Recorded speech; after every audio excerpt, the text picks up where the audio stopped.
Chapter 1. Everything can be repaired. Boss, there's a part of me that broke in 3 minutes. Can it be fixed?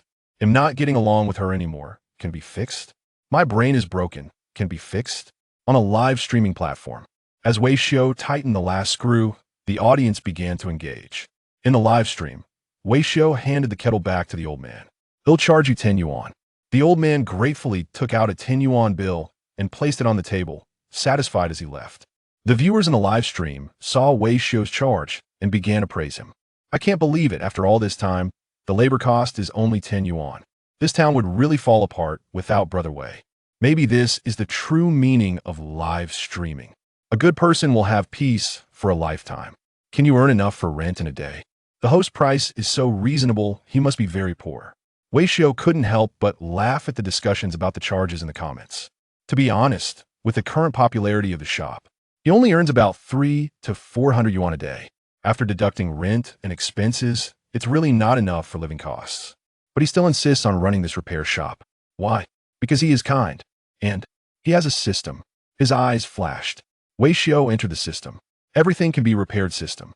Welcome back. Host Weishio traveled to this parallel world 6 months ago. After opening his eyes, he found that apart from a few centimeters of growth in a certain part of his body, he also had the system with him. In the next second, a blue light flashed. Repairing electric kettle. Gain 46 experience points. Current experience, 2.883 million. This is a system where experience points can be gained by repairing. The amount of experience points depends on the value of the repaired item. Like just now, 46 experience points. This indicates that the old man's kettle was worth 46 yuan. After running the shop for half a year, he has repaired items worth 2.663 million. This means that his repair skills can handle all items priced below 2.663 million. The more items he repairs, the higher the value, the more accumulated experience he will gain. So, Weishio runs this small shop not for profit, but to accumulate more experience points. While he was lost in thought, the sound of an engine vibrated from outside the shop. Then, blue text appeared in Weishio's mind. 8-speed wet dual-clutch front-mounted 4-wheel drive. 4.0T, 549 horsepower. This phenomenon has existed since the system appeared. As long as it's within the range of his repair capabilities, whether it makes noise or appears in his line of sight, the relevant parameters of the machine will automatically pop up. Weishio was a bit curious. A Bentley Continental? We have such luxury cars in our town. The comments reacted to Weishio's ability to identify the model by sound. They were all impressed. Is he bragging? Listening to the sound and identifying the model, not bad. Brother Wei is really showing off. Let's set up the camera for everyone to see. If it's really a Bentley, it'll eat my hat. Faced with such outrageous requests from fans, Weishio, of course, obliged. After all, there were only 300 to 400 fans in the live stream. Losing one would be a loss. He picked up his phone from the table and walked towards the door. When the car appeared in the frame, the live stream was filled with 666 comments. Wow, it really is. I can't believe my eyes. I don't believe it. The host must be cheating. A pink Bentley. Could it be the owner is a lady? In the next second, the car door opened. A fair and smooth little leg appeared. Then a professional-looking young woman stepped out of the car. With a straight nose, rosy lips, slender and curled eyelashes, and big waves of hair. Weishio's expression showed a hint of doubt. A girl this beautiful should cry for a long time if slapped, right? At this moment, the live stream had completely exploded. This is not scientific. Oh no, could this be Brother Wei's girlfriend? I see. No wonder you're doing charity for 10 yuan. Turns out you have a rich lady supporting you? I'm feeling jealous. Your meals are too soft. Although Weishio had a poor stomach, he had not yet started living off a rich woman. He didn't recognize the girl in front of him. So out of politeness, he pointed at his phone. I'm recording my life. Hope you don't mind? The girl smiled slightly. Of course, I'm also a fan of yours. I really enjoy watching your live streams. Huh? Is your leisure time that lacking? The girl chuckled. Not really. You helped my grandpa fix an electric pancake maker once, and I've been following you since then. Weishio nodded, thinking it made sense. Most of the customers who come to his shop to repair appliances are elderly. Regardless of wealth, they're very frugal. If it can be repaired, they definitely won't buy new.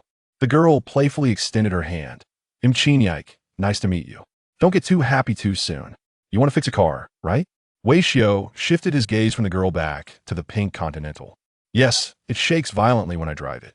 Chinyaik pouted, pointing at the car. I've been to the dealership a few times, but they couldn't find the problem. So I thought I'd come here and try my luck. Wei Xiao gestured for the girl to step aside and sat in the driver's seat. He placed one hand on the steering wheel to feel it out. Then he got out, opened the front hood, placed his left hand on the large V8 engine, and his expression turned serious. Yeah, it does shake. Qin Yike bit her red lips lightly. Can it be fixed? Before Wei Xiao could answer, the comments answered for him. Can fix it? Not a chance. The host is an appliance repair blogger, not a car mechanic. Even if he knows a bit about machines, it won't help. This is a Bentley, he won't understand it. Miss, bring the car over, my family specializes in fixing Bentleys. Host, ask her if she still wants it if it can't be fixed. Would 500 yuan work for me? Is the host pretending to be cool in front of the beauty? Wei Xiao had no time to pay attention to the frenzied comments from the viewers, nor did he have time to deal with this girl in a floral dress. In his eyes, there was only a desire to repair. The Bentley Continental is priced at 2.79 million, and coincidentally, it is well within Wei Xiao's repair skill range. The key is, if he fixes this car, he can gain 2.79 million experience points at once. One repair, equivalent to his accumulated experience from the past 6 months. It's simply delicious. You're really lucky, good thing you came early. Seeing Wei Xiao's serious expression, Qin Yike looked worried. What's wrong? Is it serious? I drove fast on the highway and am a bit scared. If you had come a little later, Wei Xiao shook his head repeatedly, I would have been off work. The viewers in the live stream burst into laughter. Haha, the host is really talented. He scared the lady so much her face turned pale. Not to mention, driving on the highway with a car problem, the lady has quite the courage. What does your work schedule matter to anyone? Do you even understand how to fix a Bentley? Chapter 2. Driving Tips. Wei Xiao set the phone holder aside, adjusted the angle to focus on the engine. He wanted his viewers to clearly see the process and get excited. He quickly set up the selfie stand, removed the engine cover, and skillfully took out 4 fuel injectors.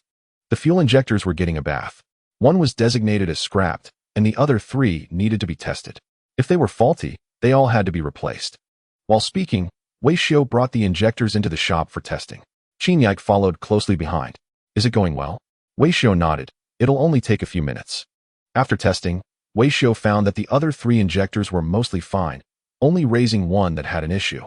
This one is broken and needs to be replaced. Qin Yike nodded obediently. Okay, can you do it here? Wei Xiao pretended to hesitate. Let me look for it. He turned and walked into his storage room. Seeing this scene, the viewers in the live stream exclaimed that it was too fake. How could the fuel injector be broken? You can tell just by looking at it. I wouldn't believe you even if you were the first emperor. Are you bragging? A dealership couldn't figure it out after several visits, but you can just by looking? Whether it's broken or not is set aside for now. Do you have the parts? The parts should be from a luxury brand.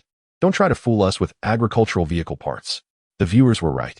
Wei Xiao's storage room had many small components, but there were no parts for luxury vehicles. Forget about parts. This was the first time Wei Xiao had even touched this luxury car. But to earn the 2.76 million experience points from the young lady, he was willing to go all out. Wei Xiao's mind entered the system. He swiped left. System Mall, current repair points, 28. 83 million. This was the most practical part of the system. Repair points could be exchanged for items in the system mall, including but not limited to various original mechanical parts, blueprints, and repair equipment. The higher the real-world value, the higher the exchange price. For example, a screw for a fighter jet costs 300,000 points. However, this was merely a ticket to access high-level items. Explosive engine, 300 million micro tokamak, 5 for 120,000. Two-dimensional foil, 5,000,000,000. At this stage, these exorbitantly priced items were just good luck charms for Wei Xiao. They existed but were of no use. After filtering through the options, Wei Xiao found the fuel injector he needed. It was priced at 5,000 repair points. Although it was a bit expensive, you can't catch a wolf without letting go of a child. Taking the fuel injector, he walked out of the storage room, ignoring the cute antics of Qin Yike, and headed straight for the engine. In no time, he reinstalled the 4 fuel lines. Wei Xiao pointed to the driver's seat and gestured for Qin Yike to get in. Give it a little gas and see. Qin Yike, half believing, sat inside and lightly pressed the gas pedal. The big V8 roared to life. But the steering wheel and body showed no signs of shaking. It was restored to new. Wow, so fast. You're amazing. Qin Yike clapped like a seal. However, The viewers in the live stream couldn't hold back anymore. Is this really it? Just like that? No. Wei Gu, you're like a master in home appliances. How did you switch to automotive repair? I wouldn't support anyone else but you. Just a glance, and the problem is found. You can even pull out parts? Where did you get those luxury car parts? This is unbelievable. With you around, our mom doesn't need to waste money at all. I give this move an 82, and the remaining 18 points sent in the form of 666. On site, Qin Yike's eyes were filled with stars, and she looked at Wei Xiao as if she were mesmerized. Initially, she just came over to thank Wei Xiao for fixing her grandfather's kettle and hoped to check on her car's issues. Unexpectedly, Wei Xiao was even more handsome in person than on the live stream. With sharp features, a strong physique, and full of charisma, especially the stern look in his eyes, which seemed almost unattainable. Though he seemed aloof, his actions were warm. As soon as he learned she was in trouble, he immediately offered his help. What a good person. I'm in love. Thinking of this, Qin Yike sweetly asked, how much is it? Wei Xiao thought for a moment and said, you can give me 15. 150,000. Wei Xiao's mouth twitched upon hearing this. What kind of family are you from? Do you treat money like candy? 15. It's not that complicated. The viewers in the live stream were also stunned. Please, can I get a stack of these naive girls? In 5 minutes, I want this rich lady's contact information. No matter what. Fixing an electric kettle for 10 and a fuel injector for 15. Are you serious? 15 for a beauty, huh? You must be good at flirting. To be fair, a tractor-S fuel injector isn't worth 15 either, right? Wei Xiao glanced at the comments in the live stream, unfazed. After all, the parts were replaced at the repair shop, and he didn't spend any money from his own pocket. Spending 5,000 at the repair shop brought in 76 million. He could still do the math.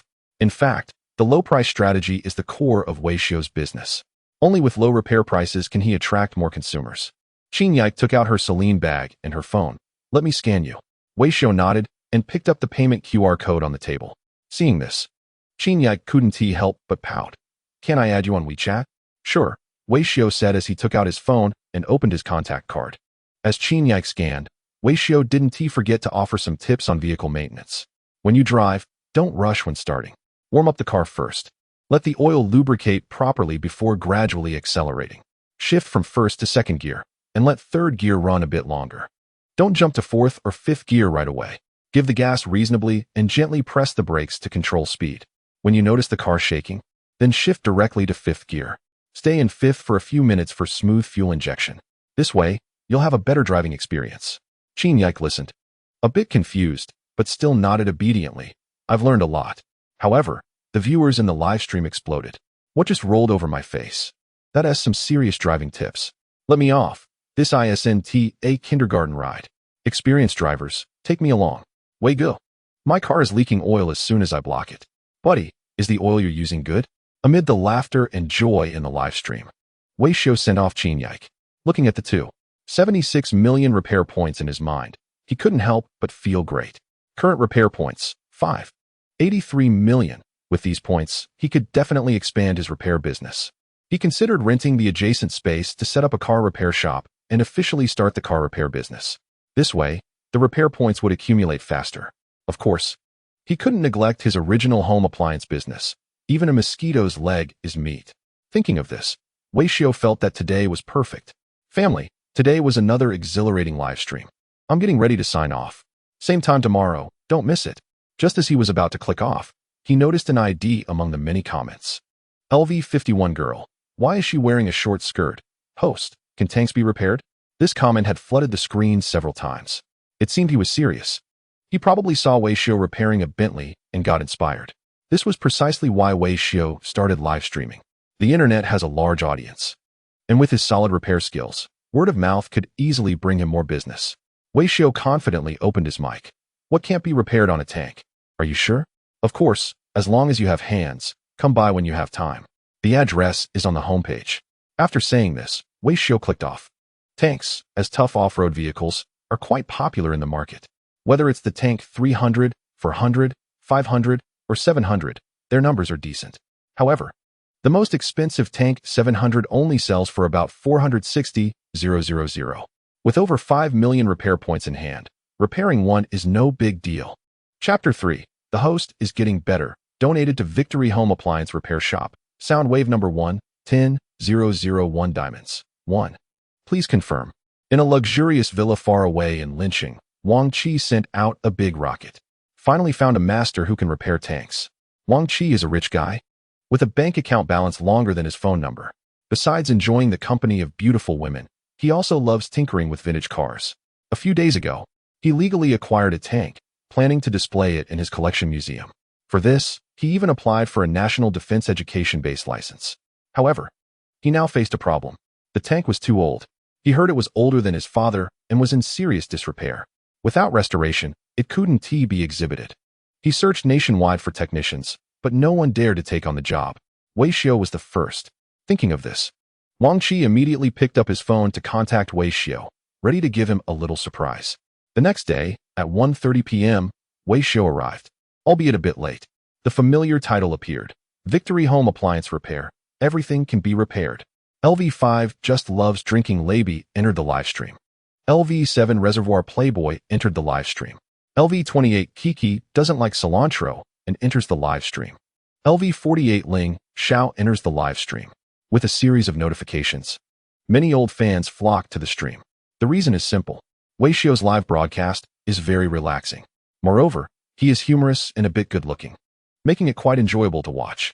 Wei Xiao cheerfully says, "Welcome everyone to the live stream. The host is feeling good.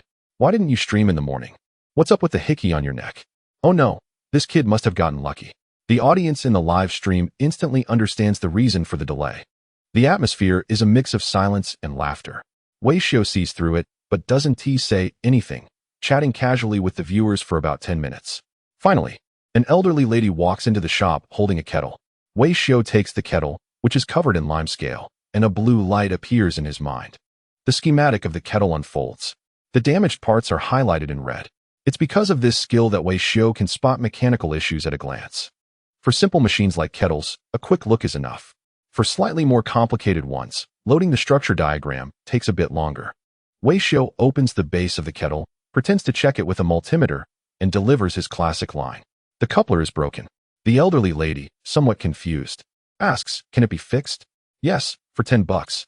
The viewers in the live stream react enthusiastically. Here it comes, classic coupler issue. I checked online, the coupler costs 97. And my brother Wei is making a killing. Just based on this, Wei Xiao can't be criticized. I'm dying of laughter. After watching Wei Xiao fix the kettle, I'm feeling powerful. Don't ask, just know the coupler is broken. The sellers of water heaters are crying in the bathroom. The coupler sellers are laughing their heads off. Wei Xiao's kettle repair could easily bring in 10,000, and he is quick at it. Just like that, he has another 36 repair jobs lined up. Since he started live streaming, business in the shop has noticeably improved. Previously, most customers were neighbors from the town. Now, even people from neighboring towns are coming. The growth of repair jobs has tripled compared to before. If this continues, repairing major appliances will be just around the corner. Around 2:30 p.m., another customer walks into the shop, holding a floor washer. "Boss, can you fix this floor washer?" Wei Xiao hesitates slightly. "I've repaired this less. What's the issue?" "It won't charge. Let me take a look." Wei Xiao works quickly and has already opened the base of the floor washer. The viewers are intrigued. A new job. The floor washer. Haven't seen Wei Xiao fix a floor washer before? Of course not. The older folks in town don't like using these things. Wei Xiao is puzzled and can't figure it out. When in doubt, it's always the coupler that's broken. Am I the only one who notices that the floor washer girl is quite attractive? "Miss, can I be your floor washer? I'm really good." The comments are getting ridiculous, but the viewers have indeed noticed an increase in the attractiveness of recent customers. Just like the lady operating the floor scrubber in front of us, she's definitely a stunning presence. Many are captivated by her charm. Meanwhile, Wei Xiao has already identified the issue with the machine. The charging port is dirty and has poor contact. The lady asks, "Can it be fixed?" Wei Xiao replies, "Just need to clean the contact." After saying that, he takes a drill and works on the charging port. In less than 2 minutes, the machine is as good as new. The lady gives a thumbs up and asks, "Thank you. How much do I owe you?" Wei Xiao waves his hand. "Just give me 10. He then adds, "By the way, your scrubber isn't as good as mine. You should really get one with full odor prevention. There's a deodorizing stick in the wastewater tank. It works wonders." The viewers in the live stream were momentarily stunned. Wait, am I watching an ad? Wei Xiao seems to be doing well, ready to take on more endorsements. No wonder the lady looks so good. Turns out she's a professional. There was no trace of performance. I almost believed him. The host shared the link, and I was just about to buy a scrubber myself. Wei Xiu maintained his professionalism throughout, delivering the sponsor's message and earning $1,000 with a touch of emotion. To be fair, the audience didn't react negatively to Wei Xiu's endorsement. In fact, they were somewhat pleased. He is genuinely considerate, helping out the elderly with their appliances, almost like a charity. Instead of disliking his endorsements, viewers encouraged him to take on more. However, once endorsements start rolling in, he can't accept gifts from viewers anymore. I don't envy Wei Xiu's endorsements at all. He is like a warm light for others, and we shouldn't let him freeze in the cold. Curious, someone asked. What kind of live stream is this? What are you doing here? Is the host collecting scrap? In no time, hundreds of new viewers flooded the stream. Wei Xiu knew that the platform was promoting him. Recently, due to continuous high viewership, his audience has been growing. From just a few dozen viewers at the start to now several thousand, the barrage of comments is almost overwhelming. But at that moment, amidst the rapidly moving IDs, Wei Xiu spotted a familiar name. LV51 girl. Why is she wearing a short skirt? Host, I'm in your town. What's the exact address? Wei Xiu paused slightly. Remembering this was the brother from yesterday who wanted to fix a tank. Perfect. With so many people in the live stream, he could showcase his real skills. Without hesitation, he directed, get off at the highway exit, drive forward for 7 kilometers, and turn left to see the market. Great. I'll be there in 10 minutes. LV51 girl. Why is she wearing a short skirt? Sent a wave of support, 10,001 points. Wei Xiu felt a bit shy receiving another big donation. No more gifts, my friend. We're a positive and healthy live stream. Please spend wisely. The comments section erupted with 666. Wow, what a supportive guy. The host is really doing great. He has got a big supporter now. With 2 big donations, the girl's contributions were enough for a trip to a certain shop. It seems the main reason for the brothers' visit was not just to fix the car, but also to meet up. Honestly speaking, a level 51 guy driving a tank might not carry as much weight as it sounds. Is it possible that they are driving a tank 700? But that doesn't really have any prestige. Aside from the luxury SUV, there's not much else to boast about. Chapter 4. It's not just for show, but purely a love for fixing things. It seems the vehicle is quite damaged and was brought in on a flatbed. 10 minutes later, Wei Xiu heard the sound of an engine outside the door. Information automatically popped up in his mind. Zhonghua Welling K7, Dewey D25 engine, torque, 850 Nm, 900 Nm, max horsepower, 180. However, the viewers in the live stream were not convinced. Why do I not believe you can tell the car just by its sound? You definitely peeked through the window. New viewers were skeptical, while the regulars were used to it. Wei Gu is like that, having a sixth sense and keen hearing. With just one glance, he could tell that the coupling was broken. Who else could do that? He picked up the camera to show them a little something. Wei Xiu took the selfie stick and walked out of the small shop. Outside, there indeed was a Zhonghua flatbed. The viewers in the live stream exclaimed in amazement. But the corner of Wei Xiu's mouth twitched slightly. He looked at the guy getting out of the passenger seat of the flatbed and couldn't hold back. Why is the girl wearing a short skirt? It's me, Wei Gu. The guy was quite the scene maker, handing out cigarettes upon meeting. Wei Xiu didn't take one and pointed at the flatbed. Where's your car? Isn't this it? This vehicle is mine. Before he could finish, Wei Xiu interrupted him. Let us not discuss anything else for now. He stepped forward and patted the flatbed's cargo area. You call this a vehicle? This is just a pile of junk, my friend. The camera shifted, and the viewers in the live stream saw the state of the flatbed. They couldn't contain their laughter. What a wrecked vehicle. Isn't this just a truckload of scrap? Haha, definitely a hater. Driving it like this requires some skill. The flatbed was filled with scattered parts. If you didn't look closely, you'd think it was just a load of scrap metal. Some parts were even rusted. The viewers finally understood. The guy was definitely here to create a scene, bringing a truckload of junk to make things difficult for Wei Xiu. I won't say anything about you bringing a damaged vehicle for repairs.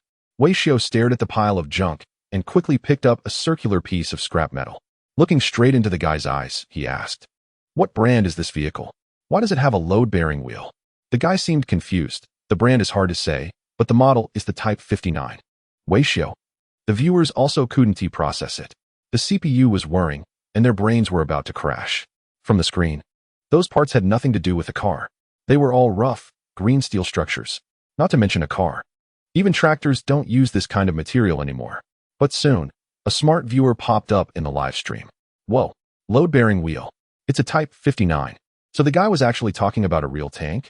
They couldn't stop laughing. It wasn't the Tank 300 or Tank 500. It was a Type 59 tank. When Wei Xiu saw that truckload of parts, realizing that things aren't that simple, the gun barrel, the idler wheels, and the guide wheels are all there. This is a disassembled part from an old vehicle. While he was studying it, the girl seemed completely clear-headed. I'm planning to open a military museum. This vehicle was acquired through legal channels as a scrap car. I want to restore it for display. Can it be repaired? The live stream exploded with excitement. This effect is absolutely amazing. One person mentioned something about a hip joint, another talked about a city gate. The girl asked, "Can the tank be repaired?" With confidence. He replied, "Yes, it can." At that moment, the two finally met. They stared at each other, both confused. Can it be repaired? This is beyond the scope. We don't say much about fixing cars, but bringing in a tank just for that is something else. I have to say, the girl knows how to create an effect. She has enough credibility as she drives a tank. His face turned pale, breaking his defenses. In his repair career, he finally encountered something he couldn't fix. The live stream went wild. The critics and abstract fans celebrated. No other reason. His previous repairs had been too strong. He had never encountered a machine that couldn't be repaired. Some longtime fans have followed since the first broadcast, never missing an episode. From small kettles to televisions, from washing machines to refrigerators, he could identify the issues with just a glance. It was like he had a cheat code. Today, he finally faced a tough challenge. And everyone was hoping to see him fail. However, he paid no mind to the comments in the live stream, keeping his skills and achievements hidden. This vehicle was originally priced at 400,000. The repair points are sufficient. It can be repaired, but there's no need. This thing is completely wrecked. Fixing it would take an immense amount of effort. Is it worth it for 400,000 repair points? Not really. He thought it best not to act tough. Just as he was about to send the guests away, a piece of text suddenly flashed in his mind. Medium tank 591, 12V water-cooled diesel engine, 382 kilowatts, 100 millimeters rifled gun, 7. 62 millimeters machine gun. Time-limited task activated. Completing the repair grants a tenfold repair point bonus.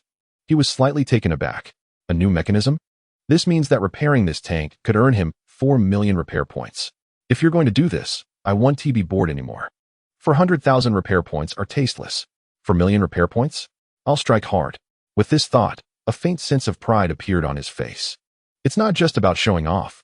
I genuinely love repairing things, and I can do it. In the live stream, comments flooded the screen. The host started talking nonsense.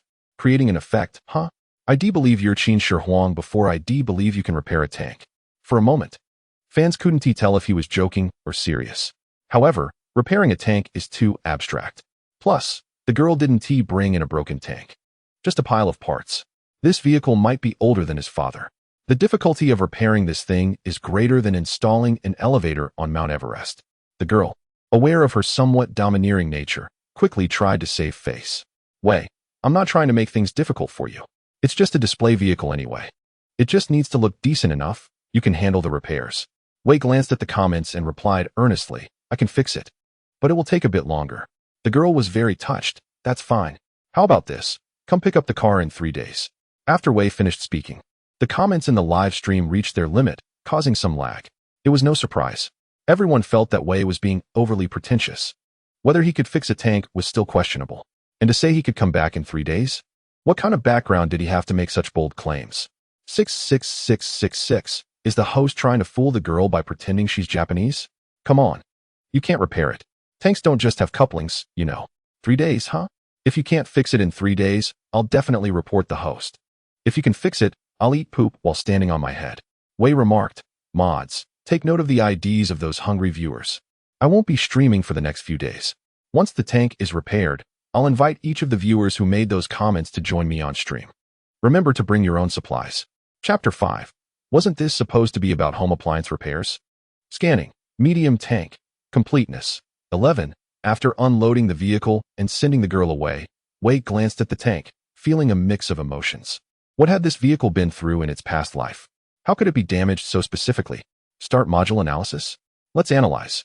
For such a complex mechanical structure, it's impossible to fix it all at once. Even someone as skilled as the previous owner would need to analyze it in parts and repair each one individually. The first thing that caught his eye was the power module.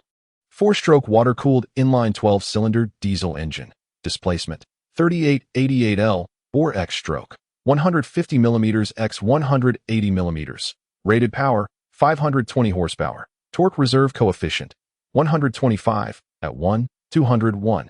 400 revolutions per minute. Fuel consumption rate, 245 g kilowatt-hour, full load. Unbeknownst to him, some knowledge entered Wei's mind in a strange way. Ever since the previous owner had activated it, the mechanical structures he repaired would automatically record and become ingrained in his memory. Wei only needed to glance at them to master reverse engineering capabilities. For instance, he could fully recount the production process of the engine before him based on the current information. However, recounting was one thing, repairing was another. The damage to this engine was too severe. 70% of the components were completely damaged and needed replacement. A list of fully damaged parts was generated. Received: crankshaft X1, flywheel X3, piston pin X1, cylinder gasket X2, camshaft X5. Total repair points needed for the above components: 13, 250, 000. Note: the current plan is for the repair version. There is also an upgrade version. Would you like to view it? Upgrade? Wei was slightly taken aback, feeling intrigued. View. Upgraded power solution. V-type 12-cylinder water-cooled turbocharged diesel engine. Displacement, 273 L. Rated power, 1500 horsepower. Peak torque, 5,400 Newton meters. Total cost for upgrade, 330,000 repair points. Redeem. Wow. Wei Xiao nearly choked on his drink. His eyes widened in disbelief. He recognized this configuration. It's the engine of a main battle tank currently in service. In other words, with just 330,000 repair points, Wei Xiao could obtain an engine of that caliber. According to this plan, the tank's power system could rival that of the active model. Isn't this like trading a bird gun for a cannon? Moreover, Wei Xiao learned to think outside the box. Since the power module can be upgraded, other modules can be too. He stepped back from the power module and took a comprehensive look. Weapon upgrade option: unmanned rail cannon, 440,000. Armor upgrade option: electromagnetic armor, 260,000. Optoelectronic upgrade option: stealth coating radar patch, 530,000. Other upgrade option: drone base station, 800,000. Click to view 33 other viable options. Viable? Absolutely. Especially exciting. Wei Xiao felt tempted but managed to restrain himself. Each upgrade option was enticing.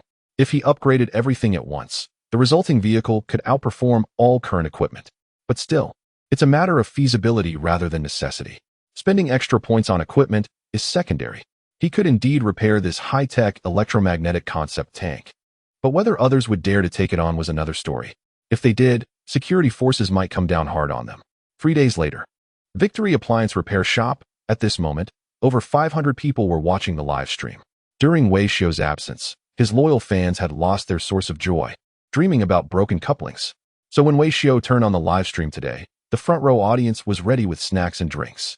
Welcome, Plain Water, to the live stream.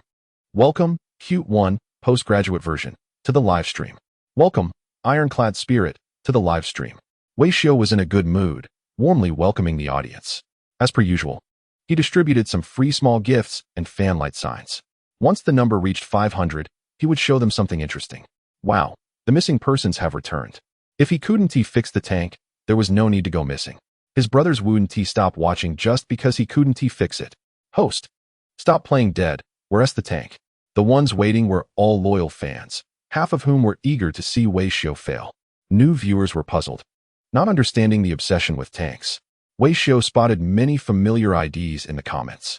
Those who had previously claimed they would eat something embarrassing were all present, putting him at ease. Is the cute one here? If so, type 1.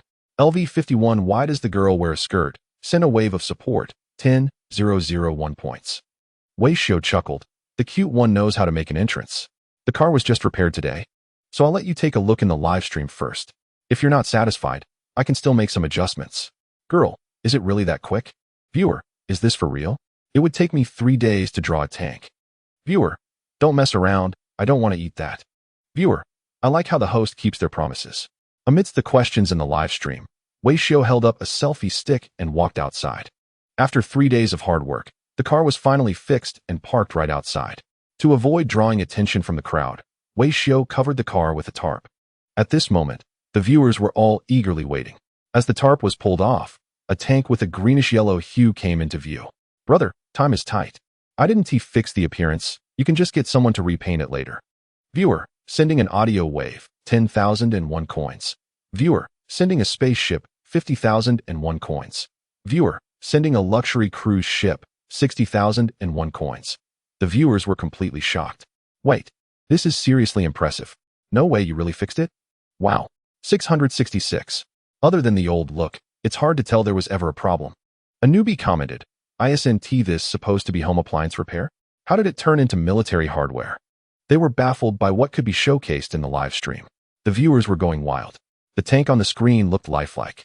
With a fresh coat of green paint, it truly resembled a real tank. It seemed to weigh several tons.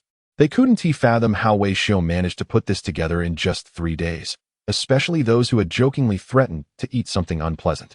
As they watched, they felt a wave of fear. Many had quietly left the live stream, pretending not to see, but some stubborn ones remained. Viewer, don't play tricks. We said fix it, cobbling it together doesn't count. The viewer thought they were clever. Anyone can build with Legos. Just welding steel plates together and pretending it's a tank doesn't count as fixing it. Don't leave the live stream. Wei Xiao chuckled upon seeing the familiar ID. To make sure you can accept this, I'll take it for a test drive now. As Wei Xiao climbed onto the tank, viewers flooded the chat with question marks. The host was truly worried about entertaining the fans. Can this thing even move? Viewer, Wei Xiao, you're awesome. Wait a moment, I'll get some people to watch. Wang Qi was overly excited with his phone in hand. How could such an exciting live stream be watched alone? Of course, he had to share it. He copied the live stream link and found Equipment Department Zhang Mingrui in his contacts. He pasted it and sent. Director Zhang, that tank you said couldn't be fixed? It's fixed. Chapter 6, absolutely impossible. Victory appliance repair? Everything can be repaired? What on earth? Yandong City. Central Chilan War Zone. Equipment Department Office. Minister Zhang Mingrui was dressed in a crisp military uniform, with the insignia of a major general on his shoulders. He held a personal phone and frowned as he looked at the live stream forwarded by Wang Qi. He didn't know Wang Qi well, only that he was a wealthy second-generation individual who owned a military museum. A few days ago, Wang Qi had approached Zhang Mingrui through connections, expressing a desire to purchase a scrap tank. Zhang Mingrui saw that Wang Qi had all the necessary credentials and that the purpose was for national defense education and popular science, so he agreed to the request, selling him a tank that was almost at a combat damage level of scrapping. Repair? Can that broken vehicle be fixed? Zhang Mingrui's face was full of question marks. There was no other reason. He was all too aware of the condition of that vehicle. When it was retired from the military, it was almost scrap. The equipment department had dismantled its sensitive components, and it had been sitting in an open-air warehouse for 3 years. Several first-class sergeants in the unit shook their heads at the sight of it, asserting that it could only be sold as scrap metal. Therefore, when Wang Qi said the vehicle was repaired, Zhang Mingrui didn't believe it for a second. He furrowed his brows and clicked into the live stream. Dynamic display? Zhang Mingrui murmured as he heard the host's introduction. On the screen, a young man was in a room filled with parts, looking like a small appliance workshop. Seeing this scene, Zhang Mingrui was even more bewildered. Repairing a tank in an appliance repair shop? What kind of international joke is this? If even the original factory engineers can't fix it, how could a small-town repair shop manage? And dynamic display? Zhang Mingrui instinctively wanted to close the live stream. But, the next second, the camera shifted from indoors to outdoors. The light suddenly brightened. A battered ironclad monster came into view. Zhang Mingrui's expression changed instantly. What is going on? That old 59 has come back to life? As the equipment minister, the vehicle model was etched in Zhang Mingrui's bones. He recognized the shape at a glance. There was absolutely no mistake. This was the prototype of the Type 591 medium tank. Aside from the paint, it was indistinguishable from the original factory model. Thinking of this, Zhang Mingrui immediately picked up the phone. It's me. Tell Lu Yuan from Factory 912 to run to my office. I don't care what he is doing. Right now? Immediately. 5 minutes later, a middle-aged man rushed into the office, panting. He had dark skin, was dressed in army fatigues, and was wearing white gloves smeared with oil, looking like he had just come from the repair shop. The most striking thing about him was the 4-stripe insignia on his shoulder. Those who have served in the military know that this represents a first-class sergeant. Generals are everywhere in the military, but first-class sergeants are rare. They usually possess exceptional professional skills and have long service records. Although their rank is not high, they enjoy the same treatment as senior officers. Lu Yuan was one of them. He is a top technician at the 912 factory of the armored repair plant under the equipment department. A living fossil of the armored forces. After serving for 26 years, he has repaired almost all models of tanks in the military. Even a major general would politely address him as old squad leader upon meeting. Squad leader Lu, take a look at this. Lu Yuan took the phone with suspicion, glanced at it, and was puzzled. 59?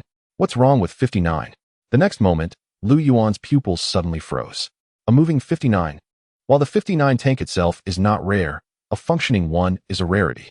With the fundamental modernization of equipment in the Army, there are no active-duty old 59s left. All those old tanks have had their sensitive components dismantled and are quietly parked in warehouses across various military districts. Where did the 59 on the screen come from? Upon closer inspection, Lu Yuan realized that things were becoming increasingly suspicious. Minister Zhang, this background looks like it's from society. Oh my. This 59 can't possibly be from the civilian sector, right? Minister Zhang furrowed his brow and slowly spoke. Yes. I sold a scrap tank before, with the number 8993. I sold it to a businessman for exhibition purposes. It's the one you see here. At this, the room fell into a terrifying silence. Lu Yuan was very familiar with 8993, as it belonged to his unit. He remembered clearly that the vehicle could no longer be called a vehicle. It was just a pile of parts. When Minister Zhang wanted to sell it, he had asked Lu Yuan if it could be repaired. Lu Yuan's response was straightforward. If it can be repaired, I'll write my name backward. But now, 8993 has been resurrected, fully intact, roaring and speeding across the screen. Looking at this scene, Lu Yuan felt his mind racing, unable to contain his expletives. What the hell? Who repaired it? Who repaired it isn't important, Zhang Mingrui said. His face filled with concern. Being in a high position, he clearly understood the stakes. Selling the tank wasn't illegal, but the fact that a sold vehicle could be restarted raised serious issues. He had sold a pile of completely damaged parts. What was displayed on the screen was a fully intact tank. The most pressing question now is, how was it repaired? Zhang Mingrui looked up at Lu Yuan. His eyes filled with countless questions. Squad leader Lu, in your experience, is it possible for this vehicle to be repaired by civilians? Lu Yuan shook his head firmly. Absolutely impossible. I said it back then. Even if I personally took charge with professional equipment, I wouldn't be able to fix this thing. I would even dare to assert. Lu Yuan declared emphatically, leaving no room for doubt. Even if the engineers who designed this vehicle were resurrected, they might not be able to repair it. He was not exaggerating. This vehicle was born in the last century, older than he was. It had served in 4 different military units, and during its service, it had already been operating at full load, with its mechanical structure severely damaged. After retirement, due to poor maintenance, the remaining parts had deteriorated significantly. This is akin to a person who has passed away being placed in a damp, warm environment, only to be decomposed by microorganisms. Expecting it to be revived is something even the heavens would shake their heads at. Furthermore, only personnel from the military can repair such machinery. Those who can reassemble a pile of scrap parts and make them functional are extremely rare. The structure and power of this tank are all classified information, which has not been declassified to this day. An outsider simply cannot fix it. Thinking of this, Lu Yuan's expression gradually turned serious, filled with a sense of dread. The implications were alarming. Minister Zhang, there are only 2 possibilities for repairing this vehicle. Either he is a genius, or... Zhang Mingrui looked at Lu Yuan's hesitant expression, and both of them came to the same conclusion. Either he has access to classified blueprints. Upon this thought, Zhang Mingrui quickly picked up the red phone on the table. Hello, is this the confidentiality department? Send 2 officers to investigate the live stream room number 83541 on the audio wave platform. I want the entire network of connections for this streamer within a day. Chapter 7. The Household Appliance Guru, the greatest adversary of national subsidies. At 6 p.m., Wei Xiu finally finished his live stream after a long day. Lying on the sofa, he stared blankly at the ceiling, his mind racing with thoughts about everything that had happened today. To be fair, repairing a tank is a bit more gratifying than fixing a kettle. While repairing, Wei Xiu also grasped the core techniques of the 59 series tank. If he had the right equipment, it wouldn't be impossible for him to assemble a 59 from scratch. If household appliance repairs don't work out in the future, he could always assemble tanks to sell to folks in the Middle East and make a fortune, right? The only regret is that this opportunity is once in a lifetime. He estimates he might only master the manufacturing process of a 59. Sighing at this thought, Wei Xiu smiled faintly, casting aside distractions as he entered the system. Congratulations, host. Time-limited challenge completed. You have earned 4 million repair points. Current repair points, 946 million. Seeing the rewards, Wei Xiu felt a sense of ease and satisfaction. The growth rate of repair points had been incredibly fast in recent days, nearly catching up to the harvest of the past year. That's why they say to embrace the internet age. Ever since he started live streaming, his reputation in the repair industry soared. Apart from the locals, even customers from neighboring provinces came to seek him out, bringing a lot of traffic to his shop. Moreover, live streaming provides emotional and financial value. Since he started broadcasting, his account has accumulated 450,000 in earnings. With this, Wei Xiu often advised his fans in the stream to spend wisely, letting the wealthy ones do the tipping. If he were bolder and indiscriminately capitalized on viewers, that number could easily multiply tenfold. He had long planned how to use this money. With 80,000, he could rent the small courtyard next door, expanding his auto repair business with 2 storefronts. The courtyard would serve both as a repair workshop and a storage space. With a bit more investment in some lifts and machinery, he could soon scale his business and create even more brilliance. A new task has begun. Would you like to check it? As Wei Xiu was deep in thought, he saw the words in his mind and answered without hesitation. Yes. Limited time task. Within a month, please gain 1 million followers. Reward, industrial mother machine. Do you accept? Accept. Wei Xiu didn't hesitate for even a second. The thought of using a pillow to sleep was truly enticing. Just a moment ago, he was contemplating that a key step to growing his business was to purchase some machine tools. Now, the industrial mother machine was here. It was simply perfect. To know that the industrial mother machine could manufacture machine tool equipment meant that, with this device, Wei Xiu would have the capability for a complete industrial chain. Lacking an engine? Then he could create a device to produce engines. As long as he had the mother machine, theoretically, Wei Xiu could produce anything by just inputting parameters. From small appliances and mobile phones to large aircraft and ships, there would be no bottlenecks. However, one must endure hardship to rise above others. Currently, Wei Xiu only had 180,000 followers, so he still had a long way to go to reach 1 million. How could he gain 720,000 followers in just 1 month? The shortcuts to gaining followers were limited. He could ride on trending topics, but that felt too shameless. He could engage in competitions, but he didn't want to beg. He could flirt with the edges of appropriateness, but being a man made that tricky. After thinking it over, he decided that sticking to the repair niche was the most reliable option. By relying on solid content and tapping into the curiosity of followers, he could achieve a stable and continuous increase in followers. However, fixing items like electric kettles wasn't eye-catching enough. He needed to find something more challenging to repair. This required careful thought. The next day, without coming to any conclusions, Wei Xiu opened his live stream as usual. Since it was the market day in town, there were many customers. In just one morning, he repaired 8 electric kettles, 2 electric pancake makers, and 4 rice cookers. Although viewers knew this was just his basic skill, they still flooded the comments with admiration. Household appliances have met their match. The greatest nemesis of national repairs is indeed not to be underestimated. Who could understand the sense of redemption in the words "the coupler is broken"? In this era of electrical appliances, it was surprising to see such a skilled person. 10 yuan is truly a fair price. Before he became popular, he also charged this price. One viewer commented, "I was moved by your live stream, so I decided to give you 50,000 yuan to show my support. I've placed the money in your wallet for you to borrow. You can apply for it as soon as you open it." Seeing many new IDs entering the live stream, a hint of satisfaction flashed in Wei Xiu's eyes. It must be said that while these viewers may not be good at much else, they certainly knew how to engage with the content. While he was lost in thought, a sudden rumbling engine sound came from outside. Wei Xiu stepped outside to find an elderly man riding a tricycle with a washing machine parked at the door. He casually glanced over and saw the words appear in his mind. "Timer malfunction. Sir, is the washing machine only spinning in one direction?" Wei Xiu quickly responded, leaving the old man astonished. You could tell the problem just by looking. Wei Xiu already had his screwdriver out.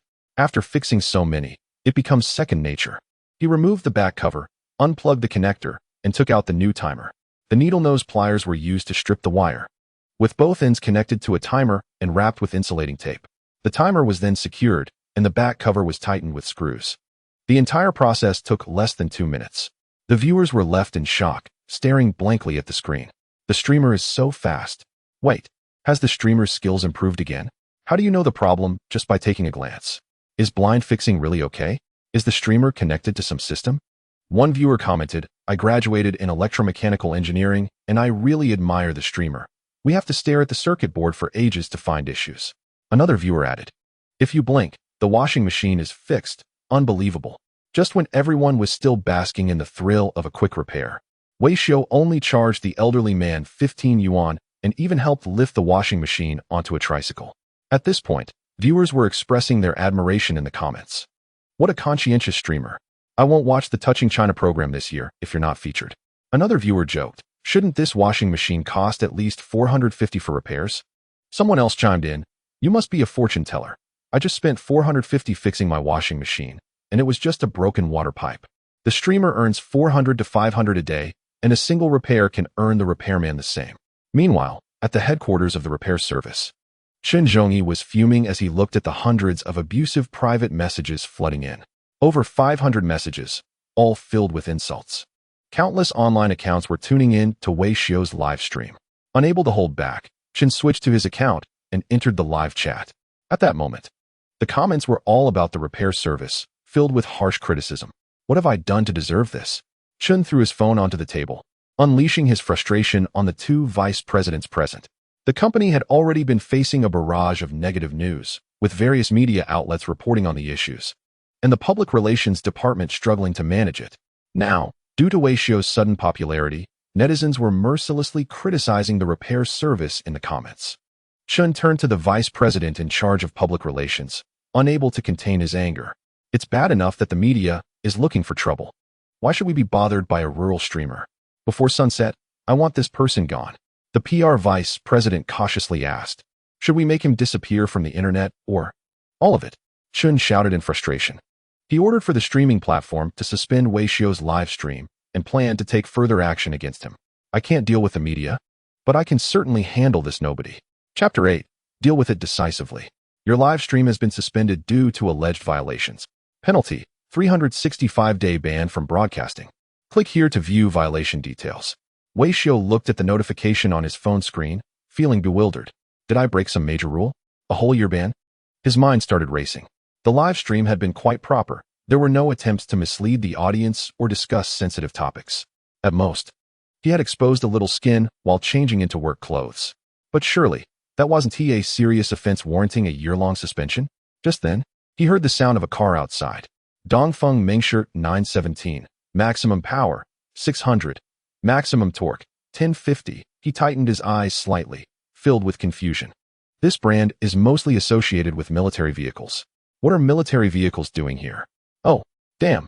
Connecting it with the recent interruption of the live stream and the fact that he had repaired a tank a few days ago, Wei Xiu felt something was off. Could it be that the vehicle belonging to the girl's brother doesn't have the proper documentation? With doubts in mind, Wei Xiu walked out of the shop. Strangely, the Mengshirt 917 was not camouflaged but painted pure black, with civilian plates.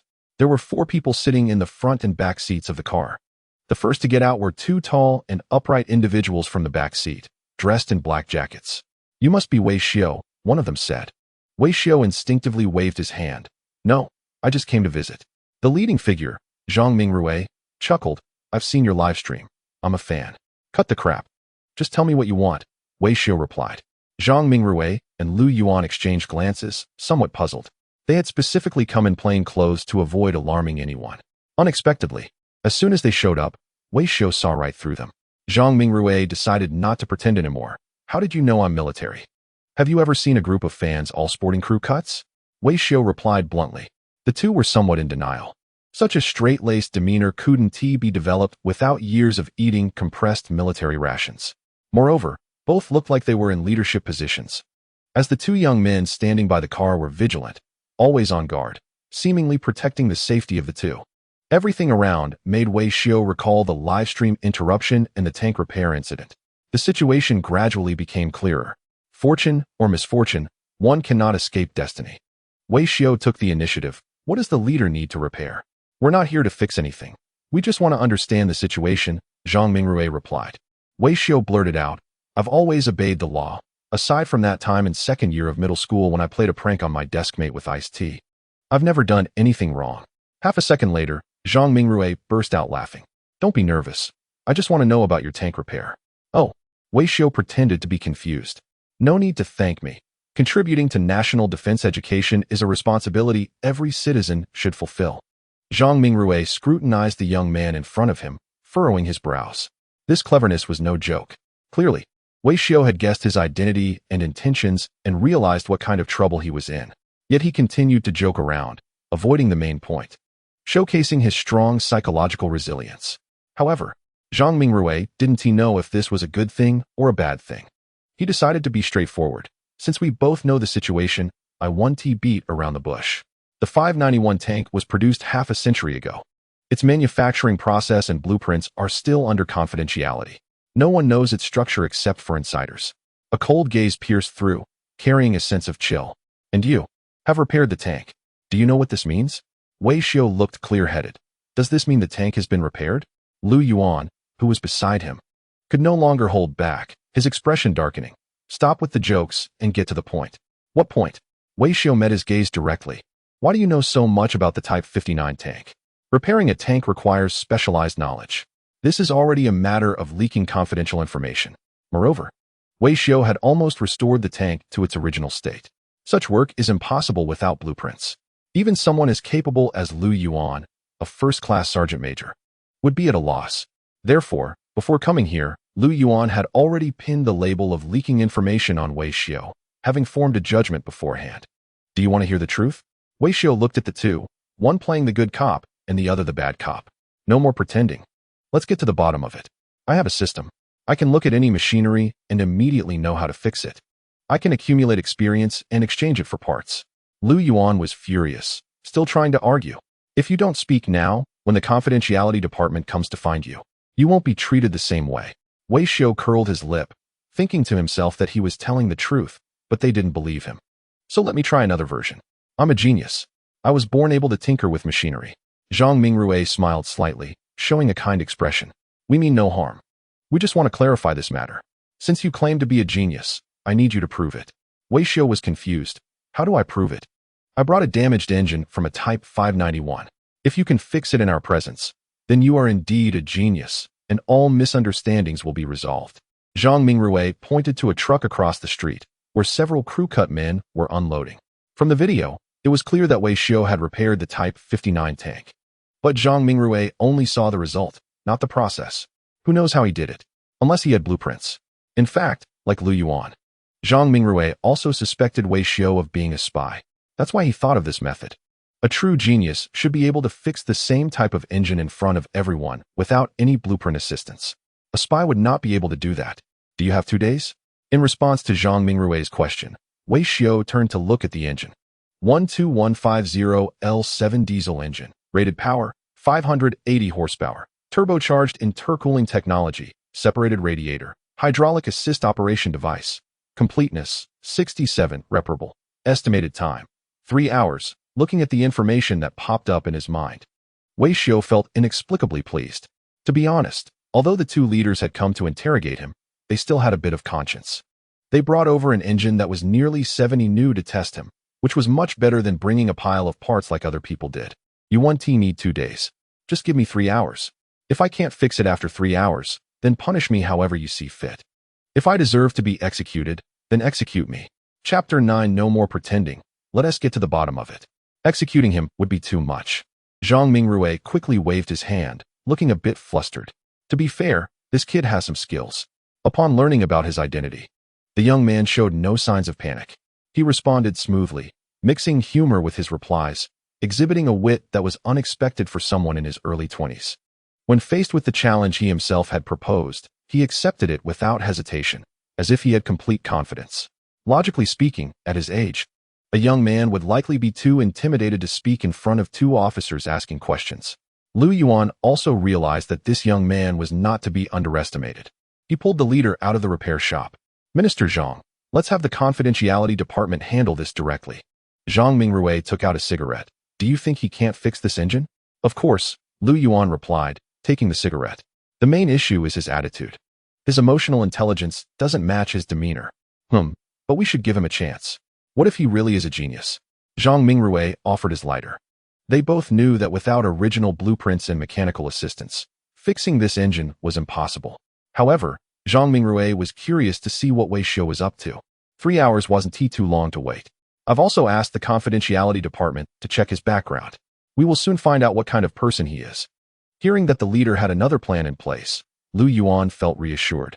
Yes, not being able to fix this engine is one thing.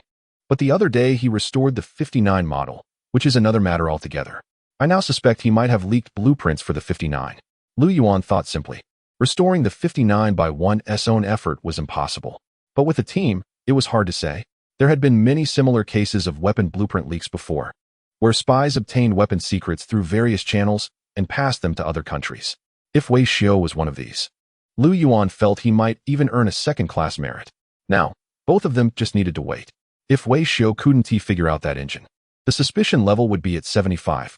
If there were any issues in the confidentiality department's background check, the suspicion level would rise to 100.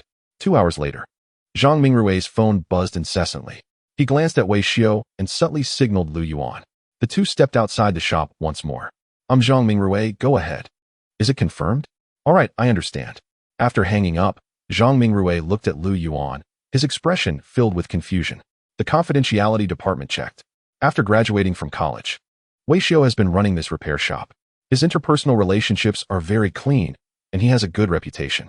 Lu Yuan was skeptical. No suspicion at all? Well, we reviewed all his records and found no signs of suspicion. With that, both fell silent. The reason was clear. The confidentiality department in the war zone was not just any office. Their methods were extraordinary. If they were willing to investigate, any hidden issues would surely be uncovered. Could it be? Is he really a mechanical genius? Lu Yuan glanced back. Zhang Mingrui smacked his lips. It shouldn't be. If he were a genius, he would have noticed. Noticed what? I didn't give him the engine from the 591. Hearing this, Lu Yuan looked back into the shop. Indeed, even someone as capable as Lu Yuan, a first-class sergeant major, was suddenly enlightened. That was a 12150L7 model diesel engine. This type of engine is used in the 59D. The engine for the 591 should be the 12150L. The names and appearances of the two engines are quite similar, but their internal structures are vastly different. Lu Yuan widened his eyes. The 12150L7 has enhanced turbocharging and intercooling technology, and the crankshaft material is also different. How could he have fiddled with it for so long and not noticed? Yes, if he were a genius, he would have pointed it out after working on it for this long. Zhang Mingrui was cunning and sly. He deliberately gave Wei Xiu an upgraded engine. This way, he could directly test Wei Xiu's capabilities. Since he had previously restored a 59, he should be able to spot the differences in the engines. But the fact was, not only did he not notice, he also worked on it for 2 hours with no clue. A true genius not only solves problems, but can also keenly point out the errors in the questions. Wei Xiu was clearly not that. He seemed more like a struggling student, randomly guessing on wrong questions. Lu Yuan realized the situation was complicated, but the background check didn't reveal any issues, which was a bit contradictory. Just as he finished speaking, Wei Xiu's head suddenly popped out from inside the door. Chief, there's a small problem. Zhang Mingrui immediately regained his composure, his emotions concealed. What is it? Can you help me find some nitride steel? Zhang Mingrui's heart tightened. What do you need nitride steel for? Because the crankshaft is made of nitride steel, which has a high fatigue limit. Zhang Mingrui could no longer hold back. He turned to Lu Yuan, who also looked confused. Did you already know the model of this engine? Wei Xiu nodded. As expected, yes, it's the 12150L7. The crankshaft uses 38 CRMOL nitride steel with a fatigue limit of 40. Turbocharging and intercooling, power output of 580. It has also upgraded to immediate split cooling with a water oil cooling area of 108. The hydraulic motor fan has also been modified. Zhang Mingrui, Lu Yuan, wait. He always knew. Zhang Mingrui was completely taken aback. Originally, he was testing Wei Xiu, thinking of himself as the examiner. Now, Wei Xiu had presented him with a tricky problem. You knew this wasn't the 591 engine, yet you still agreed to repair it? Wei Xiu smirked and began to show off. I can also repair the 59D engine. The 592, 592A, 59125, and 59P can all be repaired. Zhang Mingrui's eyes widened. So he had known all along that he was working on the wrong engine, and he was the real fool? Even more frightening was that Wei Xiao not only saw through Zhang Mingrue's schemes, but also accurately stated the detailed parameters of the 12150L7. He even knew the fatigue limit of the nitride steel clearly. The mechanic led the two back into the shop, knocking on the engine casing. Now, only the crankshaft is left to be installed. If you don't have nitride steel, I'll just use regular materials as a substitute. The functionality is the same. It's just a bit less durable. Looking at the two people who were silent, their eyes wide open like goose eggs, Wei Xiao knew he had pulled off a good act. Without hesitation, he installed a crankshaft made of ordinary materials, covered it with a plate, added diesel, and ignited the spark plug. Vroom vroom vroom. The deafening sound of vibrations echoed throughout the street. Zhang Mingrue and Lu Yuan were starting to question their lives. Not only had he repaired the engine, but he also avoided the traps set by Zhang Mingrue. To say nothing of it, under the same conditions. There was no way Lu Yuan, a first-class sergeant major, could fix the engine in 3 hours. At this point, Zhang Mingrue was completely convinced. Young comrade, what did you do before? I told you, I have a system. Don't joke, I'm serious. Your skill level is already at a national treasure level. Wei Xiao pouted, thinking to himself that he was just a step away from showing them his true heart. Why don't they believe it? Since they didn't believe him, he figured he would just have to show off again. All right, I'll lay it all out. I'm a genius. Chapter 10. Pursuers are also soldiers, a genius? That's just the threshold to meet you. Zhang Mingrue shook his head in disbelief. Fixing a 59 model with bare hands was beyond what could be described as talent. In the military, especially in the equipment department, there were many mechanical geniuses. Strong as Lu Yuan, standing next to him. A rare first-class sergeant major in the military district enjoying special national allowances. Yet when faced with such a difficult problem, even he fell silent. Young comrade, let me be straightforward. Your repair skills are enough to be classified as confidential. I'm here for that reason. Hearing this, Wei Xiao quickly waved his hands. I was just live streaming to make some pocket money. I had no idea about any confidentiality issues. I believe you, Zhang Mingrue nodded. If there was even a hint of a leak, Wei Xiao had already gained a bracelet in his hand at that moment. Our confidentiality department checked and found that you're fine. Of course, Wei Xiao said seriously. My roots are solid. Oh, are you a military family? Zhang Mingrue's eyes lit up. Wei Xiao nodded. Sort of. My grandfather participated in the Long March. So you're a descendant of a veteran? Zhang Mingrue's pupils widened, thinking this was significant. That indeed was a solid background. In fact, if he were a veteran's descendant, Wei Xiao seemed somewhat impoverished. The problem was that the colleagues from the confidentiality department hadn't mentioned this at all. If he were from a revolutionary third generation, a quick check would confirm it. Young comrade, to be honest, we just investigated you and found no evidence of what you mentioned. Which army was your grandfather in? If we missed something, I will immediately arrange for you to receive preferential treatment. Wei Xiao certainly wouldn't lie. The 5th Army. Hearing his confident response, Zhang Mingrue felt a bit guilty. What was your grandfather's name? Who was the leader? I'll have the armed department find a way to apply for your preferential treatment. Wei Xiao blurted out. My grandfather is named Wei Xiao, and the commander was Shuiyu. Zhang Mingrue was stunned. His eyes were as wide as goose eggs. Wait, are you saying your grandfather is one of those people chasing from behind? In the next moment, Lu Yuan also reacted, bursting into laughter. No way, young man. You call this a proper background? Wei Xiao, chasers are also soldiers. Whether your grandfather is a soldier or not is irrelevant. You must be a soldier yourself. Zhang Mingrue formally extended his right hand. I am Zhang Mingrue, Minister of the Equipment Department of the Chilean Combat Zone. Wei Xiao was taken aback and silently extended his own hand. To be honest, he could guess these two must be officials. However, he never expected they were high-ranking officers. If you had said that earlier, I wouldn't have joked with you. It's fine to joke. Zhang Mingrue smiled broadly. The next words I speak are in my capacity as the Minister of the Equipment Department. Comrade Wei Xiao, your professional skills are exceptional, and the military region greatly needs talents like you. On behalf of the Equipment Department, I invite you to enlist. Upon hearing this, Wei Xiao's expression changed instantly. Pointing at his own nose, me? Just me? Someone like me? I'm just relying on my connections to do some work online. I never expected to be noticed by the military. Noting Wei Xiao's self-deprecating tone, Zhang Mingrue emphasized again. In my years in the military, I've never seen anyone as capable as you. If you are willing, I can arrange for you to be specially recruited. You'll receive the rank of major. Hearing this, Lu Yuan was taken aback. Wow, Minister Zhang is really making a big investment. Special recruitment isn't unusual. As long as someone has a certain level of professional skills, they can be specially recruited. But special recruits usually start as junior officers. Moreover, it requires outstanding skills and qualities. Being enlisted as a major directly is generally only achievable by PhD students with significant academic accomplishments. This means Minister Zhang believes Wei Xiu's level has reached that of a top PhD graduate. It's a chilling thought. A young man in his 20s becoming a major upon enlistment is a height many soldiers can never reach in their lifetime. A major can earn nearly 17 or 18,000 in basic salary each month, including allowances. The military hospital provides comprehensive medical care, and there's no cost for treatment. Most importantly, majors have broad promotion pathways. As long as they work hard, a young man like Wei Xiu can be promoted in no time, with unlimited prospects.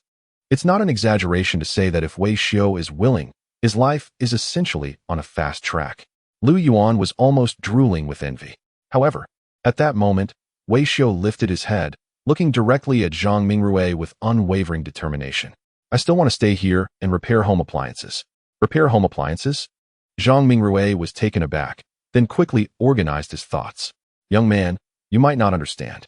If you come here, the benefits far exceed what you have now. I won't even mention the salary. As long as you work hard, you will eventually be a county-level official when you retire.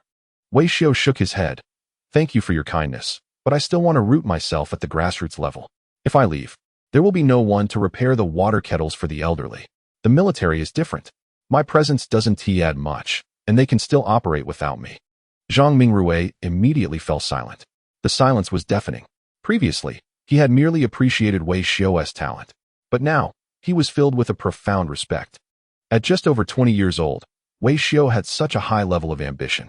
While other kids his age were looking at distant heights with unrealistic dreams, Wei Xiu chose to give up a generous salary and open a repair shop in town.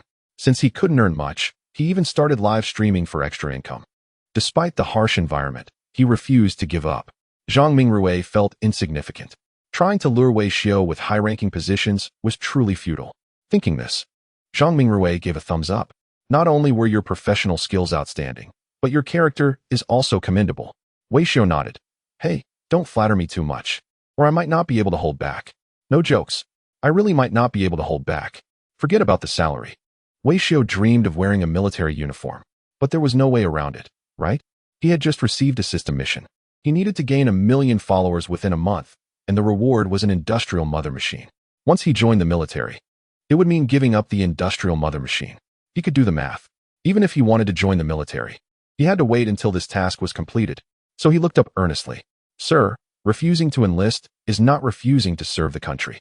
Since you think highly of me, feel free to come to me whenever you need repairs. Militia members are also soldiers. Chapter 11. Let us talk about unblocking. Well said. Zhang Mingrui clapped his hands in approval. Honestly, with such awareness and position, this kid would definitely rocket up the ranks if he joined the military.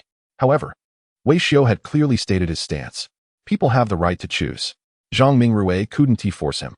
If you change your mind, feel free to come to me. He took out his contact information. Also, if you encounter any troubles in work or life, you can come to me. I'll try to help with what I can. Wei Xiu accepted the contact information. Really? Is this genuine? I never make empty promises. Wei Xiu blurted out. Can you unblock my live streaming room? Zhang Mingrui was taken aback. He couldn't tell if this kid was joking or serious. Fortunately, Lu Yuan was nearby to defuse the situation. Minister Zhang doesn't handle social media. Oh, Wei Xiu lowered his head in thought. Then can you arrange a partner for me? Let us stick to discussing unblocking the live streaming room. Zhang Mingrui was also exasperated. Why was this kid not following the usual script? I'm the equipment minister, not a matchmaker. Wei Xiu replied seriously. I was just live streaming honestly. And my stream got blocked by you. We? Zhang Mingrui pointed to himself. Yeah, suddenly cut off, and there was no violation. You probably think I leaked secrets while repairing tanks. Zhang Mingrui looked confused. We didn't do that. He did think about blocking the live streaming room, though. However, considering that nothing has been verified, Zhang Mingrui held back. Are you crossing the line? Lu Yuan blurted out. Chief, someone has to be watching if I'm crossing the line. Upon hearing this, Zhang Mingrui chuckled. After it's done, I'll make a call to help you inquire. Unlocking a live stream room is really not that difficult. But for general requests, Zhang Mingrui might not agree, as he wasn't the type to abuse power. However, Wei Xiao was not an ordinary person. Zhang Mingrui had already defined this young man in his mind. Even if this kid was not cultivated well in the future, he would at least become a first-class sergeant. If he was well-trained, his future was limitless. Meanwhile, at the office of the head of the home living sector at Yinling platform, "Hello, Mr. Chun. Everything has been taken care of for you. Look at you, so polite, even sending gifts. Your company is our strategic partner at Yinling platform. This small matter is nothing." After a round of commercial flattery, Bai Gao hung up the phone and looked at the Maotai gift bag on the table, feeling a sense of satisfaction. Helping Chun Zhongyi unlock a live stream room was a simple task. After all, Zhuomu invested tens of millions in promotion every year, making them a big client. When a client makes a request, unlocking a live stream room with tens of thousands of fans could be done for free, especially after receiving a gift. After the call, he reported the results. This matter was considered settled. Bai Gao stood up, ready to put away the gift bag. Suddenly, the office door was pushed open. "Bai Gao? What the hell have you done?" Behind the roar, Bai Gao saw a fierce face and instantly felt weak in the knees. The reason was simple. The person was his direct superior, Zheng Ji. Being caught by his boss while holding a gift was indeed hard to explain. Bai Gao immediately panicked. "Vice President Zheng, let me explain. This is a gift from a friend, it's not bribery." Zheng Ji, furious, frowned. "You're still taking bribes?" The phrase "zero silver" here didn't even register with Zheng Ji. He hadn't even paid attention to the Maodai. However, he wasn't in the mood for that today. "I ask you, was it you who requested to lock the 83541 live stream room?" Bai Gao looked bewildered. "Huh? Don't play dumb. That live stream room for appliance repair. I asked operations, and they said you called to have it locked. Is that true?" Upon hearing this, Bai Gao's expression relaxed immediately. "That's true. What is the big deal? I thought I had broken some major rule." "Vice President Zheng, this live stream room has issues. They openly slandered our partner Zhuomu during the broadcast. Zhuomu complained, and according to regulations, I had to ban it." Bai Gao spoke confidently, as this operation was justified. No matter how far it went, he was right. One was a small internet celebrity with tens of thousands of fans. The other was the platform's strategic partner. If given 1,000 chances, he would still choose the latter. He thought Vice President Zheng would understand. "What is this?" The cloud of displeasure on Zheng Ji's face did not dissipate. Did he still have the mind to drink Maodai? He glanced down at the gift bag in Bai Gao's hand, and only then realized. What's inside is not a famous liquor, but cash. This is a delivery from a certain entity, right? Bai Gao glanced at the bag, realizing he couldn't avoid it, so he handed it over. "I was actually planning to give it to you." Zheng Ji got angry. "Stop with this nonsense. I don't have money to waste." "What's wrong, Director Zheng?" Bai Gao also felt a bit irritated. Closing a live stream room shouldn't be that serious. Though accepting money is not a good look, it's ultimately not a major corruption issue. It's just a simple matter of closing a live stream room. Even if Zheng Ji caught him, they could split the gains and be happy. If Zheng Ji held on to this and tried to make things difficult for Bai Gao, it would be somewhat unreasonable. "Do you know whose live stream room you closed?" "Of course," Bai Gao nodded. "It's a small internet celebrity named Wei Xiao." "What? Is he connected to you?" "If only I had such connections." Bai Gao had done some research. Wei Xiao, a repairman for household appliances. Didn't he have much traffic and wasn't he backed by a strong background? He seemed easy to bully. But Zheng, the vice president, wore a face that suggested he was not to be trifled with, which left Bai Gao a bit puzzled. Just now, the platform received a call from a certain military district. Zheng Ji suppressed his intense anger, questioning why they had banned this live stream room. The boss has already gone to the broadcasting authority for a meeting. Bai Gao's pupils dilated, and the cash in his hand fell to the ground. The platform has thousands of banned accounts and appeals, but very few are effective. However, Wei Xiao went straight to the military to appeal? What kind of power is that? Bai Gao was filled with trepidation. Why is it the military district? You're asking me? I want to ask you. Zheng Ji knew there wasn't much information. But one thing was clear. Wei Xiao was untouchable.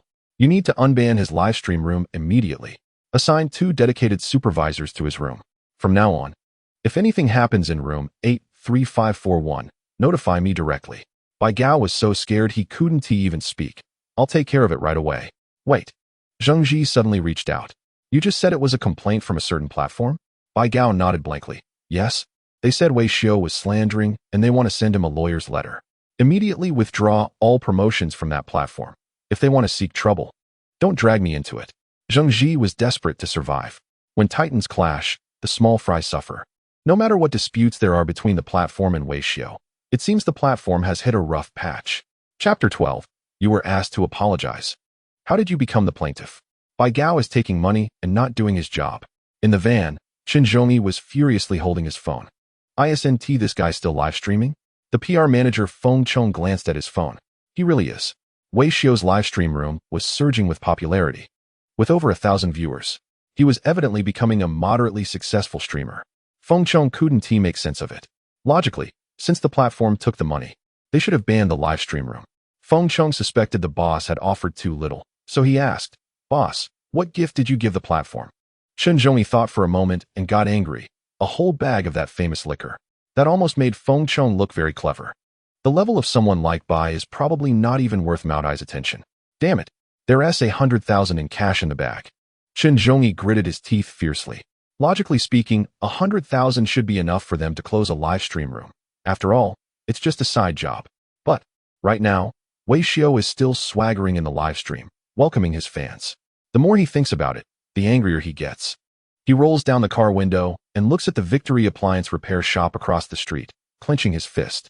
He'll settle the score with Bai later. The most urgent matter now is to deal with this guy. Just looking at that grandson makes me furious. 3 hours ago, Chen Zhongyi personally took the train from the provincial capital to Lingyang, where Weixiao's shop is located. He prepared a lawyer's letter, ready to throw it right in Weixiao's face. Recently, the rhythm on the platform has been too chaotic. Weixiao's live stream is a prime example. Every time he goes live, the platform gets bombarded with insults. There are too many netizens who love to talk trash, and it's hard to keep them in check. But dealing with Weixiao is still straightforward. He likes live streaming, huh? I'll make him eat dirt on his own stream. Damn it.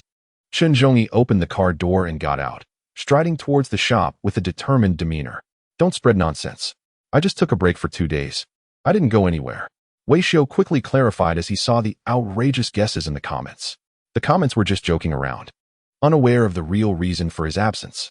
Fortunately, Weixiao resumed his live stream. The homeless crowd found their source of joy again. The comments were lively.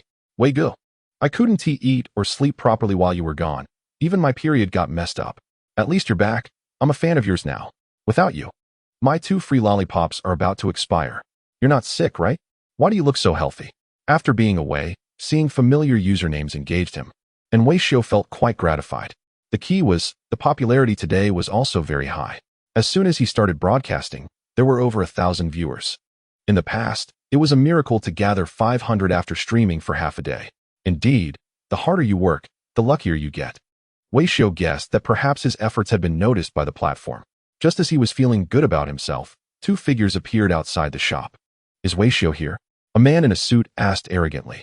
Weixiao sensed trouble and replied, Not here. He died, passed away the day before yesterday. Chen Zhongyi was slightly taken aback and walked directly to the counter. Stop pretending, you are Weixiao. You know it and still ask? Weixiao mentally reviewed his past offenses, but couldn't match the face in front of him with any of them. Who was this man in the suit? The comments also noticed something was off. Why so aggressive? Did you eat gunpowder? Is there beef here? The viewers were excited, anticipating a clash in the live stream today. Speak louder. I can't hear you. What a show. This is going to be good. The audience's curiosity ignited like fire. They would stop and watch if they saw someone arguing on the street, let alone in a live stream. What they didn't know was that Weixiao was taking the blame for the audience. From beginning to end, he never spoke ill of the platform. It was all the audience's comments. So when faced with this unexpected disaster, he was completely bewildered. Who are you? Chen Zhongyi's gaze was icy. You don't need to know who I am. I am officially notifying you that your live stream has infringed upon our company's reputation. Here is a legal letter. Take a look. After saying this, Chen Zhongyi pulled out a document from his briefcase. It was a lengthy 16-page letter filled with evidence he had gathered from the live stream. When Weixiao saw the final compensation amount, he was stunned. 4 million? Are you kidding me? Have some decency. Chen Zhongyi almost cursed, but considering they were live, he held back. Your live stream has long been spreading rumors about our company, causing irreversible damage to our reputation. As the owner of the live stream, you should bear legal responsibility. Weixiao turned to look at his phone that was still streaming. Mom, I'm home. The comments suddenly clarified the situation. It turned out this seemingly respectable person was affiliated with that platform. No one would have guessed that this company could be so petty. Just a little teasing in the live stream, and they showed up with a legal letter. Since the other party was aggressive, Wei Xiao decided to counterattack. That's right. I am Wei Xiao. The host indeed made some jokes about your platform, and it was pretty harsh. I support using the law to defend one's rights. The host didn't mean any harm. I've interacted with him privately, and he is a nice and gentle person with a strong sense of territory. Given the circumstances, the host should apologize. The comments flooded in, all making jokes. Wei Xiao was exasperated. When they were cursing, a bunch of people had foul mouths. But now that a legal letter had arrived, he was left to bear it alone. It seemed this group was not reliable. Wei Xiao placed the legal letter on the table. Defamation, huh? So what do you want me to do? Just pay for $1 million? Chen Zhongyi glanced around the room. Assessing the decor. You look like you can't possibly have $4 million. If you genuinely regret it, I might not pursue this. But the condition is that you must publicly apologize in your live stream for 30 days. Chen Zhongyi had already thought this through when drafting the legal letter. The amount to sue for was just a number. How could a mere repairman like Wei Xiao ever save up $4 million? The main point was to vent his frustration.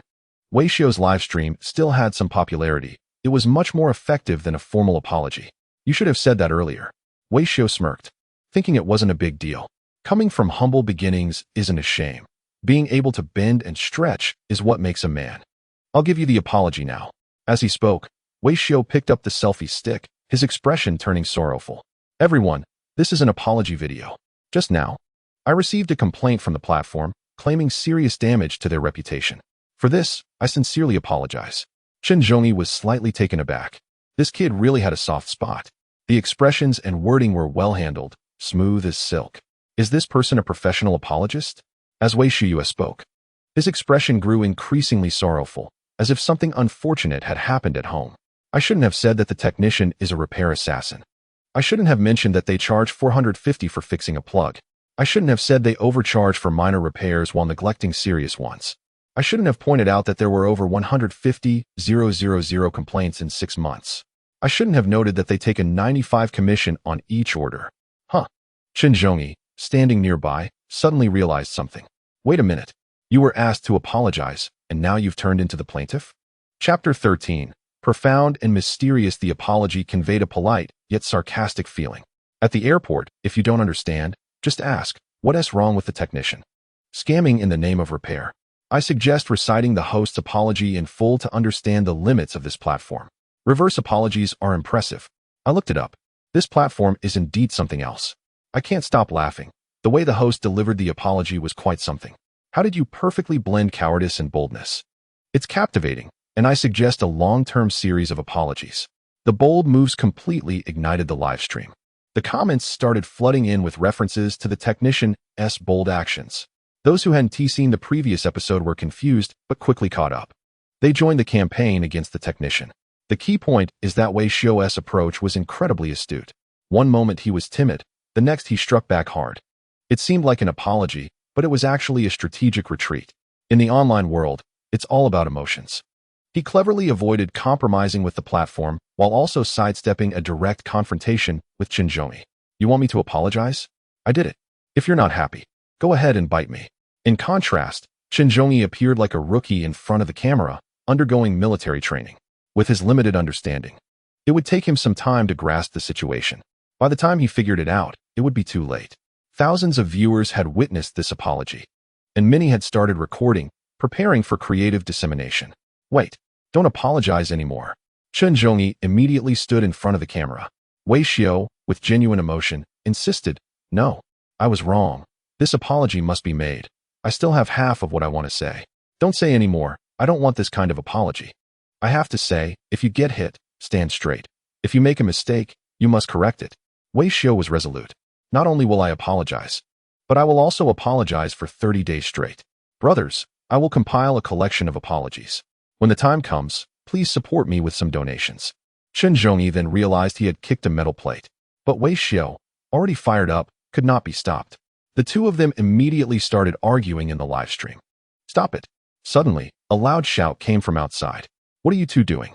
Zhang Mingrue walked in and saw the two of them, prompting everyone to quickly intervene. If there are conflicts, why not talk it out instead of fighting? Wei Xiao paused, relieved to see a familiar face. Thankfully, it was Minister Zhang. If it had been anyone from Chen Zhongyi's side, it would have been hard to fend off so many hands. Moreover, Wei Xiao noticed. Today, Minister Zhang was dressed in military uniform, accompanied by a group of people, all also in military attire. "Hello, Chief." Wei Xiu looked troubled. "I didn't intend to fight. It's just that he went too far." Wei Xiu pointed, while Chun Zhongyi appeared as obedient as a new recruit. "There's nothing else. The 3 soldiers who came have rather high ranks. This so-called Minister Zhang holds the rank of Major General. The 2 behind him are both Colonel rank and wear the insignia of the Armed Forces Department." "Why the fuss?" Zhang Mingrui asked seriously. Wei Xiu looked aggrieved. "I want to apologize to him, but he won't let me." "Is there still a law?" The 3 officers were taken aback. It is said that Lingyang City is a place of etiquette. Today, it proved to be true. Fighting over an apology is just like arguing over who pays the bill. Thinking of this, Zhang Mingrui felt somewhat relieved. Then it's not necessary. Everyone has good intentions, so let's not fight. Wei Xiu then dusted off his clothes. "Why is Minister Zhang here again?" Zhang Mingrui answered without addressing the question. "Let me introduce you. This gentleman on the left is Minister Xie from the Lingyang City Military Affairs Department. The one on the right is Section Chief Li, who coordinates military and local affairs in our military district. We are here mainly to present you with a certificate." Wei Xiu didn't understand. "What certificate?" Before he could finish, a loud drumbeat sounded from outside. A marching band formed 2 lines and stood grandly at the entrance of the appliance repair shop. The residents were very curious, thinking someone must be getting married, and gathered around, forming a circle. As they got closer, they discovered several soldiers in uniform were carrying a plaque with red background and golden letters. The large characters were clearly visible to everyone. "Model unit for supporting the military in Lingyang City." In an instant, the crowd erupted in surprise. Looking at the plaque and the spectacle, everyone could understand its significance. The problem was, they couldn't fathom how such an honor fell upon an appliance repair shop. The comments were even more explosive. "What? Does this mean Wei Gu achieved something? A model unit is usually awarded to big companies, right? Wei Gu is truly impressive. A major general personally presenting the plaque. What a show. Why is today's event so explosive?" Pay attention to Chen's expression. "Ha ha ha. It's simply a script for a feel-good story." Those watching continuously found the greatest amusement. Chun Zhongyi, at 18, stood like a pawn, completely bewildered. "What the heck? A model unit for supporting the military? Isn't he just a lousy repairman? Why him? The key was, just a second ago, he was still sending out a lawyer's letter. Isn't this like shooting oneself in the foot?" "Comrade Wei." The cheerful drum music paused. Minister Xie personally took the plaque, expressing heartfelt sincerity. "I have heard about your deeds from Minister Zhang. As a repairman, you support the military and love the people, making significant contributions to national defense. I heard you actively participate in the construction of the militia, and we are deeply moved. After research and discussion by the Lingyang City Armed Forces Department, it has been decided, specially awarded the title of Model Military Support Unit to Victory Appliance Repair Shop. At the same time, you are granted the rank of Reserve Major." In an instant, the applause erupted on site. The neighbors didn't know exactly what happened, but the atmosphere was such that it would have been inappropriate not to applaud. They only knew one thing. Young Wei was indeed promising. There were quite a few people in the town who had served in the military, and some had even made contributions. However, no one had ever made such a grand scene like young Wei. The crowd stood up in unison. "Wow, I said Wei Gu is not an ordinary person. In the live stream, you can call him Wei Gu without any fuss, but outside, what should you call him? Comrade Major. Is there anyone who can explain what a reserve major is? I've seen special forces, right? When Xiao Zhuang retired, he held that rank. Wow, Xiao Zhuang is a king of soldiers. Roughly speaking, my Wei Gu is also a king of soldiers." After this wave, Wei Xiu was a bit at a loss. He felt he was somewhat unworthy of the position. "Minister Zhang, there's no need for this. I just fixed a car. It's not just about fixing a car. It's mainly your spirit that is worth learning from, and your professional skills are profound and mysterious, exactly what the national defense needs." Zhang Mingrui waved his hand with a smile, but he had his own calculations in mind. He valued Wei Xiu as a talent. That day, when he extended the invitation to enlist, Wei Xiu had declined. Fine, he respected his personal wishes, but he was determined to secure this talent. After this wave of awarding plaques and militia conferring military ranks, Wei Xiu was completely tied to the Qilin battle zone. This talent, who can repair tanks with his bare hands, must be secured first. If discovered by other battle zones and snatched away, Zhang Mingrui would be devastated. However, what he said didn't matter. The crowd instantly became enthusiastic. "Did you hear? Young Wei was specially recruited for his excellent car repair skills. I said Young Wei is really talented at fixing things. If I had known earlier, I would have let my child apprentice under him. What did the leader say in the latter half? He said Young Wei is profound and mysterious. What? Young Wei became a model? Wow. This must have come up during the political review. There shouldn't be much of an issue with his lifestyle. They don't care about that. Chapter 14. Is this what you call a red flag? Speaking of which, why did Wei Xiu apologize to you? Outside the store, everyone was celebrating. Yet, Zhang Mingrui quietly approached Chen Zhongyi from behind. It's nothing, just a misunderstanding. Chen Zhongyi, though a bit foolish, had a trembling voice. Damn it. I really can't take it anymore.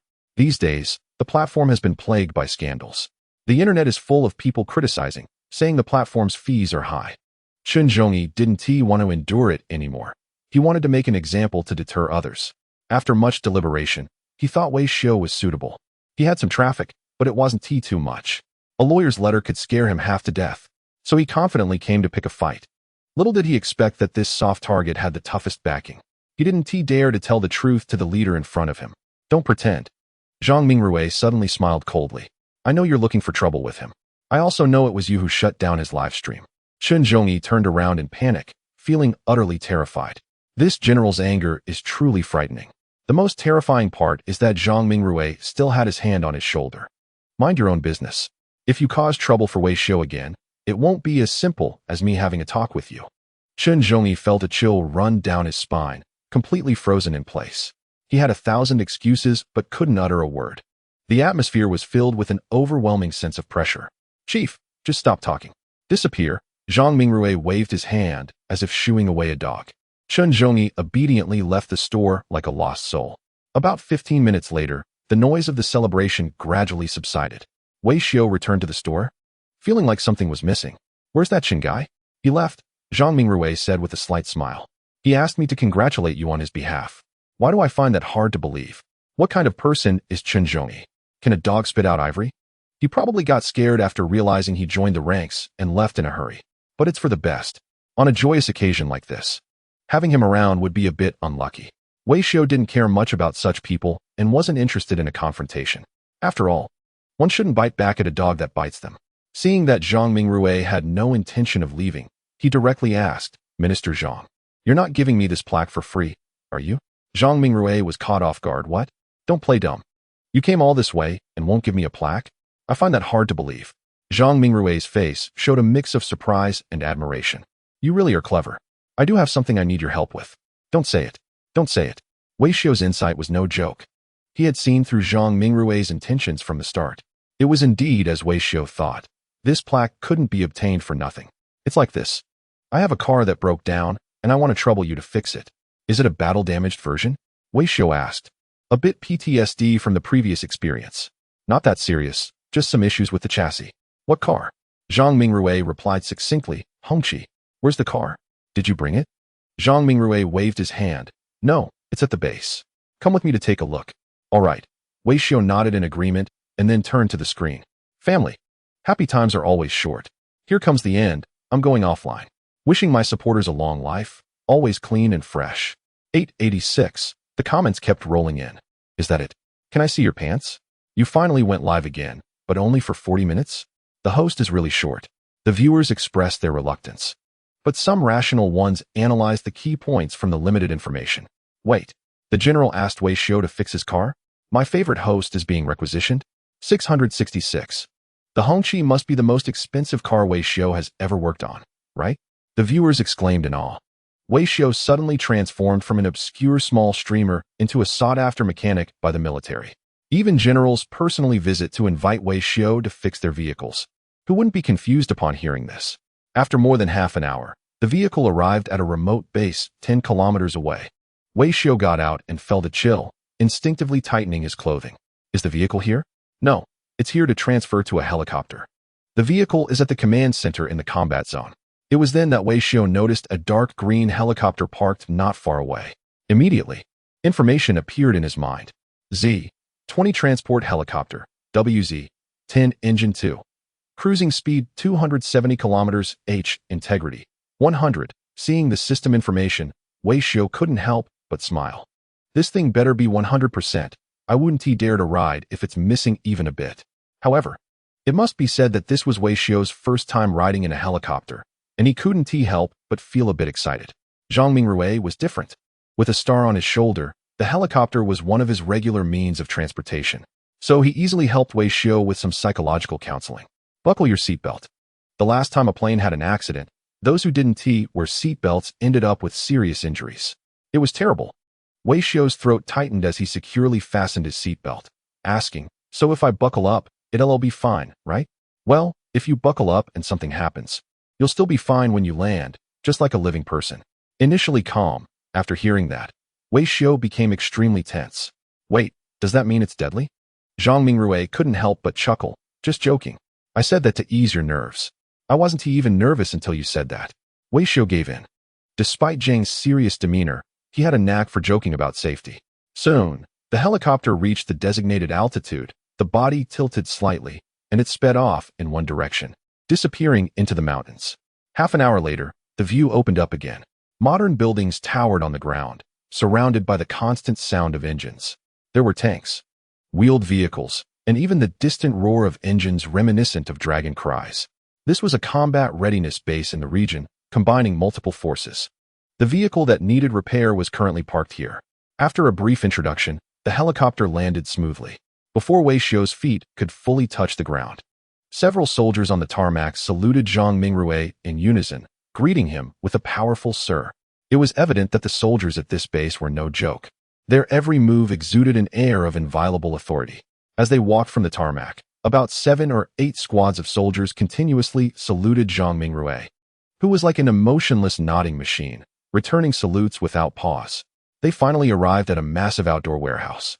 With a command from Zhang Mingrui, the guarding soldiers entered a code into the security system, and 2 iron gates slowly opened. "This is it. This vehicle has been broken for more than a month.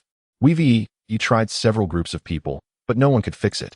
Without waiting for Zhang Mingrui to finish the introduction, Wei Xiu pointed to the green beast parked in the shadows. "You call this a Hongqi?" Zhang Mingrui looked clear-headed. "That's right. It's the Hongqi 9. Chapter 15 Upgrade Kit. Hongqi 9 Area Air Defense Missile. Length 6.8 m. Diameter 0.7 m. Weight 1,300 kilograms. Power 2-stage solid rocket engine. H-200 passive phased array radar. 88 high-mobility off-road truck. Looking at the detailed information in his mind, Wei Xiu's lips twitched. "This is the Hongqi 9, not the Hongqi H9. What a joke. Minister Zhang, you really think highly of me, giving me such a major national asset to repair? This thing must cost 20 to 30 million, right? The missile doesn't need your repairs. It's just the chassis that's faulty," Zhang Mingrui immediately explained. "The issue with the air defense missile's launch unit isn't significant. It's just that the transport isn't reliable. The maintenance unit has tried several times, but it hasn't been completely resolved. If it can't be repaired properly, it will have to go back for major repairs. However, there is an urgent task at hand, and every piece of equipment is essential." That's why Zhang Mingrui thought of Wei Xiu. "My judgment is that the hydraulic leveling system is problematic, but we can't fix it. Do you have a solution?" Wei Xiu raised his eyebrows slightly and answered the question with another. "How much is this chassis worth?" "Just over 1 million. Then it can be repaired." He currently has less than 10 million in repair funds. Repairing a whole missile is out of reach. But repairing just the chassis is definitely feasible. However, Zhang Mingrui didn't understand. "How much is it that you can't repair?" "Over 10 million, I guess." "You're just bragging. How can repairs be done according to the price?" Zhang Mingrui thought Wei Xiu was joking, so he ignored him. "The equipment and personnel here are at your disposal. Get this thing fixed as soon as possible. The recent combat readiness tasks have been quite heavy." Just as Zhang Mingrui was about to leave, Wei Xiu immediately asked, "What standard do you want for the repairs? High-end or low-end?" "It must be the best you can do," Zhang Mingrui thought. "What's the point of distinguishing between high-end and low-end for vehicle repairs? As long as it can be fixed, it's all high-end." He turned to the maintenance unit and arranged tasks, requiring them to unconditionally cooperate with Wei Xiu's work. Although they all verbally agreed, once Zhang Mingrui left, the mood in the maintenance unit changed immediately. "Just him? This vehicle has been sitting here for several days. Our unit has studied it, and the people from the combat zone have also examined it." Everyone was scratching their heads after looking at it. They all had a vague idea of where the problem might be, but they didn't know how to operate it. Can a random young man pulled from society fix it? Nonsense. Little master, which unit are you from? Yang Hu, the leader of the maintenance unit, leaned against the truck, trying to engage. Wei Xiu walked around the chassis, taking it all in, from a home appliance repair shop. Yang Hu burst out laughing. Come on, don't joke with me. I'm serious. Who is joking? Wei Xiu was also frustrated. Communication between people is becoming increasingly difficult. When he speaks the truth, no one believes him. When he lies, they believe it without question. It felt like some sort of strange rule. He decided not to dwell on it anymore. The eyes are filled with a desire to work. After all, repairing this thing could earn several million in maintenance points. Model, TA5380, localization rate 100. Engine, Weichai WP12480 diesel engine. 480 horsepower at 1,800 revolutions per minute. Torque 2,200 Newton meters. Drive mode. All-time 88 drive central inflation and deflation system. Suspension, independent oil gas suspension. Travel 420 millimeters with lateral stabilizer. Completeness, 65. A blueprint unfolds in my mind. The system marks the faulty parts in red and yellow. You can't deny it. The issues are very specific. There are problems with the hydraulic leveling system. The folding launch platform also has issues. The lateral stabilizer is broken. The resistance of the anti-static coating is off. Did you play rough with this vehicle? Yang Hu didn't understand. What do you mean? There are too many faults. Not a single module can operate independently. Really? Just take a look. Yang Hu's tone was filled with sarcasm. Not to mention whether Wei Xiu has the skills. He just arrived, and after seeing the vehicle for less than 10 minutes, concluded that it was severely damaged. Are you diagnosing it without proper tools? Moreover, even those who do such diagnoses at least have some reference. You don't even have a wrench. Just based on your words, who would believe you? Please, get a large lift over here. Prepare an oscilloscope and a military-grade OBD scanner. We also need a resistance tester and a coil starter. Wei Xiu confirmed the general direction of the repairs and wanted to act immediately. But Yang Hu remained unmoved. Are you kidding? You take one look at the vehicle and want to disassemble it? Even if the minister gave an order, Yang Hu wouldn't dare cooperate. If it gets broken, who takes responsibility? At least check the maintenance records, buddy. Wei Xiu waved his hand. No need to look. The hydraulic leveling system is off by 64 degrees. The travel of the folding launch platform is 3 minutes too long. The lateral stabilizer is broken. The resistance of the anti-static coating far exceeds the reasonable value. It needs a major repair. Everyone was stunned at that moment. People were in shock. Wow. This long string of information sounds made up, but what he said is quite close to the maintenance records. He even pinpointed the error of the hydraulic leveling system to the decimal point. You should know. After several units consulted, they all believed there was a problem with the hydraulic leveling system, but didn't know where it was. Unbelievable. What are you still standing there for? Get a large lift over here. Prepare the oscilloscope and military-grade OBD scanner. Bring over the resistance tester and coil starter. Yang Hu repeated Wei Xiu's requests word for word, as if he were the superior. He knew that as a mechanic platoon leader. He had repaired no fewer than 10,000 vehicles, but he had never seen someone like this. Just walking around the vehicle a few times, he could identify the issues. Truly impressive. No wonder the minister treated him with such respect, almost like a treasure. He really is skilled. Wei Xiu watched the busy soldiers. A smile of relief spreading across his face. What is the meaning of being alive? Of course, it is to find moments of comfort in this monotonous yet fleeting time. This splash of yellow on Yang Hu's face could probably last him several days. With the upcoming maintenance work, he could wholeheartedly assist himself. To be fair, the problem with the chassis wasn't significant. With leveling and calibration plus some replacements, it could be resolved in a day or two. After all, it was just a high-spec truck. The true soul of this vehicle lay in the missile launch unit above. Just as Wei Xiu focused his attention on the launch unit, a flash of blue light crossed his mind. Detection complete. The object is in good condition, no repairs needed. Detection complete. The object has available upgrade kits. Would you like to proceed? Huh? Wei Xiu was slightly taken aback. Under normal circumstances, he couldn't repair the launch unit of the Hongqi 9 due to insufficient points. But now, it seemed he had discovered a new version of the system. Even without damaged components, upgrades were possible, and there were no limitations based on repair points. If that's the case, he had to give it a try. Proceed. Request received. Matching solutions. Hongqi 9 Integrated Quantum Radar Enhanced Version. Chapter 16 version, T1 Anti-Stealth. Some strange knowledge flooded into his mind regarding the maintenance. The Hongqi 9 was originally equipped with the H-200 phased array radar. This device had a radar cross-section of about 18 square meters. In contrast, typical stealth fighters had a radar cross-section of around 0.05 square meters. Therefore, the Hongqi 9 could only provide limited anti-stealth capabilities, leaving some high-performance stealth aircraft outside its defensive range, such as the F-117 and F-35. However, with the upgraded plan, the radar cross-section of the Hongqi 9 would decrease to about 0.001 square meters, making it capable of targeting all known stealth aircraft. Additionally, the enhanced version introduced multifunctional interceptors and modular warheads, with guidance systems having an anti-jamming index greater than 30 dB. The combined upgraded features would significantly improve air defense efficiency. Once a stealth aircraft entered its detection range, it would be a guaranteed hit. This upgrade requires a total of 9 million repair points. Would you like to proceed with the upgrade? Upgrade. Wei Xiao did not hesitate for a moment. Repair points were like money. Only when spent were they real. Otherwise, they were just a bunch of numbers. Immediately, a torrent of knowledge surged into his mind, causing a slight sense of oxygen deprivation. His body involuntarily trembled. The knowledge transfer was complete. However, since the upgrade was to be undertaken, it wasn't just about repairing the launch vehicle anymore.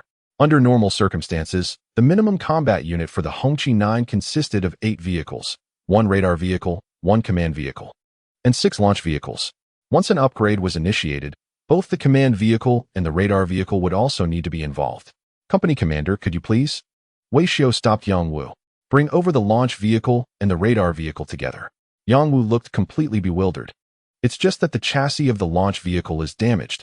What does that have to do with the radar vehicle? After a moment of confusion, he still followed through. Minister Zhang mentioned it before leaving. Moreover, Wei Xiao had also shown his capabilities just now. Genius is merely the threshold to Wei Xiao. We don't know, and we don't dare to ask. Just follow the instructions. Due to Yang Hu's respect, the two sides worked together harmoniously for 2 days. According to Minister Zhang, the vehicle must be delivered before the training exercise, which means Wei Xiao still has an afternoon to spare. He felt that it wasn't a big problem. All the modules had been installed, leaving only software debugging and road testing.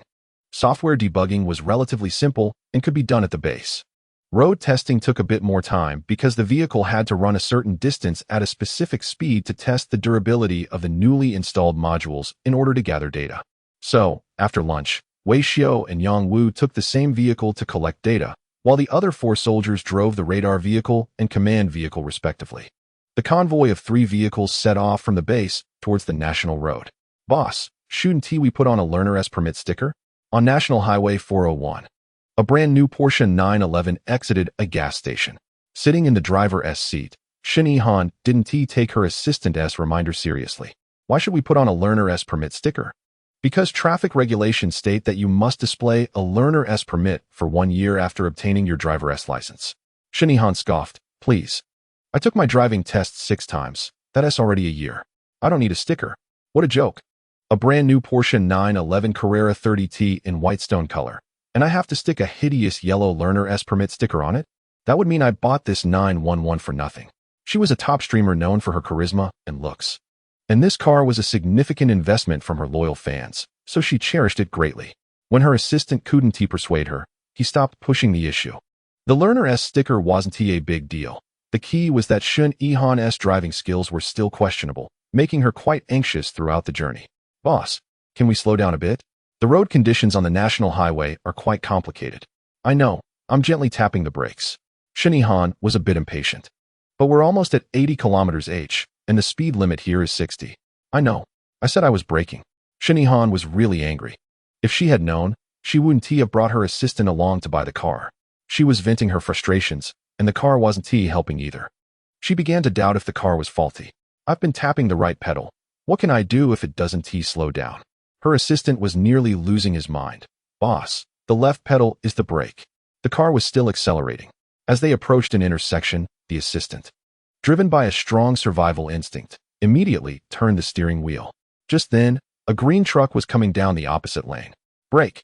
Which one is the brake? Hurry up and brake. What kind of vehicle is that? Bang. A loud crash echoed. The Porsche was flung aside. Fortunately, it was a side collision, which absorbed some of the impact. There was also a green belt on the roadside. The passengers in the Porsche were not in life-threatening danger. They slowly recovered from the shock of the airbags. Shin Yi-han immediately got out of the car to inspect the damage. The Porsche had crashed into the tire of a large truck, and the front was completely totaled. The truck, on the other hand, only had some paint chipped off near the tire area and had no functional issues. Seeing this, Shin Yi-han's anger surged to her head. How do you drive? Shin Chun and Yang Hu, who got out of the truck, were still dazed. They had been driving at a snail's pace of 30 miles per hour. Suddenly, a yellow flash came rushing from the opposite lane. Veteran driver Yang Hu thought the driver was having a seizure and immediately stopped the vehicle. Little did he expect that the Porsche would unexpectedly swerve and crash into their car. That wasn't even the strangest part.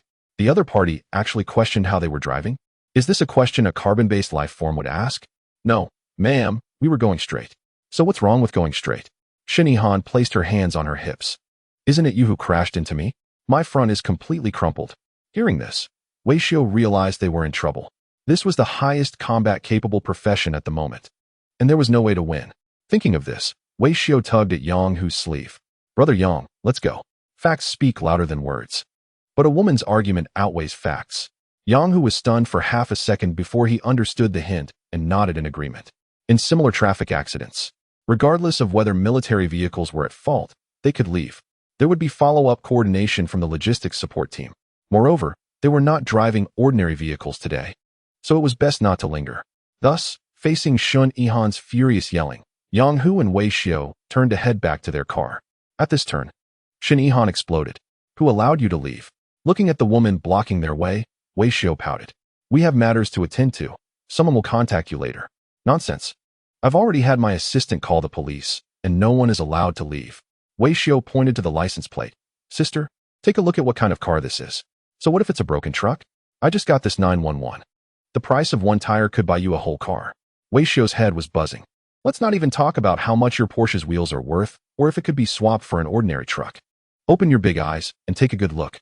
Is this an ordinary truck? Indeed, heaven is fair. While giving this little fairy an 8 out of 10 for looks, it seemed her intelligence had run out of credit. A pretty girl, but unfortunately, lacking in common sense. You can't leave. I've called the police. There's no way I'll let you off the hook.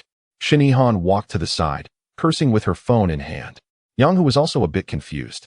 However, considering his identity, he didn't want to argue with the fairy. Brother Wei, let's go. Wei Xiu spread his hands. She might not let us leave. Facing the strongest hero of the current version, they had no moves left. If the two of them got in the car, what if she just threw herself on the ground? Yang Hu scratched the back of his head. That shouldn't happen, right? He said it, but deep down, he wasn't so sure. The scene in my mind is still filled with Shin Yi-han's fierce behavior just now. It's hard to say for sure. It's fine not to let them go. After all, today isn't an urgent mission. Yang Hu is mainly worried about the situation escalating. It still falls under the category of a traffic accident, but if the young lady continues to make a scene, it could be seen as interfering with military affairs. Wei Xiu leaned against the car and lit a cigarette. It's fine. After all, it's not me interfering with military affairs. That said, it could lead to imprisonment, which would be a shame at such a young age. Old Yang. Wei Xiu patted Yang Wu's shoulder. Wait until you get some time off. Buy a plane ticket. Head straight to the airport. There's a bus to Leshan from the passenger center there. Yang Wu didn't understand. Why go there? Once you get to Leshan, take bus number 3. It goes directly to the scenic area. There's a big Buddha there. You can tell him to get up while you sit there. Yang Wu. 10 minutes later, the traffic police arrived at the scene on a motorcycle. From a distance, at an intersection, veteran officer Sun Guosheng saw the massive vehicle stopped at the intersection, and his heart sank. There's no other way. Incidents involving the military are quite troublesome. Generally, when military vehicles are involved in accidents, they can record the scene and leave first. But now, 10 minutes have passed, and the military vehicle hasn't left. This indicates there is a dispute between both parties.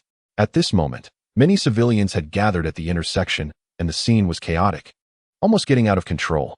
Sun Guosheng was communicating with the command center to retrieve surveillance footage while assessing the damages of both parties involved. Soon, he reached a conclusion. The yellow Porsche was traveling from the southwest to the northeast, speeding and not signaling while colliding with the military vehicle that was moving normally from the east to the west. The Porsche was fully responsible.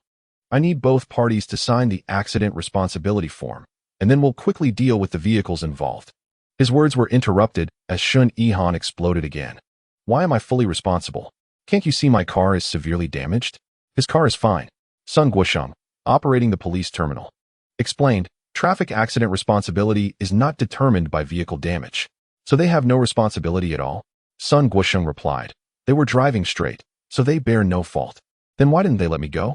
They clearly saw I was turning left. Sun Guosheng, they clearly avoided you and fulfilled all their obligations. Then why did the collision happen? One question left Sun Guosheng dumbfounded. After nearly 20 years as a traffic officer, he had never encountered such logic. Now he understood why the military vehicle didn't leave quickly. It turned out they were dealing with someone unreasonable. As a principle, a left turn must yield to oncoming traffic. Moreover, they had principles to uphold. After speaking, Sun Guosheng gave up on communicating with Shinihan. He turned to Wei Xiao. You can leave now. The accident responsibility form has been prepared. We will continue to discuss any compensation later. Don't let this delay your work. Wei Xiao nodded and reached for the accident form. But it was snatched away by Shinihan. Did I allow them to leave? Sun Guosheng's expression immediately became serious. Ma'am, if this continues, they have the right to sue you for interfering with military affairs, which could lead to a 3-year prison sentence. Your behavior warrants a strict and heavy punishment. The young lady was momentarily stunned. This touched on her area of ignorance. What about my car? Sun Guosheng was getting a bit impatient. Just file an insurance claim yourself. And you also have to compensate for the other party's losses. Humph, compensation is compensation, as if I can't afford it. Seeing that there was no advantage to be gained from the traffic police, Shinihan took out her phone from the damaged car. While dialing, she glanced sideways at the others. A broken truck? What's so impressive about that? I have a liability coverage of 5 million. That's enough to pay you for a lifetime. Sun Guosheng almost couldn't hold back his laughter and looked up at Yang Hu and Wei Xiao. I have to say, those who served in the military are indeed professional. They generally don't break character. A coverage of 5 million is considered high. It makes sense. A Porsche is neither too high nor too low. It counts as a luxury car. The key is that your 5 million probably only covers the repair of their wheels. I wonder which insurance company ended up with someone like you. Hello, I'm reporting an insurance claim. Shinihan intentionally switched to speakerphone. Insurance company. Hello? Has an accident occurred? Were there any casualties? No. Insurance company. Has the traffic police assigned responsibility? Yes, I am fully responsible, but I think their determination is unreasonable. Insurance company. What brand of car was the other party driving? Shinihan. A no-name brand. I think it's a Hongqi 9. Okay, so it's a Hongqi H9 sedan. Right? The insurance agent was very professional. The most common sedan under the Hongqi brand is indeed the H9. Perhaps the car owner misspoke and omitted the H. No big deal. The H9, when purchased, costs around 300,000, which is well within the coverage amount. Since the traffic police have already assigned responsibility, there is no need for further dispute. Both parties can leave the car repair assessment to the claims adjuster. We will contact you shortly. Please ensure your safety. Wait. It's not a sedan, it's a truck. A Hongqi truck? The agent was slightly taken aback. When did Hongqi start making trucks? What's wrong? While the agent was puzzled, the department supervisor came around from behind and inquired. What is going on? The customer said she crashed into a Hongqi. The supervisor's heart skipped a beat. If it's difficult for the agent, it's definitely not an ordinary Hongqi. This brand of car is a bit special. The civilian models are not expensive, but there are a few models, like the state guest car, that are extremely pricey and generally not available to the public. For example, the Hongqi state gift model costs over 7 million and is mostly custom-made. A crash could lead to a significant insurance loss. It can't be the Hongqi state gift, right? The agent looked up. No, it's a Hongqi 9. Then it's fine. The supervisor let out a sigh of relief. A Hongqi 9? At worst. It's only worth 30,000 or 40,000. Wait a minute. What Hongqi? The agent replied, 9 without the H. The supervisor was dumbfounded. He had basic knowledge. The Hongqi 9, the long-range air missile. He wasn't sure how much it was worth since it was confidential, but he knew. If there's a collision, the best option for the insurance company is to pack up and leave overnight. Chapter 18. How did it escalate to execution? What does it mean to exceed the coverage limit? I purchased 5 million. What kind of junk truck can't cover that? Hello? Speak up. Shinihan, who was hung up on, looked bewildered. The insurance company promised to send someone to the scene. However, the operator replied that it might exceed the coverage limit, and the rest would have to be paid out of pocket. She couldn't understand. How can a mere tire scrape on a broken truck be worth 5 million? Shinihan was still confused. Sun Guosheng, however, had seen through it all. This vehicle starts at a minimum of 10 million, although it's just a tire scrape. It has precision instruments on board. If those instruments malfunction due to the collision, the repair costs would be astronomical. Furthermore, if the accident delays military operations, Shinihan would have to compensate for additional losses. Stop shouting. I advise you to let them leave quickly. The longer you delay, the less your insurance will cover. Shinihan, unconvinced, replied, You all are conspiring to swindle me, right? Sun Guoxing didn't bother explaining. Who has swindling you? This is a certain type of advanced air defense missile, worth millions. Do you see that tube? The warhead inside is worth several luxury cars. It's unbelievable. Sun Guoxing had tried to mediate to help Shin Yihan minimize her losses, but this girl was simply too extraordinary. She lacked intelligence and common sense. He really didn't know how her mother raised her. Thus, Sun Guoxing gave up on persuasion and approached Wei Xiao. I suspect her mother dropped her when she was born and just raised the placenta. Wei Xiao understood. It's not a big issue, fortunately. It's not an urgent task. She'll be liable for around 1 or 2 million at most. All right, thank you for your cooperation. You all carry on. I'll handle it. Just as Sun Guoxing finished speaking, beep, beep, beep, the truck behind them suddenly roared. Sun Guoxing tensed up. The alarm frequency was high and somewhat grating. Is your vehicle damaged? Oh no. Yang Wu immediately tightened up and sprinted to the command vehicle. What is going on? The radar detected an unidentified flying object and is currently analyzing the signal.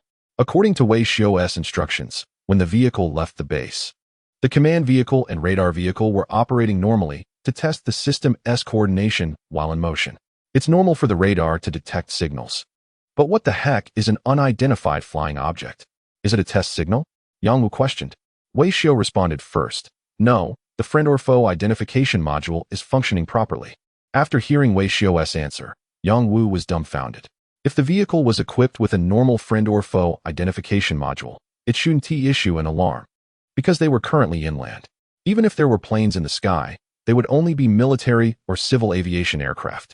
There shouldn't be any unfamiliar frequencies. Report. Squad Leader, RCS signal analysis complete. 320 kilometers southwest. The aircraft type is confirmed as F-35. The soldiers in the command vehicle reported loudly, and the air instantly became suffocating. Squad Leader, what should we do? Yang Wu stood still like a stone statue. He had never encountered such a situation, nor had he ever imagined it. In the heart of the mainland, he unexpectedly discovered a stealth fighter jet. Squad Leader, we have a strike window, what should we do? Before Yang Wu could react, Wei Xiao picked up the command radio. A special task force has arrived. What else can we do? All units, prepare for combat immediately. Wei Xiao disregarded everything else. Once detected, it must be an enemy aircraft. There was no possibility of misjudgment. He fixed his gaze on the command terminal and immediately issued orders to the radar vehicle. Enemy aircraft detected, 1 stealth fighter. Target position 22078, altitude 70, speed 750, heading 350. Calculate the flight trajectory immediately. The launch vehicle is ready to go. Amidst a series of loud commands, Yang Wu finally regained his composure. No matter the situation, as long as enemy aircraft were invading the territory, there was nothing more to say. Damn it. All groups, follow Wei Xiao's command and prepare for launch immediately. He transferred command to Wei Xiao and quickly ran to Sun Guoxing. Officer, I need you to secure this intersection immediately. No vehicles are allowed to enter or exit. Sun Guoxing looked astonished. Huh? Me? What are you guys planning? Military operation, no further information. Secure the area immediately. A few meters away, beside the damaged Porsche, the claims adjuster who had just arrived looked at the car with a worried expression. The supervisor was right. They had really encountered a major issue. The Porsche was mangled beyond recognition. Repairs would be difficult, and there was a chance it might be deemed a total loss. Even if it could be repaired, the cost would be astronomical.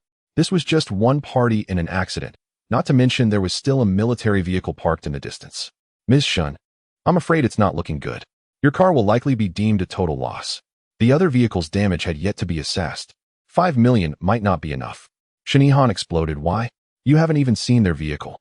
I caught a glimpse. The Hongqi 9 is worth 20 to 30 million. Even a scratch would be costly. The claims adjuster took out his phone to record the accident details as a formality. We will fulfill the contract. But any excess costs will likely need to be covered by you. Shinihan's heart sank. How much? It's uncertain until an assessment is made. But it could be around 1 to 1.8 million. Smash. Shin Ihan felt like her heart had shattered. She hadn't been a host for long, and her income wasn't substantial. After finally managing to get a Porsche, she had no savings whatsoever. Now she was facing a potential bill of 1 to 1.8 million. This was insane. What if I can't pay? The claims adjuster, indifferent, replied. Then you might face a lawsuit from the military. This is ridiculous. What a foolish missile. Upon hearing the word lawsuit, Shin Ihan's mental state collapsed. Who would have thought that buying a new car would lead to an accident on the first day, and now she might have to go to court? It was as if bad luck had struck her the moment she stepped outside. Just as she was scratching her head, a strange sound suddenly came from behind her. Everyone's attention was instantly drawn in that direction. They turned to look toward the other side of the intersection. The accident truck rose vertically like a transformer. At the same time, Traffic Officer Sun Guosheng rushed over, shouting, "Everyone, step aside quickly." Shin Ihan's pupils shook with confusion. What is going on? What are they planning to do? Their SA launch mission. Hurry up and clear the area. The insurance adjuster was stunned. The assistant was stunned. The other onlookers were also stunned. Just a traffic accident? It can't be that serious, right? What about the promised lawsuit? What is happening? Skipping the court proceedings? Are they executing directly? Shin Ihan's face was filled with questions. Just a collision. Is it necessary to bomb it with missiles? Chapter 19. Emergency situation. Meanwhile, at the Chilean War Zone headquarters, in the conference room, Zhang Mingrui sat at one end of the table, with his superior, Huang Han, on his right. Opposite them sat a team of experts from the Aerospace Research Institute. The new generation of long-range air defense missiles must possess anti-stealth capabilities. Chief Engineer Zhao. That's our only requirement, Huang Han stated. The team led by the gray-haired Zhao Hengyan exchanged glances, looking somewhat troubled. This was already the 18th meeting. The aerospace team and the military had communicated multiple times, but progress was minimal. The reason was simple. There was a significant gap between the research capabilities of the Aerospace Institute and the military's expectations. Zhao Hengyan rubbed his forehead and said, "Commander Huang, I understand your feelings. But at this stage, technology comes first. We do have anti-stealth radar, but it cannot be immediately applied to air defense missiles. I have explained similar issues many times. Stealth aircraft are not invincible. The 38th Institute under the Electronics Group has a radar, codenamed JY-27. This is a meter-wave radar. The long waves emitted by this radar cannot be absorbed by the stealth aircraft's radar-absorbing layers, allowing it to detect stealth aircraft. However, there's a downside. As a long-wave radar, its detection precision is limited, providing only rough estimates. Therefore, it cannot offer accurate guidance. This device is only suitable for use as a detection instrument. Currently, the optimal solution against stealth aircraft remains to use the JY-27 in conjunction with data relay to indirectly command the missile defense system. Directly replacing the missile defense radar with anti-stealth radar will take some time. We are still working on quantum radar technology. Before Chief Engineer Zhao could finish, Huang Han interrupted. How long will it take? At least 3 years, possibly up to 5 years. Huang Han pursed his lips. He knew this was just a promise without any real timeline. But then he thought about it. The researchers were also facing challenges. They must be doing their best. Scientific research is not something that can be resolved with a snap of the fingers. So he compromised. All right, we won't demand speed, but we need precision. However, before the new air defense missile project is initiated, you should assist the troops in coordinating the anti-stealth radar and missile defense systems. According to the alternative plan provided by Engineer Zhao, the only effective method currently is to use the JY-27 with the Hongqi plan to effectively intercept stealth aircraft. Compared to directly using the missile defense system, having an additional airborne situational relay makes a significant difference. Although it's just one more step, the effect is vastly different. After all, stealth fighters operate at speeds close to Mach.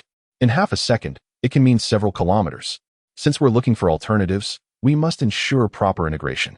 Additionally, the recent failure rate of the defense system has been a bit high. Can we address this? I'll do my best to arrange it. Engineer Zhao has presented another grand plan. As the manufacturer of the defense system, there is a natural obligation to maintain the equipment.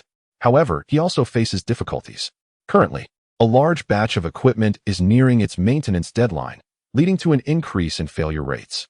We are trying to arrange production capacity, but as you know, we are not just serving your combat zone. Hearing this, Huang Han's expression darkened completely. You have your difficulties, and I have my issues. Simply dragging this out is not a solution. Whenever the troops assemble, 2 or 3 vehicles tend to malfunction. With this probability, it's not just a problem for combat. A complete assembly itself is an issue. Engineer Zhao, don't give me those excuses. If your factory can't meet the production capacity, send people over. With the maintenance unit of the troops, we can handle minor issues ourselves. Relying on others is not as effective as relying on ourselves. Most of the failures in this batch of vehicles are related to the chassis, which is relatively easier to resolve. However, relying solely on the maintenance unit is not sufficient. We also need professional guidance. Minister Zhang is still owed 7 vehicles. Some we can repair, while others we can't. You need to send people over quickly. Just then, Zhang Mingrui suddenly raised his hand. Chief of Staff, it's 6 vehicles. Why is one missing? Huang Han looked up. I entrusted vehicle number 013 to someone else. It should be repaired today. Huang Han was a bit taken aback. He remembered vehicle 013. During the last exercise, it had broken down right at the position, which frustrated him greatly. The maintenance unit had come and tinkered for 3 days without figuring it out, saying it needed to be sent back to the factory. What? The maintenance unit has managed to do it? Zhang Mingrui tentatively replied. It's not the maintenance unit. Not the maintenance unit? Who else in the combat zone can repair vehicles? Zhang Mingrui braced himself and answered. I found someone from outside. As soon as he finished half a sentence, Huang Han slammed his hand on the table, glaring angrily. Are you out of your mind? You dare let outsiders repair missile vehicles? What about discipline? The experts across from him shook their heads in disappointment. Although Zhao Hengyan couldn't lose his temper like Huang Han, he was also extremely dissatisfied with Zhang Mingrui's actions.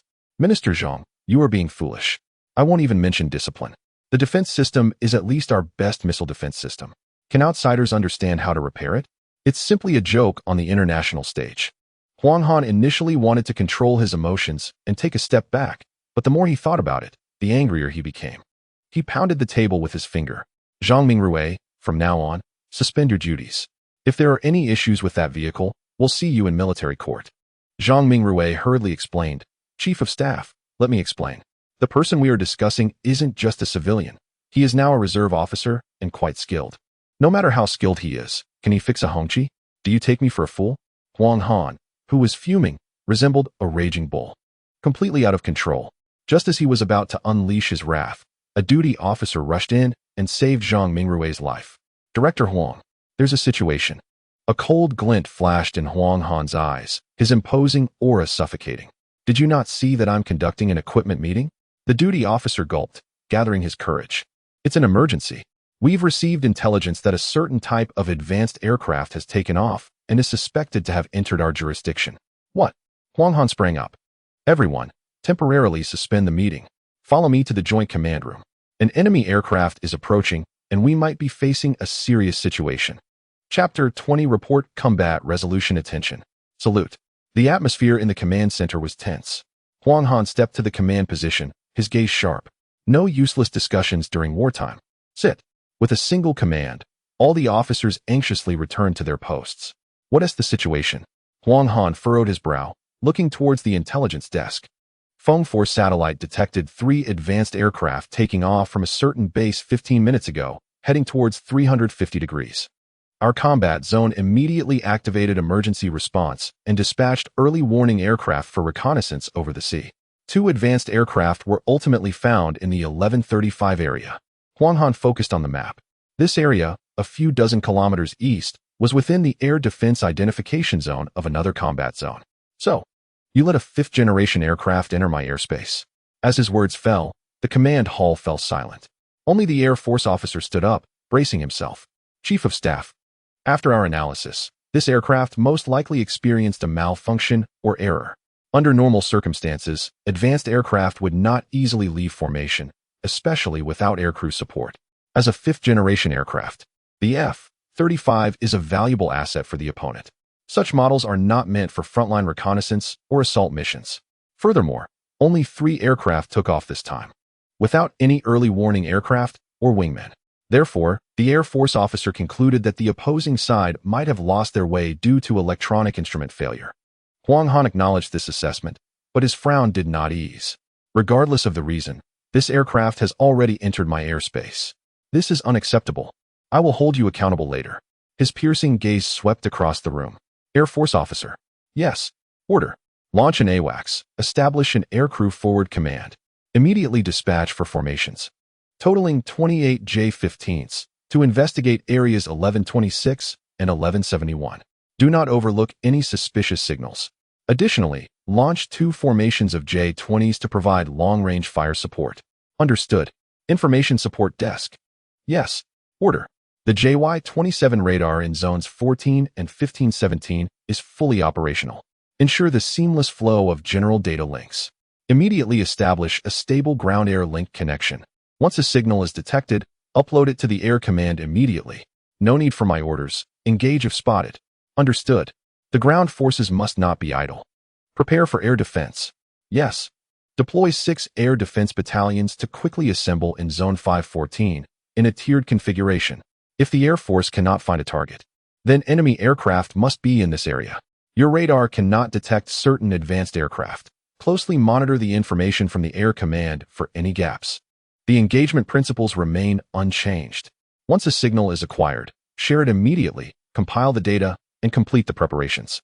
It is imperative to eliminate any incoming enemies. Yes. Zhang Mingrue was stunned and secretly gave a thumbs up. It was impressive work from the Chief of Staff. Within just a few minutes, the intelligence situation had been sorted out. Enemy aircraft vanished in Zone 1135. Therefore, the most likely locations for their appearance are the positions deployed by the Chief of Staff. The Air Command directs the J-20 and J-15 to conduct a net-style reconnaissance, almost completely suppressing this airspace. The remaining corners will be handled by ground air defense positions. Considering the stealth characteristics of certain advanced aircraft, the JY-27 is absolutely crucial. Only this radar can detect such aircraft with a low radar cross-section without pressure. It can quickly assess the enemy situation and accurately allocate available forces. The order was issued in less than a minute. The plan was clear and seamless. Truly impressive. Chief of Staff, if the opponent mistakenly enters our airspace, our deployment should be adequate. They will be discovered sooner or later. Hearing Zhang Mingrue's praise, Huang Han did not respond favorably. Sooner or later is not soon enough. Moreover, this deployment is not without flaws. Huang Han anxiously looked at the battlefield situation map. The airborne early warning system can detect certain advanced aircraft, but its effective range is only 200 kilometers. Beyond that range, it is powerless. Therefore, the Air Force mainly relies on visual reconnaissance by fighter jets. This method is highly dependent on luck. Although the ground radar units have a wide detection range, only 2 JY-27s are deployed in this area, which is far from sufficient. Thinking about this, Huang Han meaningfully glanced at the experts from the Aerospace Institute. If we had a more advanced missile defense system at this moment, I wouldn't be so worried. The experts lowered their heads, filled with guilt. Although the unexpected situation had little to do with them, ultimately, Chief Huang was correct. If their work could be more thorough, the air defense forces would be more composed when facing elusive advanced aircraft in the future. Huang Han did not blame them. He was simply being prudent, trying to apply pressure on the equipment side to accelerate the development process. Seeing his goal achieved, Huang Han's gaze returned to the big screen. Air Force Command. Report the situation.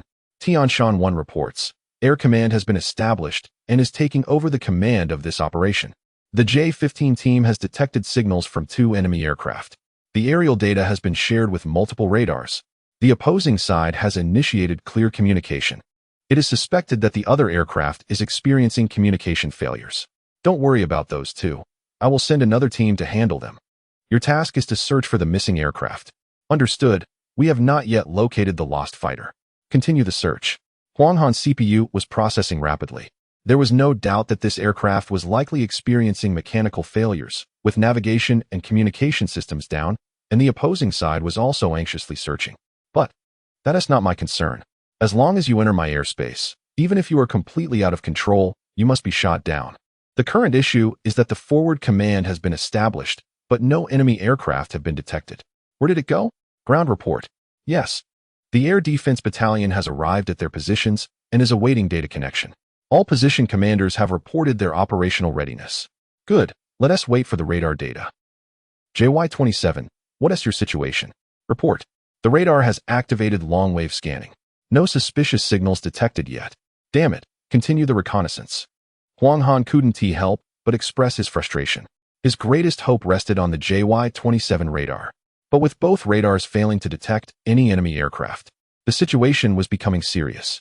Airborne efforts were just a gamble. The JY-27 was the main detection force. If they couldn't find anything, the situation would develop in the worst possible direction. Huang Han picked up a pen and drew 3 circles with Tianshan 1 and the 2 radars as centers. Zhang Mingrui immediately understood the implications of these circles. Logically, if the missing aircraft appeared in this area, it would definitely be captured. Huang Han tightly gripped the laser pointer. But sometimes, things just don't follow logic. Chief of Staff, what do you mean? Huang Han, feeling a sense of urgency, pointed to the longitude lines on the map. It was near Lingyang. To the east is the sea, and to the west is the capital's air defense identification zone. I suspect it may have already crossed our defense area and moved inland. Once it flies past this line, regardless of whether the aircraft can be found, we will have to face military court. Chapter 21. Who the hell is leading these troops? Zhang Mingrui broke out in a cold sweat. Allowing the F-35 to enter the air defense identification zone could still be explained as an error. At most, a few people would lose their positions. But if this F-35 enters the capital's defense area, everyone from the Chief of Staff down will face severe consequences. Zhang Mingrui dared not think further and could only look at the map again. Although the 3 circles did not tightly overlap, the gap left was only about 10 kilometers. The F-35 could not have simply slipped in along the edge. So, he convinced himself, the F-35 should still be in this area. Perhaps we just haven't detected it. Hard to say. Huang Han had already prepared for the worst and had made a decision in his heart. He pointed to a gap left between the 3 circles. Army. Yes. How many missile defense units do you have that can be deployed near Highway 401 immediately? Report. The nearest air defense battalion is about 20 minutes away from Highway 401. Boom. That's too slow. Huang Han slammed his fist on the table, gradually getting more agitated. 20 minutes is enough time for an advanced aircraft to leave the territory. By the time the air defense battalion arrives, he might as well take off his hat. Huang Han was increasingly inclined to believe that the advanced aircraft had slipped into the east along Highway 401. But how to investigate? There were no mobile forces nearby. Just then, an army officer stood up again. Commander, location shows that a vehicle from the Red Flag unit has fallen behind and is currently near Highway 401. Fallen behind? What's going on? Huang Han seemed to have grasped a lifeline. He rushed to the army officer. The vehicle number is 013. Its current position is at the intersection of Highway 401 and Yuzhong Road, which is at the edge of Zone 4. 013. Upon hearing the number, Zhang Mingrui immediately reacted. Commander, that's the vehicle I told you about that needs major repairs. Huang Han's rising enthusiasm cooled down again. After finally finding a unit he could deploy, it turned out to be defective. It's like getting a toothache from drinking cold water. Fortunately, he didn't give up. What was wrong with that vehicle? The chassis was damaged. But the command vehicle and radar are both functional. Zhang Mingrui's intuition kicked in. It's true that Vehicle 013 is undergoing major repairs. But the issue is with the chassis, and everything else is fine. At this critical moment, as long as the radar and missile vehicle are operational, it can be a lifesaver. If the advanced aircraft is flying in this area, it may be at low altitude. Huang Han traced a line along Highway 401. As long as it flies low, there might still be a chance for the radar to detect it. Regardless of whether Vehicle 013 is armed, as long as it can conduct a scan, it is likely to catch something. Snap. Huang Han threw the pen onto the table and personally walked toward the communication desk. Connect me to Vehicle 013. Hello? Who is this? After a long 7 seconds of waiting, a strange voice came through. The communication language was very informal, using plain speech. But at that moment, Huang Han couldn't care less. I'm Huang Han. Listen to me. No matter what you're doing right now, immediately stop all work. Open up. Before Huang Han could finish, the other party suddenly interrupted. No time. Just one sentence threw the entire command hall into chaos. It should be noted that this is a military channel. Communication has strict requirements. No matter who it is, one can only respond after the other party has completely finished speaking. Interrupting in the middle is absolutely not allowed. But now, the other party not only rudely interrupted, but also directly rejected the command. What is going on? You're speaking to the Chief of Staff, the third in command. In this hall, aside from the ceiling, he is the highest authority. No time. What nonsense is that? Do you think the Chief of Staff is joking with you? Huang Han was on the verge of exploding, but the bigger picture was at stake. He held back his temper and explained his identity. I am Huang Han. You better stop right now. It doesn't matter if you're a king. I'm busy, so I'm hanging up. Beep, beep, beep. The sound echoed through the hall. Everyone's faces were filled with shock and disbelief. Who am I? Where am I? What just happened? The 013 team not only ignored the Chief of Staff's orders, but also hung up the phone. Were they out of their minds? Who the hell was leading these troops? Huang Han felt completely lost.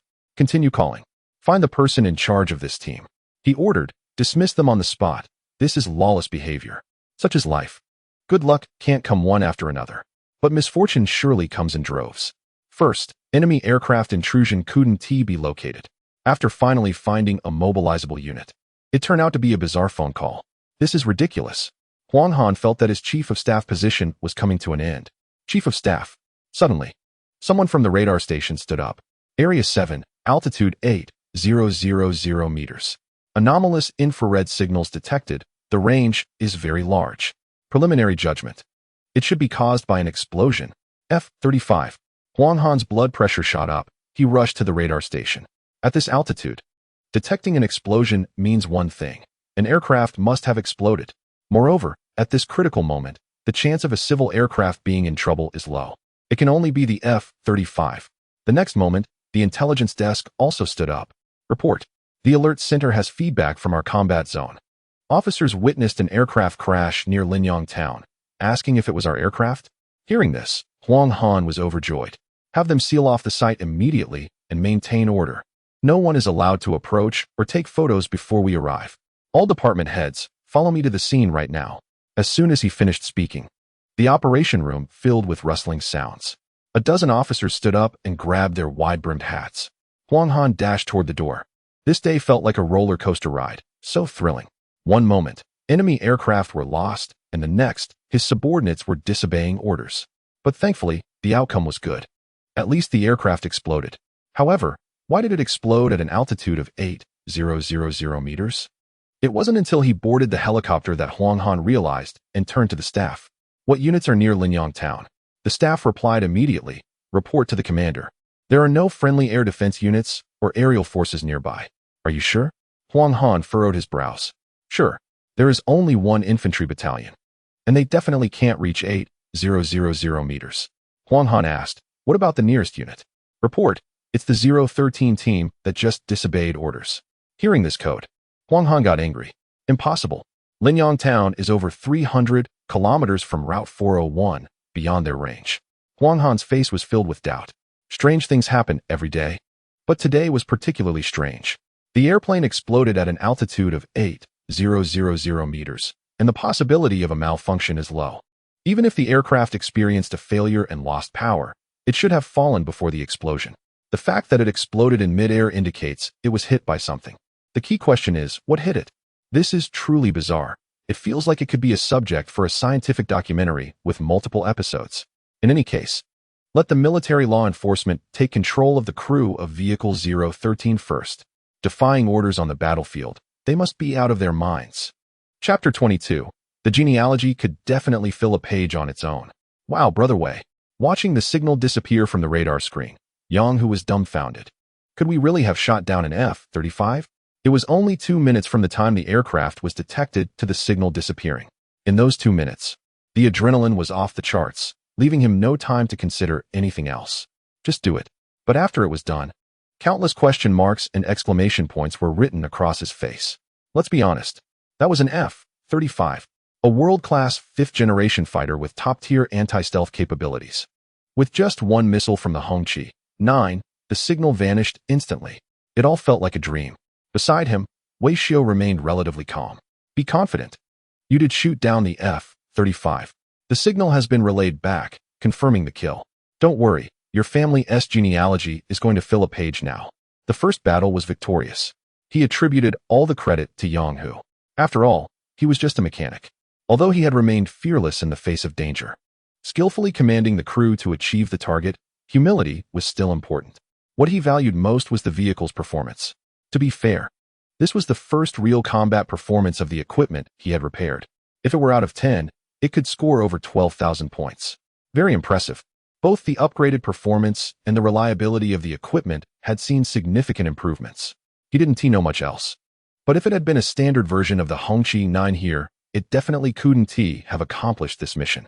Just as Wei Xiu was feeling pleased with himself, a military jeep sped right up to them. The dust kicked up by the vehicle made it impossible to see anything. By the time Wei Xiao and Yang Hu reacted, 2 officers in uniform appeared before them. Look, the genealogy is about to fill a page. Wei Xiao pointed at the 2 men, giving them a thumbs up. Impressive speed from the military. Just as they achieved a victory, they arrived at the scene. Given the success of shooting down the F-35, wouldn't it be reasonable to award a special merit for this? Yang Hu also took a moment to react, smiling as he saluted. Good day, sir. The newcomers were serious and expressionless, their cold gazes sweeping over Yang Hu. Are you in command of Vehicle 013? Yang Hu stood tall. Report, sir. I am Yang Hu from the Field Maintenance Unit. I am tasked with the repair mission. The 013 Hongqi 9 crew is currently under my command. The 2 officers exchanged glances, moving to flank Yang Hu. Though they didn't act aggressively, they had already formed a threatening posture. Come with us. Yes, sir. Yang Hu didn't say a word and walked straight to the jeep. Wei Xiao felt a bit displeased. This guy was a bit selfish, wasn't he? I'm over here being modest, and you can't just leave me out. You achieve your merits, and I definitely deserve recognition too. What does it mean for you to get in the car alone? So he spoke up. What about me? One person turned back. Did you participate too? Yang Hu suddenly came to his senses and quickly explained. Of course. Wei Gu is the main force. Wei Xiao secretly nodded. This was more like it. Not a thankless wolf. The officer smirked. So you're saying you're the mastermind? Not really a mastermind. Just contributed a little bit, Yang Hu replied. The officer's face was expressionless. Very well. Get in the car? Once the 2 were seated in the vehicle, the 2 officers sat one on each side, each accompanying one of them. Yang Hu felt ecstatic.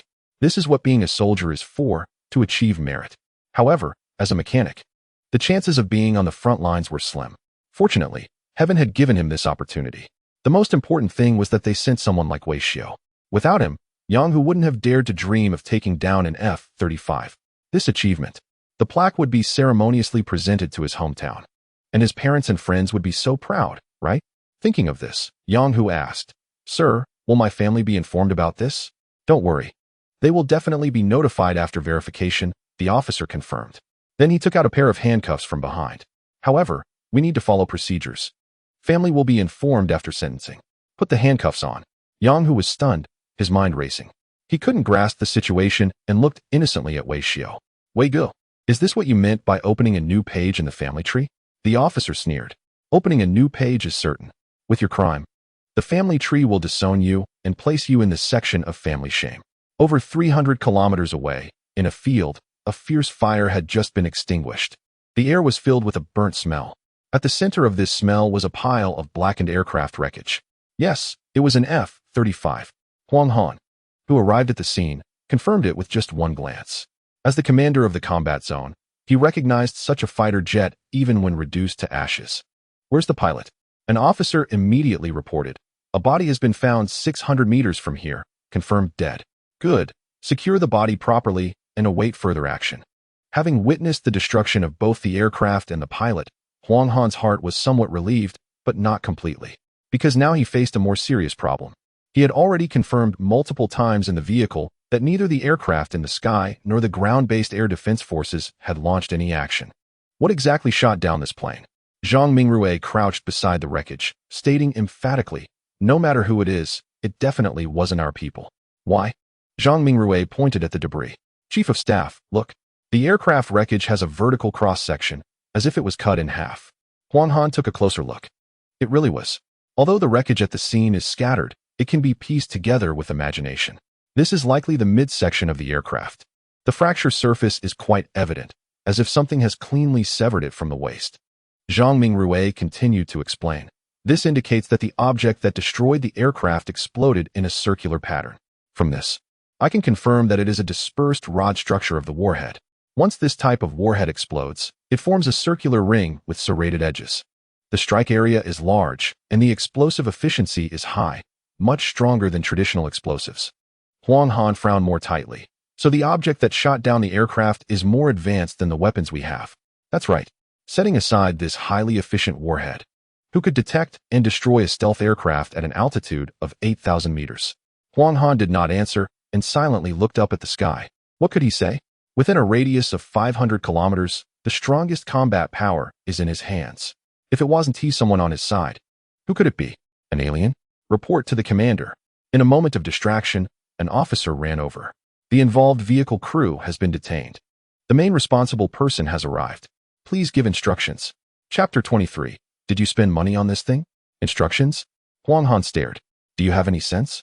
An aircraft has shattered in front of me, and you asked me how to deal with 2 soldiers? Execute them on the spot. The officer was startled. Chief of Staff. That is not appropriate. If you know it's inappropriate, why didn't you bring them here? Understood. Huang Han was exasperated. Good things only happen once in a while. When something goes wrong, it's always a pile of issues. Forget it.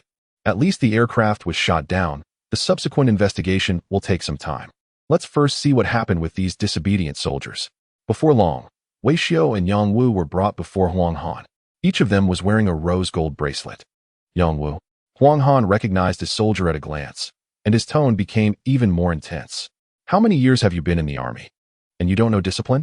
Faced with the chief of staff's question, Yang Wu appeared confused. Who am I? Where am I? Why? Commander. What do you mean? Huang Han swore. Stop pretending with me. Don't you know what you did? What did I do? Chief. I'll explain. Seeing Yang Wu's blank expression, Wei Xiao quickly interjected. To be honest, the rose gold bracelets are already on. Confess for leniency, resist for severity. Wei Xiao understood. What do you want to confess? Huang Han felt the person in front of him was unfamiliar. I was conducting equipment testing with Captain Yang. As a result, we had an accident. While we bear some responsibility, I don't think it's necessary for us to be handcuffed. Huang Han. Wait a moment, testing what vehicle?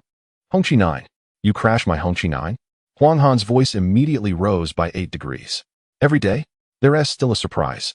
There aren't many Hongqi 9s in the theater, and now one has been crashed. Is it really necessary to kick someone when they're down? Looking at the situation, Wei Xiao doesn't wear a military uniform or have the demeanor of a soldier. He's completely lost control. What are you doing? Who allowed you to get close to the Hongqi 9? Reporting in, I'm here at the request of Minister Zhang to fix the vehicle. Zhang Mingrui was initially squatting by the F-35, studying it closely. Upon hearing someone call him, he turned around naturally. The next second, he jumped up from the ground. Wei Xiao, what are you doing here? Do you two know each other? Huang Han crossed his arms, sizing up the two. Yes. He is the expert I brought to repair the Hongqi 9. Zhang Mingrui noticed the leader's unusual expression and lowered his voice. Does he look like an expert to you? Huang Han's eyes were sharp. Goodness, this kid looks about the same age as my grandson. How can he be an expert? People often fall silent when they have no words. Goodness, all the troublesome matters have come together. A subordinate privately allowed a civilian to repair the vehicle. Just when it was unfortunate that enemy aircraft invaded, they needed the vehicle. And the vehicle was damaged. Thankfully, the F-35 was shot down. If anything had happened today, Zhang Mingrui and these two would have faced endless consequences. Huang Han suppressed his anger, taking countless deep breaths before addressing them in a calm tone. Young man, dismantling military equipment without permission has caused significant losses. Do you know what kind of action this is? Wei Xiao rubbed his temple and thought for a moment. It's like opening a page in a family tree. Huang Han was slightly taken aback. What kind of logic is that? I thought we shot down an F-35. That should at least earn us a second-class merit, right? Yes. Indeed, there was a traffic accident. But we can't be blamed for that. Besides, the traffic police have already ruled it was the other party's fault. The vehicle damage isn't severe. We shot down an F-35. That should compensate for some losses, right? But looking at the leader's face, it was terrible. Changing from black to red, and his blood pressure didn't seem stable. What did you just say? I said, we shot down an F-35. With Wei Xiao's shout, the area fell silent for 10 meters. They heard every word clearly.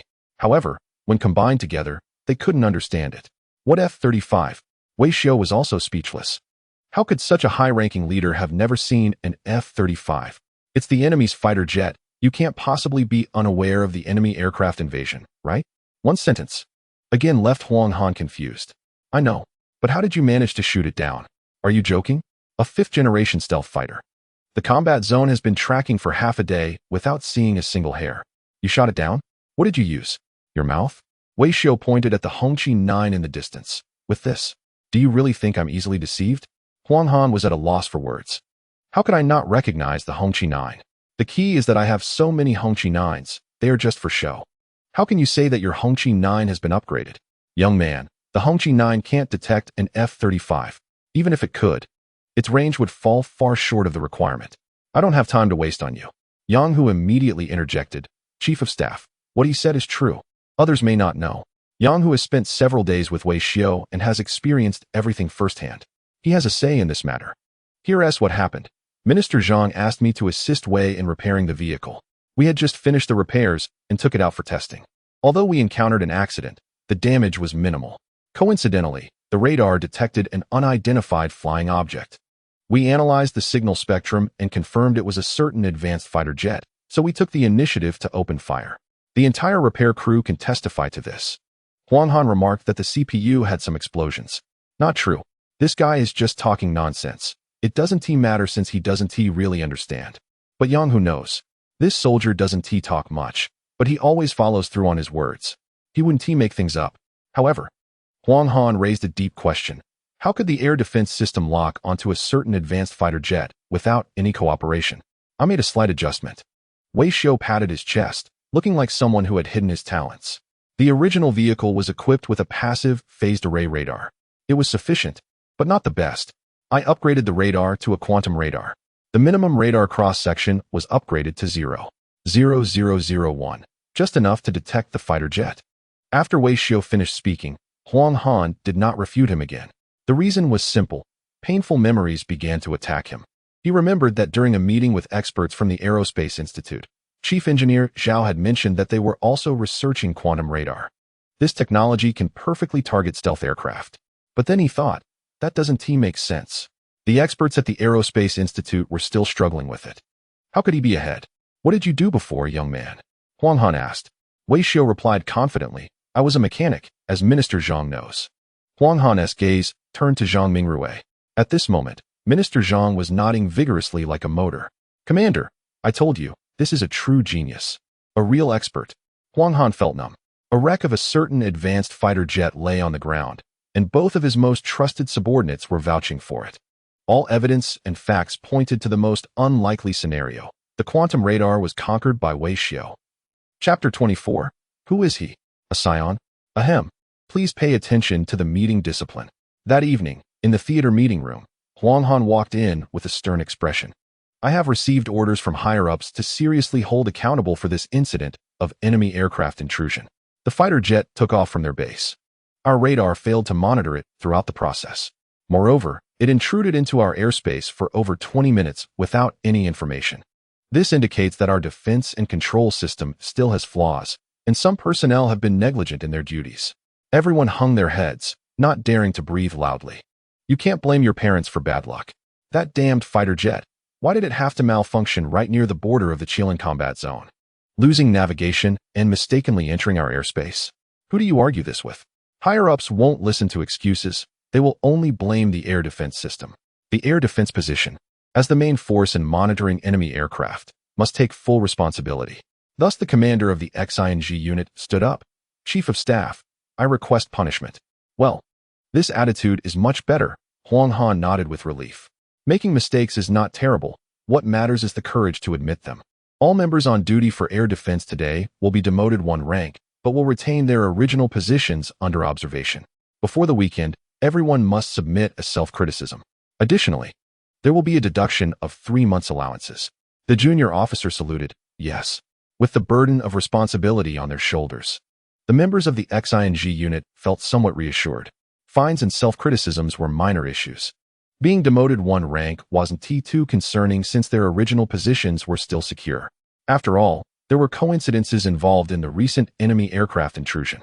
The Chief of Staff, known for his tough demeanor but kind heart, did not impose excessively harsh penalties. The focus was on discipline with reminders rather than severe punishment for the XING unit. However, at the end of the conference room, the personnel from the equipment department were not so fortunate. The XING unit's shortcomings were minor. The equipment department had completely failed in their duties. Huang Han's gaze fell upon the group, led by Zhang Mingrui. A very few comrades have managed equipment poorly, leading to adverse conditions during wartime dispatches. Orders could not be conveyed to the battalion, nearly resulting in serious consequences. This behavior is extremely detrimental. The other officers felt a chill run down their spines. Such language was already the most severe. They had likely heard about Minister Zhang's actions. Vehicles were not maintained according to regulations. During the enemy aircraft intrusion and emergency assembly, Team 013 failed to report. Even more concerning, the Chief of Staff personally called to issue orders, but the other party directly hung up. To put it mildly, this was negligence. To put it severely, it was defiance on the battlefield.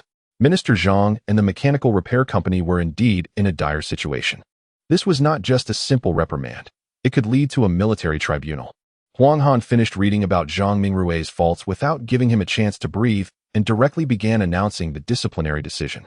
After research by the war zone, it was decided to give Zhang Mingrui and Yang Hu a written reprimand. Other responsible individuals would receive a verbal warning. You must deeply understand your mistakes. The members of the XING unit were filled with questions. Is that it? We are penalized with fines and demotions and must write self-criticisms. While Minister Zhang and his team manage poorly and defy orders, yet only receive a reprimand. Is this reasonable? At that moment, someone voiced their discontent. Chief of Staff. The Team 013 clearly hung up your call. I know, no need to remind me. Huang Han was already aware. Then why are they just receiving a reprimand while we face heavy penalties? Isn't that a double standard?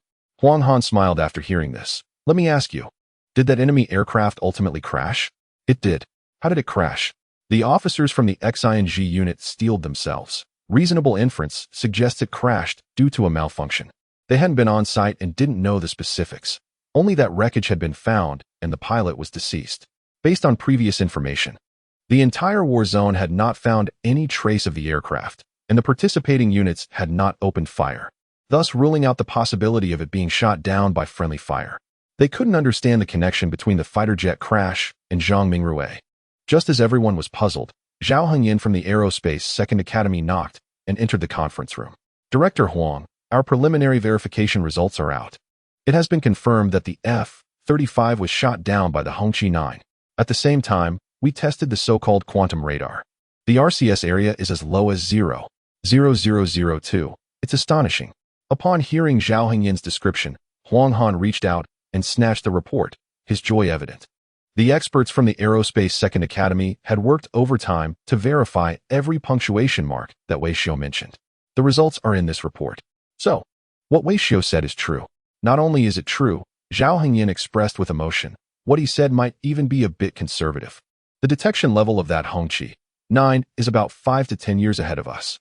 As he finished speaking, Huang Han's throat visibly trembled. 5 to 10 years. Zhao Hengyan, as one of the best air defense missile experts in the industry, had dedicated his life to learning, utilizing the best national resources, and leading the most outstanding team. The research on anti-stealth radar was still in its infancy. Meanwhile, Wei Xiu had single-handedly advanced our military's air defense capabilities by a generation. Chief of Staff, I have a request, Zhao Hengyan said eagerly, filled with infinite desire. I hope you can assign Wei Xiu to me. I want him to join the Aerospace 2nd Academy. At the same time, I will apply for a special recruitment quota from the Academy of Sciences for him.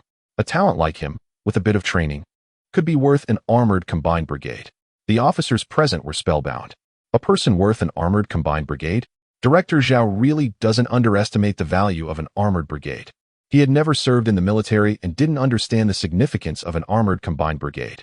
Only in our country, with our strong resources, can we afford such things. Abroad, an armored combined brigade is like a bug-level existence. Building one would cost at least 20 billion. Destroying a nation with one brigade is no joke. A person worth an armored combined brigade. Who is he? A scion? Just then, Huang Han waved his hand. Director Zhao, you overestimate my armored combined brigade. Even if Wei Xiu isn't nurtured well, he is still worth a group army.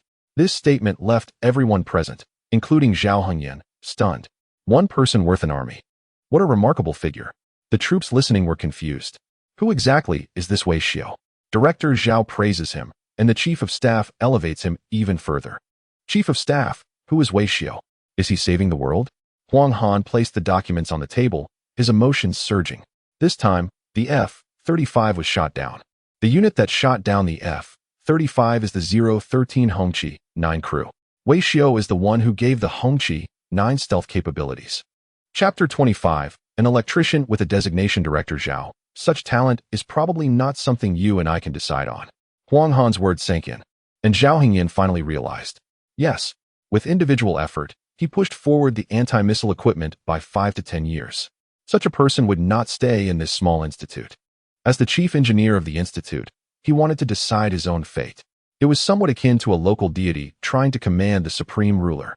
Even the strong Huang Han, a commander in the theater, did not dare to make a hasty decision. After the meeting, Huang Han hurried to his office. He dismissed those around him and took out a satellite phone from his drawer. The phone had only 2 buttons, one for hanging up and one for dialing. The dialing button was connected to only one line. When the call connected, a deep voice came through, carrying a hint of emotion. "What's going on? Can't even stop a malfunctioning aircraft? What kind of chief of staff are you?" Huang Han immediately stood at attention. "Yes, sir. I will reflect on this." "You certainly need to reflect, but not now. What happened with the Hongqi 9 that shot down this aircraft?" The superior on the other end had already received the battle report. From the entry of the aircraft to its being shot down, the entire process was detailed. However, the superior still did not understand. The report stated that the Hongqi 9 shot down an F-35, which seemed impossible. A piece of equipment without stealth capabilities and with limited range shooting down a stealth fighter. The superior had reason to suspect that Huang Han was seeking credit. "Don't try to fool me with empty talk." "Report, sir. The battle report is accurate. That Hongqi 9 has been modified, and experts from the Institute have confirmed it." There was a hint of hesitation on the line. "What do you mean?" "Our military has acquired medium to long-range anti-stealth missiles." Suddenly, the line went silent. 3 seconds later, the superior's voice returned, but he was no longer speaking to Huang Han. "Prepare the aircraft immediately. I am going to the Chilean war zone." "Hey, I'm home now. Are you still following me?" At the entrance of a home appliance repair shop, Wei Xiu looked at the 2 soldiers who had followed him from the war zone. "Mr. Wei, the superior has ordered us to ensure your safety. Please understand." "All right." Wei Xiu shrugged helplessly, muttering to himself. "What danger could there be around me? The biggest danger is that you 2 are sticking so close. I can't even go to the bathroom without getting constipated." Being called a guard was really no different from being under house arrest. He felt aggrieved but couldn't voice it. He thought throughout the journey that this time fixing the aircraft was indeed reckless. Although it was repaired, it shouldn't have been taken out to show off by shooting down planes. Despite the final outcome, the commotion from the war zone did not seem like a good sign. Up until now, neither Huang Han nor Zhang Mingrui had shown up, only sending these 2 soldiers to relay the message for him to stay at home. He didn't know what was going on and didn't dare to ask. Lost in thought, Wei Xiu stepped inside. 2 seconds later, he suddenly realized and widened his eyes at the door lock. "What the heck? Why is my door open? Did someone break in while I was out? Who asked the thief?" A middle-aged man walked into the hall from the backyard. "Old Deng?" Seeing the visitor's face, Wei Xiu finally breathed a sigh of relief. "Aren't you in the city taking care of my sister's child? I can't reach you by phone, and I'm really worried." Wei Jiangua felt relieved when he saw that the child was fine. This shop originally belonged to Wei Jiangua. Later, when the elderly couple moved to the city, Wei Xiu took over the shop. Family members had urged Wei Xiu more than once to sell the shop and find a proper job in the city, but he refused. This caused the elderly couple to worry constantly. Like this time, after several days of not being able to reach Wei Xiu by phone, Wei Jiangua was extremely anxious. He went to the town and found the front door tightly locked, with no one around, nearly causing him a stroke. "Look at what happened here. I should hurry and call your second uncle back." Saying this, Wei Jiangua took out his phone. "Where did my second uncle go? I couldn't find you. So I had the whole family and relatives look for you. Your second uncle went to report it to the authorities. I'm not a child. I can't just disappear." Wei Xiu was a bit impatient. "Yes, children wouldn't do such a thing. 3 days without reaching you by phone, and who knows what brand of phone you have. With such poor signal?"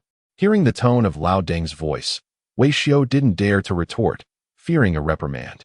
He was already the most troublesome among all the younger generation in the Wei family. This sudden disappearance and the fact that they had to report it to the authorities would certainly give the elders more to talk about. The evening before dinner, the whole family of the second uncle returned to the small courtyard, chattering away, and they took turns lecturing Wei Xiu, who could only nod helplessly in agreement. "I'm not talking about you." With relatives around to back him up, Wei Jiangua seized the opportunity. "Look at whose family graduates from university and still runs back to the countryside." Wei Xiu replied, "I have a college diploma." "The same. Everyone else is heading to the city to find jobs, and you're here running a repair shop. Was your education for nothing?"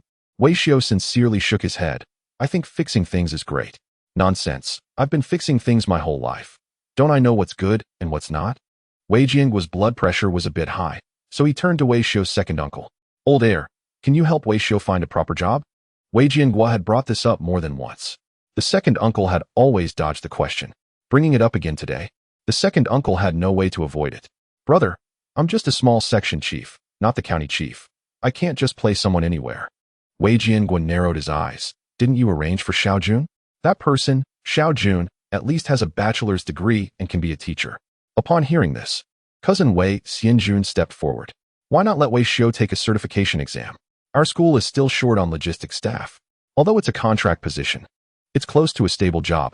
Hearing this, Wei Jianhua's furrowed brow eased a bit. Working as an electrician at a university. Although it doesn't have a fixed position, at least he would be living in the city. When others ask, he can say he works at a university, which is better than running a repair shop in the town. It still has to be Xiao Jun. I can't rely on anyone else.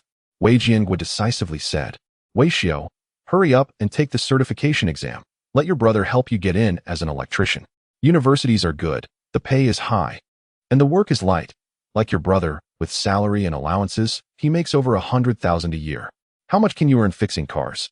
Your aunt also stepped in to support him. Wei Xianjun. Moreover, now that you've entered university, there are ways for you to progress. Our school also offers correspondence programs for degree upgrades. I can help you with that. Wei Xiu looked confused. It sounded as if he really wanted to go to university to become an electrician. His family spoke like machine guns, their chatter incessant. With all this, do you still not understand why I prefer to stay in this town instead of going out? Chapter 26. Can be locked to death. Wei Xiu actually had a decent relationship with his family. He could understand the care from his elders, but he couldn't respect it. After all, as parents, it's better for them to ensure their children have stability than anything else, especially in such small places.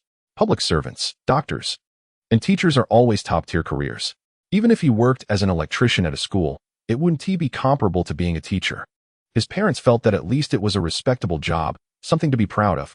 Unlike now, whenever friends from the city asked about Wei Xiu's job, Wei Jianhua would casually brush it off, saying he was working hard in the south. Brother, haven't you thought about pursuing a doctorate or something? To shift the focus, Wei Xiu brought up Wei Xianjun. It was fine not to mention him, but once he did, Wei Xianjun was full of himself. My master's degree is quite impressive. You know how it is in our field. To go further up is to deal with serious high-tech stuff. Wei Xiu played along. That is true. His cousin studied aerodynamics and graduated from a prestigious university. With a good major, he had all sorts of advantages. Graduates from such programs are highly competitive. Top-tier graduates enter research institutions to work on macro-strategic studies. Second-tier graduates can also land jobs at leading research organizations. As for someone like his cousin, he could only teach at a university. To those in the know, Wei Xianjuan's career choice seemed a bit lacking. However, to the uninitiated elders, Wei Xianjuan's job was the best in the world. His aunt looked at him with pride and affection. Your second brother has finally found his way. Just needs a wife now. Luckily, I've already started arranging blind dates for him. Wei Xiu's face lit up with curiosity. Oh really? Any prospects? His aunt interjected. Yes. He met a girl a few days ago. Everything was good, except for her job.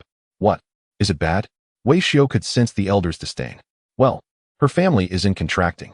Not so great. Wei Xiu slowly typed out a question mark. If being in contracting isn't good, then what is? Good grief. If I had a wife from a contracting family, I would immediately prepare a steel wire ball and shout that I don't want to strive anymore. To avoid the topic of relationships returning to himself, Wei Xiu stood up and took out 2 empty bowls. What are you doing? Is 1 bowl not enough? Wei Jianhua asked, puzzled. I'm getting some food for the soldiers outside. They have it tough. As he spoke, his family looked at him with confusion. So those 2 soldiers outside are related to us? Wei Xiu didn't say anything. Everyone thought they were just passing by. Why? Wei Xiufeng said lightly. I just went on a business trip to fix a vehicle. Before he could finish, his cousin interjected. Whoa, a military vehicle? Yeah, he replied. His cousin quickly added. You didn't mess it up, did you? In an instant, the family lost all appetite for dinner. Fixing a military vehicle wasn't the main concern. The key issue was that after he finished, 2 tall soldiers were guarding the door. With a little thought, it was clear, Wei Xiu was in trouble. Wei Jianhua felt a tingle on his scalp. Did you break someone's vehicle? Are they guarding the door because they're afraid you'll run away? Wei Xiu looked up and thought for a moment. That is a possibility. To be honest, he couldn't quite understand what was going on himself. The superior told him to go home, but also sent 2 burly men to follow him. As for the vehicle, no one mentioned it. Who knew what they were thinking? Wei Xiao was the type who didn't like internal strife. If he couldn't understand something, he wouldn't dwell on it. He figured he would forget it eventually. But his father was different. Every day, you can't earn money and just get into trouble. Anger surged in Wei Jiangwo's heart. Did you break a military vehicle? How much will that cost? Lao Deng had repaired things all his life, so he was aware of vehicle prices. Military vehicles might look unassuming and a bit rough. But checking the price list would reveal shocking costs. A regular truck could easily exceed $1 million. The most critical point was that Wei Xiao got into trouble and still had the nerve to leave those soldiers waiting outside. Are you stupid? Hurry up and invite them in to ask how much you need to compensate. Wei Xiao sighed repeatedly, thinking it was hard to explain to them. But Lao Deng's imposing manner left him no choice. The family had to respectfully carry 2 bowls of rice outside. The moment they stepped out, they noticed more soldiers had appeared at the door. In the distance, a military green off-road vehicle was parked. Oh no, this was serious. When Wei Xianjun saw the shoulder insignia of the leading figure, his face darkened immediately. And Air was confused. What happened? The superior is here. That white-haired man with 2 stars, a general, he replied. At this point, the Wei family's hearts sank. They didn't quite understand military ranks. But they knew that being a general meant he was a high-ranking official, someone an ordinary person would never meet in their lifetime. Now a tall, white-haired elder stood at their door. This was it. Wei Jiangwo felt weak at the knees. What kind of trouble has Wei Xiao gotten into this time? It was hard to say. With a general involved, he estimated it would take more than $1 million to settle. Wei Jiangwo's heart tightened, feeling a bit of a blockage. $1 million. He could find a way to gather that much. Selling the house and borrowing a bit more, he could at least cover some of it. But over $1 million? He wouldn't be able to manage that. How could they repay that over several lifetimes? 5 meters away, Wei Xiao approached the elder, his face also showing some uncertainty. Before he could speak, a smile appeared on the elder's face. Seeing you all eating, I didn't want to disturb. You must be Mr. Wei, right? Wei Xiao recalled carefully and confirmed that he had never seen this old man before. Mr. Wei is my father. I'm Wei Xiao. Ha ha. The old man laughed heartily, exuding a strong aura with his every gesture. I've already heard about your situation from Huang Han. Wei Xiao's brows tightened. Huang Han. He should be that fierce old man from the military district, never showing a good face to anyone. Even someone as strong as Zhang Mingrui feels like an ant in front of him. Everyone in the military district addresses Huang Han by his title. Wei Xiao had never seen anyone call him by name. This indicated that the old man's status was even higher than Huang Han's. With this thought, Wei Xiao helplessly pursed his lips. Since you already know, just tell me how to handle my case then. How many years am I facing? Upon hearing this, the old man laughed again. Here, we can't sentence you to several years. But you shot down a plane. It won't be easy to explain that. If you fall into their hands, you could be locked away for life. Chapter 27. Am I really being exiled to Ningxitai? Locked away for life? A life sentence. Are they really sentencing Wei Xiao to life? Wei Xianjun was far away and only caught a rough idea. It didn't matter if he couldn't hear clearly. The key was not to say anything reckless. This sentence scared Wei Jiangwo half to death. What crime could lead to a life sentence? Isn't it just damaging a car? How precious could that car be to be worth a life? Before Wei Jiangwo could speak, Wei Xiao had already gotten into an off-road vehicle with the old man. It's over. This is completely finished. They took the person away, leaving no room for negotiation. Wei Jiangwo suddenly felt that his efforts had been in vain. The crucial point was that he was already over 50. Having another child wasn't realistic anymore. Isn't this the end? On the other side, in the off-road vehicle. My name is Lin Xiao. The old man remained amiable. I think I'm older than your father. Let us say I'm your uncle then. Wei Xiao frowned and remained silent.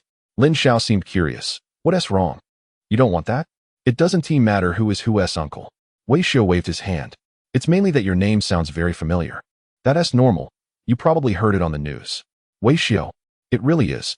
This name often appears in the news broadcasts, especially on the military channel. Usually during significant events, and it ranks quite high. No wonder. Wei Xiao had previously guessed that the old man's status would be quite high, but he didn't expect it to be this high. Only 2 or 3 individuals could rival Lin Xiao's standing. With this thought, Wei Xiao felt a bit uncertain. There was still no news about the plane incident. Huang Han and Zhang Mingrui were not intervening. Now a person close to the top of the pyramid had come to see him. Wei Xiao didn't know whether this was good or bad. How do you plan to handle me? Lin Xiao turned to look out the window. My idea is to have you go to Ha City. Wei Xiao to do what? Serve a sentence? Are they really exiling me to Ningxitai? Let us just say, I made a small mistake. It would be enough to impose local punishment. Why go all the way to the northeast? Lin Xiao couldn't help but chuckle, letting out a small laugh. You really are quite a talent. It wasn't just a literal interpretation. There was a playfulness in his words. Before coming here, he had heard others mention that Wei Xiu wasn't very serious. Seeing it in person, he truly was. Faced with his superior, Wei Xiu showed no signs of intimidation and was full of witty remarks. With such psychological resilience, he was certainly someone of great potential. We have carefully assessed your abilities. The modified Hongqi 9 you developed has strategic significance for our country's air defense. Talents like you must be nurtured, Lin Xiao stated. The electronic engineering program at Harbin Institute of Technology is among the best in the country. Therefore, I want to recommend you to go there. On the plane to this location, Lin Xiao had already discussed and understood the opinions of various relevant parties. Both Huang Han from the military and Zhao Hengyan from the tech sector praised Wei Xiu, calling him a once-in-50 years talent. However, after Lin Xiao personally saw the modified Hongqi 9, he felt that Huang Han and Zhao Hengyan were too conservative. A maintenance worker had broken through the technical shackles in the field of electronic engineering, proving the feasibility of quantum radar and even leading to mass production. This level of achievement could only be matched by Lin Xiao's late mentor, who was himself a technical officer and one of the first top students engaged in aerospace in the country. His mentor was a legendary figure, having authored Engineering Control Theory, which remains a popular textbook in major science programs to this day. Not only was his mentor the father of aerospace engineering in the country, but he also laid the foundation for aerospace engineering in the region. Lin Xiao felt that since his mentor's passing, there would never be another talent like him. But now, he had overturned that assumption. In Wei Xiu's every gesture, he saw a hint of his mentor's spirit. The key was that Wei Xiu was only 24 years old, with limitless potential ahead of him. Thinking about this, Lin Xiao felt a sense of national fortune coming. Harbin Institute of Technology was the best place he could think of to place Wei Xiu. So, Harbin Institute of Technology, are you willing to go? Lin Xiao asked. Wei Xiu shook his head. Not really. Upon hearing this, Lin Xiao showed a hint of surprise. Even the driver and secretary in the front row had big question marks on their faces. The leader personally arranged for the best university in the country. And you don't want to go? Anyone with a normal mindset would think twice before dismissing such an opportunity. Lin Xiao found this young man increasingly interesting. Why not? He inquired. Wei Xiu candidly replied. One reason is that it's too far from home. The other is that I've already passed the age for schooling. Going back to study might not be efficient for me. To be fair, Harbin Institute of Technology was indeed very tempting. Not to mention anything else. Just the name itself could carry weight. However, considering that there were tasks still ongoing and he hadn't completed the mission of gaining 1 million followers, Wei Xiu could only bear the pain of letting go. Logically speaking, as long as he stayed in the livestream room, steadily gaining followers and receiving rewards, his contributions wouldn't be less than those of someone studying at Harbin Institute of Technology. But, hearing Wei Xiu's refusal, Lin Xiao burst into laughter. Huang Hancheng didn't deceive me. You're truly a peculiar one. Wei Xiu, who told you to go study at a certain university? Wei Xiu looked confused. What am I supposed to do? Stand at the door? I wanted you to go there as a teacher. Lin Xiao's expression became more serious. Go to the Department of Electronic Engineering as a visiting professor, specifically to teach radar and anti-stealth technology. I will include you in the Yangtze River Plan, and you will receive a high-level talent allowance. I hope you can develop a systematic theory for quantum radar and train a group of professionals for us. Wei Xiu never expected this outcome. Am I even qualified? A $2 key. Can I afford several of those? Oh my, Uncle Lin, you really see me as a person. What kind of place is that university? It would be tough for me to even attend, let alone teach. Wei Xiu immediately declined. I can hand over the theory of quantum radar, but teaching is out of the question. I can't explain it clearly. Lin Xiao shook his head. You're too modest. It's not modesty. I know my own worth. Wei Xiu's face was full of rejection, not to mention the issue of misleading students. Teaching there would make it even harder to gain followers. Seeing Wei Xiu's resolute attitude, Lin Xiao didn't press further.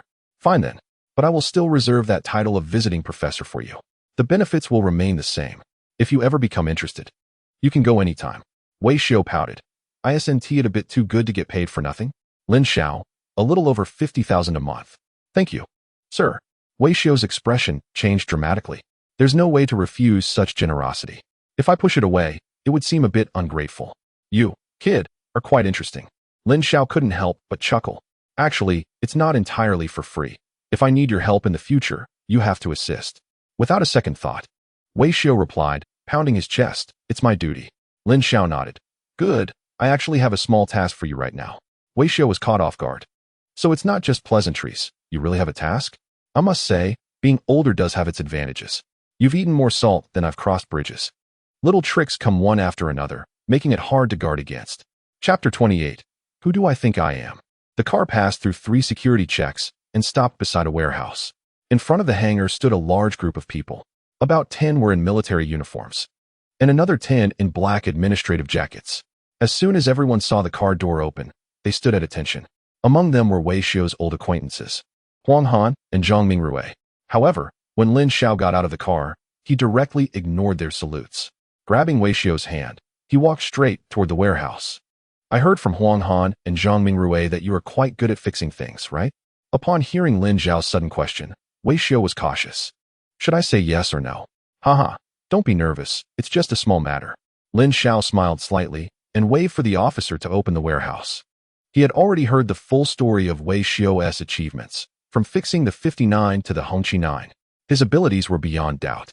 At this moment, there was a piece of equipment urgently needing repair. The door opened, and a cold draft mixed with the unique metallic scent rushed in. In the center of the warehouse, a military camouflage cloth lay on the ground, forming a small mound. Lin Xiao stepped forward and picked up a metal piece from a nearby table. This small thing.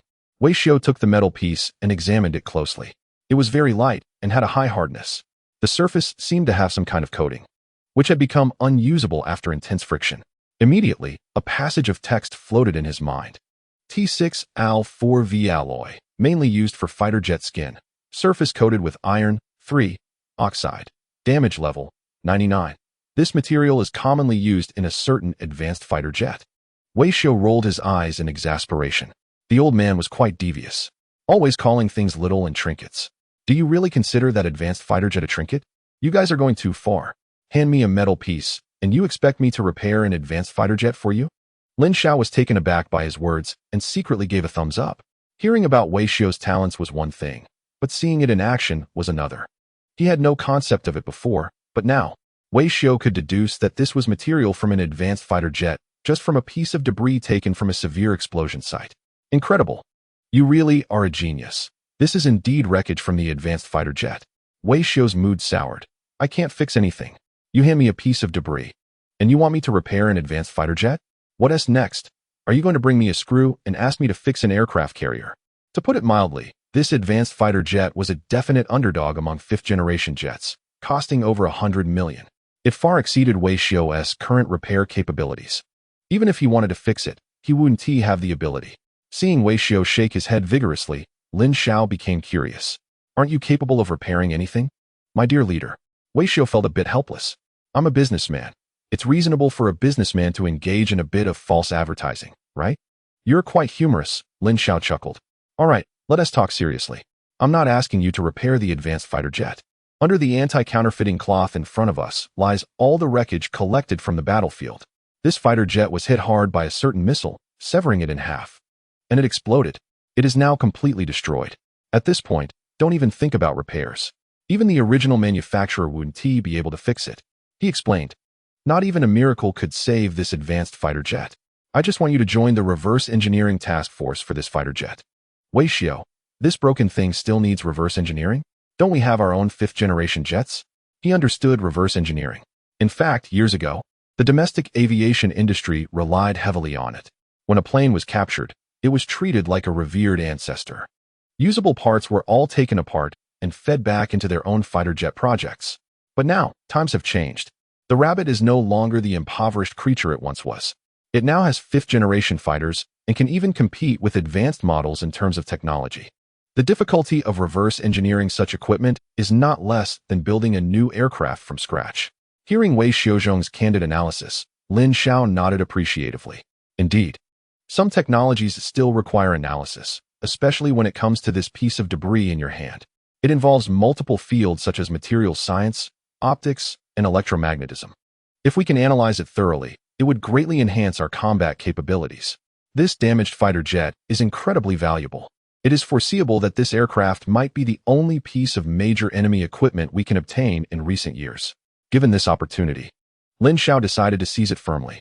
Knowing oneself and knowing the enemy leads to victory in every battle. By utilizing the wreckage, we can reverse engineer the detailed technologies of various modules of the aircraft. Regardless of future applications, at least we need to understand the enemy's capabilities. Xiao Wei, you understand radar and stealth technology. Therefore, I want you to join the reverse engineering team's stealth department. Work alongside experts from other units to produce a report as soon as possible. Focus on analyzing the stealth performance of this aircraft and provide effective reference information. We will improve our air defense weaknesses based on your report. Upon hearing this, Wei Xiu felt more at ease. You should have said that earlier. Without going into greater detail, as long as Wei Xiu can restore the stealth coding formula of this debris, the military can apply this formula to their own aircraft, effectively creating a simulated enemy for training purposes. Imagine this. During Air Force training, they can completely replace training aircraft with ones that have equivalent stealth technology. In future encounters with similar enemy aircraft, the air defense system can prepare accordingly. Wei Xiu fully understood Lin Xiao's intentions, but he did not easily relent. The reason was simple. He was skilled at repairing things, but not at writing research reports. Chief, have you looked at my file? Lin Xiao was somewhat surprised. I have. Why? I'm allergic to writing, which is why my academic performance is poor. Wei Xiu expressed this quite tactfully. The system has given me a talent for repairs. You give me a piece of debris, and I can reconstruct an entire airframe as long as I have enough resources. But if you give me a piece of debris and ask me to write a paper, even if you strangle me, I can't do it. That's all right. We have people who excel in studies. Lin Xiao smiled slightly and waved to the crowd behind him. Shortly after, a woman in an Air Force blue uniform ran over. Hello, Chief. Qin Shi from the Air Force Equipment Verification Division reporting for duty. Please give your instructions. At ease. Lin Xiao waved his hand lightly. Qin Shi stood straight, like a statue. Xiao Wei, let me introduce you. This is Qin Shi, a graduate of the National University of Defense Technology, majoring in materials science, and an expert in electromagnetic stealth. She has participated in the development of 6th-generation fighters. This time, she will serve as the deputy leader of the stealth section in the reverse engineering of the advanced model. You will be colleagues. Huh, me? Wei Xiu was somewhat incredulous. Qin Shi is poised and impressive, with an impeccable education and work history. She looks to be in her 20s. Yet she has already participated in the development of advanced aircraft. Looking at myself, I am also in my 20s. And the biggest project I've been involved in is the annual shopping festival. Working alongside her, what does that make me? Lin Xiao blurted out. You are the boss. Wei Xiu was completely taken aback. No, that was an exclamatory sentence, not a question. Chapter 29, there was no one else in the room. Xiao Qin. Let me introduce you. This is Professor Wei from a certain university. He is the team leader for the reverse engineering of the stealth module. Lin Xiao introduced him as if it were a serious matter. In his view, no one was more suitable for this job than Wei Xiu. He was the one who developed the quantum radar that accurately captured the stealth aircraft and shot it down. In other words, Wei Xiu is currently the most knowledgeable person about the stealth characteristics of this aircraft within the country. Now that he has the wreckage, reverse engineering the stealth coding should not pose much of a problem. In addition, there were deeper considerations. Academics like Qin Shi have their strengths, but also inherent weaknesses. For instance, practical experience often falls short of theoretical knowledge. Wei Xiu, as a skilled technician, could perfectly complement these shortcomings. That's why he assigned Wei Xiu to the main position. Qin Shi had no objections to the arrangement from her superior. She graciously stepped forward and extended her right hand. Wei Xiu was still processing everything, and he hesitantly reached out. Who is Professor Wei from a certain university? Who is the leader of the stealth working group? It couldn't be me, could it? Uncle, stop fretting. I'm already on the phone. At a local appliance repair shop, the family was in a frenzy. Despite the elders usually speaking with confidence, when something serious happened, they could offer no help and just kept fretting. They had to rely on Wei Xianjun to pull some strings, without needing to say much. It was clear that Wei Xiu must have gotten into trouble to be taken away by the military. In cases involving the military, the police couldn't get involved. Fortunately, he had a classmate in the county's armed forces leadership, which might help. Wei Xianjun had to muster the courage to call. Hey, Lao Xia, are you busy? I need a favor. My brother was taken away by the military this afternoon. Can you help me find out what happened?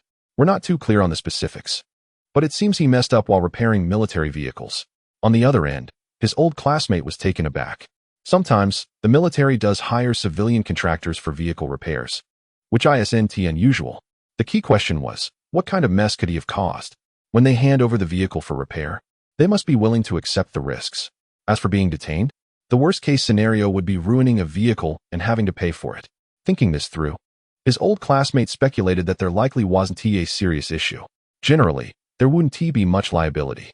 In the worst-case scenario, if his brother caused damage to military property, they would just need to compensate for it. Upon hearing this, the Wei family finally breathed a sigh of relief. How much do you think we might need to pay?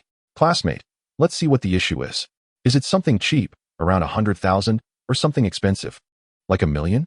Oh, the brothers Wei Jiangwo felt a chill. 100,000 is manageable, but $1 million?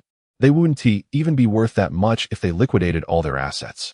The old classmate sensed the silence from the Wei family and realized he had spoken too harshly, quickly trying to amend his words. Perhaps the problem isn't that serious. Which unit took your brother away? I can ask around for you. Wei Xianjun didn't know how to respond. He was indeed stumped. He had been too worried at the time and hadn't dared to ask about their unit. All I know is they were in green uniforms. And there was an old man. The old man asked, don't you even know the name? Suddenly, Wei Jiangwo interjected loudly. Yes. His name is Lin Xiao. Who? Lin Xiao, with Lin as in 2 trees, and Xiao as in hero. As soon as he said this, there was an endless silence on the line. As if time had frozen. Wei Xianjun, hello? Lao Xia? Are you there? Well, Xianjun, I have something to deal with, so I'll hang up now. Just pretend this call never happened, okay? The call was abruptly disconnected, leaving Wei Xianjun confused. What is going on? The conversation was going well, and he was going to help check on things. Why did it suddenly go silent? He looked up at Wei Jiangwo. Uncle, how do you know his name? Wei Jiangwo suddenly pointed at the muted television. A news program. On the screen, several people in military uniforms were having a meeting. There were also subtitles rolling below. Today, the armed forces held an expanded meeting, with key leaders from various war zones in attendance. Wei Jiangwo didn't recognize the others, but the old man sitting at the center of the conference table was someone he would recognize anywhere, even if he turned to ashes. It's him, Lin Xiao. Absolutely. In an instant, Wei Xianjun felt as if a spell had been cast on him. Indeed, his uncle was not mistaken. The person on TV was the one who took Wei Xiao away today. The key question is, why was he sitting at the center of the conference table? You have to understand, this is a national news broadcast. How could an ordinary person appear on this? No wonder the old classmate hurriedly hung up the phone. It would be fortunate if they didn't flee overnight. With this thought, Wei Xianjun felt a sense of despair. Uncle, you need to prepare yourself. Wei Xiao might be in big trouble this time. Wei Jiangwo, what do you mean? How serious is it? He is my only son, while your aunt is still young. We can have another one, right? No kidding. Wei Xiao's situation seems to be dire. Just think about it. If a top leader personally comes to arrest someone, how can it end well? We don't even know what Wei Xiao did. Did he break something in their Unit-S aircraft, or what? Just then, a sound of the roll-up door opening came from the front yard. Wei Xiao came in. Why is the door closed so early? Wei Xiao is back. In an instant, all the members of the Wei family crowded around Wei Xiao, hugging and fussing over him, making him feel embarrassed. Isn't it normal for me to come back home? Wei Xianjun quickly asked, why did Lin Xiao take you away? What happened to you? Hearing his family know that old man's name, Wei Xiao looked curious. How do you know their names? Wei Jiangwo asked. It was on the news broadcast. Oh right. Wei Xiao nodded, thinking to himself that Lao Deng was quite something. Always making it to the news. When will I get my turn? Just as he was lost in thought, his cousin punched him on the chest. Speak properly. I'm asking you. What are they taking you for? Nothing much, Wei Xiao replied briefly. It's still about the last time I fixed the car. Wei Xianjun asked. Are they making you pay? No, they've arranged other work for me. The situation was too complicated to explain in just a few words. Wei Xiao could only use the briefest phrases to avoid worrying his family. But when he kept it short, did Wei Xianjun's mind short-circuit? What did arranged other work mean? Was the amount too large, and they expected Wei Xiao to work off the debt? The key was that working off the debt was fine. But why was it personally arranged by someone who could make the news? Everyone was too dazed to notice. Outside, there were still 2 soldiers standing. Professor Wei, you can go home safely now, and we'll leave. Wei Xiao waved. Thank you, be careful on the road. You're too polite. The 2 soldiers left. Wei Jiangwo was stunned. Wei Ershu was stunned. Wei Xianjun was also stunned. 3 seconds later, they all looked around, their faces filled with question marks. Who is this Professor Wei? Could they be referring to you? Wei Xianjuan's mind nearly exploded, hesitantly turning his gaze to his cousin. They're just being polite. No, being polite means calling you brother, not professor. Oh, they think my car repairs are good and got me a job at a university. Wei Xiao replied nonchalantly, leaving everyone in the Wei family utterly confused. What do you mean? You got a job, and it's as a professor? Why don't I believe this? Which university? Wei Xianjun kept asking. Wei Xiao casually responded. I forgot which university. No way, you can forget the name? Wei Xianjun didn't believe a word. In a small place like Linyang City, anyone with a government job would practically wear the name of their workplace on their face. How could you forget? It's not some vocational technical college for auto repair, is it? Wei Xiao stopped and said, I think it's called Harbin Institute of Technology. Huh, Harbin Institute. Yes, that's the school. They asked me to teach. In an instant, the air in the room seemed to freeze. The two elders might not know the value of Harbin Institute of Technology, but Wei Xianjun knew all too well. A pearl of national defense, the furnace for the Republic's swords. Even the dogs at Harbin Institute are armed. Wei Xianjun had once wanted to apply for graduate school there, but was filtered out during the political review. Their admissions were notoriously strict. Why did Wei Xiao get in? He hadn't even passed the specialized upgrade exam. As the shock faded, an endless emptiness and envy surged in Wei Xianjuan's mind. He feared his brother would struggle, but also worried if his brother was driving a luxury car. Having a stable position was a good thing for Wei Xiao. It meant more support between brothers. But you can't go to that university to be a professor. What does my 10 years of hard work count for? This time, the ranking of the Wei family's genealogy is directly disrupted. Seeing my cousin looking like he just ate something terrible, Wei Xiao couldn't help but pout. I didn't want to bother you with this, but you insisted on asking. Now, well, no one is saying anything. But to be fair, the simplest pretentiousness brings the purest enjoyment. So Wei Xiao couldn't help but lift his leg again and let out a stream of yellow, even though they invited me. I found it too far and didn't go. I guess I'll just end up being a visiting professor. Dad, Uncle, I'm going to sleep now. I'm exhausted after a whole day of running around. Watching Wei Xiao's retreating figure, Wei Xianjun fell into endless silence. It's hard to tell if it's because the room is small or what, but Wei Xiao's figure seemed to loom larger and larger. Wei Jiangwo didn't know what that university was about, but he understood what the word professor meant. Xianjun, when he said professor, is he referring to the kind of professor I think? It should be, right? So, does this mean that my Wei Xiao finally has a future? Wei Xianjun was reluctant to admit it, but he could only nod. Wei Jiangwo felt delighted. So, which one is better, that university or the other one? Upon hearing this, Wei was unhappy. The reason was simple. Wei Xianjun teaches at the other university. What are you thinking, brother? The other one is a proper second-tier university. While this one sounds not serious at all, with Gong, meaning engineering, in its name. Wei Xianjun grabbed his father. You don't understand anything, just shouting. So, which one is better? A split of 3-7, I guess. The other one is 7? That is fine, at least it's a legitimate university. The first one is 3 punches, and the other one is over the head with 7. People's joys and sorrows are different. Wei Xianjun didn't want to argue with the two elders any longer and turned to walk outside. Where are you going? Wei Xianjun, I'm going to check on our old grave. Probably, the weeds have caught fire. In the bedroom, Wei Xiao sat by his desk. With a pancake in his right hand and a piece of scrap in his left, he was deep in thought. He had repaired many things, but he had never dealt with such a useless item. To put it bluntly, it was just a piece of metal. How would I know what its composition is? What is the formula? Moreover, even if I knew, I would still have to write a paper about it. When I was in college, my graduation thesis was downloaded from the internet. How would I know how to write that stuff? This piece of scrap doesn't relate to mechanical engineering at all. It's all about materials science, which Wei Xiao knew nothing about. So he casually tossed the scrap aside. Materials science? Not worth studying. He closed his eyes and entered the system. Task: gain 1 million followers. Time remaining: 23 days, 18 hours. Current followers: 194 million. Hiss. Wei Xiao looked at the task progress of less than 1/5 and gasped. He had been too busy helping in the war zone these days and hadn't done any real work. Gaining 800,000 followers in 23 days is a heavy burden. To be honest, getting 10 or 20,000 followers online is quite easy.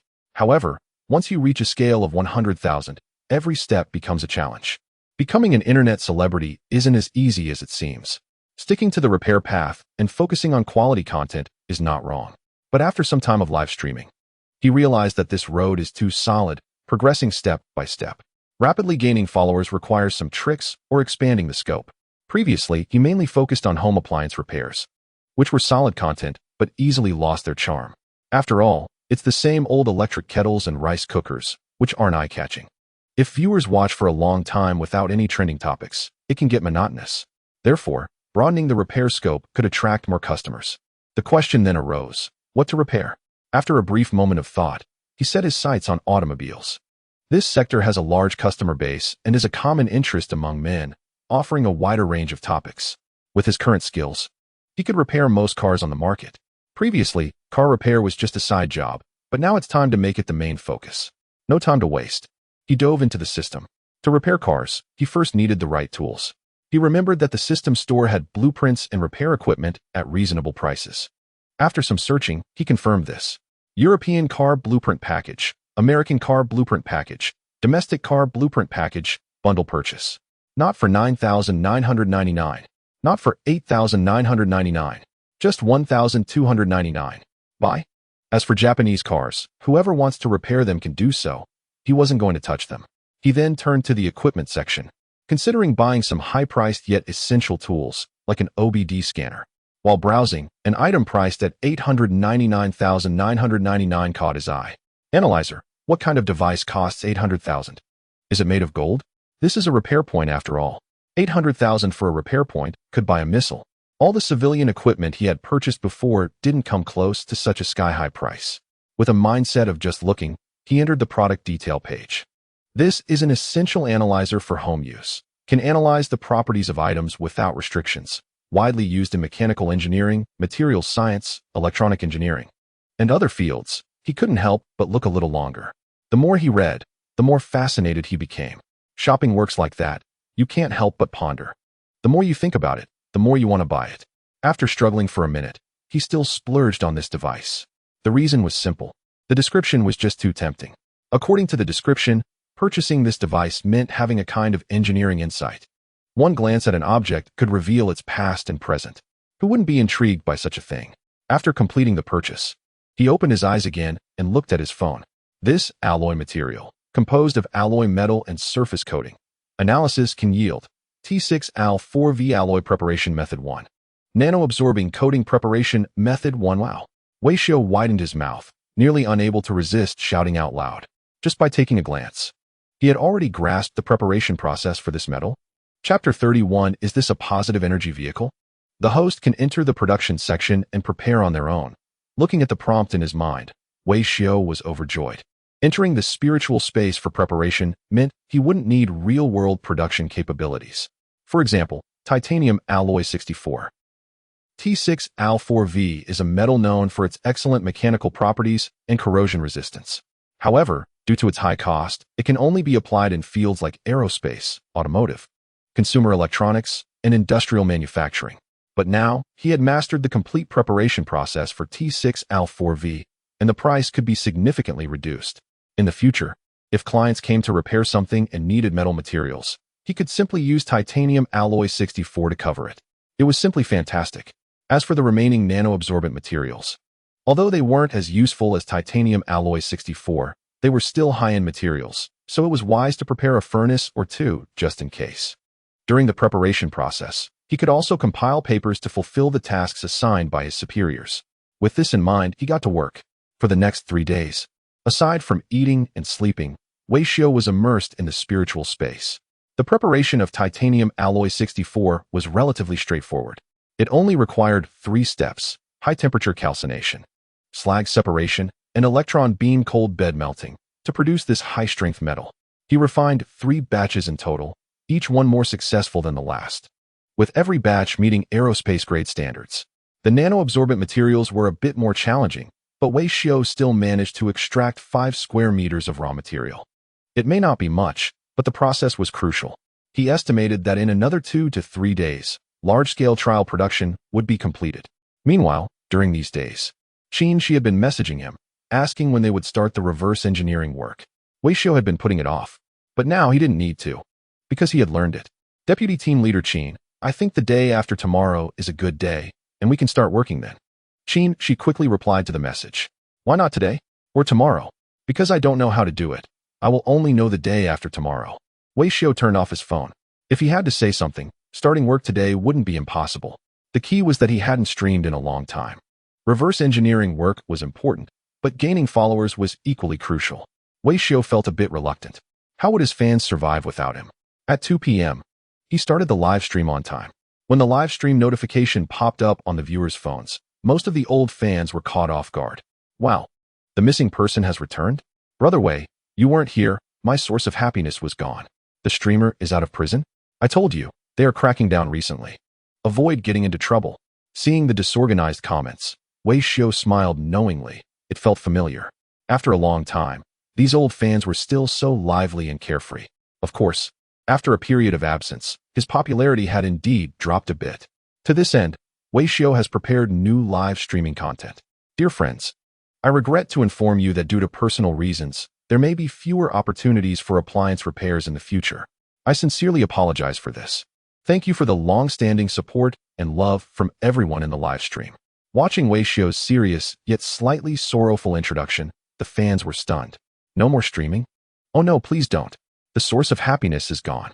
The top supporter quickly chimed in, asking for something to calm his nerves. The platform cannot do without Wei Xiao, just like a bicycle cannot do without baking powder. I am Wang Taizhu, and I do not agree with the streamer leaving the platform. That said, there was quite a commotion. Wei Xiao's popularity is no joke. Since he started apologizing, the gifts in the live stream Haven Tea stopped. Friends, please stop spamming. Let us consume rationally. No amount of gifts can shake my determination. Starting today, I announce that Victory Appliance Repair Shop is officially upgrading to Victory Repair Factory. The comments exploded with question marks. Wei Xiao's expression was full of passion and excitement. From today on, I will not only handle appliance repairs, but also take on other automotive and machinery repairs. Professional maintenance for tanks, nuclear submarines, reactors, and refurbishing nuclear warheads. Polishing and waxing.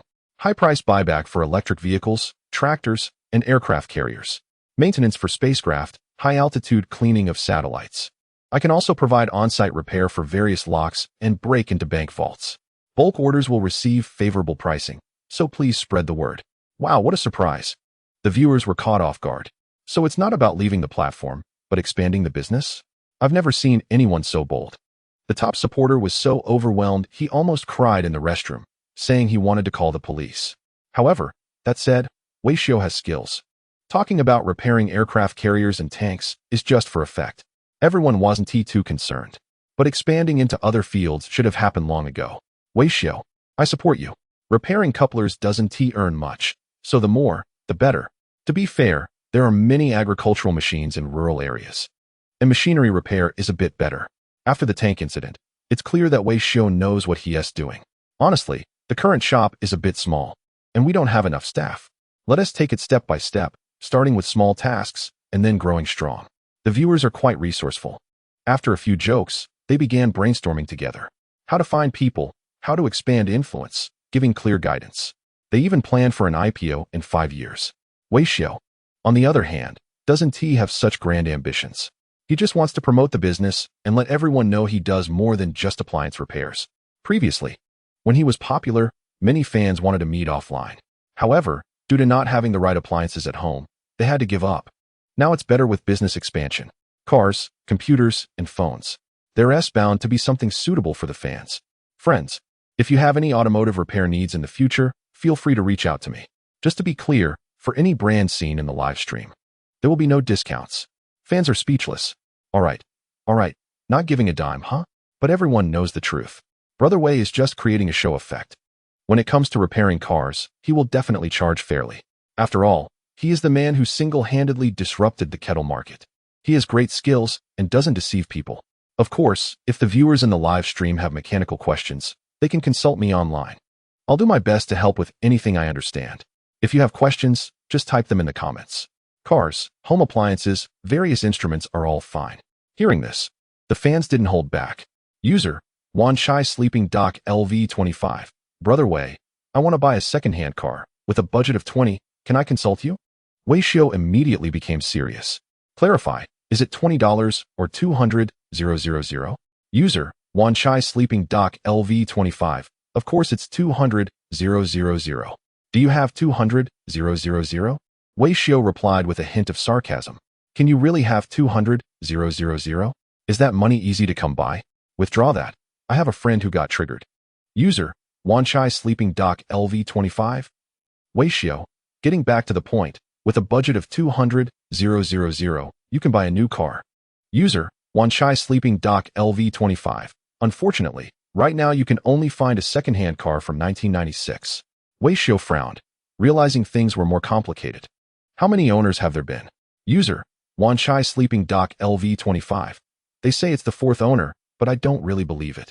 I suspect this car used to be a commercial vehicle, maybe even a ride-sharing car. I suggest you take it for a test drive. User, Wan Chai Sleeping Dock LV25. Forget about the test drive. They won't even let you touch the door handle. Other viewers were getting more and more confused. Wait, are you guys talking about cars? Is this car a positive energy car? Chapter 32, Land Rover's Narrow Victory. Well, that's hard to say. Generally, this type has had bodywork done.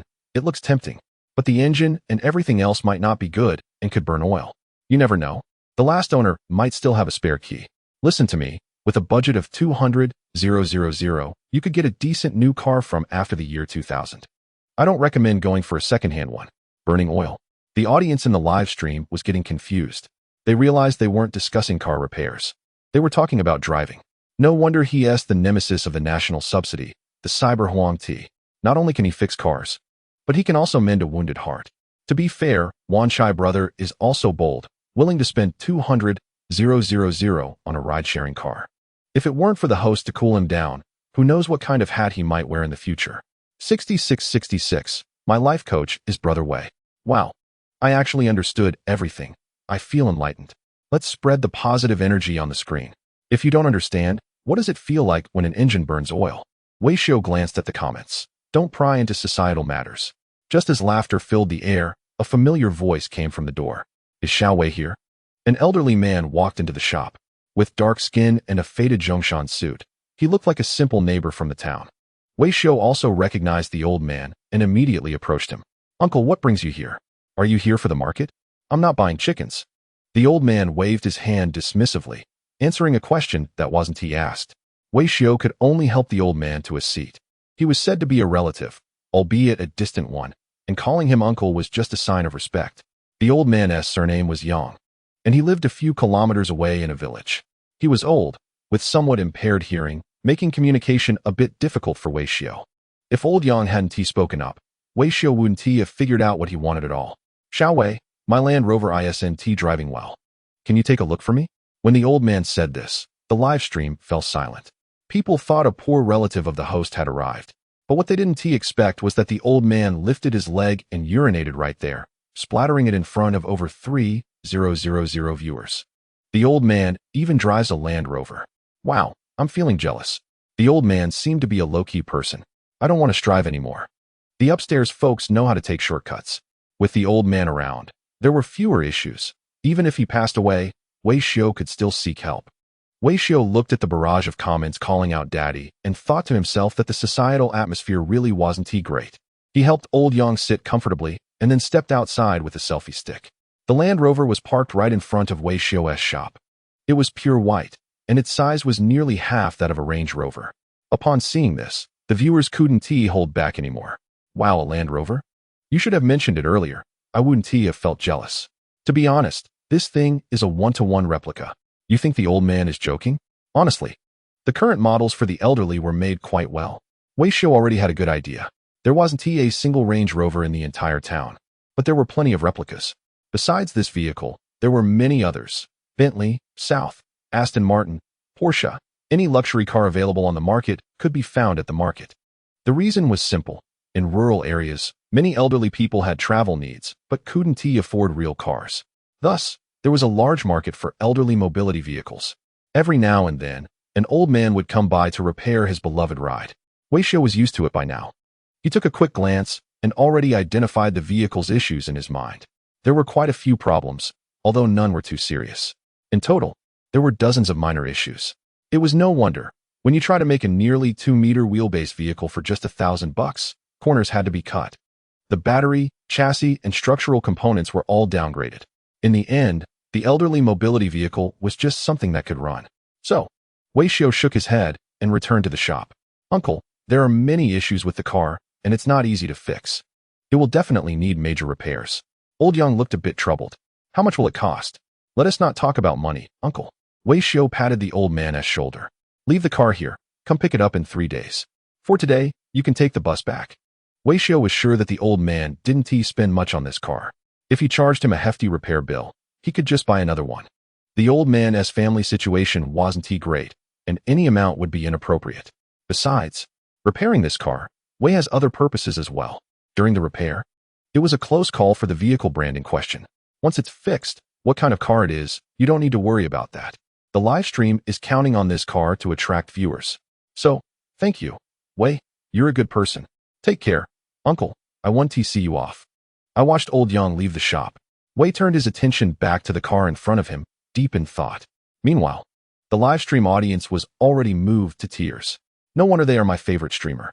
The host is truly a good person. May good people live in peace. I can't believe a cunning businessman got so emotional. From now on, expired food delivery will only be offered to college students. Honestly, I want a vehicle like that too. No registration, fast, can fit 4 people and shield from wind and rain. Why bother with a certain model? Can the main package be linked? Want to buy? To be fair, the manufacturing process of these vehicles has matured significantly. Some of their internal configurations even rival those of low-cost domestic electric vehicles. Most of Wei's loyal fans are college students. They see this kind of vehicle and are tempted. If they can't afford that certain model, can they not afford this one? College students shouldn't even think about it. Seeing the calls for links in the live stream, Wei immediately intervened. Is the focus of this vehicle really on fun? The emphasis is on the elderly. If you drive this on the road, just drive it and see if the traffic police will stop you. This vehicle is a product that skirts the edge of regulations. When the elderly drive, the traffic police turn a blind eye. If they stop them, the police fear being accused of extortion. But if a young person drives it, there wouldn't even be enough points on their license to deduct. Don't believe it? Wei looked at the stubborn comments in the chat. He turned and took a wrench from the shop. I'll live stream the disassembly of this vehicle so you can see how ridiculous it is. Talking is one thing, but don't joke about the speed of disassembly. Wei disassembled the car faster than taking off a girl's clothes. Before long, the vehicle was reduced to a pile of parts. Look, it's this thing. It's called a four-wheeler, but in reality, it's 2 electric bikes connected in parallel. No air conditioning, no fan. In winter, it relies entirely on a stove, and it even has a chimney. There are benefits, though. In winter, you can roast sweet potatoes. The only safety measure in the whole car is the inscription on the door that says safe entry and exit. The entire century-long evolution of the automotive industry is condensed in this 25-box vehicle. Chapter 33. Now that it has come to this, we can only wrap it in a protective cover. What a ridiculous inscription about safety. The host must be trying to make me laugh to death so I can pass on my credit to them, right? I can't take it anymore. Who understands the concept of 2 electric vehicles in parallel? Host, your hands are so fast. You just dismantled a good car. The old man asked you to repair it, not dismantle it. Wei pointed at the pile of parts, humbly taking credit. The old man's car was too broken. It needs a major repair. To ensure the old man's driving experience, I must provide a repair guarantee equivalent to a new exchange. Daytime sleepless LV 33, 666, sexy technician repairing the car online. September moon LV 21. Even if you repair it, it's still a vehicle for the elderly. That's CLV 18. Stop pretending. Just fast forward to changing the coupler. Reservoir Rascals LV 41. I don't understand. What does it mean to have a trade-in level of maintenance guarantee? The comments are filled with question marks. It's just an old car. Why are you so enthusiastic about it? Even if a luxury SUV is scrapped, it's still a luxury SUV. Even if you fix it up, it's still just an old car. Weishio already has a rough blueprint in mind and isn't worried at all. First of all, considering that the elderly gentleman spends a lot of time working in the fields, the durability of the vehicle is the top priority. So, I'm planning to replace the chassis and crash beams with a sturdy set. The entire vehicle will use a titanium alloy structure. Good materials should be used wisely. I happen to have refined some titanium alloy, which is perfect for the chassis material. I'll replace everything from the crash beams to the chassis, making it extremely solid. In the future, driving on rural roads, he won't have to worry about any bumps. But as soon as this was said, The comments couldn't hold back. Not even a punctuation mark. Does the streamer know the price of titanium alloy? Replacing everything would cost more than the streamer's entire family. I don't understand. What is titanium alloy? I don't understand. Why do you always ask questions you don't understand? Titanium alloy is a high-end lightweight metal used for making aircraft. If the streamer can turn the entire car into titanium alloy, I'll eat on the spot. Wei Xiu had already anticipated that the comments would be sarcastic. That's exactly what he wanted for the show's effect. It's been a while since I've seen the guys eating during a live stream. Note the IDs. Additionally, I considered that the elderly gentleman has 2 granddaughters. Usually, this car is also used to pick up the kids. So comfort in driving and riding needs to be ensured. I plan to install 2 large HD screens in the car, connected to an intelligent voice system. The entire vehicle will be equipped with laser radar and standard driver assistance. Listening to Wei Xiu's grand plans, the comments are 100% sure he's bragging. They believe he can install 2 HD screens. After all, TVs aren't expensive nowadays. The key issue is, what's with the smart voice and laser radar? Both of these require chips and a vehicle system. This old car doesn't even have a radio. How can you expect it to be smart? It's more like a dumb car. Streamer, wake up. You have everything in your dreams. I don't doubt you can install a smart system. But will the elderly gentleman know how to use it? Don't underestimate my grandpa. He might be sending rockets in a female streamer's live chat. Wei Xiu continued. Don't interrupt. I'm not done yet. The focus of the automotive industry ultimately lies in power. This is the most important. I estimate this car can only go about 50 miles per hour. It takes half an hour to drive from the elderly gentleman's home to town, which is too slow. We need to speed it up. This time, the comments didn't argue. To be fair, the speed of electric vehicles is a mystery. The display shows 25 miles per hour. But when you look at the navigation, it's actually 120 miles per hour. The elderly gentleman's 50 miles per hour luxury SUV can only be used for kids' tables. Indeed, this car should be modified to reach a top speed of 120 miles per hour. The 2-wheelers on the street are almost flying. It's easy to speed up an electric vehicle. Just change the motor. The battery needs to be replaced too. Yes, otherwise it would be a 5-minute range and a 2-hour charge. The viewers started offering suggestions one after another. Wei Xiu looked down on them, thinking they were too conservative. After all, the old man had worked hard his whole life. Shouldn't he enjoy himself? The top speed of 120 is the limit for a typical vehicle, not mine. I'm planning to go for a dual-motor all-wheel drive. Peak power of 495 kilowatts, 673 horsepower. Peak torque of 871 Newton meters. Acceleration from 0 to 100 should be under 3 seconds, right? The top speed should be at least 300, right? The range should be at least 1,000 kilometers, right? Plus, it has to support 800V fast charging. Otherwise, it's easy to feel anxious. Countless question marks filled the screen. The viewers were stunned. Was the host speaking in the local language? I understood every word. But together it made no sense. Did the host just recite the specs of a certain vehicle? You're comparing a typical vehicle to a supercar? How did it end up like this? Even the most loyal fans in the chat thought Wei Xiu was talking nonsense. Not to mention whether a typical vehicle can adapt to these technologies. The key question is, do you have these technologies? If you did, wouldn't those major electric vehicle companies be in trouble? Wow, they've been working hard on our D for years. And you're just going to mass produce it on a typical vehicle? No one believes that. A top speed of 300 kilometers h. Are you hoping the old man won't live long enough? Wouldn't driving your car require a racing license? Driving this car doesn't need a license. Just a strong will. To be honest, if we ignore everything else you mentioned, just the range and acceleration, if you can achieve that, I'd eat my words. The viewers in the live chat were getting hungry, and Wei Xiu nodded sincerely. 3 days later, the live chat would be bustling. Everyone was eager to prepare their own ingredients. As a mature host, you need to learn to pamper your fans. They will definitely get to eat. But the comments also reminded Wei Xiu, if the power system is modified this way, it could be an issue on the road. There shouldn't be any safety problems. With the security features in place, the safety factor is definitely sufficient. The key issue is regulations. It's known that the old man doesn't have a driving license. The question is, how many years of punishment for driving this modified vehicle? Generally, the police don't bother with typical vehicles. They also fear causing trouble. But if a typical vehicle can reach a top speed of 300 kilometers h, the police would definitely take notice. Helping the old man fix his car could end up with a pile of speeding tickets, and that wouldn't be ethical. Wei Xiu returned to the shop and pulled up the town's map. Just on the national road, There are as many as 77 speed cameras. Speeding fines mainly rely on these cameras. In other words, to ensure the old man drives comfortably, these cameras must not catch him.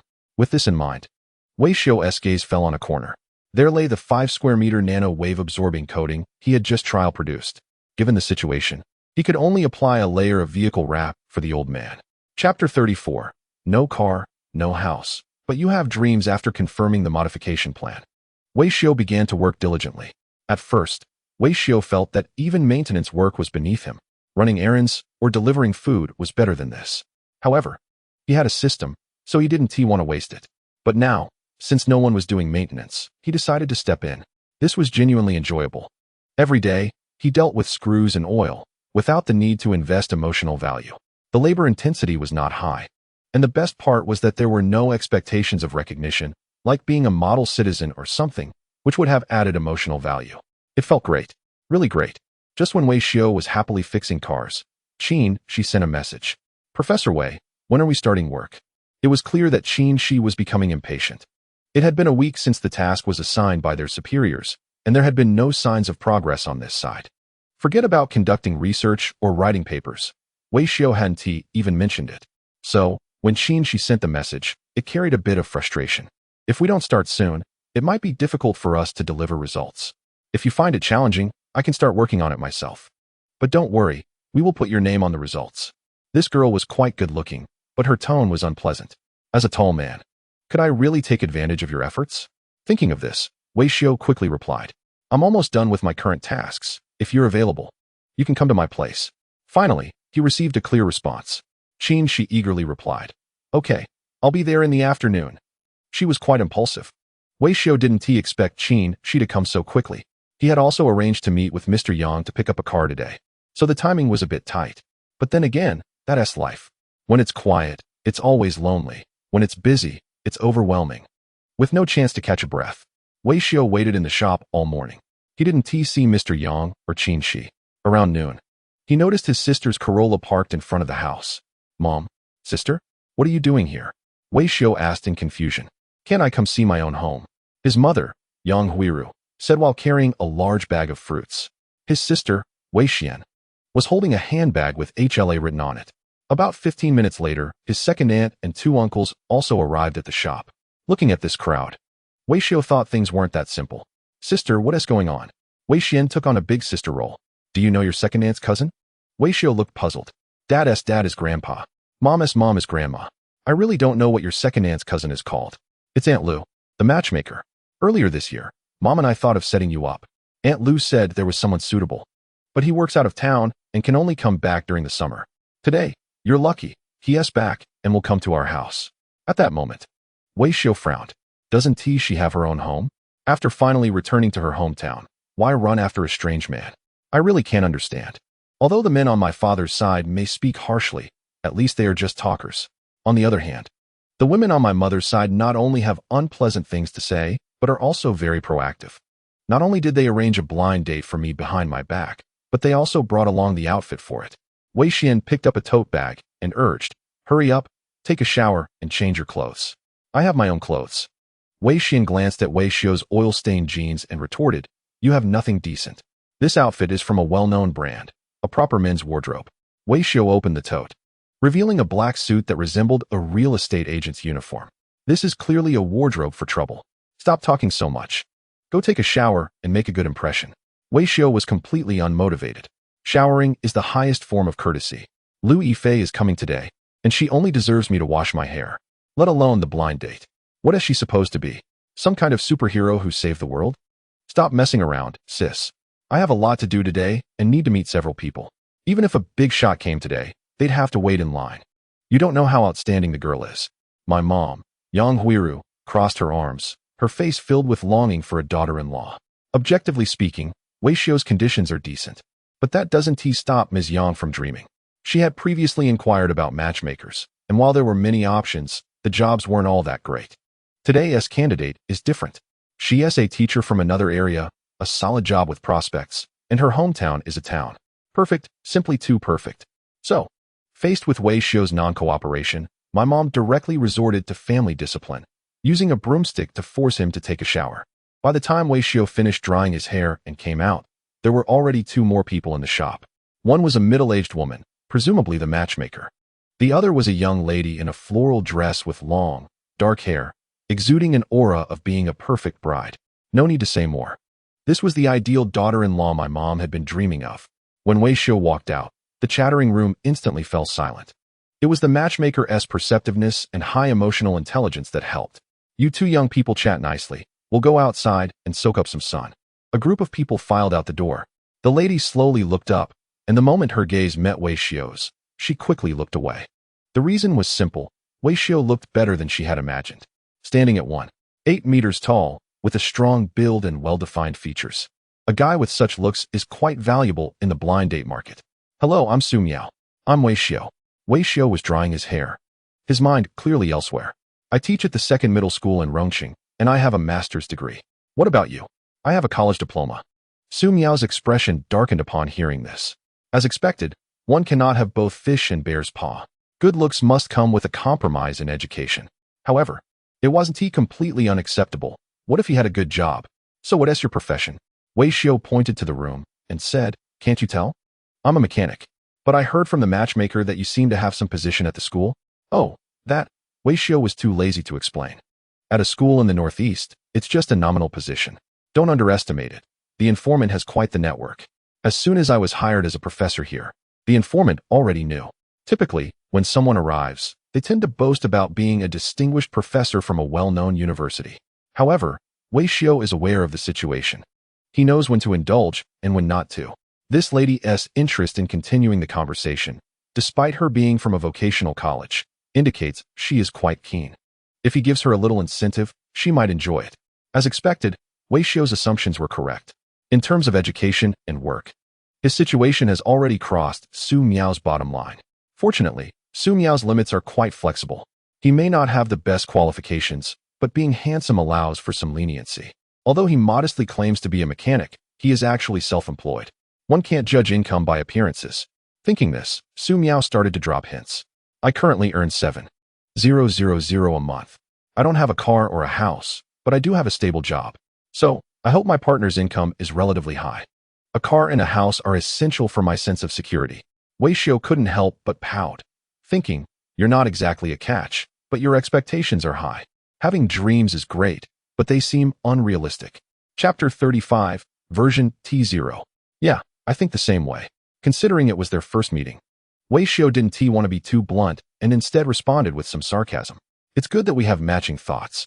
Su Miao's eyes sparkled with hope. Wei Xiu was taken aback. Wait, you really should think about that brain of yours. I don't have a car or a house either, but I still want someone who does. How do you understand that? Before Wei Xiu could explain, Su Miao pressed on. If we end up together, your car and house must be transferred to me. Wei Xiu replied, sure. Su Miao's face lit up. Your parents' house must also be transferred to me. Wei Xiu said, all right. You must hand over your salary card, and I should manage your parents' retirement funds. Wei Xiu agreed, no problem. Because I'm a girl, I need security. Without these, I feel insecure. Wei Xiu acknowledged, I understand. Su Miao had never met such a reasonable guy, and her smile began to broaden. If that's the case, we can try dating. Wei Xiu responded, no dating. Su Miao was taken aback. Then what did you agree to? Wei Xiu clarified, I agree to you dating someone else. What? Are you kidding me? Not to mention you're not my type, but you expect me to keep my parents' pensions in mind? I can't even think about that. If you need security, what happens to my parents' security if you take their pensions? Su Miao was immediately irritated. If I marry into your family, isn't that expected? Honestly, I need security too. I can agree to your conditions, but you must guarantee my security. Upon hearing Wei Xiu's conditions, Su Miao was skeptical. How do you guarantee that?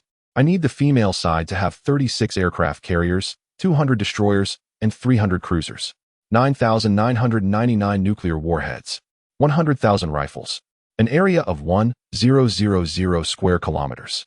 Su Miao, are you kidding me? How dare I? If I mess around, my bank card will be overdrawn. You better get on with what you need to do. Wei Xiu just treated it as a joke. Honestly, with your kind of matchmaking, even drug lords would cry. And scammers would want to change careers. Even Li Hongzhong wouldn't dare to deal with you. Hey, the conversation is going well, with back and forth. A few women eavesdropping outside were visibly pleased. Men? Huh. They say they don't want to be set up, but But as soon as a decent-looking girl shows up, they rush over. Among them, Yang Huiru was the happiest. After several matchmaking attempts, she finally struck gold. A teacher from outside the area. ISNT that just like earning a six-figure income? Plus, they are of similar age, and the girl looks healthy, clearly the kind that could have 7 babies. Wei Xiao is already 24, and time is running out. Meeting a suitable partner at this point is like hitting the jackpot. So she hurriedly approached the matchmaker. Old Zhang, what's the deal with this girl? The matchmaker, being straightforward, said, her requirements are quite high, mainly regarding the betrothal gifts.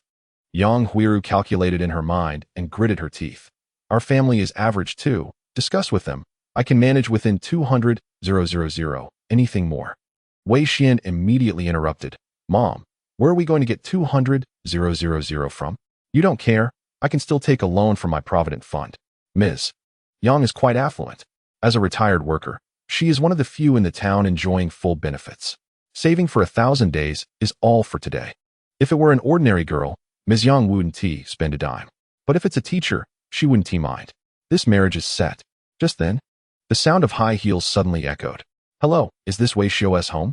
Turning around, a striking figure in a blue military uniform appeared. Everyone was stunned. This girl looked impressive. At least over 7 meters tall, with a model figure. Most importantly, she exuded a strong aura. Comparisons make one feel inferior. Ms.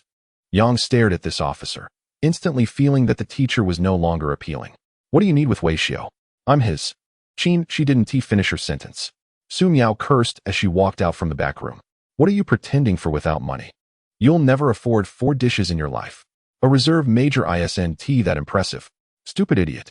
She didn't expect the scene to be so chaotic and tried to stay out of it. However, when she heard that woman combine major and idiot, her anger flared instantly. Excuse me, what did you just say? Huh. Su Miao was taken aback. Upon seeing the military uniform, she felt it was quite dazzling. No other reason. She was too striking. Usually, she is someone who doesn't yield to anyone and enjoys competition. Even Dilly-Reba is just a passing fancy. But that is only on the internet. Once faced with the situation, even she would feel inadequate in the presence of a beauty. Not to mention someone of Qinshi's caliber. Damn, this is intense. Is that a celebrity in front of me? Looking at she blocking her path. Su Miao's aura immediately deflated. What is going on? Qinshi's cold gaze sent shivers down her spine. What did you just say? Fool. Qinshi's words were sharp as knives. The previous sentence. Calling a major a fool? Ma'am, I remind you that insulting a soldier carries legal consequences. I suggest you apologize to Professor Wei immediately. Everyone was stunned. The situation in the Northwest was a complete mess. No one understood why Su Miao was so furious. The fairy sister who descended from the sky started tearing into Su Miao again. Most importantly, what was this about Professor Wei? Could she have meant Wei Xiao? Su Miao was starting to question her life. What is your relationship with him? He is my superior. I suggest you apologize to him right away. Why should I? Su Miao instinctively retorted. Qinshi's brows furrowed. Because he is a reserve major. Because he is a visiting professor at a prestigious university. Because he has contributed to the country. Su Miao suddenly felt a bit numb. Huh? A reserve major? A professor at a prestigious university? Contributed to the country? This ISNT 3 different people. It's one person? At this moment, Su Miao's brain was about to explode. What is going on? It feels like I missed something huge. Just now, Wei Xiao only acknowledged being a reserve major, nothing else. So he was hiding his light under a bushel. Not a single useful piece of information was shared. I'm impressed. If I had known this, I would have been on my knees flattering him. Chapter 36. A wild beauty appears in the live stream. Thank you for helping me show off. Wei Xiao invited Qinshi inside, and she got to know this knowledgeable young lady anew. To be fair, studying really pays off. Her emotional intelligence is not something to be underestimated. As soon as she stepped in and saw Su Miao throwing a tantrum, she immediately grasped the situation. Without missing a beat, she began to showcase Wei Xiao's accomplishments, almost causing Su Miao and the other relatives to drop their jaws. Those titles, if they had to come from her own mouth, wouldn't have felt as impactful. It had to be Qinshi saying it to have the right effect. Qinshi said seriously, it's not showing off. I'm just stating facts. If you can talk, then say more. Wei Xiao couldn't help but give her a thumbs up. Meanwhile, Qinshi was continuously surveying the conditions of Wei Xiao's workplace. So, this is where you work. Quite humble, I see. Wei Xiao wiped the dust off the stool and invited her to sit. How polite. She didn't treat herself as an outsider either. I'm curious, did you teach yourself in such an environment? Yes. She suddenly fell silent, feeling a bit ashamed. To be honest, having a high education isn't wrong. However, her degree was built on the resources provided by her parents and the country. From childhood to adulthood, she had enjoyed the best educational conditions. When she reached university, she was directly selected by a national defense technology program, benefiting from national scholarships and various policy advantages. Calculating the minimum investment, training someone like her to be an equipment engineer would cost over 10 million. Yet, Wei Xiao, as an individual, is self-reliant and not draining the country's resources. Instead, he is creating value for the nation. Putting herself in Wei Xiao's shoes, she felt that just not breaking down was already a good achievement. With this thought, her resentment diminished a bit. Since their superiors had assigned them the task, Wei Xiao had been silent. She thought that Wei Xiao was not taking the job seriously, but it seemed that he had his own life to manage. While she didn't have to worry about daily necessities, Wei Xiao did. So, when are you available? The issue of the nano-absorbent coating cannot be delayed any longer. Wei Xiao returned to his seat, his gaze becoming deep. Now is fine, Professor Qin. Do you have any ideas? She immediately took out the documents from her briefcase. This was the result of her work over the past few days. I have conducted a reverse analysis of the fragments from a materials science perspective. I can roughly determine the physical properties of this material, but there are still a few difficult points I can't figure out. Wei Xiao took the documents and skimmed through them, secretly giving a thumbs up in his mind. People say beauty and intelligence cannot coexist, but she is both. Her preliminary work was thorough, getting very close to the key for final preparation. No exaggeration, she is definitely a genius. But unfortunately, being a genius is just the threshold to meet Wei Xiao, as he had already prepared the nano-absorbent coating long ago. Therefore, the materials she meticulously prepared were of little use. After a quick glance, Wei Xiao casually tossed the documents aside. This is meaningless. She felt a bit displeased. What do you mean it's meaningless? I worked hard through several late nights to produce this paper. You only read a few lines and hastily came to a conclusion? On what basis? If we don't clarify these key steps, we won't obtain a complete preparation process. It's like building a house. You must have a foundation. Wei Xiao was dismissive. Deriving these steps will also be futile. Why say such discouraging words? She finally understood the reason. He was losing confidence before the battle even began. Indeed, the task assigned by their superiors was challenging. To reverse engineer the nanomaterials attached to a fragment after an explosion was akin to fishing for a needle in the ocean. After all, the fragment had almost no effective components left after the air disaster. Before taking on this task, many seniors in the unit had warned her that it would be difficult. But she's determination was firm. Whether it was easy or not, someone had to do it. If they could analyze the properties of the absorbent material through the fragment, it would be significant, even if they only obtained data on paper. I know the work is tough, she said, sipping a bowl of chicken soup. But if we succeed, the F-35 will look as bare as a naked body in our eyes. So you need to pull yourself together. Even if there are thousands of people, I will still move forward. Wei Xiao's head was buzzing. No, I was just a bit careless. Why are you starting to value things now? Is it possible that I'm advising you to give up because I've already figured it out? I've prepared several batches of nano-absorbent materials. Do you really need to get hung up on those trivial little problems? But before Wei Xiao could continue explaining, suddenly, a shout from Elder Yang came from outside. The way he called Little Wei felt incredibly friendly. Thus, Wei Xiao had to interrupt the conversation with Qin Shi. Sorry, my customer has arrived. We'll talk about this later. Qin Shi was somewhat puzzled. Things should have a priority, right? Wei Xiao replied firmly. As if it were a serious matter, what the people are anxious about is the most urgent. Qin Shi seemed to have learned a lesson. Although she was wearing a military uniform, compared to Wei Xiao, she felt like a novice in terms of standing her ground. Meanwhile, Wei Xiao had quickly set up the live streaming equipment. There was no other reason. The number of people who made wishes in the live stream 2 days ago was overwhelming. 18 wanted to do headstands while washing their hair. 39 wanted to eat something unpleasant, and there were countless others calling for him. They all vowed that as long as Wei Xiao could modify the old man's car successfully, they would fulfill their promises immediately. Therefore, Wei Xiao had to serve them something fresh. Steel Dog Egg LV33. Start streaming early. Woo. Lion Star LV13. So, did the Land Rover narrowly win? Nine Heavens Dragon Cloud LV11. The host is somewhat trustworthy. At least he didn't run away with the bucket. Spicy old friend LV19. The host is just putting on a show. You guys don't really believe that, do you? As soon as the stream started, the discussion was at its peak. After all, the previous episode left a hook. The viewers were eagerly anticipating what Wei Xiao could transform that old man's car into. Many had set reminders for the live stream. So as soon as it started, the popularity exceeded 5,000. Although this number was relatively high, it could only be considered basic for Wei Xiao. But Qin Shi was stunned. She stared blankly at the camera. 5,000 people? Professor Wei, you're a web celebrity? Wow. Qin Shi occasionally watched live streams and understood a bit. 5,000 is already considered a big streamer. Wow, this is intense. I see a fairy. No. Why is there a beautiful girl here? What kind of divine beauty is this? Miss, please come closer. Anything you do will only harm you. Qin Shi's looks were too high, and the viewers in the live stream couldn't sit still. Only a few viewers maintained their sanity. 2 bars and 2 stars. Wow, a major? What kind of level is that at this age? It's the level of someone who rides rockets. You beast. Not even a major is safe from you. Goodness, you're enjoying the company of beautiful women behind our backs, aren't you? Host, you should end the stream. I have a friend who is about to break down. Chapter 37. Please, just stop. With Qin Shi's appearance, the viewers were ecstatic. Wow. Not only did you start streaming early, but you also have a mysterious female guest. The key point is that this female guest is a major. Wei Gu is really enjoying his meal.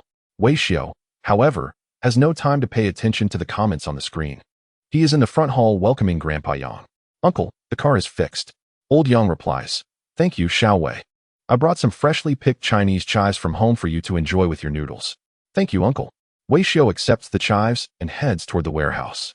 Qin Shi watches this scene of familial affection and suddenly feels a bit moved. The leader mentioned this matter during a meeting, emphasizing that while Wei Xiao is exceptionally talented, he remains true to his roots, running a repair shop in the town to serve the local farmers. At that time, Qin Shi thought the leader was exaggerating to elevate Wei Xiao's image.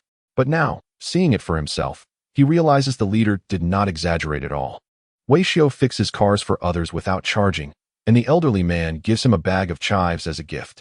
What a harmonious neighborly relationship. At this thought, even Qin Shi, dressed in military uniform, feels a bit ashamed. However, the comments on the screen are less sentimental, criticizing the situation. Wei Gu is known for his sharp tongue but warm words. Honestly, this isn't just about repairs. It's about providing emotional value to the elderly. I fix your car, and you give me chives. This is the most harmonious client relationship I've ever seen. But hold on. How well did he actually fix the car? Indeed, it's uncertain if the old man really got a good deal. Longtime viewers know that in the previous episode, Wei Xiao made some big promises. Who knows what kind of car he actually repaired?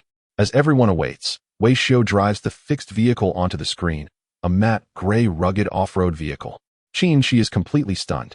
Wow, is this the old man's ride? So the old man was just pretending to be humble? What comes into view is clearly a Range Rover. The gray-black paint, the unique matte finish gives the vehicle a touch of mystery. The stepped roof, the floating pillars, the shell-like hood. It's the standard design of the Range Rover family. 52 years of automotive industry heritage is no joke. It looks amazing. The comments explode in excitement. Wow, this car is incredible. Are you sure this is the old man's Range Rover?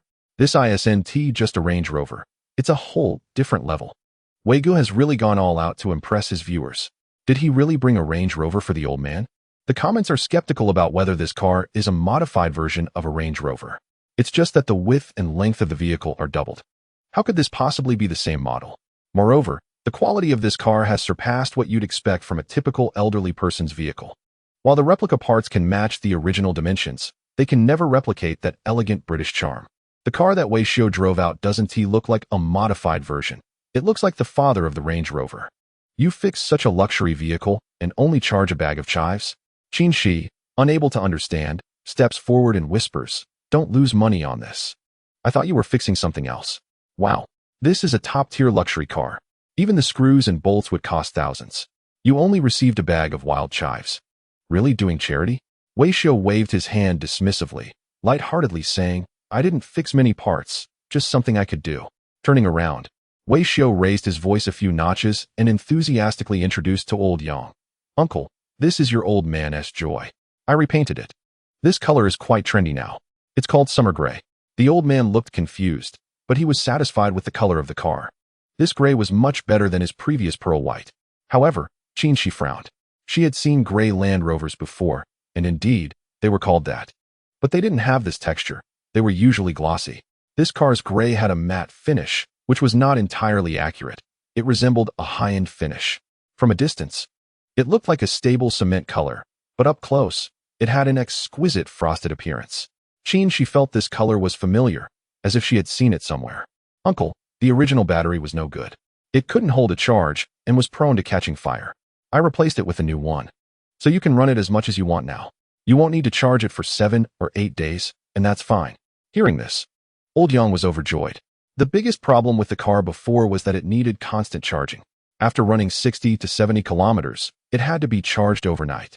Now, being able to run for 7 or 8 days without charging resolved his biggest pain point. The old man excitedly shook the mechanic's hand. Xiao Wei, you are a good person. But, Grandpa, you need to drive slowly. The new battery motor is not the same as before. The acceleration is really quick. You must obey traffic rules and drive within the speed limit. Old Yang looked puzzled. Is there really a speed limit for driving? She responded with disbelief. What do you mean? Grandpa, have you even taken the driving test? The comments section was relatively easier to understand. The old man's previous car could barely reach 40 kilometers. So it indeed didn't meet the speed limit. Regardless, Wei Xiu had indeed repaired the car well. The battery motor was hard to verify, but the car's exterior was definitely impressive. It resembled a Land Rover, but looked much better.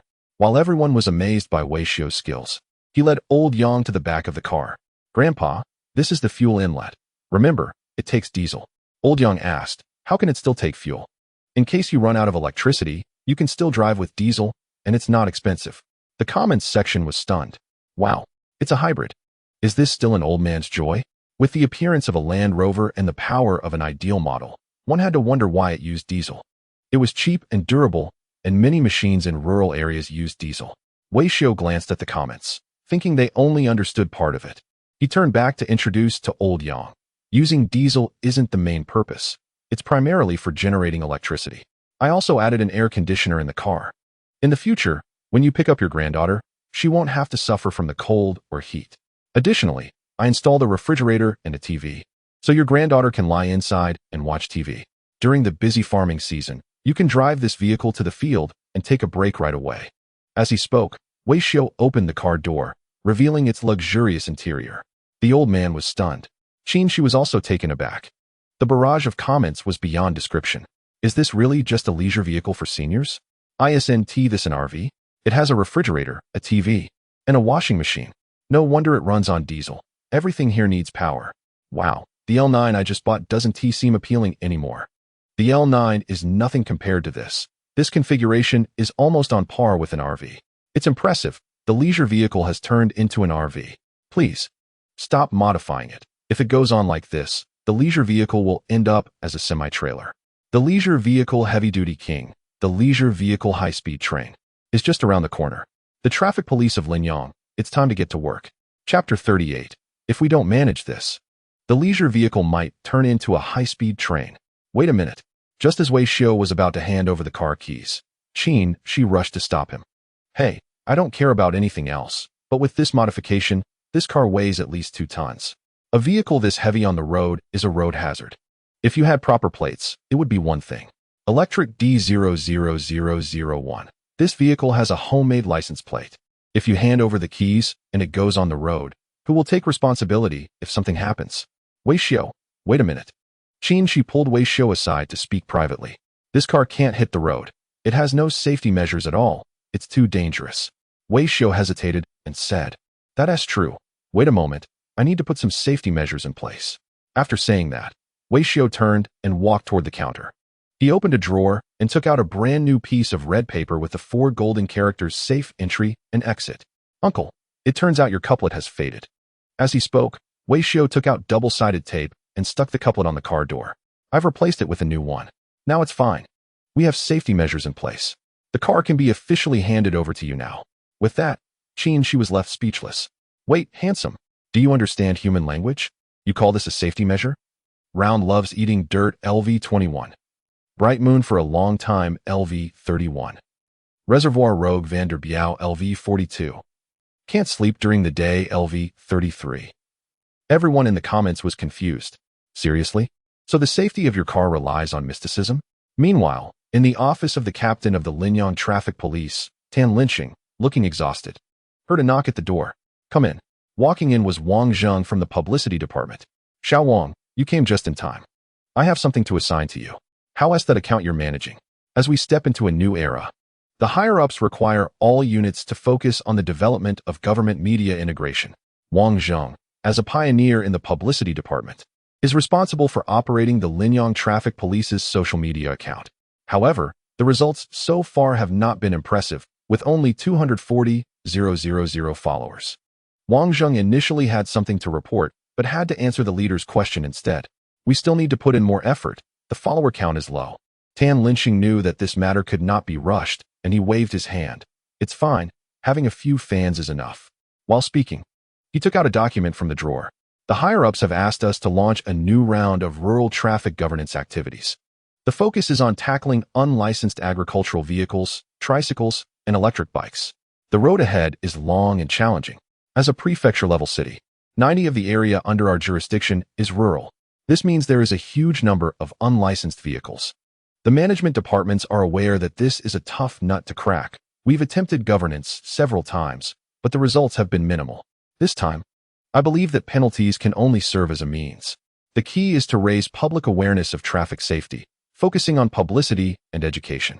Tan Linqing pondered deeply. He was the kind of leader with both intellect and foresight. Simply enforcing laws would only provoke public resistance.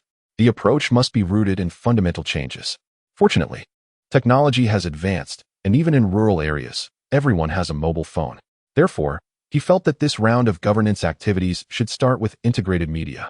This way, you can act alongside law enforcement agencies, organizing a special live broadcast. While live streaming, enforcement actions can be demonstrated. This would vividly convey the importance of road safety to the public. Upon hearing this, Wang Zheng couldn't help but give a thumbs up. You're on the same wavelength as me, Captain. Tan Linqing smiled slightly. Don't flatter me. Just do a good job. It's really not flattery. Wang Zheng replied as he took out his work phone. He had come to the captain's office to report on related issues. I was just managing our account when I suddenly saw a lot of private messages. There's public sentiment emerging in our jurisdiction. Hearing this, Tan Linqing's heart sank. In the era of social media, everything is good except for this one thing. Public sentiment can spread rapidly and be exposed to the spotlight. Similar cases are not uncommon. If traffic police handle it poorly, they could easily be criticized by netizens and be made an example of. Just this year, several traffic police social media accounts have had to disable comments due to backlash. What public sentiment?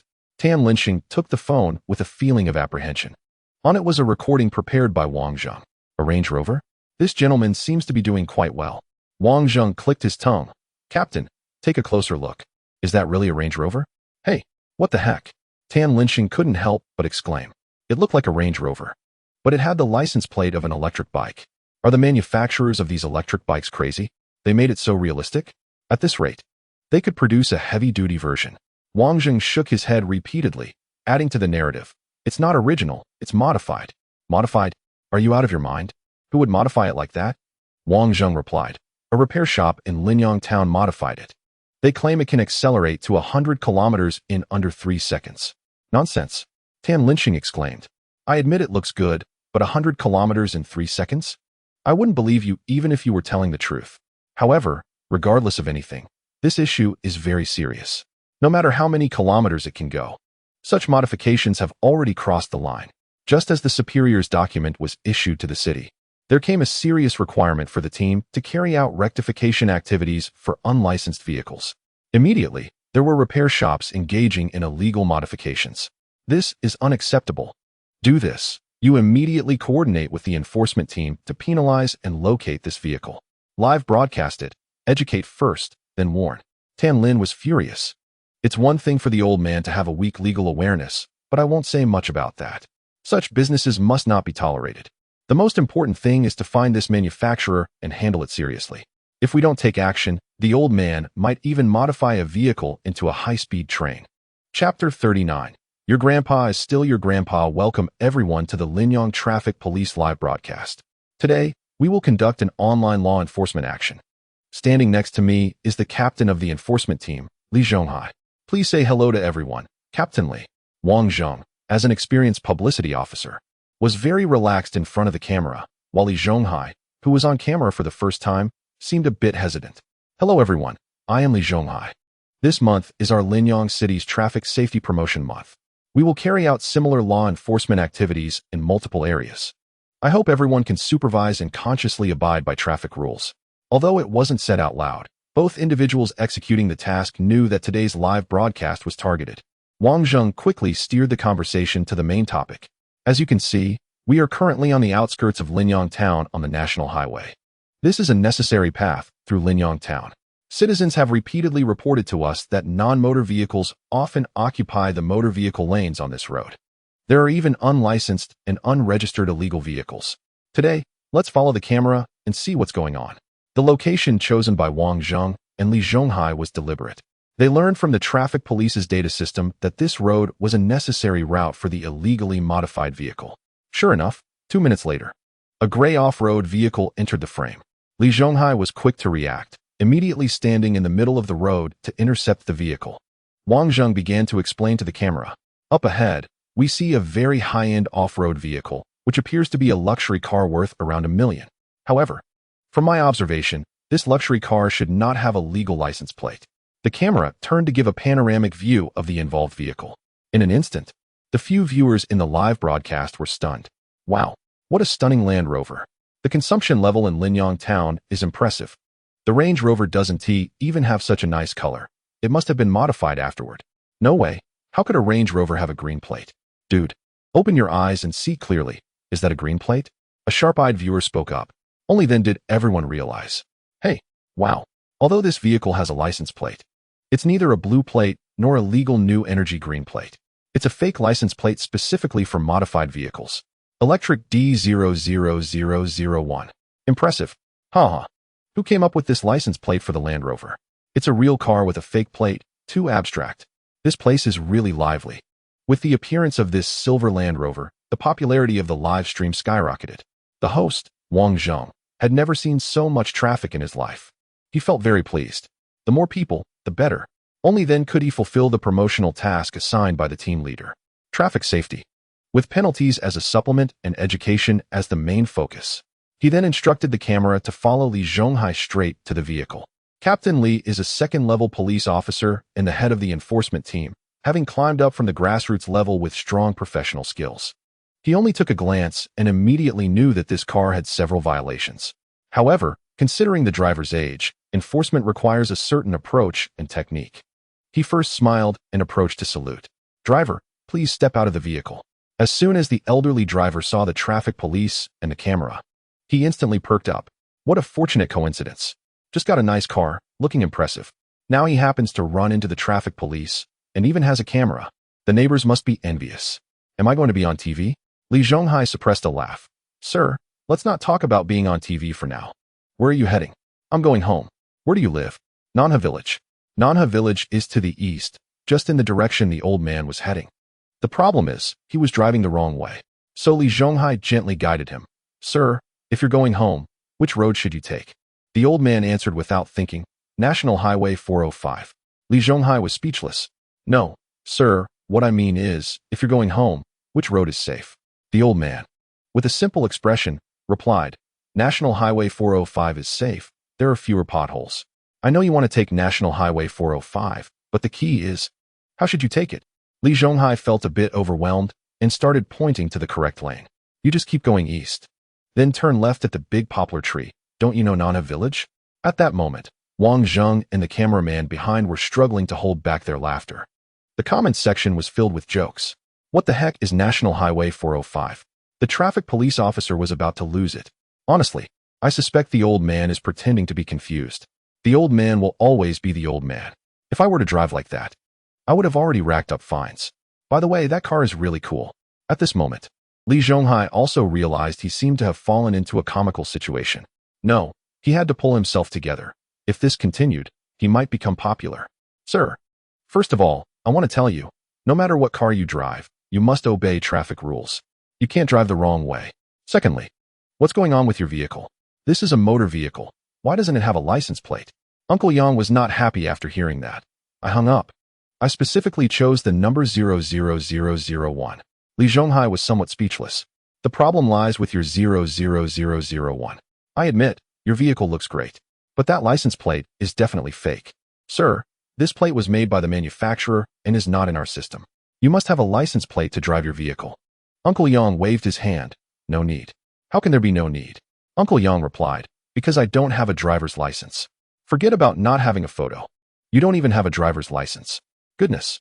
Li Zhonghai finally understood why the division chief wanted to specifically check this old man's car. The old gentleman had almost violated every traffic safety law. Sir, you must have a driver's license, a registration certificate, and a license plate to drive. You have none of these and you're on the road. That's too dangerous. This is not allowed. Old Yang expressed skepticism. The person who sold me the car said that driving this car doesn't require a license. How can that be? Li Zhonghai became a bit stern. This is clearly a motor vehicle, a luxury SUV. Old Yang clicked his tongue. You're young, but your eyesight isn't as good as mine. Take a closer look. This is a mobility scooter, not a luxury SUV. Li Zhonghai was dumbfounded. Everyone in the live stream was stunned. Chapter 40. She drives it quite well. The wheelbase of this vehicle is at least 3 meters. You're telling me this is a mobility scooter? Sir, you can't just fool us like that. Both the viewers in the live stream and Officer Lee on site had some understanding of mobility scooters. Manufacturers often produce vehicles under the guise of mobility scooters, misleading the elderly by saying these vehicles can be driven without a license and that the government doesn't regulate them. Due to limited economic capacity in rural areas, these vehicles sell very well and are almost mainstream on the roads. The key point: the genuine mobility scooters have a wheelbase of no more than 1.5 meters. Although they may mimic luxury car designs, the dimensions can't lie. The vehicle in front of them looked like a complete luxury SUV. How could it possibly be a mobility scooter? Seeing that the officer was unconvinced, Old Yang led him around to the rear of the vehicle, opened the door, and pointed at the nameplate. Guangming brand mobility scooter, model, luxury SUV, load capacity, 20,000 G, seating for 2. Li Zhonghai was completely stunned. No way it really is. This vehicle looks premium from the outside, but some parts of the interior are quite cheap, especially this aluminum nameplate, which is identical to those of genuine mobility scooters. The key point is, when Li Zhonghai opened the door, he saw clearly that the interior of this vehicle was completely different from that of a luxury SUV. It was absolutely not the same brand. Sir, even if this is not a luxury SUV, it's certainly not a mobility scooter. Have you ever seen a mobility scooter with a smart screen? Old Yang was very proud. Pretty good, right? My grandson installed it for me. And what about this fridge and the aviation seats? Old Yang replied. They were all added later. In that moment, in the live stream, countless question marks flooded the screen. Things got intense when they saw the van from a certain brand. Honestly, the interior is too luxurious. Sorry for the loud noise earlier. Compared to this, the other brand's vehicle is simply inferior. The manufacturer of this van has truly outdone themselves. Oh, I've seen this episode before. The Victory Auto Repair Shop. Wang Zheng and the cameraman were both taken aback. To be fair, Wang Zheng didn't find it that shocking when he saw it on screen before, but seeing it in person, it was absolutely astonishing. The modifications on this vehicle are simply incredible. If it weren't for violating road traffic safety laws, Wang Zheng would gladly give it a perfect score. With such skills, wouldn't it be better to apply to a new energy vehicle company instead of causing trouble in small towns? Thinking of this, Wang Zheng immediately signaled Li Zhonghai. When they came out, the superiors had made it very clear. This live stream should focus on education. Now, the reality is right in front of them, and it must be emphasized. Driving this van on the road is already a gray area, and using such a massive vehicle is like flaunting it in front of the traffic police. Li Zhonghai sighed deeply. Sir, that's the thing. This van is not allowed on the road because it's too dangerous. Old Yang didn't think so. I'm getting around just fine. What does it matter? Li Zhonghai was speechless. This vehicle can only be used on non-open roads. You can't take it onto the national highway. He racked his brain to persuade him. If it were a normal young person, they would definitely get a fine and have their vehicle towed. But this is an elderly person and driving a van like this. Those two factors combined give him the right of way. Even an incoming missile would have to give way. So Li Zhonghai's enforcement was somewhat lenient as he shifted his approach to persuade him, trying not to provoke the old man. Even so, Old Yang remained unyielding. If I can't drive it on the road, then what is the point of buying it? Li Zhonghai replied, as you can see, there are so many cars on the road. You're quite elderly. What if something accidental happens? Before he could finish, Old Yang straightened his hunched back and showed some spirit. No worries, my eyesight is fine. Even if I can't see clearly, my vehicle can. Our van has smart driving. Li Zhonghai was taken aback. This was getting more absurd. A mobility aid vehicle. A van. And he was claiming it has smart driving? Is that even possible on the road? Before Li Zhonghai could ask, Old Yang had already stepped into the vehicle. Xiaoyai, are you there? Yes. Activate smart driving. Okay. The old man executed his commands, leaving the 3 traffic officers stunned. Wait, sir, you're my dear uncle. Have you ever seen a smart driving system that is controlled by a voice assistant? Isn't this just a voice assistant installed in the vehicle? Upon reflection, this manufacturer truly deserves severe criticism. A life sentence wouldn't be enough. It's one thing for the elderly man not to understand. But how could the manufacturer be so oblivious? They've tricked the old man into thinking he is smart driving just by stuffing a voice assistant into his van. The elderly gentleman believes it. What should we do? With the intelligent driving system activated, he takes his hands off the steering wheel. Driving this car doesn't require a license. It just depends on the fortune. Old man. Li Zhonghai quickly corrected him. Listen to me. This car can't possibly have intelligent driving. Old Yang said, why not? That girl just answered me. If you don't believe it, just watch. She drives really well. Better than I do. What the heck, girl? Li Zhonghai was completely exasperated. As he spoke, a lively female voice echoed again. Intelligent driving system activated. Full control of operations taken over. Please set the destination. Home. Okay. Li Zhonghai heard it clearly and felt a bit confused. No way. Is it really going to drive itself? It can't be. My BYD doesn't have full automation. How could this old man's car have it? The next moment, buzz. A strange buzzing sound rang out. This sound was unlike that of a fuel engine. It resembled an electric vehicle's alert. Li Zhonghai panicked and shouted, Old man, turn it off. Turn it off. Before Li Zhonghai could act, the driver's door automatically locked. Half a second later, whoosh, a gust of air brushed past Li Zhonghai's face. Wang Zheng was dumbfounded. Captain Li, is this a launch start? The cameraman rubbed his eyes. At least it's a 0 to 100 acceleration in over 2 seconds. The car shot out like an arrow. This instantaneous acceleration was already at a track level. What McLaren, what Tesla, all pale in comparison to this old man's car. Moreover, this was a large SUV with significant wind resistance. Meanwhile, Li Zhonghai was struck dumb, unable to speak for a long time. Who am I? Where am I? What on earth is going on with this old man's car? He saw clearly that before the old man launched the car, his hands were indeed off the steering wheel. What does this mean? This car really has full automation. At this moment, time seemed to freeze. Until half a minute later, the cameraman asked quietly, Officers, do you think the old man won't come back? Oh, damn. Li Zhonghai suddenly realized. He was fooled. The old man looked confused, but in reality, he was sharper than anyone. Claiming to demonstrate autonomous driving, he was actually trying to escape and avoid punishment. Li Zhonghai immediately grabbed the radio. Hello, dispatch center? Deploy nearby police immediately. Intercept a gray old man-s car with green electric license plate D00001. Chapter 41. With wings. It becomes an airplane at the Traffic Management Dispatch Center of Linyang City. The operator was a bit bewildered. Electric D? Old man's car? Is it even necessary to call for backup? They hardly ever encounter vehicles trying to break through checkpoints here. Even if they do, they're all motor vehicles. An old man-s car breaking through a checkpoint? Let us not even discuss why he would do that. That piece of junk could be outrun on foot. Why would they need police support? The operator, feeling a bit lethargic, responded, Received. Which unit are you from? I'm Li Zhonghai. Law Enforcement Unit. Upon hearing this, the operator immediately perked up. The shadow of a tree named after a person. Captain Li is the head of the law enforcement team, and everyone knows him. It seems that Captain Li might have a public relations task and is out on duty. All right, Captain Li, I will arrange for police forces immediately. Remind the responding unit that this vehicle is not ordinary. Try to use motorcycles if possible. The operator's forehead was filled with question marks. I wondered how extraordinary it could be.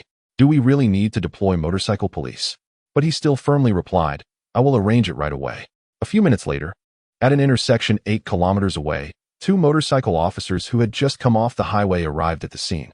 The senior officer, Luo Yin, was somewhat incredulous. In this day and age, anything can happen. Are we really supposed to intercept an old man driving a tricycle? Can that thing even go fast?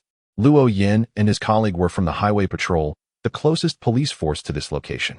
Their motorcycles could reach speeds of up to 250 kilometers per hour, with acceleration that could easily outpace gasoline vehicles, comparable to electric ones.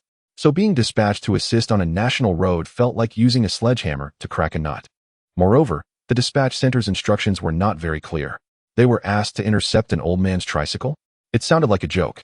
The subordinate officer, Huang Hao, was also a bit curious, leaning against his motorcycle chatting. Perhaps it was considered more agile. I was more curious about which old man had the guts to break through a checkpoint. Just then, a loud rumble echoed from not far away. Luo Yin quickly looked up. In this remote area, someone is racing? He recognized the sound. It wasn't the typical engine noise. It sounded like some object fiercely scraping against the airflow. Looking up, the noise grew closer. A gray SUV was charging toward them at an incredible speed. Due to its tall body lacking aerodynamic design, air was constantly crashing against the vehicle, creating a noise similar to that of a fighter jet. Oh my, that must be going 150 kilometers per hour. Huang Hao was stunned. As a highway patrol officer, he was very sensitive to speed. A glance was enough to judge. 150 is quite high. Most importantly, considering the size of this vehicle, it must weigh several tons. How could such a heavy vehicle go 150 without losing control? This was still a national road. How dare they? One wrong move, and it could be catastrophic. Get in the car. Luo Yin thought quickly. At this speed, there was no hope of intercepting it. He and Huang Hao immediately jumped into their vehicle, turned on the police lights, and gave chase. While motorcycles are indeed fast and maneuverable, they seemed inadequate against this beast. Luo Yan's right hand twisted the throttle until it nearly smoked, barely keeping up behind the vehicle. From the rear, this was no ordinary tricycle. It was clearly a Range Rover. Aside from that green electric license plate, it looked just like any other motor vehicle. The key point was, the Range Rover couldn't possibly be driven with such skill. It's important to note that national roads are not like highways. The road conditions are poor, with twists and turns and uneven surfaces. Even a well-tuned sports car cannot navigate such roads smoothly. However, the vehicle in front is clearly not one of those. Its massive body is stable and maintains its center of gravity even at high speeds, making sharp turns with elegance.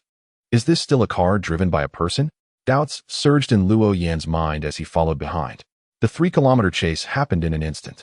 As they approached a densely populated area, he realized that if the car maintained its current speed, it wouldn't just be his life at stake. Colliding with innocent bystanders would be unacceptable. Xiao Huang, take the dirt road off the highway. Luo Yin made the right decision by leveraging the maneuverability of the motorcycle. There was a short stretch of unpaved shortcut on the right side of the road. The car couldn't pass, but the motorcycle could easily navigate through. With a length of about a kilometer, it was just enough to create a window for interception. Huang Haofu, understanding the situation, quickly turned onto the dirt road. Fortunately, his driving skills were top-notch, allowing him to maintain most of his speed and get ahead of the vehicle involved. The motorcycle blocked the road, and Huang kept turning back to stop the oncoming cars. Meanwhile, Old Yang was seated in the driver's seat, tightly bound to the chair. He felt somewhat pleased. Apart from safety during entry and exit, Wei Xiu had also modified the seat for race-level safety. It felt great, really great. The girl driving was remarkably steady, fast, and stable. Aside from being a bit nauseating, there was nothing to criticize. It seemed that in the future, he could finally relax his grip while picking up his child. Just then, the in-car voice activated. Pedestrian detected ahead. Automatic obstacle avoidance system engaged. Please hold on and stay seated. It was only then that Old Yang realized a motorcycle was stopped in the middle of the road, with a traffic officer standing by. Girl, take it easy. However, the autonomous driving system showed no response, nor did it slow down. Huang, standing in the middle of the road, felt a chill. Who wouldn't be scared with a 1 or 2-ton vehicle hurtling towards them? Stop. Quickly stop. Suddenly, the front wheels of the car slightly adjusted, accurately steering around Huang and drifting past the hard shoulder. Huang broke out in a cold sweat. Damn it. Who taught you to drive like this on a highway? A few seconds later, Luo Yin rushed over. The motorcycle's engine was so hot it could fry pancakes. Where's the car? Huang pointed to the right rear. It turned and got on the highway. The driver is going crazy. This is unbelievable. Do they think this is a certain country? Luo Yin was infuriated. Now, he had no doubts about the information provided by the command center. A regular traffic officer couldn't catch up with this car. Good grief. He had come at the fastest speed possible while ensuring safety. averaging at least 140. Yet, he couldn't even see the taillights of that vehicle. What did this indicate? This car maintained a speed of 150 throughout, without slowing down. This wasn't driving. It was reckless endangerment. Luo Yin realized he couldn't catch up and immediately picked up the walkie-talkie, grumbling. Command center. What's going on? You only sent 2 people to chase such a desperate criminal. The command center was also baffled by Luo Yin's accusations. What do you mean? You didn't catch up. Luo Yin continued. Catch what? He's faster than a high-speed train. It's impossible for us. But the other party was just an old vehicle. Luo Yin exclaimed. What does it matter? With wings, it becomes a plane. Luo Yin was infuriated. However, there was an even more pressing issue at hand. The vehicle had been forced onto the highway exit by traffic police. Once on the highway, it would be like a fish in water. The suspect vehicle had already entered the direction of Pingshui Lake on G32. We will continue to follow. You send people to intercept on the highway. Chapter 42. What does stealth mean? Upon hearing the frontline report, the command center was in chaos. Captain Lee reported that there was an issue with the vehicle. But who could have imagined that this vehicle was carrying desperate criminals? A vehicle that even the motorcycle police couldn't catch dared to drive on a national road? If anything happened, no one could bear that responsibility. Thus, the command center established a special task force, led by the on-duty director, Gao Hanyuan. Regardless of whether the suspect vehicle was an old vehicle or a high-speed train, the most important thing was to stop it. Director Gao took a pen and pointed on the map. According to the officer's report, the vehicle had been forced onto the highway and entered the westbound lane. The next exit was the Qingshan toll station, 20 kilometers away. Immediately have the Qingshan toll station intercepted. Use spike strips if necessary. It's too arrogant. The command hall sprang into action, with phones ringing continuously. This was no longer just a traffic safety issue.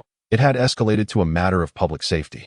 However, 5 minutes after the order was given, the Qingshan toll station had not provided any further updates. Gao Hanyuan was somewhat taken aback. What's going on? Why is there still no news? The operator weakly replied. From Luo Yan's report to our deployment, it took about 7 minutes. Is there a possibility? What? Is there a possibility that the vehicle in question has already passed? The moment those words were spoken, the command hall fell silent. A distance of 20 kilometers could be covered in 7 minutes. That meant a speed exceeding 200 kilometers/h? How is that possible? If it were a race car or a sports car, it would be understandable. But it's an off-road vehicle. Yet at this point, even the most outrageous possibilities had to be taken seriously. Adjust the cameras. Quickly adjust the cameras. A group of people rushed to the monitoring area. The operator quickly reported. This stretch of road doesn't have electronic eyes, but there are speed limit cameras. That works. At least it would let us know where the vehicle went. No electronic eyes is fine. We don't need high-definition images. As long as there are speed limit cameras, that's good. These 4 cameras are radar speed detectors. Once the speed exceeds 120 kilometers/h, they will take photos as evidence. According to our earlier calculations, this vehicle was definitely speeding. It couldn't have been missed. So, did we capture it? After the operator reviewed the surveillance footage, he shook his head in disbelief. Not a single one. Are you sure? Yes, not one, came the reply. At that moment, the hall fell into a dead silence. Why? The speed limit radar camera should not miss anything. The device operates on electromagnetic principles. When a vehicle enters a speed limit zone, the camera emits electromagnetic waves that bounce off the vehicle and return. By calculating the time it takes for the waves to reflect and return, the speed of the vehicle can be determined, assuming the camera is functioning properly. Any sufficiently large object within the speed limit zone should be captured. How could it possibly miss? In the midst of the silence, Gao Hanyuan's phone suddenly rang. Hello. This is Li Zhonghai. Did you catch the car? This car is outrageous. It needs to be dealt with seriously. Gao Hanyuan's throat tightened slightly. Captain Li, we didn't catch that car. What do you mean you didn't catch it? Didn't you say the car got onto the highway? Li Zhonghai on the other end didn't understand. It's one thing if you can't catch it on the national road, but on the highway, why not? To put it simply, the highway is a closed section with surveillance cameras everywhere. If the car got onto the highway, it was practically walking into a trap. Gao Hanyuan weakly replied. We've lost the target. It's possible the vehicle has exited the highway. How could that be? What about the cameras? The speed monitoring? The problem lies here. I suspect the speed monitoring camera didn't capture it. Li Zhonghai's anger flared up immediately. Suspect what? Stop being so wishy-washy. I suspect this car can become invisible, and the cameras can't capture it at all. Gao Hanyuan had some basic knowledge. if all 4 radars failed to capture it? There were only 2 possibilities. First, all 4 radars were malfunctioning. But unfortunately, all 4 radars were functioning normally. Second, this car might have some signal cloaking capability, absorbing the electromagnetic waves emitted by the radars. Upon hearing this, Li Zhonghai on the other end exploded. Translate that for me. What do you mean by invisible? Gao Hanyuan replied. It means it can shield itself from our speed monitoring camera's electromagnetic waves. Isn't that technology for fighter jets? Why would it have that? Gao Hanyuan sighed deeply. So it's quite suspicious. The car is definitely lost. Either we report it to the authorities or start checking from the people. Meanwhile, at the newly upgraded Victory Auto Repair Shop, Wei Xiao turned off the live stream and looked at Qin Shi beside him. I'm sorry, Professor Qin. My live stream is like this. The audience can be quite harsh, and their quality isn't high either. Qin Shi had spent the entire live stream with Wei Xiao, experiencing his daily life. To be fair, Wei Xiao's life was more colorful than she had imagined. But at this moment, she was too exhausted to delve into those details and just wanted a clear answer. So, Qin Shi picked up her research report again. Professor Wei, do you think there is something wrong with my report? Why do you say my reverse analysis of stealth materials is meaningless? Wei Xiao was taken aback after hearing this. Unexpectedly, Qin Shi is quite petty. She still remembers what was said half a day ago. Wei Xiao took the report but did not read it. Simply placing it on the table, he then reached a conclusion. It really wasn't necessary. When Qin Shi talked about work, she was incredibly serious. Give me a reason. Because I have successfully completed the trial production. After saying that, Wei Xiao turned to the shelf and took out a piece of leftover material for the vehicle's skin from the second tier. Look at this. Doesn't it resemble the skin of that advanced fighter? Boom. Taking the material, Qin Shi's mind buzzed. What do you mean by successfully completing the trial production? I'm still in the first stage of analyzing the physical characteristics. How can you claim success? Professor Wei, are you joking with me? Wei Xiao shook his head. I never joke about work. But don't say but. Take this material to the university for testing. The RCS should be below 0.002. Qin Shi's face showed disbelief. Although you are excellent, it's impossible.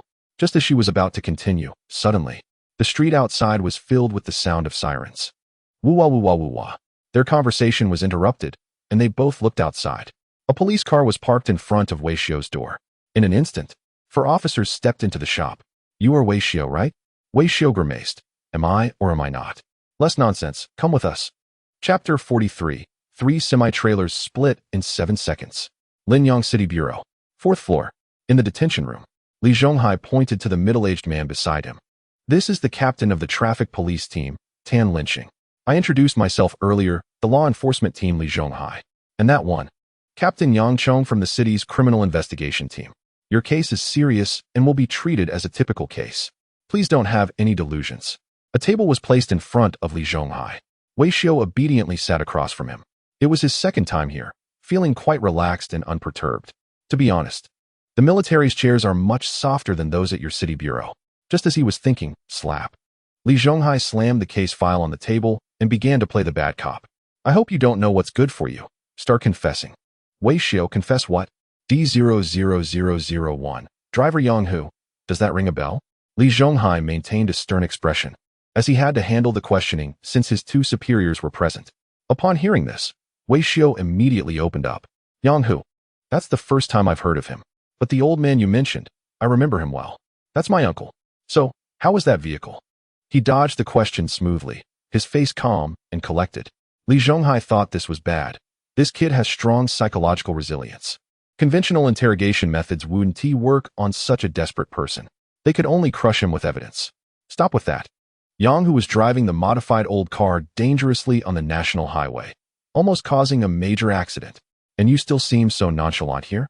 Wei Xiao pretended to be surprised. Is my uncle okay? If something were wrong, you would have been handcuffed long ago. Li Zhonghai's tone intensified again. Why did you modify it like that? Wei Xiao, with a look of conviction, explained, because the old man has it tough. A left-behind elderly person raising a pair of left-behind children. After saving up some money, he bought a car. I made it a bit more comfortable. It's my contribution to a harmonious society.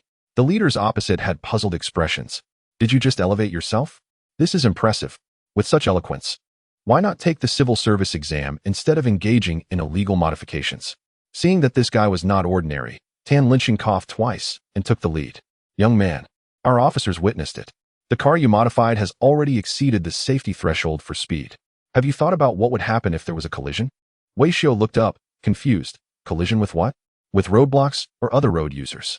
Tan Linqing, who usually took on a gentle approach, had a kind expression but words like knives.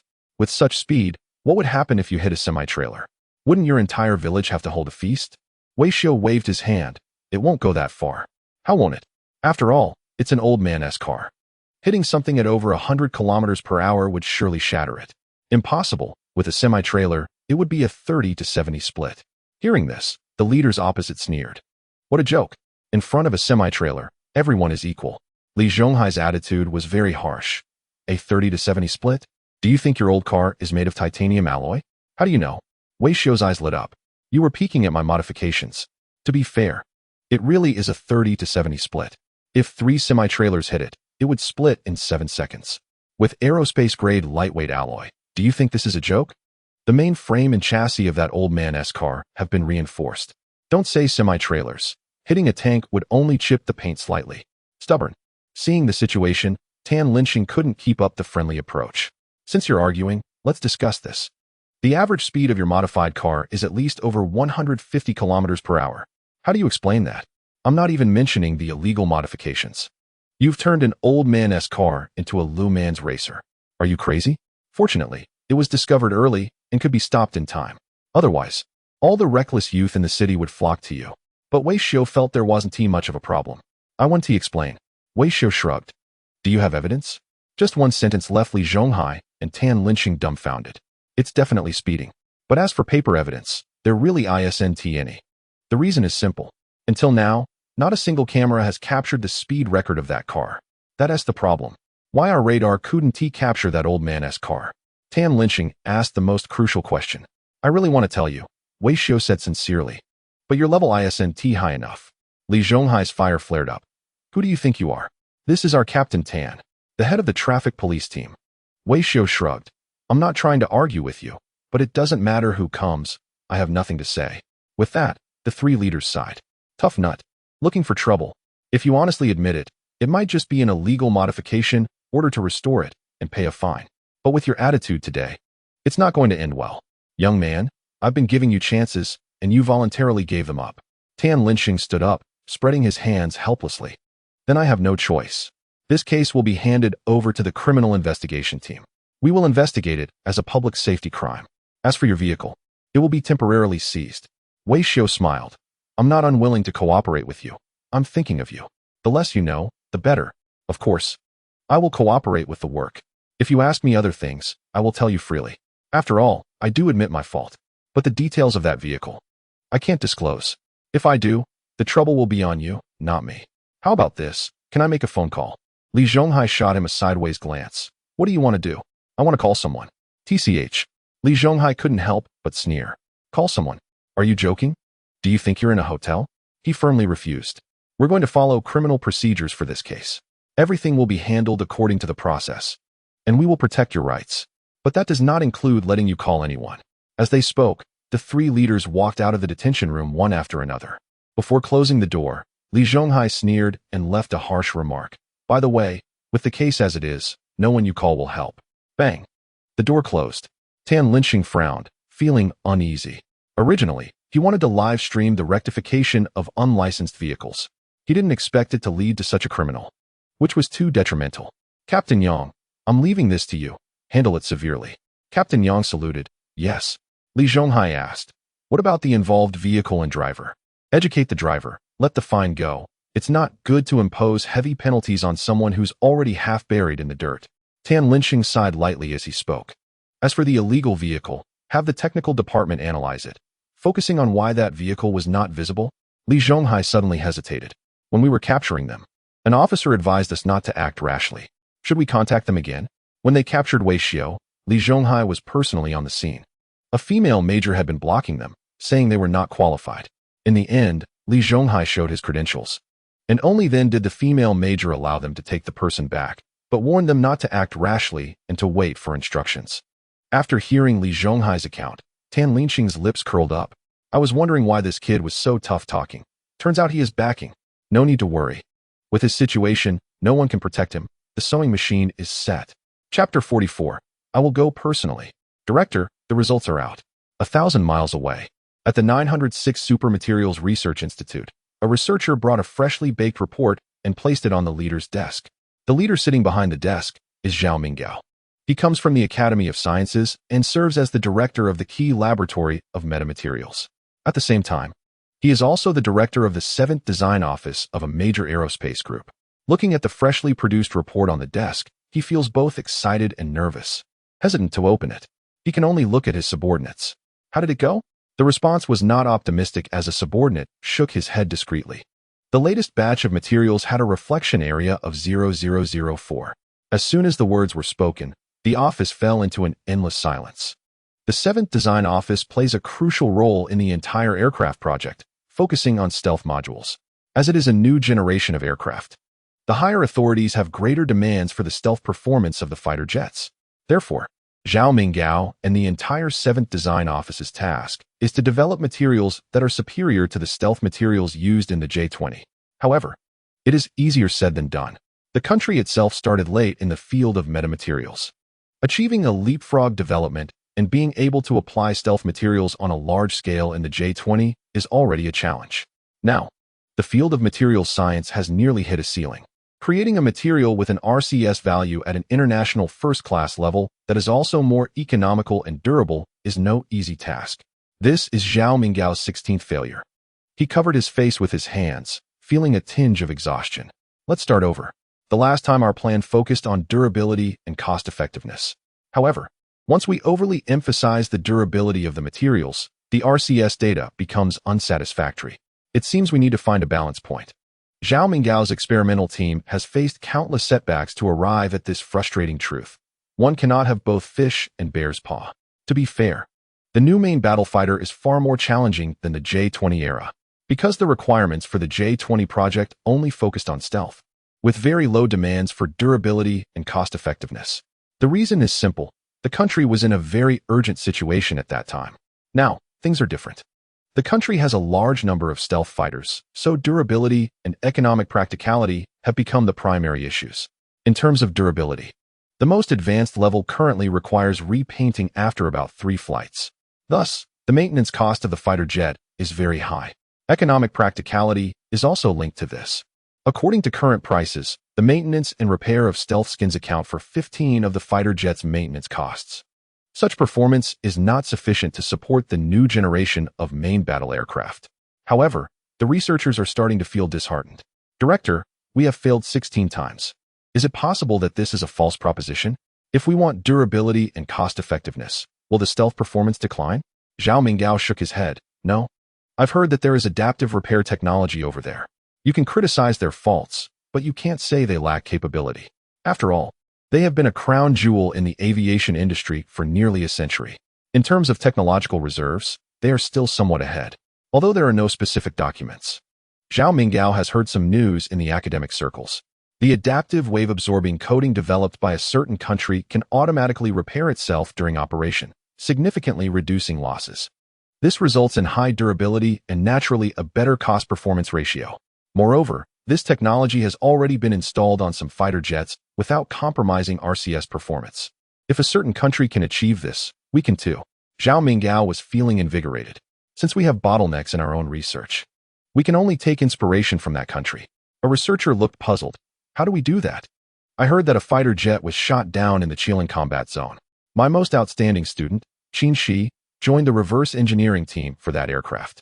We can only hope that you, as a senior, can achieve some results for us to reference. Zhao Minggao also understood that achieving results through such aimless efforts was largely a matter of luck. Fortunately, there is always a way out. There is a ready-to-use aircraft in the Chilean combat zone. If we can extract some data from it through reverse engineering, it would be immensely beneficial. After all, Qin Shi is the most exceptional student under Zhao Minggao. Let's temporarily shelve our project and see how things are on Qin Shi's side. Okay. The researcher replied obediently and pulled out a piece of paper from the folder. There's one more thing. What is it? The researcher said. The municipal bureau of a nearby city is requesting our technical assistance. Should we send someone? Zhao Minggao was slightly taken aback. Nearby city? Municipal bureau? Technical assistance? Normally, It's common for public security bureaus to seek technical support from departments, as various situations can arise in solving cases. The technical teams of the Public Security Bureau are not omnipotent. But why request help from our specialized institute? This is the highest-level metamaterials center in the country, staffed by top researchers who enjoy national subsidies. Local engineering universities could handle criminal investigation support. Why use a sledgehammer to crack a nut? Furthermore, what kind of criminal case could involve metamaterials? With questions in mind, Zhao Minggao read through the letter from the Municipal Bureau. The tone was earnest, the writing formal, and it was stamped with an official seal. It seemed we had to respond. Zhao Minggao decided to handle it perfunctorily by sending an intern researcher over, which would at least provide them with some response. The researcher immediately nodded. Sure. We have 2 doctoral students who just transferred from the academy. All right, they'll do. Zhao Minggao didn't care much. Didn't you specifically ask them what the issue was? The researcher nodded. I did. They said it was related to speed radar. Zhao Minggao was completely at a loss. What is going on? I'm in the Metamaterials Research Institute, not an optical signal research institute. Speed radar is fundamentally an optical matter. What does that have to do with us? Why would they seek our help for radar issues? The researcher, somewhat confused, replied.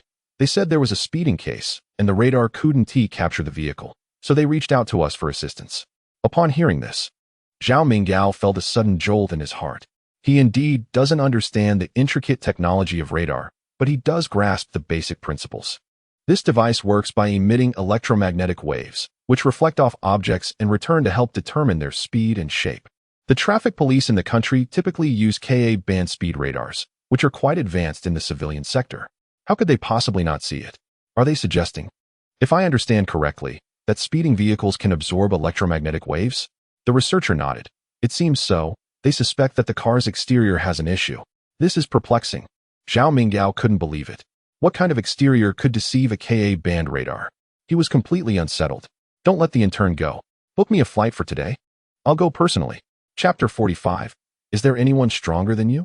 On the other side, in the Chilean war zone, Chief of Staff Huang Han received an inquiry letter from Institute 906 and was utterly confused. He turned to Zhang Mingrui beside him. Director Zhang, is Qin Shi in our war zone? Yes. The higher-ups arranged for her to work on reverse engineering that F-35 here. What is the matter? Huang Han waved his hand. It's nothing serious. Institute 906 wants Professor Qin to go back to help out. They've encountered a major problem, claiming that the stealth coating development for the main fighter jets has hit a bottleneck. Upon hearing this, Zhang Mingrui couldn't help but furrow his brow. As far as he knew, other research modules for the new generation of main fighter jets had been progressing smoothly.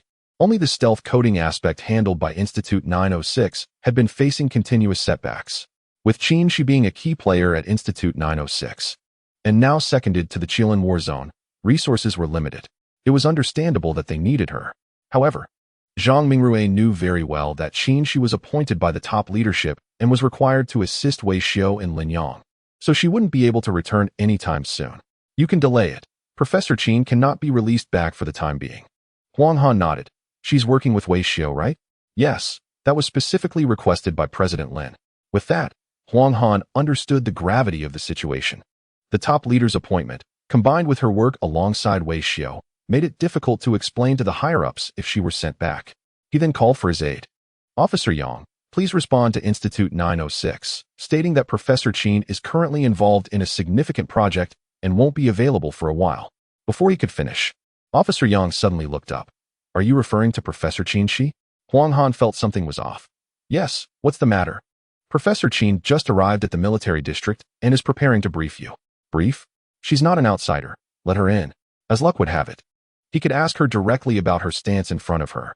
After all, it was her mentor who sent the official letter requesting her return, and it wouldn't be proper to hold her back in their war zone.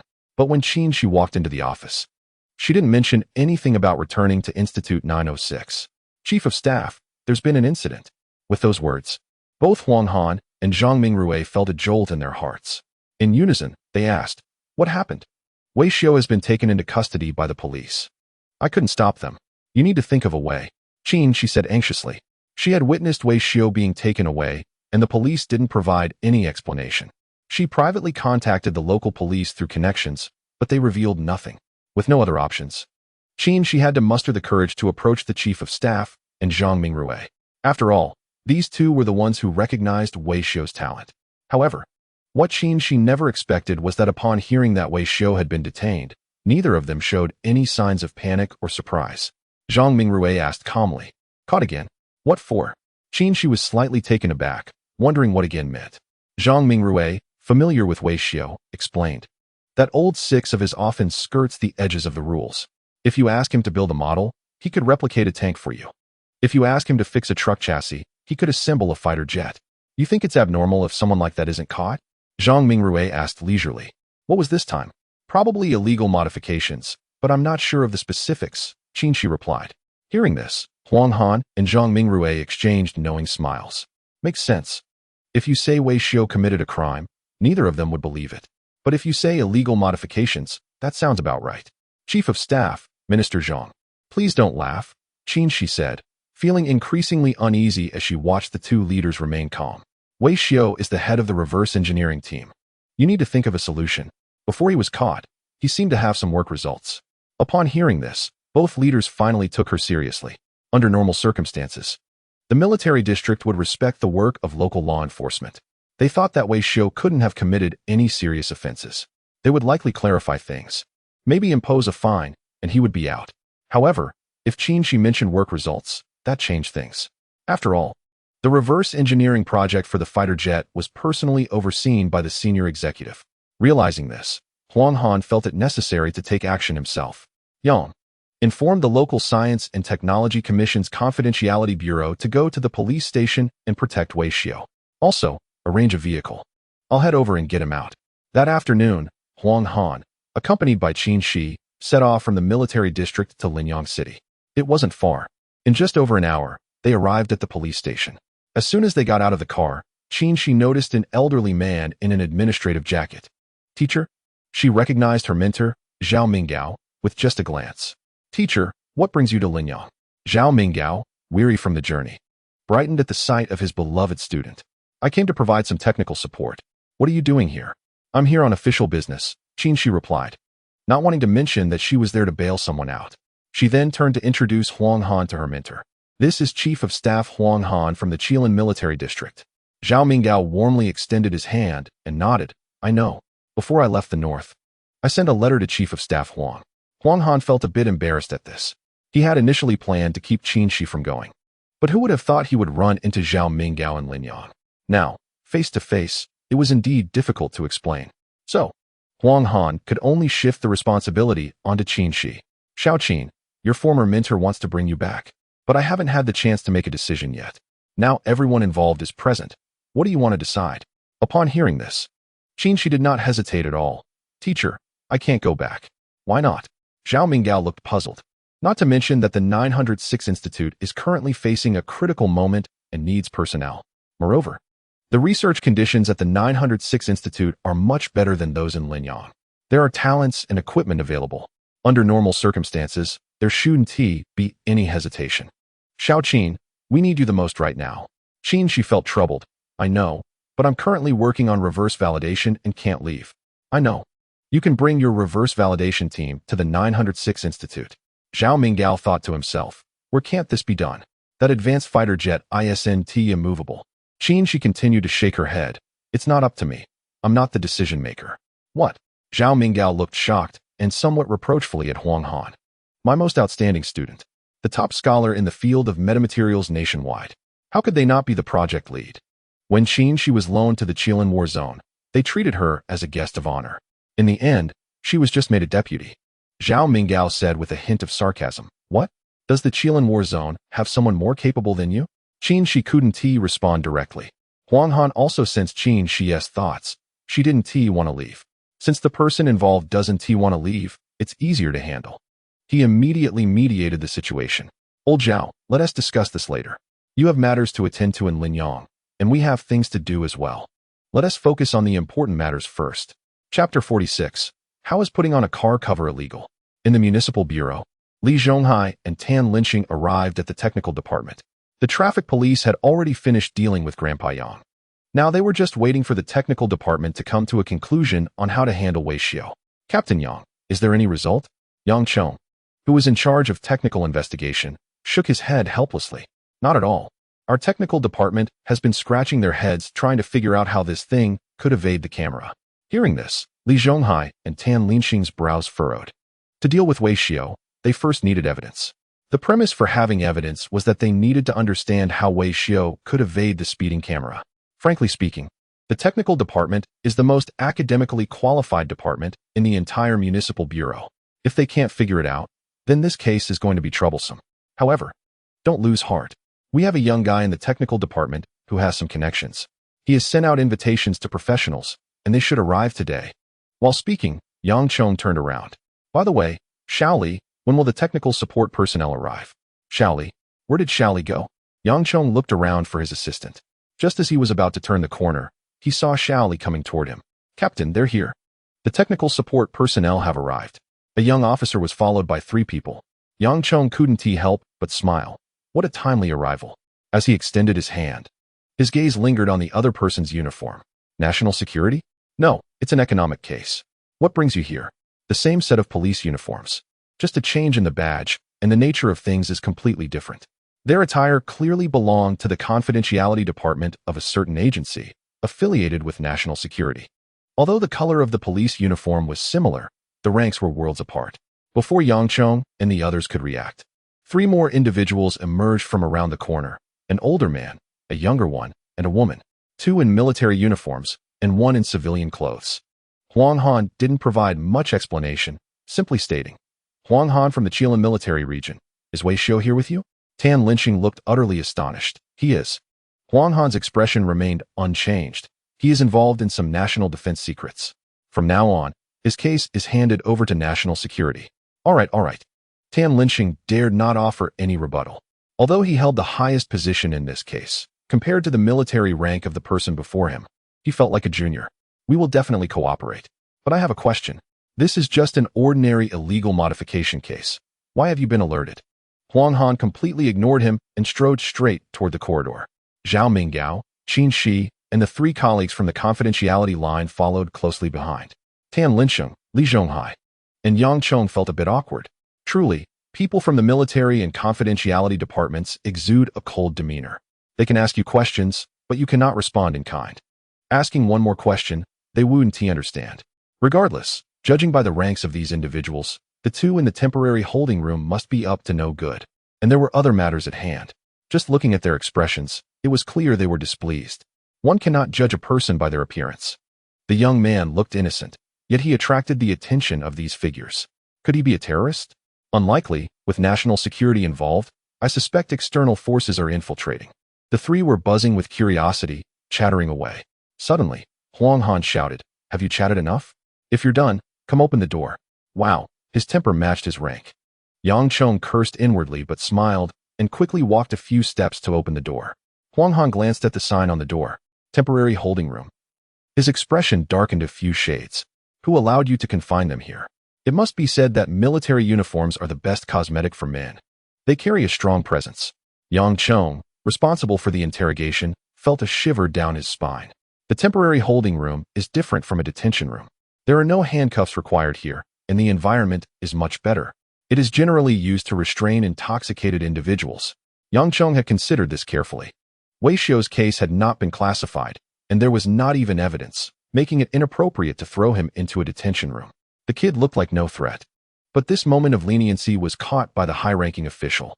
Yang Chong immediately apologized. We were not rigorous in our work. I'm sorry.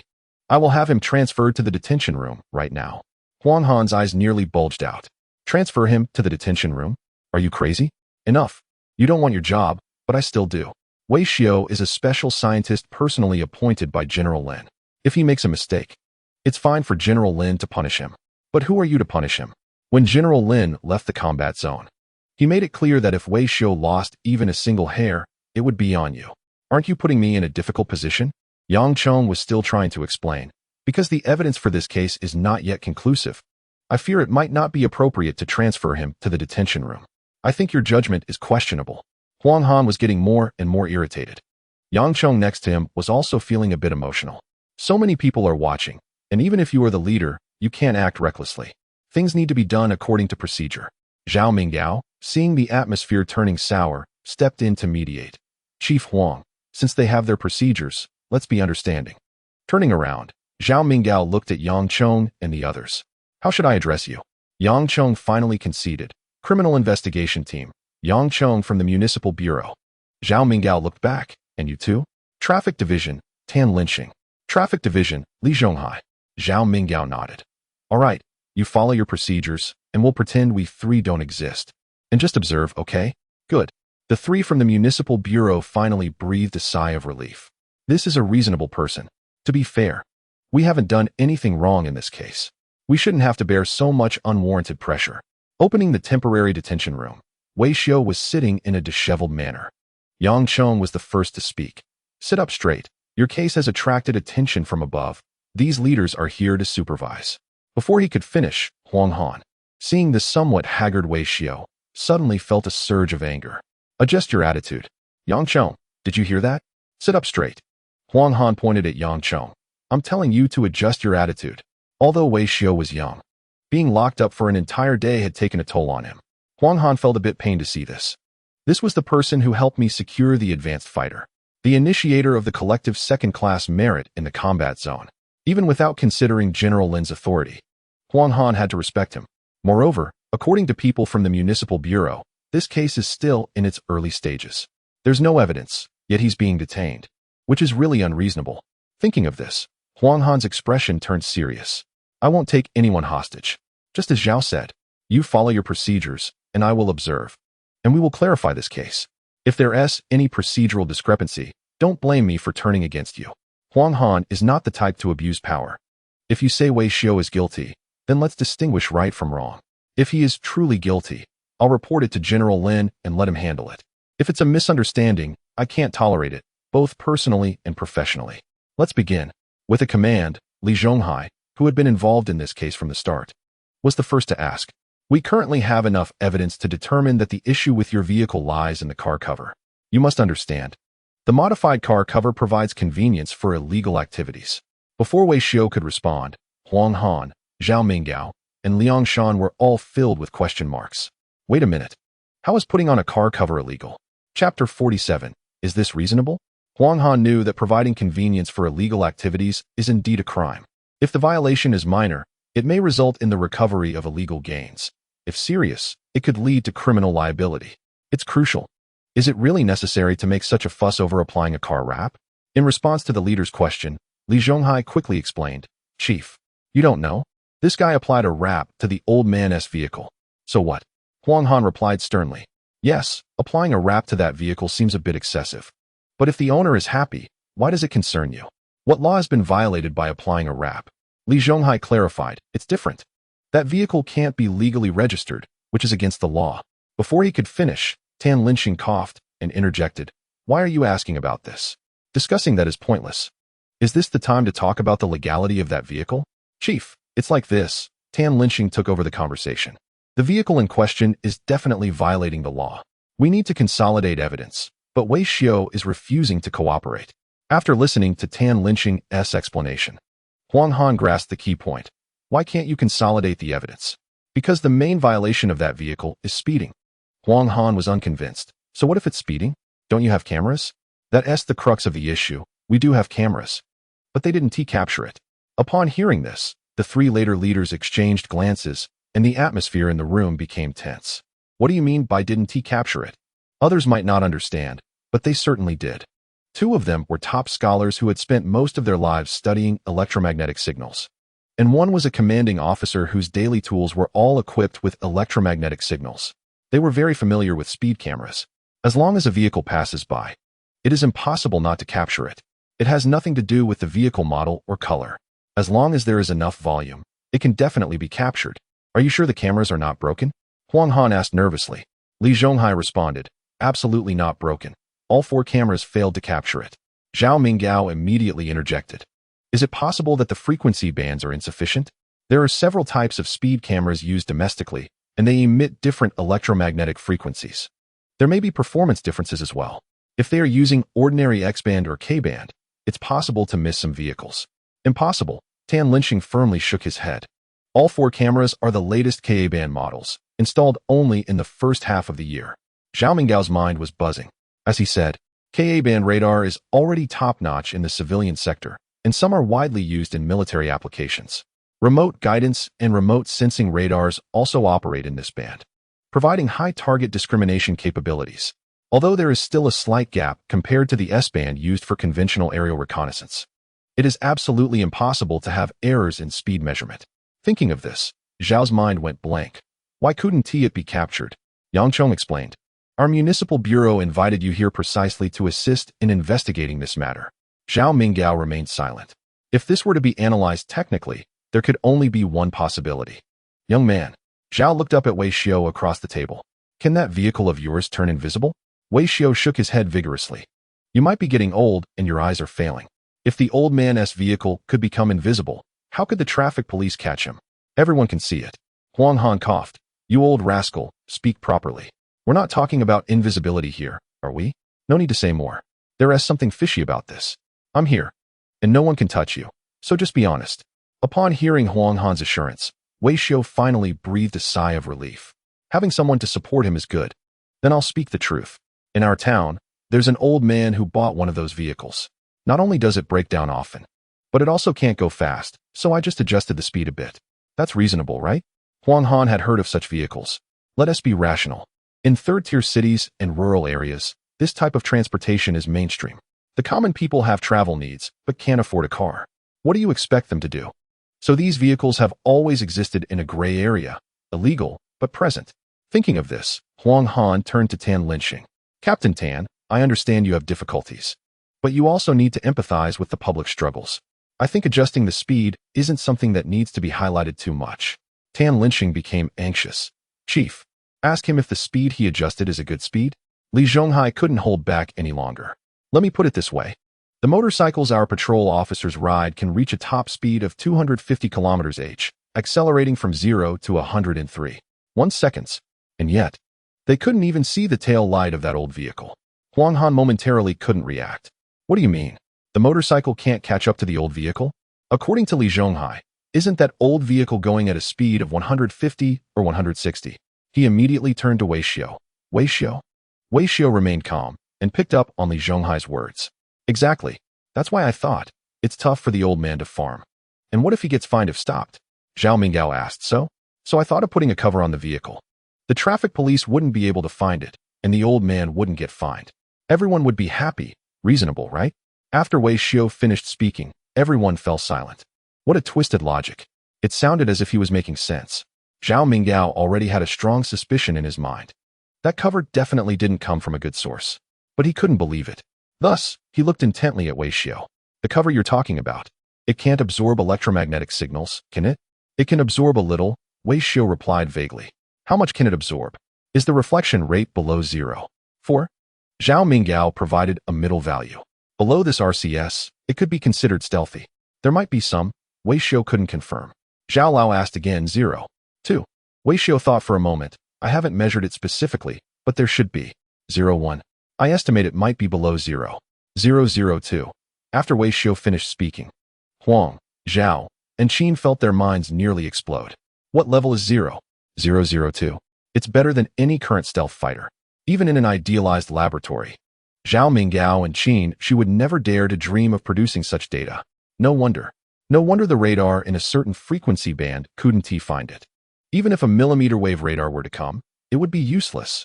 If an aircraft has a reflective area of about 0.4, it would just be a blind spot on the most advanced millimeter wave radar.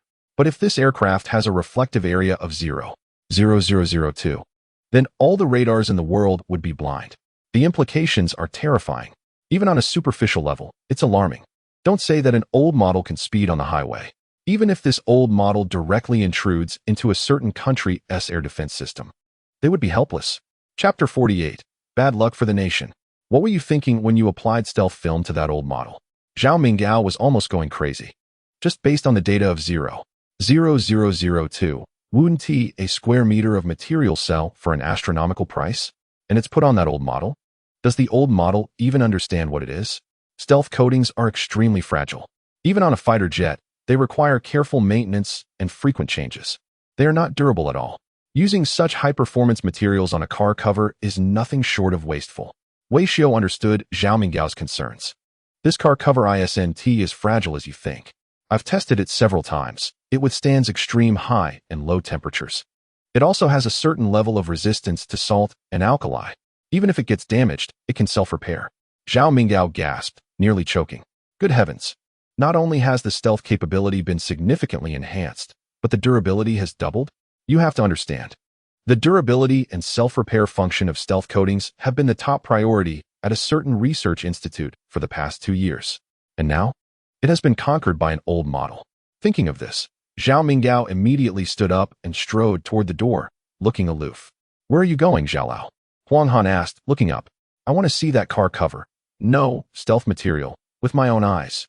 At this point, the room fell silent. Li Zhonghai and Tan Linxing didn't understand what 0002 or 0 for meant, but they both felt something was up. Because Wei Xiao had admitted to applying the car cover to avoid speeding fines. Although he spoke eloquently, claiming it was for the uncle's benefit. There was definitely a mistake. Since there was a mistake, what else could you say, Chief? Tan Linxing became a bit tougher. Chief, the intention is pretty clear. Wei Xiao applied the car cover to evade cameras. It's obvious that he broke the law. He provided convenience for illegal activities. You should decide how to handle it. Before obtaining evidence, I won't say anything if you show your authority, but now, he has personally admitted to it. What do you say? You must give us an explanation from the municipal bureau, right? It must be dealt with, definitely must be dealt with. Huang Han immediately expressed his stance. He turned to Qin Shi. Professor Qin, go call the chief. What should I say? Qin Shi asked. Just say that Wei Xiao has results here and ask the boss to send a team over to form a special group. Li Zhonghai and Tan Linxing exchanged glances, intrigued. I had you handle this, not make it a big deal. At most, it's just an illegal modification that facilitates unlawful activities. Forming a special task force? Before those two could even ask, Huang Han turned to Wei Xiao. You, my friend, have brought me honor. Don't worry. This year's Scientific and Technological Progress Award is definitely yours. Tan Linxing. Li Zhonghai. Old Li, there's a major discovery. Drop what you're doing and come to Linyang ASAP. Lin Yuan, why don't you understand? It's not a paper, it's a finished product, right? A pie falling from the sky. Difficulties? Not a single one, it's smooth sailing. I've already notified several key teams in the national metamaterials field. You help me submit a report to request the formation of a special task force. 2 hours later, in the courtyard of Linyang City Bureau, Zhao Minggao was calling to notify his contacts in the metamaterials field one by one.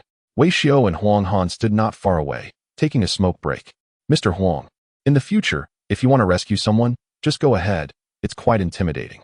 To be fair, for a moment, he thought he wouldn't make it out. Huang Han thought to himself, you still have a point. You did contribute, but you went a bit too far. He looked at the traffic police's body cam footage. Not knowing until he looked, it was shocking. A gray modified vehicle was speeding on the national highway. It was indeed alarming. The traffic police already gave you enough face by pursuing you for facilitating unlawful activities. Huang Han joked. If I were in the traffic police, I would have executed you on the spot. You wouldn't. Wei Xiao chuckled. So I'm in the clear then? Not a chance. Lin has ordered you and Dr. Qin to report to the capital as soon as possible. Although only 2 hours had passed, the academic community was already buzzing. From the Academy of Sciences to university research institutes, everyone in the industry was discussing this good news, like it was New Year's. The boss was especially delighted. Not only did he directly invite Chun Chun and Qin Shi to the capital, but he even sent someone to prepare to transport that old vehicle along. Just as they were speaking, Zhao Minggao hung up the phone. He quickly approached the two. Mr. Huang, Professor Wei, the preliminary test results are out. Our military's multiple main radars did not detect any reflection signals from this material. Huang Han raised his eyebrows, including the JY-27? Zhao Minggao nodded. Yes, even long-wave radars can't detect it. Here's the key point. To fool the millimeter-wave radar is indeed impressive, but to fool the long-wave radar is truly remarkable. Because long-wave radars are the nemesis of stealth fighters. Although this radar technology is relatively outdated, it can still detect stealth aircraft. Now, Wei Xiao's discovery has completely addressed this shortcoming. The batch of materials developed by Professor Wei, in terms of performance and durability, I dare say, it is absolutely among the world's top tier. Once mass-produced for aircraft, our Air Force will be invincible. Zhao Lao wanted to continue praising them. Qin Shi quickly walked over, interrupting the teacher's speech. Teacher, Mr. Huang, The helicopter has arrived. We need to go. The rooftop of the municipal building. The helicopter from the capital's defense area roared to life. Although Huang Han wanted to chat a bit more with Wei Xiao, the pressure from the boss was too strong. You guys hurry up, he urged. Wei Xiao, stay sharp. You're representing the Qilin battle zone. Wei Xiao nodded and walked up the stairs alongside Qin Shi towards the helipad. Meanwhile, on the fourth floor, two officials from the municipal bureau watched the helicopter land on the opposite helipad, staring in astonishment. Although the bureau had a helipad, it had never been used before. This was the first time a helicopter had landed since the bureau was established. But who would have thought that the first one to arrive would be a military helicopter? No way, it's a G-20, Li Zhonghai exclaimed, his eyes widening at the sight of the green giant. Not just the G-20, listen to that sound. It's a fighter jet. At Tan Linqing's reminder, the three of them looked up in unison towards the left front. Two J-15s appeared, slicing through the sky and leaving two trails of smoke. It was one thing for a helicopter to come pick someone up, but there were fighter jets providing escort as well. Who exactly is Wei Xiao? Li Zhonghai and Tan Linqing's minds were racing, trying to make sense of it all. Just then, Yang Chong rushed over. Gentlemen, the provincial department has issued instructions. What did they say? Li Zhonghai and Tan Linqing felt anxious. The provincial department wants us to follow all of Chief of Staff Huang Han's instructions, Yang Chong said. Still shaken. All records related to Wei Xiao's case, including Old Yang and that vehicle, must be sealed and encrypted with S-level security. Upon hearing this, Tan Linqing sighed in relief. At least they didn't blame us. Blame us? Yang Chong shook his head helplessly. The provincial department had some harsh words, saying we almost jeopardized the country's fortunes. Chapter 49. Rewarding Oneself. Reality version of the downhill ride. Old man racing on the national highway at 150 km/h. Showcasing speed and passion, calling for strict measures to control the old man racing. Following the RV craze, another creation, the old man racing car, on the Yinling platform. The live broadcast by the traffic police in Lingyang quickly went viral. The traffic police were also astonished. When they were genuinely trying to promote something through live streaming, the viewership was lackluster. Yet, this unexpected incident went viral. The most critical issue was that the higher-ups had repeatedly ordered this incident to be classified and its impact minimized. This made it difficult for the grassroots officers who had to delete posts. Even with their utmost efforts, they could only intervene in the flow of information, not completely eradicate it. After all, this incident had evolved into a massive internet phenomenon with millions of views. Major social media platforms were buzzing with discussions about this matter. Old man racing was firmly at the top of the trending searches. Where am I? Is this still the country? It's wild. I saw a plane on the national highway. Anyone know what brand of car that is? I want one. The viewers didn't see much of the footage, and most were unaware of the background of the event. But they were certain of one thing. That old man's vehicle was impressive, and many were begging for links in the comments. It's unavailable, just wash it and sleep. How to say it? Is it still a limited edition? Correct. It is indeed a limited edition. Handcrafted, a masterpiece. Likes, 2854. The one upstairs did a great job, 666. The hot comments are right. It is indeed handmade. Crafted by my brother Wei. The culprit has been found, Victory Auto Repair Shop. This car is a proud creation of Victory Auto Repair Shop, codenamed Land Rover Close Call, also known as Early Rebirth Device. If anyone is interested, you can message my brother Wei privately. The price is not high. The only requirement, a strong fate. Victory Auto Repair Shop. If you like the streamer, feel free to report him. Capital City. Wei Xiao lay on the hotel bed, exhausted. After a day full of endless reports and lectures, he was more tired than farming 3 acres of land. Finally, he caught a chance to relax. Suddenly, ding. Congratulations, host, for completing the real-world challenge. Achieved 1 million fans across all platforms. Wei Xiao was stunned. Wait, I haven't streamed these days. Why is this happening? Who bought the wrong traffic? He went to the computer. New fans. 99.99 comments. 99.99 likes. 99.99. Every corner with notifications was filled to the brim. Wei Xiao had never seen such a scene. Moreover, he could tell that all these new fans were real people, not bots, because their comments were quite harsh. Fortunately, Wei Xiao had a good mental quality. After reading a couple of sentences, he became desensitized. It was only then that he realized he had gone viral because of the old man's reckless driving. Half of the people were clamoring to ask him to modify their cars. The other half shouted that he was the biggest obstacle to traffic safety laws. Seeing this, Wei Xiao turned off his phone, thinking that even negative fame is still fame, so he wouldn't mind the criticism, regardless of whether they were haters or fans. As long as the numbers were sufficient, it was fine. He then returned to the system. Reward received. Industrial Mother Machine. Intelligent CNC System.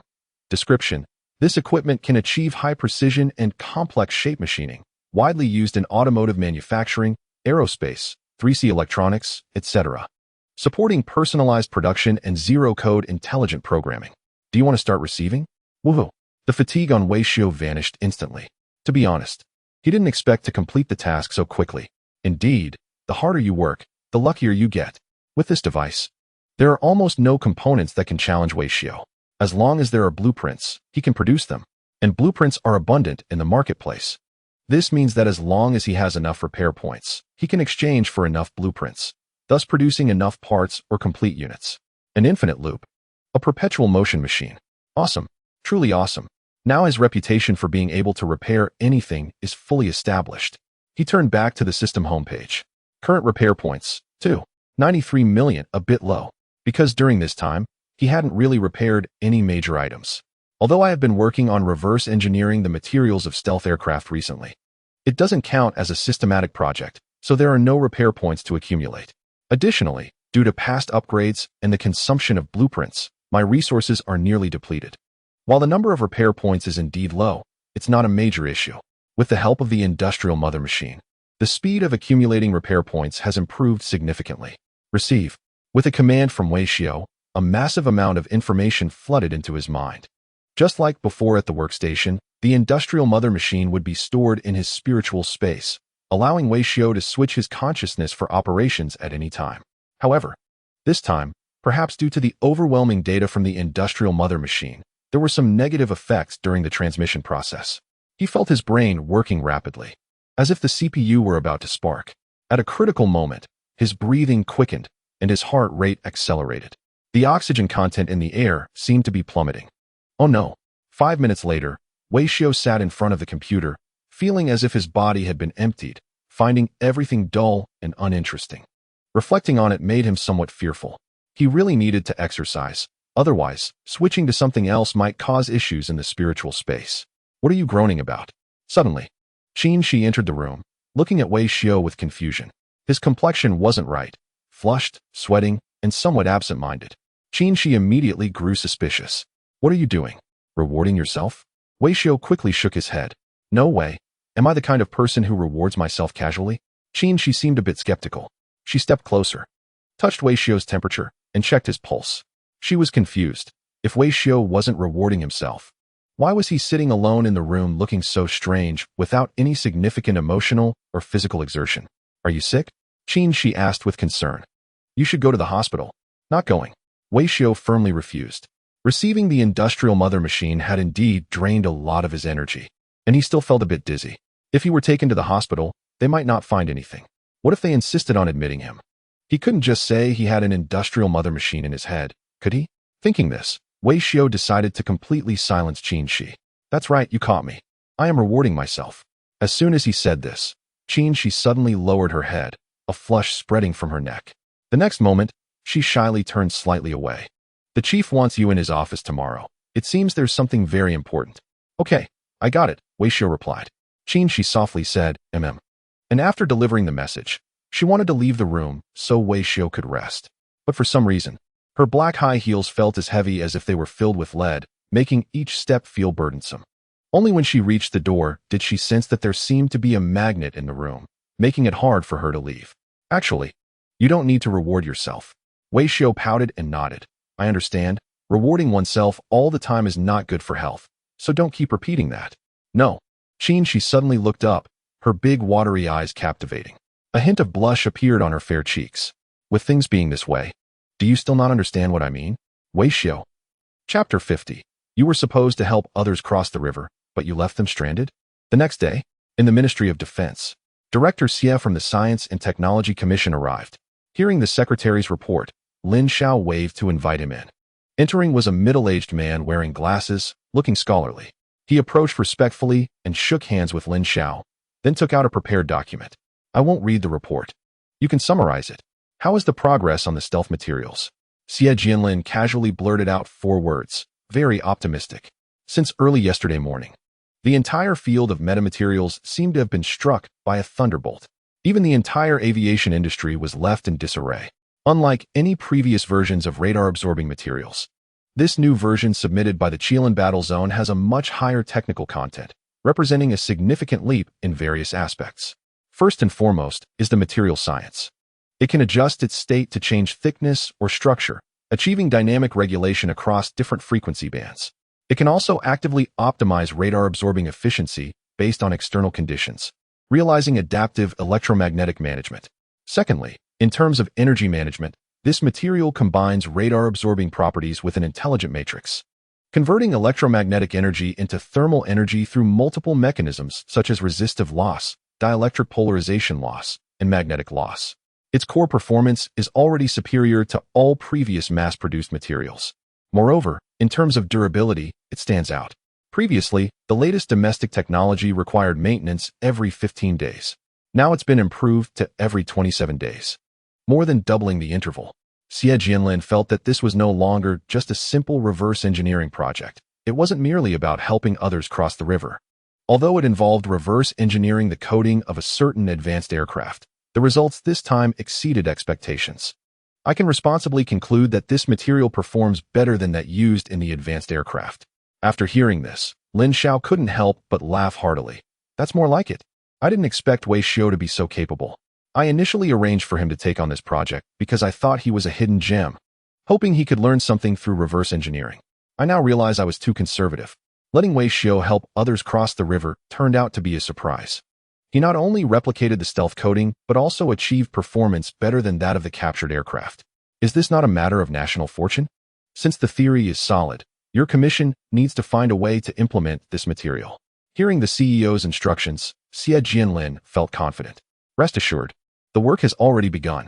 The 2 chairpersons have expressed their determination to me. The stealth capabilities of the new generation of aircraft will undoubtedly be unparalleled globally. Lin Xiao is very satisfied with the attitude of the committee. The development and manufacturing of fighter jets is a major project. Only under the overall leadership of the committee can its maximum potential be realized. Now, the head of the committee has made a statement similar to a military order, indicating that the entire project is on a smooth path. The only thing left is time. However, Lin Xiao also knows that this rapid acceleration is not due to the committee or any specific institution, but purely because of Wei Xiao's extraordinary contributions. As for the project's matters, you can rest assured. I called you over for a more important topic. Seeing the CEO frowning, Xie Jianlin has already guessed the general idea. Wei Xiao? Yes, but where exactly does he stand? Lin Xiao feels he has been too conservative. Initially, he gave Wei Xiao a position as a professor and made him the head of the reverse engineering group, which did not hold much power. The reason was simple. It was due to concerns about Wei Xiao's theoretical foundation not being very solid. The quantum radar project is something he advanced, and the stealth materials project is also a breakthrough he made. It seems that his personal positioning should be elevated to a strategic level. Xie Jianlin was taken aback. Do you mean to have him serve as the chief designer for large projects? A strategic position, by definition, is no longer limited to the development of a specific aircraft or equipment, but rather involves controlling the overall situation. For example, the development of fighter jets, or the design of armored vehicles. Each project starts at several billion and will establish the main combat power of a military branch for at least 5 to 10 years. The entire team aims to design equipment that resonates with the era based on the phased missions of the military.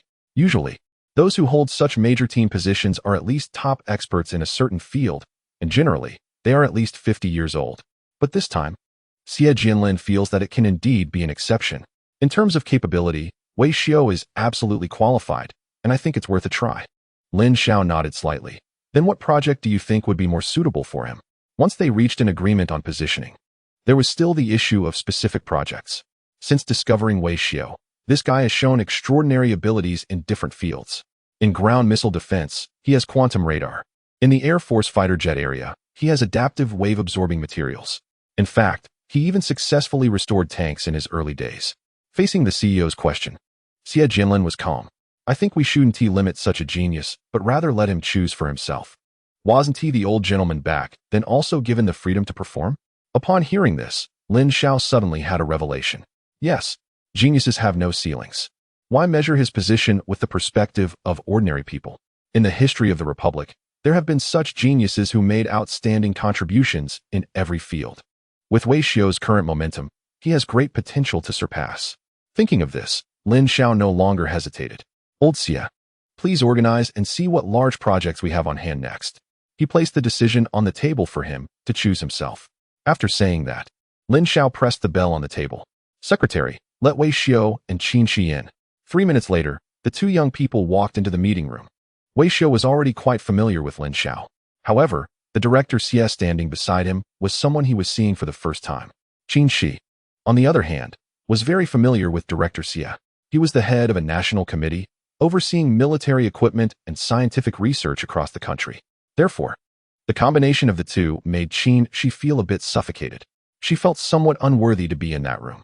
Xiao Wei, you've done a good job, Lin Xiao said first, patting Wei Xiu on the shoulder. But why do you look a bit unwell? Is your health okay? Wei Xiu nodded yes. I feel a bit drained. Hearing this, Lin Xiao gave a somewhat reproachful look at Qin Shi. Professor Qin, I asked you to take good care of him. How have you been doing that? Qin Shi replied, what more do you want me to do? I've been pushing myself to the limit. Well, Lin Xiao waved his hand, signaling them to take a seat. His gaze then fell on Wei Xiu. It was my mistake to have you teach at Harbin Institute of Technology. That arrangement wasn't very suitable. Exactly. Wei Xiu couldn't wait to interject. It was completely inappropriate. What am I? Can I really be a teacher for others? Can I teach anything worthwhile? Just withdraw it and keep my benefits. You have keen insight. I truly am not suitable for teaching. Lin Xiao nodded. So, I plan to have you go to the Academy of Sciences as a candidate academician. Wait, are you speaking the language of my country? Wei Xiu felt a bit dazed. I've been saying that I lack the ability and virtue to be a teacher. And now you want to arrange for me to go to the Academy of Sciences? At that moment, Qin Shi, who stood beside him, was even more shocked. Her brows slightly trembled, and her face was filled with disbelief. The Academy of Sciences. That was the Academy of Sciences. For a researcher, entering the academy was a lifelong dream. Many people spend their entire lives without ever getting close to it. Even someone as strong as Qin Shi herself had never harbored such extravagant hopes for that position. And Wei Xiu, he was just in his early 20s and was already a candidate academician. For the rest of his life, even if he did nothing, simply accumulating experience, he could still become an academician in the end. Even when buried underground, he could still be draped in a national flag. Thinking of this, Qin Shi felt a bit sour in her heart, but also some comfort. You shouldn't refuse. Lin Xiao saw Chen Chen's attitude and could guess what he wanted to say. Directly refusing was not an option. After all, Lin Xiao had his own considerations. Wei Xiu's talent was undeniable, but he was only in his 20s. Youth was both his asset and his obstacle. His abilities were absolutely sufficient to take on a major project as the chief designer. However, being too young might make it difficult to gain the trust of others and to allocate significant resources. Therefore, the general manager elevated his position significantly, granting him power that surpasses most people. Going to the Academy of Sciences is a done deal. I will handle the paperwork.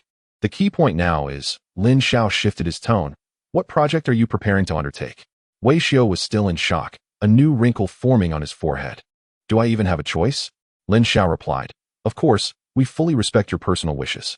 After hearing this, Wei Xiu slightly pouted. Humph. This old man is quite cunning. I can't believe you. I firmly said I wouldn't go teach, yet you insisted. I firmly said I wasn't qualified. And you arranged for me to go to the Academy of Sciences. Where's the respect in that? Before Wei Xiu could speak, Director Xie suddenly stood up. Currently, there are several projects that the state has clearly established. However, the position of the lead has yet to be determined. I hope you will consider this, along with 202. This was the first meeting between Xie Jianlin and Wei Xiu, so there was no personal rapport, only respect for Wei Xiu, which made the conversation rather straightforward and official. The first project is your original field, fighter jets. Wei Xiu responded. Not really. My original field is fixing televisions. Lin Xiao said, stop being modest. Let Director Xie finish. Xie Jianlin explained. Since your report yesterday, both the 906 Institute and the Southern Flight Group have been calling to recruit you. They hope we can arrange for you to work there, specifically in the development of the next generation of fighter jets.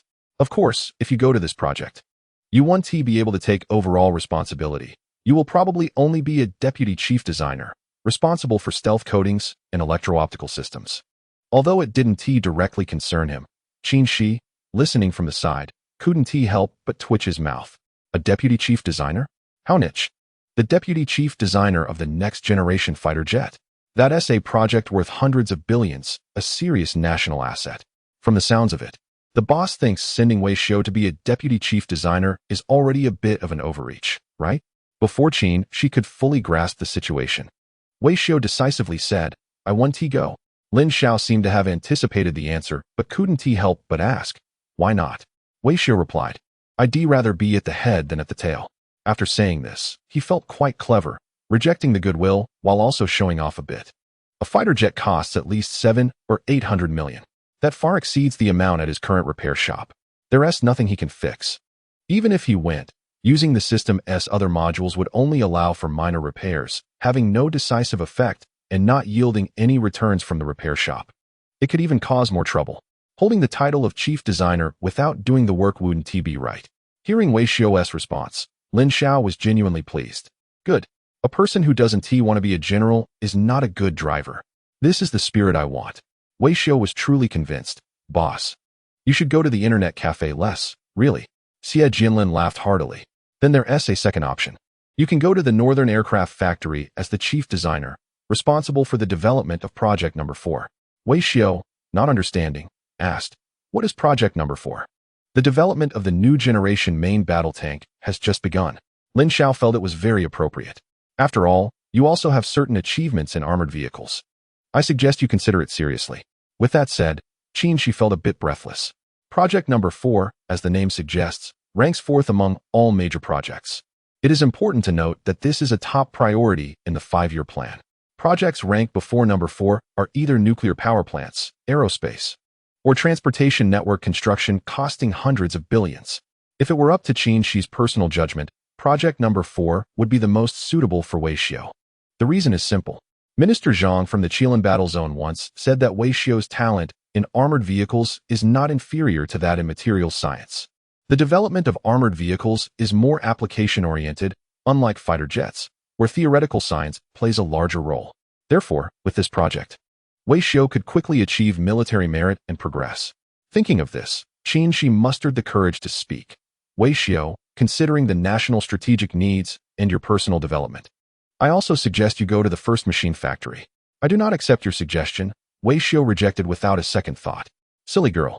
I only have over 2 million in maintenance points. How much does a tank cost? My capabilities are limited. Wei Xiu realized that Lin and Director Xie would not give up until they arranged a position for him. Fortunately, he took the initiative to ask, "Are there any cheaper large projects?" Lin Xiao laughed after hearing this. "Are you afraid of taking responsibility? I just want to start with small matters. After all, I am still young." Lin Xiao turned to look at Xie Jinlin. It was indeed hard to find. Before Wei Xiu came in, the two of them had discussed for a long time. With Wei Xiu's talent, he should definitely be placed in a strategic position. However, there are only a few major projects running in parallel with the country, and half of them are unrelated to other industries. It is really hard to find. After a moment of silence, Xie Jinlin suddenly spoke up. If the restrictions are relaxed a bit, there are indeed projects available. Lin Xiao suddenly raised his head. Really? Yes. Xie Jinlin began to calculate in his mind. We are currently promoting a domestic firefighting equipment project. We plan to gradually replace all firefighting equipment with domestic products within 5 years. It is also a large-scale project approved by the higher-ups. It might be worth a try. Chapter 52, Is There a Master? As Xie Jinlin said, the replacement of firefighting equipment is also a key project listed in the 15th 5-year plan. The reason is simple.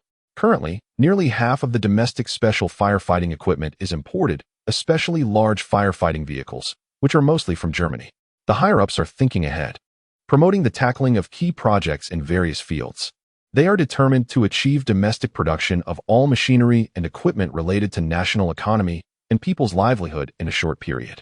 Although fire trucks may not be as eye-catching as tanks and planes, in terms of usage rate and urgency, they are no less significant than major military projects. Xie Jinlin is the director of the Science and Technology Commission. He does not wear a military uniform. He not only has to consider military research projects, but also needs to coordinate civilian technology projects from a broader perspective. Therefore, thinking long-term, he recommended the firefighting equipment project. However, upon hearing this, Lin Xiao couldn't help but grimace. Old Xie, Your calculations are so loud that they're almost heard across the ocean. I just discovered some talent.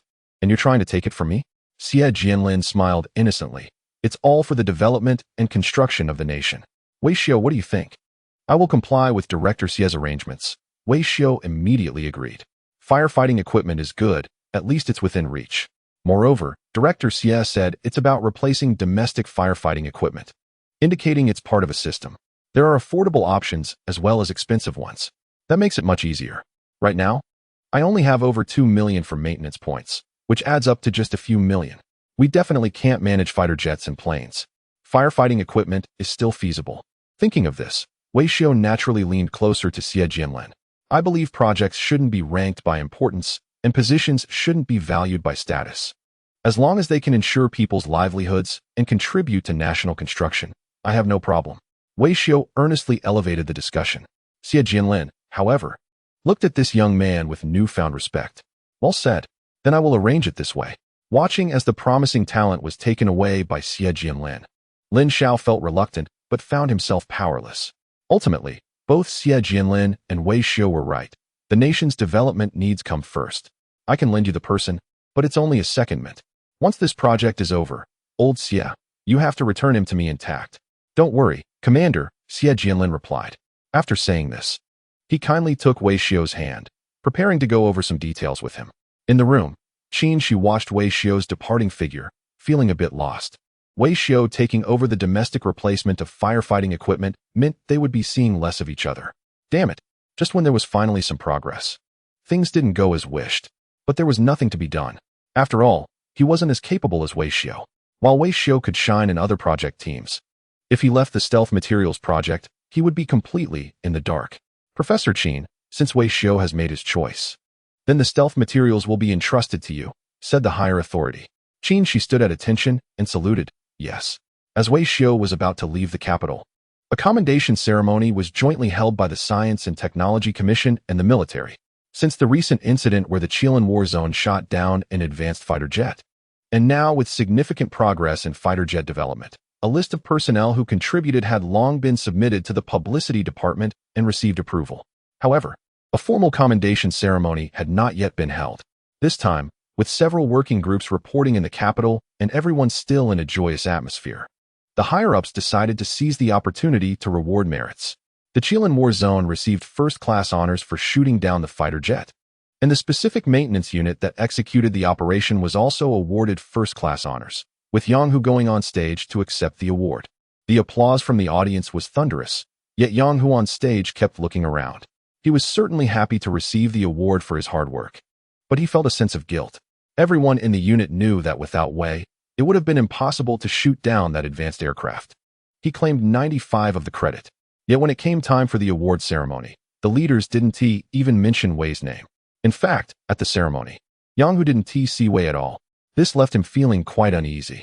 Why was he frowning after achieving such recognition?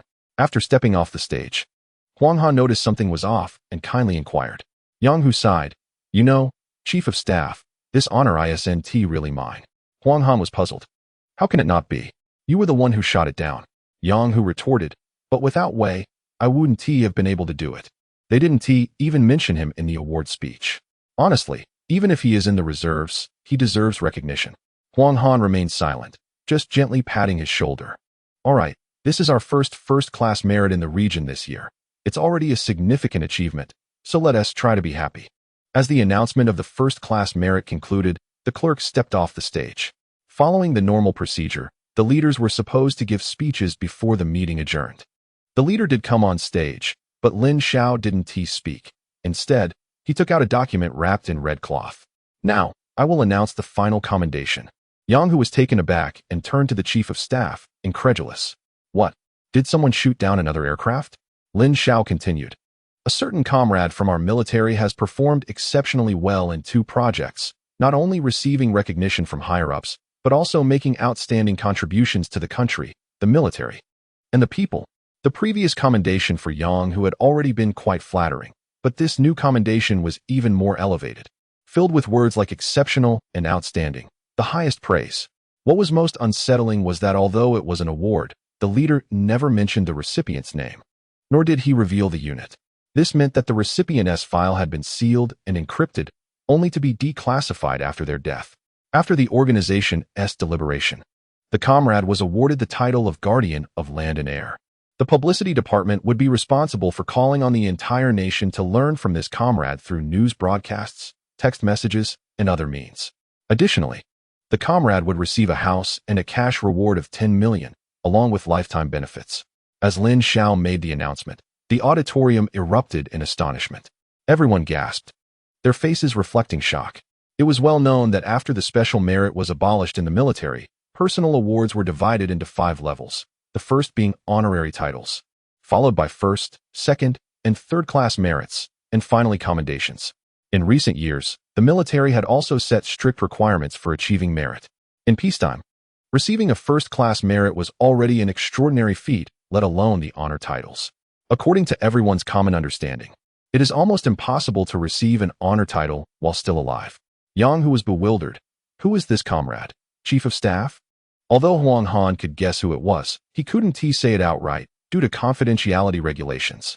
Yang Hu was unclear and kept clicking his tongue.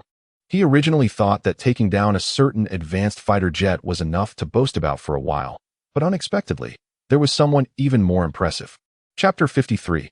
I'm quick. As the commendation conference successfully concluded, a red-headed document from the relevant authority quietly arrived at the desks of leaders at various levels within the fire department. Notice on accelerating the localization of firefighting equipment. Prior to this, the authority had issued several documents on the same theme, mostly in the form of suggestions. This time, however, it was a direct notification, meaning that both end users and upstream manufacturers must cooperate without room for negotiation. The national market scale for firefighting equipment is approximately 150 billion yuan, with imports accounting for about 20. However, in the high-end and special equipment fields, the import scale reaches as high as 50. The higher-up strongly promoted localization plan will focus on high-end areas. However, despite the document being issued, the subordinate units each had their own difficulties. On the equipment manufacturer side, due to technological restrictions, R&D costs have remained high. The grassroots fire brigades, on the other hand, have been forced to opt for expensive imported products due to the distorted market supply and demand. This sudden push for domestic alternatives felt somewhat like promoting growth too hastily. Director Wu, have you seen the document from the authority? Facing the question from Brigade Chief Qian Wei of the Linyang Fire Brigade, Wu Xianghua from the equipment department nodded repeatedly. Yes, we will resolutely implement the higher-ups orders. Don't just shout slogans. The question is how to implement it. Qian Wei waved his hand, indicating to avoid formalism. Accelerating the replacement of domestic equipment falls squarely on the Linyang Brigade. There is only one way to do this. Tilt the equipment procurement tenders more towards domestic manufacturers. It sounds easy, but it's difficult in practice. Currently, our brigade urgently needs large-scale equipment for chemical fires and forest fires. The choices for domestically produced equipment are limited, and their cost-performance ratio is not high. Now that the higher-ups are insisting on pushing for localization, it somewhat contradicts market laws. After analyzing the situation, Qian Wei frowned tightly. The order must be executed. But the budget for the tendered equipment is his own. He cannot spend money unwisely. Director Wu also found the execution quite challenging. But the higher-ups wouldn't push too hard. A skilled woman cannot make a meal without rice. Since the higher-ups have instructed us to procure more domestic equipment, they must also be coordinating the R&D of the equipment providers. Just like today, I have already received a notification that the higher-ups will come for an inspection. As he spoke, Wu Xianghua took out a red-headed document. It stated that the authority had established a special task force composed of engineering experts. One group will visit the Linyang Fire Brigade in the next 3 days to investigate the needs of the frontline firefighting units. Looking at the header of the document, Qian Wei had to take it seriously.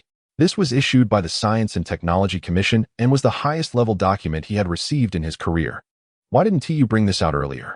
Wu Xianghua quickly deflected. I received it too. Hurry and prepare. Notify the officers on leave to return immediately, and welcome them with the highest standards.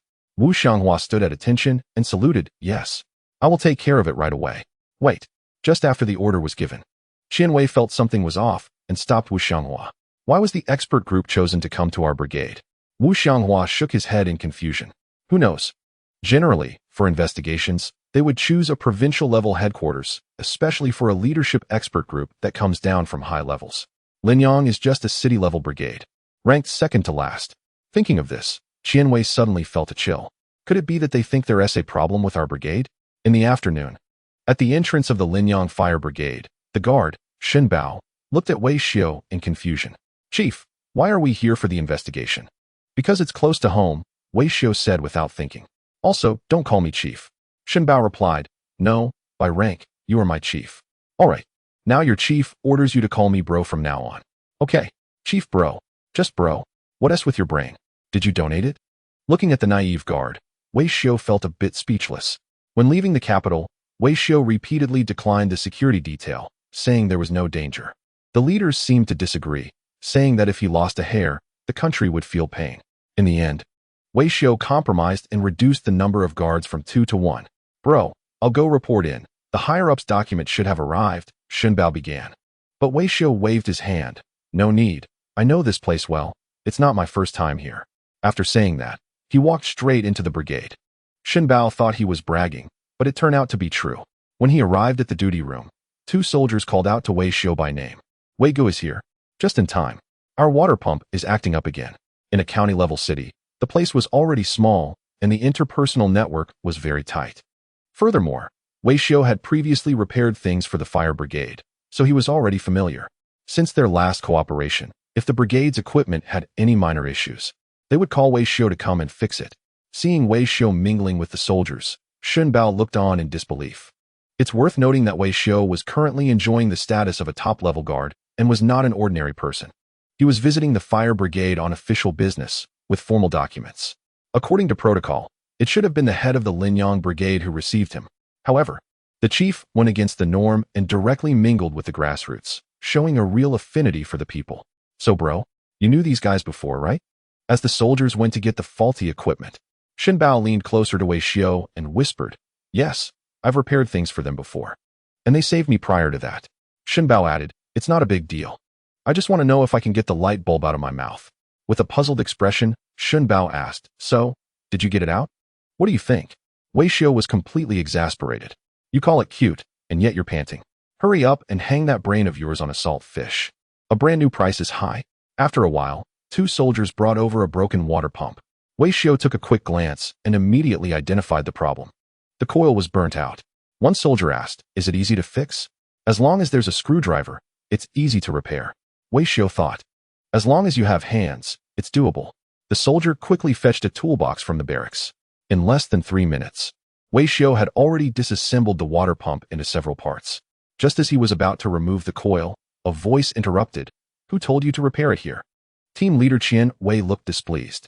One soldier immediately explained, report, team leader, this is a concerned citizen. He previously fixed our team's vehicle. So I thought it would be fine. Qian Wei nodded. You can't fix it here. The higher-ups are coming to inspect soon. Move it inside. Wei Xiu quickly explained. I've already taken it apart. Moving it inside would be too troublesome. I can do it quickly. Young man, please understand. We need to make a good impression for the leaders, Qian Wei said, not wanting to make things difficult for Wei Xiu, but rather for the sake of appearances. If the leaders arrived and saw screws and oil all over the duty room, the first impression would be very poor. Wei Xiu understood, but really didn't want to move. All right then, let's skip the assembly. I'll just reveal that I am the leader. Chapter 54. Preferably a no man's land, you young man. Qian Wei was at a loss for words. You're the leader? I'm still Qin Shihuang. Qian Wei said somewhat unhappily, what is your name? Wei Xiu replied, I didn't call anyone. Xin Bao, suppressing laughter, stepped forward to explain, this is Professor Wei Xiu. You should have received the notification. There is information about Professor Wei above. Qian Wei was momentarily stunned. Wait, you're really an expert? The notification clearly stated that academician candidate from the Academy of Sciences, Professor Wei Xiu from Harbin Institute of Technology, was coming to inspect the team. The young man in front of him was also named Wei Xiu. No way. How can there be such a young academician? Seeing Qian Wei's awkwardness, Wei Xiu was quite at ease. It's okay if you don't recognize me. I don't really look like an academician. Qian Wei quickly apologized. Sorry, leader. It's fine. Let me finish repairing the water pump. Wei Xiu was also resigned. He didn't want to show off, but they kept pushing him to do so. If he didn't mention his name, they wouldn't take him seriously. If he did mention it, he'd have to deal with their surprise. He squatted down, removed the burnt coil, adjusted the positive and negative ends, and then reassembled it into the water pump. All done. That was a repair point worth 450. Although it was a small amount, Wei Xiu didn't mind at all. Once the water pump was fixed, he turned to look at Qianwei. You received the notification, right? Qianwei quickly composed himself and stood at attention, saluting. Yes. We will fully cooperate with your work. There's really not much to cooperate on. Mainly, I'm here to check your equipment situation and conduct some research. If we want to promote domestic alternatives, we must first understand the equipment details of the grassroots fire brigades. Only then can we address issues effectively, focusing on solving problems with large equipment.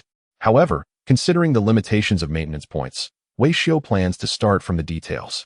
He intends to tackle small and micro firefighting equipment first. So, he followed Qianwei to the equipment storage. At this moment, Qianwei had completely organized his emotions. Regardless of how young Wei Xiu was, bearing the title of a candidate academician, his strong silhouette appeared increasingly impressive. Qianwei's voice also grew more humble. Professor Wei, these are our most abundant micro firefighting devices. This is a portable fire extinguisher, and its main component is a clean gas. As he introduced it, Wei Xiu's mind also conjured up some text. Hexafluoropropane disposable fire extinguisher. This is an efficient micro firefighting device containing 2 kilograms of hexafluoropropane gas, widely used for small fires. Completeness. 100. Why is this the most abundant firefighting device? Wei Xiu asked curiously. According to conventional understanding, the main equipment used by fire brigades is water hoses, while fire extinguishers are typically used for small household fires. Qianwei explained, because this device is disposable, that's why it has the largest quantity. Additionally, hexafluoropropane has a relatively high extinguishing efficiency. In most fire situations, gas and powder extinguishers are more stable than water-based ones. Xin Bao couldn't help but interject, really? Are there fires that water can extinguish? Qianwei nodded. Yes, for example, chemical fires and forest fires cannot be extinguished with just water. Xin Bao asked why. Qianwei replied, because the temperatures of these 2 types of fires are very high. Water evaporates immediately upon contact with the burning area. To handle these types of fires, we must address the burning conditions, which means isolating the air. Wei Xiu suddenly asked, so regarding chemical and forest fires, do you have enough equipment? To be honest, not really. Qianwei sighed and shook his head. For large fires, we must use specialized firefighting equipment, such as aerial ladder fire trucks and high-power water cannon fire trucks. Unfortunately, all these devices rely on imports. As you know, recently, the higher authorities issued a document to promote the localization of equipment. However, for grassroots fire units like ours, it's difficult to make do without resources. I am from a municipal brigade, and we only have one large piece of equipment in the whole team. In case of an emergency, it can be quite challenging. Firefighters still have to carry portable extinguishers and rely on their own bodies to hold the line. Hearing this, Wei Xiu felt somewhat moved. Before coming here, he had also reviewed some reports. The reliance on imports for high-end firefighting equipment is quite severe, especially in terms of critical components like ultra-high-pressure fire pumps, electro-hydraulic proportional control systems, and core sensing chips. The localization in these areas is concerning. If manufacturers are constrained, they cannot produce high-end equipment. Without high-end equipment, one has to rely on sheer manpower. At the beginning, Wei Xiu chose this project for a more relaxed approach. However, after he learned about the real situation, he felt a strong inner drive and was determined to excel in this project. If he focuses on the key areas that are currently constrained, he is fully capable of building an efficient fire truck, especially now that he has access to industrial-grade machinery. But merely producing one would only scratch the surface. This project emphasizes industrialization with a focus on mass production. The key is how to quickly overcome the bottlenecks in the entire industry. He then looked at the pile of portable fire extinguishers. Since there are bottlenecks in the conventional approach, what about the reverse? Captain Qian, what were the 3 essential elements of fire you mentioned earlier? Qianwei replied instantly, combustible material, oxygen, and heat. Our main method now is to eliminate the conditions for oxidation, correct? That's right, Qianwei nodded. Rapidly lowering the oxygen levels at the fire scene is the most effective means to suppress various fires. With that thought, Wei Xiu drifted into a mental space. System Mall, blueprints, combat unit blueprints. He quickly filtered out the blueprints he wanted. Thermobaric bomb. Description: this is a fuel-air explosive that causes massive destruction through high temperature. High pressure, and oxygen deficiency effects. Price, $43,999. Upon seeing this, Wei Xiu's mouth curled slightly. To be fair, dry powder fire extinguishers can prevent contact between oxygen and combustible materials, and a thermobaric bomb can do the same. The underlying logic is the same. However, this item is not expensive at all. It costs only 1/10 of a high-end fire truck. If properly modified, its firefighting efficiency might not be inferior to that of a fire truck. Thinking of this, Wei Xiu returned to reality. Captain Qian, I have a rough idea of the situation. I will study it further after I get back, and I may need you to provide some testing sites. Qian Wei was puzzled. Testing sites for what? New domestic firefighting equipment. Of course, that is not a problem. Are there any specific requirements for the site? Wei Xiu looked up and thought for a moment.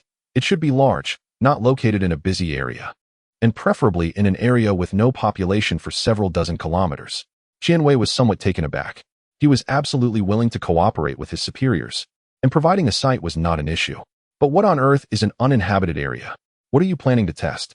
Chapter 55. Experience the differences. The initial inspiration had emerged. However, this is a comprehensive project, and one piece of equipment is not enough. Director Xie had made it very clear. The goal is to promote the comprehensive localization of firefighting equipment.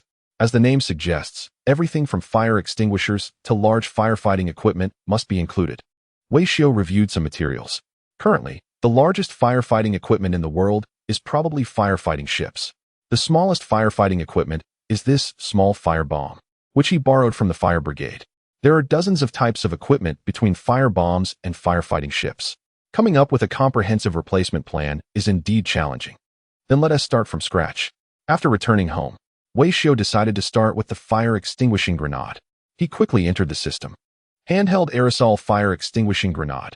This is a reliable small household fire extinguishing device containing 0.5 kilograms of aerosol gas. Completion 100. Free upgrade analysis available. Would you like to view it? A rather ordinary overview page. Whenever Wei Xiu focused on any industrial product, it would appear. But today, he noticed the term free upgrade analysis. A new module? With curiosity, Wei Xiu chose to take a look. Immediately, a brand new page appeared in his mind. It was divided into two columns. The left side displayed the real-world materials Wei Xiu already possessed, such as this fire extinguishing grenade and parts from his shop. There were even resources he could mobilize as an academician. The right side showed the products in the system, including but not limited to purchased blueprints, redeemed parts, and obtained tools. By combining the materials from both sides, a new product could be created. Wei Xiu's intuition kicked in. Fusion skills? Thinking of this, he immediately placed the fire extinguishing grenade in the center of the workbench. Please add at least one fusion material. Wei Xiu understood. This device required two items to function properly. He casually called upon a steel pipe to the workbench. This steel pipe was scrap from previous repairs, not very strong. And he didn't know how long it had been in the shop, approaching waste status. Galvanized steel pipe, handheld fire extinguishing grenade. Please select at least one processing material. The so-called processing material should refer to the right column. It could either be blueprints or tools. The blueprints were too precious, as they had to be exchanged with repair points. But there were plenty of tools. The industrial mother machine he had just acquired was still fresh and had never been used. Add the industrial mother machine. Galvanized steel pipe, handheld fire extinguishing grenade, industrial mother machine. A total of 153 red schemes, 24 silver schemes, 1 gold scheme generated. Please select to preview. Wei Xiu slapped the table. Of course, it's the gold scheme. 105 mm shoulder-mounted fire extinguishing cannon. This is an efficient long-range fire extinguishing device with an effective range of 150 m, capable of changing multiple warheads. Widely used in forest fires. Would you like to choose fusion? Wei Xiu was overjoyed. The steel pipe fire extinguishing grenade became a shoulder-mounted fire extinguisher. The grenade served as the main body, and the steel pipe as a branch, extending a new idea. Moreover, this fusion could not only be accomplished in the system, but could also be mass-produced in real life without any issues. The shoulder-mounted cannon was actually becoming obsolete. This type of individual equipment was too outdated, and most troops had begun the process of phasing it out. However, due to historical reasons, many of our troops had once been impoverished. There were still numerous shoulder-mounted cannons in their equipment. This presented a significant opportunity for industrial upgrading. By taking the launchers from these shoulder-mounted cannons, simply applying a layer of orange paint and equipping them with specially modified firefighting warheads would be enough. Isn't this a proper domestic replacement? Should we choose to merge? Facing the system's urging, Wei Xiu did not rush. He removed the steel pipe. After all, steel pipes are basic industrial products with little technical content. What if a more advanced fusion material is added? Following this line of thought, Wei Xiu exchanged for a blueprint, Model 91 Grenade Launcher, Extinguishing Shell, Model 91 Grenade Launcher, Industrial Mother Machine. Generated 223 red schemes, 650 silver schemes. 2 gold schemes. Please select for preview. Wei Xiu was confident. Gold scheme. Individual Grenade Extinguisher. This is a lightweight and portable fire extinguishing device that can achieve instant extinguishing at medium to short distances, is cost-effective, and is hard to come by. Should we choose to merge? Wei Xiu did not respond. He had a good understanding of this fusion module. As long as the extinguishing shell was the main component, the resulting equipment would be quite practical. The key was what kind of fusion carrier was added. A section of steel pipe and a grenade launcher had already greatly enhanced the efficiency of the extinguishing shell. So, what if the carrier was larger? With this in mind, Wei Xiu looked at the materials on the right. Most of the blueprints here were exchanged with repair points. A small part was obtained through his own repair work. Among them were larger items like the Type 59 tank and the Hongqi 9 missile vehicle. Thus, he dragged the Type 59 tank into the workstation. Extinguishing shell, Type 59 tank, Industrial Mother Machine. Generation failed. Material attributes are incompatible. Please change materials. At that moment, Wei Xiu was inspired. Of course, with a tank. How could the extinguishing shell be sufficient? He decided to go for a large caliber one. So, he added a 6-kilogram powder extinguisher to the workstation. Powder extinguisher, Type 59 tank, Industrial Mother Machine. Generated 1 purple scheme. Wow, has the luck changed from bad to good? The system uses various colors to indicate the strength of materials. Purple is the highest level. This means that this fusion scheme has reached its peak. Tracked Electromagnetic Armored Fire Truck. This is a high-performance large firefighting device with all-terrain off-road capability and can withstand a certain level of explosion. The vehicle uses an electromagnetic activation device, can carry a giant warhead, and has multiple programmable warheads to choose from. Should we proceed with the exchange? Exchange. This time, Wei Xiu did not hesitate. A second of hesitation is disrespectful to the work. The high-end fire truck supply was tight, but we have plenty of Type 59 tanks. Last time, Zhang Mingrui mentioned that these are the most common items in the war zone, just piles of scrap metal. After receiving the fusion scheme, Wei Xiu became a bit addicted. He removed the Type 59 tank and added the Hongqi 9 missile vehicle. Fire extinguishing missile, Hongqi 9 missile vehicle, Industrial Mother Machine. This integration is obviously a bit challenging. The system is lagging a bit. After a long 15 seconds, a plan finally emerged slowly. Generated 1 type of black plan. Black? Wei Xiu had never seen this level before. Intercontinental Fire Extinguishing Vehicle. This is a plan that surpasses current productivity, capable of significantly altering weather conditions and artificially creating rain clouds. Note: this plan carries extremely high risks. Please exchange with caution. Weather weapon? Wei Xiu looked at the brief description, and this single image flashed in his mind. But he could be sure. The black thing is not a joke. The system even specifically used a lot of space to highlight the danger and strongly discouraged it. But Wei Xiu pouted and thought for a moment. If you didn't discourage me, that would be fine. But since you said something, I must try it out. Chapter 56, Is There Anything You Can't Handle? Chief of Staff. Academician Wei is here. The next day, Chilin Warzone. The logistics officer walked into the office and reported loudly. Huang Han raised his head and thought carefully. He didn't recognize any Academician Wei. Which Academician Wei? The logistics officer laughed. Have you forgotten? Academician Wei Xiu. The one from last time who took down the F-35. Once these words were spoken, Huang Han was slightly taken aback. He definitely wouldn't forget, and it was deeply etched in his memory. The key is that the title academician felt too unfamiliar. To be honest, it was hard to associate the old Wei Xiu with the title of an academician. Let him in, and by the way, ask Zhang Mingrui to come as well. The logistics officer took the order and soon invited Wei Xiu in. Huang Han had originally been sitting comfortably in his chair, but after thinking it over, he still stood up to greet Wei Xiu. No matter what, the current Wei Xiu was no longer the jokester he used to be. Academician Wei, take a look. My place is quite impressive now. Annoying, right? Wei Xiu was not shy. Mainly because your rank is here. Wei Xiu waved his hand.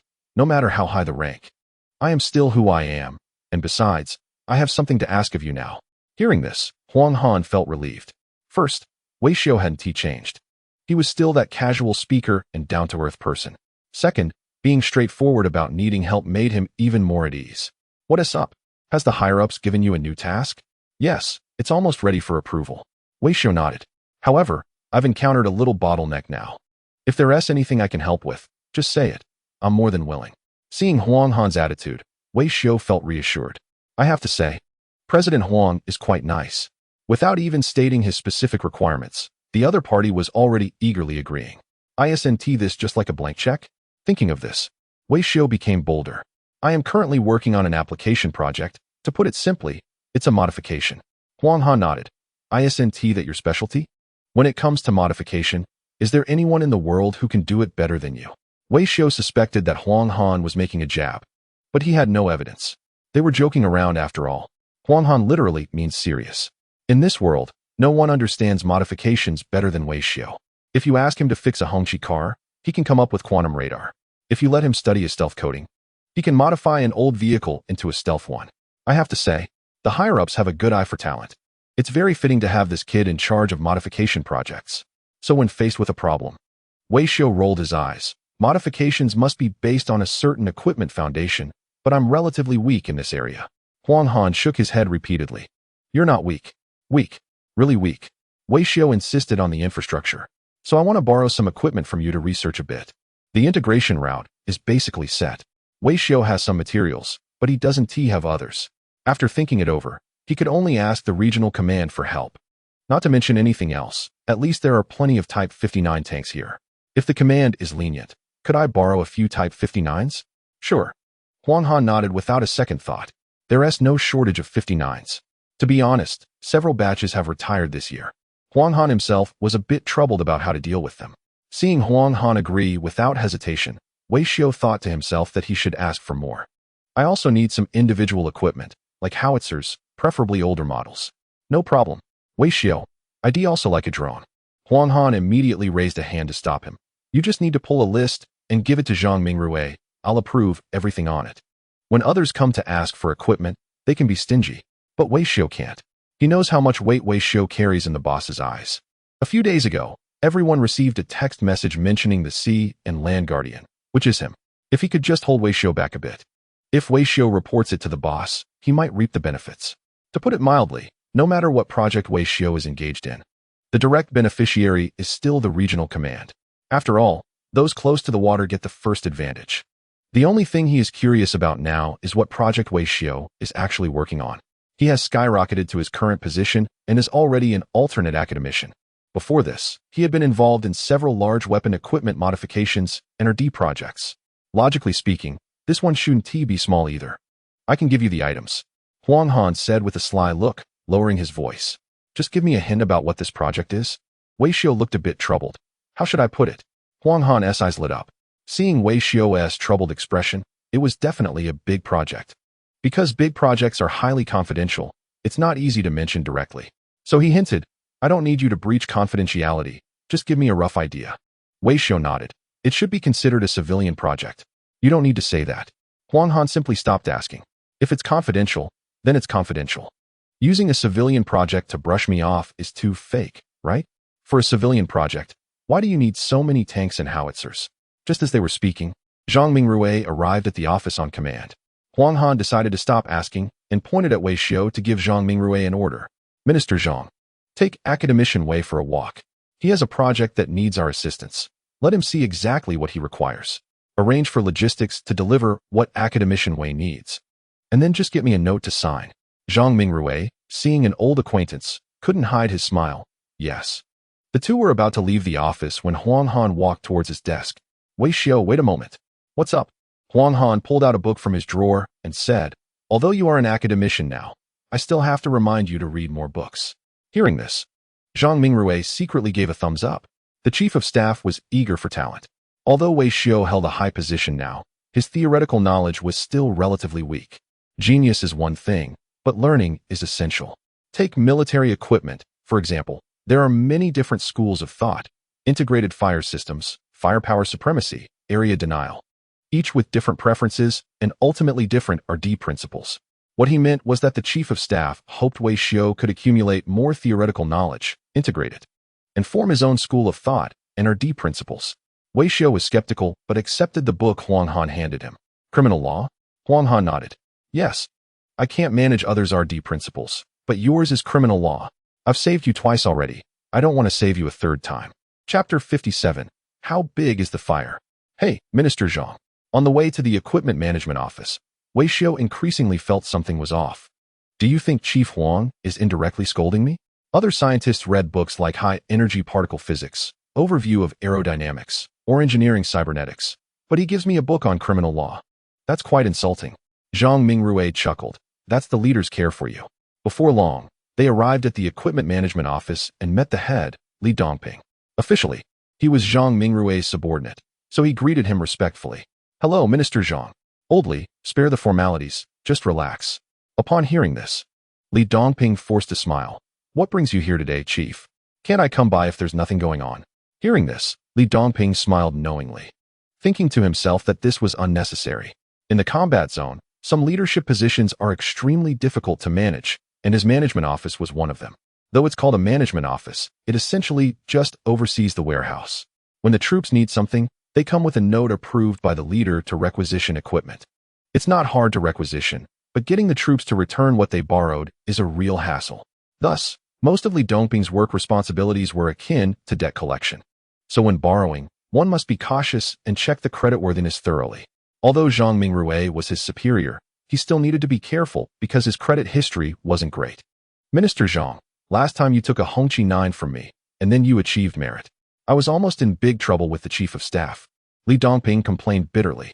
After all, the equipment had flowed out from here. It was the Hongqi 9 when it went out, but it came back as the Hongqi 9 Plus. You all are there giving awards and recognition, while I was almost facing a disciplinary action. Good things never come my way. I always end up taking the hits. Zhang Mingrui felt a bit awkward hearing this. Don't worry, this time I have the chief of staff's orders. Oh, if there are orders, that's fine. What equipment do you need this time? Hold on. Zhang Mingrui pointed to Wei Xiu behind him. Let me introduce you, Academician Wei. He currently has a project that requires borrowing some equipment from us. Li Dongping was slightly taken aback and began scanning Wei Xiu with his eyes. Academician? What a niche title. At this age, he is already an academician? What level will he be at 50 or 60? Li Dongping thought to himself, feeling a bit scared, and quickly saluted. Hello, Academician Wei. Seeing Li Dongping being so amiable, Wei Xiu felt a bit guilty. After all, he was there to borrow things. And he was the type that only borrowed without returning. So he weakly extended his hand. Sorry to bother you, Director Li. I'm really here because of the project. Although Li Dongping complained verbally, he still understood the importance of the matter. He waved his hands repeatedly. You're too polite. It's our duty to fully support scientific research. Zhang Mingrui nodded in appreciation. See, our Director Li's stance is still high. Academician Wei. You don't need to be polite. With the Chief of Staff's orders and Li Dongping being so understanding, Wei Xiu could only silently apologize and then asked, Director Li, do you have a notebook? Li Dongping was taken aback for 2 seconds and blurted out, Notebook? I actually don't have one here. Computers and such are managed uniformly by the Information Support Operations Department. If you need one, I can help you. Before he could finish, Wei Xiu shook his head vigorously. I'm not asking for a computer. I need a notebook, the paper kind. Oh, I misunderstood, Li Dongping said, patting his forehead. We have plenty of those. How many do you need? You're talking about a notebook computer. That would be a bit difficult. After all, we have a lot of them. The management office has a warehouse specifically for supplies, with a stockpile measured in tons. How many do you want? Wei Xiu smiled. I just need one. What I meant is that you can start taking notes. Li Dongping laughed and waved his hand. My memory is fine. Just say what you need, and I can remember it. Oh, okay then.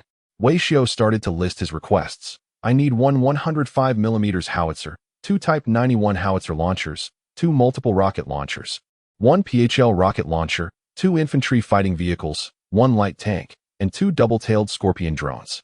At first, Li Dongping was seriously taking notes. But halfway through, his expression gradually became abstract.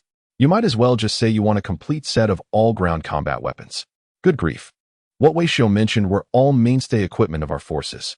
From individual soldiers to air defense, it almost covered all branches of the army. Wei Xiu shook his head. We need helicopters as well. Upon hearing this, Li Dongping was completely taken aback. No, you came here to restock. Surprisingly, this guy was indeed well prepared. He must have done his homework, as everything Wei Xiu mentioned was already in stock. It was as if he was reading directly from the inventory list.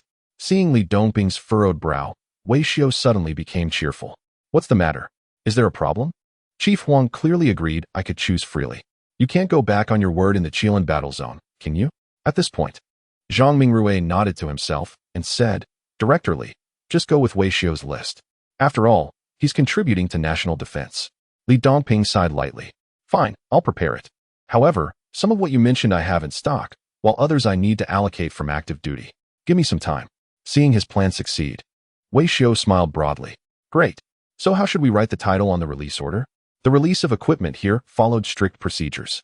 It needed to clearly state the purpose of allocation, the time, and the person in charge.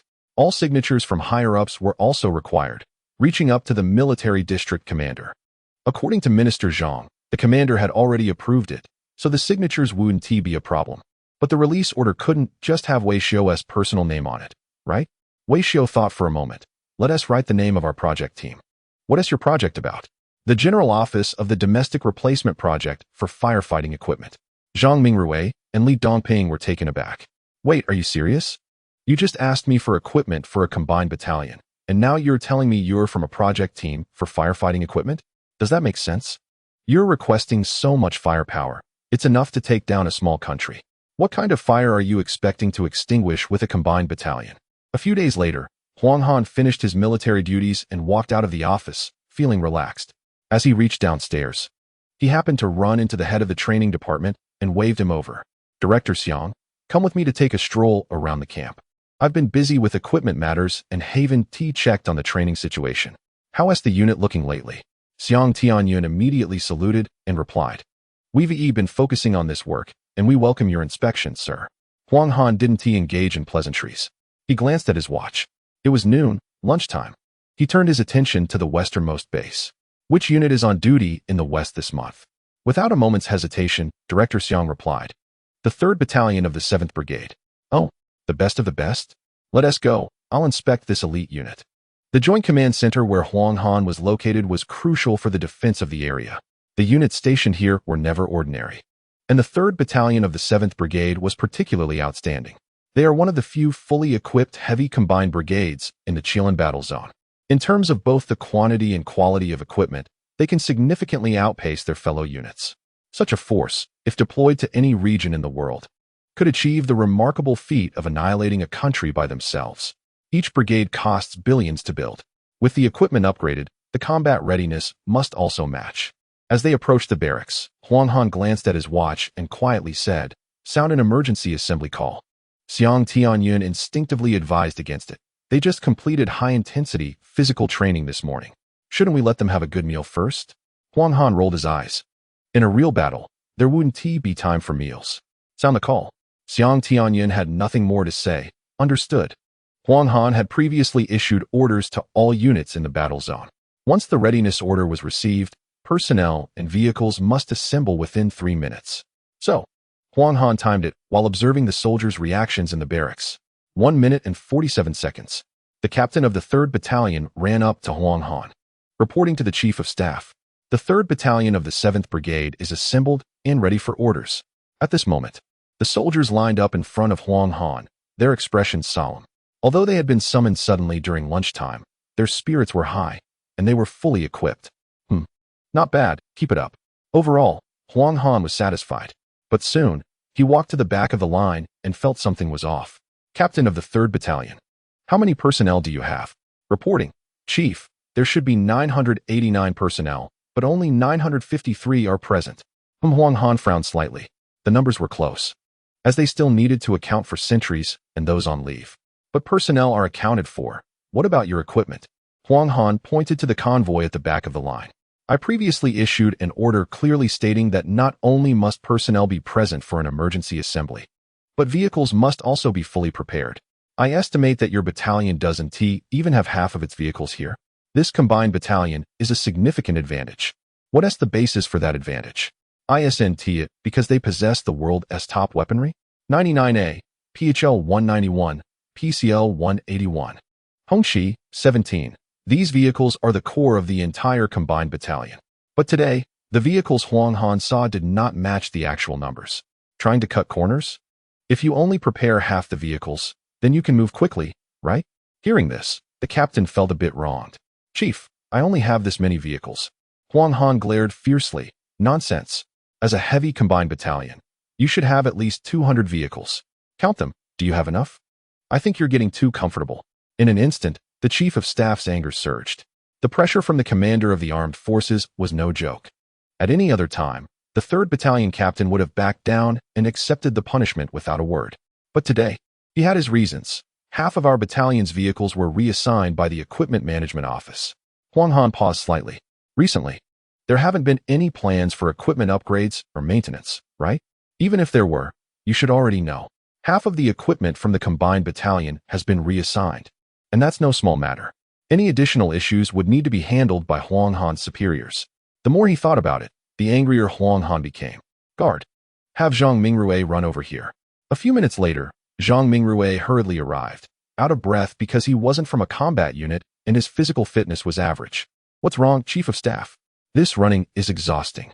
Stand at attention.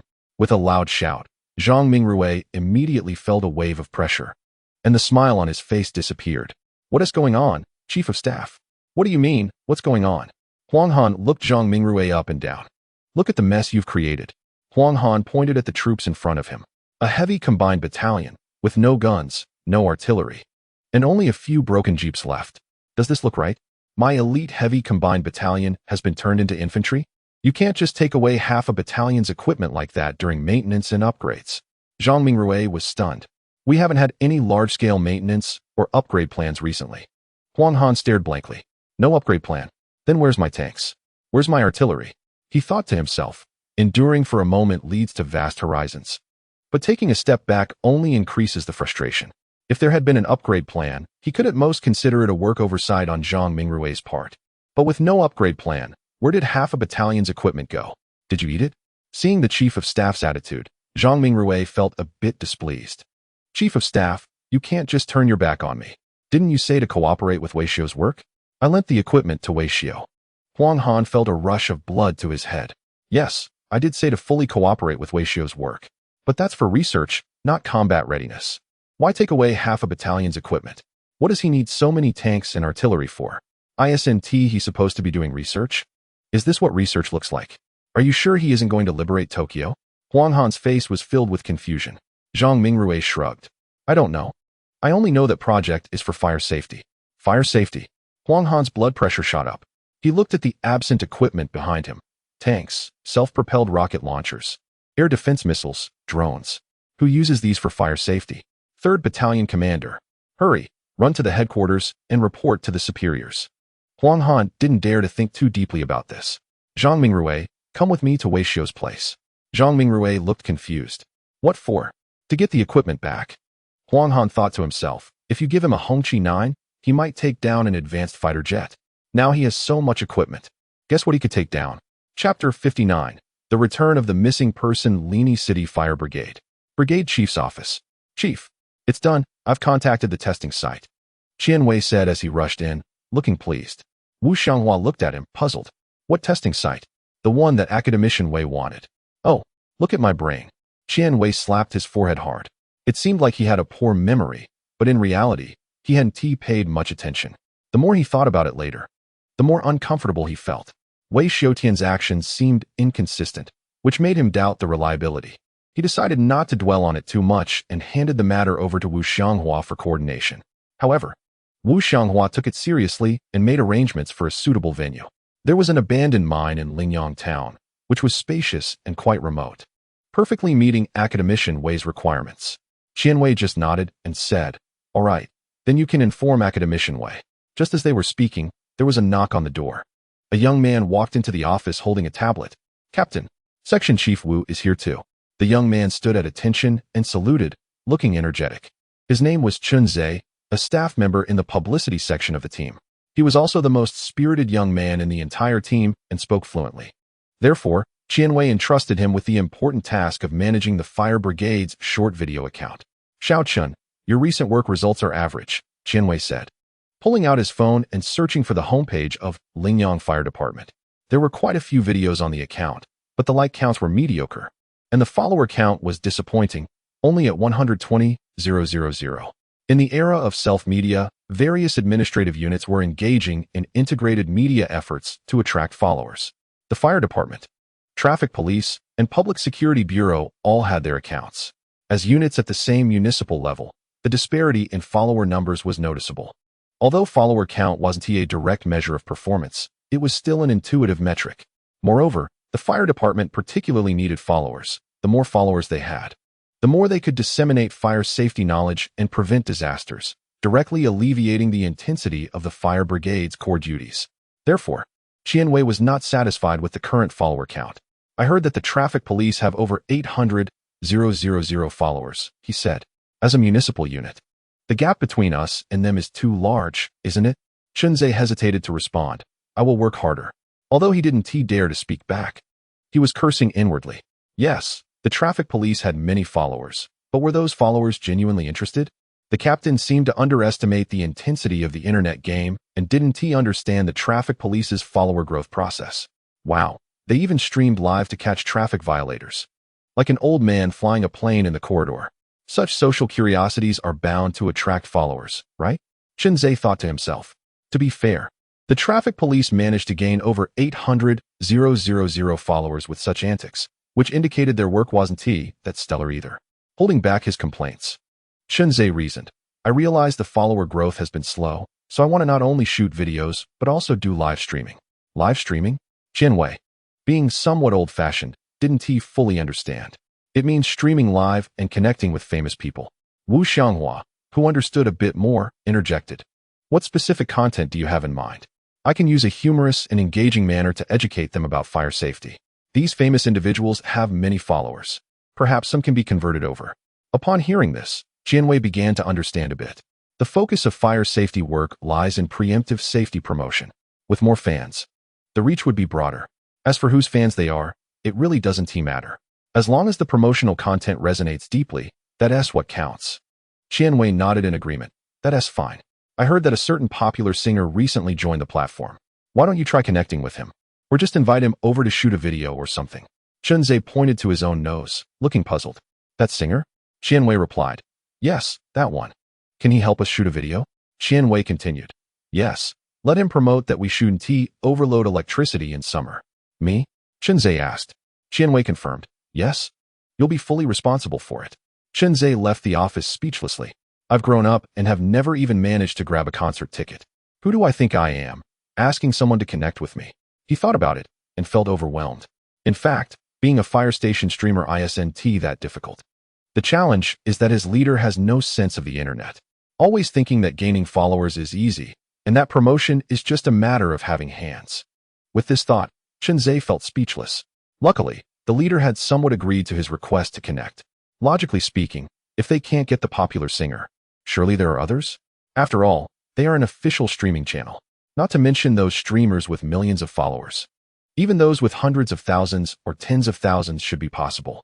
A little following is enough. What more could one want? Additionally, Linyang is a place rich in resources and talent. If they can't connect with outside influencers, surely there are at least a couple of local ones with fans? They should be compatriots, so connecting shouldn't be too difficult. Chunzhe felt quite clever and immediately went back to the office, pulling up a list of local influencers. The top-ranked one had 1.02 million followers, named Victory Auto Repair Shop. At noon, Wei Xiao, who had been absent for a while, finally opened a live stream. He had been busy tackling challenges recently and had been out of touch for a long time. The private messages in the background had exploded, with many loyal fans clamoring to send him gifts. The streamer, who had been quite busy, took some time to go live, which could be seen as a gesture of appreciation for his fans. The viewers in the live stream were stunned. Sky Blue waits for Rain LV12. Have you ever seen a streamer not go live for a week? Leo LV33. The streamer has gone off track. Is it because of the million followers? Penny Pincher LV22. If you have time, unfollow the streamer.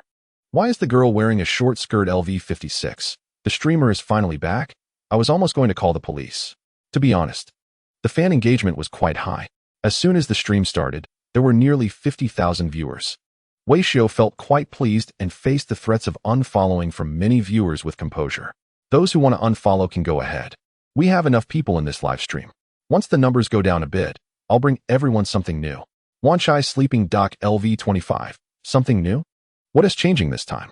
Daytime Insomnia LV33. A million blood letters. I want to see the old man S fun plane. Reservoir Rascals LV41. Host. I've already bought an old man S fun plane. When can I come over for you to modify it? Wei Xiu lightly coughed and immediately took control of the atmosphere. Today, we want to be fixing things. Let us relax and play a bit. Chapter 60. Everything can be fixed. Just before the stream started, Wei Xiu received a message from an unfamiliar account, hoping to connect during the live broadcast. Upon closer inspection, it was from the local fire department. Without hesitation, Wei Xiu agreed. So today's stream would be all about connecting, without any repairs. However, the fire department hadn't gone online yet, and the viewership in his own stream hadn't peaked. Therefore, Wei Xiu clicked to enter the connection segment. Preparing to engage with his fans properly. Beep. Host Victory Auto Repair is randomly connecting. The screen connected. A host named Warm Doesn't like Cilantro appeared. Seeing that Wei Xiu's stream had over 30,000 fans, Warm seemed to have spotted a Porsche fragment. Bro, what kind of host are you? Wei Xiu. Bro, you might as well call me nephew. With the voice changer and plastic surgery face, this is really unfortunate. Thus, Wei Xiu began to gesture in sign language. Abba, Abba, Abba. When Warm saw he was disabled, she wasn't going to let it go. Do you want to play a game? Before she finished, Wei Xiu ended the stream. The chat was flooded with question marks and 660 SIXS. You can question Wei Xiu's character, but not his taste. The young lady lost her chance at traffic. Wei Xiu should have connected a long time ago. This kind of old-school player has a program effect when connecting. To be fair, Wei Xiu could also be considered in the looks department. As he looked at the rainbow praises in the chat, he felt a bit unaccustomed.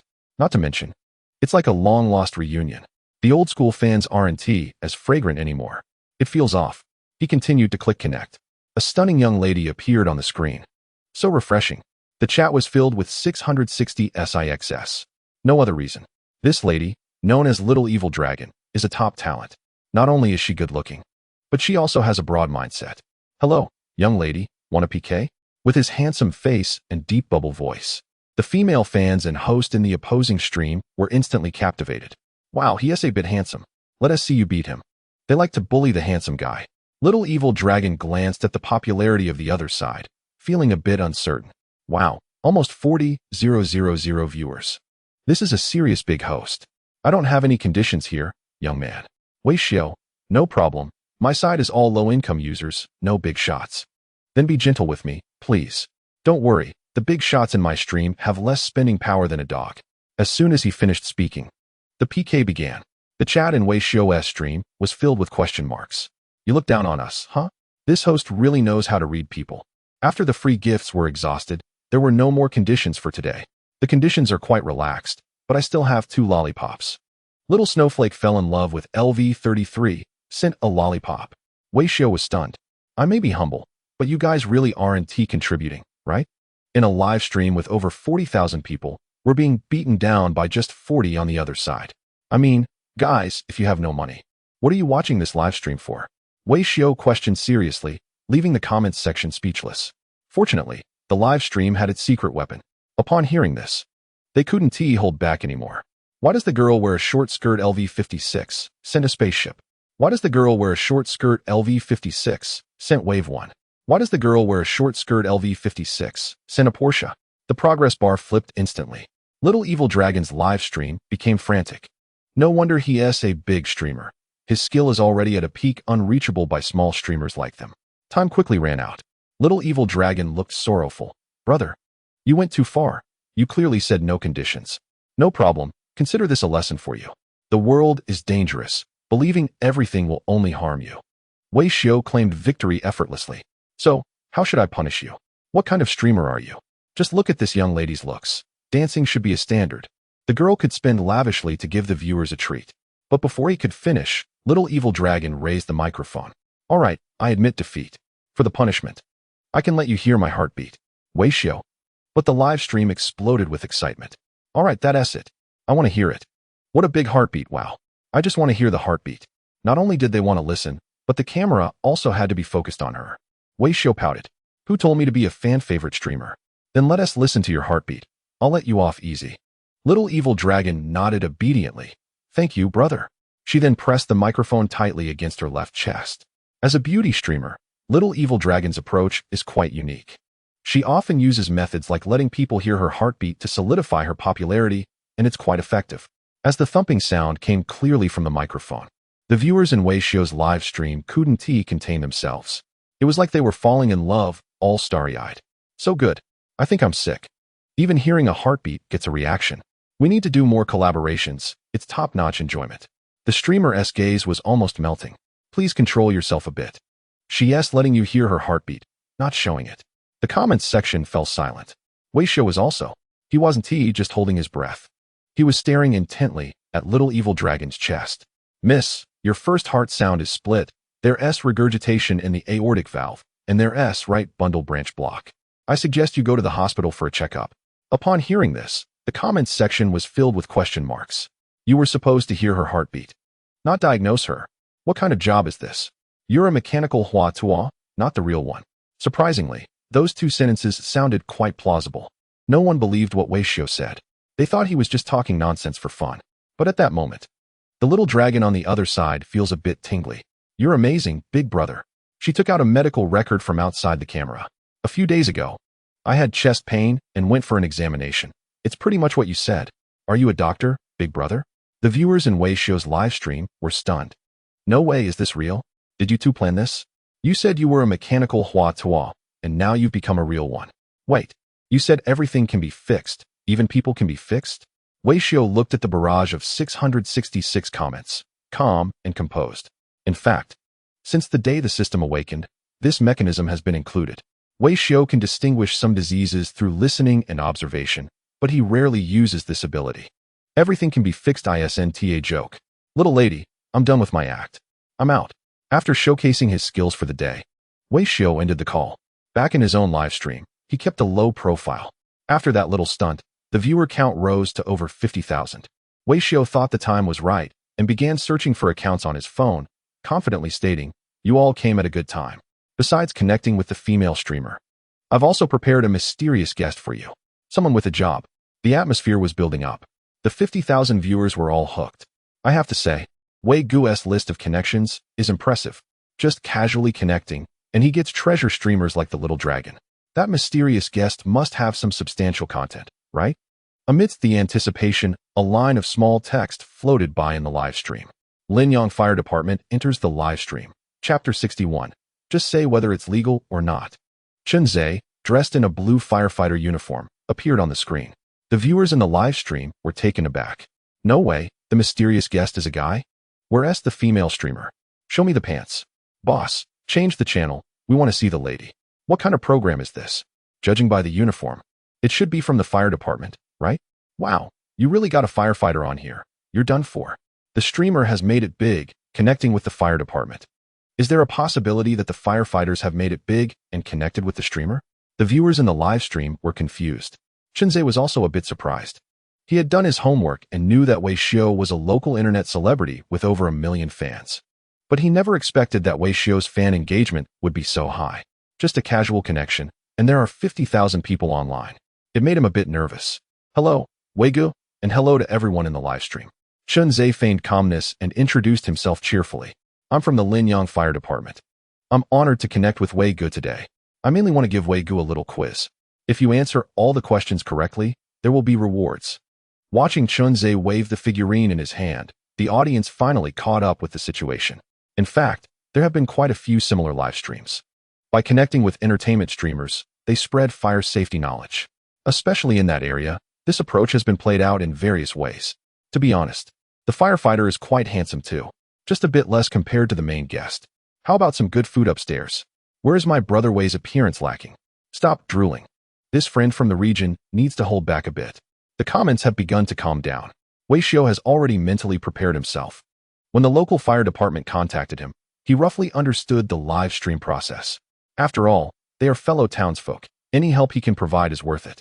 Moreover, He also prepared a gift for the local fire department. Bring it on. I'm ready to accept your challenge. Shinzei smiled slightly. Let's start with the first question. Wei Gu, if there are items piled up in your building's stairwell and they catch fire, what would you do? Without hesitation, Wei Xiu replied.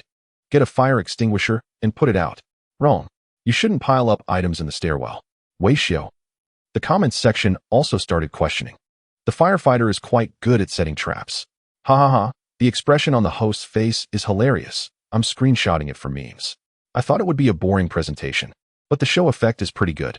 Chunzei continued. If there is a fire in the oil pot at home, should you use hot water or cold water to put it out? Wei Xiu didn't rush to answer, thinking for half a second. This question has a trap. Go against the common sense. Hot water. Wrong. You should use a lid for an oil fire. Wei Xiu. Wait. So there are traps everywhere in this game.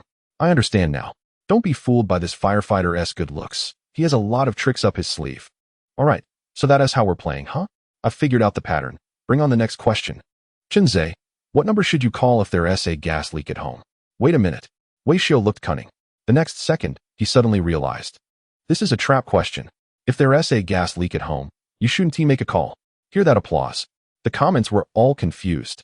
66,666. My brother Wei is really quick-witted. Goodness, if it were me, I'd be outsmarted by the firefighter. What kind of thought process leads to these questions? Just asking. Why shouldn't you call when there is a gas leak? Because using a mobile phone could create electrical sparks, which might cause an explosion. Watching the heated discussion in the comments, Chunzei felt incredibly pleased. After all, this is our local internet celebrity. He has got something. Not to mention his popularity.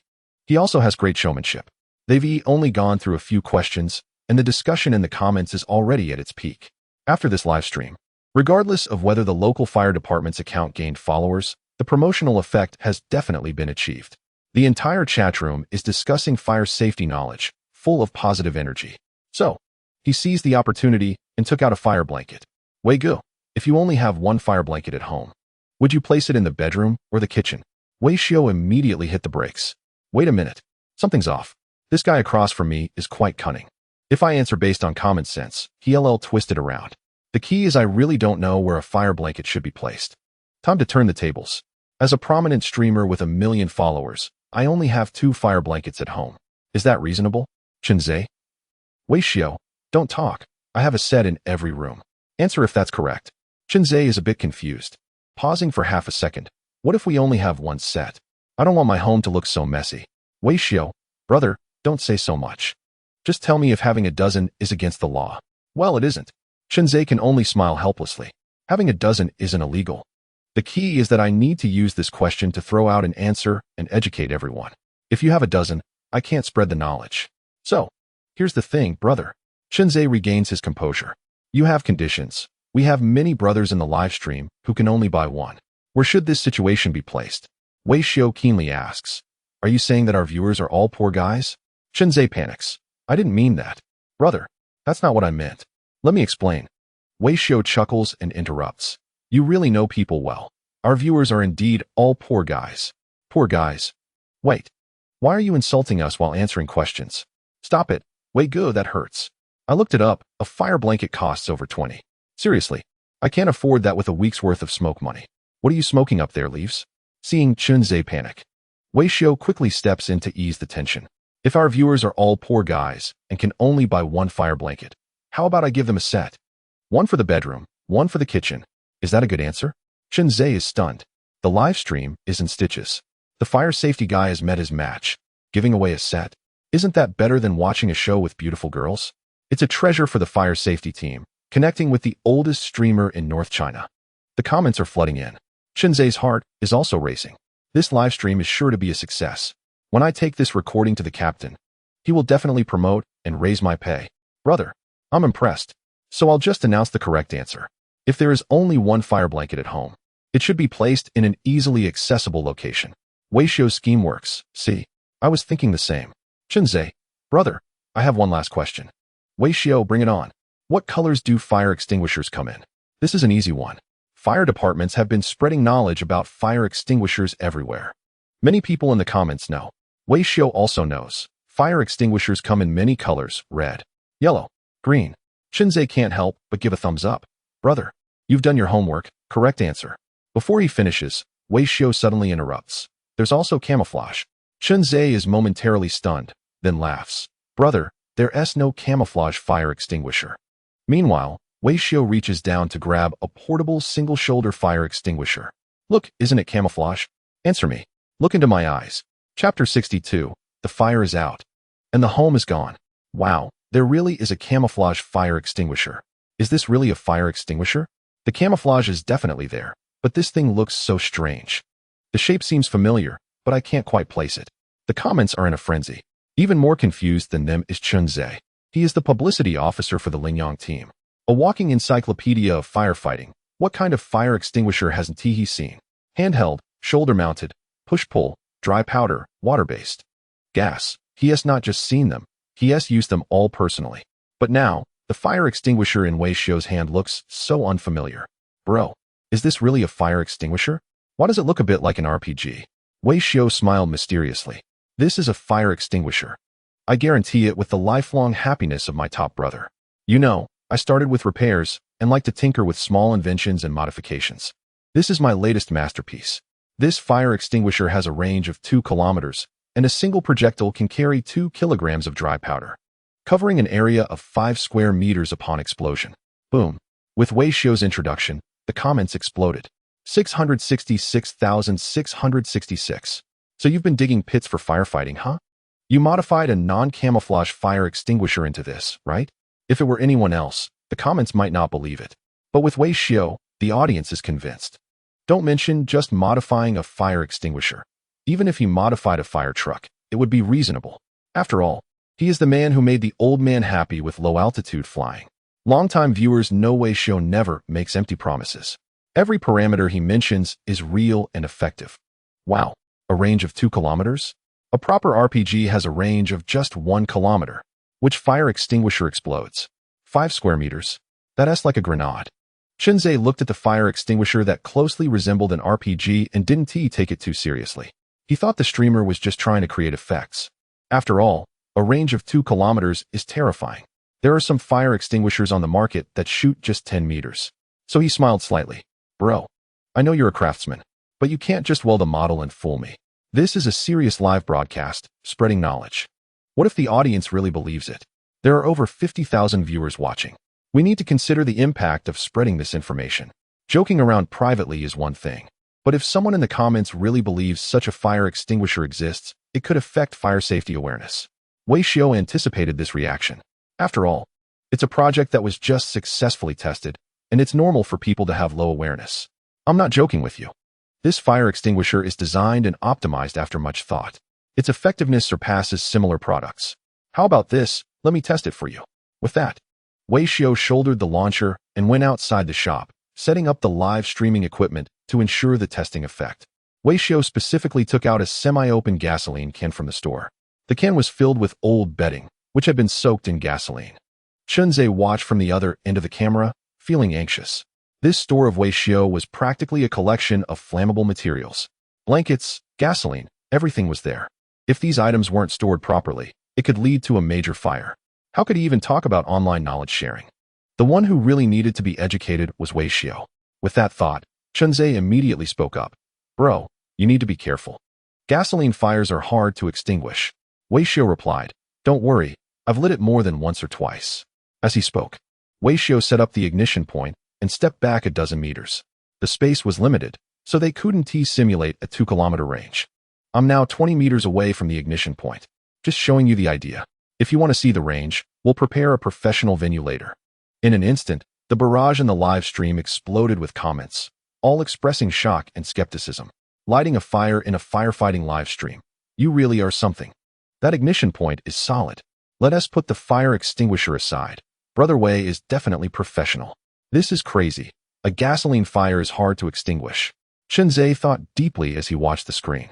Although Wei Xiu chose a gasoline can as a container, which was relatively safe, the flammable materials inside were no joke.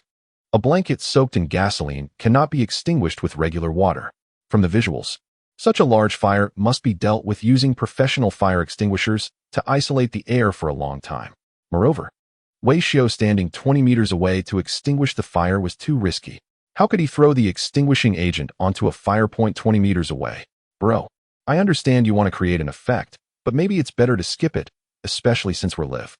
Wei Xiu remained firm. If it weren't for the live stream, I wouldn't even be demonstrating this. Don't you want to gain followers? This fire extinguisher's first appearance is in your live stream. It's bound to attract followers.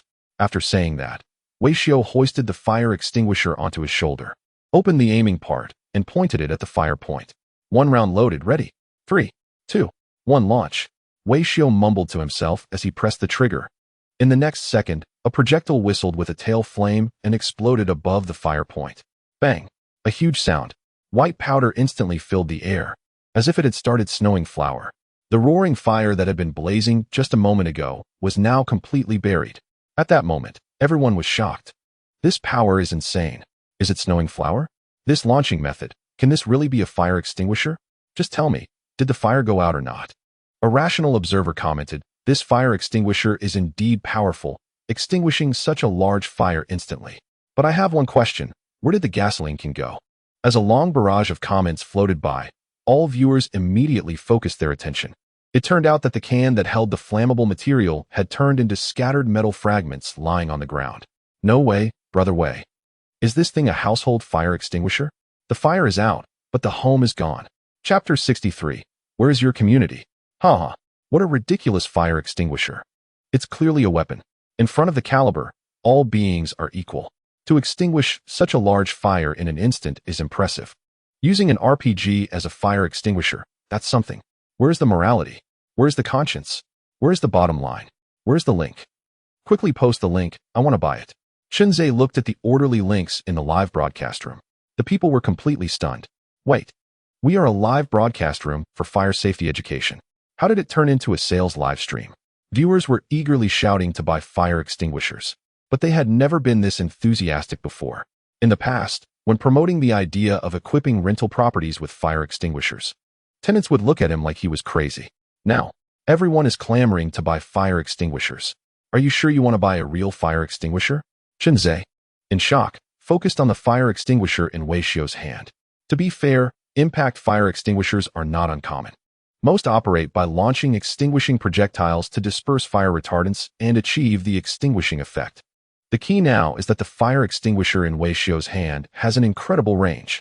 The standard impact fire extinguishers used by fire departments have a range of only about 20 meters. But Wei Xiu's device can reach 2 kilometers? Impressive. This is not a fire extinguisher, it's a firefighting sniper. Furthermore, the effectiveness of this device is astonishing. Putting aside the fact that it blew open the oil drum, the fire was indeed extinguished. Shunzai couldn't help but imagine. If grassroots fire departments could be equipped with such devices, they could significantly improve efficiency in dealing with large, hard-to-reach fires. With 1 RPG per person, they could control a large fire from 2 kilometers away. Firefighters wouldn't even need to get close, thus preventing casualties. As he pondered, Shunzai felt somewhat tempted. After this live stream ends, he must report to the leaders and suggest this plan. While he was thinking, Wei Xiu saw the comments and began to engage enthusiastically. Don't worry, this is just a prototype. If it works well, I will find partners for mass production. Fire safety is paramount. I will ensure that everyone in our live stream has one for emergencies. Hearing this, Shunzai quickly intervened. Brother, hold on. What's wrong? Shunzai, we can't have one for everyone. This thing has flaws. Shunzai felt a sense of dread. It might be okay for professionals to use, but to have it as a must-have for everyone at home, is that sensible? With 50,000 people in the live stream, 1 RPG per person? Those who know will understand the importance of fire safety, but those who don't might think you're planning to go to war in the Middle East. Flaws. Hearing this, Wei Xiu nodded silently. You're indeed from the fire safety field, very professional. This fire extinguisher does have flaws. The shoulder-mounted fire extinguisher, or as the viewers call it, the RPG, indeed has some fatal issues. Wei Xiu discovered this during the research and development phase. Although it features a modular warhead that can be adjusted as needed, changing it is cumbersome due to its large size. Loading one by one is quite tedious. Moreover, while RPGs are highly explosive, their sustained effect is weak.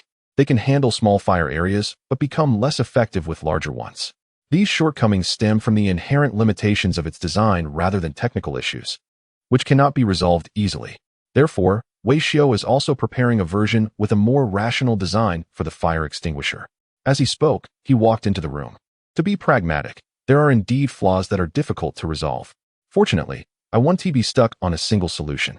So, I'm also preparing a rapid-fire type fire extinguisher. Let me show you. As he spoke, Wei Xiao took out the second design from the storage. What appeared on the screen was a device more than twice the thickness of a shoulder-mounted fire extinguisher, with a multi-barrel rotating structure, a waist support strap, and a real strap.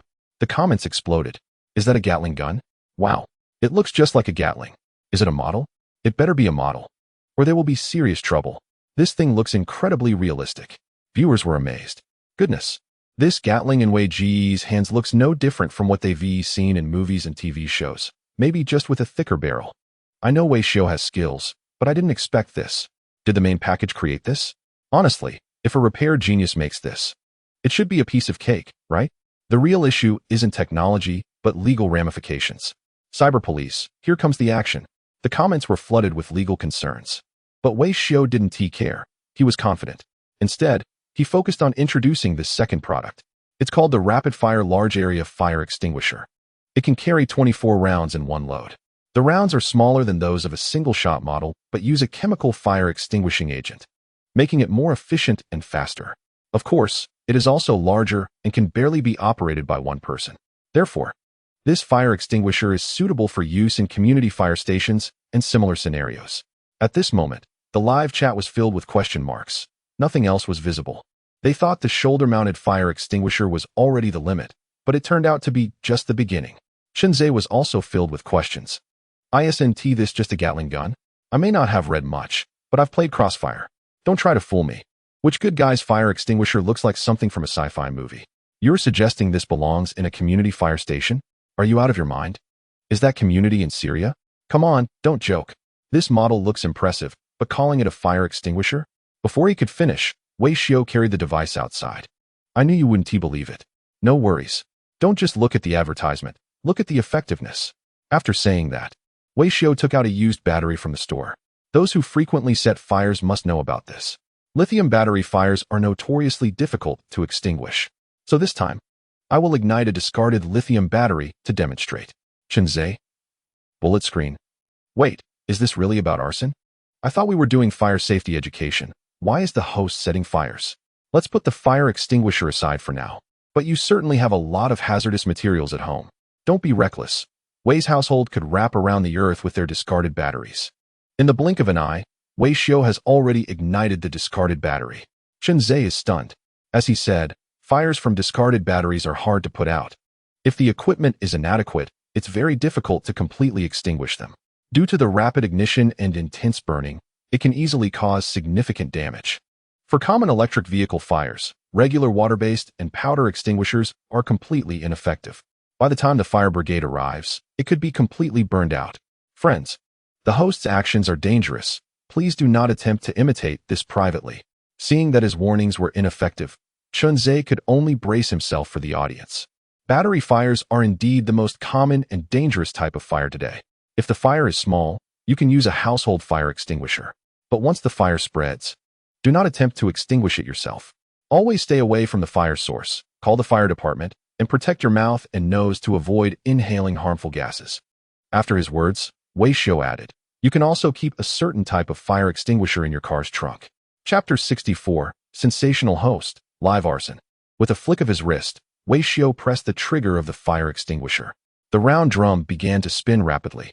Shells were ejected, landing on the ground with a clattering sound. At the muzzle, flames continuously shot out. The fighting unit was bathed in flames, drawing a slight arc in the air, directly hitting the fire source. After one drum was spent, Wei Xiao placed the launcher on the ground and turned away dramatically. A true man never looks back at an explosion. This scene, akin to a movie shot, was deeply etched in the minds of every viewer. Is this really something you can watch for free? A war blockbuster. Wait, you can even show off while putting out a fire? Kind of cool. But coolness doesn't put out the fire. Wei Xiao smiled slightly. Let the bullets fly for a while. He held up 3 fingers. 3, 2, 1. Extinguish.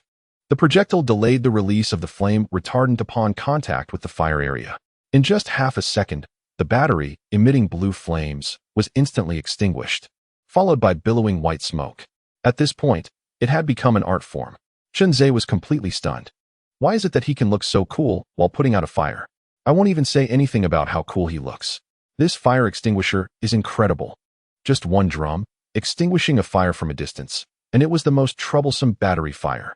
Normally, this type of fire would require at least 4 or 5 people using small extinguishers for several minutes to cool it down.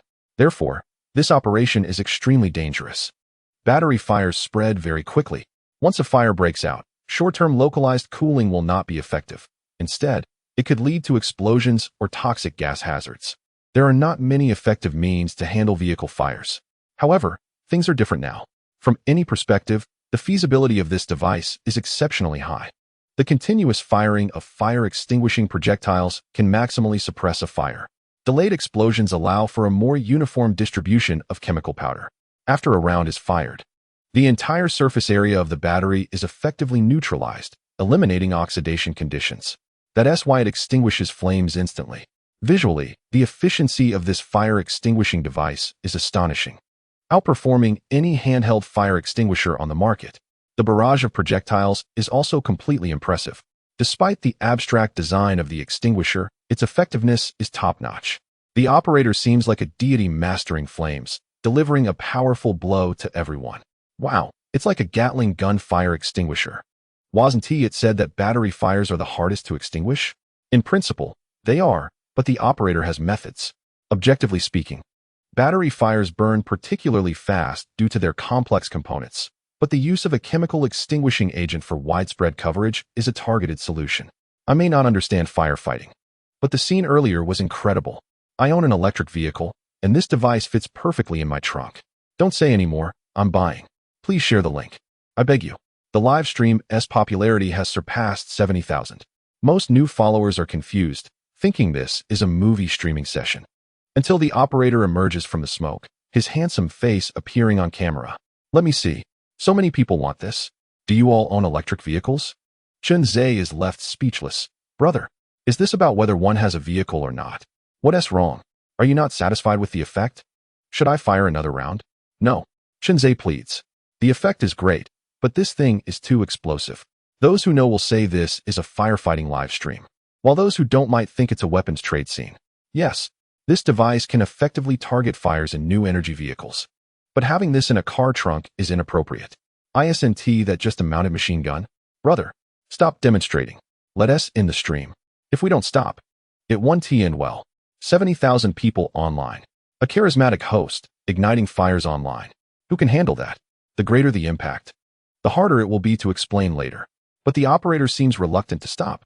Why are we ending the stream? I'm just getting into it.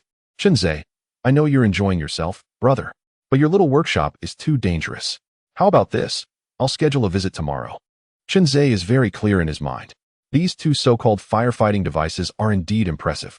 If they can be placed in the hands of professionals, it would definitely yield twice the results with half the effort. But using them on a small scale is not advisable. These matters must be discussed face-to-face with the operator. Additionally, the operator's shop is also a concern. With gasoline, blankets, batteries, and various fire sources present, who knows what else might be there? I'm not sure how professional you are at firefighting, but you're definitely skilled at starting fires. Wei Xiao thought to himself that this was true.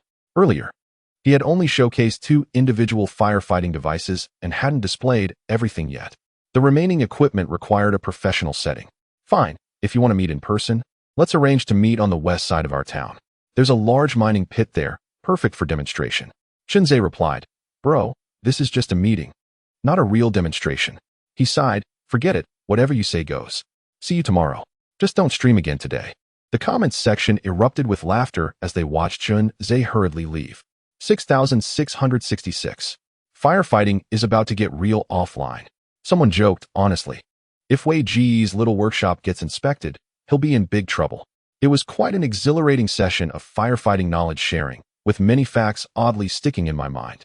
Wow, so many people, is this trending? Not just that, it's featured on the homepage as well. Is this the sexy streamer's live room where fires are being set? Due to the explosive nature of the event, the stream's popularity continued to rise. Numerous screenshots from the live broadcast circulated wildly in various groups. After finishing the stream, Chunze realized the situation and rushed to Qianwei's office. Captain, he hadn't even finished his sentence. Qianwei, smiling broadly, said, I just received messages from a few friends saying our firefighting team is trending. Is that true? Chunze was at a loss for words, unable to process the fact that even the village's internet connection was aware of the live stream's popularity. So, it seems we really did go viral, he managed to respond. This fire is quite literal. Qianwei looked puzzled. What do you mean by that? Chapter 65. That's a negative example. Following your instructions, Captain, I connected with a popular influencer.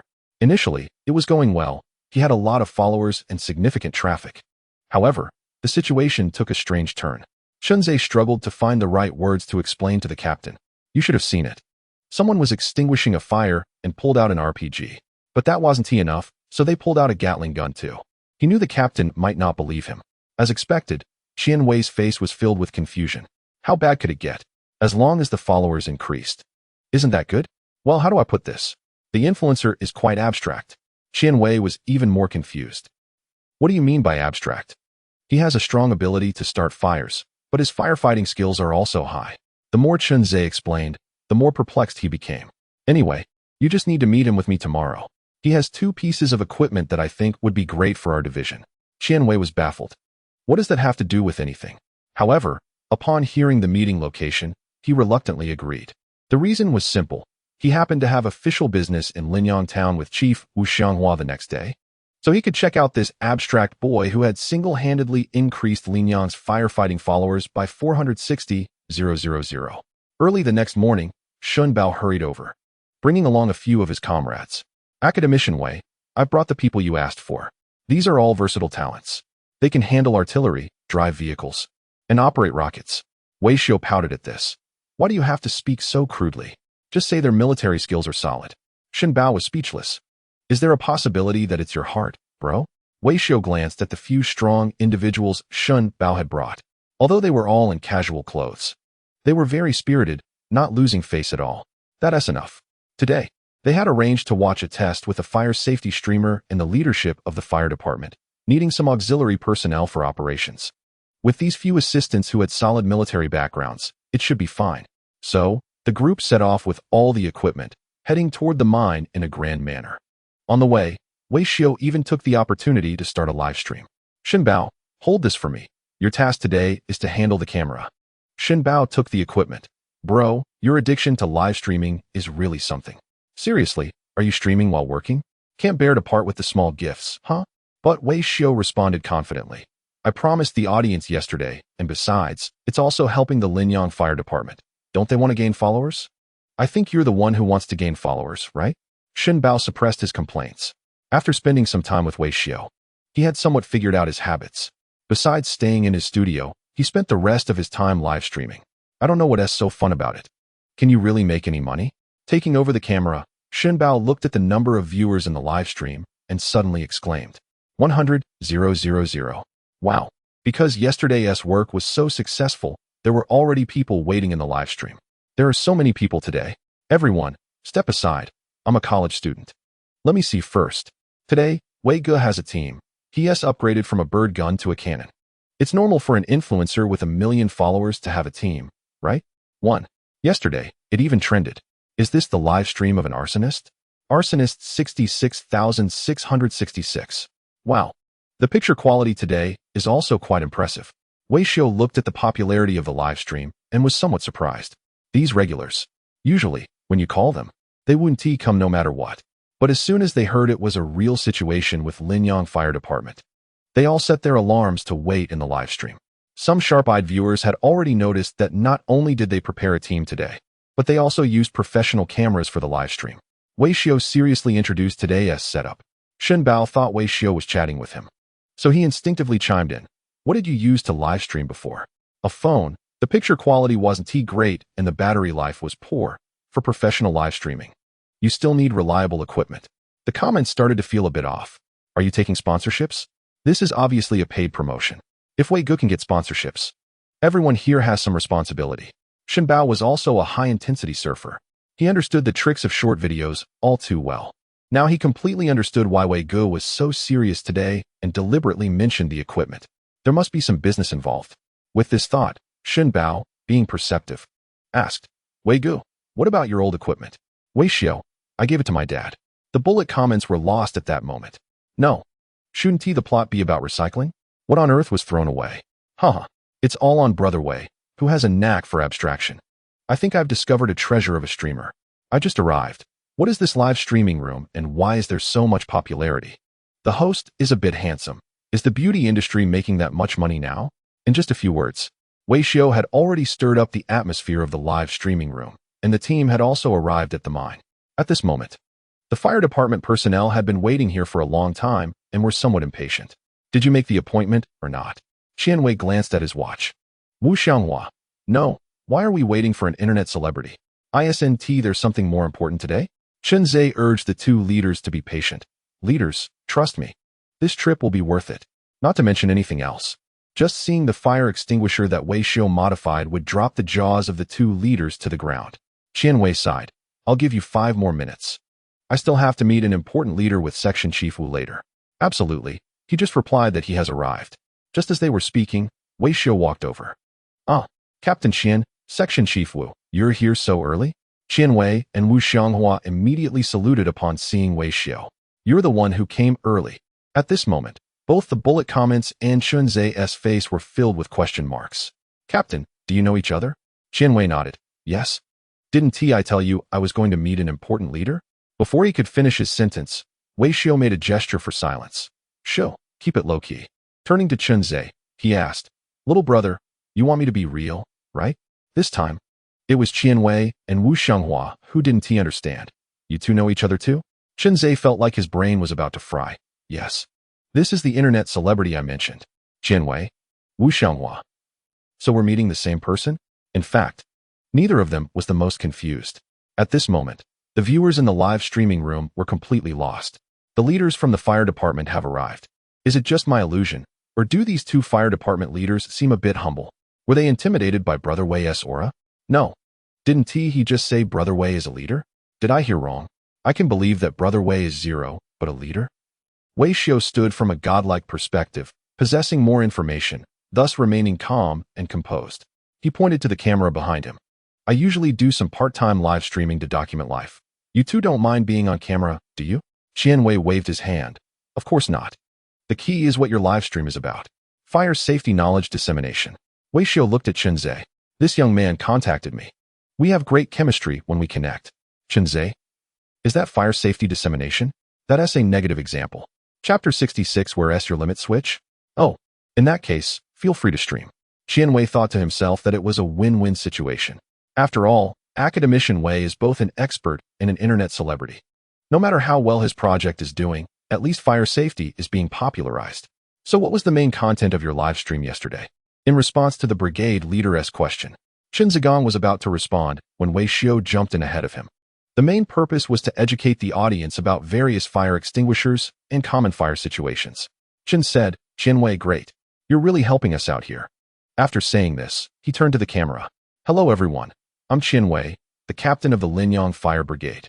Thank you all for supporting our firefighting efforts. Today, we will be testing some new firefighting equipment with Mr. Wei. Watching Qian Wei handle the camera effortlessly, Wei Xiao silently gave him a thumbs up. No wonder he's in charge. He has a strong presence on camera. Without needing an introduction, he started chatting with the audience. Meanwhile, Wu Xianghua was less concerned about the live broadcast and more focused on the equipment testing. So, Mr. Wei, are the fire extinguishers ready? They're ready. Wei Xiao nodded and waved a signal for the vehicle to come over. He then continued with his introduction in a serious manner. Yesterday, we looked at 2 types of individual fire extinguishers, and the response was great. It's okay that Captain Qian and Section Chief Wu didn't see it. Their essay recording. Today, we mainly want to showcase some professional large-scale equipment. What you see now is the Type 85-toed fire extinguisher.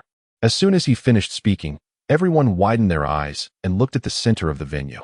Wait, a fire extinguisher? Where is the fire extinguisher? Everyone was confused, unsure if it was their ears or eyes that were malfunctioning. In the middle of the large space, there was only a pickup truck, not to mention a fire extinguisher. There wasn't even a bucket of water. Just then, Wei Xiao stepped forward and walked around to the back of the truck. Only then did everyone realize that the pickup was towing a dual-barrel cannon. At that moment, the comments section exploded. Whoa, Is this going to be intense? Guns yesterday. Cannons today? This is amazing.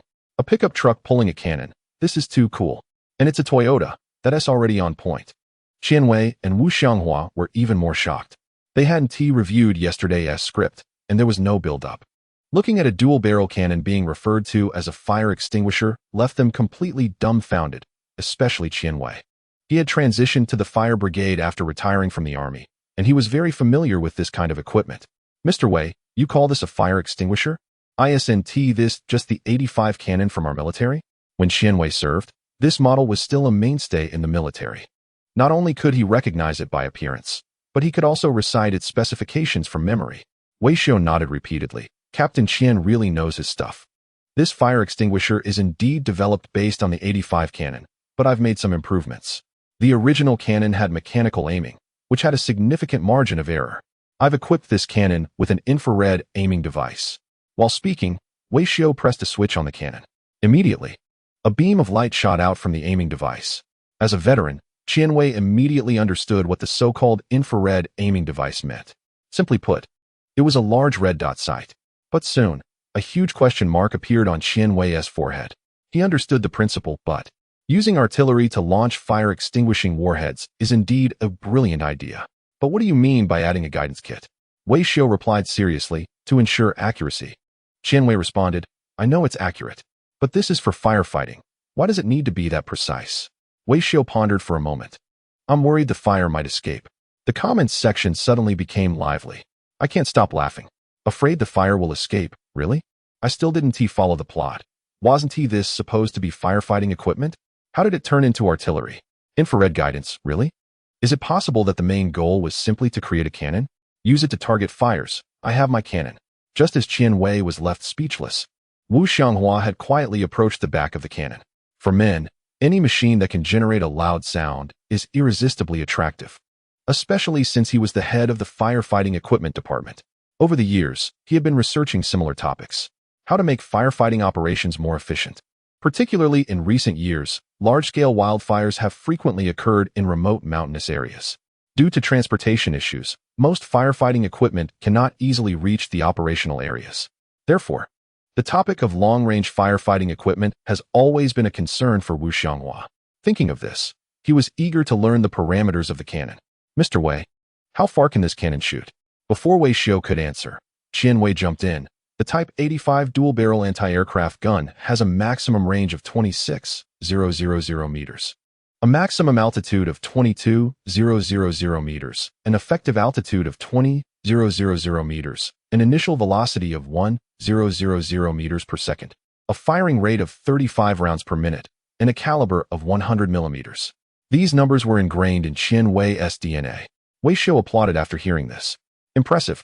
Captain Qian, you know the parameters of my firefighting device so well. Qianwei was speechless. I'm well acquainted with the Type 85, okay? At the same time, he sensed another layer of meaning in Wei Xiao's words. Mr. Wei, are you saying that if you convert this cannon into a firefighting device, the parameters remain intact? According to mechanical logic, using an anti-aircraft gun to launch extinguishing shells is feasible.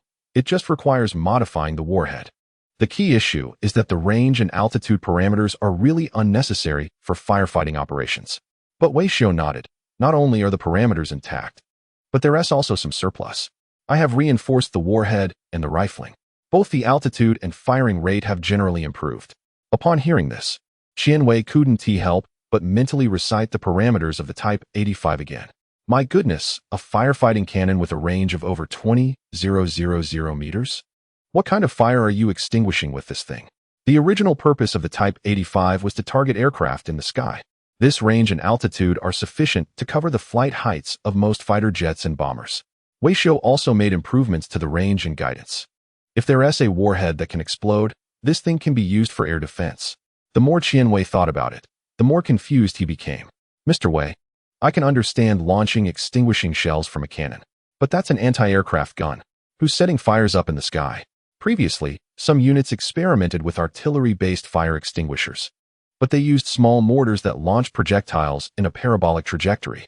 An anti-aircraft gun, on the other hand, has a straight trajectory and can only shoot upwards. It has never been used for firefighting. However, upon hearing this, Wei Xiu crossed his arms and looked at Qian Wei with a hint of intrigue.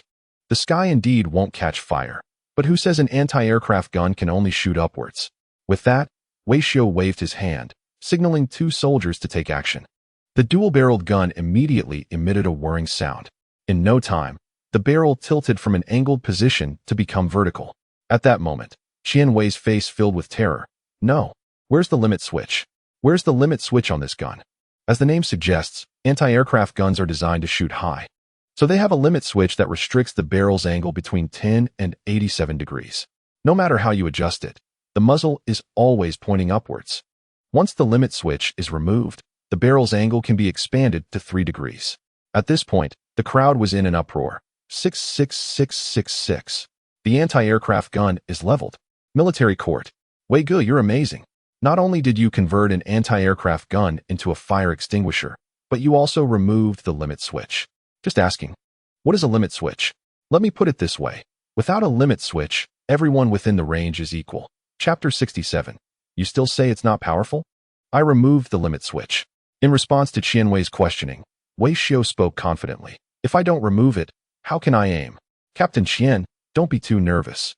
The anti-aircraft gun is leveled, military court. That's because the combat of anti-aircraft guns isn't with high explosive warheads, which are powerful. Ours is different. It uses a specialized firefighting warhead. Qian Wei pondered for a moment and realized. That's true. The anti-aircraft gun is leveled for humanitarian reasons.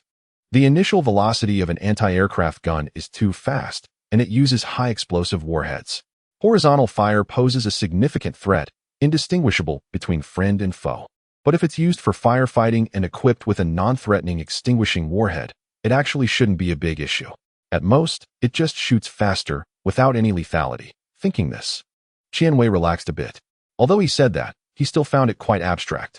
Wei Xiu took a warhead from the vehicle. No worries, watch me demonstrate. After the demonstration, you won't find it abstract anymore. With that, he handed the firefighting warhead to the soldiers, instructing them to place the extinguisher in a specific position. Afterward, he personally led 2 soldiers to prepare the fire target. Qian Wei watched them fussing around, especially observing the flickering flames, his brows furrowing tightly. Mr. Wei, that fire doesn't seem right, does it? Typical flames have layers, a flame core, inner flame, and outer flame. But the fire you've started seems to have only one layer. Wei Xiu gave a thumbs up. Captain Qian, you have a good eye. To better verify the reliability of the fire extinguisher, we used a special combustible material that is more challenging to extinguish. Qian Wei had a bad premonition. What combustible material? White phosphorus, as the words fell. 3 burly firefighters were taken aback. My goodness, they knew all too well that white phosphorus is one of the most dangerous chemical substances. Its ignition point is just over 40 degrees, and it can ignite with just a little friction. Moreover, it is extremely difficult to extinguish. Even if you temporarily cut off the air supply, it may seem to be extinguished, but as soon as it comes into contact with oxygen, it can reignite. White phosphorus fires are the most challenging for fire departments to encounter and resolve. Additionally, the most common use of white phosphorus is in bomb making. Watching the raging flames not far away, Chunzhe recalled Wei Xiu's performance from yesterday and was truly impressed by this old hand. Brother Wei, where did you get so much white phosphorus from? It's way too dangerous. Wei Xiu shrugged. As a professional in fire safety and an amateur enthusiast, it's reasonable to have a bit of white phosphorus at home, right? Absolutely reasonable. The audience reacted with excitement upon hearing that Wei Xiu had prepared a lethal amount of white phosphorus. Laughing out loud, they wondered what a professional amateur enthusiast really is. What is wrong with a pyromaniac having a bit of white phosphorus at home? To be fair, Wei Xiu might not have white sugar at home, but he certainly has plenty of white phosphorus. Wow. The fire is too big. Can it be extinguished? I checked online, and white phosphorus is said to have an unquenchable flame. At this point, Qian Wei understood that this guy is truly abstract. Fortunately, this mine pit is remote, and there aren't many combustible materials, so the fire is manageable. Target is set. Cannoneer is ready. Firecracker is ready. Please give instructions. All the soldiers participating in the test were disciplined and reported accordingly. Wei Xiu nodded in satisfaction and took out the walkie-talkie. Please have the fire department leaders step back a bit. Other unrelated personnel should also evacuate to at least a kilometer away. After he finished speaking, everyone not involved in the test hurriedly retreated. Qian Wei and the others were also backing away, but they were filled with questions. Isn't it a bit excessive to retreat a kilometer away just to extinguish a fire with a cannon? The 85 cannon, even with a proper high-explosive warhead, has a lethal range of only a few dozen meters. Usually, staying 100 meters away is already quite safe. Now you want us to retreat a kilometer? Besides, you're using an extinguishing round. Before Qian Wei could voice his doubts, Wei Xiu picked up the walkie-talkie. Cannoneer, follow my command. He held the infrared device, observing the distant flames and centering the fire point on the screen. Fire at 254. Angle 7. Indirect aim. Base cannon, 1 round loaded. Prepare. Watching Wei Xiu calmly directing from the front line, Qian Wei exclaimed professionalism. This is clearly not just a firefighting operation. The person standing here is more like a battalion commander. Beside him, Wu Xianghua asked curiously, Captain, what does indirect aim mean? Aren't we directly aiming at the fire point? Qian Wei shook his head, confused. I don't know either. Logically speaking, at this distance, direct aiming should be pretty accurate. In any case, since it's about extinguishing a fire, as long as the general location is correct, precision doesn't matter. He even felt that this set of specialized artillery terminology was unnecessary. Before Qian Wei could understand, Wei Xiu shouted loudly, Fire! At the command. The shells were launched with lightning speed. The entire artillery position was enveloped in a cloud of smoke, blocking out the sun. The tremendous sound wave traveled nearly a kilometer to the audience's ears, still powerful enough to shock many. Quite a few people felt their ears ringing. Qian Wei had no time to cover his ears because his gaze was fixed on the shells. Just 1 second before firing. His experience as an artilleryman made him keenly aware that the angle was too high. It was completely misaligned. The shells would not fly towards the target, but instead soar 10 meters above it. The error was too great. After all that talk about infrared and guided systems, the aim was way off. With this kind of shooting, what use is high-end targeting equipment? How is this any different from blind firing? Countless thoughts flashed through Qian Wei's mind, but it was just a brief moment. When he looked up again, the shells, just as he had predicted, reached 10 meters above the target. Boom! A huge explosion erupted, creating a small mushroom cloud. In just a few microseconds, the shockwave from the cloud spread out in a circular motion. Immediately, everyone on site felt the presence of this shockwave, their facial expressions involuntarily contorting. What the hell? Qian Wei was almost knocked to the ground, instinctively shouting out loud. What kind of fire-extinguishing shell is this? This is a nuclear bomb. At the moment of the explosion, the entire ground trembled. Another mushroom cloud, another earthquake. You still say your warhead isn't powerful? Mr. Wei, this isn't right. With this explosive yield, it's enough to cause a small earthquake. Is this really a fire-extinguishing shell? Wei Xiu firmly stated, yes. No, the key is that you fired too high. It didn't extinguish the fire. The impact point was above the target. Although the shockwave affected the fire somewhat, it didn't extinguish it completely. The flames on the target were still burning fiercely. But Wei Xiu was confident and quoted his motto, let the shells explode a little longer. As soon as he finished speaking, suddenly, everyone on site felt the air around them stirring, rushing towards the location of the explosion. Moments later, countless airflows converged in one place, forming a strong wind that surged toward the flames. The entire area was filled with howling winds, and everyone felt a bit short of breath.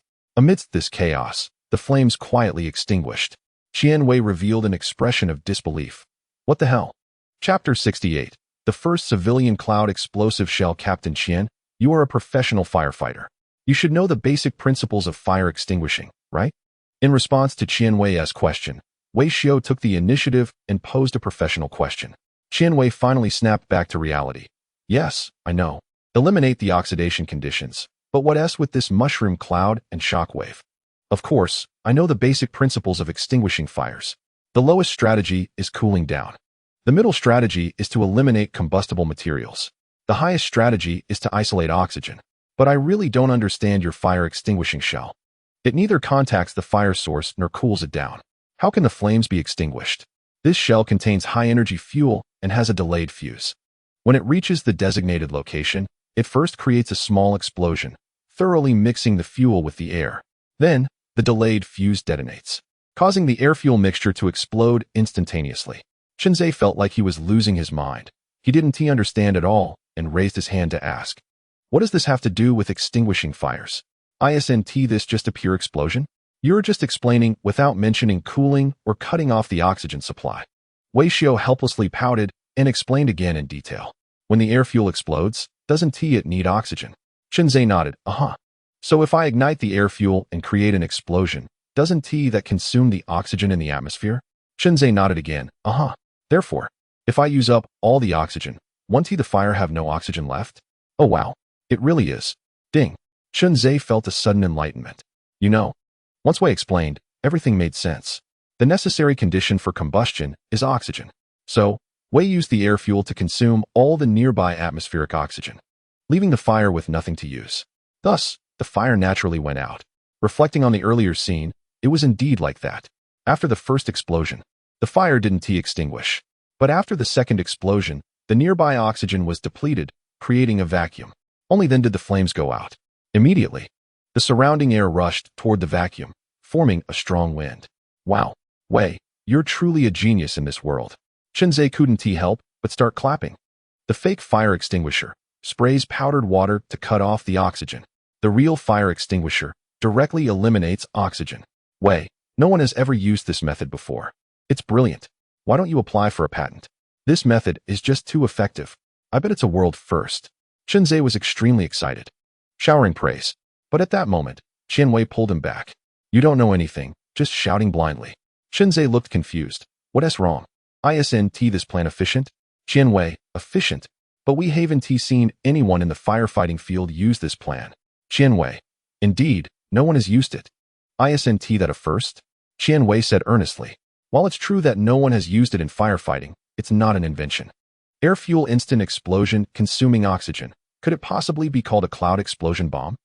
After Qianwei finished speaking, he turned to look at Wei Xiao. You're using a cloud explosion bomb to extinguish a fire. What were you thinking? As a veteran, Qianwei initially shared the same thought as Qinzhe. This approach has some merit. But soon he realized. Isn't this just a subnuclear weapon cloud explosion bomb? This thing. Even regular armies consider the implications before using it and wouldn't dare to use it unless absolutely necessary. And you're using it to extinguish a fire? Wei Xiao meticulously recorded the data from earlier and felt quite pleased. Just say whether it works or not. It's intense. You're really intense. Wei Xiao thought he was being praised and happily explained. The previous shot was a training round, with a charge only 1/10 that of a live round. If it were a regular live round, the blast radius should exceed 1 kilometer. That means, with just one warhead, it could cover a fire area of 1 kilometer. There's no fire that a mushroom cloud can't extinguish. Just listen. Just listen. Qianwei was completely taken aback. Is this even human language? I admit. If you fire one warhead, there won't be any oxygen within a kilometer, so there won't be a fire. But what about the other living beings within that kilometer? The temperature at the center of a cloud explosion is at least 2,500 degrees. Once the fire is out, nothing will survive. At this moment, the live stream audience was also filled with shock. No way, Gu. You have 1 million followers. And you're doing something that could reach 20 million? What on earth did I just see? What is a cloud explosion? Congratulations to the 80,000 viewers present. You just witnessed the test explosion of our country's first civilian cloud explosion bomb, and it was a complete success. What the heck is a civilian cloud explosion bomb? To be fair, Wei Gu is right. The fire was indeed extinguished. Not only was the fire out, but that area was also physically rendered inactive. Excuse me, where can I buy this fire extinguisher? A friend of mine is in urgent need. At that moment, the center of the pit was charred black. Gasoline barrels used to hold white phosphorus were melted down by the high temperature and solidified back into the ground. If steel was like this, other materials were even worse. Qianwei went up to measure the explosion range, wanting to verify the parameters of the cloud explosion bomb.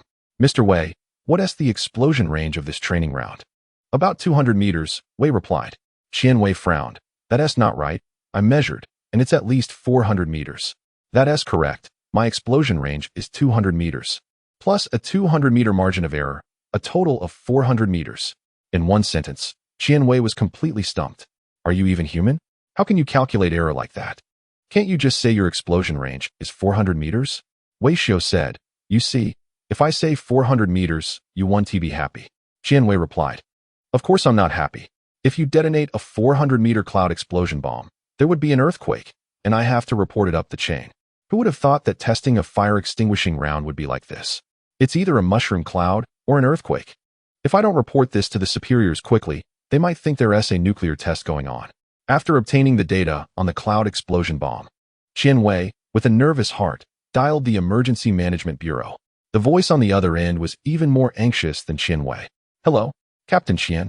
Someone witnessed a huge explosion in your jurisdiction in Linyang Town, and it's suspected to be a weapon-grade explosion. I have already notified the military to rush over. And the Emergency Management Bureau has also activated the emergency plan. You should maintain order nearby and not act rashly. Qian Wei interrupted before the other side finished speaking. Director, please remain calm. The explosion just now was because we were testing a fire extinguisher. The phone line seemed to have been cut off. 5 seconds later, a furious voice came from the other end. What kind of fire extinguisher could cause such a commotion? The Earthquake Bureau has sounded the alarm. Do you know that? Chapter 69. The space is limited. Minister Zhang, did you feel the earthquake? The off-road vehicle sped along the highway, heading towards Linyang Town. Sitting in the passenger seat, Zhang Mingrui glanced back at his superior and felt he was too sensitive. It must have been the bumpy road just now. Hearing this, Huang Han dismissed his doubts and emphasized again, in the future, when Wei Xiu comes to our military district, we must lock the front and back doors and guard against him as if he were a thief. Zhang Mingrui smiled slightly. That's excessive, Chief. Not excessive at all. Not at all. Huang Han felt frustrated. He had just given him a copy of the criminal law to encourage him to focus on research, but instead, he turned to acting like a bandit. Good grief. Wei Xiu wandered around the military district, and the combined battalion was restructured as infantry. Who could bear that? On this trip to find him, we need to present a united front and get that equipment back. Understand the roles? I understand. Zhang Mingrui nodded with a stiff expression, filled with grievances. It used to be fine. They could play good cop, bad cop to get the equipment back. But now, Wei Xiu was a genuine academician and a close confidant of a certain high-ranking official, like a beloved son. If they tried that tactic now, would he even pay attention to them? At that moment, the guard sitting next to Huang Han suddenly received a phone call. After a brief exchange, the guard's expression became serious. Huang Han immediately sensed something was off. What's wrong? Chief, the Provincial Emergency Management Department reported that there has just been a magnitude 15 earthquake in Linyang Town. What? Huang Han hadn't responded yet, but Zhang Mingrui was already stunned. As expected of the chief, when he said there was an earthquake, there was indeed one, and it was immediately confirmed. Huang Han's suspicions were validated, and he felt a bit more at ease. After all, a 15-magnitude earthquake wasn't considered large and wouldn't cause much harm. As long as it's confirmed, small tremors are fine. The guard added, but the Emergency Management Department requests our military district to mobilize. Huang Han was somewhat confused. It was standard for the military to mobilize in the event of an earthquake, but it was only a magnitude 15. At this level, it shouldn't cause any damage. Why? The guard replied. The Emergency Management Department said the depth of the earthquake source is 0. At this point, Huang Han fell silent. 0? As the name suggests. It meant the earthquake occurred at the surface. What did that mean? An artificial earthquake? The guard continued. Yes. They said there haven't been any mining explosions in Linyang Town recently, and they are considering. Considering what? The guard replied. Considering that there might be weapons of mass destruction within Linyang Town. Huang Han immediately understood. No need to consider. It was absolutely true. Others might not know, but he was all too clear. Linyang Town was Wei Xiu's hometown. If anything happened here, it was obvious what was going on. Wei Xiu was up to no good. Huang Han felt a chill run down his spine as he asked. No, Zhang Mingrui, did you give him the warhead? Minister Zhang quickly deflected. No. He only borrowed the equipment, not a single piece of ammunition. Besides, even if I had lent him ammunition, could regular munitions create such a commotion? As he finished speaking, both of them felt a bit uneasy. My goodness, a level 15 earthquake? What on earth is this guy working on? Is he trying to handcraft a nuclear bomb? Thinking this, Huang Han turned to the driver. Sound the alarm and speed up. If we delay, we'll miss everything. In the mine, Wang Zhao from the Emergency Management Department and the director arrived first, accompanied by a large group of emergency rescue personnel, including those from the Chemical Defense Department, Civil Defense Office, and Provincial Fire Brigade, all ready for disaster response. However, after hearing Qian Wei's explanation, the weary crowd could no longer maintain their composure. A fire extinguisher? Wang Zhao felt like he was hearing a foreign language. Qian Wei, are you speaking Chinese? Are you extinguishing a fire or starting one? Goodness. If you hadn't said anything, I would have thought there was an explosion in some industrial area. At this moment, Qian Wei had completely regained his composure and was in awe of Wei Xiao. He enthusiastically recommended him to Director Wang. Director, although it sounds outrageous. Both Wu and I watched the demonstration throughout. Mr. Wei's idea of using cloud explosives to extinguish fires does indeed provide us with a new option. First, the coverage area is extensive. Second, the extinguishing efficiency is extremely high, with no risk of reignition. Most importantly, it can be launched accurately from a distance. These three advantages combined can effectively tackle fires in industrial zones and large forest areas. After transitioning to a new role, Qian Wei had climbed his way up from the grassroots level and participated in numerous rescue operations. The most unforgettable experience for him was the massive fire in the port area of the neighboring city. Nitrocellulose self-ignited due to high temperatures, igniting nearby warehouses. Thousands of hazardous materials either exploded or burned, lasting a full 3 days. Many firefighters lost their lives in the process. In the face of such a fire, conventional extinguishing methods were completely inadequate. As someone who had once been on the front lines, Qian Wei understood the helplessness all too well. But now, Wei Xiao's idea of using cloud explosives to extinguish fires was perfectly aligned with this type of emergency. Industrial fires ignite and spread rapidly, and once they start burning, they cannot be extinguished, plus they cover a large area. These pain points directly highlighted the advantages of using cloud explosives for fire extinguishing. Just imagine, if such equipment had been available back then, about 5 shells could have resolved the fire issue in a port area. What a joke. After listening to Qian Wei's account, Wang Zhao was not convinced. Using this to extinguish industrial fires and forest fires? If it wipes out everything, what's left of that area? After speaking, Wang Zhao approached the dual-barreled anti-aircraft gun. Although the proposed uses were debatable, he understood the logic behind it. However, if this could be used for oil field fires, it would likely be a powerful tool. Which one is Wei Xiao? A confused Wei Xiao stepped forward from the crowd. It's me. Do you have confidence in mass production for this project? Wei Xiao nodded. Of course, there are no technical bottlenecks. Although Wang Zhaohe was somewhat displeased with their unauthorized testing. After hearing the details of the incident, he had no doubts about the effectiveness of the firefighting cannon.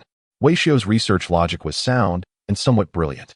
If the project could be constrained and standardized, this cannon would indeed become the miraculous tool for the firefighting team, just as Qian Wei said. Your cannon's design is fine, but the output is too large. When the explosion happened earlier, it was heard throughout the entire city. If you can improve this aspect, I would be willing to give you an opportunity to recommend you to work as an engineer at a special firefighting equipment factory. Qian Wei immediately intervened. Director, isn't that inappropriate? What's inappropriate about it? The young man has the ability. What's wrong with promoting him? Just as he spoke, a green off-road vehicle sped over and stopped in front of everyone. All the personnel from the firefighting department froze upon seeing the military insignia on Huang Han's shoulder. Especially Wang Zhaohe. He had indeed sought assistance from the military, hoping to mobilize relevant forces to investigate the explosion. But he never expected that the military would send a general. Hello, sir. Hello, sir. Huang Han did not lose himself amidst the greetings, but walked directly towards Wei Xiao. Wei Xiao, what are you doing? Wei Xiao pointed at Wang Zhaohe. Nothing much. Director Wang said he wants to promote me. Wang Zhaohe immediately saluted. Hello, sir. I am Wang Zhaohe from the Emergency Management Department. Before he could finish his introduction, he noticed a look of confusion on the general's face. You? Promote him? The tone seemed to say you? Wang Zhaohe replied. Well, I think this young man is quite capable, and I thought. Huang Han was truly exasperated. You don't have that qualification, not even I do. Besides, this kid doesn't have much room for promotion anymore. Chapter 70. New Energy Cannon. This isn't targeted at you, nor is it a personal attack. Who do you think you are? Huang Han was rolling his eyes in disbelief. He didn't want to engage too much with the local officials and turned to look at Wei Xiao. I heard you're working on artificial earthquakes here? Wei Xiao waved his hands repeatedly. Don't slander me. I'm doing scientific research, seriously ensuring people's livelihoods. Is your research legitimate? Huang Han was at a loss for words and asked pointedly, where's my equipment? Shouldn't you be returning it to me? Of course. The moment Wei Xiao saw Huang Han, he knew why he was there. No worries. There are policies above and countermeasures below. He pointed to Wang Zhaohe. But now there's a problem. Director Wang is preparing to requisition your equipment for the firefighting department. You two should coordinate. What? You want to requisition my artillery equipment for the firefighting department? How does that work? Is the emergency management department now on combat missions? Huang Han was somewhat confused. Wang Zhaohe was even more puzzled. Let's not even talk about what happened with the equipment. Why is the Chief of Staff of the Chilean battle zone so respectful towards this young man? Chief of Staff, if you were kidnapped, just blink your eyes. The comments section has also noticed something unusual. Why is it that the higher the rank, the better the relationship with Wei? Suspicious. Wei definitely has connections. What connections? Just look at the military rank. Wei is genuinely holding the key position. Wow, I've sent so many comments cursing him before. You're done for.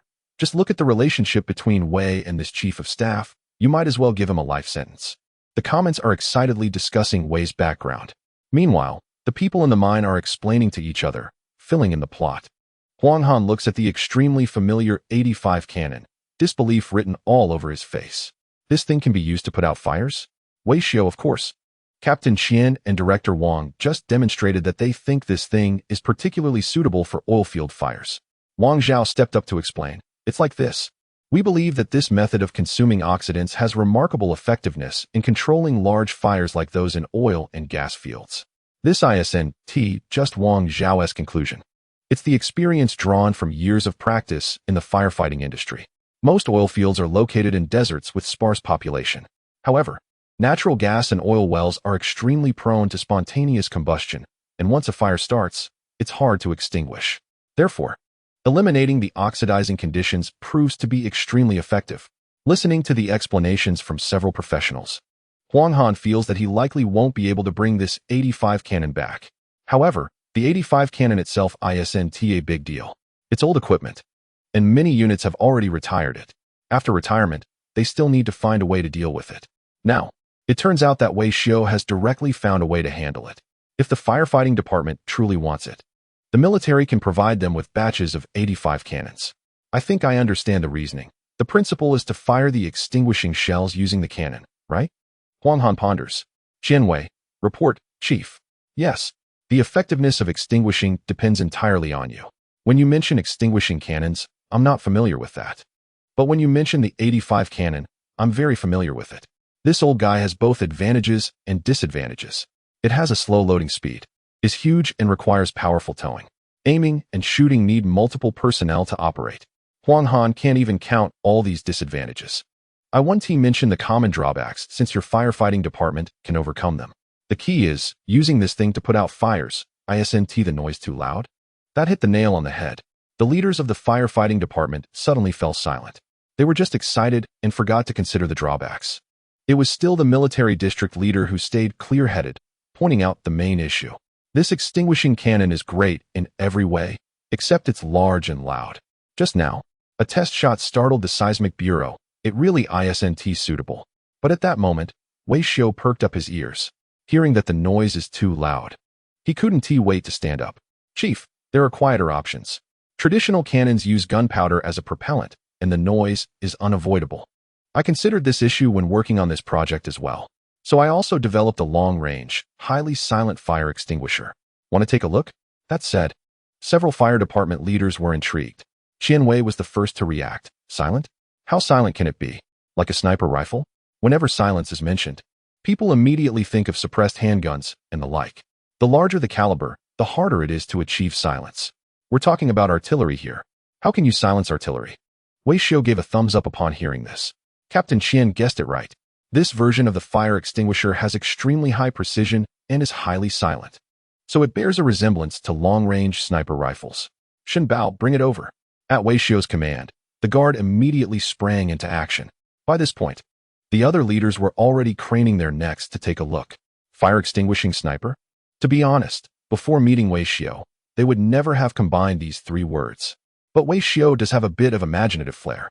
The equipment he creates cannot be measured by common sense. Whether it's a fire extinguishing cannon or a fire extinguishing sniper, as long as it's effective, that's all that matters. Moments later, another pickup truck drove into the area, towing a cannon that was even larger than the 85 caliber artillery. Ladies and gentlemen, please take a look. A single soldier long-range, silent fire extinguishing sniper. Everyone's forehead was covered with question marks. Wait, do you have some misunderstanding about snipers and cannons? Huang Han had already guessed it and was shaking his head vigorously. Wei Xiao, you call this a sniper? Of course. It's reasonable to call it a sniper given its accuracy, large caliber, and silence, right?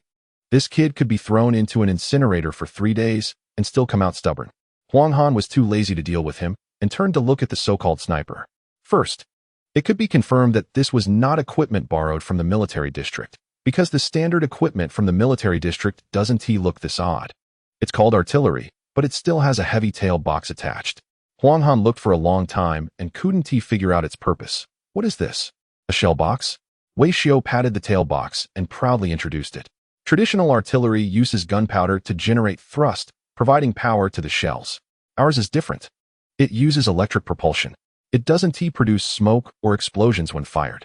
It's energy efficient and environmentally friendly, silent, and discreet. You could say it's a new energy cannon. Chapter 71. Ignoring all defenses? First of all, as a fire brigade, why would we need something so silent and discreet? Wang Zhao and the others had been holding back for a long time. They couldn't resist the urge to comment. From Wei Xiao's words, the biggest selling point of this fire extinguisher seems to be its silence. But what is the use? Wei Xiao sincerely explained.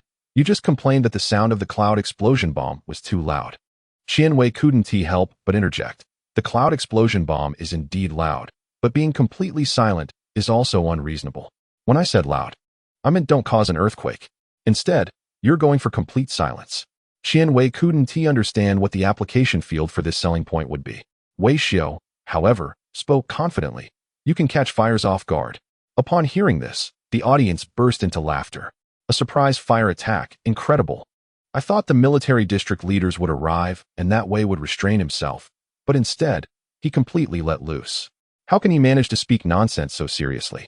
Afraid the fire would get away, right? Honestly, I can't even understand the principle behind this fire extinguisher. It has to launch and be silent. Does it come with a silencer? Wang Zhao and the viewers in the comments shared the same puzzled expression. I have another question. What is the principle behind the new energy cannon? Wei blurted out. It's just plug in. The benefits of new energy are numerous. First, it's environmentally friendly. It doesn't burn or explode and doesn't produce gases. Second, it saves energy. Charging for 2 hours can extinguish a fire in 5 minutes. Finally, it has plenty of power. You've all driven new energy cars, right? They accelerate really fast. Wang Zhao immediately interrupted Wei. Hold on. It was his first time meeting Wei, and he wasn't very familiar with him. To his surprise, this guy just kept talking nonstop. The key was that while he was somewhat on point, what he was saying didn't add up. I know the benefits of new energy vehicles, but this is a new energy cannon. Can they be the same? Why wouldn't they be? Wei patted the power supply box again. Isn't there a switch here? Everyone nodded, yeah. If you turn on the switch, electricity enters the energy storage device. Seems reasonable, right? Everyone, yeah. Once the storage is complete, the red light comes on, indicating it can work. The electrical energy will enter the coil. Then the electromagnetic field generates repulsive force, propelling the firefighting warhead. New energy cannon. Is that hard to understand? Wei's rhetorical question left everyone baffled. No way. It's really hard to understand. Some junior officers were nearly overwhelmed. Their shallow knowledge base couldn't support their understanding of the principles Wei was describing. What is a coil? What is repulsive force? How does the firefighting warhead get launched? Just when everyone was confused, Huang Han reacted first. Wait. This thing is an electromagnetic cannon. You've cracked the electromagnetic railgun, haven't you? Others may not know, but as the regional commander, Huang had a good grasp of the situation. Isn't this just the principle of an electromagnetic railgun? First, charge using electricity. Then release a massive amount of energy all at once to create an electromagnetic field, using repulsive force to fire the projectile. If this isn't an electromagnetic railgun, I'll eat my hat. In recent years, this technology has attracted a lot of attention in the military field, like aircraft carriers and fighter jets. It's often brought up in discussions. But unlike aircraft carriers and fighter jets, which have tangible results, the electromagnetic cannon has remained stagnant. The reason is simple. The technical challenges, primarily related to materials science. This technology has been proposed for over a decade, yet there are still no signs of mass production. Recently, rumors have circulated in circles about naval vessels testing electromagnetic cannon technology, but there has been no direct confirmation. So, no matter what, the electromagnetic railgun either does not exist or is part of highly classified cutting-edge technology. Young comrade, I have to criticize you here. Young people should be down to earth and take things step by step. Don't always seek attention or create a spectacle. Wang Zhao and his explanation to Wei Xiao were filled with skepticism. After all, The most advanced technology can't be mastered here, right? In fact, such things often happen in the tech circle. Without any solid foundation, they come out to seek attention and deceive funding. Meanwhile, the live stream was filled with doubts. I thought the new energy cannon used batteries, but you say it's an electromagnetic cannon? In a classic case, Wei Gu is only tough-mouthed. Is there anyone who can explain how difficult electromagnetic cannon technology is? An expert chimed in, based on the general understanding in the academic community. Theoretically, it's possible. But large-scale application will take time. The main limitation lies in the defects of energy storage materials. Material science is like alchemy. If you're lucky, you get results immediately. But if not, you might have to wait decades. The class representative summed it up. Wei Ji's challenge in mastering the electromagnetic cannon is like tiling the Himalayas. The longtime viewers in the live stream were skeptical, let alone the newcomers. First-time viewers thought he was just boasting for attention. Wei Xiu also didn't speak with certainty and began to play dumb. What electromagnetic or not, I don't really understand. But this is just a plugged-in cannon. Let me show you, and you'll understand. After saying this, Wei Xiu turned to Shen Bao. You connect the wires and start charging. Yes, under everyone's watchful eyes. Shen Bao pushed a roll of high-voltage cable down from a nearby truck and slowly unrolled it. One end was connected to the power supply box behind the fire extinguisher, while the other extended infinitely into the distance until it disappeared from view. Wang Zhao and looked at the cable, which was thicker than an arm. With a face full of questions, charging now? Wei Xiu nodded. Yeah, luckily the power system of the mine is still here and hasn't been dismantled, so charging is convenient. Is such a thick cable really necessary? Wei Xiu nodded again. It is necessary. The power system of the mine has a very high capacity. Wait, you mean this thing is directly connected to the mine's power system? Wang Zhao was stunned. He certainly knew the high power consumption of the mine. Because the testing site was in a mining pit, the wiring was designed to operate ultra-large or separation equipment. The daily power consumption could match that of several residential communities. So, the power consumption of your fire extinguisher is about the same as that of mining? Wei Xiu nodded clearly. Yes. This cannon has a range of 200 kilometers and a muzzle velocity exceeding the speed of sound, so it requires a lot of energy. This is basic physics. Wang Zhao's mind was in a tangle. I know about energy conservation. The key is, why do you need such a large amount of energy? Suddenly, Huang Han, who had been silent, spoke up. Wait, does the muzzle velocity being supersonic mean this thing can ignore all defenses? The greater the speed, the greater the potential energy of the object. For Huang Han, who has been researching combat for many years, this is basic knowledge. If the firing speed of a weapon exceeds the speed of sound, regardless of the material of the projectile, it can ignore defenses within its range. Even a needle, if its acceleration can be infinitely large, becomes a super weapon. Wei Xiu nodded. The chief of staff is right. This is also middle school physics. I don't care about any physics. You tell me, does a fire extinguisher need to have armor-piercing capabilities? Wei Xiu thought for a moment. Isn't this just to deal with stubborn fire hazards? The conversation was getting more absurd. Another electromagnetic cannon, another absolute speed that ignores defenses. How can the leaders in charge of firefighting be so skeptical? Wang Zhao seemed to be challenging him a bit. Comrade, you brought this up yourself. And you volunteered for the test. We didn't T-force you. Of course, I volunteered. All right then. Wang Zhao decided to push the challenge to the limit. I'll have my people prepare a target for you personally. No need, a fire extinguisher of this strength won't work with ordinary targets. As he spoke, Wei Xiu pointed to a nearby mine. This was originally a mining area, which had formed a deep pit after extraction. Three sides were surrounded by towering mountains, flattened out. After mining ceased, restoration of the mountain was underway, preparing to return it to forest land. Let's use the mine as a target. It will also help with evacuation. Wang Zhao nodded. Okay. Captain Qian, please evacuate unrelated personnel.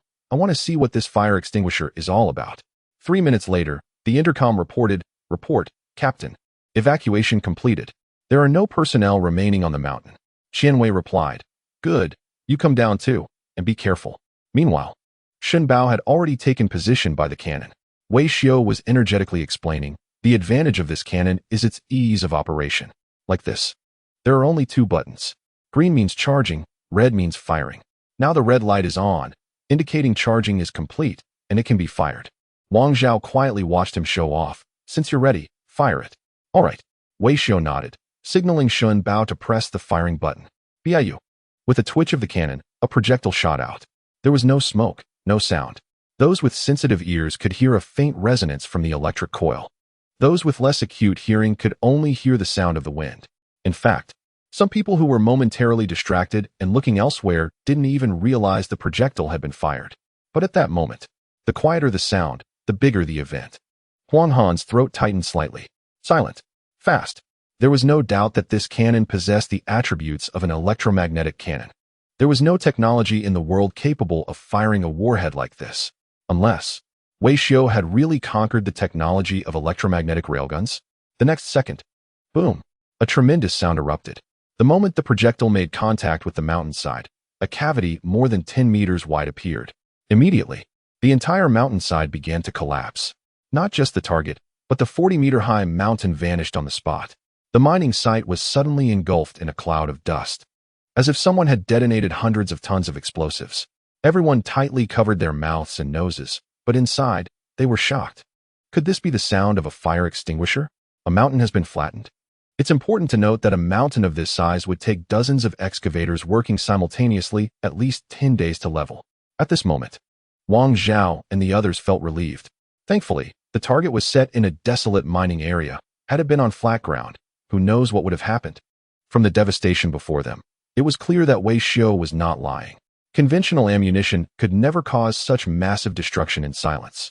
After a long while, the dust began to settle, allowing Wei to breathe normally again. How about it? The fire target is extinguished, right? As soon as these words were spoken, the barrage of responses nearly broke the keyboard. Isn't it time to care about the fire target? It's just a gasoline can. Who knows where it's buried? I seriously suspect you just wanted to blow up the mountain. Wow, is this a free show? Truly silent, truly impressive. Wei Gu is not misleading me. Even the world's most critical keyboard warriors had stopped arguing at this moment. Every word Wei Xiao had said had come true. Wang Zhao's expression shifted from doubt to shock, followed by questions, and then a look of sheer amazement. Comrade, I take back all my previous doubts about you. You're truly remarkable. Wang Zhao used all his strength to suppress a curse that almost slipped out. Undoubtedly, this fire extinguisher was effective. First, it had a long range. The fire brigade could tackle a fire on one mountain from the peak of another. Second, it was indeed silent and easy to operate. The entire fire extinguisher could be towed by a pickup truck to complete its task. In extreme situations, a single driver and vehicle could manage a large fire area. Most importantly, the thrust of this fire extinguisher was substantial, judging by the degree of destruction to the mountain. The initial velocity parameters mentioned by Wei Xiao were definitely not exaggerated. A high initial velocity meant that the warhead could be infinitely weighted. What was launched earlier was merely a training round. If faced with extreme fire conditions, the amount of extinguishing agent could be increased indefinitely. A few hundred kilograms not enough? Then a few tons would probably be no problem. The efficiency of extinguishing fires had no upper limit. Thinking of this, Wang Zhao was overjoyed. I believe that our frontline firefighting teams need such high-power equipment. It perfectly addresses our pain points. Before Wei Xiao could respond, Huang Han turned to look at Director Wang with irritation. Have you ever seen a fire brigade equipped with an electromagnetic cannon? You just complained that the sound of the cloud explosion was too loud. Now it's suddenly appealing? This is an electromagnetic railgun, my dear Director Wang. For your fire brigade? Isn't that a bit over the top? Wang Zhao replied. But, before he could finish, Wei Xiao quickly interjected. That is indeed excessive. The artillery has a long range, high firing speed, and a large amount of propellant, making its potential applications extremely broad. It can be used not only in firefighting, but also in meteorology. By replacing the warhead with dry ice, it can be fully utilized for artificial rainfall. Huang Han, is this what I meant, Ancestor? You're willing to provide it to firefighting and meteorology agencies, but not to me, right? I don't even want to talk about you. The most absurd thing is giving it to the Meteorology Bureau. Are you going to use an electromagnetic cannon for artificial rainfall? What are you going to say? That the Dragon King isn't raining? Threaten him with a shot? Did the Dragon King provoke you? In the past, people used livestock and fruits as offerings for rain. Are you, Wei Xiao, going to use an electromagnetic cannon for tributes? Chapter 73. What kind of family is on the other side? Thousands of miles away, across the ocean, just as dawn was breaking, a general with 5 stars on his shoulders hurried into the Pentagon, looking as if he had just lost his mother.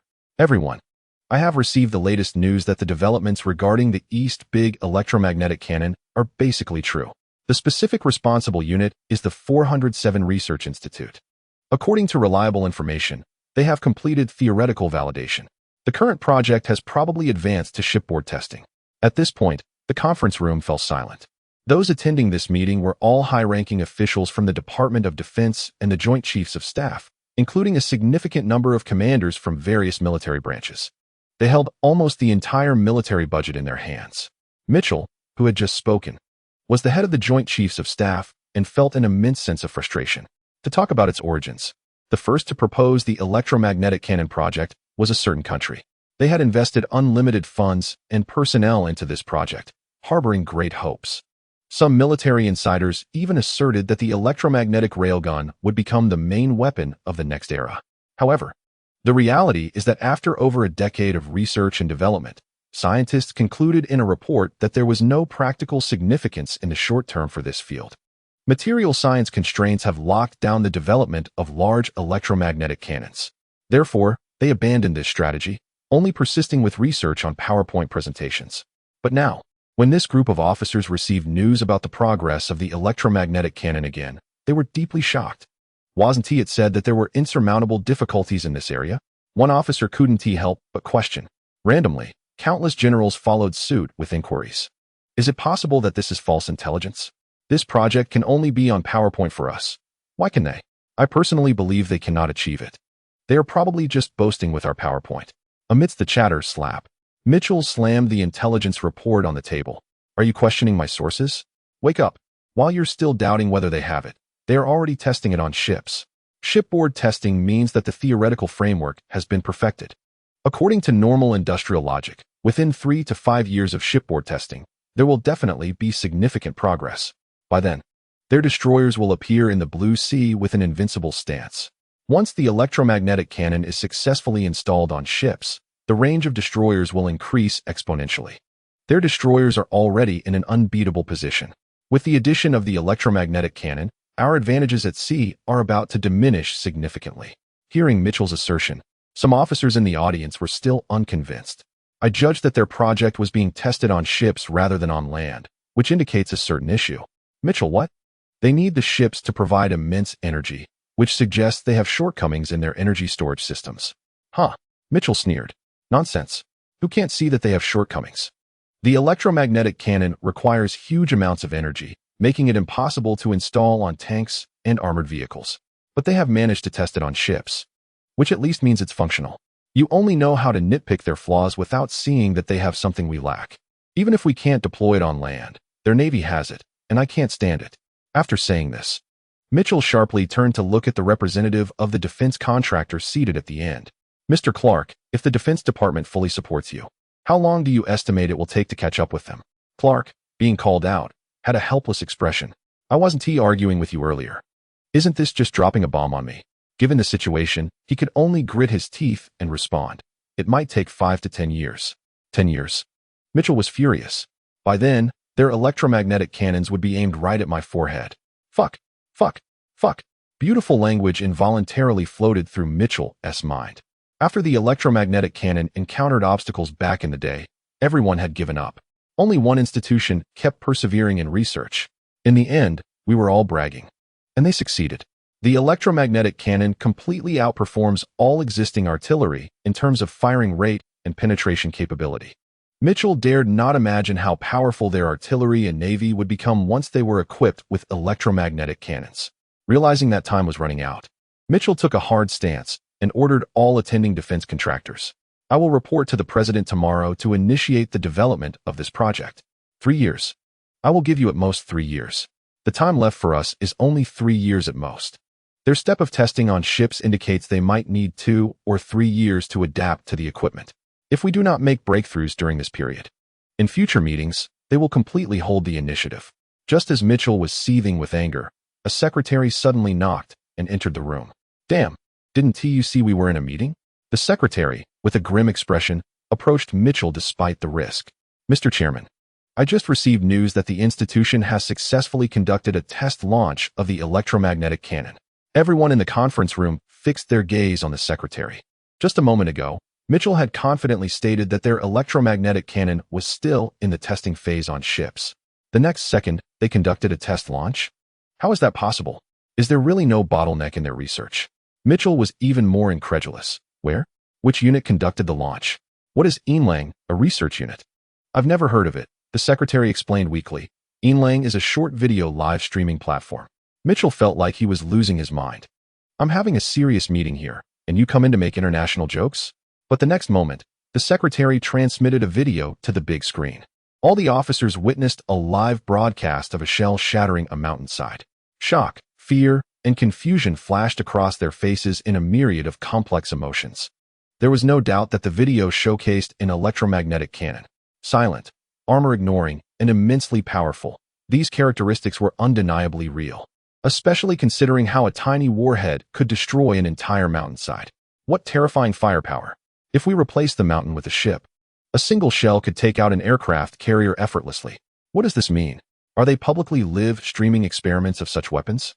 Does this imply that this weapon is no longer considered a secret?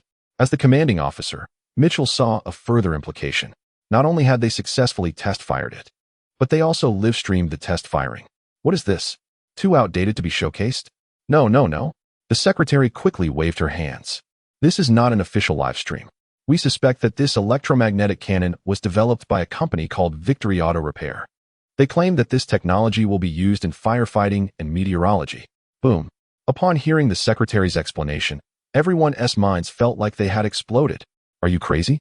A technology we desperately seek, and they're using it for firefighting? What kind of family are they? Chapter 74. This job is impossible. Within 10 minutes. I want all the materials on this company. Mitchell began to rage. They had originally promised 3 years. Now they want to even give 3 years. Opening his eyes, the electromagnetic cannon was pointed at his forehead. The most frustrating part was that it was developed by a private enterprise. Are you kidding me? We are the country that restricts firearms. We are the country where everyone has AR. We are the country with the highest per capita gun ownership in the world. Shouldn't weapon development be led by us? Thinking about it more only made him angrier. Mitchell stood up directly. Forget it. Don't give me this company's materials. Send them directly to the president's office. I will meet with the president immediately. Such enterprises must be sanctioned and cut off from their livelihood. Director Zhang. There's new information. In the capital, at the General Equipment Verification Office, an old man with a golden pine branch and a star on his shoulder was working diligently. It was almost time to get off work. An assistant rushed in as if he had no regard for his life. Xiao Wang, I've told you before. Don't panic in anything. When I retire, you will take over my position. You're too hasty. What kind of example is that? The speaking old man's surname is Zhang, and he serves as the Major General Director of the Equipment Verification Office. His career path is solid, having risen from a grassroots soldier to become a leading figure in the field of military equipment research. Especially in the later stages of his career, he made outstanding contributions to military equipment popularization and national defense education. Now, having been re-employed, he has distanced himself from frontline verification and research work.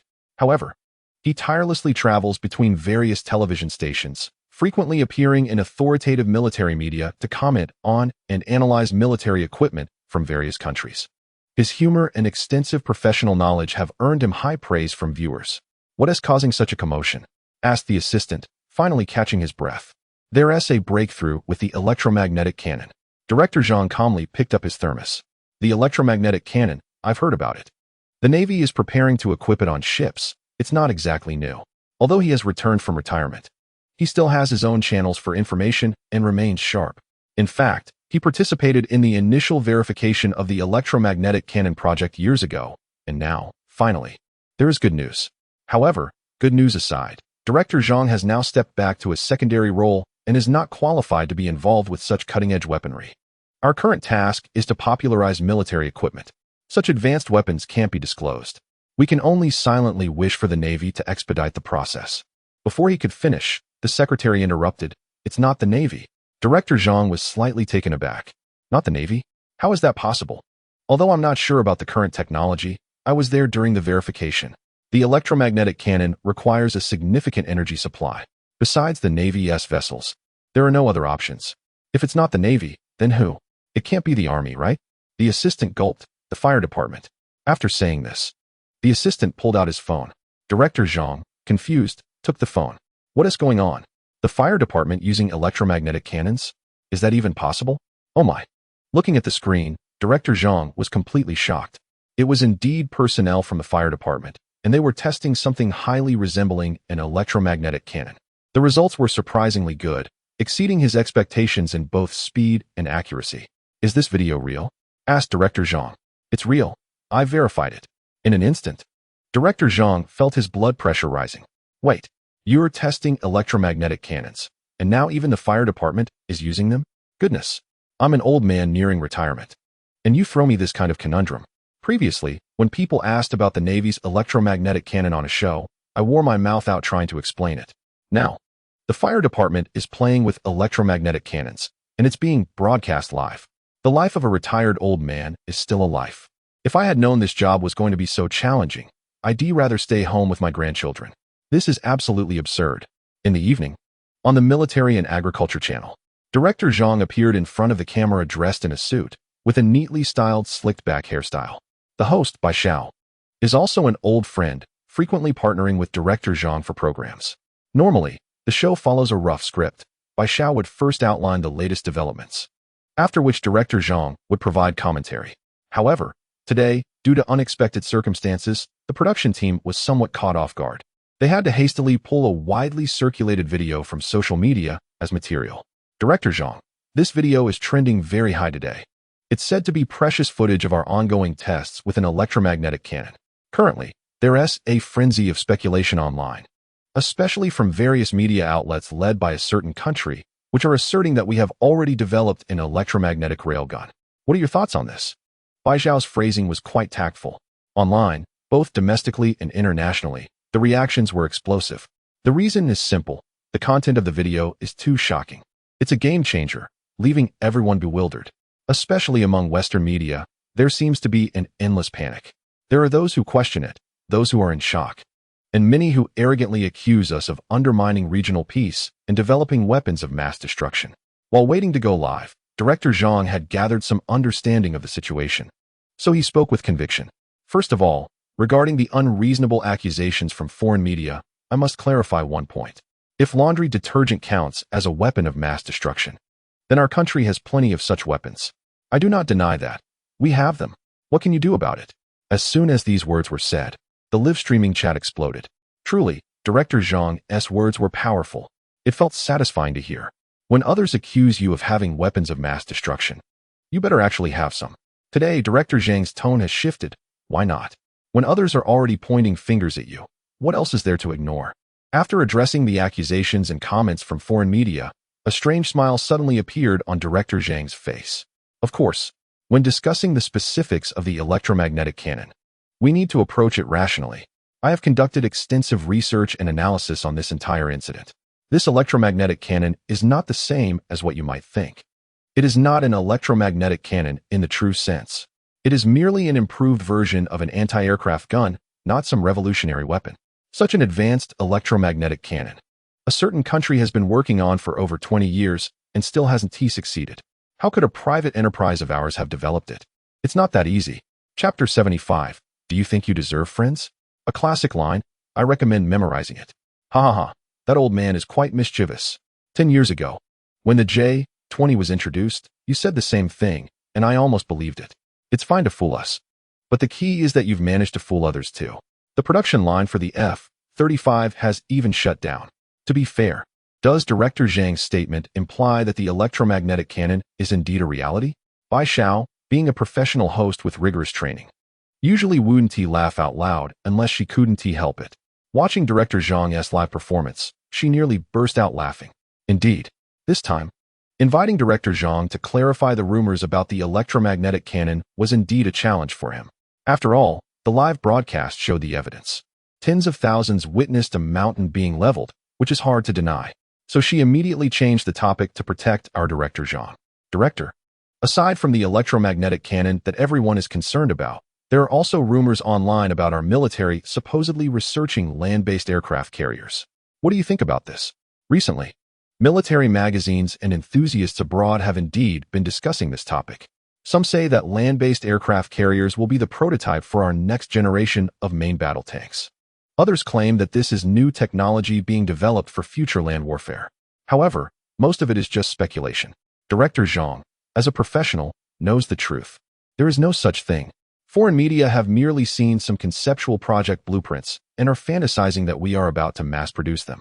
The reality of that is less credible than a children's comic. He laughed lightly. These rumors are purely rumors. The concept of a land-based aircraft carrier fundamentally does not align with the development trends of modern warfare. Military equipment is a science that requires a pragmatic approach. As someone who has been engaged in military equipment verification for many years, I can responsibly say that such a thing does not exist. Upon hearing this, the viewers in the live chat were perceptive. They thought, when it comes to judgments about foreign military equipment, he has never been wrong. And his judgments about domestic military equipment have always been spot on. This was a precise counterpoint. He says there isn't one. You guess whether it exists or not. If you guess it doesn't exist, then I might just go into mass production. When it comes to debunking rumors, it has to be him. Others just don't have the same feel. Director Zhang, please take care of your health. Your white hair has increased again. How to take care? Look in my eyes. How to take care? The fire department has even started researching electromagnetic cannons. Indeed, the work is too challenging. The military leadership is feeling the pressure. Suddenly, oh no. Wei Xiao is live again. Let us watch from the front row. Victory Auto Repair Shop. Hey, why are there so many people today? Did I trend? As soon as Wei Xiao opened the live stream, he found that the number of viewers skyrocketed to over 100,000 within seconds. It was more terrifying than trending. He was on TV. Brother Wei on TV? Where? On the Military and Agriculture channel. Are you sure it's not the Law channel? Why is the main host still broadcasting from the mine? Didn't he finish yesterday? Is he going to blow up the mountain again? Observant viewers noticed that the background of Wei Xiao's live stream was still the same mine. It was as if he hadn't left since yesterday's broadcast. It got too late yesterday, and he rushed off after testing a few projects without finishing everything. So today, he is continuing the broadcast as usual. Leaders will come over soon, so let us talk quietly for a while. Wei Xiao had his own plans. Starting the broadcast early was intentional. The reform of the firefighting equipment system is a large-scale bundled project. There is still a long way to go. Many projects have yet to be revealed. After receiving the upper-level notice, Wei Xiao put a lot of thought into it. Not only has significant effort been put into industrial and enterprise-level equipment, with the introduction of large devices like cloud explosive bombs and electromagnetic cannons, but consideration has also been given to daily small fire response measures. The products have already been developed, but market feedback is lacking. Therefore, the early broadcast today is aimed at promoting small household fire extinguishing devices. Friends, today is your lucky day. I am preparing to offer some benefits in the live stream. I have listed a limited quantity of portable household fire extinguishers for sale. The quantity is limited, first come, first served. Upon hearing this, everyone in the live stream was stunned. Gatling or grenade launcher. Don't say anymore, I'll buy? I can't believe it. If you dare to sell this, I dare to buy it. Where's the morality? Where's the bottom line? Where's the conscience? Where's the link? Why isn't the link priced? The property has already been mortgaged. Hurry up. The viewers were like frantic shoppers at a supermarket in the early morning, eagerly waiting with their wallets. The reason is simple. The products previously showcased were too explosive. You say it's a fire extinguisher? I definitely want to sell it. But if it's a weapon disguised as a fire extinguisher, I will buy it without hesitation. However, the host is aware of the limits. Those large firing weapons like electromagnetic cannons cannot be sold casually. After all, this is not a certain country. He held up a black object the size of a tennis ball and explained, this is a new type of civilian fire extinguishing explosive. The body is composed of high molecular compressed gas, which rapidly expands after being preheated to cover the fire point. The application scenarios for this device mainly include oil fires and electrical fires. To be honest, this fire extinguishing explosive can effectively handle 99% of household fires. It is a must-have firefighting tool for every home. However, the viewers in the live stream were not convinced by the introduction. Fire extinguishing explosive? That is boring. We want cannons. Oh right, where's the link for the Gatling? Wait a minute, why has the host been streaming so frequently lately? Is he doing promotions? Is he cashing in? The listing is up. What is wrong with my brother Wei making some money after putting in so much effort? Honestly, the cost of explosive materials is quite high. He needs to make some profit. The live stream was filled with skepticism, but the host was unfazed, standing firm. He continued his introduction. This fire extinguishing explosive is an experimental version, so it's only priced at 99. I'm offering it at my cost. There are only 500 units available, first come, first served. However, since it's an experimental version, Those who purchase it must provide honest feedback and suggestions for improvement. If there are no major issues, I will hand it over to the relevant departments for mass production. To be honest, this fire-extinguishing explosive is very useful. It's small enough to fit in your pocket. In case of a fire, just throw it, and you can prevent a disaster. Hidden talents and merits. Aren't you tempted? I genuinely believe that while large fire extinguishers are useful, this small fire-extinguishing explosive is the fundamental solution for fire prevention and control. Only by starting from a young age and from each individual can we truly prevent problems before they occur. However, the live broadcast room is filled with question marks. Which good person is carrying a fire extinguisher in their pocket? What a surprise. Are you selling the fire extinguisher like toilet paper? It seems like a sales pitch. But in reality, it's just a gimmick. For $99, you can't lose out or be fooled. Right? At worst, you can just apply for a refund. Main package. Main package. Does this fire extinguisher come with home installation? Is this taken before or after meals? Main package. Main package. Can it be used for gum inflammation? Weishio. No, I can't blame you for saying this. With friends like you, who needs enemies? Buy it if you want. 500 orders. 3, 2, 1. Link is up. The viewers have taken the concept of being critical yet honest to the extreme. 500 orders sold out in seconds. Weishio thought it might sell out quickly, given the number of people in the live room. But he didn't expect it to happen so fast. Just as he was surprised, suddenly a convoy drove into the frame. Chapter 76. Strange things mixed into the sanctions list. The first vehicle in the lead was a military jeep, followed by a black Audi. At the end of the convoy was a coaster. Regardless of the vehicle, the license plates were not the normal blue background white characters. The viewers were stunned. With this configuration, they had seen it many times on TV. It was standard for high-profile individuals. Before long, a crowd of people started to get out of the vehicles. Some were in suits, some in military uniforms, and others in blue firefighting uniforms. The first to step forward was an old acquaintance, Huang Han, who took the lead. Weishio, you've caused us a lot of trouble. Weishio. After we returned yesterday, we held an emergency meeting. The higher-ups are very concerned about your electromagnetic cannon project. Look, Chief Engineer Zhao from the 403 Institute rushed over overnight. Following Huang Han's gesture, an elderly man stepped forward, visibly agitated. He grasped Weishio's hand with a trembling grip. Academician Wei, we are struggling with the energy storage solution for the electromagnetic cannon. We saw your solution, and it was simply astonishing. A national treasure, you truly deserve it. Weishio felt like his right hand was about to be pulled off. What is going on here? You come up and shower me with compliments? Although it's nice to hear, I wasn't prepared for it at all. Even more surprised than Weishio were the netizens in the live room. Academician? What academician? What does national treasure mean? Is he referring to Weishio? Oh no. The electromagnetic cannon doesn't really have something, does it? Given this setup, it must be true. Is this the real-life version of I Love Inventions? The villagers shared nuclear fusion technology with you. Huang Han looked at the equipment behind him and couldn't help but laugh. You really enjoy live streaming, don't you? Still broadcasting? Weishio waved his hands repeatedly. It's not that I love streaming. It's just that my firefighting project needs large-scale testing.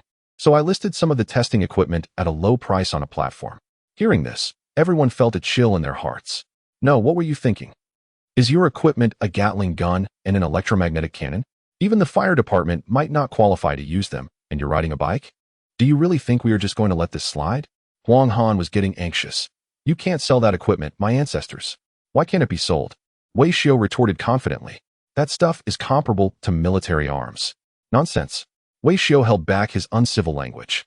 My Victory Auto Repair Shop is rooted in the countryside, dedicated to ensuring people's livelihoods, so don't label me unjustly.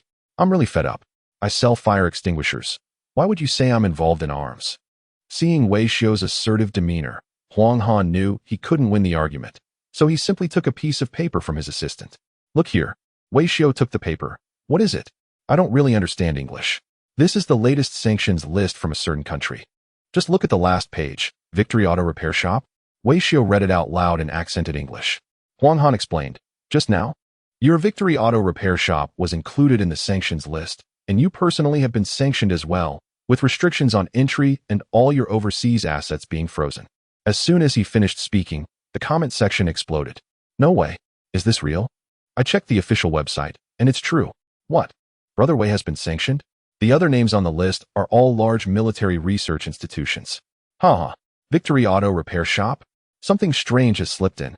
Brother Wei, with a mortal body, has entered the sanctions list. What level is that? What does it mean to be on the sanctions list? That's a seal of approval from the highest authority. Truly, you are the one I admire. Amazing. In an instant, the number of comments nearly reached the server's limit. Perhaps there were some viewers who didn't like Wei Xiu before. But once the authenticity of the sanctions list was confirmed, everyone was captivated. The reason was simple. Rather than a sanctions list, it was more like a commendation list. Anyone who could be included was either a research institution or a technological academy, all of which had made significant contributions. The inclusion of Victory Auto Repair Shop seemed so out of place. A seal from the highest authority must be of the highest quality. Is there any stock of fire-extinguishing grenades? Let us get some more. I don't smoke. So this is the only way I can support national defense. Host, quickly share the link. Is the pickup truck behind for sale? I'll buy it. Is the live streaming stand for sale? Host, open the gifts. I've already pulled out my funds. The shock in the live stream quickly turned into enthusiasm for supporting Wei Xiu. Viewers were eager to contribute to collecting luxury car fragments for him. But Wei Xiu was stunned. Wait, are you sanctioning me for no reason? I sell fire extinguishers. Why does it concern you? He looked up at Huang Han. What is the actual effect of this sanction? Are they going to come and execute me? They dare. Huang Han confidently defended him. It's just empty threats. We have already made a public statement announcing reciprocal measures. The biggest impact on you personally is merely that you can't travel to that country for tourism anymore. Wei Xiu waved his hand. That's fine. I don't have a bulletproof vest, so I can't go over there. Besides, freezing some of your overseas assets? You probably don't have any, right? Upon hearing this, Wei Xiu's heart skipped a beat. How could I not have? I have several accounts for foreign games and a few subscriptions to video sites. They won't freeze all of those, will they? The comments section burst into laughter. 66,666. Is that video site of yours any good? Everyone knows that foreign paid video sites are full of content. So, all that effort just to freeze a few accounts? Although it was just a few accounts, Wei Xiu still felt a pang of regret. Chief, can the country help me recover my accounts? Some of the materials I need for studying are quite important. Don't worry. You won't lose a single cent, Huang Han reassured him. He was well aware of the situation. Forget about the accounts. In the face of such unreasonable sanctions, we must resist every bit of it. The authorities will handle the sanctions. Right now, the most important thing is your electromagnetic cannon. Chief Zhao traveled a long way just for this project. All the elderly gentlemen in suits had burning eyes, filled with a desire for the electromagnetic cannon.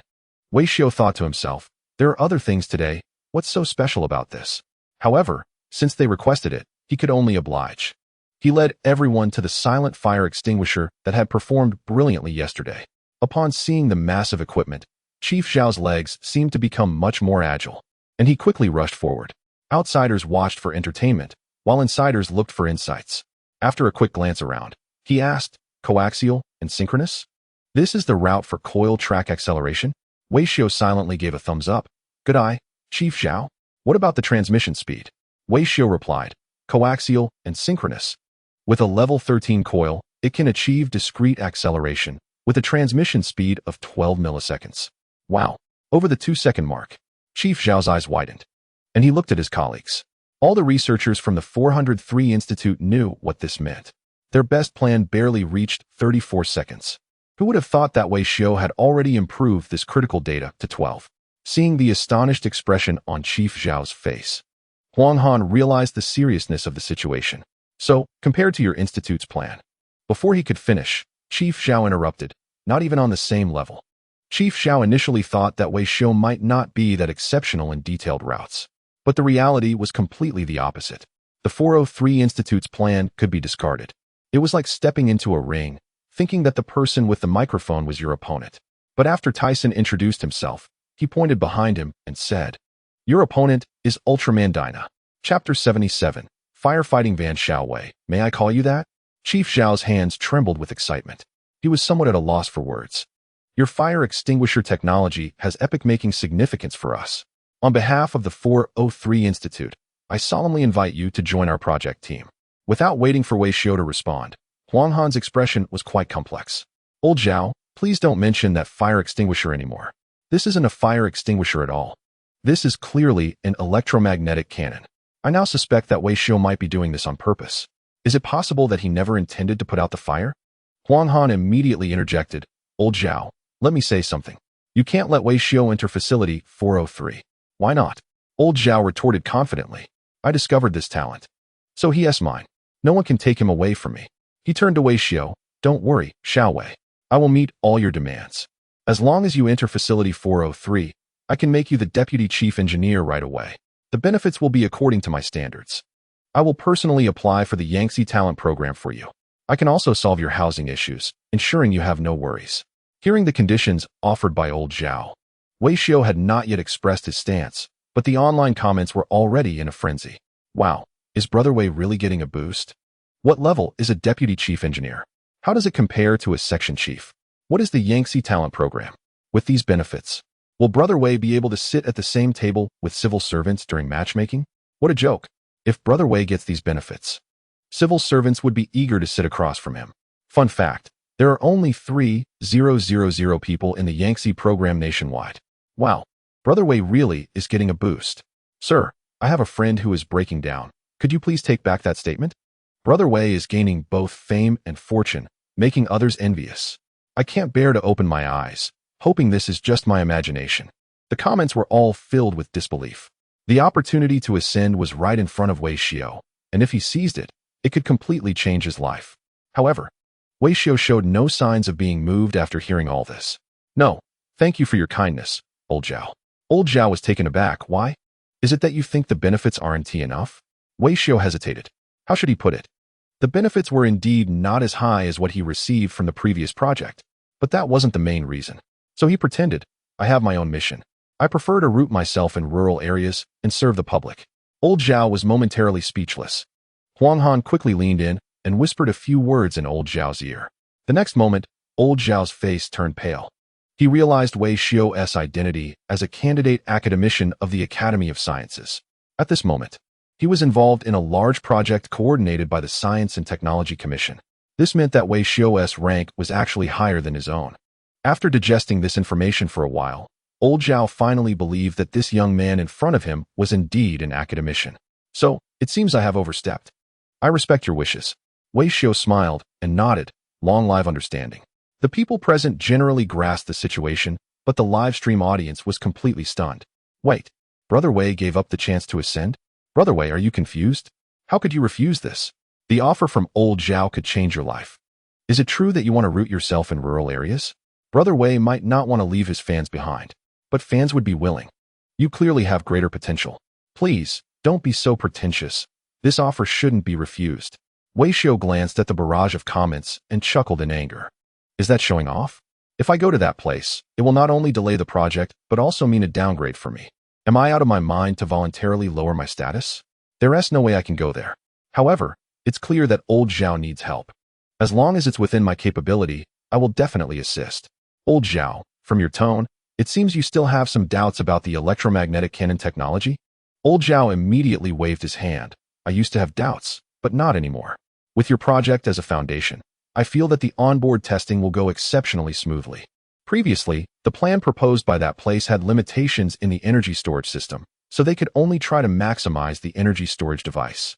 Due to size constraints, this project could only be tested on ships. But now, the energy storage system of this cannon can almost be made vehicle-mounted. Old Zhao was very optimistic. I even feel that we can simultaneously advance the vehicle testing of the electromagnetic cannon now. Vehicle-mounted? Old Zhao nodded. Your equipment can definitely be used by the army. With slight modifications, it can be placed on tanks. Just imagine. Before he could finish, Wei Xiao smiled and said, "No need to imagine. Just take a look on-site and you'll understand." Everyone's eyes widened. What? What do you mean on-site? What do you mean take a look? Before anyone could voice their questions, Wei Xiao continued, "This fire extinguisher, although silent and long-range, has a fatal flaw." What flaw? There is none. Whether it was the professional Old Zhao or the non-professional Captain Qian, they were enamored and full of praise. This cannon has no flaws. So everyone had a big question mark on their foreheads. Mobility. You all saw it. This cannon needs a pickup truck for towing, which isn't very convenient. To quickly reach the fire scene, I've designed some supporting vehicles. These vehicles can seamlessly integrate with the electromagnetic fire extinguisher system. Old Zhao's mind was buzzing. Wait, I haven't even started the onboard testing yet. Are you saying you've already got it vehicle mounted? seamlessly integrating vehicles with the electromagnetic fire extinguisher. Translated. Isn't that an electromagnetic tank? Just as everyone was confused, Huang Han seemed to come to a realization. I told you, with all the equipment you took from me, it's impossible to only have a few cannons. Others might not know, but Huang Han was very clear. He was the victim. The composite battalion in the war zone had turned into infantry, and Wei Xiao had produced a few cannons. The accounts just don't add up. Wei Xiao, where's my vehicle? Wei Xiao waved his hand, signaling Huang Han to be patient, and then instructed Shen Bao, go bring that vehicle over. Upon hearing this, Huang Han crossed his arms, looking skeptical. Vehicle? The equipment I lent you didn't include any vehicle.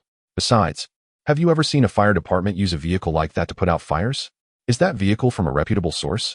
Meanwhile, Old Zhao and several scholars were focused on the terminology Wei Xiao used. He asked Shen Bao to bring it over. As the name suggests, this vehicle has already taken shape and is a finished product, just like the electromagnetic cannon in front of us. This means that not only has the theoretical research and development of the electromagnetic cannon been completed, but practical applications have also advanced. It's ready to serve as soon as it's painted, right? Just then, a green armored vehicle rolled into view. Zhao Lao's mind was buzzing. Digital camouflage paint? What do you mean it doesn't even need painting? Chapter 78. I do have a serious illness, Captain Qian. You are in for a treat. Wei Xiao looked at the representatives from the Linyang Fire Department with a doting expression. This is the domestic alternative fire truck I prepared for you. An armored, bulletproof, 8x8 multifunctional fire truck. Everyone's attention was immediately drawn to the steel beast. It was about 6 or 7 meters long, approximately 3 meters high, with each wheel nearly half a person tall. The entire vehicle had a wedge-shaped design with a turret on top. You call this a bread truck? A bread fire truck? Are you crazy? This is clearly an armored infantry vehicle. Qian Wei was a bit hesitant. Mr. Wei, this can't be a civilian vehicle, can it? How could it not be? Wei Xiao patted the vehicle. It has a water cannon, and an electromagnetic cannon can also be installed on it. I even specifically equipped it with a multi-barrel cluster-type remote fire extinguisher. It's all firefighting equipment. How could it not be a civilian vehicle? Huang Han was exasperated, directly losing his composure. Then at least change the paint to orange. I'm really done. Have you ever seen a civilian fire vehicle in camouflage? And a modern urban camouflage at that? What is the point? Afraid of seeing fire when it appears, so it needs to be concealed, right? From the outside. This vehicle looked no different from the wheeled infantry vehicles used by the military. In fact, in appearance, it was even more imposing than the current military's 8-wheeled vehicles. Especially the weapon module on top. The place where a machine gun should be mounted had turned into a water cannon, and the platform meant for the main weapon was a completely unfamiliar device. With a nearly hexagonal design, it had a total of 12 launch tubes. If I'm not mistaken, this should be the so-called cluster-type fire extinguisher you mentioned, right? Huang Han asked tentatively. Good eye? Wei Xiao gave a thumbs up. The previous fire-extinguishing cannons were still single-shot forms, and their efficiency was quite average. Therefore, on this vehicle, we have mounted a more powerful multi-barrel fire extinguisher, an AoE firefighting warhead. It has a coverage area of about 15 square kilometers. Huang Han was stunned. No way. 15. Huang Han, I meant the unit. Kilometers. Wei Xiao said seriously. 12 consecutive shot cloud explosive shells, a slightly larger coverage area, is quite reasonable, right? Still cloud explosive shells. Huang Han's eyes were almost popping out. Nuclear theory. This is truly nuclear theory. So, it's like a magnitude 15 earthquake multiplied by 12, right? Unbelievable. This thing, called a fire truck, is actually just a rocket launcher. Isn't it? Wei Xiao waved his hands repeatedly. Don't say that, Chief Huang. This is definitely a fire truck. Nonsense. Which good person puts multi-barrel launchers on a fire truck? Wei Xiao remained calm and pointed into the distance. According to what you said, that vehicle over there is the rocket launcher. Following his Zhushang, Shen Bao drove in another vehicle. Good news. This time it wasn't an armored car, it was a truck. Bad news. The truck bed was full of launchers. A military green truck slowly approached and came to a stop. Its appearance was no different from any other military truck. However, neatly arranged in the back were 6 multi-barrel cluster fire extinguishers. The previous large 8-wheeled vehicle was mainly responsible for transporting materials to the fire scene, with firefighting as a secondary task. This one, however, was the main force for firefighting at the scene. A long-range cluster fire extinguisher launcher. 6 tubes, 12 rounds. Equipped with an automatic loading system. It could launch 216 rounds of ammunition in 1 minute with simultaneous firing from all 3 tubes. As he finished speaking, shock was written on everyone's faces. There had been fire extinguishers that launched projectiles before, but they were all single-shot. But now, this one directly came with over 200 rounds, and they were cloud explosives. Qian Wei couldn't even imagine how devastating the fire would be when this thing was deployed. Zhao Lao initially thought the electromagnetic cannon was impressive, but didn't expect there were even more advanced options. Although the electromagnetic cannon was a new technology worth celebrating, from a practical point of view, this firefighting vehicle was truly extraordinary. Xiao Wei, what were you thinking? I don't even know how to describe your development approach. Huang Han rolled his eyes. What is there to describe? This is pure madness. Unbelievable. Your firefighting vehicle is way too powerful. My unit's rocket launchers wouldn't even dare to use cloud explosives, man. Huang's statement was spot on. Facing Huang Han's joke, Wei Xiu directly admitted, I do have a bit of a problem. Zhao Lao, being an honest person, asked, what problem? Fear of insufficient firepower. The scene fell silent. But the comments were all about nuclear reasoning. Desperate times call for tactical maneuvering. Prosperous times call for firepower coverage, no doubt about it. To be fair, one cloud explosive can extinguish a fire. Over 200 would be even more effective. It was hilarious. The firefighter's eyes were practically shining with desire for firepower. A firefighter who doesn't want to be an artilleryman isn't a good comrade. Just as the comment said, Qian Wei was nearly driven mad with desire. Looking at Zhao Lao, it seemed they wouldn't be able to get their hands on the electromagnetic cannon. It would likely come after the Navy and Army. But this cluster fire extinguisher, they couldn't possibly snatch it from my firefighting team, right? Mr. Wei, could you introduce the specific performance of this vehicle? Is it based on the cloud explosive fire extinguisher with added features? Wei Xiu shook his head. Not entirely addition. This vehicle is codenamed Barrage. As the name implies, it has a large quantity to satisfy demand. The launch unit consists of 6 12-round long-range launchers. Each warhead can split into 24 subwarheads. A full volley results in 72 main rounds and 728 sub-ammunition. Huang Han, who was initially not very interested in rocket launchers since he had seen many, couldn't help but interject, wait, it splits into submunitions? Wow. Wei Xiu indeed didn't add features, he was multiplying. This thing is a square. It looks like it has 24 warheads, but it actually delivers 728 upon impact. Isn't this a cluster bomb? Just thinking about it terrifies Huang Han. If all these are cloud explosive bombs, it would be a strategic weapon. No. Wei Xiu shook his head repeatedly. It's not all cloud explosive bombs. The extinguishing agents in each warhead can be chosen independently. The previous one might be a cloud explosive bomb, and the next one could be dry powder. Huang Han couldn't hold back anymore. Is it programmable ammunition? The so-called different extinguishing agents are just programmable ammunition, right? With 728 warheads, some filled with high explosives, some with armor-piercing projectiles, and some with ground-penetrating bombs. If this is true on the battlefield, after a single volley, wouldn't the enemy's position be riddled with holes? With this firepower, as long as the range is sufficient and guided properly, a single volley could destroy a combined brigade. Thinking of this, Huang Han rushed to the front of Qian Wei. What's the range? How far does this thing shoot? The most critical performance benchmark for all artillery equipment is range. But Wei Xiu just babbled on without mentioning the range. In this world, rocket artillery is divided into 2 types. One type is from other countries, with a range mostly around 100 kilometers. The other type is from a certain country, with most reaching a range of 300 kilometers. Huang Han didn't expect Wei Xiu to match the top level domestically, as long as this thing reaches international standards. With a range of around 100 kilometers, that would be more than enough.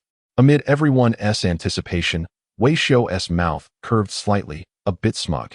Mine has a range of 299 kilometers. Mr. Wei, be serious. Qian Wei lightly patted his back. Being young is great, but it makes you prone to joking around and not taking things seriously. I asked you about the range, and you're giving me a vague answer. Just say it's 300 kilometers to round it off. Wei Xiu firmly shook his head. No way. Ours is exactly 299, not a centimeter more. Hearing this, Huang Han and Zhang Mingrue exchanged glances. Is he not joking? Well, while others might not understand the nuances behind that number, they surely do. Internationally, rocket artillery with a range exceeding 300 kilometers is classified as a short to medium-range missile. This is not just a difference in name. Short to medium-range missiles are strictly regulated in international arms trade. A 299-kilometer rocket artillery can be sold freely, but a 300-kilometer missile cannot be traded casually. Thinking of this, Huang Han tentatively asked, "Your 299-kilometer rocket artillery isn't exploiting a loophole in the Intermediate-Range Nuclear Forces Treaty, is it?" Wei Xiao scratched his head. "I thought if the product turns out well, exporting wouldn't be out of the question. After all, it's an international market now." Huang Han couldn't help but laugh in exasperation. All right. This kid has learned the ins and outs of international arms trade. A range of 300 kilometers is already an unattainable goal for other countries. You really have a talent for firefighting. Fortunately, in the field of rocket artillery, the university has full potential. The military has seen various things and isn't particularly interested in this 300-kilometer range rocket artillery from Wei Xiao. After all, Huang Han has something that can reach 480 kilometers. So he isn't very interested in this rocket artillery. What about the accuracy? Huang Han casually asked. With your level, the accuracy should be quite good, right? There are only two criteria for evaluating rocket artillery. 1. Range. 2. Accuracy. In terms of range, it can't match the top domestic levels. However, 299 kilometers is definitely world-class. As for accuracy, based on stereotypes, products from Wei Xiao are usually high quality. Currently, the error margin for various military rocket artillery types is generally within 1 meter, which is already excellent for artillery equipment. Considering this isn't standard military equipment and is developed for firefighting purposes, an error margin of 2 or 3 meters is acceptable. Accuracy is indeed my concern, Wei Xiao said with a face full of regret, shaking his head. My level is quite poor, and my research on rocket artillery isn't very thorough. So the error is also quite large. Huang Han encouraged him. It's okay, no one is perfect, just keep working hard. Long live understanding. Wei Xiao was very moved. To be straightforward, our artillery has an error of 701 kilometers. For a moment, everyone doubted their hearing. Did they mishear or say it wrong? The unit is kilometers? Not meters. Even meters would be too much. An error of 700 meters is already too large. Huang Han quickly reminded. You misspoke, right? No, it's really 701 kilometers. Kilometers. No. Buddy, have you been drinking fake alcohol? Qian Wei and Engineer Zhao were both incredulous. This is artillery. An error of 10 meters makes it unusable. And you have an error of 701 kilometers? When you fire this thing, it just randomly drops, right? Who knows where it will hit? Isn't this just like the missiles from a certain country, firing first and then determining the target? The others were getting more confused. Huang Han, however, gradually became clearer. Xiao Wei, tell me honestly, is your error positive or negative? Only those who have interacted with Wei Xiao would understand the essence of having a range of 299 and an error of 701. What is called an error is only an error when it is pure. Otherwise, it's just a reduction in range. Wei Xiao, the error is positive. The range is 299, with a positive error of 701. As soon as this was said, the scene fell silent. 299, 701, 1000. The audience just started to react. Is this called an error? Isn't this just a pure range? You call this a rocket artillery? 1,000 kilometers is definitely a medium-range missile. What the heck? An error of 701 kilometers? I knew something was off. I've seen inflated numbers, but I've never seen reverse inflation. I can't stop laughing at the expressions of the leaders on site. It's hilarious. Shock. On the faces of everyone present, apart from shock, there was nothing else to see. Is this an idea that carbon-based life forms could come up with? It is clearly a medium-range missile with a range of 1,000 kilometers. Yet they insist on pretending it's a rocket launcher. What's even more outrageous is that it's referred to as a firefighting rocket launcher. 1,000 kilometers, my friends. Just placing it at the geographic center nearly covers the entire country. If it's slightly adjusted to the side, it could reach other regions. Thinking about this, Qian Wei couldn't help but smile. So, does this mean that the firefighting team in Linyang possesses the capability for long-range cross-regional operations? Huang Han was stunned. One dares to say it, and the other dares to believe it. Regardless of whether this 1,000 kilometers is true or not. What does the Linyang firefighting team need cross-regional operation capabilities for? Don't other counties or cities have firefighting teams? He rolled his eyes at Qian Wei and turned to Wei Xiao, speaking earnestly. Xiao Wei, don't do this. I've seen medium-range missiles before. Those things are easily over 10 meters long and several meters wide, and they are single-shot. Can your small barrel really shoot 1,000 kilometers? Wei Xiu was confident. It's definitely possible. Just wait and see. With that, he waved his hand. Shen Bao, being a competent assistant, had already begun operating the vehicle. The transport vehicle slowly started moving. The launch covers in the compartment popped open in sequence. The originally flat launch unit stood upright in an instant, forming a 90-degree angle with the ground. Vertical launch? Huang Han felt a tingling sensation on his scalp. The launch angle of a rocket launcher is generally inclined at about 30 to 40 degrees. If the launch unit is vertical, then it's a missile. The reason is simple. A vertical trajectory is higher and cannot be defended against. Wei Xiu, this is purely a missile. Purely a missile. Don't label us incorrectly. This is a long-range precision-guided firefighting device. Wei Xiu waved his hand, then looked at Shen Bao. Come on, give the leader a basic unit to take a look. Listen to that. Does it even sound like something sensible? Who uses basic units for a firefighting device?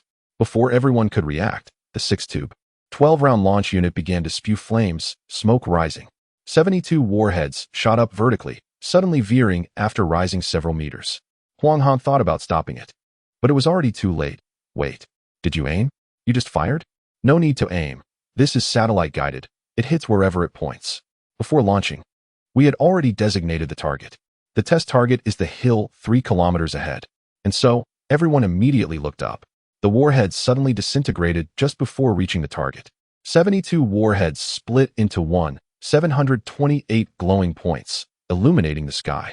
Looking at the starry display, Qian Wei unconsciously muttered, "The east wind sends forth flowers on 1,000 trees and blows down the stars like rain."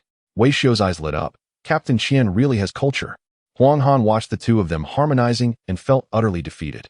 At this moment, you two are reciting poetry? Is this a time for poetry? Besides, that poem was meant to describe a delivery service. Now you're using it to describe a firefighting device? If Xian Qiji knew his poem was being used for a firefighting device, he'd be turning in his grave.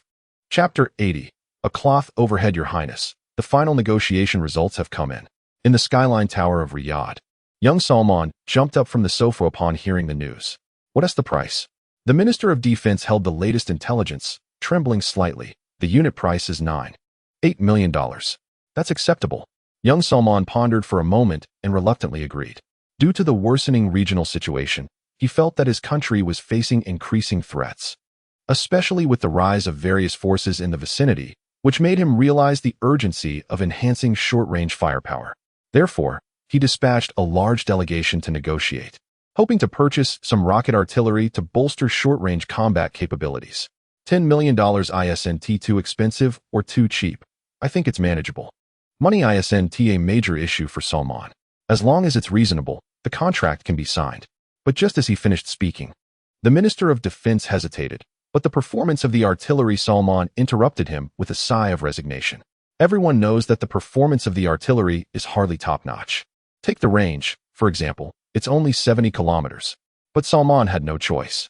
He was well aware that in the distant east, there are better options available, with ranges starting at 300 kilometers and at lower prices. However, being in his position, he sometimes had to yield. If he didn't purchase from them, they probably wouldn't allow him to buy from other countries. It might be expensive, but so be it. As Salman was about to make a decision, the Minister of Defense reminded him, Your Highness, what I just mentioned was the unit price. The minister continued, if we include the supporting radar and ammunition, a complete set would cost around $15 million. Moreover, they mentioned that once purchased, we need their permission to use it. We cannot attack any target at will. Upon hearing this, Salman's eyes flashed with a sharp light. Logically speaking, although he was dependent on them, he didn't consider himself subservient. He had dignity too. It was one thing for the unit price to be above the market average. After all, he had money. But to quote nearly double for a complete set was outrageous. According to Salman's prior investigation, other European countries had purchased the artillery without exceeding $10 million for the complete vehicle. And now they wanted $15 million from him? Did they really think his money grew in the desert? It was one thing to overcharge, but needing to notify them before launching was absurd. He was buying rocket artillery to enhance defense, yet he couldn't fire at will. Was he not just spending money and relinquishing command? This was an insult. Salman's anger flared up instantly. Tell the delegation, we're not buying. The minister quietly reminded him. If we don't buy, we may not have other options. Then let us buy from the east. The minister replied, "That's possible, but after the purchase, we might face a blockade." Salman picked up a vase from the table, filled with rage and frustration. A wave of sorrow surged from within. When the situation is like this, one cannot stand up anywhere. Knowing that there are better and more affordable options in the distant East, yet he just can't move. Once he chooses to trade with the Eastern entity, he will face sanctions from the powerful nation. It's a dilemma. Just then, the secretary knocked and entered. Salman coldly locked eyes with him. "What is it?" "Your Highness, I just saw an interesting video and thought you might." Before the secretary could finish, Salman interrupted angrily. "Can't you see I'm discussing important matters?" The secretary trembled in fear, but still insisted. "You should take a look first. I think it will be helpful." Seeing the secretary's persistence, Salman harshly snatched the tablet from his hand. "What? A live broadcast? At this time, you want me to watch?" Before he could finish, Salman was completely captivated by the video. The defense minister could only peek at the screen from the side, unable to discern what was happening. So he whispered to the secretary, "What's going on?" "The Eastern entity is live broadcasting a rocket launcher test." The defense minister's pupils widened. "A new rocket launcher? Their research speed is too fast." Not long ago, the Eastern entity had just allowed the sale of a rocket launcher with a range of up to 300 kilometers. This is the first time such high-performance rocket launchers have entered the international arms trade market. Now there's a new one. Do they really have no bottlenecks in their research? The secretary had watched the entire live broadcast and was full of praise. It seems so, and this time, it is a test led by a company, not the government. "What? A company?" The secretary replied. "Yes, this company has just appeared on the sanctions list." As the two whispered to each other, Salman suddenly looked up. "Stop the noise. Immediately contact my uncle and have him go to Linyang City right away." Upon hearing this, the defense minister stood straight. Prince Sultan is currently in the capital and is scheduled to attend a peace forum, changing his schedule last minute. "I don't care." Salman's tone was indisputable. "Have him drop everything and talk to this Mr. Wei. We want to buy this vehicle." The defense minister was quite stubborn. "But Your Highness, we just analyzed that if we engage in arms trade with the Eastern entity, it might not sit well with the powerful nation." "Who said anything about arms?" Salman felt quite clever. "I'm buying a fire truck. What's the problem? Immediately call my uncle and have him fly to Linyang." "So, how about it, Captain Qian? Are you satisfied with this firefighting effect?" Wei Xiao and the others arrived at the target. The hillside within several kilometers was already engulfed, utterly devastated. "Satisfied. Absolutely satisfied." Qian Wei nodded vigorously. He watched the entire test and was amazed. He had no other thoughts now, just wanted to make a payment. This fire extinguisher is even more suitable for oil field fires and forest fires than the previous anti-aircraft guns. Huang Han looked at him seriously and said, "Nonsense. Do you even have oil fields in Linyang?" "I'm just asking." "Chief Huang, don't stop me. You have a better PHL. You can't compete with me for this, right?" "Competing is out of the question. The key issue is that a fire brigade is equipped with such things. Doesn't it make sense?" Additionally, to be pragmatic, Wei Xiao's vehicle is excellent, truly astonishing. Some data has already reached the same level as the standard military equipment. Take the military's PHL rocket launcher, for instance. The cost for a single unit is about 2 million renminbi. This vehicle in front of us likely doesn't cost any less. "Wei Xiao, how much do you estimate this vehicle costs?" Wei Xiao thought for a moment. Since this machine was created using a special space, the cost is very low. If it were produced on a real assembly line and manufactured by other military factories, the price might be higher. So he estimated, "I reckon around 1.5 million each." Roughly speaking, 1.5 million is not cheap. Huang Han looked at Qian Wei beside him. "Captain Qian, do you have sufficient funding in your fire department?" "It doesn't matter. Even if I have to take a loan, I want the equipment. No one can compete with me for it." Qian Wei was determined.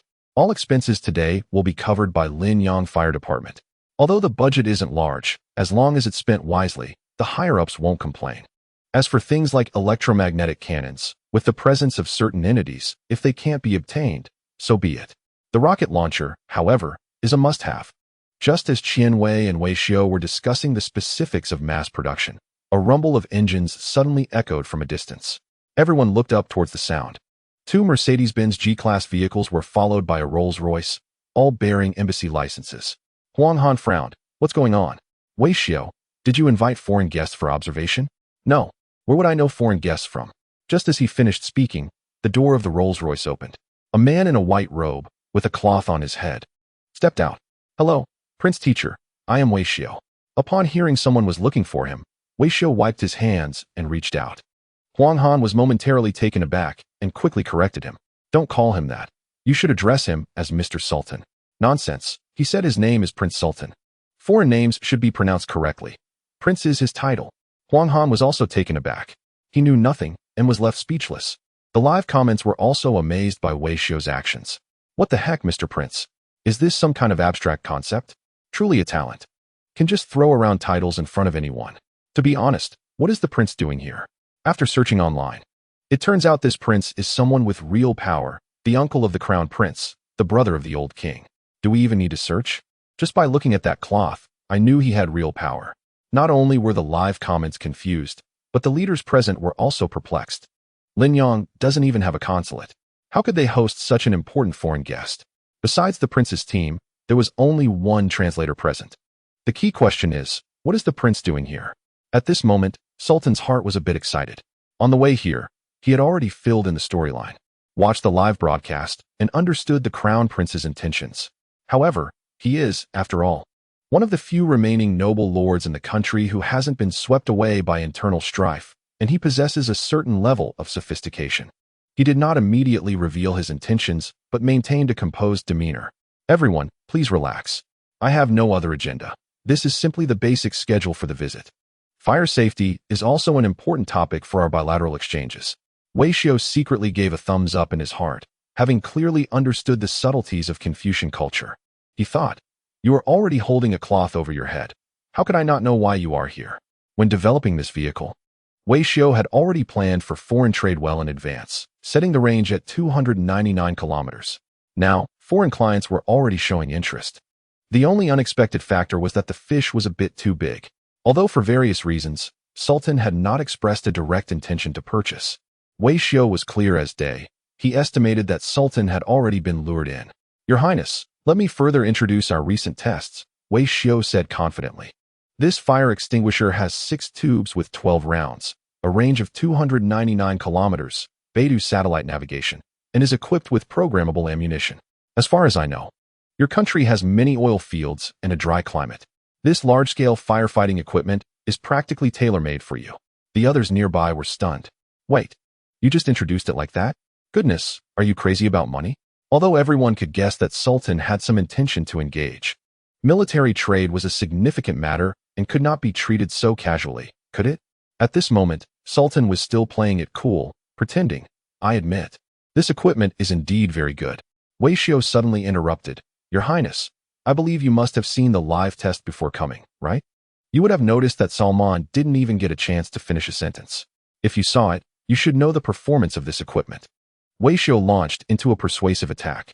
If you don't buy this, it will bloom in your hometown by May.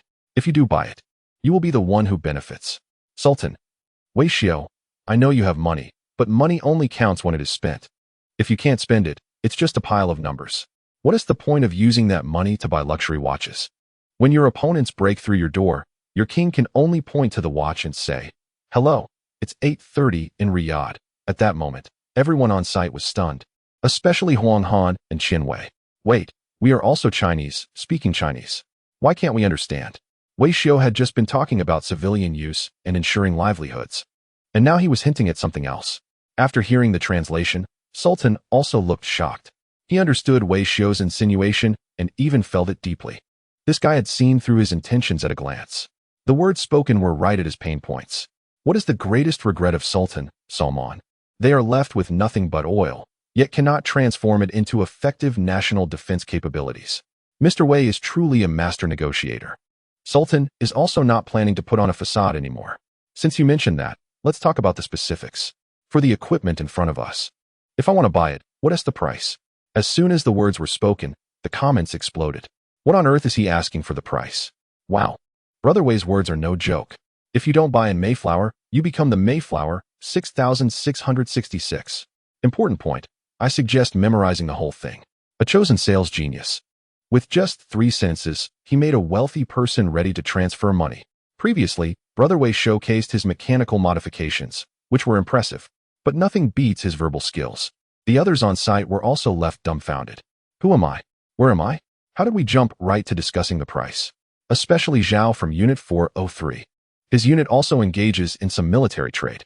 He has attended a few military trade events with the leadership of his department. This process is supposed to be tedious. Intent negotiations, round after round of discussions, would normally take over 6 months. But now, it's just a matter of 2 sentences with Wei Xiao. As for the price, I see that your highness and I have a good rapport, so I'll give you a friendly price. Seeing the big fish on the hook, Wei Xiao felt confident and held up 3 fingers. Sultan was startled. 30 million? 3 million. Wei Xiao was also surprised. He thought to himself, I'm just the heart. Not a fool. This vehicle sells for 1,500,000 to the local fire department. For foreign trade, a double markup is already quite exorbitant. Because that 1,500,000 price is just a rough estimate. If it really goes to the production line, costs can be reduced by about 30%. Asking for 3 million is actually a sky-high price. Yet Sultan's face still showed surprise. Is it 3 million? Wei Xiao stood his ground. Yes. 3 million. Not a cent less. Before he finished speaking, Huang Han immediately stepped forward. Goodness, Wei Xiao is too greedy. You can raise the price for foreign trade. But just a reasonable increase would suffice. They all knew the market price of this vehicle. Doubling it is excessive. In business, it's normal to raise prices and bargain, especially for high-value items, who wouldn't budge. So he leaned into Wei Xiao's ear and whispered, you can lower it a bit. He seems eager to buy. Yes. Chief Huang is right. Wei Xiao suddenly raised his voice. 3 million is in dollars, not RMB. Huang Han. No. When did I say it had to be in dollars? Offering 3 million RMB is already quite generous, a double price. Why suddenly switch to dollars? Would anyone agree to that? There was a moment of silence. Suddenly, Salaman furrowed his brow and stepped forward, as if he had made a certain decision. He extended his hand. Well then, happy cooperation. In that instant, everyone was stunned, including Wei Xiao. What? They agreed? Am I going to lose out? Chapter 82 Disclaimer. This is clearly a user manual. I'll initially order 20 units. The payment will be made in one lump sum, and I hope to have the delivery within 6 months. I can have my secretary draft a letter of intent immediately, and we can sign it on the spot, okay? The corner of Solomon's mouth was as hard to suppress as an AK. The reason is simple. It's too cheap. Performance-wise, he has watched the recorded footage the entire time. This vehicle is absolutely on par with any mainstream rocket launcher. Compared to it, other systems are just like little brothers. But when it comes to price, other systems cost nearly $10 million each, and they also have to bear unreasonable demands, sacrificing their dignity. However, the price for this rocket launcher is a flat $3 million. What more could one want? He was eager to have his secretary put everything in writing right away and sign it on the spot. The comments were completely absurd. Half of the people were asking questions like machines, while the other half were calling out that the wealthy buyer was inhumane. Is it really the case that with just a piece of cloth on their head, they think they are the richest in the world? Wei is too flashy. Is he here selling tricks? It was laughable. Chief Huang, when did I say I wanted a bicycle? Why can they send voice messages upstairs? I can't believe this is a $30 million deal. I'm totally done for. Wei, my friend, you were doing fine. How did you start this 10 million business? From the looks of them signing, they seemed a bit impatient. It was hilarious. Both the buyer and seller were afraid the other would back out. After signing the letter of intent, Wei finally felt at ease. He brought Sultan in front of the vehicle, speaking earnestly. Your Highness, there are some things I must clarify. Sultan sensed something was off, as if the other party was about to backtrack, and immediately waved his hand. Mr. Wei, it's black and white, you can't deny it. Wei, that one T happened. I just have a disclaimer to mention. Sultan, what? This project is entirely civilian. We are committed to safeguarding livelihoods. What we are selling is not weapons and cannot be used for war. Sultan understood, of course. Yes. I don't even have a few trees in my entire country, not even a forest fire brigade. I'm buying these forest fire vehicles to ensure livelihoods. You can rest assured, after the equipment is bought back, it is strictly forbidden to disassemble the counterweights. Meanwhile, Wei moved to the rear of the vehicle. It's right here. These screws are strictly forbidden to be disassembled. Also, it is strictly forbidden to short-circuit the control chips. Wei circled back to the driver's cabin. It's right here. These wires must not be connected together. Sultan was momentarily confused. What happens if they are taken apart? If taken apart, any violation of the weapon prohibition regarding range and accuracy will have nothing to do with the seller, and there is no after-sales service guarantee. The comments were in complete laughter. Strictly forbidden to disassemble the counterweights? Is that really a prohibition? You even pointed out the screws, worried they wouldn't take them apart? This isn't a disclaimer, it's a manual. 666,666. The wealthy buyer's expression was priceless. If the counterweight isn't disassembled, the range is 299. What about if it is removed? It was clear that the person upstairs hadn't been paying attention. That's not called range, that's called error. Meanwhile, Qianwei quietly approached Huang Han. Chief Huang, what does this mean? Is it really happening?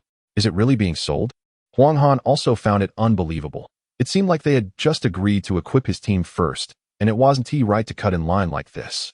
Huang Han, buddy, are you still half asleep? Just look at what's on top of their heads. That's checkered fabric. The world's only luxurious skin. No matter how wealthy his firefighting unit was, could they compare to that? Zhao Chief Engineer also approached quietly, with questions in his mind. The two had been negotiating smoothly, contract signed, intentions reached, and even the exemption agreement was mutually recognized. The question was this compliant? After so many years in the industry, he had never seen such rapid foreign trade. Chief Huang, is this okay for Wei Xiu? Huang Han looked around. Existence is reasonable. What does that mean? Others might not understand. Huang Han was quick-witted. Wei Xiu's testing was live-streamed online, visible to everyone. Seraton arrived at Linyang with no obstacles. And neither the Science and Technology Commission nor national security personnel showed up. This meant Wei Xiu had already received tacit approval. Selling these fire engines to Seraton was, in some sense, aligned with their strategy. Huang Han realized that selling fire engines not only circumvented arms embargo regulations, but also avoided completely tearing apart relations with influential figures. They were selling firefighting equipment, and the buyers were purchasing it to ensure civilian safety. Even the highest authorities couldn't find fault with that. In fact, Wei Xiu's foreign trade strategy could serve as a template. What if there were restrictions preventing direct arms transactions? Just watch the VCR. With an air of ease, Wei Xiu addressed the client's needs while digesting excess capacity. Rocket artillery had already been well explored domestically, so selling it wasn't a concern. The key was that the domestic Defender series had been difficult to sell. Performance-wise, the Defender series surpassed all products in its price range, yet sales were average. The product wasn't the issue. The problem lay in client relationships. Some were affected by international embargoes, others by international relations. With multiple obstacles, buyers had money but couldn't make purchases, while sellers had goods but couldn't sell. But now, Wei Xiu had opened a new avenue, providing a template for arms trade. Can't buy restructured combined brigades? Hey, look over here. We have newly launched heavy restructured firefighting brigades. Purely civilian, compliant with international regulations, and not disrupting regional peace. Why not come take a look? It seemed like Wei Xiu only bought a vehicle, but in reality, he had opened up a new landscape for them.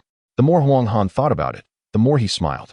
He had already decided that once this was over, he would summarize Wei Xiu's advanced experience and promote it to various military-industrial institutions with inventory backlogs. Making money from wealthy clients is truly easy. Just take a look. The Sultan still seems somewhat dissatisfied. Mr. Wei, I understand that ammunition is charged separately, and I have no objections to that. But I have a small request. Wei Xiu, what is it? I hope that all the ammunition included with the vehicle is cloud explosives. And I don't need any fire-extinguishing bombs. The Sultan argued confidently. We have plenty of oil fields in our country. We listened carefully to your explanation. And cloud explosives seem to be the most effective means to combat oil field fires at present. Wei Xiu nodded repeatedly, thinking to himself, you must be a prince. You get it right away. Yes. Cloud explosives can not only effectively deal with oil field fires, but are also immediately effective against oil thieves. Chapter 83. Individual Thermal Pressure Bomb. Mr. Wei, come here. Let us talk privately. Qianwei was sweating profusely. It was agreed that the remote cluster-type fire extinguishers would prioritize Linyang Fire Department. Now you and the wealthy client are tightly joined together. Doesn't that make me a complete clown? Now that you've given all the production capacity to the prince, are you ignoring our Linyang Fire Department? Qianwei felt quite wronged. Wei Xiu smiled to reassure him. Captain Qian, don't worry, if there's a pit, we shouldn't tighten the landlord's pit, right? Qianwei was not convinced at all. We're still fellow townsmen. Can you at least let me be the one to dig the pit first? Watching the two argue back and forth, Huang Han simply couldn't understand. Are you two for real? Do you really treat this stuff as firefighting equipment? It sounds like Linyang Fire Department can't survive without these remote rockets.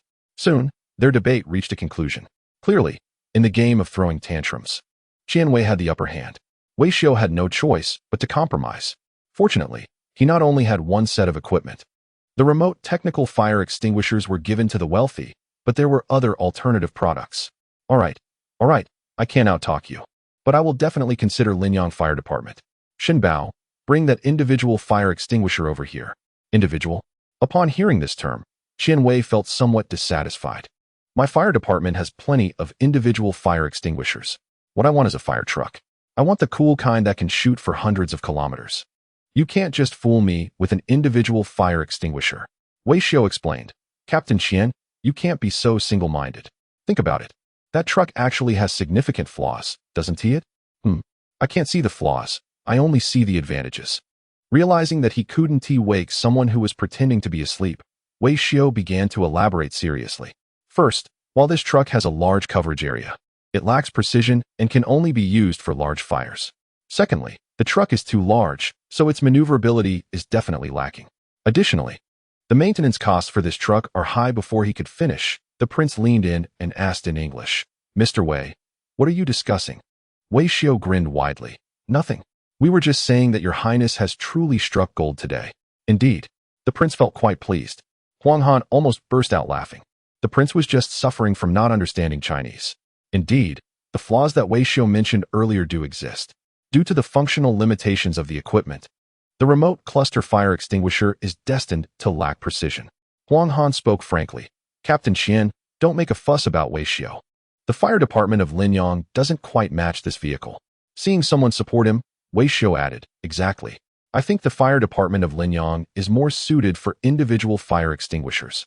After he finished speaking, Shen Bao arrived at the scene carrying a piece of equipment. This time, everyone could confirm that Wei Xiao was not lying. It was indeed an individual piece of equipment that Shen Bao could carry alone. With a cubic shape and dual shoulder straps, it looked similar to the pesticide boxes that farmers often use, just a bit larger. When Qianwei saw this compact size, he immediately disapproved. Are you kidding me? I want a fire truck, and you give me this little gadget? Hold on, let me finish my introduction, Wei Xiao said, squatting in front of the device. Although it's small, this little thing is my pride and joy. Its development code is ZSBD01, an individual portable fire extinguisher. Qianwei ignored him, his eyes only filled with a longing for rocket launchers. I want to listen. The name sounds fancy, but what's the use? After all, it's only this big. How effective can it be? Huang Han, however, became a bit serious. To be fair, this is the first proper fire extinguisher-like device that Wei Xiao has presented. So what principle does it work on? Wei Xiao replied earnestly. This fire extinguisher follows the route of isolating oxidation conditions. Oh, so is it filled with water or dry powder? Wei Xiao answered, dry powder. Then that's it. It really is a genuine fire extinguishing device. Huang Han felt relieved. Wei Xiao was finally being honest about fire extinguishing and not taking a martial arts approach. But Qianwei's face fell. What's the point of a genuine fire extinguisher? We have dry powder extinguishers that are even smaller than yours. Captain Qian, don't critique it yet. Let us see the effect first, Wei Xiao said confidently. My fire extinguisher is not the same as your dry powder extinguishers. Everyone, please step back. I'll have Shen Bao demonstrate for you. Before he finished speaking, Shen Bao had already started moving. He placed the backpack on the ground upright and then pulled out 2 pieces of ammunition, the size of grenades, from both sides of the backpack. At this moment, everyone finally understood. The top of the backpack had 6 openings. Shen Bao, like loading mortar shells, filled the openings with the ammunition. Huang Han was confused. So, is this a multi-shot device? Yes, after all, one fire extinguishing round may not fully achieve the desired effect, Wei Xiao explained while urging everyone to step back. Everyone, please back up at least 50 meters. Huang Han was skeptical. Can such a small thing shoot 50 meters? Not just that, it can reach 60 kilometers, Wei Xiao clarified. But the target is too close. I'm worried about safety. Huang Han pouted. What kind of danger could it pose? It's just such a small thing. I believe your rocket launcher vehicle could be dangerous, given its size. But this little gadget, it's like a pesticide box. What danger could it pose? The target was set on the mountain 200 meters away, and we retreated another 50 meters. I just can't believe any individual firefighting equipment can have this coverage. Don't even mention fire extinguishers. Even a proper individual howitzer in my combat zone wouldn't be this powerful. While speaking, Shenbao was already ready and gestured to Wei Xiao. Wei Xiao immediately nodded, signaling him to start the operation. Then, Shenbao took out a mask from his backpack and put it on. Qian Wei was confused. What's this? Is your dry powder toxic? Do you still need a mask? It's not a gas mask, it's an oxygen mask. Huang Han asked, why do you need an oxygen mask for firefighting? Before the question could settle, Shenbao suddenly moved, operating the equipment on the ground to start launching. It was only at that moment that everyone realized. What the hell? An individual rocket launcher? Shock and questions were instantly drowned out by the sound of explosions. A warhead shot into the sky from the launcher on the ground, then traced a beautiful parabola. 3 seconds later, the warhead exploded above the fire point. White powder instantly covered all the flames. Those unfamiliar with Wei Xiao, like the prince present, couldn't help but give a thumbs up, impressed by the powerful dry powder fire extinguishing projectile. However, those familiar with Wei Xiao, such as Huang Han, Qian Wei, Zhao Lao, and Chun Zhe, felt a tightening in their hearts. The reason was simple. This dry powder definitely didn't come from a good source. Moments later, their suspicions were confirmed. Boom. A violent sound erupted, shaking the ground.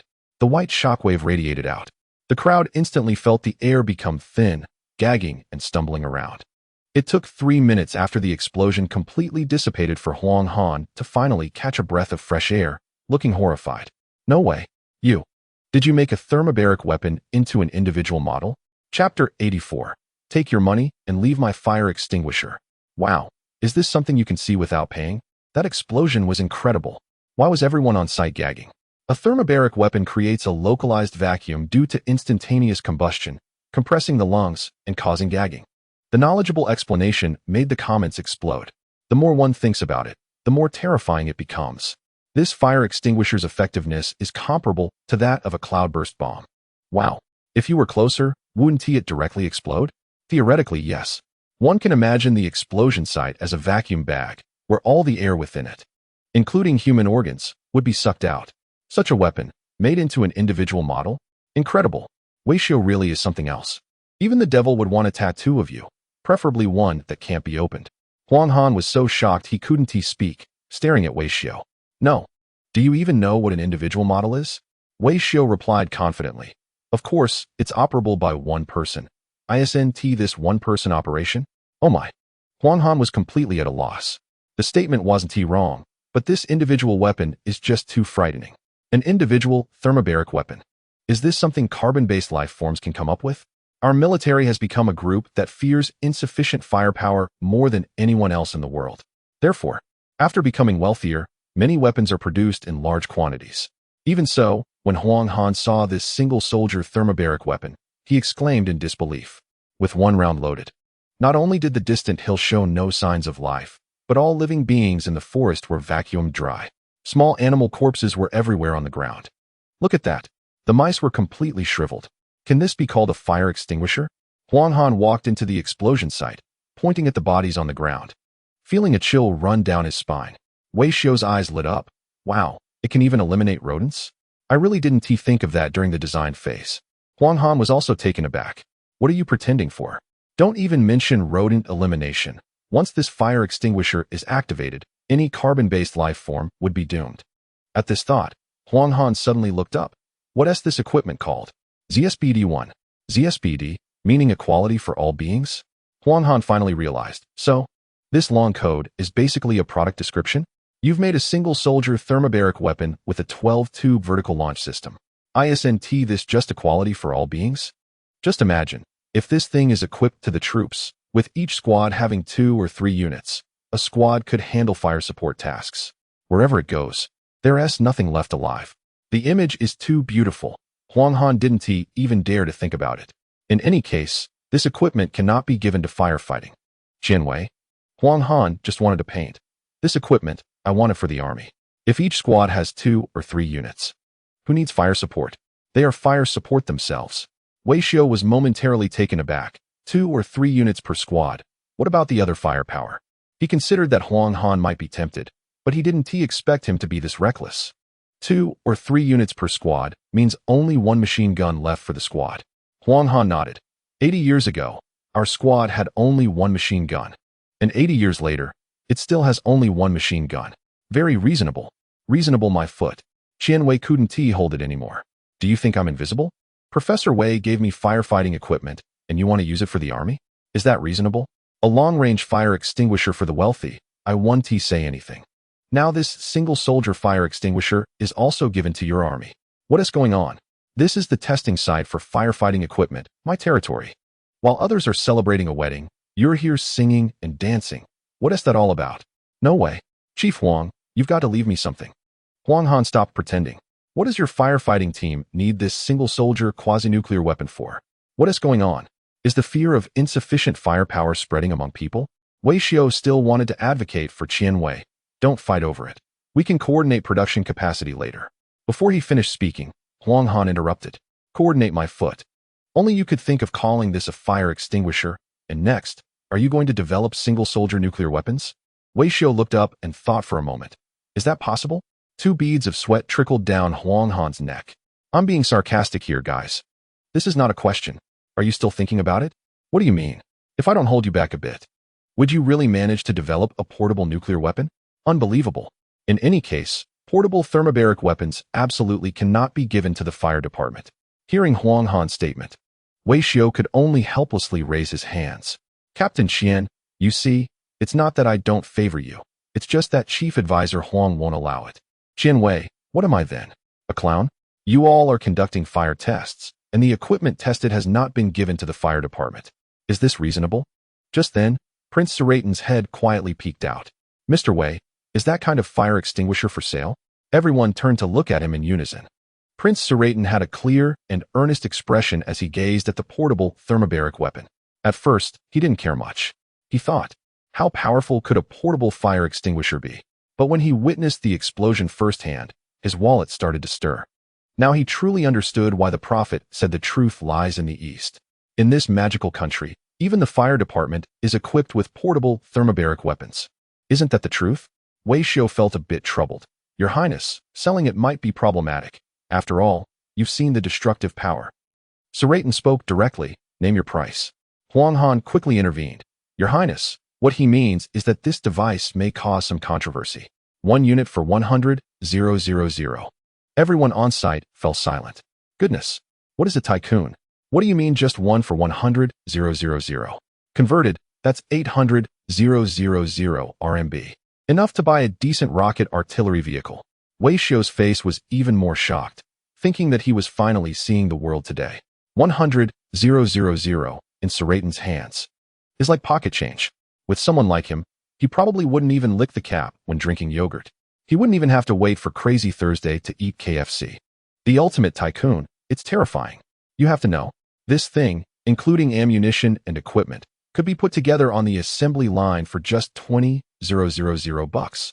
Seeing Wei Xiao and the others stunned, a faint smile appeared on Prince Seraton's face. When he came, the Crown Prince had already instructed him. For amounts below 8 billion, he could approve it himself. For amounts above 8 billion, he would report and then approve. Selling a portable thermobaric weapon for 100,000 was already the lowest price Seraton could think of. Mr. Wei, I believe you have no objections, right? Wei Xiao. Seraton kept his accomplishments hidden. Since there are no objections, please bring the money and leave my fire extinguisher.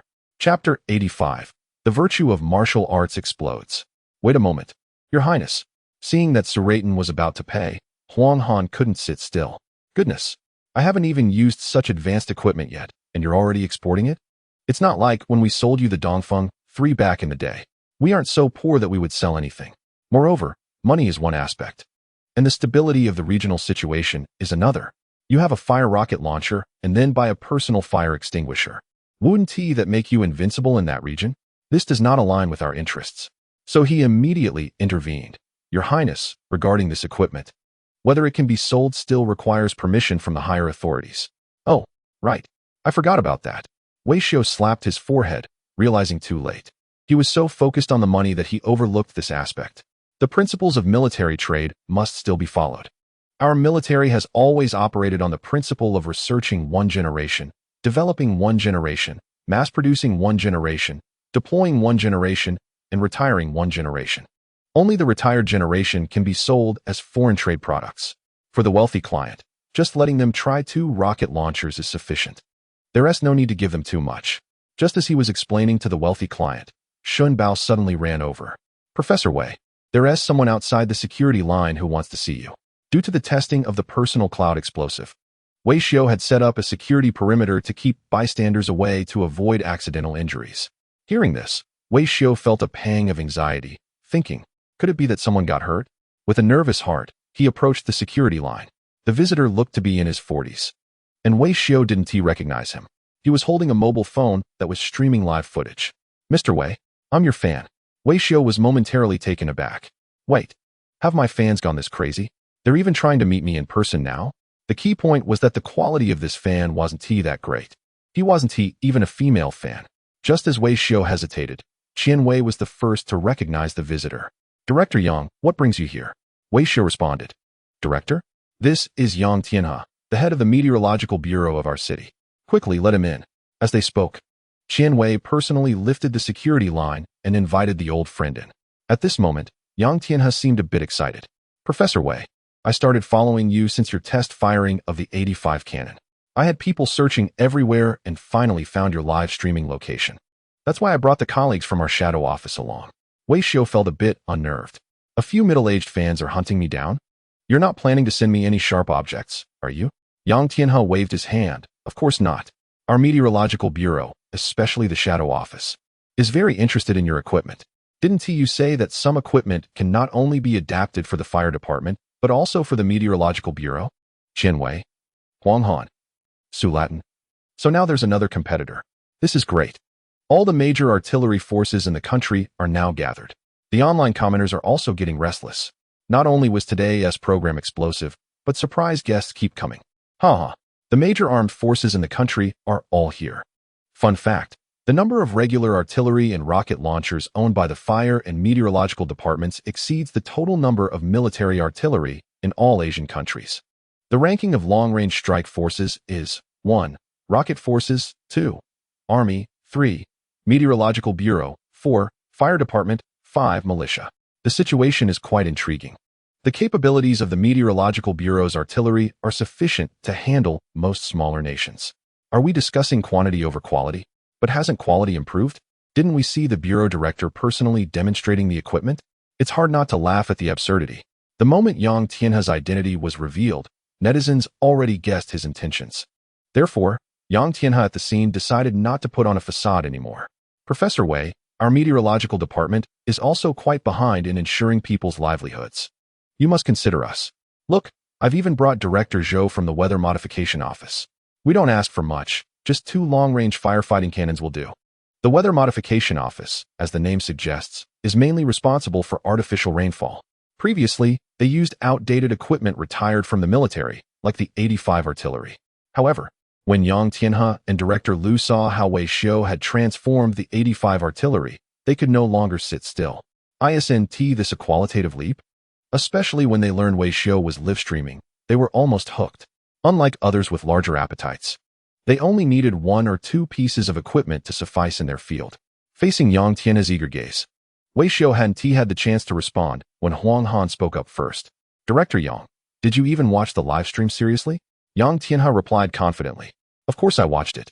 I even sent gifts. Otherwise, how would I know where Professor Wei was streaming from? Huang Han pointed out, if you watch the live stream, you should know that his equipment isn't suitable for the Meteorological Bureau. Huang Han was quite exasperated. Isn't your department a bit too overzealous? A Meteorological Bureau with 8,000 artillery pieces and 7,000 rocket launchers? Outsiders are mocking you, saying you don't seem like a civil service department. You still can't hold back. Every time there's new equipment testing, you rush to it. And those so-called extinguishers of Wei Xiao's, are they even real extinguishers? Do you understand how to use them? Wei Xiao nodded in agreement. What Chief Huang said makes sense. The earlier equipment is barely usable for the Meteorological Bureau, but it's not very compatible, right? Huang Han quickly nodded. Even someone like Wei Xiao, known for his audacity, found it unsuitable. But then Wei Xiao suddenly interrupted. I have new equipment that is 100% compatible with the Meteorological Bureau. Director Yang, your timing is perfect. If you'd come a little later, I would have finished the stream. He called out, Xin Bao, bring over the universal launcher. There's still work to do. Huang Han and Qian Wei were somewhat surprised. The equipment showcased earlier covered almost all firefighting needs: short range, medium range, long range, self-propelled, towed, individual use. Huang Han looked at Wei Xiao in disbelief. Just how much firefighting equipment have you researched? This was just the beginning. The equipment showcased earlier was mostly medium-sized, and there were still many large-scale devices yet to be revealed. Amid everyone's anticipation, a truck slowly entered the testing area. People were not unfamiliar with this vehicle. Its chassis was from the previously launched 8-wheeled off-road vehicle. However, with the launch section added, it became difficult for everyone to understand. A raw wood transport vehicle? How do you say that? A real firefighting missile? Chapter 86. Is it Yuduo Sheo? The so-called raw wood transport vehicle is a playful term used on the Chinese internet. It refers to those missile transport vehicles, as their appearance resembles that of a raw wood transport vehicle, which has led to the joke. The vehicle in front of them also looks very much like a raw wood transport vehicle. In response to Huang Han's questioning, Wei Xiao waved his hands repeatedly. It's not a missile, it's a universal launch platform. He strode to the front of the vehicle. The biggest highlight of this vehicle is the launch section on top, codenamed Dragon King. From the beginning of its design, it was intended for multiple purposes, including firefighting and meteorological applications. Upon hearing this, Yang Tian's eyes lit up. Multifunctional? Yes. Friends who are often involved in artificial rainfall and firefighting know that the logic behind both is quite similar. Artificial rainfall uses artillery equipment to launch the warhead into the sky, causing water vapor to condense and fall as rain. Similarly, firefighting involves launching a warhead to spray extinguishing agents. The two can be considered as close relatives. Both Yang Tianhe and Qian Wei nodded in agreement. Regardless of the jokes, Wei's theoretical knowledge is indeed solid, and the logic is sound. The warhead for artificial rainfall contains silver iodide or dry ice, while the warhead for firefighting contains dry powder or chemical agents. The only difference is in their composition. However, Huang Han was somewhat confused. Since the logic is similar, why create a specialized piece of equipment? Aren't previous devices already multifunctional? There are still subtle differences, Wei Xiao explained. Artificial rainfall usually requires a higher launch altitude. Sometimes, anti-aircraft guns cannot meet the operational needs, and aircraft need to be sent up to disperse it. Yang Tianhe immediately nodded. That's right. The cloud height is generally around 3,000 meters. Huang Han asked, so, this piece of equipment has a higher launch altitude than before? Wei Xiao confirmed, yes. Don't just say yes. How much higher? Huang Han learned to ask for specific numbers from Wei Xiao. Wei Xiao helplessly replied, 100. 100 meters? That's not much higher. Huang Han remarked. Wei Xiao clarified, 100 kilometers. Wait, buddy, the unit for launch altitude is usually in meters. How did it become kilometers? 100 kilometers? That's 100,000 meters. Your rainfall projectile would be reaching near space. Huang Han was somewhat incredulous.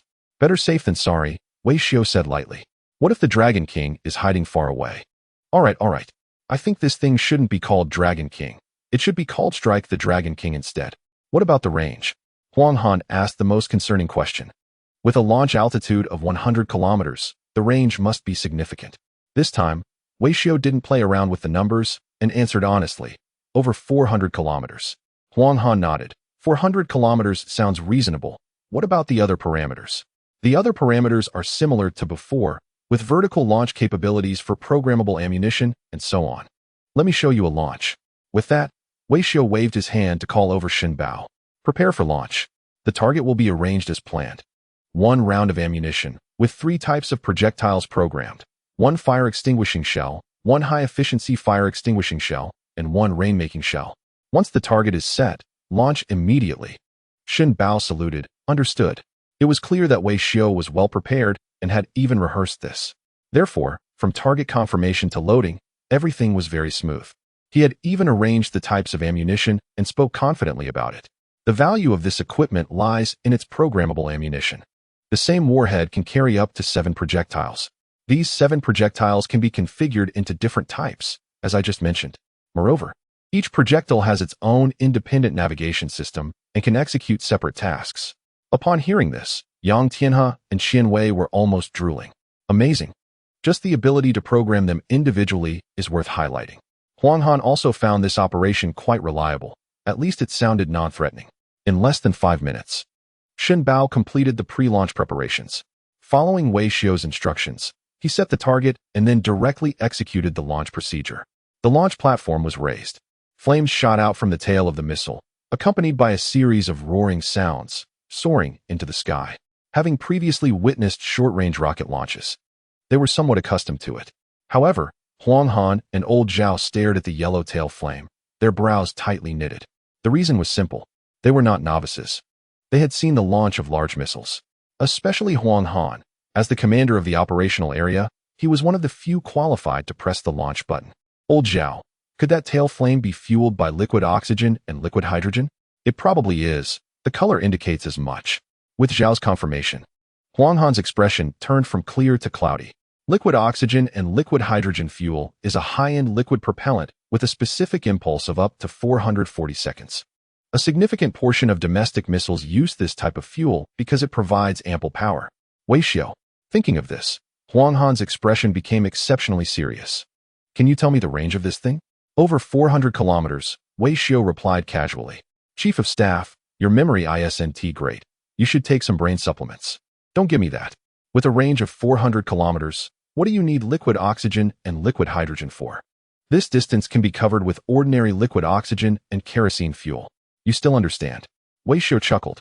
I said over 400 kilometers. Over. Wei Xiao, yes. How much over? Over 12,000 kilometers. Huang Han was stunned. Who taught you to round like that? 400 to 1200 to 2400? This is a genuine intercontinental missile. The range of the previous long-range technical fire extinguisher, although outrageous, barely reached the threshold of a medium-range missile. Now it directly exceeds 12,000 kilometers, covering most countries in the world. Wait. Huang Han became anxious. A rainmaking shell with over 12,000 kilometers? That far exceeds our national territory. What were you thinking? That's quite narrow-minded, Chief of Staff. Wei Xiao explained seriously. Ensuring people's livelihoods does not necessarily mean only guaranteeing domestic livelihoods. Most countries in the world are poor and underdeveloped, unable to afford rain-inducing and firefighting munitions. We can contribute more if we are capable. Upon hearing this, Huang Han's mind instantly tensed, and he immediately stood up. Without a doubt, this so-called rain-inducing munition was surely aimed at going abroad. I'm not joking with you. What is your target? Wei Xiao calmly replied. This equipment is large-scale, so I think using one shot solely for testing is a bit wasteful. This time, I am using combat to train. The warheads are all live munitions, not training rounds. They are aimed at extinguishing fires. While speaking, Wei Xiao took out his phone. Look, it's trending. There's a big fire in LA. Only here in the world is there a fire burning. Dude, over 10,000 kilometers away. Are you sure you are really going to extinguish fires? Chapter 88. Forcibly extinguishing fires. What the heck? Is this for real? Don't joke like that. We've been fans for years. When have you seen Wei Gu joke like this? Indeed, Wei Gu is serious. I'm really stunned. How is this any different from starting a war? I'm just trying to watch a live stream, and I see a third war breaking out? What is the problem? The fire in Mount Shanshan can't be extinguished by them. It's been burning for over 10 days, and Wei Gu is helping to put it out. So what? Wei Gu is too kind-hearted, always caring about the safety of people and property across the ocean. Wei Gu is helping them extinguish fires, and doesn't he even want payment? Shipping free in the Northern Hemisphere. I'm crying. Good news, it's a firefighting munition. Bad news, it's an intercontinental firefighting munition. The comments section exploded. Over 500,000 people were watching the live stream, and the server was nearing its limits. Even more excited than the viewers were Huang Han, who was at the scene. I can't believe this is clearly a firefighting test. How did it turn into gunfire in Sarajevo? As the commander in the war zone, whatever he says now is too late. If this missile flies out of our airspace and enters someone else's air defense identification zone, it could easily cause misunderstandings. It's important to know that testing intercontinental missiles in a war zone requires informing major countries in advance to avoid misunderstandings. Wei Xiao, you're really getting me into trouble. Wei Xiao looked innocent. What's wrong? Even if your missile's range is reduced, it would still reach at least the third island chain. Huang Han was furious. There are 3 large radars within the third island chain. If detected, how do we explain this? Wei Xiao confidently replied. First, my range never gets reduced. Second, explain what? Shouldn't they be thanking me? Huang Han, Sci-Fi. Forget it. I can't explain this to you, old six. The missile has already been launched. The only thing we can do now is find a way to intercept it. Minister Zhang immediately informed the naval forces in the war zone. Order the East Sea Fleet to closely monitor the airspace. Once an unidentified flying object is detected, immediately initiate interception procedures. No need for approval, just shoot it down. Huang Han wasn't he scared. If there were orders in place, he would be the one most willing to launch missiles at that country. The key issue is that there is currently no higher authority permission, nor is there a favorable public opinion situation. If you inexplicably launch a missile at someone, it could cause significant trouble for other departments. However, his command has not been issued yet. Wei Xiu suddenly said, the East Sea Fleet might not make it in time. Huang Han looked at Wei Xiu in horror. Wei Xiu continued, at this point, the warhead should have accelerated to Mach 22, and it has likely already crossed the ocean. Everyone's eyes widened. Are you kidding? Mach 22? A firefighting missile at Mach 22? At that speed, in just half an hour, it could reach that country's territory directly. By the time we finish this conversation, it has probably already flown halfway there. Furthermore, before everyone could react, Wei Xiu added, even if they intercept it in time, this firefighting missile has a certain trajectory that makes it generally ineffective against standard interception methods. What the hell? Huang Han couldn't help but curse. Are you speaking Chinese? I'm not even going to argue about your firefighting missile flying at Mach 22. What do you mean by that trajectory? Those in military uniforms knew all too well that such trajectories are impossible to intercept. A vehicle with such a trajectory would first accelerate into near space, then repeatedly bounce between near space and the atmosphere. The trajectory is extremely complex, with no effective interception means available. What were you thinking? You have a firefighting missile at Mach 22, and it's not interceptable. Wei Xiu weakly replied, I considered that there might be criminals obstructing firefighting operations. For instance, today, when we kindly offered to help with a fire, they might not agree. Therefore, we are using high speed and that trajectory to forcefully assist them. This missile's terminal phase could reach Mach 27, which would be impossible for them to intercept. Upon hearing Wei Xiu's explanation, the scene fell silent.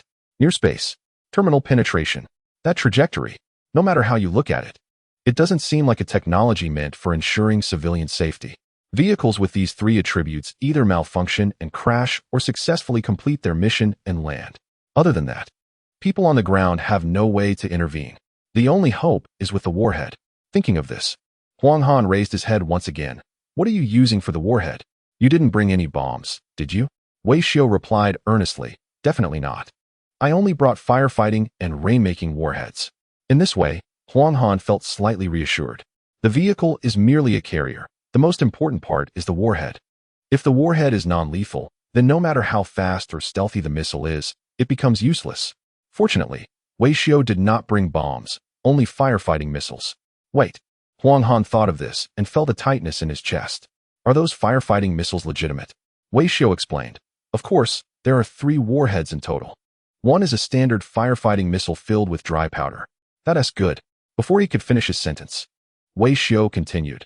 And there's another powerful firefighting missile filled with a thermobaric charge. The anxious heart has finally given up. Huang Han was speechless at that moment. He should have thought of it earlier. Wei Xiu's fire-extinguishing projectile must include cloudburst bombs and thermobaric bombs at the very least. These things, when dropped at 22 Mach, are not nuclear bombs, but they are even more powerful than nuclear bombs. Just then, the keen director Wang Tianhe suddenly spoke up. You also brought a rain-making bomb, didn't you? Look at that. Only Director Wang was paying close attention. Wei Xiu gave him a thumbs up. Don't flatter me just yet. What's the principle behind your rain-making bomb? Wang Tianhe was filled with doubts. He had already checked. Currently, there are no rain clouds above the target area due to high-pressure control. Those who often engage in artificial rainfall know that artificial rain is merely cloud seeding. There must be clouds in the sky, first for agents like silver iodide to enhance rainfall. But now, there are no clouds at all above the target area. The so-called rain is nothing but nonsense. Therefore, it can be concluded that Wei Xiu's rain-making bomb must not be conventional. My approach is a bit different. I take a milder route. First, my warhead will explode, generating extremely low-frequency electromagnetic waves at 0.1 Hz, which will then be transmitted to the ionosphere. This will create a certain plasma cloud. Upon hearing this, the hairs on the back of Wang Tianhe's neck stood up. Plasma clouds in nature are produced when solar winds carry a large number of ions and electrons near the Earth. This natural phenomenon can cause significant interference with satellites and communication facilities. It can also generate currents in magnetic fields, leading to extreme phenomena like magnetic storms. Whichever way you look at it, these are weapon-level phenomena. But Wang Tianhe couldn't understand how this related to rainfall. So how can you achieve rainfall? Simple. Wei Xiao took out his phone and pulled up a cloud map. The plasma cloud is in this position. He can influence the nearby airflow and temperature. This way, a low-pressure trough is formed. At that moment, a hurricane was forming in the northwestern ocean. This low-pressure trough can guide the hurricane to quickly move into the target area. Chapter 89. The king is here. I am also ensuring people's livelihoods. What does that mean? I don't understand. Can someone explain? A low-pressure trough is a meteorological phenomenon where high pressure on both sides converges towards the center of low pressure, forming a pressure guiding route. Translation: the hurricane is on the highway. How is this related to rainfall? Isn't a hurricane just rainfall? Wow. Lightning storms? Wei Gu is impressive. It really is artificial rain. No, guys, you call hurricanes artificial rain? In your own home, hurricanes are called natural disasters. In someone else's home, hurricanes are considered artificial rain. Laughs. The comments section has already started celebrating. However, Huang Han at the scene had no strength left to speak. Although he is not a meteorology expert, he understands basic natural knowledge. He knows very well the roles of high-pressure ridges and low-pressure troughs. This stuff is high school geography. Wei Xiao quickly guided the hurricane into the designated area using plasma clouds, and heavy rainfall was undoubtedly expected. However, calling this artificial rain was certainly debatable. Huang Han was completely flustered. Isn't this just a weather weapon? Wei Xiao waved his hands repeatedly. I can't say that. I'm ensuring people's livelihoods. Yes. Everything you do is for the people's livelihoods. You're left with just your mouth. A missile carrying a thermobaric warhead, which could potentially cause natural disasters, was heading across the ocean, and there was no way to intercept it. Huang Han felt like his CPU was about to explode. Nevertheless, he was the highest-ranking person on site and still had to maintain control of the situation. Given the circumstances, Huang Han looked at the aide behind him. Immediately contact the Joint Command Center and tell our people not to panic. At the same time, report everything happening here to the superiors so they can prepare for public opinion and diplomatic matters. The aide immediately saluted. Yes. Wait. Call a few more people over and immediately mark this missile vehicle with the designation of Linyang City Fire Brigade. Even if the sky falls. This missile is also for the people's livelihoods. Questioning Wei Xiao. Understanding Wei Xiao. Becoming Wei Xiao. Since the missile cannot be recalled, we can only proceed according to Wei Xiao's line of thought. If you say you launched an intercontinental missile without authorization, it wouldn't be easy to explain, not only internationally, but also to superiors. However, if it's labeled as a firefighting rain missile, there might still be a glimmer of hope. Meanwhile, at the long-range early warning base in the region, the duty room suddenly entered a state of combat readiness. Several officials anxiously waited in front of the screens. This base has advanced radar systems, known as the most sophisticated long-range early warning system in the world. Its working frequency is 420,450 MHz, with a peak power of 5,824 kilowatts and a standard detection range of about 4,800 kilometers. The detection range for submarine-launched missiles and other targets can reach up to 5,550 kilometers. The antenna has a diameter of 30 meters, composed of 2,000 array elements, installed in a 32-meter-high building, with a single scan cycle of 6 seconds, covering an azimuth of 240 degrees. Because of such advanced performance, this place serves as a forward base for the regional missile defense system. Most of the time, the work at the base is quite pleasant, as its main role is to detect high-threat aircraft, such as fighter jets and missiles. But in peacetime, how many intercontinental missiles are there to monitor? Did CI make a mistake?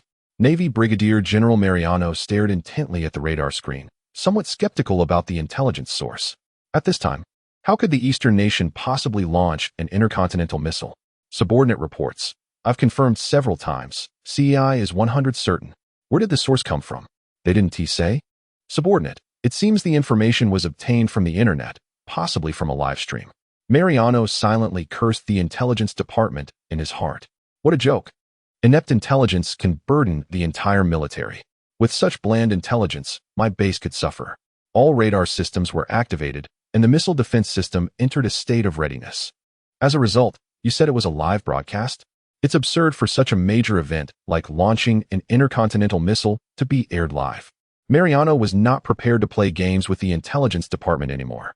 He was ready to lift the state of readiness, keeping the radar scanning normally and paying close attention to the 331 direction. I need to report the situation to the Defense Ministry regarding CAI. The intelligence personnel are not serious at all. Just as he was speaking, the detector suddenly made a sound. Report. A signal was detected in the 331 direction. The speed is extremely fast, roughly estimated to exceed 20 Mach. The atmosphere in the observation room, which had just eased, suddenly became tense. The intelligence department was right. 20 Mach. No need to say more. It must be a hypersonic missile. What model is it? Mariano shouted angrily. It's currently impossible to determine.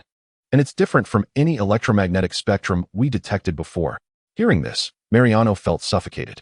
If the model couldn't be identified, there was only one possibility: a new weapon. Despite their flaws, they were not incompetent. Over the years, every time we launched missiles, they would activate radar bases and even scramble early warning aircraft to collect a lot of data.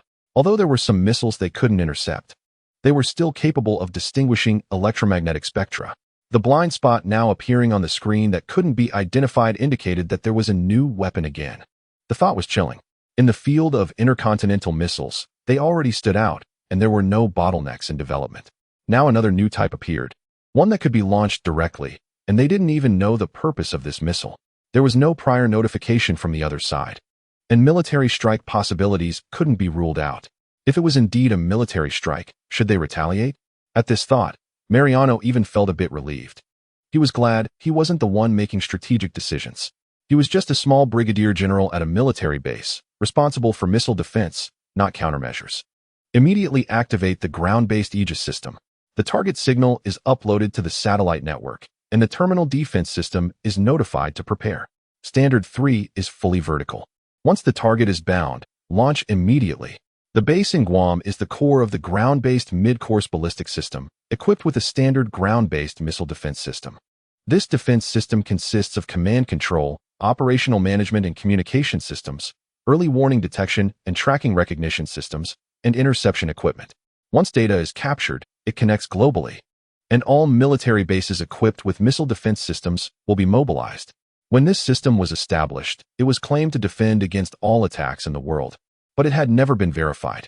The reason was simple. No one ever dared to launch missiles at them. Let alone missiles, not even a shell was thrown. Mariano never expected that this invincible missile system would be fully mobilized for the first time, and it would escalate directly. Chapter 90. Multiple trajectory changes. Inability to intercept. Meanwhile, the Pentagon was also in full mobilization. The generals surrounded the leader, huddled in a small operations room, intently watching the screen in front of them. There were feedback images from ground-based missile defense radar stations, live footage from a naval base, and real-time satellite monitoring from space. But regardless of the visuals, one message was clear: an unknown hypersonic object was approaching at high speed. By now, they had not received any notifications and had no idea where this flying object was headed. The West Coast? The East Coast? Or the Atlantic? Commander, rest assured, our GMD missile defense system is fully operational. We have both mid-course and terminal interception windows. Brigadier General Mariano has already initiated interception defenses. We will surely bring this object down outside the atmosphere. Five-star General James repeatedly reassured the leader. However, even he didn't believe his own words. The reason was simple. Intercepting a hypersonic warhead was extremely challenging. At this speed, whether it was a Standard 3 or a Patriot missile, facing this missile was akin to an ideal colliding with a dragon. It would shatter. But he had no choice, as he was Commissioner Smith. The GMD Global Defense System was established under his direct leadership. If he were to express his true feelings, he would not only be held accountable, but might also jeopardize future financial gains. Our GMD system is fully mature, and we detected this object early, providing ample preparation time. More importantly, we have a firm grasp of its trajectory, indicating that it is not stealthy. Our system can accurately calculate its path. Another general chimed in. The urgent matter, Your Excellency, is whether we should consider retaliatory measures. This missile is clearly provocative. I suggest we immediately launch militia missiles to counterattack. As soon as he finished speaking, the operations room split into two distinct factions, the Hawks and the Doves. However, the leader had his own considerations. He was a businessman. He was bad, but not foolish. Was a counterattack feasible at this moment? Headquarters. This is Mariano. Suddenly, the voice from the front line echoed in the operations room. Missiles are being launched in rapid succession. But we still Haven T intercepted effectively. Radar shows that the object is changing trajectory multiple times in the atmosphere and near space. At significant angles, we cannot lock on. I repeat, mid-course interception measures have failed. Please prepare for terminal defense. Mariano's tone was almost desperate. Just a second ago, the five-star general was still threatening retaliation. In the next moment, they were all flustered, their faces turning red. They all understood that mid-course interception was the most reliable defense method. Once it failed, everything would be lost. An object outside the atmosphere was diving towards the ground, moving at 22 Mach plus gravitational acceleration. All terminal interception measures were futile against it. Countless beads of sweat slid down the commander's cheeks. He was completely stunned. Others said I don't play by the rules and am willful. But no matter how willful I am, I would never suddenly throw a ballistic missile at someone. I came here to make some money and trade stocks. Things were fine when I arrived, but now there's no turning back. Who do I think I am? How the hell am I supposed to handle this situation? Fortunately, there are still clear-headed people in the operations room. At this point, our territory has been completely exposed to missiles. We still don't know where the target of the attack is. A nationwide alert should be initiated immediately. Just a minute ago, this hawkish general was still threatening retaliation. Now his eyes are incredibly clear. Survival is the priority. At the same time, we should seriously question the relevant authorities about why they did this. At this moment, countless citizens were watching the live broadcast at home. The raging fire had been burning for several days, and the fire line had spread from the mountains to the city limits. At first, people were indifferent, thinking the fire was only affecting the wealthy areas, and even felt a bit fortunate. But now, they can't laugh anymore. If the wildfire cannot be effectively controlled, the relentless flames will consume their homes. Breaking news. The nearest fire point to the city is now less than 5 kilometers away. Authorities recommend that all residents within the indicated area should immediately evacuate to the coastline. The fire department and security forces are doing everything they can to stop the spread of the fire. Unfortunately, meteorological experts have determined that the region has been under high pressure recently, with hot, dry weather and strong winds, making disaster relief difficult. Citizens are advised to prepare. Watching the worried report from a female journalist, Carl, a local resident, could no longer sit still and erupted in anger. Bullshit. They aren't putting out the fire at all. They're just helping the wealthy area relocate their assets.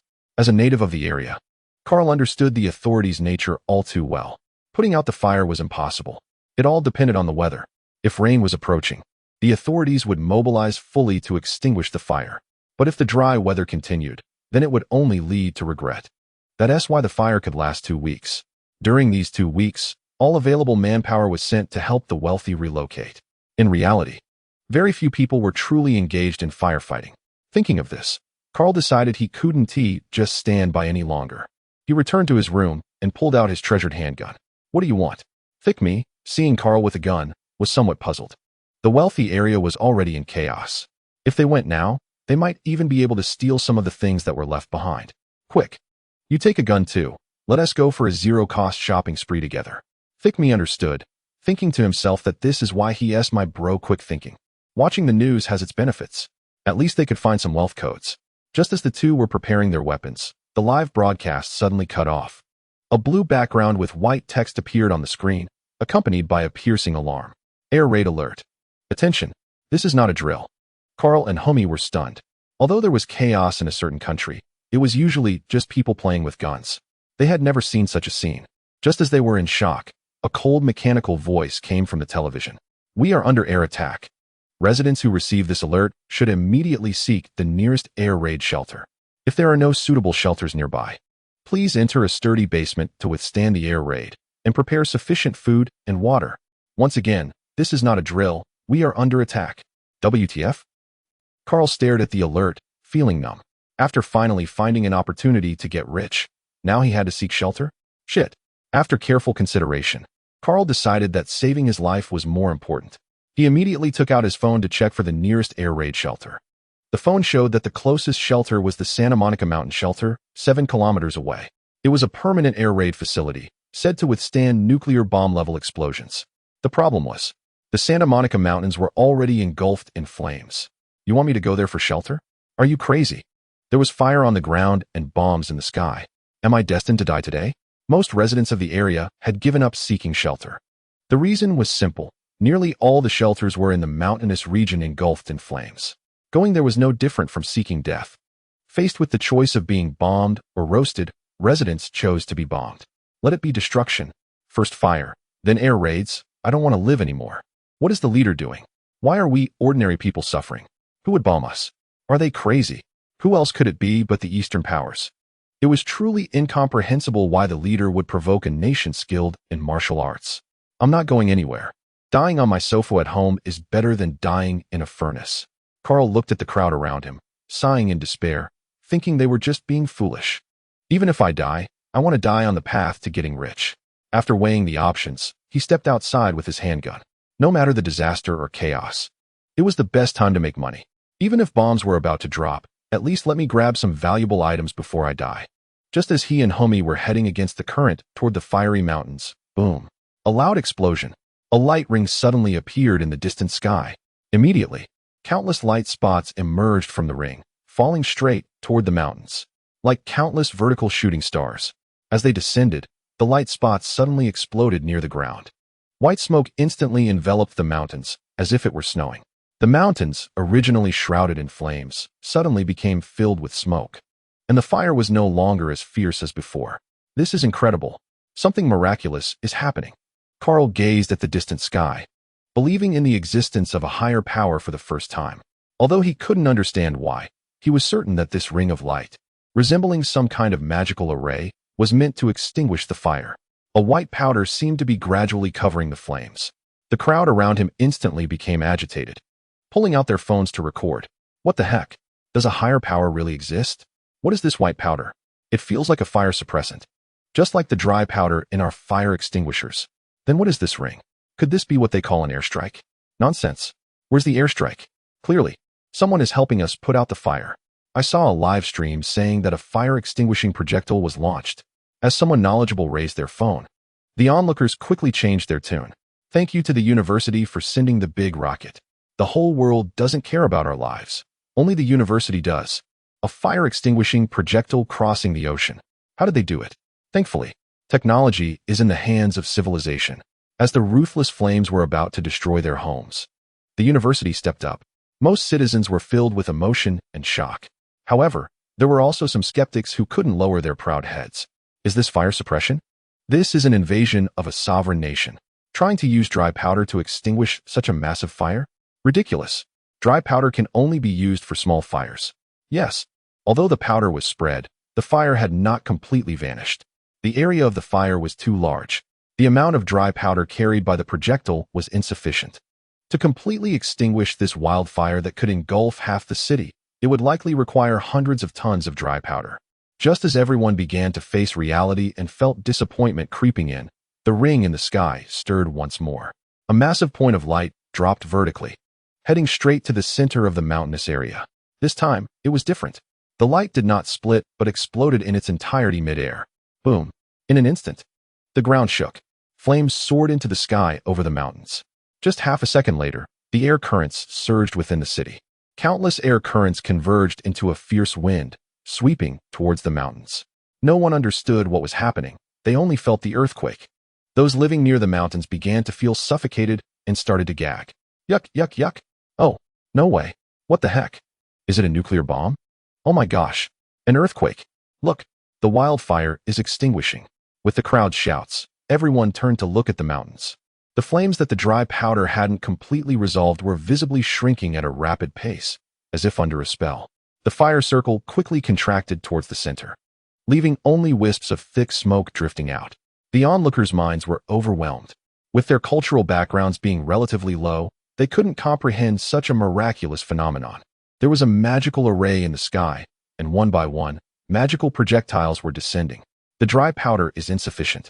So let's just have a massive explosion to put out the fire. No one can understand the principle behind it. At this moment, even the most hawkish individuals are moved to tears of gratitude. It is certain that this is undoubtedly a firefighting missile launched by a certain university, and the whole process was live-streamed. Oh my, how did they do it? In this magical country, everyone seems to have a kind of magic. I can't believe that the only one who cares about us in the world is this university. Our weapons are used to kill, while theirs are used to save lives. This is the difference. Now the open flames have been completely extinguished. Where are the firefighters? Where are the security teams? This university has already done all the work for them. Hurry up and handle the aftermath. In this dry weather, if not properly managed, the fire could easily reignite. More and more people are taking to the streets, starting to point out the situation. They have all heard the weather forecast. It has been predicted that there will be continuous dry and windy weather for the next few days, and only after a week is a hurricane expected to make landfall, which will provide some relief. Therefore, putting out the fire is not the end of the battle. Preventing reignition is the top priority at the moment. But when people look up at the sky, they notice that the halo has completely disappeared, replaced by dark clouds. The strong winds are gathering the dark clouds, visibly rushing from the sea towards the city. The coastal areas have already felt the heavy moisture in the air.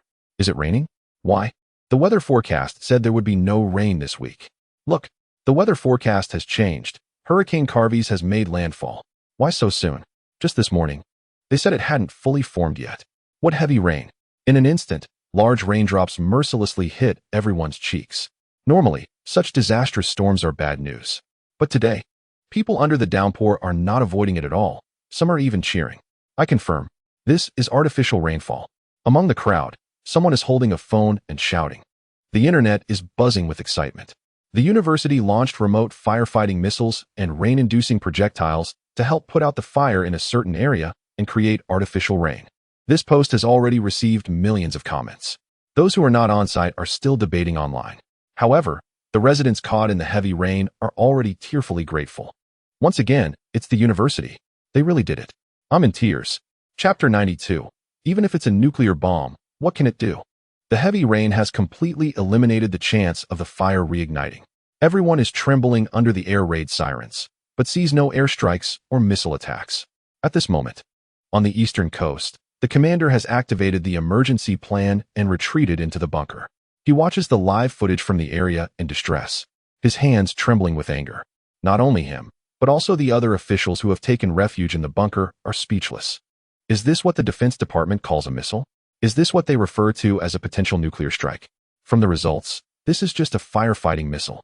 In shock, an officer hurriedly runs in to report. Report, latest news from the Pentagon. No traces of other suspicious aircraft have been found in the entire region.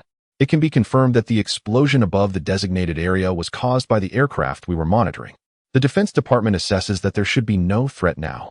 As the words fell, the commander slammed his hand on the table. Do I even need to say it? Am I just a complete fool? I have a bunch of useless people under me. A hypersonic missile is heading toward our territory, and we have no interception capability. We can't even identify the missile's type or electromagnetic spectrum. When we are hit, we don't even know who attacked us. The only thing they can do is hide in the bunker and sound the alarm. Hundreds of millions of people heard the alarm and panicked, thinking the end of the world was coming. In the end, it turned out to be a firefighting rain bomb. Yes, the most ridiculous thing is the firefighting rain bomb. The fire in LA has been burning, and I don't even know how to put it out. The entire nation is questioning me. As a result, others couldn't stand it and shot down a missile to extinguish it. It's like getting slapped on both cheeks. What are you all doing? Useless. A bunch of useless people. The commander's blood pressure soared, filled with impotent rage. Hawkish officials immediately stepped forward. Sir, now that the danger has been lifted, we must take countermeasures, or it will be difficult for us to save face. From the current perspective, it was indeed a firefighting bomb. But regardless, they still attacked our territory without any notification. This is a declaration of war against us. I suggest launching weapons of the same level to deter them. Several generals echoed loudly, united in their outrage, taking the face-changing act to the extreme. Upon learning that the missile could not be intercepted, they immediately questioned. Upon learning that the missile posed no threat, they immediately called for a counterattack. The commander has had enough. I'm afraid it's just bad luck. I'm not foolish. What resources do I have to launch missiles for retaliation? Let's not mention anything else. The intercontinental missiles I have are all antiques developed 10 years ago. The last time we tested the MB-3, it failed spectacularly. Can I even reach their territory? Even if I could, what reason would I have? Their missile was ultimately aimed at extinguishing a fire, so they have the upper hand in reasoning. If I launch a Minuteman III, even if it is not intercepted, it would still be hard to explain. Most importantly, am I really willing to provoke them now? Their rain bomb flew over 10,000 kilometers, changing course multiple times and evading interception. You claim to have the most advanced missile defense system in the world, yet it seems useless. In this situation, do we dare to retaliate? The commander has already backed down, but his inherent weakness prevents him from thinking about retaliation. The Hawks have gradually calmed down. Indeed, retaliating now would signal the onset of full-scale war. But even these most radical Hawks do not dare to bear such responsibility. The commander sighed deeply, feeling despondent. At this point, we can only resolve this through diplomatic channels. Send the highest level of questioning to their leadership, condemning their actions. At the front lines, we need to make a show of our missile capabilities to deter them. We must force them to apologize. 1,000 miles away, in a crucial area, a spacious conference room has only a few people present. A large screen is displaying a live connection from a certain location, where a person is earnestly reflecting on his mistakes. Report to the leadership. This is entirely my fault. The individual involved had no wrongdoing. It was my lax supervision that led to the accidental launch of a fire suppression missile. Upon hearing this, one of the seated individuals couldn't help but laugh in disbelief. You really are trying to deny the obvious, still calling it a fire suppression missile? The speaker, frightened, dared not breathe a word. At this point, he could only take the blame. After all, he couldn't push the individual in question to the forefront, could he? Launching an intercontinental missile, regardless of the warhead, is inexcusable. To put it lightly, it is disorganized and violates the principles of engagement. To put it harshly, it constitutes a war crime. The incident has already occurred. Any disciplinary actions taken by the leadership are justified. He has mentally prepared himself for this. Since it has come to this, I am ready to hand over my current responsibilities and immediately fly to the capital to await further instructions. The conference room fell silent for a moment. After a long pause, the elder exchanged glances with others and sighed. Given the circumstances, there is nothing more to say. You will continue to oversee operations in the region. What? The individual was somewhat incredulous. You're not going to discipline me? You did nothing wrong. Why would I discipline you? As you said, we merely launched a fire suppression missile to help our neighbors safeguard their people's lives and property. What is wrong with that? Those present are all strategic experts, especially one individual who is a key decision maker. Since the incident occurred, the only stance to take is to firmly assert it was a fire suppression missile. You made the right decision to paint the launch vehicle in fire suppression colors. However, just to be safe, let us place the entire region on high alert to prevent any rash actions from the other side. Upon hearing the leadership's arrangement, the individual felt a wave of relief and immediately stood at attention. Yes, but half a second later, he still had some questions in his mind. I'm in the clear, but what about the other individual? He never mentioned how to handle him. Ultimately, the source of this storm lies with that person. So what about him? The key decision-maker replied without hesitation, let him continue. Don't close the live broadcast. Otherwise, it will seem like we are guilty. Also, ensure that he is closely protected. If he loses even a single hair, you will be held accountable. Tell him not to worry. We will take action. It's just a fire suppression missile. Even if it were a nuclear missile, what could they do? We don't believe they have the guts to retaliate. Chapter 93. Seeing living Bodhisat was daily, but rarely encountering living Yama Kings. The missile data has been transmitted back.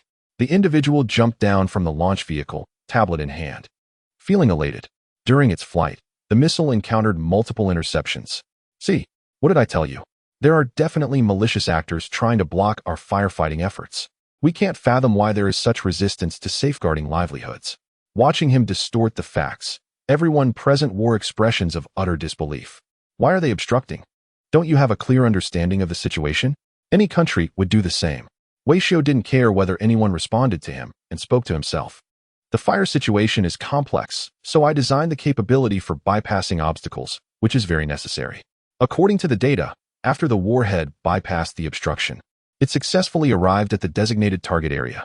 The first dry powder bomb was released, but the fire was spreading rapidly, making it ineffective in extinguishing the flames. Therefore, a second thermobaric fire extinguishing bomb was immediately deployed, effectively controlling the fire. To prevent reignition, a third effective rain-inducing bomb was activated simultaneously, guiding a hurricane into the fire zone.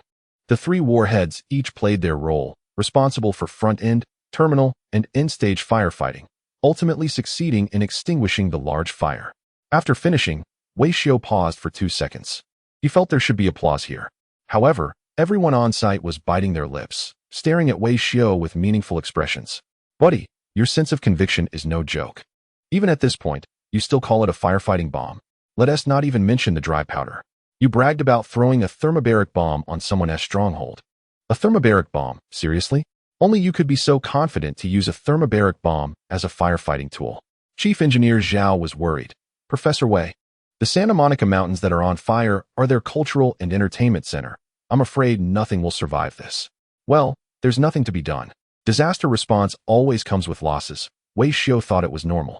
Professor Wei, while hurricanes can extinguish fires, I estimate that the hurricane will be guided through a low-pressure trough, ultimately strengthening to a Category 4. Wang Tianhe, a meteorology expert, spoke with concern. A Category 4 hurricane equals a super typhoon of level 17. This could be the strongest storm to hit the West Coast. According to meteorological definitions, a Category 4 hurricane will cause severe damage, with most roof structures and some exterior walls being damaged. The majority of trees will be broken and utility poles will collapse. Residential areas will experience power outages lasting weeks to months, and most regions will be uninhabitable for several weeks. This method of inducing rain is indeed effective, but it may also trigger accompanying disasters. Is it not harming the environment? Wei Xiao shrugged. As long as it doesn't harm the Republic. Everyone fell silent. To be honest, while living bodhisattvas are seen every day, living kings of hell are indeed rare. Although Wei Xiao repeatedly emphasized safeguarding people's livelihoods, all his equipment exuded a strong sense of military virtue. Your Highness, you witnessed our long-range firefighting missile in action. How do you evaluate it? Wei Xiao turned to look at the only wealthy individual present. Sultan was stunned. How can I evaluate it? My God. From across the ocean, they launched a firefighting bomb so elegantly to another continent. Is this firefighting? This is nuclear deterrence. Years ago, we bought a few Dongfeng 3 missiles, and we stood up from that point. That thing is a product from 60 years ago, with a range of only 2,800 kilometers, classified as a medium-range missile. This long-range firefighting missile before us is a bona fide intercontinental missile, a major powers heavy weapon. Most importantly, it is still a firefighting missile. I bought this thing back, and it's not even subject to any arms embargo. It's simply amazing. At this thought, Sultan said nothing, only holding a heart that respects technology. Mr. Wei, I want it. Wei Xiao was momentarily taken aback. Want what? The missile vehicle? Aside from the gentleman who launches missiles, I want everything else. Wei Xiao was somewhat caught off guard. He had never seen someone buy things like this. You didn't even ask the price. The key is, even if you want it, I might not sell it to you. So he immediately waved his hand. No, I can't make that decision. Money is not an issue. You can have as much as you want. Wei Xiao was a bit tempted, but still held his ground. It's not about the money. Then I can forego the launch rights. I just want this equipment. Sultan kept raising the stakes. If all else fails, I can agree to station a military unit in my country, specifically to maintain and service this equipment. No, you misunderstood me. Sultan's domineering side came out. Either I give you permanent extraction rights to several oil fields. What are you two talking about? Just then, Huang Han finished his video call and returned to the group. Seeing Sultan so enthusiastic, he couldn't understand it. Why does His Highness seem like he just won 5 million? Do you have a misunderstanding of the title prince? Wei Xiao rolled his eyes. Wow, one moment of distraction. And it's about station troops and oil fields. You actually say he won 5 million? Why is the language so vulgar? The prince wants to buy this fire missile. Upon hearing this, Huang Han furrowed his brow and lowered his voice. You can't sell it. This is a strategic deterrent. You didn't agree, right? No. Wei Xiao was very tempted. But it's too much. He is offering too much. No matter how much he offers, I can't sell it. Wei Xiao, he is inviting us to colonize him. Where can you argue about that? Hearing this, the comments section burst into laughter. 66,666. Colonization sounds good. Offering both station troops and oil fields is just colonization. Isn't it? One doesn't know how rich the other is. And the other doesn't know how poor the first one is. Wow. The Foreign Affairs Department is holding a press conference. Is it real or fake? It's live. Hurry to watch. Foreign media exploded too. The portal is here. Brother Wei is repeatedly dancing on the edge of international law. Isn't that supposed to cause an explosion? 66,666. Today's live broadcast is really entertaining. Looking at the comments in the live stream, Wei Xiu slightly curled his lips. He thought to himself, this is just the beginning. So he picked up the camera for the first time in a while and aimed it at himself. Folks, happy times are always short-lived. It's getting late today, so we'll end the broadcast here. Tomorrow, we'll change locations and start at the same time. Let us not miss each other. Upon hearing this, the comments rushed to keep him. Don't go. We just started. The host is really short. What time is it? Wait. Are you saying there will be a show tomorrow? If you say that, I might need to take a day off tomorrow. Amidst the reluctance, Wei Xiu closed the live stream. At this moment, Huang Han was also somewhat confused. There's still a broadcast tomorrow? Wei Xiu, what? Can't I broadcast? It wasn't said that broadcasting was prohibited, but you have already launched the missile, and your project is still not finished? Huang Han shook his head repeatedly. 2 days of live streaming. Large and small, individual launch types, short range, medium range, intercontinental. A dazzling array, all sorts of options. It almost covers all conceivable firefighting facilities. Do you have more? How should I put it? Is there really no bottleneck in your research and development? Wei Xiufeng nodded lightly. In theory, it's best to test everything at once. But there's no way around it. Some equipment cannot be tested in mountainous areas and must be moved to a different battlefield. There are still a few pieces of equipment that haven't been showcased. Firefighting, after all, must be comprehensive. Only by integrating land, sea, and air can we fully guarantee the well-being of the people. Huang Han, Jian Wei, Wang Zhao, Chief Engineer Zhao, Sultan. Chapter 94. If you don't like it, bite me in an instant. Global media exploded. Especially on foreign platforms, various sensational headlines emerged endlessly. Eastern University openly launches intercontinental missile invading another country, ignoring anti-missile treaties, brazenly selling medium-range missiles. Becoming a destabilizing factor in regional security. Beginning of a third conflict? No response from the parties involved so far. Online discussions surged.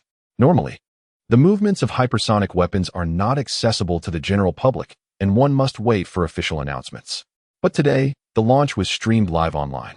Netizens knew more details than the higher-ups. The Defense Department of a certain country issued and then lifted the air defense alert, but there was no further response. And they remained tight-lipped about the wildfires. In the midst of endless silence, public questions and dissatisfaction reached a boiling point. At that moment, foreign media reporters stationed at Eastern University received a message. In half an hour, there would be a press conference at the Blue Hall. Although the specifics of the conference were not disclosed, the reporters had a good idea of what it was about. Press conferences are generally categorized as regular or emergency. There was no doubt that this emergency meeting was to explain the missile situation. Thus, within half an hour, the Blue Hall was packed. There weren't enough seats, and many reporters were standing to participate. Among the attending reporters, those from a certain country were particularly indignant. Several well-known media's resident reporters had prepared questioning documents spanning over 10 pages, looking very aggressive. Other countries' media were also trembling. The reason was simple. Everything that happened today was too shocking. The situation on that side was chaotic, and there was still no explanation. As their ally, they were already scared stiff. As the saying goes, one must consider the owner when hitting a dog. This time, even the owner was struck. It was terrifying upon reflection. Only a few reporters remained relatively relaxed, watching the spectacle with a mindset of observing a tiger fight. Over the past years, the reputation of that country had been quite poor. For many nations, seeing them get hit was a welcome sight, though they dared not openly say so. Amidst everyone's attention, Nie Fengtian stepped onto the podium. As the director of the Foreign Affairs Department, he was tasked with presiding over this meeting and answering questions from domestic and international reporters. He had just finished his opening remarks when a blonde woman eagerly stood up. Mr. Nie, CN reporter Jessica has a question. Your questioning etiquette could use some improvement. Mr. Nie Fengtian glanced sideways, waving his hand dismissively. But never mind, go ahead. Jessica immediately took out her outline. The editorial department had listed several allegations. First, relevant information indicates that a certain entity has brazenly sold missiles with a range exceeding 300 kilometers to countries in the Middle East. This act blatantly violates the Missile Sales Ban Treaty. How do you explain this? The reporters were taken aback. As the party involved, Jessica did not immediately mention the missile launch, but instead asked about the missile sale. This tactic was clever, because the entity had violated the ban first, and their transaction was live-streamed online. This allegation was damning. By raising this question first, It could not only disrupt the spokesperson's plans, but also dominate the discourse, especially since the other side was in the wrong. First, let me correct you. Mr. Nie Fengtian's lips curled slightly, unfazed by the sudden question. You probably did not watch the live stream carefully. We did reach a transactional intention with a certain entity, but what we sold were medium and short-range fire extinguishers, not missiles. Jessica was both amused and frustrated. Mr. Nie, this is sophistry. There is video evidence. That batch of equipment clearly has the potential for armament. Simply replacing the warhead of the fire extinguishers could turn them into weapons, which are explicitly prohibited by the Intermediate Range Treaty. Facts speak louder than words. But clever arguments can overshadow facts. With her aggressive stance, Jessica's effectiveness surged. This was a common tactic among the media, always assuming a position during questioning, trying every means to lead the respondent toward their preset conclusions until they obtained the answers they desired. Fortunately, Mr. Nie Fengtian was accustomed to dealing with them and remained unperturbed. A kitchen knife is meant for cutting vegetables. If someone buys it and uses it to commit murder, should you blame the seller of the kitchen knife? He waved his hand, logically and reasonably. We sell firefighting equipment considering the needs of some neighboring countries to ensure their livelihoods. As for what they do with the equipment after purchasing it, that's not our concern. Even if they use it as a weapon, that's their creative use, and it has nothing to do with us. At this point, Mr. Nie Fengtian began to look directly at Jessica. In that moment, his gaze shifted from disdain to intimidation. And let me remind you of one more thing. We are not a signatory to the so-called Intermediate Range Treaty. We have long adhered to this agreement, merely due to international tacit understanding. So, even if we sold medium-range missiles to friendly countries, what could be done about it? As a foreign affairs official, Mr. Nie had undergone extensive training in diplomatic language, speaking with precision and complexity. This statement could be translated into just 5 words. Disagree? Go ahead and bite me. The reporters in the audience took notes fervently. Some inspired journalists have even thought of catchy headlines, breaking the new order of missile trade. In recent years, due to certain treaties, most countries have been quite restrained in selling and purchasing missiles with a range of over 300 kilometers. The reason is simple. If the leading power doesn't take action, others won't either, even if most of these countries are not signatories. This subtle understanding has persisted in the arms market for a long time. But now, the leading power has broken this tacit agreement. It's important to note that in the field of missiles, their capabilities are unparalleled. There are only 2 types of missiles in the world, those from the leading power and others. This statement means that they no longer care about so-called sales restrictions. Consequently, countless countries with defense needs will flood orders towards them. Seeing the surrounding journalists getting restless, Jessica felt a bit lost. Wait, shouldn't you be denying this? At the very least, you should be evasive and make some excuses. How can you admit it directly? Your statement is like saying my supermarket is open for business. Everyone comes to buy. That puts me in a tough spot. If countries worldwide are buying your missiles, the targets will all be on me. Watching Jessica's flustered reaction, her colleague Simmons couldn't hold back. Excuse me. A question from a Fox reporter. He stood up, thinking that the media from that faction was utterly useless. At this moment, instead of digging in and accusing him of war crimes, they were asking about military purchases. It was as if a foolish person's mother was opening the door for them. Utterly ridiculous. Now, it's up to us to carry the banner. Sir, earlier, your side brazenly launched missiles at a sovereign nation. This act still constitutes blatant aggression. The missiles exploded in densely populated areas, affecting millions. What do you have to say about that? Regarding the tens of millions of ordinary citizens who suffered from the bombings, do you have any comments? Nie Fengtian smiled slightly and waved his hand. What I want to say is, it's just a small effort, no need for thanks. Chapter 95, Living Under Rocket Fire. Heart for Missiles.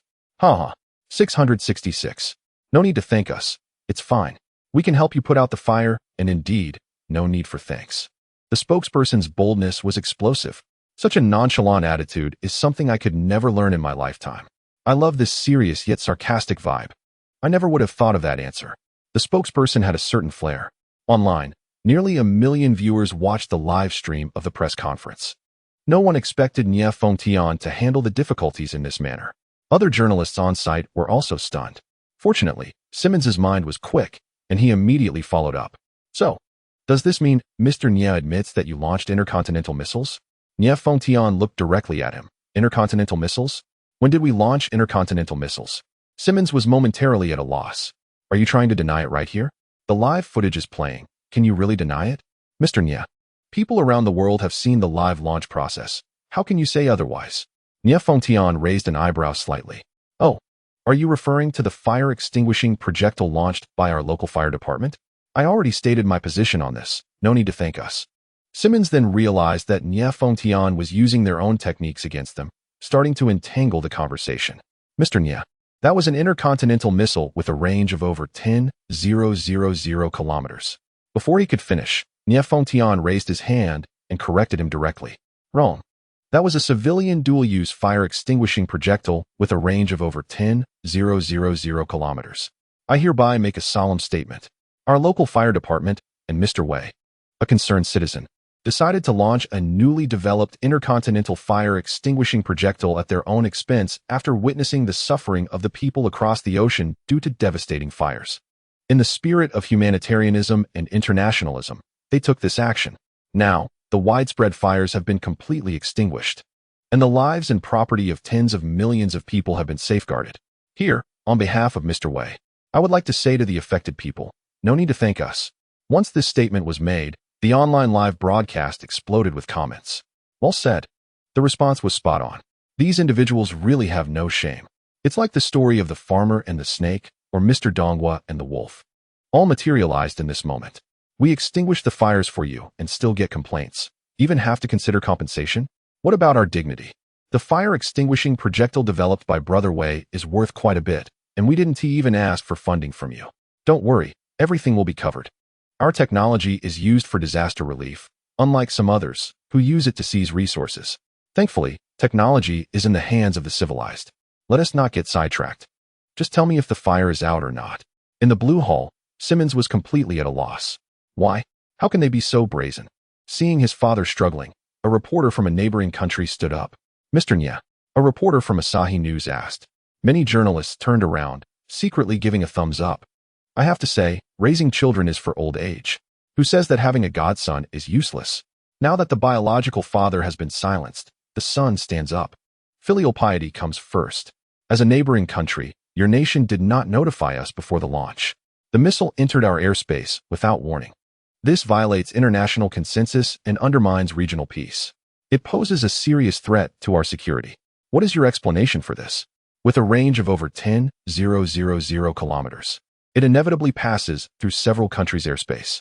For most countries, warnings are indeed given before a launch to avoid misjudgments and accidents. But your nation is not like most countries. It doesn't quite measure up. Nya Fengtian's gaze suddenly became sharp. Mr. Murakami, your country has no need to worry at all. Murakami, an intercontinental missile passing through our airspace threatens the safety of hundreds of millions of people. Why should we? Because, Nya Fengtian interrupted directly. What you should be more concerned about is the medium-range missiles. The gloves are off. No more pretending. Nya Fengtian's attitude was very clear. As for other countries, further explanation may be needed. For everyday matters, there is no need for concern. Hitting them carries no psychological burden, nor is there a need for mental preparation afterward. Thus, there is no need for explanations later. At any time, in any place, using any weapon, it's all part of the natural order. It's impressive. I truly feel the loss of culture. I can only shout about being impressive. When adults speak, what right do children have to join the table? That is hilarious. Enduring intermediate strikes while harboring intercontinental thoughts. The folks upstairs are really in trouble. If you can speak, say a bit more. Watching Nakagawa sit down dejectedly, the person beside thought they were doing well again. Although both are dutiful children and grandchildren, there is competition among descendants. The reporter from the neighboring country secretly rejoiced.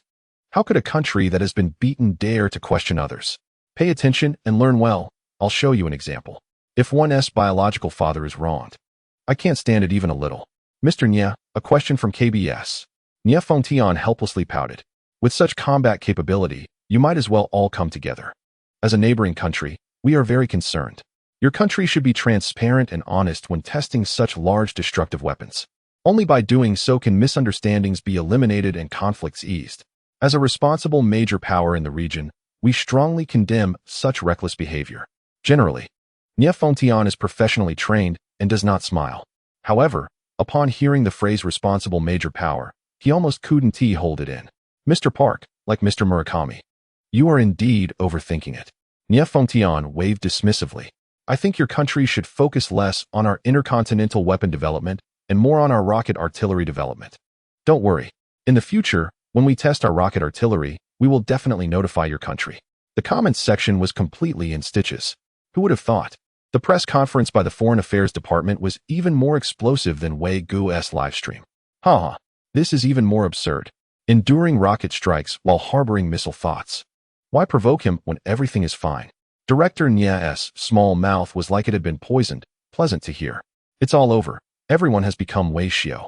Ensuring livelihoods has already shown symptoms of person-to-person transmission. Watching the reporters below being completely wiped out, Nie Fengtian still hadn't had enough. It is well known that Blue Star is a home we all cherish. The fire has been burning for over 2 weeks, and we are unclear whether the country involved lacks the ability or simply doesn't want to extinguish it. In any case, the pollution caused by the mountain fires will drift worldwide with the monsoon. As a responsible major power, we will never stand by and do nothing. As far as I know, the firefighting shell developed by the enthusiastic citizen, Mr. Wei, is quite costly. Although Mr. Wei hasn't mentioned charging a fee, I still want to point it out. Just because they don't want it doesn't mean you can refuse. I hope the relevant countries will take the initiative and not evade responsibility. Chapter 96. War is a trajectory. All foreign journalists were somewhat disoriented. In their decades of interviewing, they had never experienced such a scene. No matter which country's press conference it is, once the involved party gets entangled with a certain nation, most countries tend to bow down. A few may utter some formalities to gloss over the situation, avoiding a direct confrontation. But today, the determined gaze and unquestionable tone of Mr. Nie gave everyone a false impression. As the attacked party, was that nation really in the wrong? Media from both political factions exchanged glances. In the end, Simmons calmed himself and prepared to salvage the situation. He avoided discussing the fact of aggression and insisted on the missile's range. Mr. Nie, please do not confuse the issue, regardless of the purpose. As long as the missile's range exceeds 8,000 kilometers, it is an intercontinental missile. You openly launched intercontinental missiles to attack our nation. This is aggression. On behalf of the national populace, I demand you explain and apologize immediately. Seeing Simmons's aggressive demeanor, Nie smiled, looking down at him as if he were an ant. Mr. Simmons, you have no right to demand an explanation or an apology from me. Your country has no such qualification either. 60 years ago, it did not have it. And it still does not now. With that, Nie turned to everyone. I will repeat once more. This warhead was developed by our civilian sector with a range exceeding 12,000 kilometers, intended for safeguarding livelihoods. This distance precisely covers most of Mr. Simmons's hometown. If any country has objections or wishes to retaliate, please feel free. One thing I hope you all remember. If you cannot intercept our firefighting missiles, what about others? All right, this press conference ends here. I wish you all a good night and sweet dreams. After saying this, Nie put away his documents and gracefully left the podium, leaving the reporters with nothing but a stylish silhouette and endless silence. At that moment, they seemed to realize something. The times appeared to have changed. Meanwhile, across the ocean, countless reporters awaited in the press conference hall. Following such a significant event, the involved party was expected to hold a press conference for clarification. However, they scheduled their conference after that of the other party. The reason was simple. After the incident, they attempted to reach out through various channels, but to no avail. As of now, they still did not know the stance of the other party. Therefore, their press conference had to take place after the other parties to allow sufficient time for drafting and strategizing. Finally, 15 minutes later, amidst the eager anticipation of the reporters, the spokesperson from the White House, Caroline, took the stage. Instantly, the atmosphere in the conference room became somewhat suffocating. Media from both political factions dared not act recklessly. Only the European media, detached from the situation, appeared to enjoy the drama, immediately stirring the pot. Miss Caroline, a reporter from the Morning Post asks, recently, the other party launched a vehicle with a range exceeding 10,000 kilometers, hitting the target. They firmly claim this vehicle is a firefighting missile of civilian nature. What is the opinion of the relevant authorities on this matter? After the question was asked, foreign journalists quickly settled in the front row, ready to watch the drama unfold.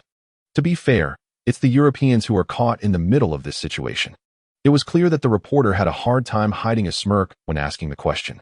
The conflict between the two parties benefits a third. Even if there's no direct benefit, watching the two major players clash brings them some amusement. According to the typical response from that country, such incidents are absolutely intolerable. They would dispatch military forces even for a minor issue, let alone if a missile were to land in their territory, right? We have also taken note of the relevant events. The spokesperson appeared somewhat flustered and hurriedly glanced at the prepared remarks. It was confirmed that this was a long-range firefighting device equipped with a fire extinguisher. The device exploded above a specific area, releasing a chemical powder that had a positive effect on firefighting efforts. We consider this a good thing, as it alleviates the local population's disaster situation. As the statement concluded, both the questioning reporter and others were in disbelief. How could this be? When did they become so polite? Is this the same entity we've known? At that moment, in the live broadcast room, some viewers couldn't suppress their laughter. The spokesperson suddenly appeared more composed. This is quite unexpected. Is this really the same entity? With capabilities that cover the entire territory, including multiple trajectory changes and terminal defense penetration, they had no choice but to maintain politeness. They might want to respond aggressively, but their strength doesn't allow for it. To be fair, when they claim you have weapons of mass destruction, you better have them. The core of stability lies in strength. In this field, the trajectory matters. A gentleman remains composed and different. But seriously, everyone is just trying to intimidate with intercontinental missiles. And only one entity has actually launched and hit the target. What intercontinental missiles? The spokesperson referred to it as a long-range firefighting device. I can hardly keep my composure. At the scene, all the reporters were left speechless. Their prepared statements were of no use. Regardless of their stance, no one expected this entity to back down. Seeing this situation, a young man with yellow skin stood up. "Excuse me, I'm Su Xiang from CNTV. This press conference was hard to arrange, and as media representatives, you're not asking questions? Isn't that disrespectful? If you want to ask, I will. Of course, as a reporter from the concerned party." Su Xiang couldn't be too direct in his question, so he shifted to an economic issue. Today, the three major stock indices of the relevant entity have all strengthened, closing up by 60 points. What is the spokesperson's opinion on this? The spokesperson's expression was worse than if she had eaten something unpleasant. Who taught him to ask that? Yes, the stock market did rise today, but that wasn't due to economic reasons. It was all because of the incident involving the firefighting device. A single missile has made the world realize that this entity is no longer a safe haven for capital. It seems that Su Xiang didn't mention anything about missiles, but every word he says is related to them, dancing right on the grave. Ha! Su Xiang, you're quite the rascal. I like it. Whose subordinate is this, so bold? Let's spare this spokesperson. Let me handle it. This group of insiders has been defending 3,000 points for years, yet my brother Wei managed to turn the stock market red with just one fire-extinguishing missile. It shows that it's not the banks protecting your wallet, but the big fireworks. I don't understand. Our J-20 flies 2,000 kilometers, and we're labeled as regional peace disruptors. Yet our fire-extinguishing missiles can fly over 10,000 kilometers, and suddenly it's a good thing? Because the fire-extinguishing missiles can actually reach their home. Chapter 97. Firefighting? Elimination and defense, right? As night fell, an aircraft slowly landed at the capital airport. Xie Jianlin, who had been on a foreign visit, was exhausted after an 8-hour flight. The moment he stepped down the ladder, he felt dizzy. But seeing his secretary and a large group of people waiting at the foot of the ladder, he knew he would have to get busy again. What is going on? Why is everyone here? The secretary looked anxious. Yes, during your time on the plane.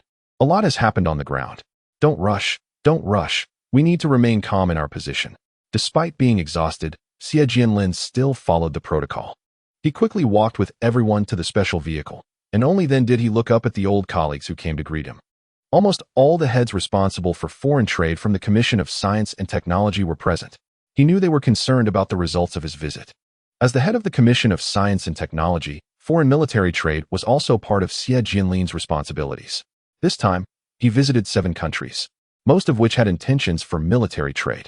After all, it's all about money, so it was natural for the heads of foreign trade, especially those from military groups, to be eager. Let me give you some reassurance. Xie Jianlin waved his hand lightly. During this visit, I signed intention orders worth 800 million. This includes various categories such as rocket launchers and drones. Don't worry, you'll all get a share. After saying this, he felt there should be applause. However, the people in the bus remained unmoved. Xie Jianlin was a bit confused. 800 million is quite good, After all, this is just the beginning. It's the first step, and there will be a steady stream of orders following. Are you not satisfied? Goodness. I worked hard to sign these foreign trade orders. Now that the orders are signed, you all look as long-faced as donkeys. Arms trade is not like anything else. There are many aspects to consider. Having 800 million is just the beginning of trade. After all, the parties on the other side are dealing with us for the first time. We need to take it slow. Just when Xie Jianlin was getting a bit angry, Wu Shui, the head of Northern Industries, waved his hand repeatedly. Director Xie, we're not dissatisfied. Xie Jianlin replied. Then why the long faces? There's a new situation. A major player is interested in our equipment. And if trade is to be initiated, the amount will far exceed 800 million. Xie Jianlin was taken aback at that moment. A big spender? He certainly understood the significance of those three characters. The naive ones with plenty of money and little trouble. If one were to rank all military trade clients in the world, big spenders would be at the forefront. The problem is, they are subservient to another power and dare not overstep their boundaries. Previously, the big spenders had flirted with a certain entity, but due to the influence of that power, they did not dare to cross the line and could only engage in minor dealings. So, Xie Jianlin hurriedly asked, what scale are we talking about? Wu Shui replied, it's hard to say, but it's definitely not small. With a big spender involved, I estimate the total package could be in the tens of billions. Wu, who had watched the entire live broadcast, noted that the big spenders were interested in buying various items from Weixiu. They even made outrageous requests for us to station troops there, indicating they were already prepared to open their wallets. The amount of military purchases that could be achieved depends entirely on production capacity. After all, the big spender's wallet knows no limits. The key point now is that the equipment the big spenders want is not standard production items, but rather newly developed firefighting equipment from Weixiu. He had already gathered some preliminary information. The difficulty of mass-producing this equipment is not high, which is why Wu, as the head of the largest rocket artillery manufacturing company in the country, was there to seize the orders. Director Xie, trading with the big spenders is what we dream of. I only ask one thing of you. Let our organization handle this project. Upon hearing this, the personnel from the arms group were displeased. Wu, there's more to the equipment than just rocket artillery. Can you produce howitzers? Our arms group certainly wants a share of the pie. Watching the two parties bicker, the representatives from the aerospace group smiled silently, thinking they were all missing the bigger picture. In Weixiu's project, items like individual fire extinguishers and rocket artillery are just minor details. The most important part is the dual-purpose firefighting launcher for long-range fire extinguishing and rainmaking. When it comes to this, the only manufacturer in the country qualified to compete for the contract is the aerospace group. I want to fight you for those small bits. I only want the missile project. Director Xie, I am the best candidate for the missile part of the order, right? As he watched the three CEOs in the car trying to outdo each other, Xie Jianlin was somewhat confused. What is going on? It sounds like they want everything, rocket artillery, howitzers, and even missiles. Are the big spenders interested in it all? Is this still a bundled project? No, I was only disconnected for a short while on the plane, and so much has happened. Regardless, military trade with the big spenders is not a trivial matter. They have money, and if negotiations go well, perhaps it could save half of the smokers' lungs. It must be considered carefully. All right. Xie Jianlin stopped the verbal sparring among the few of them. Let's go back, hold a meeting, and study it further. The disputes in the car finally subsided a bit, and the corners of Xie Jianlin's mouth began to rise slowly. You know, when luck comes, it really can't be stopped. No matter who brought the big spenders to the table, converting this top-quality client into orders is indeed a stroke of good fortune. Sometimes, you have to believe in the fate of a country. A couple of days ago, I discovered someone like Weixiu, a natural talent in military engineering. Now, the orders from a major client have come in again. Where can you go to reason about that? Feeling quite pleased, Xie Jianlin turned to look at his secretary. By the way, how's that fire protection project of Weixiu going? As soon as he spoke, everyone in the car looked at Director Xie in unison, as if they were observing a rare animal. What is up? Why are you looking at me like that? The secretary weakly explained, Professor Wei is quite capable. He was the one who negotiated the orders from the major client. Confusion filled Xie Jianlin's eyes. Isn't that just a fire protection project? Wu Shui interjected, fire protection? It's about elimination and defense, right? Saying this, he pulled out his phone and filled in the details for Xie Jianlin. For the next 7 minutes, Xie Jianlin remained silent, only occasionally muttering in disbelief. No way, dude. Is this how you understand fire protection? I clearly assigned you to the project of domestic replacement of fire protection equipment. And what else with this intercontinental fire missile nonsense? No wonder I have so many missed calls. You've been out there causing trouble for me? Director Xia, this Professor Wei is a top-notch genius. Don't you think we should have him guide our work at the North Industry Group? Wu Shui seized the opportunity. The people from the arms group were not happy. Why should he come here? Professor Wei's expertise in individual weapons is even higher. He should come to us first. Can individual weapons even be compared to national treasures? I request that he be appointed as chief engineer at the Aerospace Science and Industry Group. For a moment, several executives were arguing again. But right now, Xie Jianlin had no other thoughts, because he saw the live broadcast announcement from Wei Xiu. The most important thing now is to rush to Lingyang, turn the car around, and head back to the airport. Chapter 98. Thanks to my buddy for the big rocket, a new day has begun. In Lingyang town, at the Victory Auto Repair Factory, Wei Xiu opened his live stream with great enthusiasm. But when he saw the number of viewers in the stream, he was shocked. What the heck? 500,000. Is the economy this bad? Are 500,000 people out of work? It was 10 o'clock on a Wednesday, which didn't seem like prime time for a live broadcast. However, the stream was already packed. Good morning, host, salute to you. I came from Weibo. You did a great job yesterday. Welcome to all the new fans. Please give the host some likes when you have time. Wei Guo's usual sharp tongue was in full swing, and it was just as entertaining as ever. Not asking us poor folks for donations was already a virtue. Wei Xiu looked at the rapidly overflowing comments and thought to himself, what a terrible time to be alive. In a short time, he gained 10 million followers. If I had known, I would have started doing this big project earlier. I wouldn't have had to struggle for that million followers before. Just as he lamented, a big rocket shot out on the screen. LV-51 girl Y wearing a mini skirt sent a sound wave number 1-10-001 diamonds. Wei Xiu felt a sense of familiarity. You came here, so why bring gifts? Don't bother next time. After the assessment, it was confirmed that it was indeed Wei Guo. So you want gifts, huh? This kid is being a bit stingy, only sending a rocket. Indeed, yesterday, Wei Guo sent a rocket, all with 3 warheads. This kid really didn't care about just one rocket. The key point is, without sending a rocket, it's impossible to stand out in the sea of comments. He just wanted Wei Xiu to see his message. User, why does the girl wear a short skirt? Did Wei go watch the press conference yesterday? Wei Xiu asked, confused. What press conference? User, why does the girl wear a short skirt? The press conference from the Foreign Affairs Department. I didn't watch it. Wei Xiu waved his hand, thinking to himself, when do I have time for that?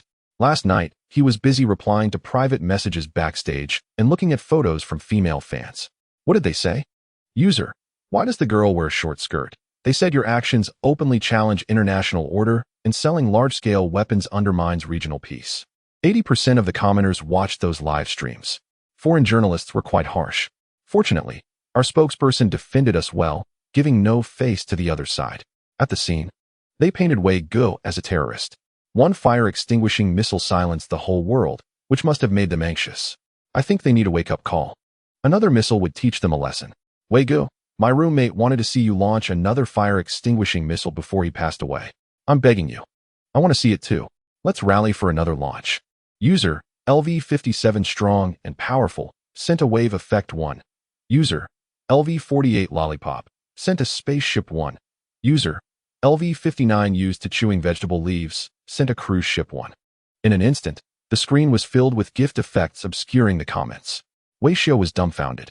Wait, did you all earn that money honestly? Sending gifts to urge me to launch missiles? Stop. No more gifts. Wei Xiu asserted sternly. Let me reiterate, what I do is to ensure the livelihood of the people. What I demonstrate and sell are all civilian devices. Seeing Wei Ji's serious demeanor, the comments expressed belief. Ah yes, even your farts are for the livelihood of the people. Several countries have already protested to the relevant international organization, claiming you are undermining regional peace. The broadcaster's popularity is rising, moving from live streaming to a major national channel. And soon to another. Is that the legal channel? Testing the waters on the edge of international law. Wei Xiu watched the comments and thought, my reputation is being tarnished by you all. I reached an agreement to sell fire extinguishers. You all have seen it. I said it before. I absolutely will not allow them to change the warhead, add navigation, or remove counterweights. I have fulfilled all my disclosure responsibilities. The rest relies on the buyer's conscience. The comments kept flooding in with 666. The buyer's secondary creation. What does it have to do with you? Is it possible that once your disclaimer is out, it makes them even more excited? Wild intercontinental missiles appeared in the desert. This is nothing. In a couple of days, wild nuclear warheads will sprout in the desert, complete with user manuals. Just as the discussions in the chat were heating up, suddenly, an unfamiliar ID appeared, spamming large rockets. LV1 Slipper Guy sent one sound wave. LV35 Slipper Guy sent one sound wave. LV36 Slipper Guy sent one sound wave. LV50 Slipper Guy sent one sound wave. The chat was stunned by the wealthy user's actions. Wait, a new account only at level 50? Sent 340 large rockets? Rich guy, you can give me your money. I'm a college student. This account is a pure new account, IP unknown. That's it. The top position on the leaderboard is at risk. Wei Xiao was also overwhelmed by the screen full of rockets. He had seen people gifting before, but never a new account jumping straight to level 50. No. Slipper Guy? Please don't. Wei Xiao waved his hands repeatedly. Please don't stop. Just as Wei Xiao was trying to get gifts in various ways, a few figures in white robes appeared on camera. A group of people dressed in white robes and wearing checkered headscarves walked into Wei Xiao's shop. Viewers immediately recognized them. Wow, the real wealthy guy is here. Most were in suits yesterday, but today they are all in traditional attire.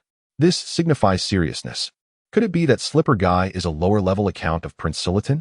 Wei Xiao thought of this too, and he smiled, standing up to shake hands. Your Highness, just come without gifts. That would be too polite.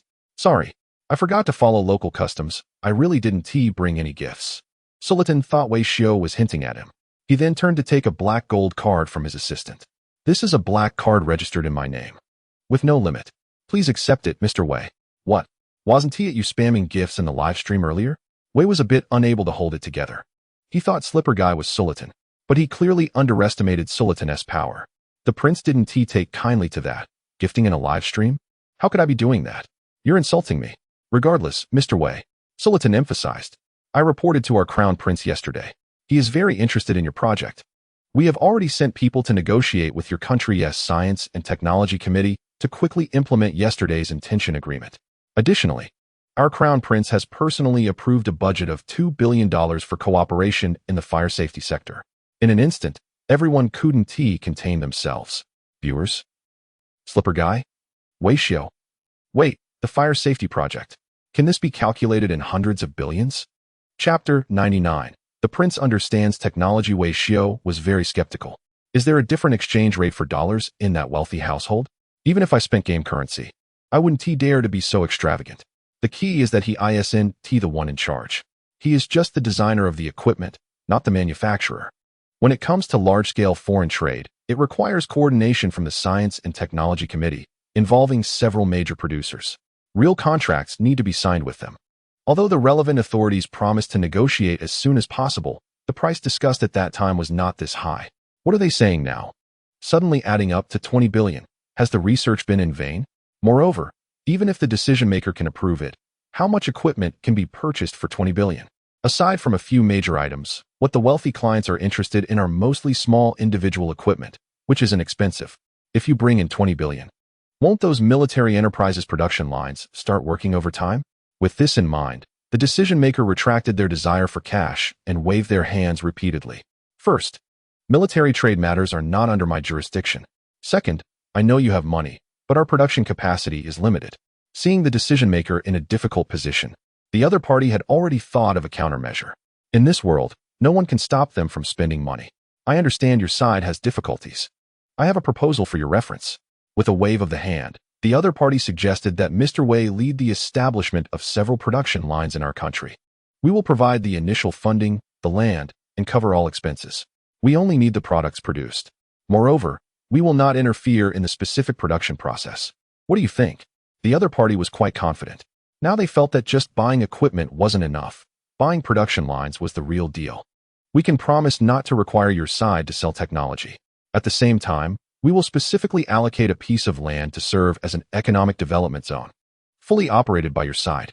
This land can be freely used by your side, and even military personnel can be stationed there.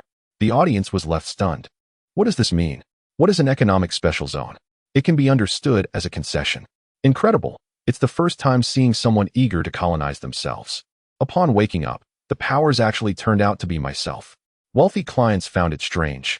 Buying your equipment while you send people to build military bases, isn't that normal? This is how others do it.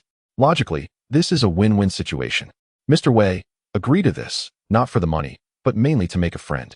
After all, what's being sold isn't cash equipment. Earning a bit of foreign exchange is still beneficial. Mr. Wei looked at the comments sparking interest and was somewhat tempted. The netizens had a certain understanding of the international situation. They seemed to be the type who would sit upstairs while dining out. Anyway, I have already agreed to the economic special zone on behalf of the relevant authorities.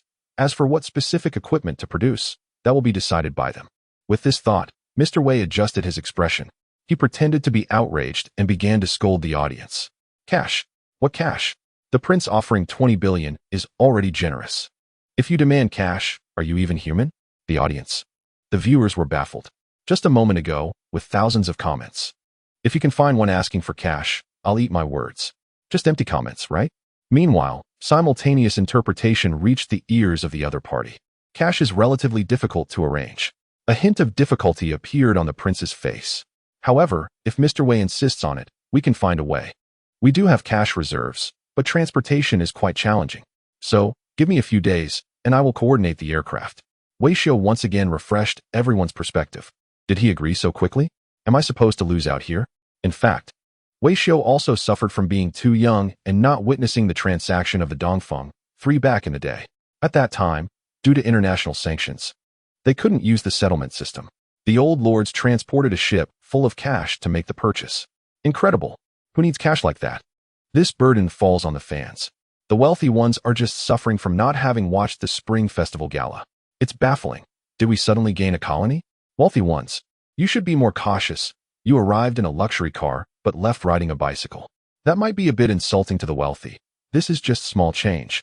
I thought we weren't even close to double 11 yet, and we're already starting promotions? Now that the situation has come to this, Wei Xiu had no choice but to earn the 2 billion with tears in his eyes. He extended his right hand, regretting shaking hands with the prince back then. Intentions are one thing. Wei Xiu emphasized again that for the specific transaction, the prince still needed to discuss it with the relevant authorities. Sultan only wanted the equipment. Everything else could be ignored. Of course, we will follow your arrangements.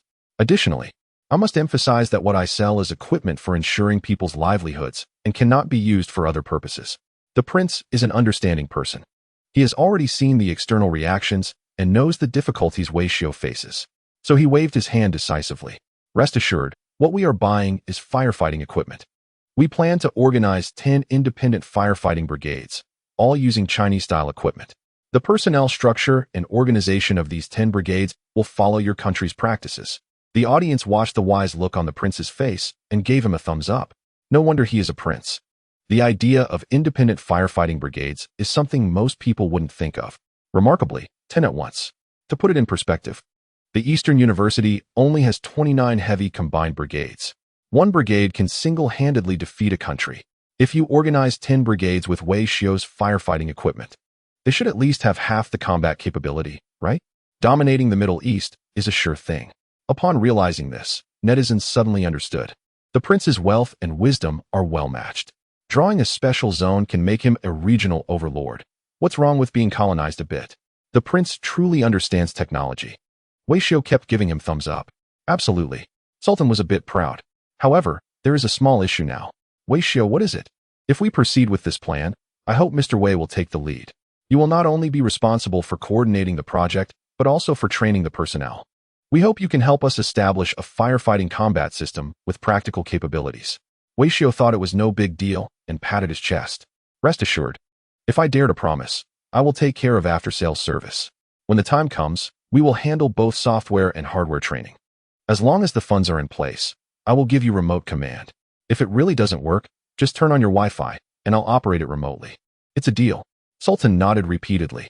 There's just one last question. Wei Xiu, go ahead.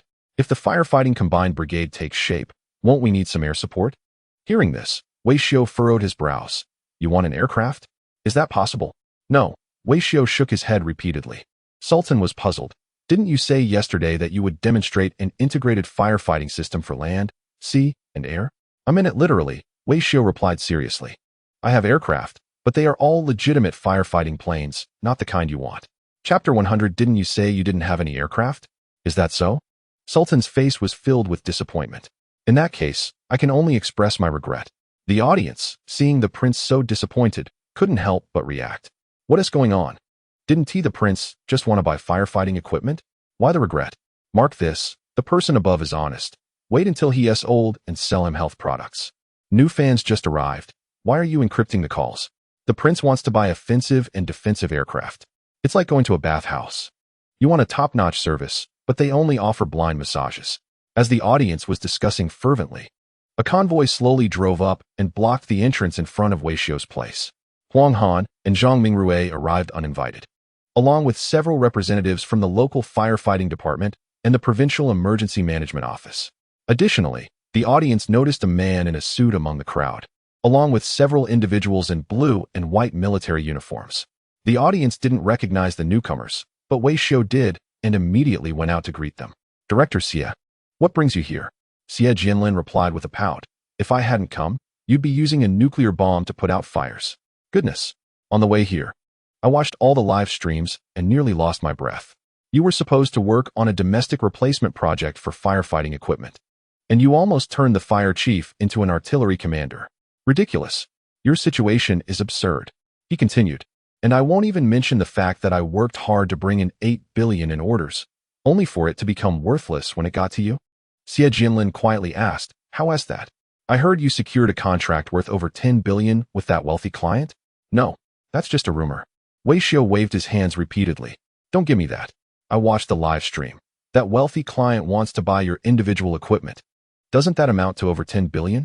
Nonsense. It's clearly 200 billion. Wei Xiu couldn't help but retort. The prince is right here. And he just added to the order. As he spoke, he led everyone into the room. The small repair shop instantly became crowded. The prince said his big nephew approved a budget of 200 billion. He also mentioned something about establishing an economic special zone for us. I just kept saying no. No, but the prince insisted on giving cash. Luckily, Director Xie, you're here, you can talk to him. I can't explain it clearly. The wealthy client has too much money, and we can't relate. Everyone who walked into the room was stunned. They knew the prince was eager for talent, but they didn't expect him to stay here and not leave, arriving even earlier than them. The executives from the military-industrial group, who came with Xie Jianlin, were even more incredulous. Seeing the prince felt like reuniting with family. Wow, a 20 billion order. Did it really get settled so easily? Handing it over to them must have involved several rounds of negotiations and a lot of pleading. This is pure foreign exchange. Just as a few people were embracing and greeting the prince, Huang Han squeezed through the crowd to Wei Xiu's side. You didn't sell anything sensitive, did you? Wei Xiu waved his hands repeatedly. I'm not the type to be blinded by money. Huang Han crossed his arms, expressing skepticism. If the money is enough, you could sell the nuclear button. Don't look at me like that, Wei Xiu emphasized. The prince said he wanted an aircraft. I said no, and there's the evidence. Just then, amidst the noise in the room, a middle-aged man arrived at the door. Wow, so many people. Is Wei Xiu here? Wei Xiu squeezed out from the crowd. I'm here, uncle. Everyone stopped talking and turned their attention to the door. A man in his 40s or 50s stood there, wearing faded camouflage pants and a dusty dark blue polo shirt tucked into his trousers, topped with a straw hat. His name was Lu Changhai, a distant relative. The town is small, so everyone is somewhat connected. Seeing so many people in the room made Lu Changhai a bit uneasy. He glanced at the few people in white robes inside, and then at the pure black sedan parked outside. Unable to hold back, he spoke up. What is going on? Did someone pass away? Why didn't you say anything? Who is gone? Wei Xiu replied. What are you talking about, uncle? Everyone is alive and well. Lu Changhai lowered his voice. Then why are there people in mourning attire? This remark made the crowd chuckle. Mourning attire? That's their formal wear, showing the highest respect. How would an old farmer understand that? With so many people here, plus a few in white robes, it looks like a banquet, Lu Changhai said, feeling a bit awkward after hearing Wei Xiu's explanation. He didn't understand the foreign friend's dressing style, but showed respect. If you're busy, I can come back another day. Wei Xiu waved his hands. No need to come back. I've fixed your pesticide machine. Come help lift it out. At this point, the leaders and the crowd finally understood. This man was probably one of Wei Xiu's clients. After all, they had heard that Wei Xiu had been rooted in the countryside, ensuring people's livelihoods. Many were touched, especially the crowd. One moment, they were discussing a 20 billion deal. The next it was a 200 yuan deal. This town wouldn't survive without Brother Wei. Under everyone's gaze, Wei Xiao and Lu Changhai carried out a device resembling a diesel engine. In a moment of distraction, the two had already reached the shop entrance. They called over Shun Bao to help lift the heavy item onto Lu Changhai's tricycle. But at that moment, Su La Tian couldn't hold back any longer. Wait, Mr. Wei, what is up? Didn't you just say there were no aircraft? Why did you lie to me? Su La Tian had deep doubts about Wei Xiao's integrity. They lifted the device onto the tricycle, which had a diesel engine at its center, seemingly serving as the powertrain. The surrounding structure was welded from stainless steel pipes, with 4 propellers extending out from the corners. At the bottom, there was a water tank, resembling a storage system. No doubt about it. Sultan believed his judgment. This had to be a large multi-rotor drone. Not so. Wei Xiao repeatedly waved his hands. This is the pesticide sprayer I repaired for the local farmers. Sultan, you're using drones for pesticide spraying? I heard that drone technology at the university is leading in a significant way, but Sultan never expected it to be this kind of situation. A large multi-rotor drone with this design was still a novelty for a few in their country. Here at the university, it had already become an essential tool for farmers in the fields. The world is really so uneven. In an instant, Sultan felt as if he had been splashed with something unpleasant. Compared to them, he felt like he was left with nothing but money. Chapter 101. Integrated Reconnaissance and Strike. Seeing the astonished expressions of the princes, the leaders couldn't help but feel a bit proud. The princes indeed hadn't experienced much luxury. Just seeing a pesticide drone could make them exclaim like that. If they were to see the technology market in a certain area, they might just cry out of envy. But just then, Huang Han was closely observing the drone on the tricycle, sensing something was off. Yes, using drones for pesticide spraying had become the norm domestically, especially in flat areas like Lingyang, where the adoption rate was even higher. However, ordinary drones typically had an electric motor, rotor, and cargo structure. Wei Xiao's drone was different. Huang Han jumped onto the tricycle to take a closer look. At the front of the drone, there was a square white panel covered with numerous matrix-like light spots. Why does your pesticide sprayer also have phased array radar? Huang Han questioned internally. While others might not understand, he certainly did. This design, this matrix arrangement, had to be phased array. Wei Xiao, accustomed to it, replied, because this is an integrated reconnaissance and strike machine. Everyone's eyes widened as they looked at Wei Xiao. This kid really doesn't shy away from boasting. Just a moment ago, they were talking about how he was ensuring livelihoods by repairing pesticide sprayers for farmers, and now he has produced an integrated reconnaissance and strike machine. Has he gone mad? What does a pesticide sprayer have to do with integrated reconnaissance and strike? Huang Han immediately questioned. Wei Xiao, mine is an integrated pest detection and pesticide spraying machine. So what? Huang Han was stunned. Integrated reconnaissance and strike is a military tactical concept. It refers to a drone or combat system that possesses both reconnaissance, recon, and strike capabilities simultaneously, allowing for real-time target detection and immediate precision strikes, significantly shortening the decision-making time from reconnaissance to attack. This tactical concept often relies on sufficiently advanced equipment to be realized. For instance, reconnaissance requires powerful detection capabilities. Whether through visual or electromagnetic means, precise identification is essential. Phased array radar is the best choice. Traditional radar needs to continuously rotate to scan for targets. But phased array radar does not require the same. He utilizes every small detection unit on the radar panel to emit electromagnetic signals, determining the target's location through phase differences. This allows for overcoming inherent limitations in shape, resulting in a patch-like form. More importantly, the accuracy of this radar is significantly higher than that of traditional radars. Scanning hundreds or thousands of times per second is not an issue. It can also scan while continuously tracking multiple targets. These technical characteristics make it the preferred radar solution in military applications. Now, you have me using it for agricultural machinery? To be fair, we have become wealthier and our technology has advanced, but surely we haven't reached that level yet? Huang Han couldn't understand. I've heard of military technology being adapted for civilian use, but this is the first time I've seen civilian technology being adapted for military purposes. Wei Xiao, looking somewhat surprised, explained, as I just mentioned, it's a pest detection and pesticide application integrated machine. For pest detection and spraying, you need to use your eyes. So having a phased array is quite reasonable, right? Huang Han replied, think about it. 2 plots of land might be growing different crops simultaneously. Wouldn't you need to spray them separately? The others were non-committal. The reasoning was sound, but something felt off. Additionally, isn't pest infestation the biggest threat to crops?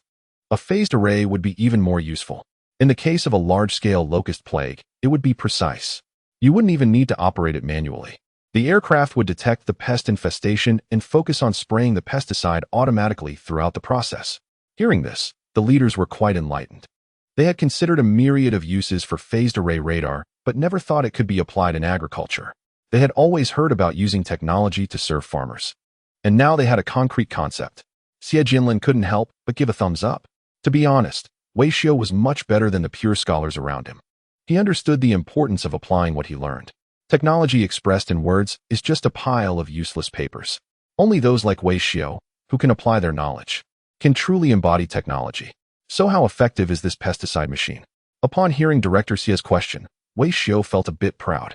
It's incredibly effective against species like monkey head mushrooms and chicken mushroom, and especially against molds. It eliminates them on sight. The crowd started to raise questions. Wait, are you encrypting the conversation again? But chicken mushrooms and monkey head mushrooms are just types of mushrooms, right? And molds? You'd better be talking about real molds. Someone upstairs has stepped up again, marking him for selling health products. Ha ha ha, I can't stop laughing.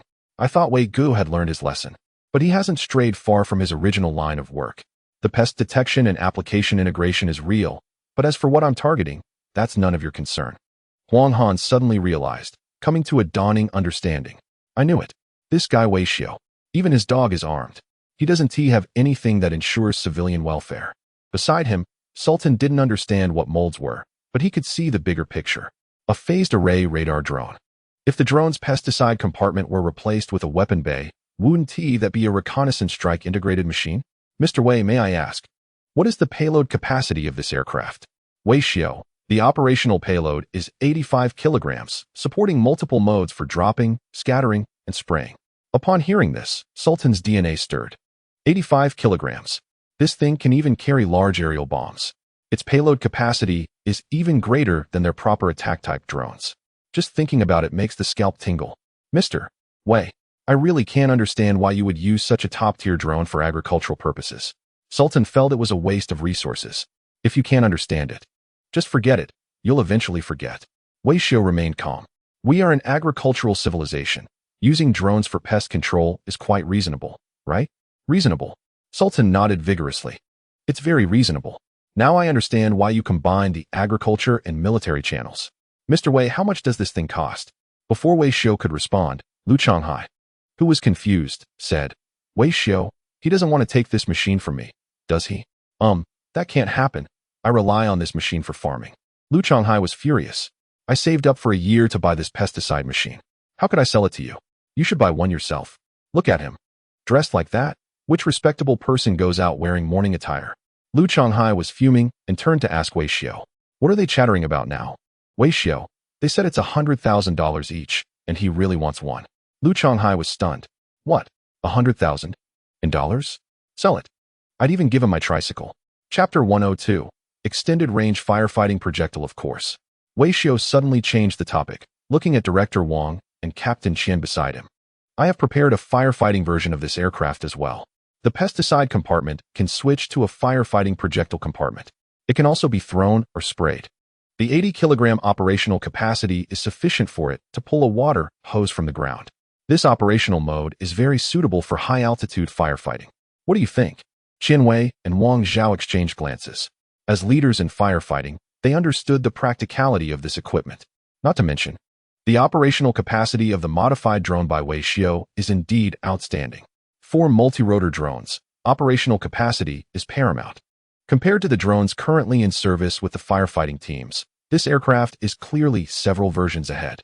Its excellent operational capacity allows it to carry more firefighting materials. It can either create explosive coverage in the form of firefighting projectiles or create a large-scale oxygen exclusion by spraying. If all else fails, there is still the most traditional water hose mode. If this had been a few days ago, the firefighting colleagues would have been drooling over this drone. But today, after some thought, they all shook their heads in unison. We think it's average, not compelling. Wei Xiu. Professor Wei, you know it's easy to go from frugality to extravagance, but hard to go from extravagance to frugality, Wang Zhao explained. Yesterday, We looked at a lot of large equipment, and this 80-kilogram payload is really a bit insufficient. Once you've had fine grains, it's hard to go back to coarse ones. Wei Xiaoxin said, I'm also to blame for your habits. Just look at the nearby Seratan, who has already been hooked by this drone. You are still living in comfort without realizing it. Being picky, but it's okay. Wei Xiao had a backup plan. I haven't finished speaking yet. The firefighting drone is definitely a bit more advanced than the pesticide one. As he spoke, he waved his hand, signaling Shun Bao to bring out a nearly identical piece of equipment from the room. This device is codenamed Golden Eagle. It's on the same platform as the pesticide drone, but both the flight control and electro-optical systems have been upgraded. Though small, it has everything it needs. Huang Han couldn't sit still upon hearing this. First, the codename doesn't sound like it's meant for safeguarding people's livelihoods. Second, does this thing really have an electro-optical system? Wei Xiao nodded. Well, since we are already using drones, adding some infrared targeting is reasonable, right? Logical. Huang Han was almost having a muscle reaction. Don't ask. Just know it's logical. Whether the fire department wants it or not, he didn't care. The multi-rotor drone codenamed Golden Eagle is genuinely wanted by the Army. With phased array radar and infrared targeting, it's clearly tailored for military use. From Huang Han's professional perspective, this drone is highly suitable for special operations, especially in urban combat. In such environments, with tall buildings everywhere, once troops enter, it becomes a meat grinder. You never know where an enemy's firepower might be hiding in a window. This drone perfectly addresses that pain point, carrying 80 kilograms of grenades. It can use infrared to target suspicious windows and deliver a precise strike. Additionally, with its phased array radar, it can effectively engage enemy drones and tanks on the ground. Horizontal fire for pinpoint elimination and vertical fire for area coverage. With this in mind, Huang Han started to think strategically, saying somewhat insincerely, how should I put it? I also think it's just average. For the firefighting comrades, having a large quantity is key. 80 kilograms is impressive in the racing drone field. But you can never compete with their fire trucks, right? Those things can weigh several tons. Huang Han was calculating. Implicitly, he meant, if the fire department looks down on you, the Army won't. We are fine with 80 kilograms. What the fire department doesn't want, the Army will take all of it. But upon hearing this, Wei Xiao felt somewhat helpless. Rotary wing drones focus on being small, fast, and agile. Increasing the payload by even 1 kilogram would reduce the drone's performance by a point. 80 kilograms is the maximum balance Wei Xiao could find. Any more, and the multi-rotor drone would lose its purpose. There's no way around it. The weight capacity of multi-rotor drones is constrained by technological limitations. Huang Han didn't care whether he heard this or not, nodding vigorously. Yes, so we can consider giving this project another position, for example. Just as he was about to finish his sentence, suddenly, Wei Xiao changed the subject. So, I took a different route to solve the problem of having enough supply with a varied approach. Huang Han was confused and asked, why aren't you following the usual way? What route? As he spoke, Wei Xiao led everyone to the parking lot in the backyard. There was a white pickup truck parked there, adorned with golden-colored decorations. This model, known as Hilux, is quite rare domestically. However, Prince Sultan had a particular fondness for this vehicle because it holds significant importance in the Middle East, especially among militia groups. Where did you find this truck? Huang Han was a bit skeptical. This truck is probably as old as I am, right? Wei Xiao waved his hand dismissively. The truck isn't the main point. The key is the equipment on it. Equipment? Just this thing? Huang Han walked over to the truck bed. What is this? A water tank. He saw a square object that didn't reveal its purpose at first glance. It wasn't until Huang Han climbed into the truck bed that he noticed what seemed to be an opening on top. What is this? Another rocket launcher? Wei Xiao shook his head repeatedly. Don't get it wrong. This is a fire-extinguishing projectile launcher, a different model. Turning to the crowd, he explained. This launcher can fire 50 fire-extinguishing projectiles. Based on the amount of propellant, it's roughly equivalent to 80 kilograms. But this thing is much cheaper than the previous model. Hearing this, everyone was a bit puzzled, especially Huang Han. Weren't we talking about drones? How did we switch to projectiles? Yesterday, Wei Xiao had brought out 2 mini fire-extinguishing projectile launchers. Vertical, horizontal, and angled launchers. He had showcased all sorts. Now, he was talking about projectiles again. Setting aside the overlapping functionalities, people were starting to feel somewhat fatigued with the variety. But Wei Xiao's conviction was strong as he continued explaining. This model of fire-extinguishing projectile is different. It comes equipped with folding wings. After the projectile is launched, it flies for a while using its initial speed, then opens the wings to glide for a period. This increases the projectile's range, right? So I named it the Extended Range Fire Extinguishing Projectile. Huang Han suddenly realized, you really know how to name things. Extended Range Fire Extinguishing Projectile. Isn't this just a cannon-launched drone? Chapter 103. Oh no. The firefighting equipment has gone legit. Cannon-launched drones are a newly emerging tactical concept in recent years. The essence is to miniaturize drones and launch them using artillery. The initial phase uses acceleration, the mid-phase relies on aerodynamics, and the final phase utilizes gravitational acceleration. This allows for a longer range. Moreover, due to the aerodynamic forces in the mid-phase, the projectile can avoid a parabolic trajectory, allowing for fine adjustments in flight path. Similar to an aircraft, this method of attack has both the controllability advantages of drones and is faster than ordinary drones, making it highly praised by ground forces. The key point is that the military is still not fully grasping this technology. Huang Han started to doubt his life choices. No. It was said that military technology is ahead of civilian technology by 5 to 10 years. How come everything is reversed here? My artillery-launched drone battalion hasn't even formed combat capabilities yet, and it's already being used for firefighting? This is excessive. Really excessive. Huang Han stood in the back of the pickup truck, reluctant to get down. This single launcher, with 50 drones, has too much capacity, right? Wei Xiao shrugged. There's no way around it. For civilian use, cost reduction and efficiency improvement are the primary considerations. Then I don't understand. How can this small thing launch 50 drones? Huang Han was puzzled. If you add wings to the fire-extinguishing projectile, I can understand that. This indeed can effectively reduce the aircraft's footprint. But launching an aircraft still requires power, right? An artillery-launched drone, as the name suggests, needs to be shot by artillery.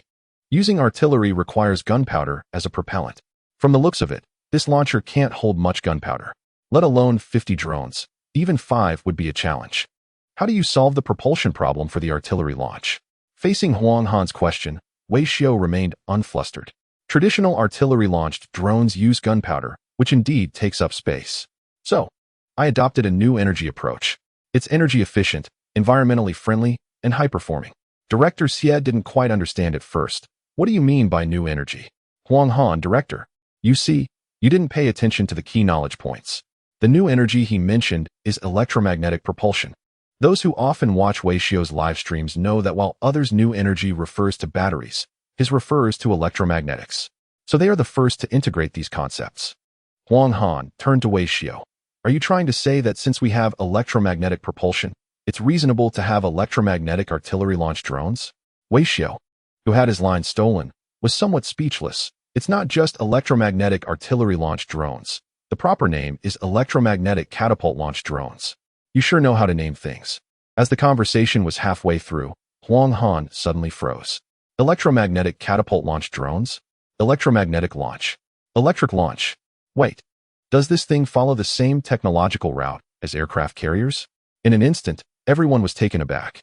Initially, they thought it was using the rocket forces technology. But upon closer inspection, it seems to follow the Navy's route, utilizing the repulsive force of electromagnetic coils to give the aircraft initial acceleration.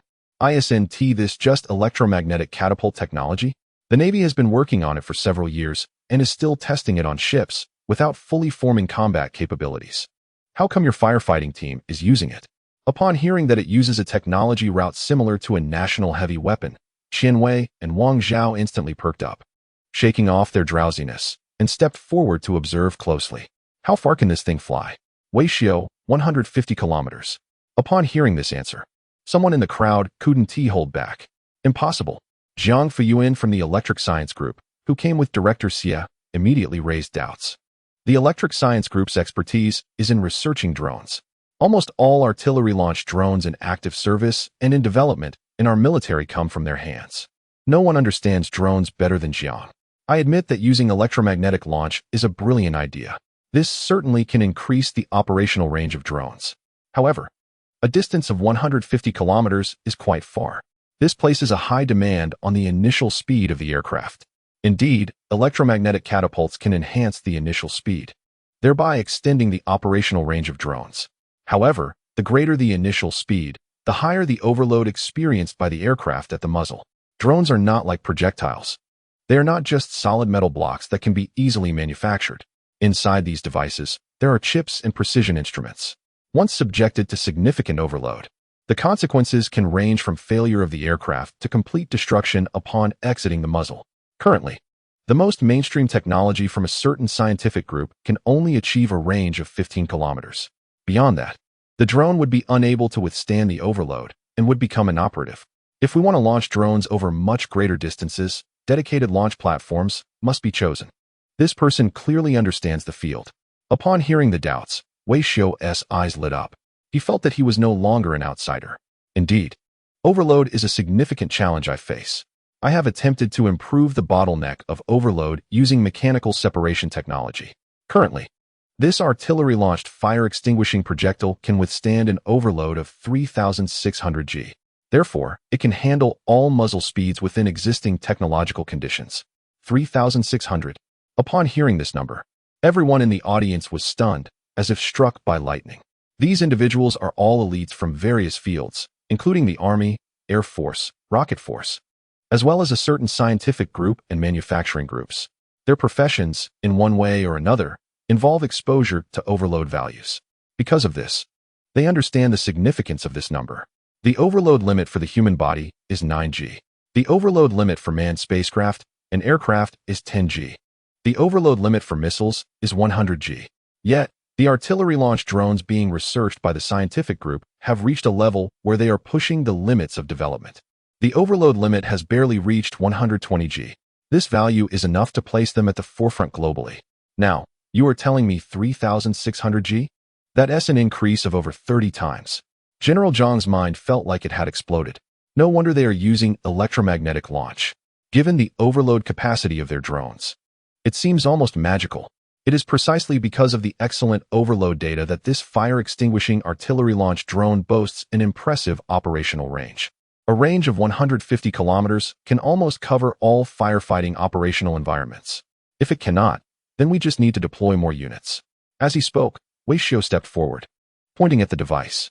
Besides the large range, this device has another advantage: integration and modularity. What you see is just one vehicle, one device. But what if there are 10 vehicles, 10 devices? Wei Xiu spoke vividly. Now everyone finally understands why this device is designed with a square shape. It is intended for integration. One unit can be placed on a pickup truck, but if there are 10 units, they can be placed on a semi-trailer. Once a fire emergency occurs, a semi-trailer carrying the launcher can reach the site. With rapid, concentrated launches, it could potentially deploy 500 units in a short time. Moreover, this number can be infinitely multiplied.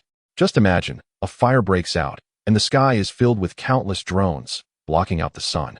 Each machine carries a fire-extinguishing projectile. However, unlike traditional projectiles, each machine is not mindless.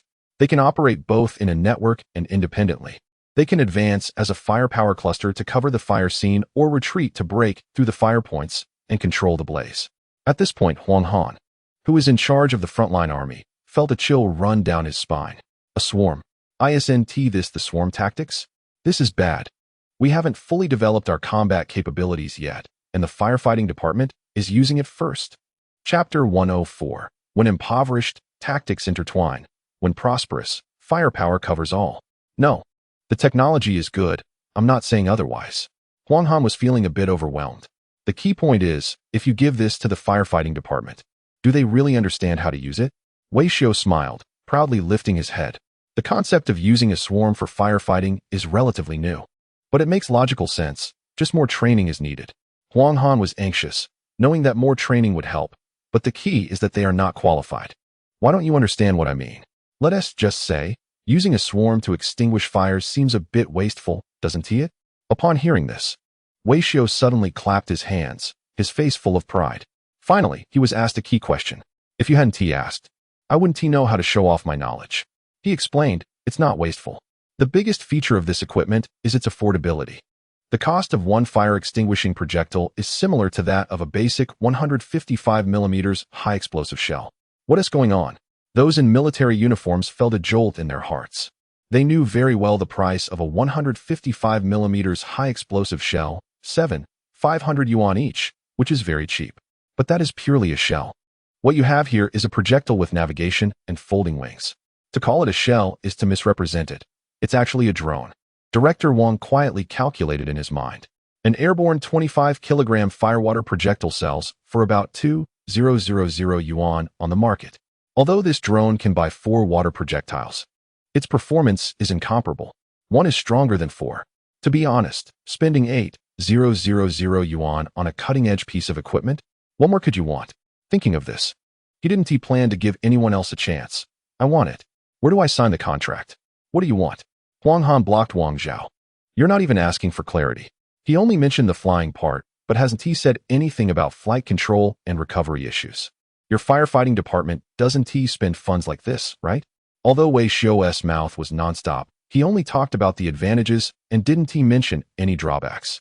Huang Han thought, can you at least dissuade the firefighting department a little and let our army come first? But upon hearing this topic, Wei Xiu couldn't stop talking. Recovery? We don't have a recovery mechanism for this thing. Huang Han. Wait, you don't recover the drones? Just throw them out and forget about them? Uh-huh. Wei Xiu said seriously. 8,000 yuan each, and you want to recover them? Why go through that trouble? Our drone was designed to be disposable. Disposable? A one-time suicide mission? Goodness. The officers on site were all taken aback. Wei Xiu always needed a translator to speak. The so-called one-time use. Isn't that just a suicide tactic? It makes sense to think about it. Human resources are cheap, and if you attach wings to a firefighting projectile, isn't that just a suicide tactic? Huang Han felt a chill run down his spine just thinking about it. You have your silent extinguishing and penetration tactics. And now there's a suicide tactic? So you're saying this transition from civilian to military not only involves technology, but also tactics. All the tactical concepts we've accumulated in the army over the years, you've managed to grasp them. Wei Xiu chuckled. No choice, the conditions have changed. When in poverty, we use tactical interspersing. When prosperous, we use firepower coverage. At this point, the barrage exploded. No problem. After a lifetime of tactical interspersing, why can't our fire brigade enjoy it too? When in poverty, we use rapid interspersing. When prosperous, we blow things up. When in poverty, we set aside disputes. When prosperous, it's been like that since ancient times. When in poverty, we abstain from condemnation.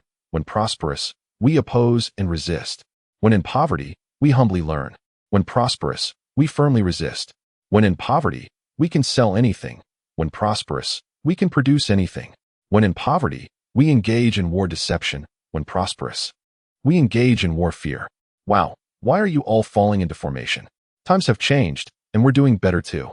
It hasn't completely changed. 70 years ago, we used human wave tactics, and 70 years later, we still win with numbers. Those upstairs, come to the War Deception Bureau for work tomorrow. Just as the barrage was having fun with their sentences, the gifts in the live broadcast room also became lively. LV-52 Slipper Guy, send out sound wave number 1. LV-52 Slipper Guy, send out sound wave number 1. LV-52 Slipper Guy, send out sound wave number 1. LV-53 Slipper Guy, send out sound wave number 1. A multitude of rockets flooded the screen, and Wei Xiu had to turn off the gift effects. I must say, the new fans are really supportive. This user named Slipper Guy went from a basic account to over 50 levels, spending hundreds of thousands. And he still wouldn't stop. Slipper Guy, spend wisely, okay? If you keep sending, I'll feel guilty. Wei Xiu hurriedly advised. This ISN, a female streamer's room. If you send so much, I can't repay you. Just then, Slipper Guy suddenly spoke up. Hello, host. May I ask how to make a payment? Wei Xiu payment? What payment? I want to buy this type of firefighting projectile, 100 sets. Where do I pay? Looking at Slipper Guy's somewhat AI-translated message, the viewers couldn't stop laughing. So Slipper Guy is also a potential customer? Haha. Slipper Guy can't possibly think that gifts are a payment link, right? After a flurry of messages, he realized the host hadn't even put up a link. What are you still doing? Don't you need to give Slipper Guy a link? The viewers were all joking around. Huang Han, however, became serious. Is there really someone wanting to purchase this suicide drone swarm? What a joke. He clicked on Slipper Guy's profile and found it was a basic account. But at that moment, the IP address had already refreshed. Yemen? This top supporter is suspicious. Huang Han was stunned. So Slipper Guy ISNT an ID, but a code name? This is unbelievable. Other people's fan rankings are based on gift values. Your fan rankings are based on combat power, right? Right now, the guy in flip-flops is still arrogantly browsing for purchases. Is that correct? I said, is this thing designed with a Hilux? Huang Han suddenly realized, looking at the paint job on that pickup truck. With this model, If you added a set of suicide drones, folks from that region would be drooling. The Hilux doesn't have a high ownership rate domestically. Huang Han was still puzzled as to why this vehicle was chosen as the transport. Have you already considered potential future customers? This vehicle is the ultimate choice for armed groups in that region. What is a pickup elsewhere is a proper tank over there. I'm not. I don't have it. You're talking nonsense. Wei Xiao denied vigorously. Little did he know that folks from that region were lurking in the live stream. But honestly, it's reasonable that they would like this equipment. It's cheap, lightweight, and durable. Who wouldn't he be tempted? Seeing several potential buyers ready to spend big, Huang Han also had to dig deep into his pockets. No matter how much the fire department and foreign trade clients offer, our army will double it. This equipment must be prioritized for army use. At this point, Sultan felt a bit disappointed. He wanted it too, but no matter how he tried, he couldn't compete with his own son. But the fire department wasn't having it. Wang Zhao had already checked with the higher-ups. The official name of Wei Xiao's assistant project is Comprehensive Promotion of Domestic Fire Equipment Replacement Project Group, under the Ministry of Science and Technology. This is a legitimate civil fire project. But up to now, I haven't gained anything. Chief Huang, this is too much. He looked at Huang Han confidently. This is a civil project under the Ministry of Science and Technology. Can't your army just stay out of it? When someone is getting married, you all are jumping in and singing. Is that appropriate? Chapter 105. Just yesterday, someone stopped me. Watching the two leaders argue passionately, Wei Xiao couldn't say anything and could only awkwardly look on. Because the sharp exchanges of top leaders lacked elegance, only fragrant insults, and it was quite vulgar. He could only turn to look at others. The project is just starting to take shape, and he wondered what the two leaders were arguing about. Of course. At this moment, someone asked, what if this suicide drone is too small? The crowd exchanged glances. Who asked? I didn't ask. Just posing questions, right? No one actually thinks this thing is small. It's often about swarming. Is this thing small? If it were any smaller, the rotor technology would be dismissed. So, I also prepared a large fixed-wing agricultural firefighting drone with long endurance.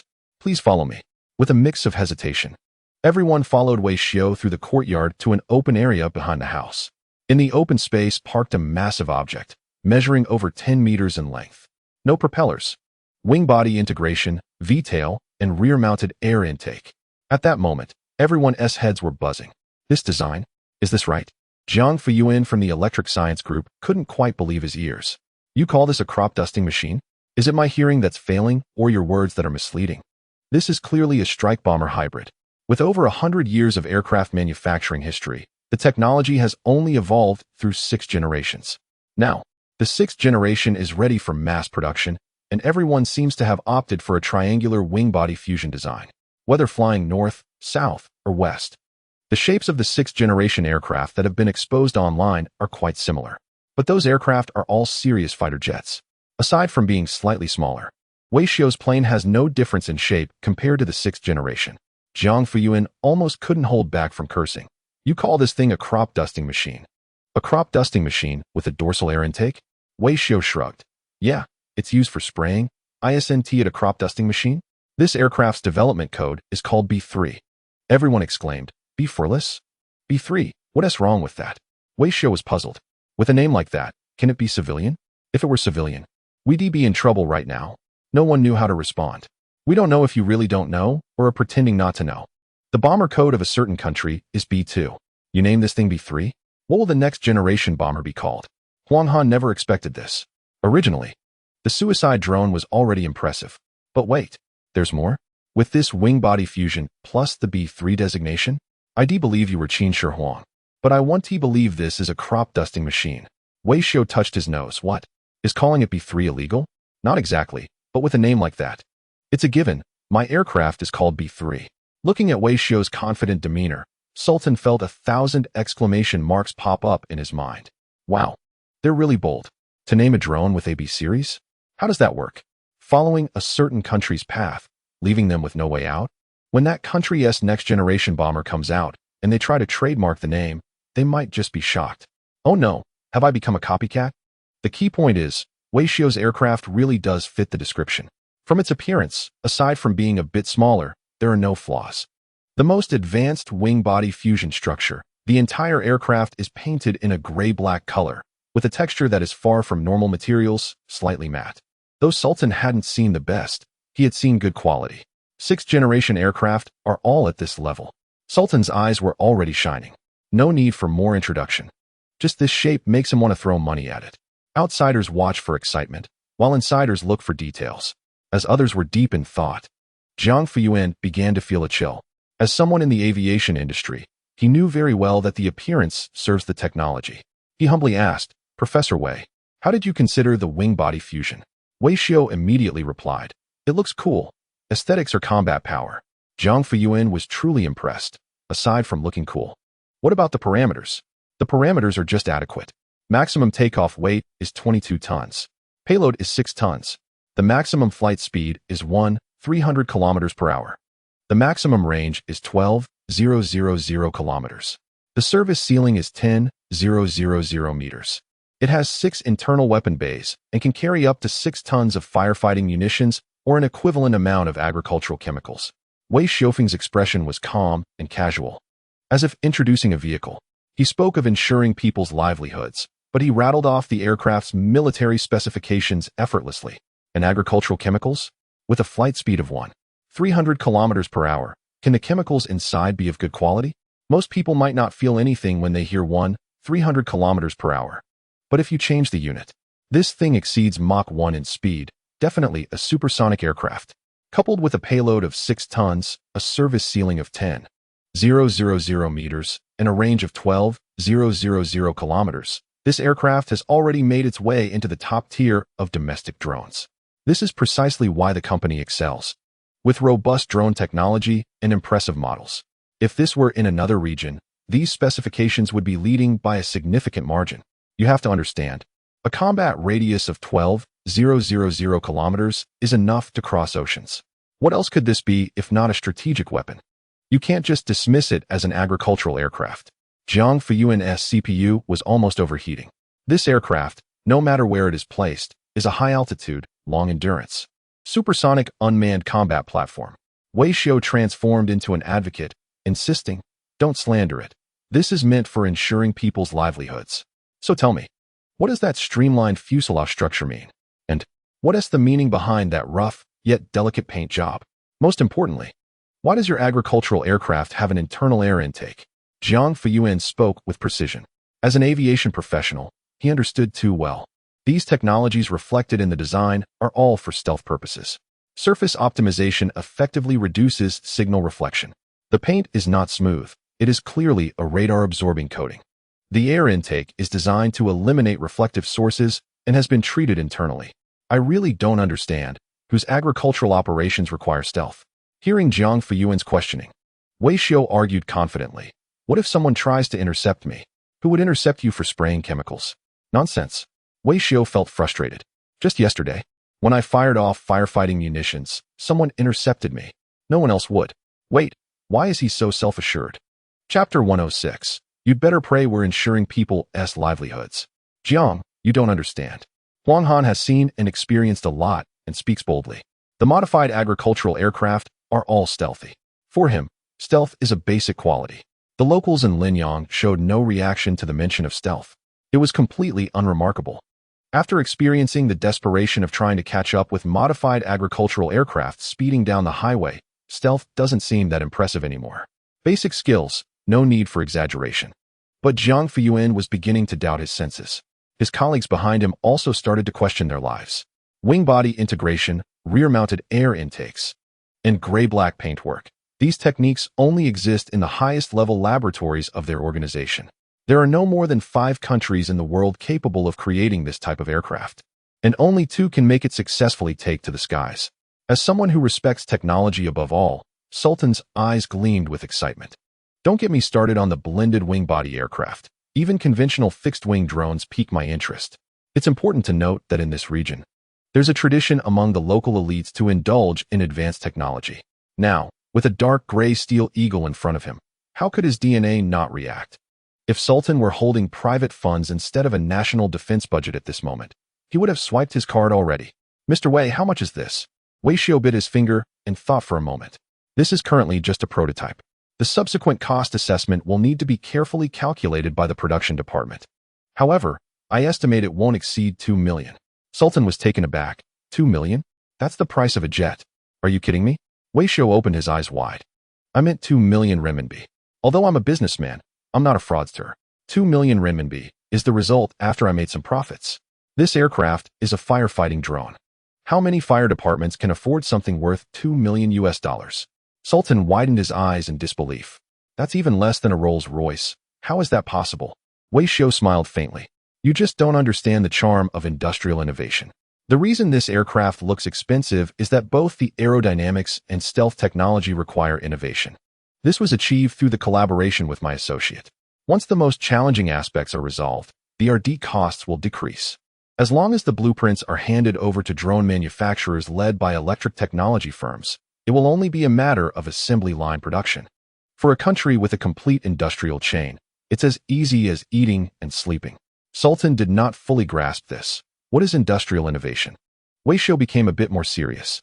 Industrial innovation means that over half of the world's raw materials are absorbed into a black hole. You don't know what this black hole is doing, only how much energy it contains. Once it erupts, the whole world will be unable to resist. Wei Xiu was well aware that his greatest advantage wasn't just the collaboration, but also the resources available in his country. Producing AB-3 aircraft by hand wouldn't have a decisive impact in other nations due to limited productivity. A country's industrial system can't rely solely on my associate, right? But in my country, as long as it's produced by hand and has blueprints, you don't need to worry about the rest. With a production capacity of 13,500 kilograms, based on the current steel output, my country can produce 150 million units without underreporting. In terms of power generation, we add the equivalent of half a small country's output each year, comparable to that of a certain European nation. Sulfuric acid costs 200 renminbi per ton, even cheaper than a ton of pure water. These resources create a relentless industrial machine. As long as there are blueprints, it will self-regulate the mass production costs. At this point, everyone except Sultan wore a slight smile of pride. Huang Han couldn't help but say, Mr. Sultan, the term industrial Cthulhu is just slang among the youth. I prefer to refer to it as the greatest advantage of a complete industrial chain in human history. For example, last year, a certain country used 150 shells, while another country produced 40 annually, and Europe slightly higher at 1 million. The numbers are basically aligned, right? Sultan nodded. He understood the logic. Behind that country is a certain power, so their annual production is roughly equivalent to the amount that country uses. Huang Han continued. On the other hand, another country fired 12 million shells in a year. I believe what Wei Xiu means by industrial Cthulhu is where these 12 million shells come from. People don't pretend to be naive. Talk of peace is just for show. For a powerful figure like Sultan, Huang Han did not hold back too much, leaving it to his imagination. Jianlin Xie chimed in. If you still can't understand, I have an appropriate example. Some companies in our country can quote a screw at nearly zero cost. Sultan exclaimed, how is that possible? Because these companies do not profit from the screws themselves. The waste generated from machining screws is their profit. Our current situation is at a disaster level of oversupply. Sultan felt a deep sense of fear. What? A disaster level oversupply? Is that even a real statement? As one of the princes in charge of national defense, he has always been aware of the terror of the Eastern Lion, but he never imagined it was at this level. A blended wing-body triangular aircraft would cost at least 200 million in any industrial power. Take the Global Hawk, for instance, which costs 700 million per unit. But in the realm of industrial Cthulhu, it's estimated at 2 million per unit, and that is still a preliminary estimate. Sultan understood that the more an industrial product is mass-produced, the lower its price becomes. So this price is still considered high. When a country has a complete industrial chain and can be self-sufficient for most resources, the cost of any industrial product becomes a number that can infinitely shrink in his eyes. In the past year, a certain region produced 1 billion tons of steel, while global production reached 1.8 billion tons. This number could directly cover the Middle East, quite literally. But now Sultan had some doubts. That 1 billion tons figure might just be a friendly level that Cthulhu is willing to showcase to avoid scaring everyone. Thinking of this, Sultan felt his hair stand on end. He turned to look at Wei Xiu, finally understanding the young man's actions. While other countries were still troubled by drones, Wei Xiu was using them to spray pesticides. While others were still fiddling with mortar calibers, their artillery had already been relegated to secondary roles, becoming firefighting equipment. While other countries were desperately expanding military budgets, they had already begun converting military assets to civilian use. Mr. Wei, I finally understand why you need so many advanced tools to ensure the well-being of your people. It's not for any other reason, but because you are too wealthy. Hearing this, Wei Xiao smiled slightly. He neither denied nor confirmed it. Last year, we produced more than half of the world's drones. With this production capacity, you better pray that we use all of it to ensure people's livelihoods. Chapter 107. The Navy next door is crying with desire. Wow, this section is legendary.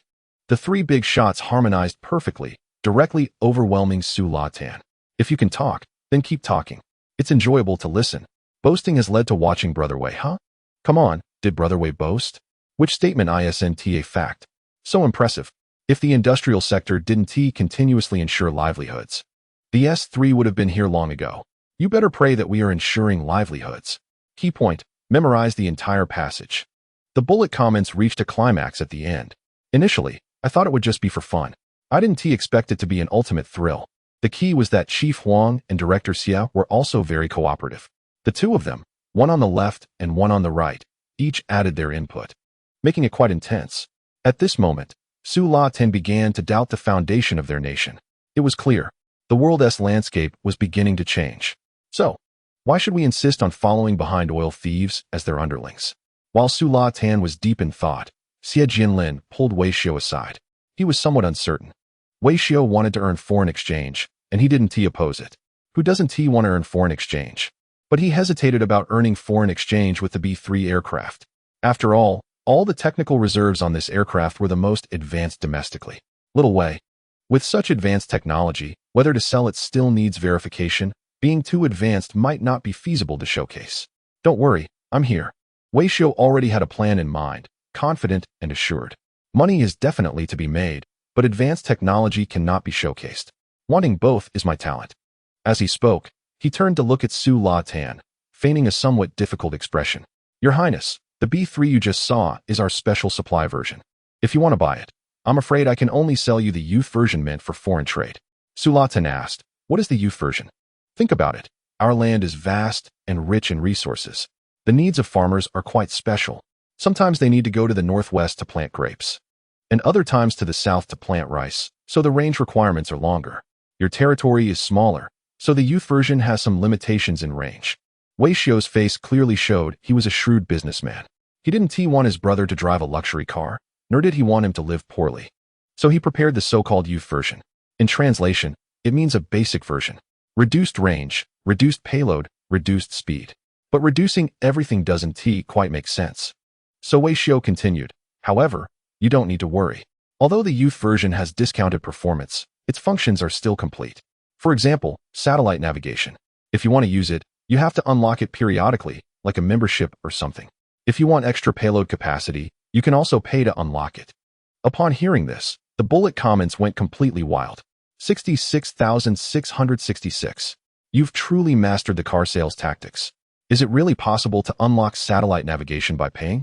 Next step should be to unlock the landing gear.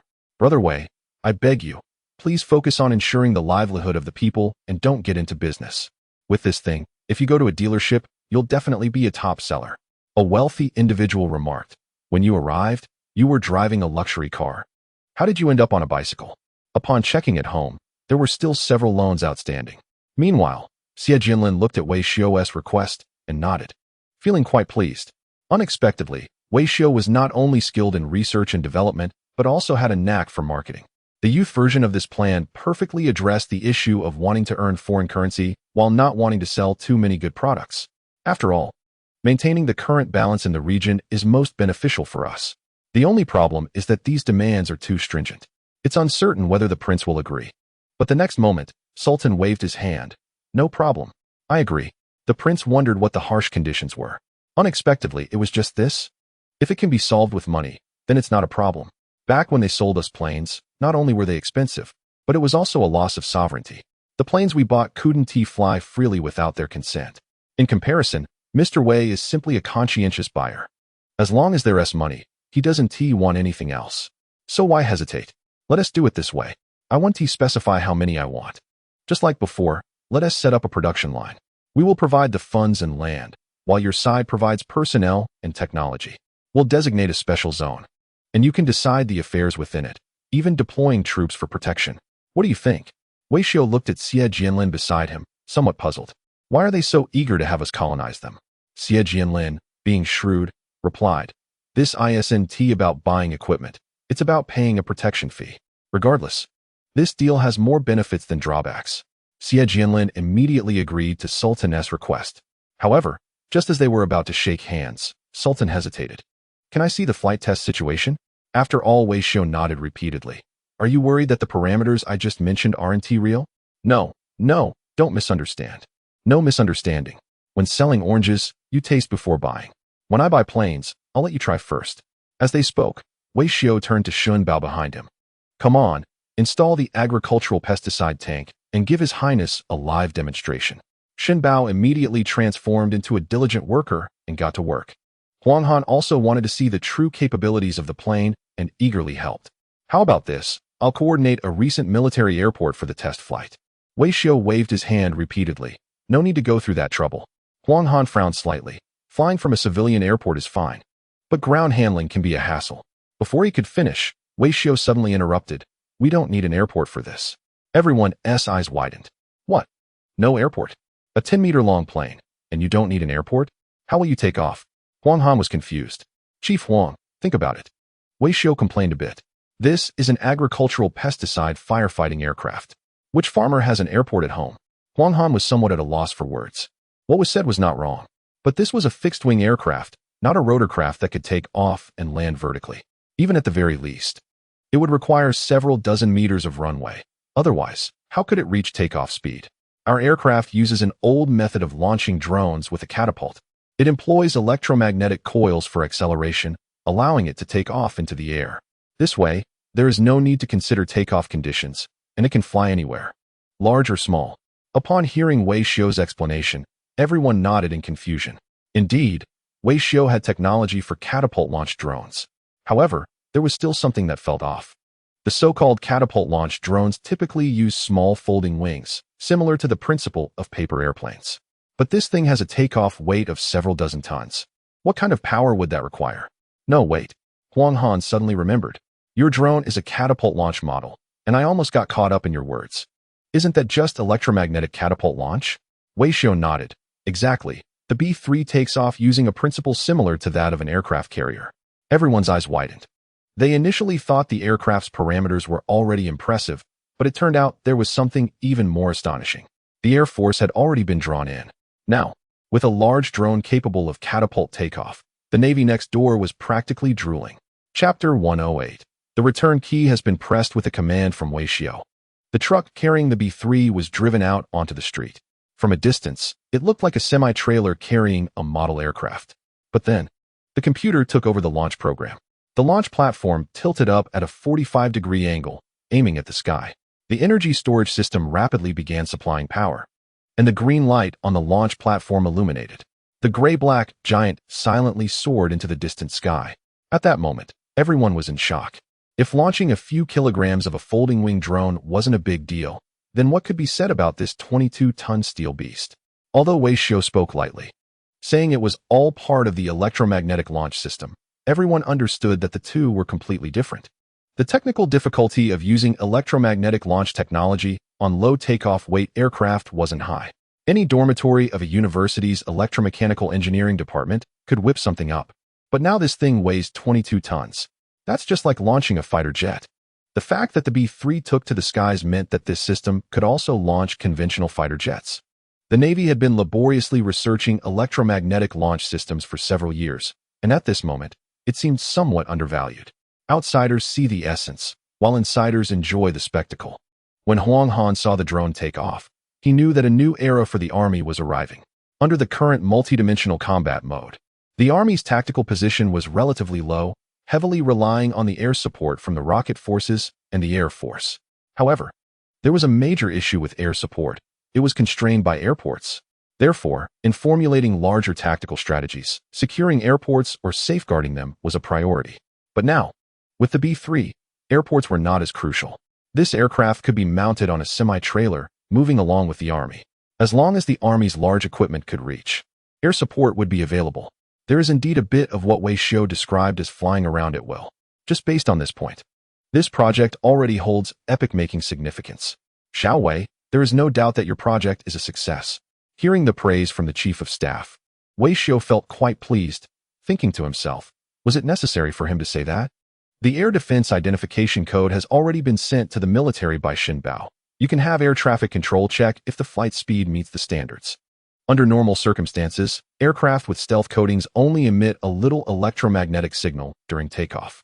For most of the time, air traffic control and radar stations cannot detect it. Therefore, Wei Xiu reported the code in advance to prevent others from missing the practical value of his aircraft. What is the main point of showing off? The most important thing is that someone can see it. Before Huang Han could make contact, the Air Force radar station proactively sent a report. After listening to the briefing, Huang Han was momentarily stunned.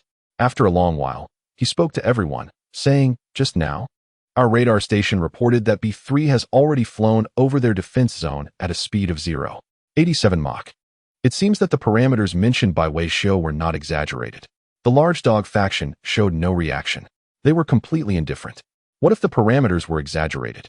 Just based on this design and the performance of the electromagnetic catapult. Even if it exploded in the sky, I would still call it a pearl of industry.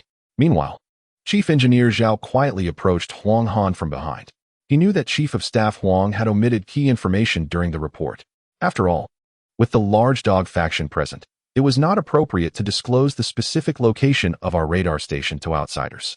But Zhao Mingyang was different. He was one of their own.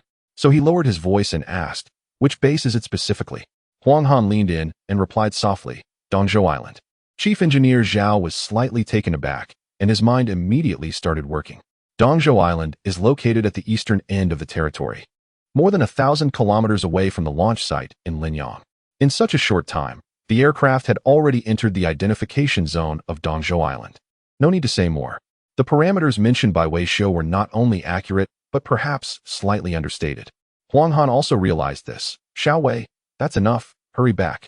A few hundred nautical miles east of Dongzhou Island is the high seas. If you go any further east, it will be someone else's air defense identification zone. Under normal circumstances, except for military operations, the Air Force would not recklessly appear. First, they are afraid of leaking aircraft data, allowing ill-intentioned individuals to gain access to the electromagnetic spectrum. Secondly, and most importantly, they fear scaring others. Things are different now than before. If the Eastern forces make a move, nearby small players will feel their safety is threatened. It's just a flight test. There's no need to create trouble for the Foreign Affairs Department. But when Wei Xiu heard the objection, he looked clear-headed. Return? It's not possible to return now? What a joke. Wei Xiu said seriously, I did not set up a return mechanism. Ridiculous. What aircraft doesn't return? Don't treat me like a fool. Before he finished speaking, the air traffic control station of Dongzhou Island sent another report. Report. The target aircraft is rapidly reaching supersonic speed within our jurisdiction. It has now flown out of our jurisdiction. Heading 331, expected to arrive at the designated air defense identification zone in 10 minutes. After hearing the report, Huang Han exclaimed that he had been deceived. This is unbelievable. What Wei Xiu said, not even a punctuation mark can be trusted. He claimed it was a demonstration aircraft. And in the blink of an eye, it was out of the territory? Can't you just not stir up trouble? Wei Xiu shrugged. No choice. The flight speed is too fast. We can only blame our territory for being too small. Upon hearing this, the comments flooded in, all agreeing. Well said. With 1 billion people and only 9.6 million square kilometers of land. Is that reasonable? Exactly. We can't even take a plane for testing without leaving. To be fair, there's one Earth, yet there are hundreds of countries. This is clearly division. I think Wei Xiu is right. The range of the aircraft is used to measure the territory. It's fine. There's nothing good in the East anyway. The comments all sided with Wei Xiu. At this moment, Huang Han finally understood. As the commander of the combat zone, he was considered a hawk among the top officials in several combat zones. Even a hawk like him felt this was inappropriate. But compared to the comments and Wei Xiu, he seemed like a rookie. To be fair, taking a test flight over there isn't a big deal. The Air Force's aircraft go there occasionally. The key point is that this is the latest aircraft, representing the most advanced aviation strength domestically. Recklessly entering during the testing phase might lead to leaks. Even if this aircraft has stealth capabilities, flying low will always be spotted, right? Once visually detected, it could attract concentrated air defense fire. Wei Xiu, stop messing around and return to base quickly. Huang Han became serious. It wouldn't be good if it got shot down. But Wei Xiu firmly waved his hand. Don't worry, it won't be shot down. Our aircraft is stealthy. What good is stealth if you fly at low altitude? Besides, you're broadcasting live. They will definitely see it, and they are prepared. Wei Xiu turned his head, a mysterious smile on his face, as if he were possessed by a Dragon King. Don't worry, it's not visible. The B3 has certain visual stealth capabilities. Chapter 109. 80th Anniversary. Jiang Fuyuan's mind was buzzing. No wonder he thought the B3's paint job looked so strange earlier. Due to radar wave absorption, the paint itself has a certain grainy texture. However, this graininess isn't like ordinary absorbing materials, which have a coarse yet fine texture. It tends to be smooth from a distance, but has a frosted texture up close. This characteristic, coupled with the visual stealth performance that Wei Xiu mentioned, Jiang Fuyuan felt a chill of fear creeping in. You didn't break through the TVS-2, did you? Upon hearing this, Wei Xiu gave a thumbs up. General Jiang is clearly knowledgeable. It is indeed the TVS-2. At the same time, there were people in military uniforms, as well as some wealthy individuals with clear eyes. Compared to General Zhao and General Jiang, these researchers seemed rather foolish. What is the TVS-2? Facing the questions from the clueless crowd, Jiang Fuyuan trembled as he explained. This is a type of photosensitive material that can absorb light reflected from different angles, using the principle of light refraction to create visual invisibility. This is currently considered a relatively advanced concept in academia and is still at the laboratory level. The ideal effect is that at a distance, it can almost blend seamlessly with the surrounding environment. The speaker continued to explain enthusiastically. Someone pulled out a board, approximately 60 centimeters square. It said that ordinary people cannot master magic. The speaker felt that rather than explaining endlessly, it was better to show the effect directly. This is TVS-2. Everyone immediately looked up, focusing on the material in hand. I can see it. One person questioned first. Not only could he see it, but he could see it clearly. It was a dark gray, almost black, similar to the color of the aircraft. Wow. The speaker was instantly taken aback. No way. You can see this? Does the prince have magic? Another person was speechless. What time is it? And you're still in the mood to joke around with the prince?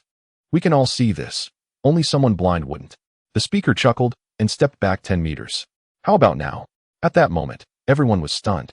As he stepped back, the color of the material in his hand began to change, gradually blending in with the surrounding environment. The first person was completely dumbfounded. Wait. The prophet said the truth is in the East. But it didn't say that people from the East can all do magic. At a distance, the material indeed had a certain invisibility effect. Another person quickly explained, that's the effect. Due to its photosensitive principle, it can hide itself within the surrounding environment.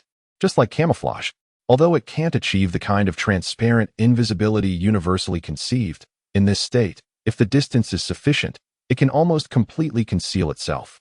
Even a pilot with excellent vision can only make out a silhouette at a distance of 10 to 20 meters.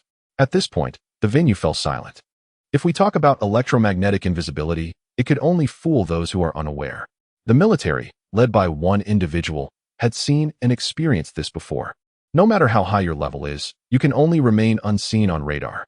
But now, visual invisibility. This truly does not exist in the military. The individual couldn't even imagine it. An aircraft that can be invisible on radar and also utilize TVS-2 for visual invisibility. Doesn't that mean invincibility? You can't see it at high altitudes, nor at low altitudes. The only time you can see it is when I drop a bomb right in front of you. At this moment, the comments section exploded. Real invisibility?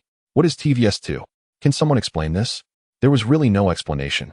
As if everyone was a Nobel laureate in the comments. When asked about AI, TVS-2 is a new conceptual material, and its basic principles are still subject to various controversies. The academic community generally believes that this technology currently lacks a theoretical foundation. Incredible. The speaker is amazing. The speaker seemed to shine. Just looking at the expressions of those engineers, it was clear they weren't faking it. I can even see the tonsils of the chief engineer. That's too much. Huang Han felt that Wei Xiu was going too far. This is complete visual invisibility. With such great materials, you still use them on planes? Is it really a pesticide-spraying aircraft? Are you crazy? With this thing, if made into a bulletproof vest, soldiers could become invisible on the spot. Similarly, if made into camouflage fabric, tanks and anti-aircraft guns could ascend directly. In any field, the application prospects of this technology are bright. Yet, It's used on planes where the effect is minimal. I really don't understand how your mind works. Huang Han was baffled. You have a pesticide-spraying aircraft. Why make it so advanced? Wei Xiu pouted slightly. Chief of Staff, you're really just being difficult. Think about it. With such a large aircraft flying over to spray, wouldn't the bugs just run away? Then what's the point of spraying? Huang Han was left speechless. Wait, buddy, how can you be so self-righteous about this? Haha. I can't stop laughing. What Wei said makes sense. This is about catching bugs off guard. Wei Xiu made Huang Han want to cry. Not only was he developing equipment, but he also had the lines ready for the relevant department. It's well known that this model is just an outdated type used for ensuring public welfare. This kind of invisibility is not true invisibility. Those at the front report to the relevant department immediately. Forget it. At this point, Huang Han had no capacity to argue with Wei Xiu. Even if you're impressive, what is the point of having visual invisibility on this aircraft? It's about to reach the air defense identification zone of the neighboring country. Wei Xiu said, since we've flown over, shouldn't I show the client our intercontinental pesticide delivery capability? Intercontinental? Pesticide? Huang Han was at a loss for words. Do you hear yourself? Is this even a proper way to speak? Wei Xiu pouted. With a range of 12,000 kilometers, how is it not intercontinental? After saying that, Wei Xiu looked at Shun Bao, who was operating the plane. How's the aircraft status? Shun Bao was focused. Everything is normal. Descending in altitude, approaching the operational area. The little fatty is ready. Ready for deployment. Everyone, little fatty? Yes. That's the code name for our delivery system. The name is quite fitting, right? Wei Xiu nodded with a smile. The name commemorates the 80th anniversary of the explosion of the only 2 civilian nuclear bombs in the world. This is too much. Little boy, little fatty? With a name like that, how can you still call it a pesticide aircraft? If the neighboring country saw this code name, their DNA would probably start dancing on the spot. You can't be so blatant. Before everyone could react, Wei Xiu looked at the images coming from the aircraft's synthetic aperture camera, deep in thought. This should be a rice field below. The growth doesn't look too good. Since we're here, let's help them fertilize it. Prepare for deployment. Chapter 110, Wild Fertilizer. Since we're here, it's a classic. Seeing that the rice field's growth was poor was unbearable. There's no way around it. This farming civilization has such interests, they love to cultivate.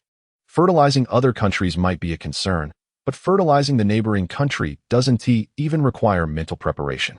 S3, ready to strike. The requirements are not high. Just building a structure the size of Mount Fuji would be enough. The surrender button should be removed. They must be made to fight for a full 14 years. Crying? Even crying should be counted as time. The emotions in the comments have reached a peak. Countless rockets hit Wei Xiu's face directly. He could only shrug and smile. With the atmosphere built up to this point, it's impossible not to help. Shun Bao, the little chubby system is ready. 1 bomb drop. 3, 2, 1, drop. 5 minutes earlier. An island nation. Yokota base. Major General Salvador looked at the intelligence handed to him by his subordinate, feeling somewhat puzzled. Are you sure this is what the intelligence department said? His subordinate immediately nodded. Yes. CI has been monitoring relevant online accounts. They confirmed that they will provoke or even launch aggressive actions under the guise of testing. Hearing this, Salvador's expression became serious. A few days ago, if CI had issued such intelligence, he wouldn't have believed a word of it. Who has an intelligence agency monitoring live broadcasts for information? But after the incident with the falling chicken, he had to believe it. They really dared to bomb. As the highest officer stationed on the island, Salvador had to raise his vigilance. It didn't matter how their daily lives were. They could die if they had to. The key was that there were several bases on the island, all of which were important points in their overseas strategy, let alone bombing. Even if the other side sent planes to circle in the airspace, he, as a major general, would have to resign upon returning. Thinking this, his expression grew grave. Is the global defense system activated? His subordinate replied, it has entered a state of readiness, but no suspicious targets have been detected so far. It shouldn't be like this. Salvador's brows were furrowed tightly. In East Asia, they had 3 radar arrays forming an unbreakable surveillance network. If they were to say that the Pacific base couldn't monitor, that would make sense due to the distance. However, the East Asian bases were only 1 to 2,000 kilometers away. Some high-power radars could directly monitor the airport. When an aircraft or flying object takes off, the electromagnetic signals cannot be concealed. How could the global defense system have no response at all? Order. All radars at the island base, activate and fix search directions. Deploy 2 EO-3 electronic reconnaissance planes to search towards the west along Route 331. The 5th Flight Squadron stationed on the island should prepare for takeoff. Once a target is acquired, immediately shoot it down. From now on, all airspace over the island is under our jurisdiction. No civil aircraft are allowed to take off or land. Salvador held the rank of Major General, but his actual status was comparable to that of a supreme ruler. Although stationed in another country, all his actions did not require prior approval. Even the airspace was directly in his hands. In the end, his subordinate couldn't hold back any longer and mustered the courage to remind him, "Commander, should we notify the authorities of the island nation? After all, it's heading towards them? Fine, let them protest through diplomatic channels." Salvador said nonchalantly, "Clarify to our people that if the enemy's intentions are not directed at us, we will only monitor the situation. After all, it's not our home that's being bombed." Moments later, in the mountainous area of Hiroshima, a farmer looked at the growth of his rice fields, muttering angrily, "It must be that your spring fertilizer wasn't sufficient, which is why the seedlings look like this. This won't do. I'll apply fertilizer again tomorrow." Due to the narrowness of the island, there isn't much arable land. The area is small, but there are quite a few people. In this relatively isolated geographical environment, a nearly obsessive cultivation method for crops has developed. With only a few acres of land, there are over a dozen people tending to it. They call it the spirit of craftsmanship, the rice master. The 2 strands of rice produced, after careful selection, are sent to sushi restaurants, where they are processed and sold at exorbitant prices. At this moment, the young workers on the farm were somewhat dismissive of the boss's instructions. They received a message on their phones. "Boss, let us hold off on the fertilization for now." One young man reluctantly approached the boss and handed over his phone. The air raid siren was sounding, urging them to seek shelter in nearby areas. "Let us head back for now." Due to the unique geographical position, the people of Hiroshima have a special sentiment towards air raid sirens. Upon seeing these words, their DNA immediately reacts. Most people have some PTSD, wishing they could dig a bomb shelter right then and there. But the boss was different. After reading the message, he looked disdainful. "Fools. They wouldn't dare. Not to mention, there's mold on the island. Do they really think they can act under the watch of the mold?" The boss had his own judgment about the situation. With his father stationed here, what was there to fear? You young people shouldn't be so easily swayed by rumors. We are like brothers with our allies. They won't allow such things to happen. Just as he was speaking, the other employees suddenly looked up, staring at the sky in a daze. "Boss, did you hear that sound?" Everyone looked up. There was nothing in the sky, but they clearly heard the sound of air disturbances. The boss dismissed it. "Young people, you're just too nervous." Before he could finish his sentence, suddenly, a black dot appeared in the sky. It grew increasingly clear as it approached. At this moment, every muscle in the boss's body tensed. Although he spoke bravely, he was a local from Hiroshima, a nation with a serious nuclear history. Seeing the black dot in the sky, combined with the sound of air disturbances, his DNA started to panic. "What is that? Oh no, it's a bomb." But by the time he realized this, his legs had already gone weak. All the young employees were also stunned. The message had only arrived 5 minutes ago, telling them to take shelter. Take shelter from what? In 5 minutes, they wouldn't even make it to a bomb shelter. In the sky, a spherical object was rapidly descending. In an instant, boom, the entire ground shook. Soil, standing water, and wheat seedlings mixed together, swirling wildly in the air. A few seconds later, the president realized he was still alive and quickly wiped the mud off his face. The scene before him was something he would never forget, even more unforgettable than the time with the little boy. In front of him was a giant pit, over 10 meters wide, where the entire rice field had vanished, as if swallowed by the pit. Even more perplexing was the fact that there was no smell of gunpowder or burnt material in the air. Instead, a foul odor filled the atmosphere, making it hard to breathe. "President." The young man immediately covered his nose. "It's so stinky. It smells like organic fertilizer." His words jolted the still-dazed president back to reality. Indeed, that smell was familiar. The farm, known for its reputation, used very little chemical fertilizer, relying mostly on organic manure. The area around the crater now resembled a restroom, filled with a pungent aroma. "President, this shouldn't be an airstrike." Before the president could respond, the young man seemed to have an idea. "Did you schedule a drone for fertilization?" The president was stunned. No. Everyone present was on the verge of losing their minds. "What? Are we talking about wild fertilizer?" Chapter 111. Cursing dirty is not as bad as playing dirty at the base. Salvador was pacing back and forth in the command room like a wound-up toy. It had been over 10 minutes since the alarm from CI sounded. All channels indicated they were about to face a challenge. Yet, until now, no radar station or early warning aircraft had detected any anomalies. What was known? An airstrike was certain. What was sought? Why was the radar showing nothing? Salvador couldn't even dare to think further. The answer was clear. This meant that the radar and defense systems in his hand were mere decorations. In the stealth and counter-stealth dynamics of the East Pacific region, they were already at a disadvantage. Still no news? The radar operator couldn't meet the commander's gaze and could only weakly respond. No unusual signals detected. Our millimeter-wave radar is almost useless against stealth targets. Should we urgently deploy some meter-wave radar? Before he could finish, Salvador was filled with impotent rage. By the time it arrived, the bombs would already be overhead. Remembering the incident with the falling chicken, a chill ran down Salvador's neck. The global defense system in his hands seemed as accessible to others as a road at 4 in the morning, easy to cross whenever they wanted. There wasn't even a radar blind spot in the base. In other words, this base and the life hanging in the balance could be taken by them at any time. Just as he was at the peak of his anxiety, a messenger rushed in. Report to the commander. Hiroshima City reports signs of a suspected aircraft crash in the suburbs. The messenger immediately handed over a photo. For a moment, Salvador doubted his own eyes. In the center of the farmland was a large pit, over 10 meters in diameter. It didn't resemble the aftermath of a bomb dropping. It looked more like some kind of aircraft descending vertically, crashing down to the ground under the force of gravity. What on earth? Did the aircraft crash? Salvador felt a bit lost. The messenger shook his head. Witnesses reported no signs of explosive materials at the scene. They suspect it was a fertilizer explosion. A fertilizer explosion? Salvador scratched his ear. What does a fertilizer explosion even mean? Thousands of kilometers away. An invisible aircraft that radar can't detect intrudes into a sovereign nation's airspace, and all it drops is a can of fertilizer? Salvador's mind was racing, struggling to understand why.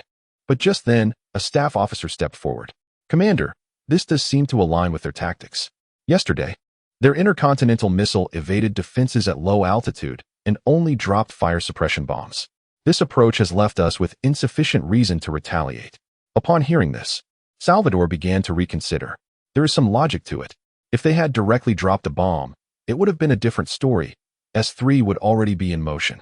Because no matter how hesitant one might be, if the other side drops a bomb in your face, you have to respond. But if it's a fire suppression bomb or fertilizer, there's room for negotiation. After all, the last time there was no aggressive response from relevant authorities. It's important to note that the last bomb was dropped on domestic soil.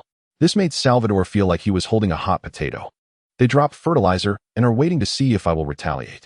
If I do retaliate, they could argue that they were just ensuring civilian welfare, and that we are being overly sensitive. A big hat of provocation would be thrown over. If I don't retaliate, it would be like getting slapped in the face. They just threw something at you at several Mach, and you remained silent. How would the surrounding allies and subordinates view this? This is a conspiracy. They are playing dirty. With immense pressure, Salvador turned to the messenger. What exactly is the situation on the ground? Are there any casualties? The messenger replied, there are no casualties. But the site smells bad, the farmland is destroyed, and the water source is polluted. A bad smell? Salvador was somewhat puzzled. The messenger continued. Witnesses said they dropped organic fertilizer. Organic fertilizer? The messenger confirmed. Yes, it's the result of fermented waste. Enough. Salvador immediately interrupted. If he asked a couple more questions, he would be on the verge of losing it himself. The situation was incredibly cunning. At this point, he didn't want to take the blame and could only pass the buck upwards. He ordered all combat-ready forces at the base to refrain from taking rash actions and to await instructions from the Ministry of Defense. Meanwhile, in Lingyong, a wealthy dog owner and several generals were watching the live feed, constantly exclaiming in amazement. After the explosion, the screen was filled with waste. Even from thousands of kilometers away, everyone could imagine that smell. It was quite something. Right on the mark. Wei Xiao looked at everyone with a smirk. How about that? The dispersion effect is great, isn't it? Although we haven't farmed ourselves, we've seen others do it. Is this what you call fertilizing? The fertilizer was spread quite evenly. The seedlings are completely gone. Huang Han is utterly defeated. He doesn't understand where Wei Xiao gets his sense of conviction to say such serious things. What was just thrown down was 600 kilograms of fertilizer. If it were 600 kilograms of explosives, The image is too frightening for Huang Han to even think about. Meanwhile, the livestream's comments have already exceeded the server's limits. Not only are viewers from a certain region repeatedly spamming 666, but there are also others who have come over following the scent. Among them, several hundred users from a certain country are particularly outraged. Unforgivable. This is a blatant violation of international law. Dropping bombs on a sovereign nation is an act of aggression. Empires will not forgive you. Is this what you call a love for peace, attacking defenseless farmers? Initially, the viewers from a certain region didn't react. But within just a few seconds, the comments section quickly regained control. What the heck? Is this gibberish? Can someone translate? It's just cursing, insulting way go. Reasonable. A dog can't spit out ivory. XDM, put the little fat guy on the screen. Wei Xiao, watching the intense exchange in the comments, is somewhat confused. Wait, I'm providing you with fertilizer for free. Why are you still dissatisfied? I really can't believe this. It's like a dog biting Lu Dongbin. Huang Han, distracted, didn't he understand? What happened? The users from a certain country are being ungrateful, cursing very harshly. I haven't even asked them for fertilizer money yet. Do you know how much 1 kilogram of organic fertilizer sells for? After hearing this, Huang Han's mouth twitched. No. Are you serious? Your conviction is too strong. Yes, the insults are pretty harsh. But how does that compare to what you threw? Chapter 112. If the enemy can go, so can I. Meanwhile, in a certain building, a representative from a certain country is crying in the commander's office, as if he were the most wronged person in the world. Respected commander, the East has openly dropped fertilizer on our territory, which is not only an invasion but also a provocation to your nation. As your loyal ally in the region, we firmly support you in taking all countermeasures. He continues to flatter the commander, pouting his lips. Listen to this. Is this even human talk? They just dropped some fertilizer, and it's called open provocation? Although the other side is playing dirty, the commander knows very well this is a trap. If you take the bait, you lose. If you don't take the bait, you still lose. He has already gathered his staff for a meeting, but no one has come up with an effective solution. It's like trying to get a fart out of a stick. So he can only let the representative from a certain country continue. What is even more outrageous is that they actually threatened to sell this aircraft. This is a stealth long-range bomber. If they sell it to the Middle East, it will definitely trigger instability in the region. As a leader of world security, you cannot sit idly by. The representative from a certain country is also fanning the flames. You're not going to take action, right? Then you still need the oil reserves, don't you? The wealthy individual returned home with an aircraft, ready to dominate the region and challenge authority. In a word, this directly struck the leader's core concerns, forcing him to respond. Today, they could discreetly drop supplies in a certain city, and tomorrow, they might take action at our bases or even on our territory. We truly cannot stand idly by. Immediately, the leader looked at the staff and military commanders present. A heavy silence fell over the room. No one dared to speak. Those who did would bear the consequences. The reason was simple. This matter was too delicate. Facing them directly seemed unfeasible. Although the media had elevated their status, those present were well aware of the reality. In terms of industrial capacity and long-range strike capabilities, our past glories were long gone. They merely acted as agents, making a living through bluster, without the need to risk their lives. However, that being said, it was not a time to back down. Anyone advocating for a peaceful approach would be labeled a traitor. If we showed weakness now, decades of dominance would completely crumble. Observing his ineffective subordinates, the leader shook his head internally but maintained a facade of calm. We cannot allow any challenges to our authority in this region. We must respond decisively. He ordered the Defense Department to devise a plan immediately and commanded the fleet to conduct live-fire exercises in the relevant waters. They must pay a price for their actions.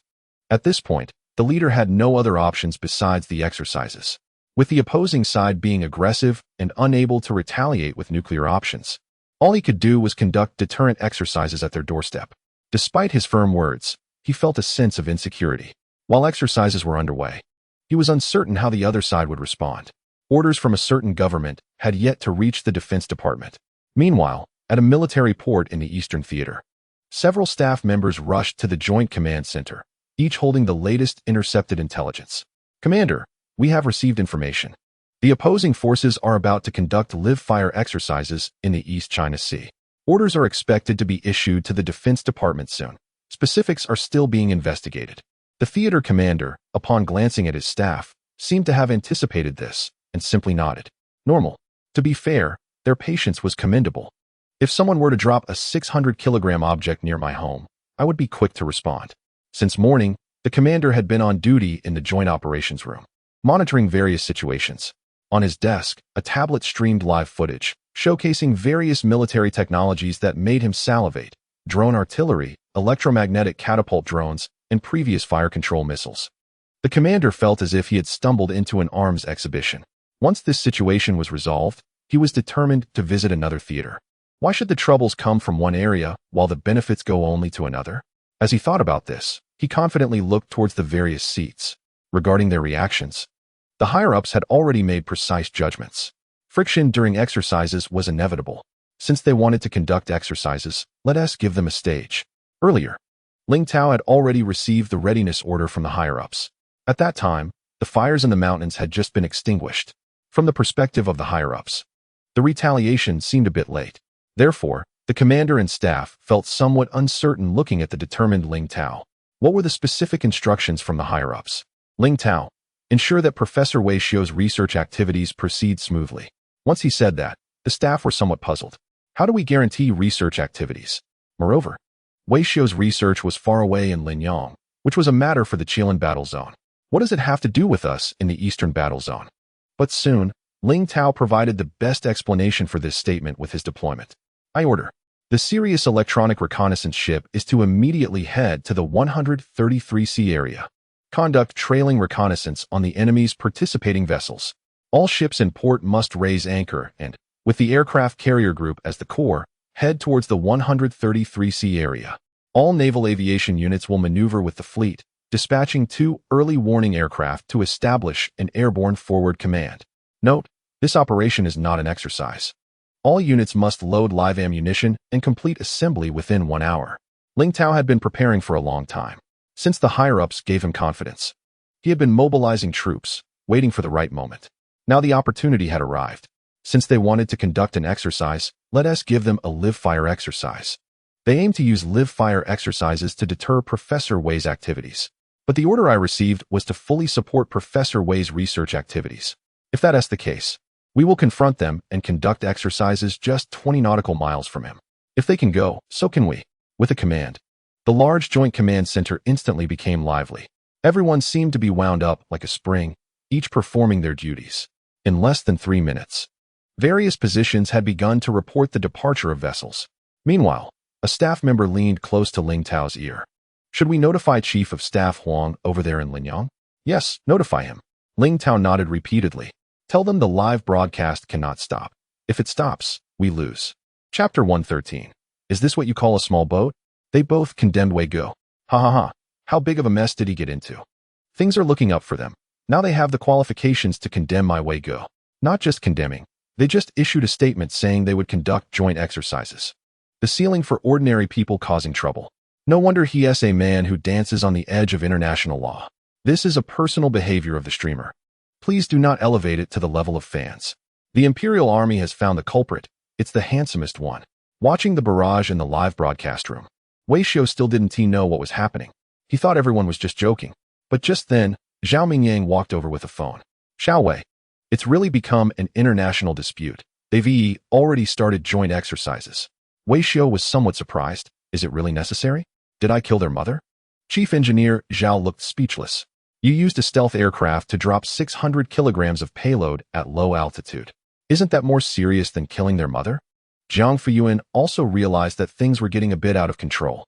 Yesterday, we dropped fire suppression bombs, and they didn't dare to react at all. Today, with live fire drills, it shows we've hit a nerve. Xiao Wei, I suggest you pause the live broadcast for now. What you're doing may feel good, but it will put the higher-ups in a difficult position. Before he could finish, Huang Han hung up the phone and walked over. You can't stop. Chief Engineer Zhao exclaimed. What? Are you serious? Jiang Fuyuan added. Previously, you were the most aggressive. Now that you've pushed them to the edge and they're starting drills, you're actually supporting it? This isn't how you change sides. I just received a report from the higher-ups in the Qingshan Combat Zone. The Qingshan Combat Zone has already deployed a drill plan. Our live broadcast will continue as usual. Huang Han looked at Wei Xiu, seemingly speechless. You, a militia major, have more clout than me, the Chief of Staff of the Combat Zone. The entire Qingshan Combat Zone is mobilized because of you. To be fair, Huang Han didn't expect the higher-ups in the Qingshan combat zone to react this way. He thought he was already aggressive enough. Unexpectedly, there were even bigger players. Currently, there were two clear factions domestically, the radicals and the conservatives. Huang Han was a representative of the radicals, advocating for a hardline approach, while Ling Tao from the Qingshan combat zone represented the conservatives, always feeling that Huang Han and his group were too cautious. Hearing this, Wei Xiu felt a bit troubled. What? You want me to continue the live broadcast? Huang Han replied. Otherwise, the neighboring combat zone has already gone on alert for you. If you stop the broadcast, isn't that a bit inconsiderate? The key point is, I have nothing left to broadcast. Wei Xiu spread his hands. Wait until B3 returns safely, and my broadcast plan for today will be over. Huang Han, looking incredulous, said, that won't do. Even if you're just chatting on the live stream, you can't shut down the broadcast. Thus, Wei Xiu had no choice but to compromise. All right then, let us go and meet B3 on its return. Meet. Everyone looked up, their expressions filled with confusion. Do we really need to meet the aircraft? It's a one-way trip, isn't it? Huang Han was even more puzzled. You didn't really remove the return key, did you? Wei Xiu waved his hand dismissively. Not really, it's just that the fuel is running low. It probably won't make it back to Lingyang, so we need to go out to sea and meet it a bit. Hearing this, everyone frowned. After all, you're still young, you're being too reckless. In a new aircraft test, how can you make such a mistake? If it runs out of fuel and crashes, losing the equipment is a minor issue. If it crashes in the sea and gets salvaged by another country, that would be a real disaster. Wei Xiu scratched his head a bit awkwardly. It's just that the fuel prices have been high these days. And I thought maybe it would get cheaper in a couple of days, and then I would fill it up. That is ridiculous. You're trying to save money on that. Huang Han interrupted, complaining. Given the situation, I suggest we let the local command send out a team to retrieve it. Just provide a coordinate. No need. Wei Xiu waved his hand. No need to trouble the authorities. We'll bring back the aircraft ourselves. Even if it means doing it with tears. Turning around, he looked at Shun Bao. Brother Bao, how is our small boat prepared? Shun Bao patted his chest. It's been ready at the port. We can set off at any time. Before he could finish, everyone stared at Wei Xiu in disbelief. Wait, small boat. As the name suggests, you have a boat? You're in firefighting. I can tolerate having cannons. I can accept having missiles. After all, that is somewhat related. But a boat? What on earth? Huang Han's CPU was already overheating. What do you mean? You prepared a boat? Wei Xiu nodded. Yes. A firefighting small boat. Wait, how can firefighting have a boat? Before Wei Xiu could respond, Director Wang from the Emergency Management Department stepped forward. Each field has its expertise. You wouldn't understand this, Chief Huang. Firefighting boats are common equipment. Fires on ships are among the hardest to deal with. After saying that, Wang Zhao and others looked at Wei Xiu, giving him a thumbs up. Professor Wei has thought this through. Now the firefighting system across land, sea, and air is complete. Huang Han felt a bit confused. I feel like you're all trying to pull a fast one on me, but I have no evidence. The comments also expressed confusion. Is it real? Does firefighting really use boats? How can you not use them? Don't you need water for firefighting? Chief Huang was bewildered. As several people teamed up to Puam, Director Wang's expression was classic. Firefighting must have boats. How can I paint without a boat? Marine firefighting is indeed a crucial part of firefighting operations, especially for Wang Zhao. As the Emergency Management Department he oversees is responsible for the fire safety of several major international ports. The previous equipment was from various military branches, cutting in line. His firefighting department couldn't get involved. But this time, I'm definitely getting a boat. Thinking of this, Wang Zhao was extremely eager. Professor Wei, where's your boat docked? I'll send a vehicle to take us there. Before Wei Xiu could speak, Huang Han waved his hand. How long will it take to drive there? I'll send a helicopter. Soon, the group boarded a military helicopter from the local command, including the various authorities. By now, Zhao Mingyang still had some complaints. Professor Wei, I have to say a word or two to you. For future major project tests, the support must be well prepared. Issues like insufficient fuel can never happen again. Hearing this, Huang Han couldn't help but laugh. Chief Zhao, you really are an honest person. What's wrong? Huang Han, do you believe him? Nonsense about insufficient fuel. He just wants to trick us into taking the boat out to sea. Zhao Mingyang didn't catch on right away, huh? Didn't you see how excited the authorities were when they heard about the boat? Only then did Zhao Mingyang and the others realize. They may be good at research, but they're not good at scamming. First, sell the aircraft. then seemingly accidentally demonstrate that the aircraft can land on the boat. The authorities would have to swipe their cards to buy a boat back. This money isn't even enough for Wei Xiu to earn. Amidst laughter and chatter, the helicopter gradually departed from the port. The boats along the shore became clearly visible. Watching the waves on the sea, Huang Han felt a bit worried. The weather isn't great. Is your boat's tonnage sufficient? It's enough. My small boat has over 20,000 tons, so I'm not afraid of this little wind and waves. Just as Huang Han was about to nod, he felt that something was off. Wait, over 20,000 tons, and you call that a small boat? Chapter 114. The great undertaking of war continues. Can't you just be yourself? Huang Han rolled his eyes. He realized that he couldn't trust anything Wei Xiu said. Now he even doubted if Wei Xiu was really his name. Wei Xiu said lightly, "The meaning of life lies in pretending a little anytime, anywhere, to comfort a dull life." Right. To be fair, it's understandable for young people to show off. But Huang Han felt that the way Wei Xiu was showing off lacked class. Previously, he was the type who kept a low profile, casually coming over to relieve himself. It was a bright yellow, slightly sweet kind, and those who experienced it could even taste the sweetness. But just now, claiming a boat of over 30,000 tons was just a small boat, fabricating facts and forcing a show-off, it was quite clumsy. So, Huang Han gazed out of the porthole. From a high vantage point, everything at the port was in plain view. As the helicopter descended slowly, the boats docked at the port gradually grew larger. From tiny specks, they transformed into colossal objects. Qingshan Port is a dual-use port for military and civilian purposes, primarily accommodating large vessels and warships.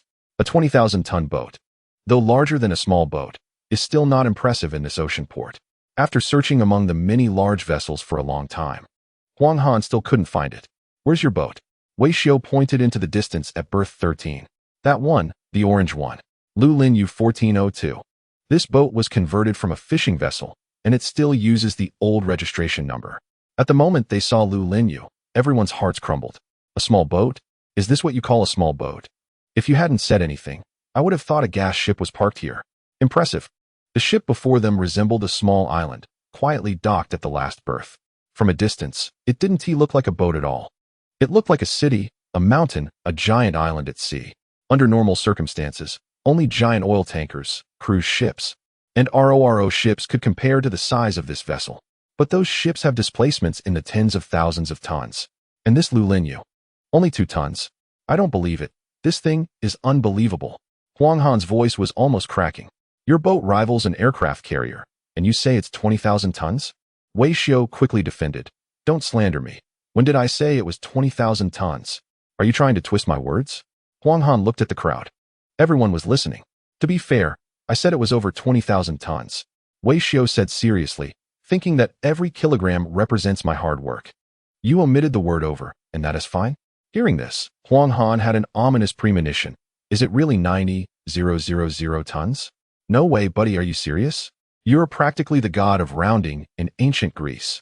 90,000 tons. That's the displacement of a large ship, and you just handed that over. Others are rounding to the decimal point, and you start from 5 digits?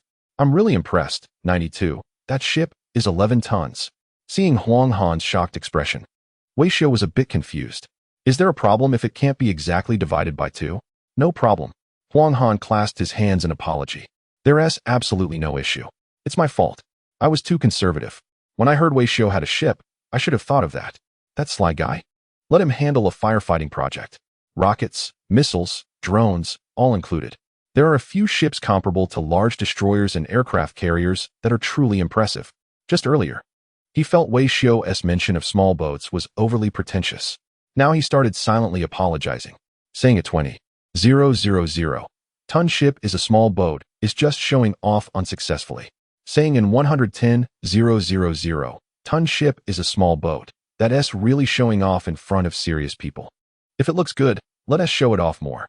As everyone disembarked from the helicopter, when that 20,000 ton sea giant entered the frame, the comments finally understood what a sense of oppression meant.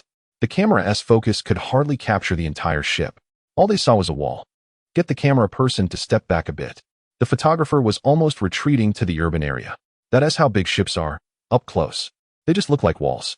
But wait, I saw the official media's footage of ships weighing just a few tons, and they looked small. The official media are photography geniuses. They can make a million-ton ship look like a toy. I can't stop laughing. What a sight. Brother Wei understands math. Seriously. With the official media's lens and Brother Wei's words, they're unbeatable. The legacy of the great undertaking is in good hands. Amidst the barrage of astonished comments, Wei Xiu had already led his team onto the deck of the fishing vessel. From the outside, the ship looked somewhat worn. Wei Xiu was right. This was an old ship that had been modified, with traces of touch-up paint on the deck. However, all the facilities on the deck had been removed. The deck had become a flat surface, and there were two island structures on both sides of the hull. What is this? Is it still a dual-island design? Wei Xiu nodded in embarrassment. There's no choice. My skills are limited, and I could only modify it into a dual island. Jiang Fuyuan and Chief Engineer Zhao, from the research field, were left gasping for breath. Although they weren't experts in naval equipment, they had some understanding. A dual island design is indeed somewhat outdated for aircraft carriers, as the deck space is extremely valuable. Every design must prioritize accommodating more aircraft for takeoff. However, given the intended use of this ship as described by Wei Xiu, it was a firefighting vessel, reasonably inferring. The main aircraft for takeoff and landing in the future should be unmanned firefighting drones and helicopters, making this ship's positioning closer to that of an amphibious assault ship or light aircraft carrier. According to the definitions of amphibious assault ships or light aircraft carriers, the dual-island design may be the most advanced technology available today. Jiang Fuyuan thought of the recent launch of an amphibious assault ship by the Navy, which was quite alarming upon deeper reflection. That vessel also features a dual-island design and possesses strong multitasking capabilities. One island is responsible for navigation and defense, while the other handles the takeoff, landing, and coordination of drones. This division of labor grants the ship greater flexibility and focus when facing complex tasks. In the future, as drones become the primary platform, the dual-island design is bound to become a trend. Professor Wei, your technology is certainly not lagging behind. Chief Engineer Zhao exclaimed sincerely. Just as the Shanghai shipyard figured out the logic behind the dual-island design, you are already implementing it. You are truly at the forefront of the times. Chapter 115. Did you save the galaxy in your past life? If you can talk, please share more. Wei Xiu thought that conversations with cultured individuals were much more pleasant. He turned to Huang Han, unlike some leaders who only expressed themselves with sarcasm or foul language. Huang Han responded, "Was that foul language? I was just surprised." After the exchange between the two chief engineers, Huang Han began to understand. Wei Xiu's so-called fireboat had combat capabilities that were already comparable to the recently launched 076. However, upon reflection, it made sense. In terms of size, this vessel is even larger than the 076, clearly indicating its capacity. The deck is estimated to have around 17 or 18 landing spots, sufficient for most aircraft types, including large fighter jets and helicopters. The biggest difference between this vessel and an aircraft carrier is its larger hull. The dual-island design, similar to the 076, is meant to accommodate more landing equipment, such as tanks and amphibious vehicles. However, the Lu Linyu is a fireboat. Reasonably deducing, Huang Han felt that the deck of this vessel might be the least surprising aspect. Based on Wei Xiu's usual style, the massive hull is the real game-changer. Thinking of this, Huang Han cautiously turned his head. Does this vessel cater to civilian use? Are there weapons on board?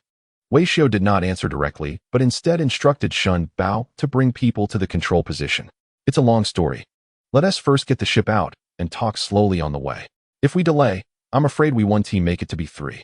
At this point, everyone was eagerly anticipating. The ship was fully capable of sailing, and taking it out for a spin would best showcase its performance. Thus, with Huang Han's tacit approval, the crew began to untie the mooring lines and leave the port. Traffic control. Hello, this is Lu Linyu 1402, berth 13. Our vessel is ready, requesting to depart. Due to the favorable navigation conditions at Qingshan Port, and since the Lu Linyu is a domestic vessel, there was no need for a pilot. It could dock and depart autonomously.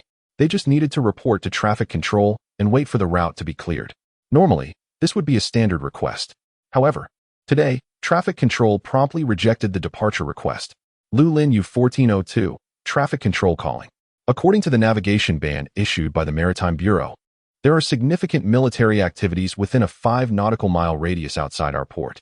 All vessels are temporarily prohibited from leaving the port. Departure times will be notified later. The Maritime Authority is currently overwhelmed. Since receiving the exercise notification from the Qinglong military region, they have been coordinating operations. Not only do they have to manage the vessels in port, but they also need to call back those that have already departed. Due to the sudden nature of the exercise, many ships had already left and entered the exercise zone. However, the Qinglong military region has repeatedly emphasized that this is a live-fire drill and the waters must be kept clear. Therefore, no vessel can leave until a command is issued. Most ships respect the Maritime Authority's decisions, but this time, as soon as the communication officer put down the radio, a response came from the fishing vessel. Control. This is Fishing Vessel 1402. We have an urgent task and must leave the port. Please allow us to proceed. The control officer was taken aback at first but quickly adopted a dismissive attitude. Are you kidding? It's clearly stated that this is a military activity, and there's no room for negotiation. There are several large vessels waiting in port, and you think you're special? You act like it's a road at 4 in the morning, where anyone can pass freely. Besides, you're a fishing vessel. What kind of urgent task could you possibly have? Afraid the fish will run away if you arrive late? He glanced back at the naval liaison officer stationed locally, passing the buck. The liaison officer, however, was not about to indulge him. Stepping forward, he picked up the microphone and, with a straight face, stated, Fishing Vessel 1402, this is the Qinglong Military Region's Port Authority. There are significant military activities occurring in the East China Sea and parts of the Yellow Sea. No vessels are allowed to enter. You must comply with control directives and wait for the signal to depart. Otherwise, you will be treated as a threat to military operations. The major had made himself very clear. Any further nonsense would lead to serious consequences. However, before the major could put down the microphone, another voice came through. Qinglong Military Region. This is Fishing Vessel 1402. I am Chief of Staff Huang Han from the Qilin Military Region. Fishing Vessel 1402 is assisting in significant military activities. I order you to allow immediate departure. Additionally, inform your commander to coordinate 2 escort vessels for protection. Over. I repeat, this is a command. In just a few sentences. The gravity of the situation silenced the control room. Who am I? Where am I? The major was a bit dazed. Chief of Staff Huang. Why is he on a fishing vessel? Even if he is on a fishing vessel, what kind of military task could it possibly have? Shortly after, a call came in from the Qinglong Military Region Command Center, confirming Chief of Staff Huang's orders. Not only was Chief of Staff Huang aboard, but there were also a number of industry leaders and foreign guests. Commander Ling had repeatedly emphasized the importance of ensuring the safety of Fishing Vessel 1402. The major's mind was racing. The registration information for Fishing Vessel 1402 clearly indicated it was a deep-sea fishing vessel. How could this be justified? Was the commander really taking foreign guests out for a fishing trip?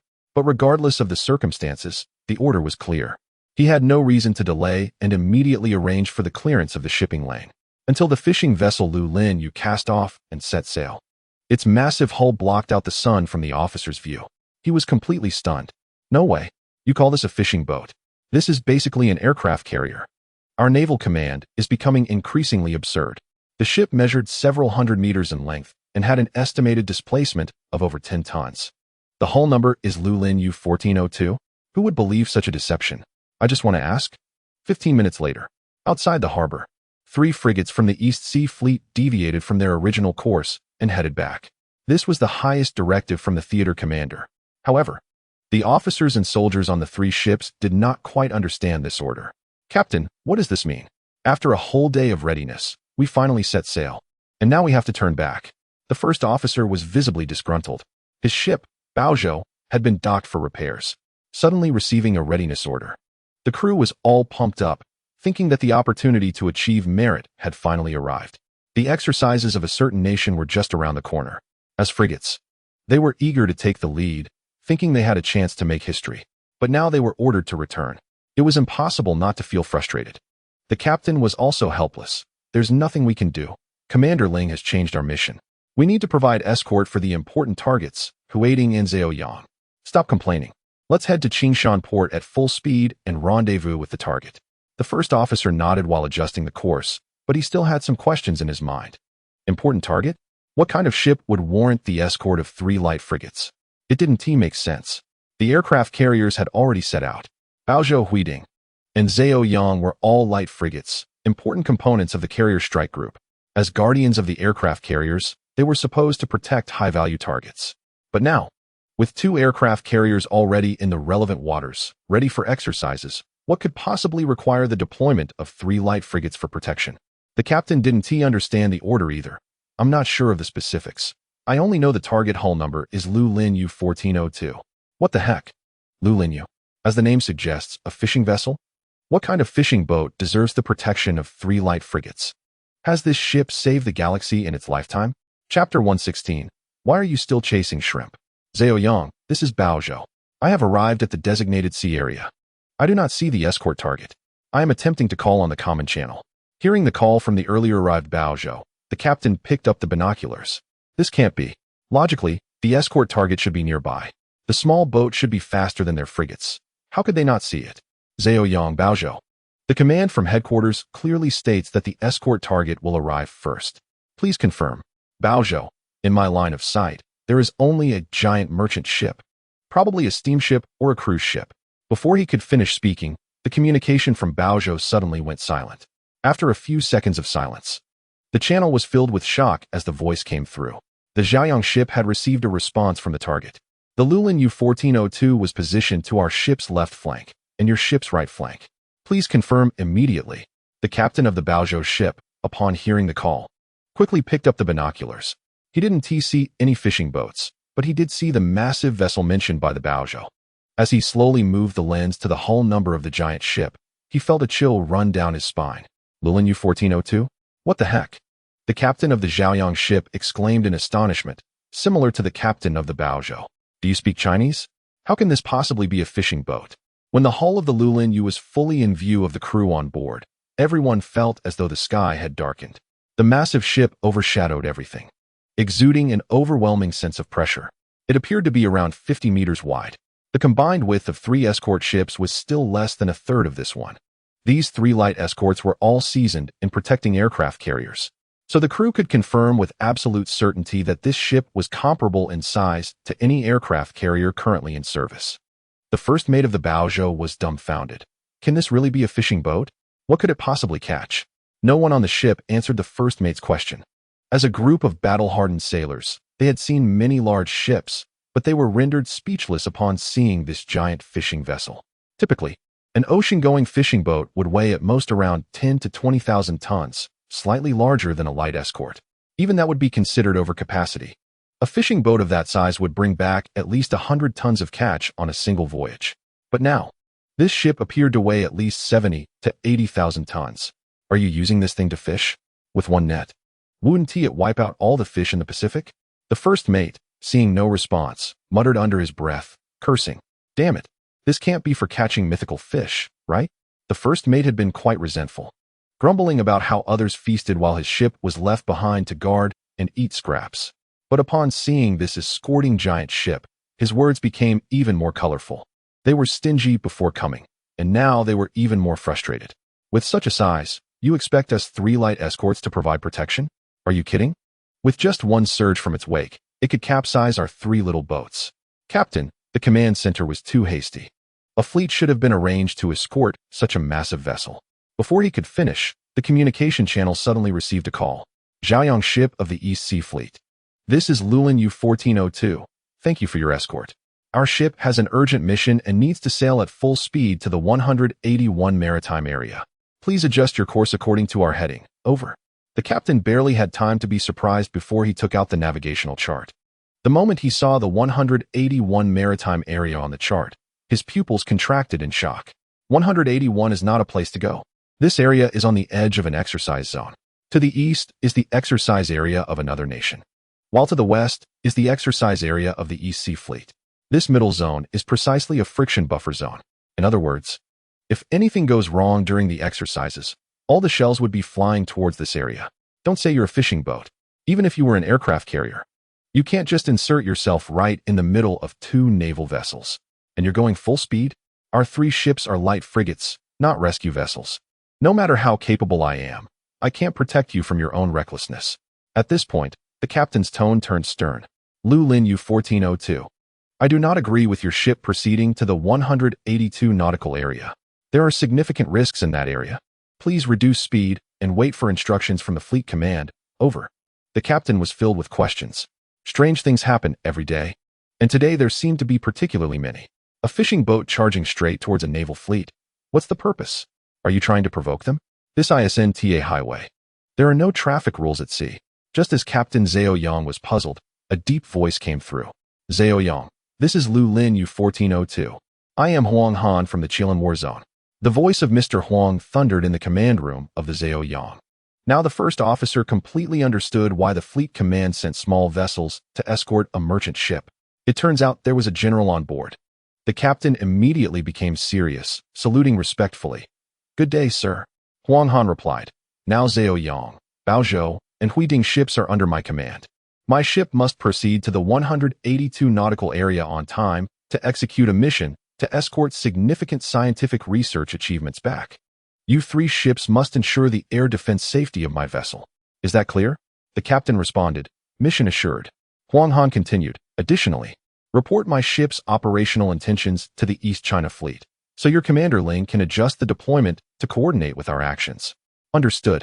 Huang Han added. My ship is about to proceed at full speed. Please follow and maintain communication. Over. Upon receiving the command, the captain coordinated the escort positions with the 3 ships while instructing the first officer to prepare for following. For such a large vessel weighing several tens of thousands of tons, its speed wouldn't be too fast, at most 20 to 30 knots. However, the Zhao Yang, being a light frigate, could easily exceed 30 knots, making it highly maneuverable. Keeping up with the larger vessel's speed was certainly not an issue. Therefore, the most important task was to ensure the safety of the surface and airspace. First officer, stay alert. My ship will be positioned at the target's right rear flank. Ensure the safety of the flank while keeping the larger vessel in sight. The first officer confidently patted his chest. Don't worry. Even though I don't know the origins of this ship, I can definitely keep up. If you asked me to follow those small fishing boats, I wouldn't guarantee it, but how could I possibly fall behind this supertanker? Just as he finished speaking, the Zhao Yang began to shake violently. White waves surged on the surface of the water. 2 B-type wakes swept in from the front side, rising 2 to 3 meters high. The first officer gripped the helm. Looking ahead. What the? Is this ship about to take off? Everyone on board was stunned. After the giant wave, the Lu Lin Yu shot out like an arrow, creating tumultuous waves on the sea. The Zhao Yang could only try to increase the distance to avoid being hit by the wakes, and then accelerate. However, the first officer caused the engine to smoke, and they could only see the tail lights of the ship. At that moment, the communication channel rang again, and a playful voice came through. This is a vessel 1402. We are sailing at full speed, with a speed of 54 knots. Are you following us? What the heck? Everyone on board was speechless. Our maximum speed is 35 knots. And you just pushed it to the limit? Honestly, I'm on a light escort. How could your several thousand-ton ship be catching up to us? The captain felt a headache just thinking about it. The command center was also confused. What level of escort is our light vessel to be assigned to such a situation? With this speed, don't even mention light escorts. Even a motorboat might not keep up. A speed of 54 knots with a displacement of nearly 100,000 tons. What kind of vessel is this? Is it a tri-hull ship? Chapter 117. Boiling water on vessel 1402. It's unclear whether it was an illusion or something else. But Jiang Fuyuan and Chief Engineer Zhao felt that this ship seemed to have a bit of a pushback sensation. Those who frequently travel by ship know that the larger the displacement, the more stable the ride. A giant like this, at the 100,000 ton level, should feel as steady as walking on flat ground, with no swaying. But now, as the vessel crashed through the waves at full speed, the sea looked like it had been hit by a typhoon. Some inexperienced sailors were even starting to feel seasick, continuously feeding the fish. Although Jiang Fuyuan and Chief Engineer Zhao are not shipbuilding experts, they understand basic physics. Energy is conserved. The greater the mass of an object, the slower its speed, requiring more energy. This ship, with close to 100,000 tons of displacement, would need at least several 100,000 kilowatts of engine power. And this is based on normal speed calculations. If it operates at full power at 54 knots, it would need at least double that. Not to mention a ship. Even a 100-ton vehicle on the road wouldn't dare to run like that. Thinking of this, Zhao Mingyang looked doubtful. Something's off. Your vessel is too fast. What kind of power are you using? Normally, large ships use heavy oil, which has a higher energy density than diesel and gasoline. But no matter how high its energy density is, it can't push a 100,000-ton vessel to catch up. Therefore, Chief Engineer Zhao was certain that this ship was definitely not using a conventional power mode. How to put it? Wei Xiu thought for a moment while biting his finger. My ship's power system is quite old, still using the traditional steam method. Hearing this, the big shot's eyes widened. Steam? A steam engine? In an instant, everyone's memories went back 100 years. In the early shipping industry, steam engines were used, heating water with coal to produce steam that drove turbines for power. Not only ships, but steam engines were also very common in trains and cars back then. Even today, some industries still use this ancient power mode. But that was a special circumstance. What era is it now? The Industrial Revolution has gone through several rounds, and you're still using boiling water? At that moment, Sultan felt a bit pained. Mr. Wei, your oil conservation is beyond my imagination. Don't worry, once we reach an agreement, you will have an endless supply of oil, and there will be no need to use that ancient steam engine. He thought that Wei's use of steam engines was out of necessity.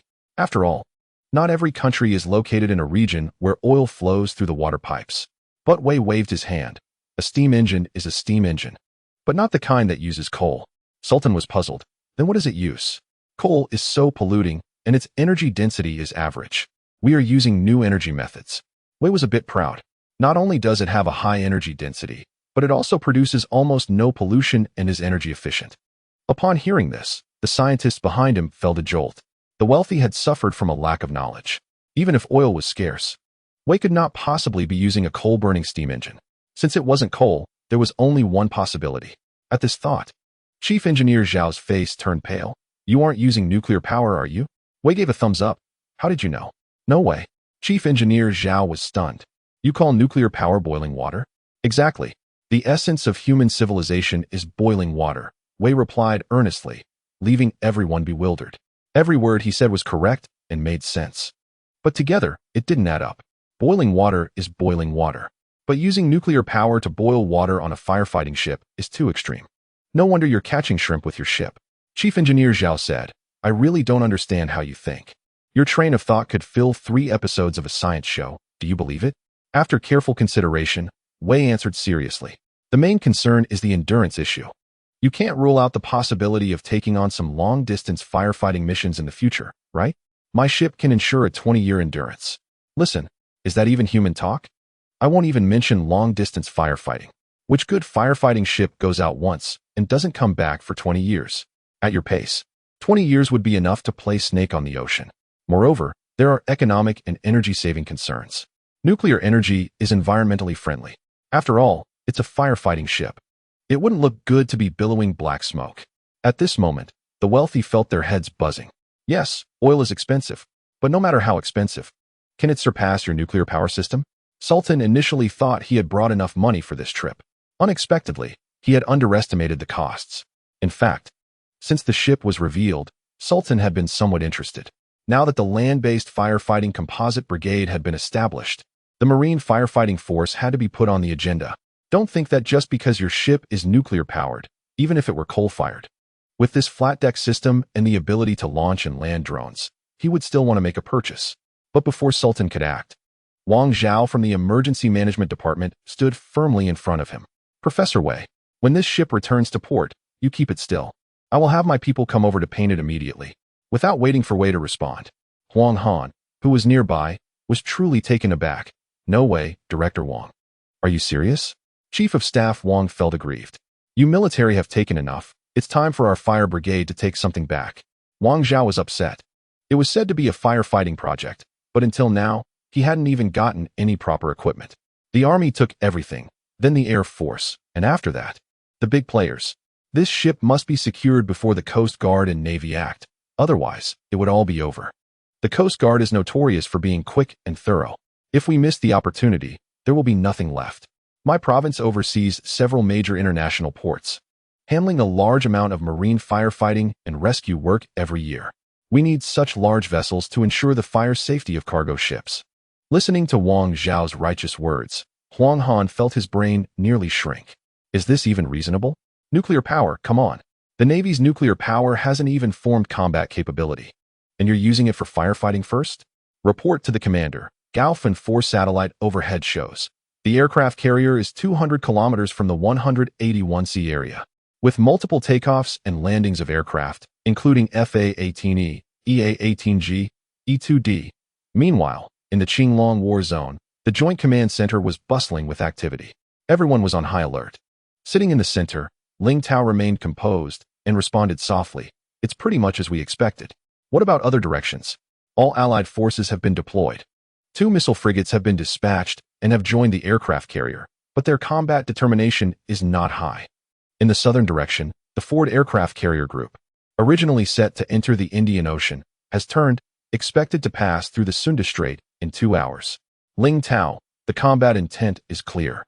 The 2 aircraft carriers are blocking from the south and north, with the main action still focused on the northern carrier. The following staff immediately nodded. This aligns with the higher-ups assessment.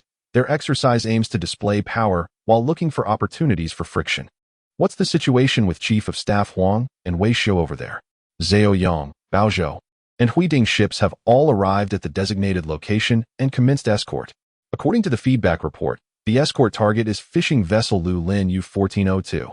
Displacement of 90,000 tons, nuclear power mode. This ship is about to head to the 181C area to meet the experimental project returning. Zhao Yang, Bao Zhou, and Huiding have all reported their combat determination. Just as the Navy was continuously reporting, Ling Tao suddenly looked up, his eyes wide. Wait a minute. 90,000 tons, and it's nuclear-powered? When did the Qilin War Zone also have an aircraft carrier? Chapter 118. Just like that, the fight began. Commander, regardless of the tonnage, the 181C area is off-limits. The staff, unable to contain their shock, quickly approached the situation map, picking up a laser pointer to illustrate. The 181C area is 3 nautical miles from the exercise area of the other side and 7 nautical miles from our exercise area. If they have any ill intentions or accidental trigger, this area will be the first to bear the brunt. After speaking, the command room fell into silence. Ling Tao knew this as well. Originally, the intentions behind these actions were not benevolent. On one hand, it was a retaliatory deterrence, a response to recent provocations involving missile launches and supplies. On the other hand, there was an aim to create friction on the seas to gain some advantage, allowing the media to capture photos and boast about victories in the Pacific, thereby calming domestic discontent. However, there was also a firm determination from the other side. If friction was to occur, so be it. Let us see who is tougher. But now, the situation with the fishing vessel heading to the designated area had disrupted the balance. Once it entered this dangerous zone, it would become a target for potential escalation. The risks were too high. From a cautious perspective, the staff sincerely suggested issuing a strict order for the vessel to return immediately. Before the suggestion was completed, the commander firmly rejected it. No, the higher-ups instructed us to fully support the ongoing activities, not to fully obstruct them. After all, he was a senior officer in the theater and had a higher viewpoint than the staff. He understood that this arrangement was more about strategic considerations. The essence of the orders could not change. If they allowed the vessel to retreat, it would mean a complete failure of their strategic objectives. This exercise was specifically prepared to support those activities. Moreover, he pondered deeply. The vessel had a competent captain on board, who was not foolish. The decision to proceed under such circumstances indicated a necessity. Intelligence suggested that the vessel was there to welcome back an experimental project, implying that the aircraft they deployed might not have enough range. If they ordered the vessel to withdraw at this moment, the only outcome for that aircraft would be to crash into the sea. This was their latest research result. Realizing the seriousness of the situation, the staff no longer dared to obstruct. The potential loss of the latest research results was significant, especially with the threat of them falling into the wrong hands just beyond the 2 seas. If they were to be retrieved, the operational objectives would fundamentally change. Nodding, the commander approached the situation map. Previously, their mission was to prevent provocations and conduct exercises in response. But now, their mission was to ensure the vessel successfully completed its task in the designated area. He quickly adjusted the map, placing the area at the center. To the east, a significant naval presence was noted, including a major aircraft carrier accompanied by several cruisers and destroyers, with potential submarines lurking beneath. Additionally, there were support vessels in the rear.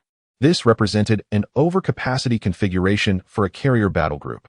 In the southeast, another aircraft carrier was moving urgently toward the area, aiming to encircle. The concentration of 2 carrier battle groups in the Pacific was a sight not seen in a long time. The staff nodded. Yes. Not only do they have a large number of troops, but they also occupy a favorable position. Our reinforcements are expected to arrive later than theirs. Then let's not send reinforcements. Ling Tao made up his mind. Although I only have 1 aircraft carrier group, and it's still far away. They do not understand the terrifying combat capabilities of our Navy. The troop numbers may seem disparate, but if it comes to fighting, I will engage. Turning his head, he asked the intelligence desk, where is the Chongjing 31? Report to the commander, Chongjing 31 is passing through the strait undercover of cargo ships, and is expected to leave the shallow water area within half an hour, at which point it can conduct a strategic strike against the approaching enemy. Ling Tao, good. This gives us strategic assurance. Inform Chongjing 31 that there may be 1 or 2 enemy submarines underwater, and to be cautious of their positions. Navy desk, yes. Ling Tao, when will the 3rd aircraft carrier group arrive? Intelligence desk, the 3rd aircraft carrier group has gathered and is sailing at high speed. Expected to arrive within 4 hours. Ling Tao, so, we only have a local disadvantage for 4 hours. Once Chongjing 31 and the 3rd aircraft carrier battle group arrive, we will be able to counterattack. Hearing the commander's deployment, the staff couldn't help but give a thumbs up. What does it mean to have thunder in your heart while appearing calm? What does it mean to remain composed when facing a collapse? This is it. Clearly, the situation is dire, but the commander appears confident, as if he has the upper hand. It's simply because the new combat capabilities of the Navy give him confidence. Ling Tao was absolutely sure that he could hold off the enemy with the uneven troop strength until reinforcements arrived. With this in mind, he lightly tapped the table with his fingertip and expressed his thoughts. My suggestion is to have the nearest 055 class destroyer, Nandu, advance, and, in conjunction with the Tianlang signal, strike at their fleet formation from an angle, taking out their Izumo-class and Hyuga-class ships first. Everyone immediately looked at the situation map. Currently, there are only 2 of our vessels in the 181C area. One is the large destroyer Nandu, which was already on duty in this area. The other is the electronic reconnaissance ship Tianlang signal, which is coming from the east but has been separated from the Reagan battle group. Both ships are located in the southeast direction, with some distance from the main force, facing the enemy formation's flank. Although they are the closest fleet to the 181C area and have the advantage of a first strike from another angle, these 2 ships have the potential to be surrounded by advancing deeper into enemy territory. The staff felt it was a bit risky. Should we wait a bit longer? Wait for the 3rd aircraft carrier group to get a little closer for support? We can't wait. Ling Tao waved his hand decisively. Lu Linyu is expected to arrive in the 181C area soon. If we do not restrain them from the flank, the Reagan will definitely disrupt Lu Linyu's operations. At this point, we strike from their flank, which can at least relieve some pressure on Lu Linyu. Staff, but advancing with a single ship seems a bit dangerous. Ling Tao waved his hand. Time waits for no one. Although advancing with a single ship carries risks, it is the 055. It is the Nandu. It is time to show the outside world the new combat capabilities of our Navy that we have been nurturing for 10 years. Upon seeing the commander's determination, the staff officer said no more. All right, I will prepare the Chongjing 31 to deliver a decisive blow if the situation becomes critical. Suddenly, Ling Tao stood up and addressed everyone in the command hall. Comrades, the time has come for our country and people to test us. I command. The Nandu ship should immediately prepare to advance, in coordination with the Tianlang signal, to carry out deterrence. The mission objective is to repel all local actions, and all necessary measures may be taken if needed. Nandu ship, we guarantee the mission will be accomplished. Tianlang signal, we guarantee the mission will be accomplished. Good. Ling Tao, filled with determination for victory, immediately communicated our operational plan with the Lu Lin U-1402. At the same time, he reported our operational resolve to higher authorities. Our military region is determined to annihilate the invading enemy and ensure the smooth conduct of Professor Wei's research activities. Chapter 119, Fire Control Radar. Show me the Qinglong military region is preparing to have the Nandu ship take action. Huang Han received the notification from the Qinglong military region and stepped over to Wei Xioshan's side. Ling Tao wants us to act according to the original plan. He will try to hold the fleet's flank. Once our 2 aircraft carriers reach the encirclement position, the situation will improve significantly. Wei Xiu was somewhat surprised. Nandu ship? Just 1 ship? 1 is enough. The Nandu ship is our latest 055 model. Zhang Mingrun, who commands the Nandu ship, is one of the few frontline commanders in the Navy. With excellent skills and strong will, I believe he can accomplish the mission exceptionally well. Huang Han had no doubts about Ling Tao's operational plan and fully supported it. He knew that at this point, there was no turning back. The Qinglong military region would use the nearest 055 destroyer to create a distraction, buying time for Lu Linyu to recover the aircraft. This still had a chance of success. Otherwise, they would have to withdraw and wait. Wei Xiu was somewhat moved. He trusted Huang Han and Ling Tao's judgment. After all, both were military region commanders with rich combat experience. Although advancing with a single ship was somewhat risky, it was a 055, a legitimate aircraft carrier killer. Additionally, with an 815 electronic reconnaissance ship providing electromagnetic suppression, this showcased the Navy's latest combat capabilities. It seemed like two ships, but if coordinated well, they would achieve results far greater than just the sum of their parts. Not to mention the fully motivated personnel aboard both vessels. Decades ago, they had sturdy ships and powerful cannons. Now, we also have sturdy ships and powerful cannons. Hopefully, they also possess a strong will. However, as the commander of the Lu Linyu, Huang Han was not blindly optimistic. I suspect they are aware of our intentions to set sail. It might not be so simple to recover the aircraft next. On the vast ocean, the aircraft carrier was under the watch of Rear Admiral Vikov, who looked at the latest intelligence sent by CAI, his brow furrowed. The university suddenly dispatched a civilian vessel with the hull number Lulinyu 1402 to the 182 maritime area. Comprehensive intelligence assessed that the aircraft that bombed a certain city might not have sufficient range and would need to land at sea. This civilian vessel is likely to be the mothership for retrieving the drone. Upon hearing the latest situation, the staff in the command room exchanged glances. One person raised their hand to express their thoughts after a moment of contemplation. At that moment, both sides had spread out on the water and were simultaneously conducting exercises. The 181 maritime area had become a buffer zone. The decision to send a civilian vessel instead of a warship was likely made to avoid provoking friction. It seemed that they had shown some weakness. The commander nodded slightly upon hearing this. The Defense Ministry shared the same view. Since the other side had shown weakness first, we now had the advantage. The Defense Ministry ordered us to interfere with the actions of Lulinyu, ideally capturing that aircraft. In an instant, several individuals began to show their true colors. Initially, when they received the exercise order, they were filled with doubt.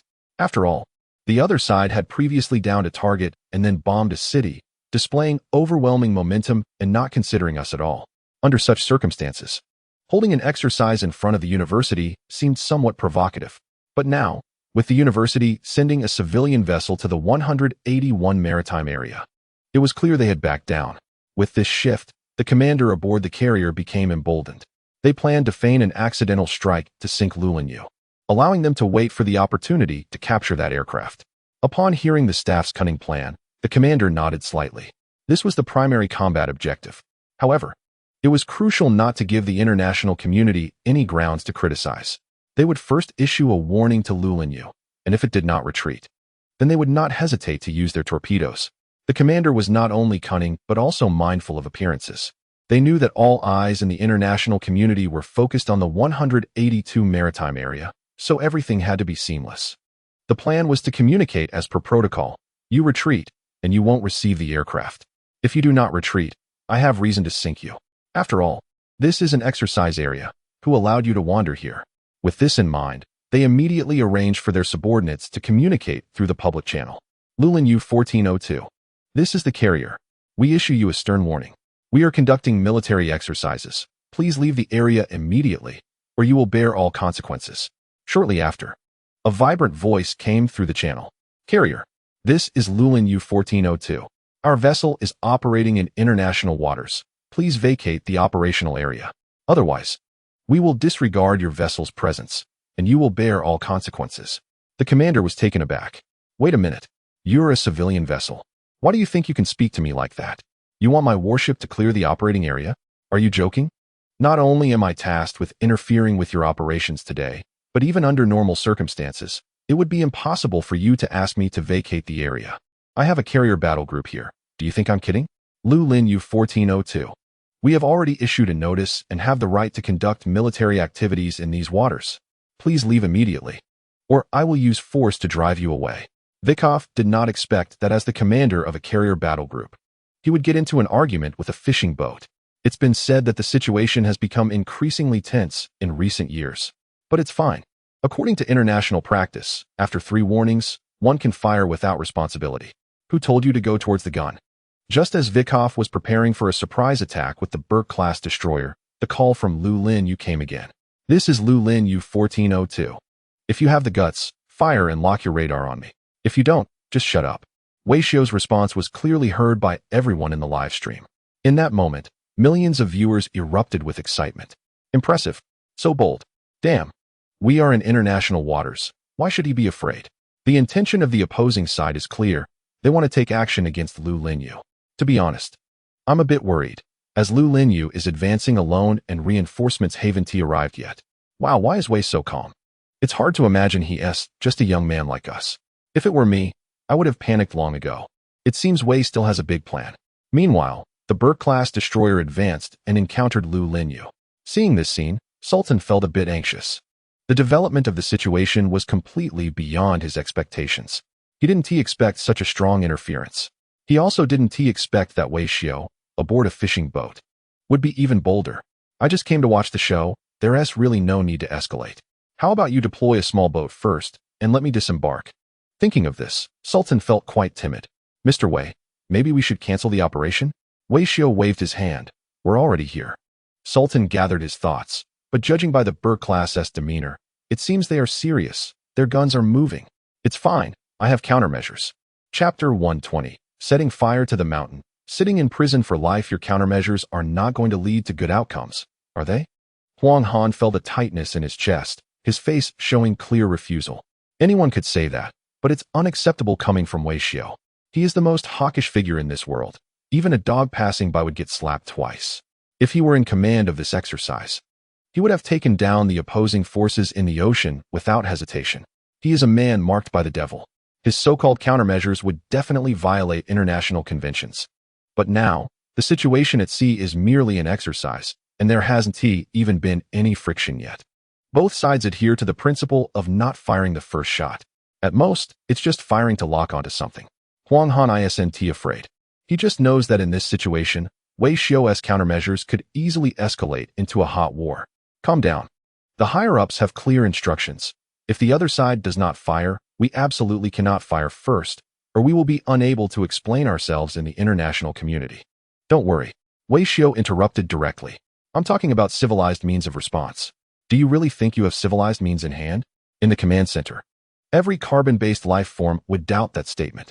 As they spoke, Wei Xiu took out a key and unlocked the button cover on the control panel. Huang Han felt his heart leap to his throat. Just think about it. The button cover is unlocked with a key. This thing must be at least a nuclear device. Huang Han stood firmly in front. Tell me, what is this button? Civilized countermeasure. Wei Xiu said seriously. Nonsense. Which expert locks up civilized means? Quick as a flash, Wei Xiu suddenly pressed the button, and then a smirk appeared at the corner of his mouth. It really is a countermeasure. Don't believe me? Just listen. The next second, a deafening voice boomed over the sea. Warning! Warning! Warning! The mechanical voice resonated at a specific frequency. All the ships within sight could hear this sound. Moreover, the warning was also broadcasted on the public communication channel. Warning! Warning! Warning! This is the 1402 fireboat. Commencing fire prevention announcement now. Everyone must be aware of fire prevention. Disasters are far from you and me. Don't toss cigarette butts around. Keep fire prevention tight. Set fire to the mountains, and you'll serve time. If there's smoke in the field, detention for 15 days. A single cigarette in the mountains brings tears to loved ones. At this moment, everyone on the 1402 was shocked. Wait, are you saying that civilized means is to be taken literally? The broadcast system was filled with fire prevention slogans, as if preparing for an exam. Huang Han was exasperated. What is this? It's a fire prevention education announcement system. We are originally a fireboat. Isn't it reasonable to have this? Wei Xiu said earnestly. Reasonable, reasonable. Huang Han was completely at his wit's end. The key point. At this time, do you really think persuasion and education are effective? Good heavens. What is this? Just a second ago, the countermeasure was to launch high missiles, and now it's a loudspeaker announcement. Sure, it's indeed civilized. But is it effective? Now both sides are at a standoff, with tensions high. And you come up with a loudspeaker announcement? At this moment, even firing control radar might not be effective. Besides, even if you use a loudspeaker, at least say something useful for deterrence. You should at least have the upper hand in momentum. What does set fire to the mountains even mean? Commander, the destroyer is already closing in on our position. Right after the loudspeaker announcement, the actions of the destroyer became bolder. They seemed to take the loudspeaker as an insult and directly approached the side front of the research vessel. At this distance, any weapon on board could hit. In fact, if they didn't T-stop, they could crash directly. Given that Wei Xiu's ship was a research vessel with not much heavy weaponry, Huang Han assessed, I think they're just trying to scare us with their naval guns. Seeing that we remained unmoved, they did not dare to fire. Instead, they attempted to pressure us into retreating through maneuvering. This is a common tactic used by certain entities. The ocean is vast, yet they insist on following our route. When two ships collide, they take the first bite and talk about freedom of navigation and such. Wei Xiu witnessed all of this and personally took over the ship's command center. We won't give an inch. And we will also let them experience the charm of freedom of navigation. Upon hearing this, Huang Han raised his thumb in approval. To be fair, the momentum is great. This is exactly the kind of spirit that shines in the face of the enemy. However, considering reality, we are facing a destroyer of advanced class. It represents the highest standard of their navy. With a displacement of 10,000 tons, it is equipped with advanced defense systems. In contrast, we are merely a civilian ship converted into a fireboat. In terms of durability and armament, we cannot compare to a warship. Engaging directly may not yield any advantage. With this in mind, Huang Han thought carefully. Let us have the Baozhou ship move forward and use its weapons to engage with the enemy. You should pull back a bit. If anything goes wrong with this ship, B3 won't be able to respond. Huang Han considered everything thoroughly. Besides the fishing vessel, there were only 3 light frigates available for mobilization. Although they cannot compare in size to the destroyer, they are still warships and can hold their ground for a while.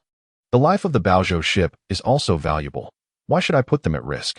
Wei Xiu resolutely waved his hand. He had called for the shots and would continue, even if it meant taking risks himself. There was no need to involve others. Huang Han understood Wei Xiu's thoughts. But he was very concerned. After all, it is a warship, and being so close, what if a collision occurs? Wei Xiu waved his hand. It's fine. We still have means to drive them away. After saying this, he pressed the green button on the control panel. Suddenly, the elevators on both sides of the deck activated, revealing 2 large water cannons. What? Are you going to fire? Huang Han's heart jumped to his throat. Wei Xiu waved his hand again. These are just 2 water cannons for repelling. Oh, upon hearing this, everyone felt relieved and comforted. To be fair, having only water cannons as a function is a perfect match for this fireboat. As a civilian vessel, especially a fireboat, water cannons should be standard equipment. And given the current situation, neither side wants to fire the first shot, so using water cannons to repel is indeed a great choice. Huang Han couldn't help but give a thumbs up. You finally came up with something useful. Quickly, launch the water cannons to buy us some time. This was the first time Wei Xiu received Huang Han's approval. With a meaningful smile, he pressed the launch button. In an instant, the 2 water cannons surged forth like fierce dragons. A curtain of water enveloped the destroyer. The commander of the advanced destroyer, Shan, laughed out loud upon seeing this scene. I think the fleet commander is still too conservative. The opposing side does not dare to fire the first shot at all. Our ship has already made contact with his vessel, yet he only used a water cannon to drive us away. What a joke. Does he think my ship is a Coast Guard vessel? The crew on the Burke-class ship didn't take those water cannons seriously at all.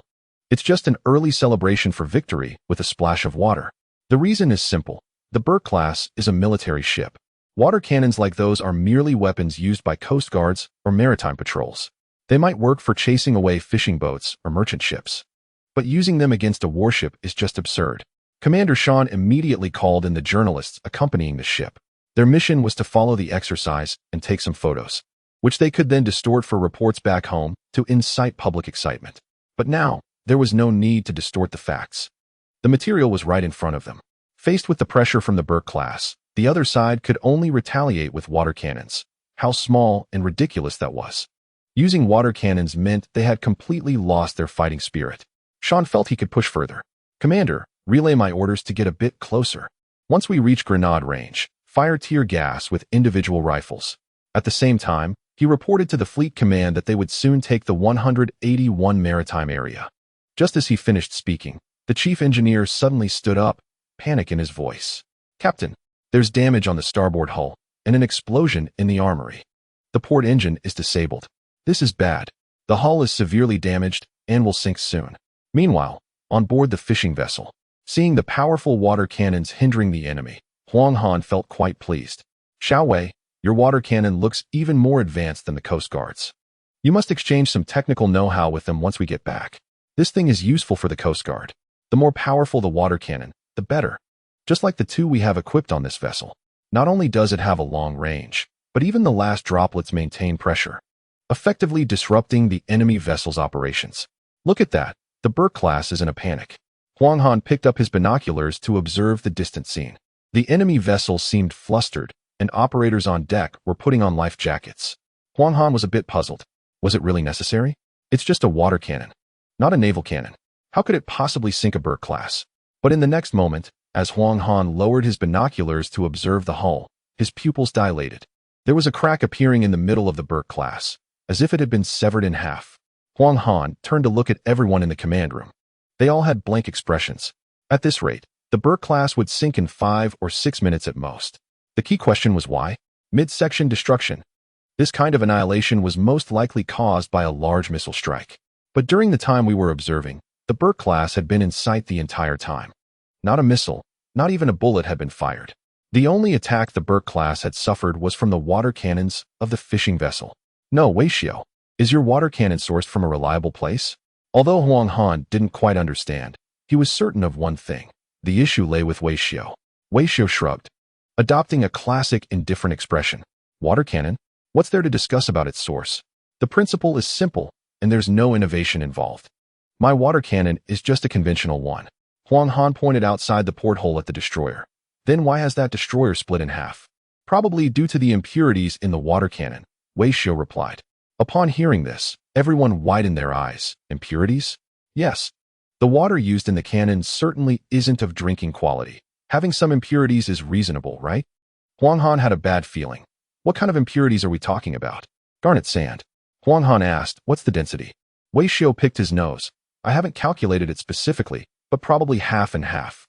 Inside the command room, silence was deafening. Adding garnet sand to the water cannon? This is not an idea conceived by any carbon-based life form. Isn't this just a sandblasting machine? Half water, half sand. Even an alien would be torn in half. Satan awoke, feeling as if he had gained something on his back, still with his eyes closed. Wei Xiao.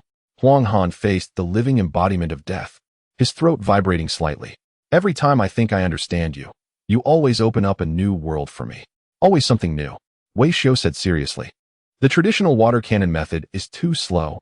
Adding garnet sand can greatly improve efficiency." He pointed outside at the destroyer. "Look, isn't their retreat speed much faster now?" Everyone stared blankly. "Dude, do you speak the local language? Is this what you call retreat? This is a total rout."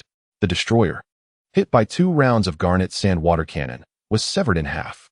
The ship had lost its integrity, sinking to either side. The officers and soldiers aboard were in a panic, jumping into the sea like dumplings. Who wouldn't be confused seeing this? A military ship provoked a civilian vessel and was directly rendered useless, and the civilian vessel didn't even use any heavy weapons. If they hadn't seen it with their own eyes, those on the fishing boat wouldn't even dare to dream of such a scenario. Wei Xiao directly addressed Huang Han's earlier question. "Once we dock, Chief of Staff Huang, you can contact the Coast Guard." Indeed, this water cannon technology might only be useful for the Coast Guard. In the future, patrolling the South China Sea will have some backing. Huang Han immediately declined. "No, absolutely not. The Coast Guard can continue using the original water cannon just fine." Wei Xiao responded, "But you just said my efficiency is high." "Yes. Using your device does improve efficiency, but the moral cost is negative. This is clearly a sandblasting machine." Wei Xiao seemed to have upgraded this device, with pressure and jet range far exceeding existing sandblasting machines. With this thing, wherever it goes, all beings are equal. How thick of a steel plate could be ground into fine sand? With your device equipped to the Coast Guard, do you think they would dare to use it? Facing Huang Han's skepticism, Wei Xiao was confident. "Aren't you just worried that the power of adding garnet sand is too great? No problem, there are other versions. My system can use nitrohydrochloric acid. Do the Coast Guard care?" Chapter 122. The tail flame is also a flame, and the war fire is also fire. What is nitrohydrochloric acid? Commonly known as aqua regia, also called corpse-dissolving water. Adding diamond sand to the water cannon is enough to cause an explosion. I never expected there would be experts. Incredible. That's why they say Wei is like a living king of hell. The ancestors of the Wei family are probably knocking on the wooden fish down below until sparks fly. Mayday! Mayday! The Burke class has been hit by enemy water guns. The hull is broken. Please immediately dispatch a speedboat to rescue the personnel in the water. Mayday! Mayday! Everyone on the Reagan heard the distress call and was a bit stunned. What the heck? Hit by enemy water guns, and the hull is broken? Is this ship made of tofu? Did Commissioner Smith take a kickback? Neither side opened fire directly, and yet I already lost a destroyer. Vikov was furious and immediately picked up the intercom to question the situation. Lulin Fish 1402. This is the Reagan aircraft carrier. Your side ignored our warning and opened fire on us, which we will consider a declaration of war. A few seconds later, Wei Xiu's voice came through the communication channel. Reagan aircraft carrier. This is Lulin Fish 1402. We made a polite attempt to persuade your side to leave, but you ignored our warning. That's why we used water guns to drive you away. I just didn't expect the quality of your ship to be so poor. But it doesn't matter. You can do whatever you want. Everyone on the Reagan listened to the other side's explanation, not daring to breathe heavily. They just looked back at the commander. Vikov was like a kettle boiling at 80 degrees, about to explode. Damn it. They even had the nerve to claim the moral high ground. Both sides adhered to the tacit agreement of not firing the first shot. Indeed, they didn't fire the first shot. They only used water cannons to drive them away. As a result, their main destroyer sank. If this gets out, he, as the fleet commander, could resign on the spot. Thinking of this, Vikov couldn't hold back any longer. Order. The St. George is to take shooting position. Aim the ship's guns at Lulin Fish 1402 and wait for my command. The staff immediately interjected. Commander, isn't this against the rules of engagement? Before coming here, the Ministry of Defense made clear regulations for all participating forces. Absolutely no one can fire the first shot. Because the purpose of this exercise is deterrence. They are also afraid of fully engaging with this long-dormant entity. But Vikov didn't think so. Although I don't know what they used to sink my Burke-class ship, it's clear that the other side fired first. I will immediately report to the Ministry of Defense. Once I receive the order, sink that damn civilian ship immediately. On board Lulin Fish 1402, Huang Han, as an excellent commander, had already predicted Vikov's move. He would definitely escalate the situation and send a Ticonderoga-class ship to deal with us. That thing is equipped with a 41 Malawian Quachas vertical launch system with 122 cells. There are also two 54 caliber Mk-45 naval guns on board, along with the capability to deploy two MH-60R helicopters for support. If the opponent decides to launch a full-scale attack, this configuration is no joke. Huang Han put himself in the perspective of Vikov. If it were his own ship being cut in half, he would do everything to prevent Lu Linyu from returning to port unscathed. However, at this moment, there were only 3 light frigates alongside Lu Linyu. Although they had some armament capabilities, neither their weapon strength nor their quantity could compete with the Ticonderoga class. Hearing Huang Han's concerns, Wei Xiu wore a faint smile. My ship isn't just for show. Besides water guns, I have other countermeasures. Huang Han asked, like what? My bow has two 54mm onboard firefighting guns, and the stern has 114 vertical launch long-range firefighting units. Underwater, there are 2 triple-launch torpedo tubes for anti-ship firefighting, Wei Xiu replied. After finishing, he pressed 3 buttons in succession, and weapon modules immediately appeared from the deck. Huang Han was left stunned. Wait, buddy, why didn't you say this earlier? This configuration is definitely that of a destroyer. Given that Lu Linyu 1402 had a design more akin to an aircraft carrier, or perhaps an amphibious assault ship, everyone had not expected it to carry many weapons. After all, the primary function of both amphibious assault ships and aircraft carriers is to facilitate aircraft takeoff and landing, which consumes most of the available space. However, Lu Linyu 1402 not only ensured there were landing spots for helicopters, but also added so many weapons to its hull, thoroughly compensating for the deficiencies in aircraft carrier defense capabilities. With this weapon configuration, aircraft carriers might not even need escort ships in future missions. Whatever destroyers have, aircraft carriers have too. Who needs escort ships? Huang Han couldn't even fathom it. Your aircraft carrier is completely integrated for offense and defense. No. Wei Xiu humbly waved his hand. These guns on my ship are all modified from land-based firefighting equipment. Bringing land artillery onto ships was indeed a last resort. I don't believe you, Huang Han retorted. 50 years ago, bringing land artillery onto ships was indeed a last resort because there weren't good vessels and weapons available. So we had to mount anti-aircraft guns and tanks onto warships. It's a bit bittersweet to think about. But now, Wei Xiu continued, these land guns have proven their worth and possess significant destructive power. Plus, your land artillery isn't just a forced integration. The long-range firefighting units seamlessly transitioned into vertical launch covers. Is this a last resort? You're clearly showing off. Just then, Zhang Mingrue suddenly noticed unusual movements from the Ticonderoga class and loudly alerted them. Chief of Staff, the two naval guns on the opposite side have moved. Huang Han picked up his binoculars, remaining calm. Well, it would be abnormal if they didn't team move. The key is that this time, they might be serious. Zhang Mingrue expressed some concern. It's hard to say. The naval guns have probably locked onto us. But the fact that they haven't fired indicates they are still cautious about the principles of engagement. Huang Han assessed the mindset of the opposing side, estimating that they were likely desperately seeking instructions from their superiors. However, Wei Xiu couldn't help but react upon seeing two naval guns aimed at him. Long-range firefighting units. Prepare to fire. Huang Han was taken aback. No, they haven't fired yet. Wei Xiu waved his hand. Not firing the first shot is a combat principle. Not my firefighting principle. Huang Han. Wei Xiu pointed at the enemy's naval guns. Chief of Staff, won't there be a tail flame when this thing launches? Huang Han looked a bit confused. Yes, so what?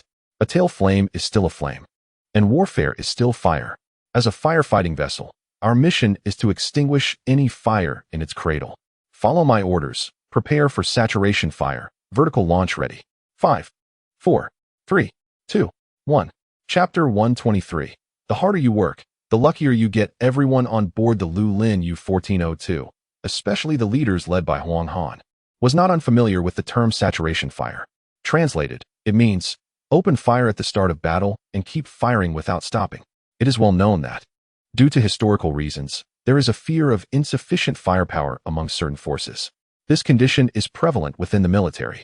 Now that the situation has improved, they are gradually overcoming this chronic issue. The specific remedy is simple. As long as it's a firing weapon, quantity over quality, saturation fire. The first round of simultaneous fire ensures the destruction of the enemy's living forces, while the second round guarantees that the land beneath the enemy is plowed. But these tactical concepts are meant for the military. What kind of saturation strike can a firefighting vessel conduct? Before everyone could react, the entire ship was engulfed in the tail flames of the vertical launch. The warhead was activated by the vertical launch system, shooting straight up into the sky. Then it turned and descended vertically. The Ticonderoga class was merely a step away from Lulin U-1402. But the distance the missile traveled was likely 10 times that between the two. Huang Han could guess that, facing an enemy so close. Wei Xiu had abandoned the naval guns in favor of the vertical launch system, ensuring a hit rate that left the Ticonderoga class no way to evade. In an instant, numerous missile warheads split apart, weaving a rain of projectiles that covered the entire sea surface. The Ticonderoga class had become like a turtle in a jar. At this moment, everyone on board the Ticonderoga class had a buzzing in their heads. No, I clearly acted first. How did they fire first? They wondered how they dared to do so. Another civilian ship, how could it have vertical launch capabilities? Captain Emily never imagined that one day, someone would dare to shoot at her first. The first warhead, under her watch, accurately struck the Ticonderoga class's bridge. Emily instinctively covered her head. But the next second, the warhead did not explode. She mustered her courage to check. The firefighting powder in the warhead spread across the ground.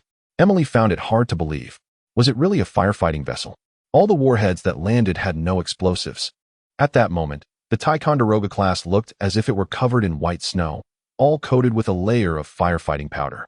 But even though they were using non-threatening firefighting rounds, the Ticonderoga class had lost its combat capability due to the intense barrage and gravitational acceleration. The ship's hull has already been battered and full of holes. This is the St. George. We are under missile attack. The hull is incapacitated, requesting to withdraw from the position. Upon receiving the report, Vikov's mind went blank. Attack? Missiles? How dare they? I am still here consulting the Defense Department. And they have already taken action? What are we waiting for? Just annihilate that ship. St. George, this is Vikov. Please identify the attack pattern and provide weapon parameters. The voice on the communication channel sounded somewhat helpless. No electromagnetic spectrum of the weapon has been obtained. Based on visual judgment, it should be vertical launch missiles. Model unknown. But the opponent did not carry warheads. Instead, they launched dry powder fire extinguishers. For a moment, the St. George was at a loss. What were they thinking? They took the lead in firing, yet only launched fire extinguishing projectiles? What was their intention? The staff looked at Vikov with clear eyes. Commander, should we retaliate? Vikov could no longer care about that. No matter what the projectile was, they had already fired first, and I want them dead. I command. Launch 2 F-35CS to strike on Lulin U-1402, while also launching 2 Growlers to provide electronic countermeasure support for the F-35CS. Remember, once locked onto Lulin U, launch missiles immediately and ensure annihilation. In a fit of anger, Vikov's mind remained relatively stable. The Burke class and later the Ticonderoga class had not gained the upper hand against Lulin U-1402. This ship must not be underestimated. Therefore, conventional deterrence tactics would no longer be effective. Vikov decided to use his trump card, which was currently the most effective attack method on the St. George. Launch F-35CS from a distance, complemented by electronic warfare aircraft for electromagnetic suppression. Conduct beyond visual range bombing to catch the opponent off guard. This set of attack strategies is something 99 of navies worldwide cannot defend against, let alone a civilian ship advancing alone. Report to the Chief of Staff. The Qinglong Battle Zone reports. High-resolution satellite reconnaissance indicates that 2 minutes ago, multiple aircraft took off from the enemy ship. Models include F-35CS and Growlers. The Qinglong Battle Zone assesses that the opponent is about to strike our ship. Hearing the report, Huang Han felt a jolt in his heart. The opponent is completely panicking. Using stealth aircraft like the F-35C on the surface is to ensure strike effectiveness. But at the same time, it means the opponent is scared. When will the Qinglong Battle Zone support arrive? Huang Han entered a command state. Zhang Mingrui. Carrier Group 2 is expected to arrive in half an hour. Carrier Group 3 is executing the straight blockade mission slightly later. That means we have to hold out for half an hour. Huang Han's brow furrowed. As long as we withstand this wave of F-35 attacks, we will win. Immediately order 3 light frigates to advance and search for enemy aircraft signals. It is essential to intercept enemy aircraft and missiles. Zhang Mingrui conveyed the order, but his heart was filled with worry. The leader. Although the light destroyers have some anti-missile and air defense capabilities, the opponent is the F-35C. Zhang Mingrui's words were left unfinished. However, Huang Han understood completely. The effectiveness might be limited. As one of the excellent 5th-generation fighters, the F-35C possesses certain electromagnetic stealth capabilities. Although the 3 light destroyers are equipped with air defense and anti-missile weapons, without radar coordination, it would be difficult to detect them. Yet, Huang Han had no choice. If the 3 light destroyers did not engage, then the fishing vessel would surely be hit. At this point, they could only try their luck. Hearing Huang Han's somewhat discouraged reply, Wei Xiu was full of energy. You can't say that. The harder you work, the luckier you get. Huang Han. My ship is equipped with several high-power electronic countermeasure radars. It has certain electromagnetic suppression capabilities. As long as we gain electromagnetic dominance, the F-35C's attacks won't be a big deal, right? Huang Han nodded, his eyes vacant. The statement was not wrong. As long as they had electromagnetic dominance, the F-35C's signals could be instantly exposed to the fire control radar of the light destroyers. They would be the first to focus fire on it. But is this possible? Why would a firefighting vessel have electromagnetic suppression capabilities? Wei Xiu shrugged. I'm just afraid that, like now, someone will interfere with our firefighting operations. All right, you are right. Huang Han was tired and did not want to argue with Wei Xiu about this issue. He just wanted to know how far the so-called electromagnetic suppression could go. Was it a local advantage or a comprehensive advantage? How powerful is your radar? Wei Xiu smiled slightly. Greater than the total power of all the radars on the other side. Chapter 124. Let me show you something good. On the deck of the aircraft carrier, 4 planes took off in succession. The F-35C led the charge, its speed approaching 1 Mach, swiftly closing in on the fishing vessel. At sub-Mach speeds, 1,000 miles could be covered in an instant. White Rhino 3, you advance. I will support you from your side. White Rhino 3, don't be nervous. White Rhino 7, it's just an operation against a civilian ship. 7. I've heard that this civilian ship sank 2 warships. Do you think they will resist? 3. Even if they dare, they don't have the capability. By the time they realize they are being bombed, we will have already returned. 7. That's true. See you at the base cafe in 3 minutes. Tiger Tooth 1. White Rhino 37. Approaching the target location, I and Tiger Tooth 2 will continue to provide air support. 3. Received. Entering missile range. Communication data link normal. About to activate fire control. Beep, beep, beep. Just then, a rapid alarm sounded. The two F-35s executing the bombing mission suddenly fell into chaos. White Rhino 3, shit. My alarm radar is going off. I am being fire controlled. White Rhino 7, how is that possible? Our stealth system hasn't failed. Fuck, I'm locked on 2. Rhino 3, this is just a merchant ship. How could it possibly have anti-missile capabilities? Rhino 7, oh my goodness. Look, the vertical launch cover of the merchant ship has opened. Oh no. The pilots of the F-35 can see it clearly. After being locked on by fire control, the launch cover at the front of the Lulin U-1402 immediately opened. No matter what type of weapon is inside, it's a death knell for those two F-35CS.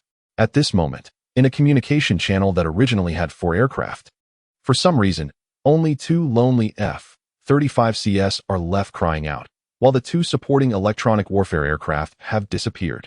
There have been no new orders from the command ship. The 2 Rhinos feel abandoned by the world.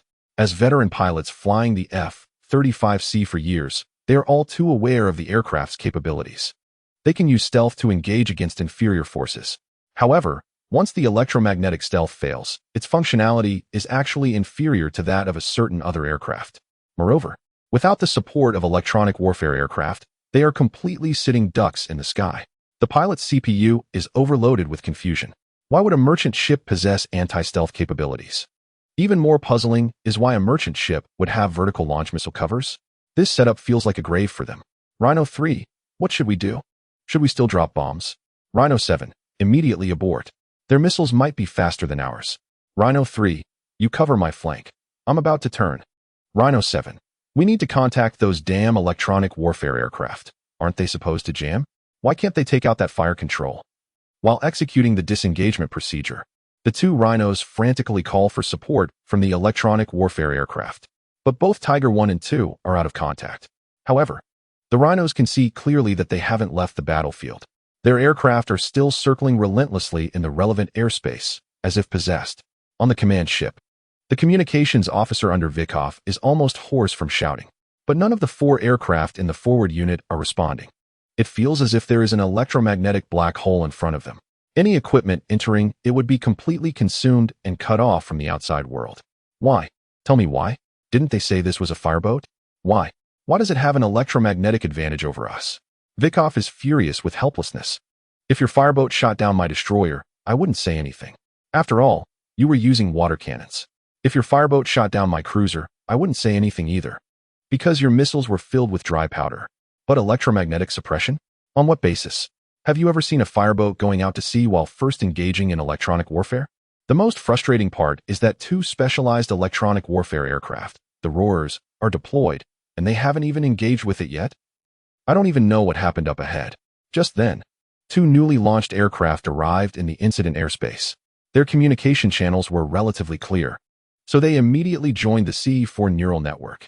Commander, it seems that the Tiger Tooth 1 and 2 are encountering problems. They are hovering over the merchant ship and have made diving maneuvers. Vikov was stunned. Roarer, diving. It's an electronic warfare aircraft, unarmed. What is the point of diving? B's reporting. The vertical launch covers of the merchant ship are open. Repeat. The vertical launch covers of the merchant ship are open, and there is a risk of engagement. As soon as the words were out, the long-lost Roarer electronic warfare aircraft suddenly came online. Although the sound was not very clear and accompanied by a lot of electronic noise, Vikov could still discern their speech. Tiger Tooth 1, Commander, I've been kicked out of the C4 neural network. I can't communicate directly with the command ship and F-35, but the enemy ship can communicate with me normally. Upon hearing this, Vikov's heart sank. The C4 neural network was their command center, a highly intelligent encrypted communication channel, essentially the fleet's highest brain. However, the enemy had easily infiltrated the C4 neural network and even kicked out the frontline electronic warfare aircraft. What's worse, They could directly use the C4 neural network to communicate with the electronic warfare aircraft. This was no longer just a matter of electromagnetic advantage. This was outright electromagnetic suppression. Thinking deeply was terrifying. Even a casual thought was alarming. Vikov said, "Are you saying that our most confidential communication channel is completely exposed to them?" The roarer didn't have time to worry about that. Now is not the time for that. The enemy ship's communication suggests I get a bit closer. They want to show me something good. I dove past the enemy ship's deck and found 2 vertical launch modules on it. Each module has 114 launch ports. And the covers are all open. "Commander, the situation is extremely critical." The roarer cried out in distress while the command room was silent. They thought about the possibility of the enemy ship being armed, but they never imagined it was armed to the teeth. 228 vertical launch missiles. Forget about the aircraft up there. What could the fleet do? As long as the enemy executed a launch, not to mention completing the interference mission, the entire fleet could be lost here. No, they absolutely could not allow the enemy to gain electromagnetic suppression. Just thinking about it made Vikov break out in a cold sweat. The enemy was so reckless because of their initial electromagnetic advantage. Admittedly, it was also their carelessness. During the mission, they had not allowed the missile observation ship to gain electromagnetic superiority. He immediately picked up the intercom. "Lorenzen, immediately use your giant radar to eliminate the fire control of the enemy. Once the fire control of the enemy ship is taken out, the F-35C will drop its bombs immediately. This is our only chance to win." Chapter 125. Clear weather. After receiving the order, the Lorenzen missile observation ship immediately executed the advanced electronic countermeasure task. Despite its seemingly harmless name, it resembled a measuring vessel. The old man is actually quite cunning. The ship is equipped with 2 giant 13-meter high phased array radar antennas and a CJR radar system. It mainly consists of 2 large S and X-band active phased array radars with a detection range of 5,000 kilometers.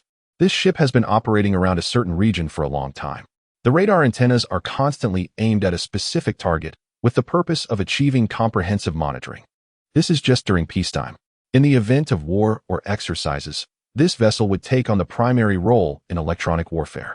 For a long time, the opposing side has been at a disadvantage in electronic warfare due to weak technology.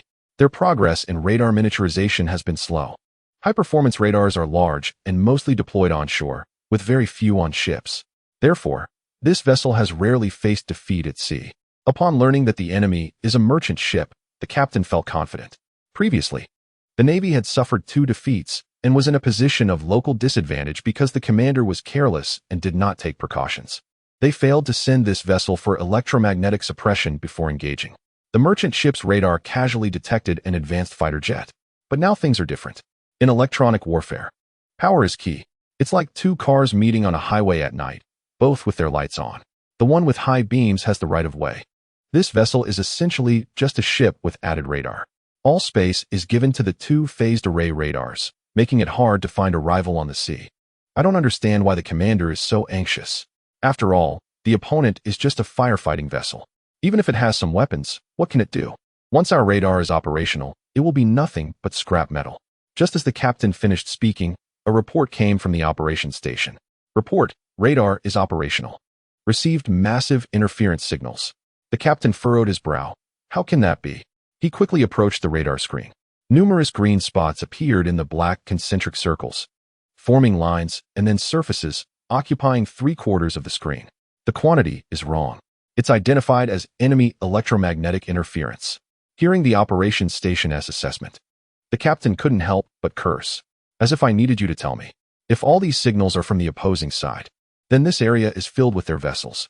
According to this radar distribution, this isn't even the sea anymore. It's just a bit of water added to a fleet.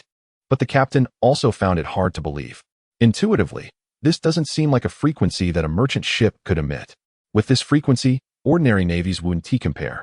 Implement countermeasures immediately. Both radars at full power. Even if it has electronic warfare capabilities, it's not professional. Disable their radar and immediately provide guidance for the advanced fighter. As soon as he finished speaking, the soldiers at the operations station were busy like ants on a hot pan, frantically manipulating buttons, their hands moving as if they were playing a rhythm game. But, as the radar power of the Loren layer reached its peak, a grim report came from the observation post. Report: the signal is suppressed. Our CJR radar is overloaded. The system is completely down. We have lost electromagnetic control. Repeat. We have lost electromagnetic control. At that moment, the voice from the observation post sounded like a death knell, transmitted through the C4 neural network to the ears of every naval participant. Whether it was the captain on the Lorin or the commanders on the aircraft carrier, their heads were buzzing. No. How can he do this? Electronic warfare is just a contest of power. What right does a fireboat have? My specialized electric resistance ship has 2 phased array radars, with power comparable to a strong flashlight. And yet, a fireboat can just raise its hand and shine a searchlight? A few minutes earlier, hundreds of kilometers away from the incident area, at the Provincial Meteorological Center, Li Xiaodu returned to his position as an observer, holding a thermos. He was a staff member in the observation department of the Provincial Meteorological Center, responsible for receiving data sent from various meteorological radar stations, selecting abnormal data for reporting to senior engineers for reference, and making forecasts for external parties. However, his work had been quite simple lately. As most regions of the country were under high-pressure control, the weather was clear, the sunlight was glaring, and there were very few clouds. This type of weather was represented on radar as a blank space. Any sudden severe weather would surely have signs on the radar. At this moment, aside from a few scattered green points on the radar over the Southern Sea, there were almost no reflective signals. The Meteorological Bureau's radars displayed layered color coding, classified by the intensity of the echoes. Blue was the lowest level, increasing up to deep purple. However, in Li Xiaodu's years of experience, he had never seen deep purple radar echoes. Xiaodu, did you receive the data? Lu Zhaoyong, the chief engineer of the observation department, suddenly came into the office to check on the work. Li Xiaodu nodded. Received. Did you respond? Li Xiaodu nodded again. Responded. Have the key observation stations been marked? Li Xiaodu replied, marked. Lu Zhaoyong was somewhat at a loss. Then why don't you find something to do for yourself? Li Xiaodu pouted after hearing this, thinking to himself that he was really in a tough spot, while his friend was truly without any care. It was just after the lunch break, and he was already being checked up on. Just wait. When I become a leader, I'll check 3 times a minute. However, at that moment, he was still under the authority of his superior and nodded weakly. Then I'll write today's report. There's nothing unusual in the province today, and the radar echoes are all at low frequency. Just as he was speaking, Li Xiaodu suddenly noticed some green dots appearing on the screen in front of him. Blind Mountain Radar Station reporting. Abnormal reflectivity, approximately 17 dBz. Lu Zhaoyong, upon hearing this, looked at his watch and then at the map. It's only noon, and there are already convective clouds? Although he was the department head, he was a serious engineer. With a radar chart in front of him, he could accurately assess the cloud and rainfall levels. Logically speaking, recently, the sea surface has been under the control of a high-pressure system, and the seawater has been enduring intense heat. It is quite normal for some water vapor to rise and gather into convective cloud clusters.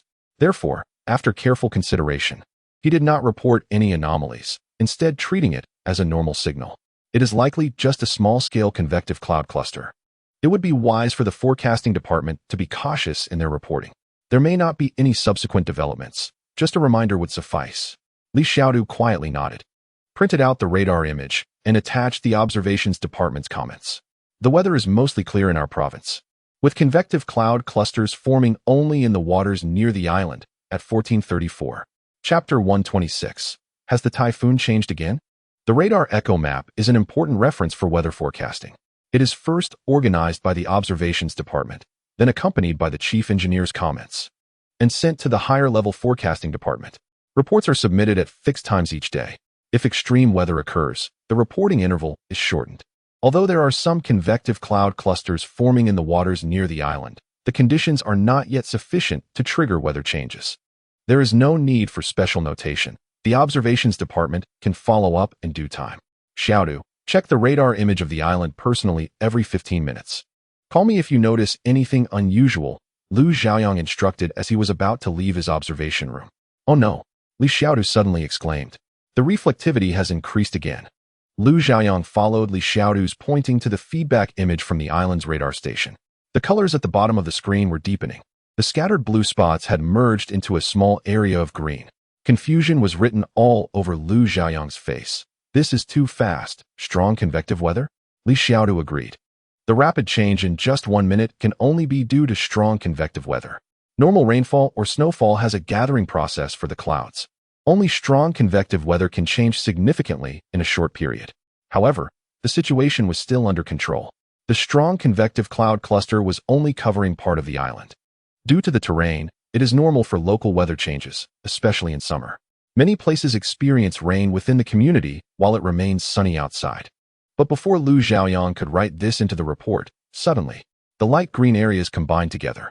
The previously scattered green had formed a massive rain cloud. Even the center of the cloud had turned yellow. Lu Xiaoyang became a bit anxious. He immediately picked up the phone and dialed the forecasting department's number.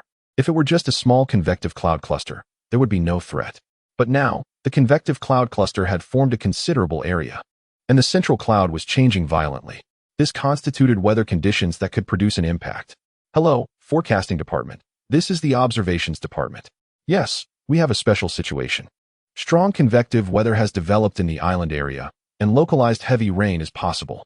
Yes, please issue a warning through maritime services immediately. Vessels in the relevant waters need to start paying attention. Due to the isolation of the island, nearby strong convective weather has little impact on most people, except for fishermen. The weather at sea changes rapidly and can be severe. Although it is just a localized rainfall, it could threaten people's lives and property. The forecasting department, upon receiving alerts from the observation unit, promptly transmits first-hand information to the fishing vessels that have set out via maritime communication channels. It's strange. Even after the briefings, Lu Xiaoyang still felt uneasy. Despite the changing weather at sea, it was unusual for such a massive convective cloud to form in just a few minutes. In my 10 years of experience, I haven't seen anything like this. It's truly bizarre. Just as he finished speaking, Li Xiaodu suddenly pointed to another radar. Chief, there are anomalies at the radar station on another island. Another island? Lu Xiaoyang's heart skipped a beat. This location is 500 kilometers away from the isolated island, almost at the southernmost jurisdiction of the Provincial Meteorological Center. Just a few minutes ago, there was nothing but clear skies here. Following Li Xiaodu's gesture, he looked at the screen, where clusters of yellow echoes formed an irregular shape. The average radar echo rate was above 25 dBz. It's important to know that if the radar echo rate exceeds 20, it could indicate heavy rainfall. How could this happen? Lu Xiaoyang began to doubt everything. From south to north, it's all heavy rain? It's one thing for one area to suddenly develop a convective cloud. Now the radar station on another island also has one. How can this be explained? The key point is that the rainfall intensity here is even higher than that of the isolated island. With such intense cloud formations, the possibility of strong winds and disasters is high. Chief, should we issue a warning quickly? The rain is heavier here. Hearing Li Xiaodu's urgency, Lu Xiaoyang felt that the situation was more complicated. Wait, switch the radar to a global view. Lu Xiaoyang had a nagging feeling. The anomalies at these two radar observation stations seemed to be related. How could two observation stations, hundreds of kilometers apart, show such drastic changes in such a short time?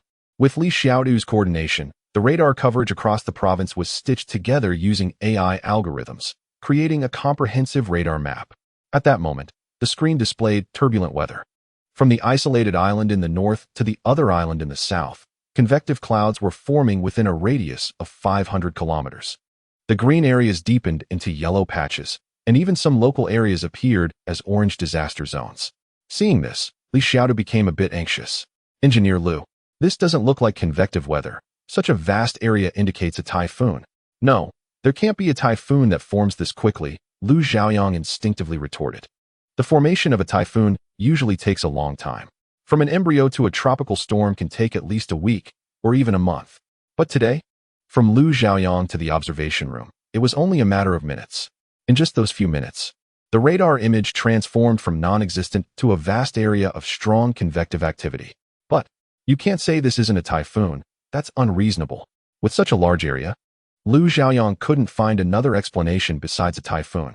Thinking of this, he nervously dialed the chief engineer of the provincial department. Hello, Chief Engineer Yang, it's me. On the other end, Chief Engineer Yang sounded curious. I just saw the warning from the forecasting department. The sea surface is under the control of a subtropical high. How could there suddenly be severe convective weather? Lu Xiaoyang shook his head. It's no longer a matter of severe convective weather. Chief Engineer Yang, what's going on? Lu Xiaoyang replied, we've observed that a typhoon is forming over the East China Sea, and it's intensifying. The reflectivity is rising exponentially, and from the radar images, this could be the strongest typhoon of the year. Chief Engineer Yang was puzzled. Where is this coming from? How could a typhoon form over the East China Sea? Even if it could, it wouldn't form in just one day. The Meteorological Bureau wouldn't have missed issuing a warning. Are you kidding? Do you think meteorological forecasting is magic that just appears? Chief Engineer Yang was quite angry about the observation department's alarmist behavior. Just wait, we're coming over. I don't believe a typhoon can just show up out of nowhere. 5 minutes later, in the observation department, several engineers from the provincial department gathered. Lu Xiaoyang pointed at the radar screen, looking stubborn. All the senior officials were stunned the moment they entered the room. The radar image had completely turned purple-red, and the area had transformed from an irregular shape into a large round disk, covering most of the East China Sea. Chief Engineer Yang, hurry and make a forecast. A typhoon of this size could be the strongest in history. It will cause severe disasters. Chief Engineer Yang was somewhat speechless, thinking to himself that old Lu really had no heart. How can we make a forecast? Look at the feedback from this area. This has gone beyond the realm of meteorology. How do you forecast this? A temperature of 200 degrees Celsius? Winds of level 70? Some areas on the radar have already hit the maximum reflectivity, looking like the end of the world. Lu Xiaoyang finally came to his senses. Oh right. I thought something major had happened. Isn't this a major issue? Chief Engineer Yang did not relax his vigilance. Although we can rule out meteorological issues, with the radar echo image looking like this, there are only two possibilities. Everyone looked at the chief engineer with anticipation. First, the dragon kings of the four seas have gathered in the East China Sea. Second, there has been a nuclear explosion in this area. If judged directly from the radar image, Chief Engineer Yang was more inclined to believe that someone had dropped a historically significant nuclear bomb on the sea surface. No matter who did it, the situation was far more serious than just a typhoon. You quickly contact the military and confirm this matter. Regardless of the circumstances, this radar anomaly had completely affected the work of the provincial department. The purple-red radar disk covered all radar stations in the province, rendering the Provincial Meteorological Bureau blind. This meant that over 100 million people in the province would be without weather forecasts. This was already a major disaster.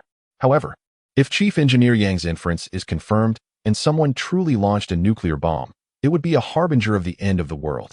After 30 seconds of silence, a staff member approached Chief Engineer Yang, looking troubled. Speak. What did the military say? The engineer demanded. The staff member replied. They said they cannot disclose anything at the moment. What do you mean they cannot disclose anything? Chief Engineer Yang was somewhat angry. There's no doubt the military must be aware of it. Regardless of the situation, they should at least inform us. Are all 16 radar stations in my department blind? Can we continue our work? Just as Chief Engineer Yang was overwhelmed with emotions, Li Xiaodu suddenly thought of something. Chief Engineer, could it be related to the exercises in the East China Sea? I saw there was a live broadcast. This remark jolted everyone awake. They all turned to Li Xiaodu, looking enlightened. That makes sense. Chief Engineer Yang nodded immediately. Yes. Military exercises must involve radar interference. The key is, seeing that Chief Engineer Yang hesitated to finish, Lu Xiaoyang couldn't hold back. What's the key? Just say it all at once. The key is, how powerful must the radar be? Chief Engineer Yang looked up at the radar imagery that resembled a hellish scene. His scalp tingled. Military radar and meteorological radar serve different purposes, but the logic is quite similar. Both work by reflecting signals. Some military radars indeed have very high power and can generate interference electromagnetic signals that disrupt ordinary radar operations. But this time, the area is so vast and the reflected signals are so strong. Chief Engineer Yang didn't dare to imagine. This indicates that electronic warfare between both sides in the exercise area has become intense. It seems that within the extensive region from Blind Island to Wild Boar Island, two powerful forces are clashing. The crowd was puzzled, huh? Our civilian radar lacks filtering capability, so the feedback on the imagery creates this nuclear explosion pattern. In reality, it should be the result of both sides using high-power radars to interfere with each other, Chief Engineer Yang calmly assessed. However, Li Xiaodu was a bit anxious. But how powerful must that be? I don't know, but I know that fortunately our radar station is far away. Otherwise, the equipment would have smoked on the spot. If you were at the center of electronic warfare, you'd experience static electricity. And any precision electronic devices you carry would be completely ruined. Hearing Chief Engineer Yang's response, everyone couldn't help but click their tongues in disbelief. Although the Dragon Kings of the Four Seas did not gather over the East China Sea, the two most powerful forces in the world were playing electronic warfare there. Isn't that a form of celestial combat? Meanwhile, in the command room of the aircraft carrier, the personnel were staring at the radar echo map with eyes wide open. Although their equipment had filtering capabilities, the feedback they saw was not significantly better than that of the Meteorological Bureau. The sea surface was densely packed with enemy electromagnetic signals. If one were to visually explain that rabbits were playing in the East China Sea, it would be clear that there were enemies everywhere. Although the Lorenzen missile observation ship had joined the battlefield, it was as if it hadn't even made a difference. The opponent's fire control still exists, but our detection means have been completely suppressed. This is the most complex electromagnetic situation Vikov has ever experienced in his life. Can anyone explain why this is happening? Vikov is filled with rage in the command room. He has lost all his strength. At first, he thought he was just facing a slightly advanced fireboat. But now, he understands. This is an all-purpose ship. It has close-range defense capabilities and also long-range strike capabilities. It even has the ability to operate in complex electromagnetic environments. The most astonishing thing is that it can create complex electromagnetic backgrounds itself. Isn't this an integrated offense and defense, omniscient and omnipotent? One ship is doing the work of an entire fleet. Thinking of this, Vikov clenches his fists and resolves that such a ship, leading the world in shipbuilding technology, must not be allowed to return to port unscathed. Otherwise, losing this confrontation is a small matter. More importantly, the naval forces of that region will never recover. Currently, we still have the advantage in numbers. Since we cannot win in electronic warfare and information warfare, then we must resort to close combat. At least we have more ships. Vikov commands over a dozen large warships, fully armed and fueled. Even if two are lost, we still have the absolute advantage in numbers. If the fire control radar is taken out, then we will use naval guns and machine guns. The ammunition of 10 ships is enough to sink a 100,000-ton vessel. However, the staff is hesitant. If we open fire completely, how will we explain it internationally? The order from higher-ups is to deter, ideally with a show of force. But they did not say to unleash full firepower. Using the ammunition of 10 ships to take down a civilian vessel would look very bad internationally. We might even end up in a military tribunal. The staff advises repeatedly, what are you afraid of? As long as we eliminate everyone on the opponent's ship, nothing will leak out. History is written by the victors. Vikov, already furious, directly picks up the radio and enters a secure channel. Levin, you encircle from the right. Gallagher, you maneuver quickly to attract fire. Antitan, you take the left flank. All ships, once you see the target, aim the machine guns directly, no need for further orders. Fire all ammunition. The orders are given. A slightly garbled response comes through the channel. Levin, received. Gallagher, received. Antitan, sorry, the communication is unclear, please repeat. Before Vikov can speak again, a strange voice suddenly comes through the channel, speaking in broken English. It says you are to take the left flank and eliminate our ship at all costs. Chapter 127. Fishing Boat Eagle. Sounds reasonable, right? Hearing this unfamiliar voice, the entire fleet is stunned. Commander Vikov feels a chill down his spine and trembles as he picks up the radio. Please identify yourself. I am Fishing Vessel 1402. Your subordinate's signal isn't particularly clear, so I'm relaying the message. The command room of the Reagan is as if the mute button has been pressed. Vikov looks up at the ceiling. It seems like there is a sword of Damocles hanging over them. How can they continue? The other side has already infiltrated the core of the C4 neural network. Tell me, how can they play on? Vikov imagined that the enemy already had electromagnetic superiority, but he could never have guessed that the enemy could intercept his highest secret channels and even join the conversation. This meant that all his previous deployments were clearly known to the enemy. The most critical part was that his recent conspiracy theories, which disregarded international law, were also clearly heard. It wouldn't have mattered if they just listened, but the key issue was that the enemy was broadcasting live. If those words were said behind the scenes, it wouldn't be a big deal. But if they were put on the table, it would be enough to face a military tribunal. Thinking about this, Vikov felt utterly hopeless. This was true one-way transparency. He knew nothing about the enemy's equipment performance. The situation on the ground was almost completely blind, while the enemy seemed to have full visibility. In such a scenario, victory was impossible even in a game, let alone on a real battlefield. The breach of the encrypted channel meant they had lost any chance of counterattack. This was not land warfare, where at least there were communications personnel to rely on. At sea, The connection between maritime and aerial equipment could only be achieved through the C4 neural network. Now, Vikov could not even effectively mobilize any of his units. Realizing this, he gave up on the deployment struggle and simply picked up the radio. Lulin U-1402. Your side has opened fire on our Burke-class and Ticonderoga-class vessels without cause. This has caused significant casualties, and I expect an explanation. Vikov knew very well that resistance was meaningless. With one-way transparency, defeat was certain. But at this moment, the enemy joining the communication channel meant that the entire confrontation had moved to the public stage. Everything he said would be recorded as video and audio evidence. Therefore, he first threw a bucket of dirty water as a greeting. In the live broadcast, the audience quickly became agitated. No way, can they be this shameless? Seeing they can't win, they resort to slandering. Huh? I heard clearly. They want to use up all their ammunition. The audience was furious. Is this how you talk? If your Burke-class and Ticonderoga-class ships didn't take action first, could they be useless? But only Wei Xiao remained relatively calm. With a serious expression, he picked up the radio. Reagan, I will reiterate. Our actions against the Ticonderoga-class and Burke-class vessels are purely for dissuasion. After all, we are just a fireboat focused on ensuring civilian safety. With no weapons deployed. If there are no further issues, my ship will begin its operations. Please withdraw. Huang Han looked at the composed Wei Xiao, somewhat lost in thought. They say that those who harbor great thunder in their hearts appear calm as a lake. But this general is different.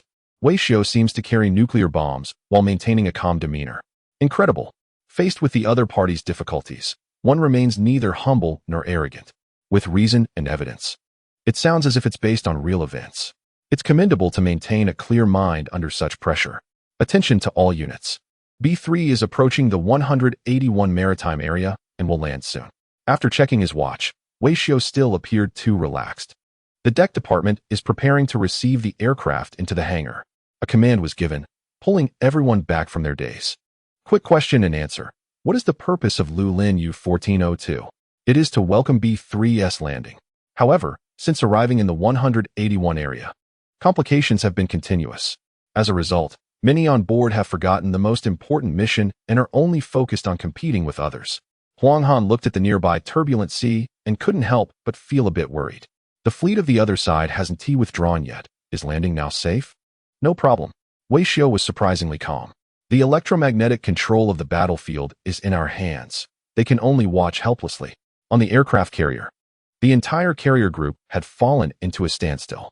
Vikov's orders could not be communicated to the subordinate vessels, and the situation of other ships could not be reported back to command. Most critically, he couldn't even contact the Defense Department. Commander, what should we do now? What else can we do? Vikov, filled with impotent rage, took it all out on the staff officer who had come to seek clarification. Stand by and wait for the electromagnetic environment to improve. No sooner had he spoken than an observer suddenly shouted, Commander, 9 o'clock direction. Vikov immediately grabbed a high-powered telescope and saw clearly. An aircraft was slowly approaching from a distance. Perhaps due to energy management, B3 was flying quite slowly at that moment. Like a civilian airliner. Commander, the plane is about to land. Our mission shut up. I know. Vikov coldly interrupted. He knew the mission was about to fail. The main objective of the Carrier Battle Group's deployment was to disrupt the recovery of B3. But now, B3 was about to land. And the advantage on the battlefield was already in the enemy's hands. Thinking of this, Vikov reluctantly analyzed. It seems B3 is flying very unstably. I estimate it has little power left. Staff officer, what does the commander mean?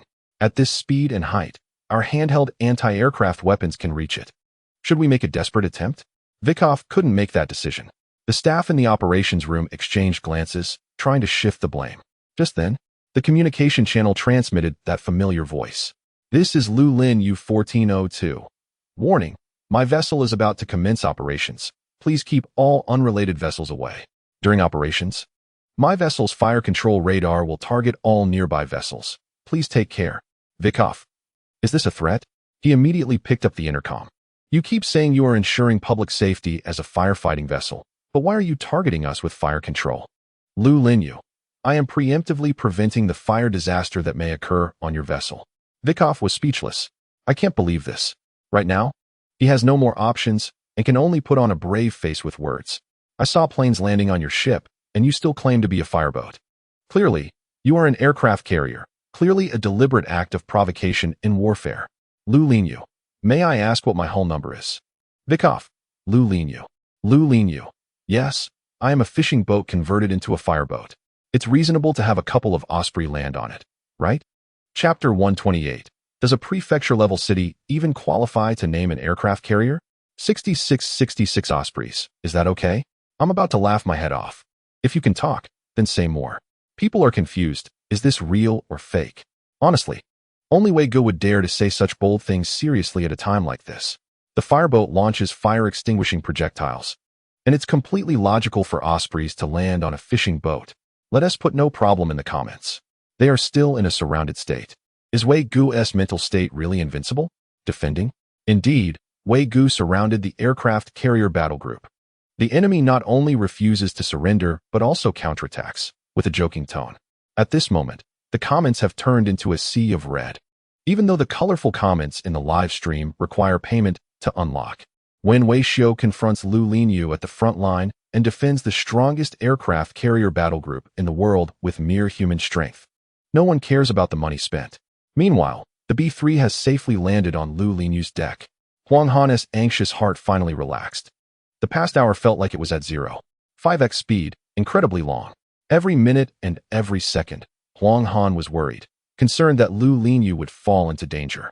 But the fact is, Lu Linyu not only faced no issues, but also successfully completed the task of retrieving the aircraft. The value of this ship has reached its peak. In fact, Huang Han began to doubt, in the same operational environment, with the same operational objectives, could a systematically organized naval aircraft carrier battle group achieve the same operational effectiveness? Just as he was pondering this, the people at the fire station could no longer contain themselves. Great. Professor Wei. Very good. Wang Zhao and Lian gave thumbs up. Our Provincial Emergency Management Department is very satisfied with this ship's performance. I think this ship is ready to be commissioned. How about this?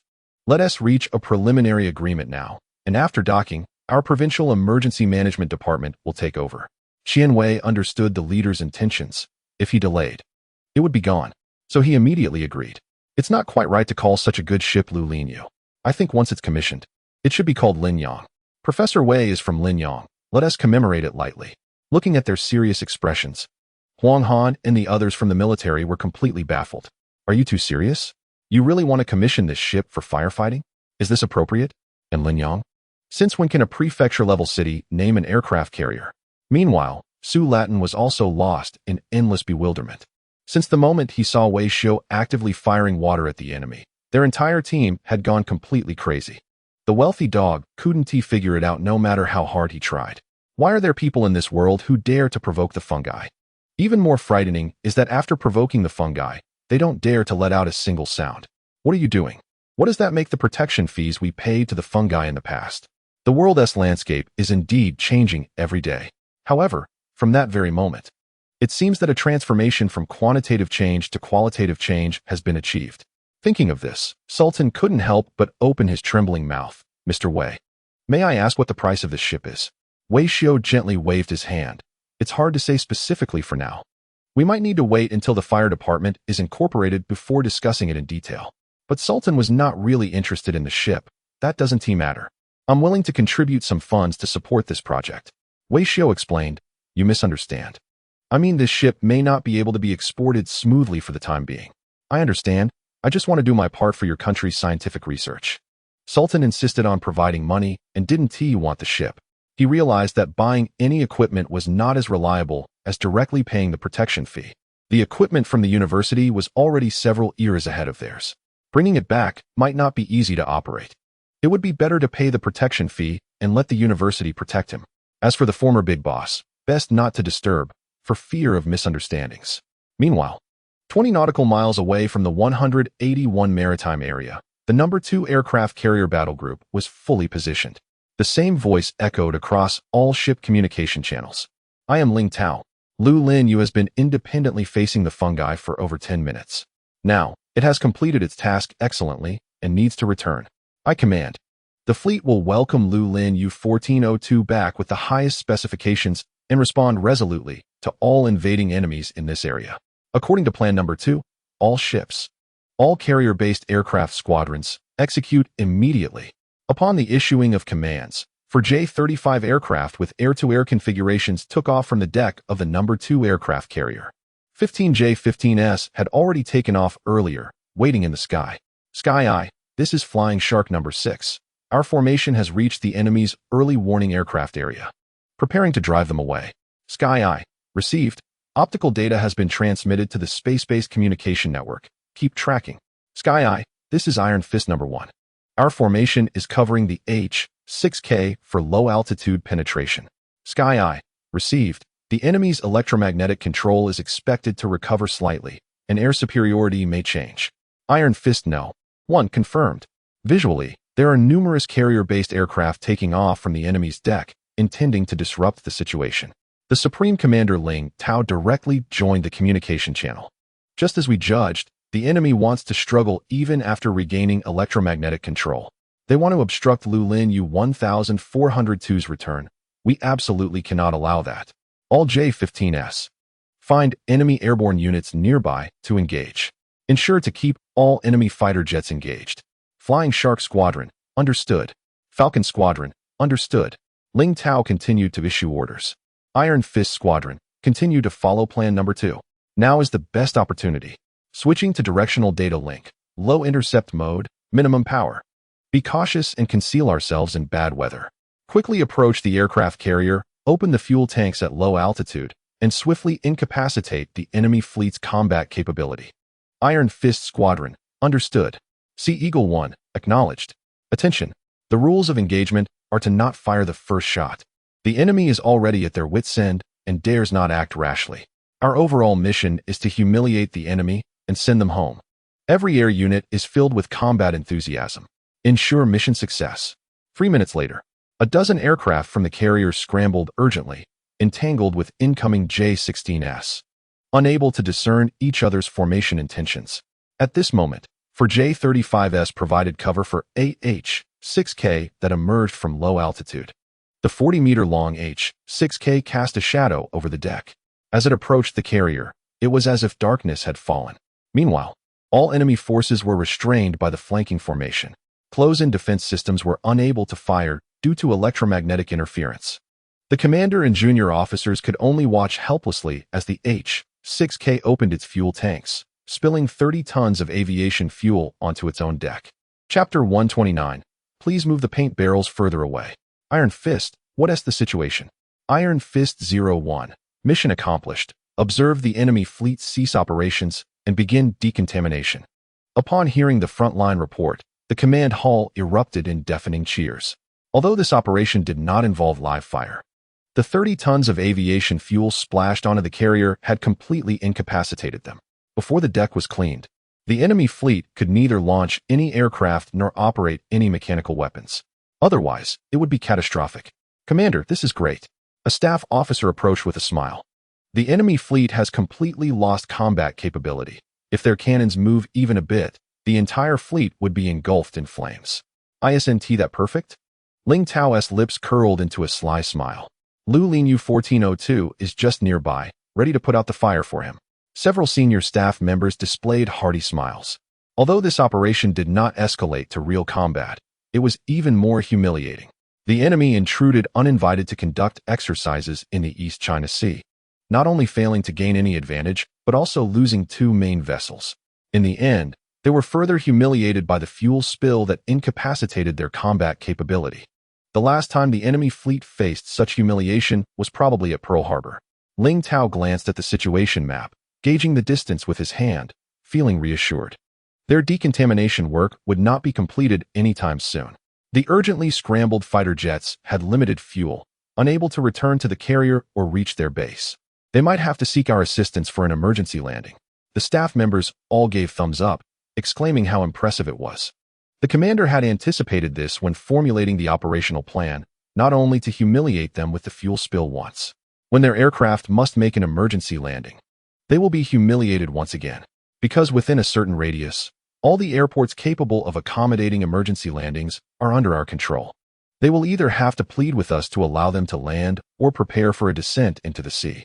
Notify the Foreign Affairs Department that the Qinglong battle zone has successfully completed its mission, and it will be their turn to take over and impose strict measures. Staff officer, yes. Immediately, Ling Tao picked up the microphone in front of him and joined the Quan Yin Combat Command System. This is Ling Tao. Air units participating in the operation may return to base. All other air units not involved in the operation take off immediately to escort Lu Lin U-1402. All surface vessels abandon their original formation and form an impromptu formation centered around Lu Lin U-1402 to escort the heroic vessel back. At this moment, Lu Lin U had already changed course, heading towards the dock, leaving the Reagan battle group in disarray behind. On the public channel, countless clear calls rang out. Lu Lin U-1402, this is Navy 002 aircraft carrier. The area has been cleared. My ship is positioned behind yours and will escort you all the way. Welcome home. Lu Lin U-1402, this is Navy Yinzhou ship. My ship is positioned on your flank and will escort you all the way. Welcome home. Lu Lin U-1402, this is Navy Longjiang ship. My ship is also on your flank and will escort you all the way. Welcome home. Lu Lin U-1402, this is the J-35 fighter squadron.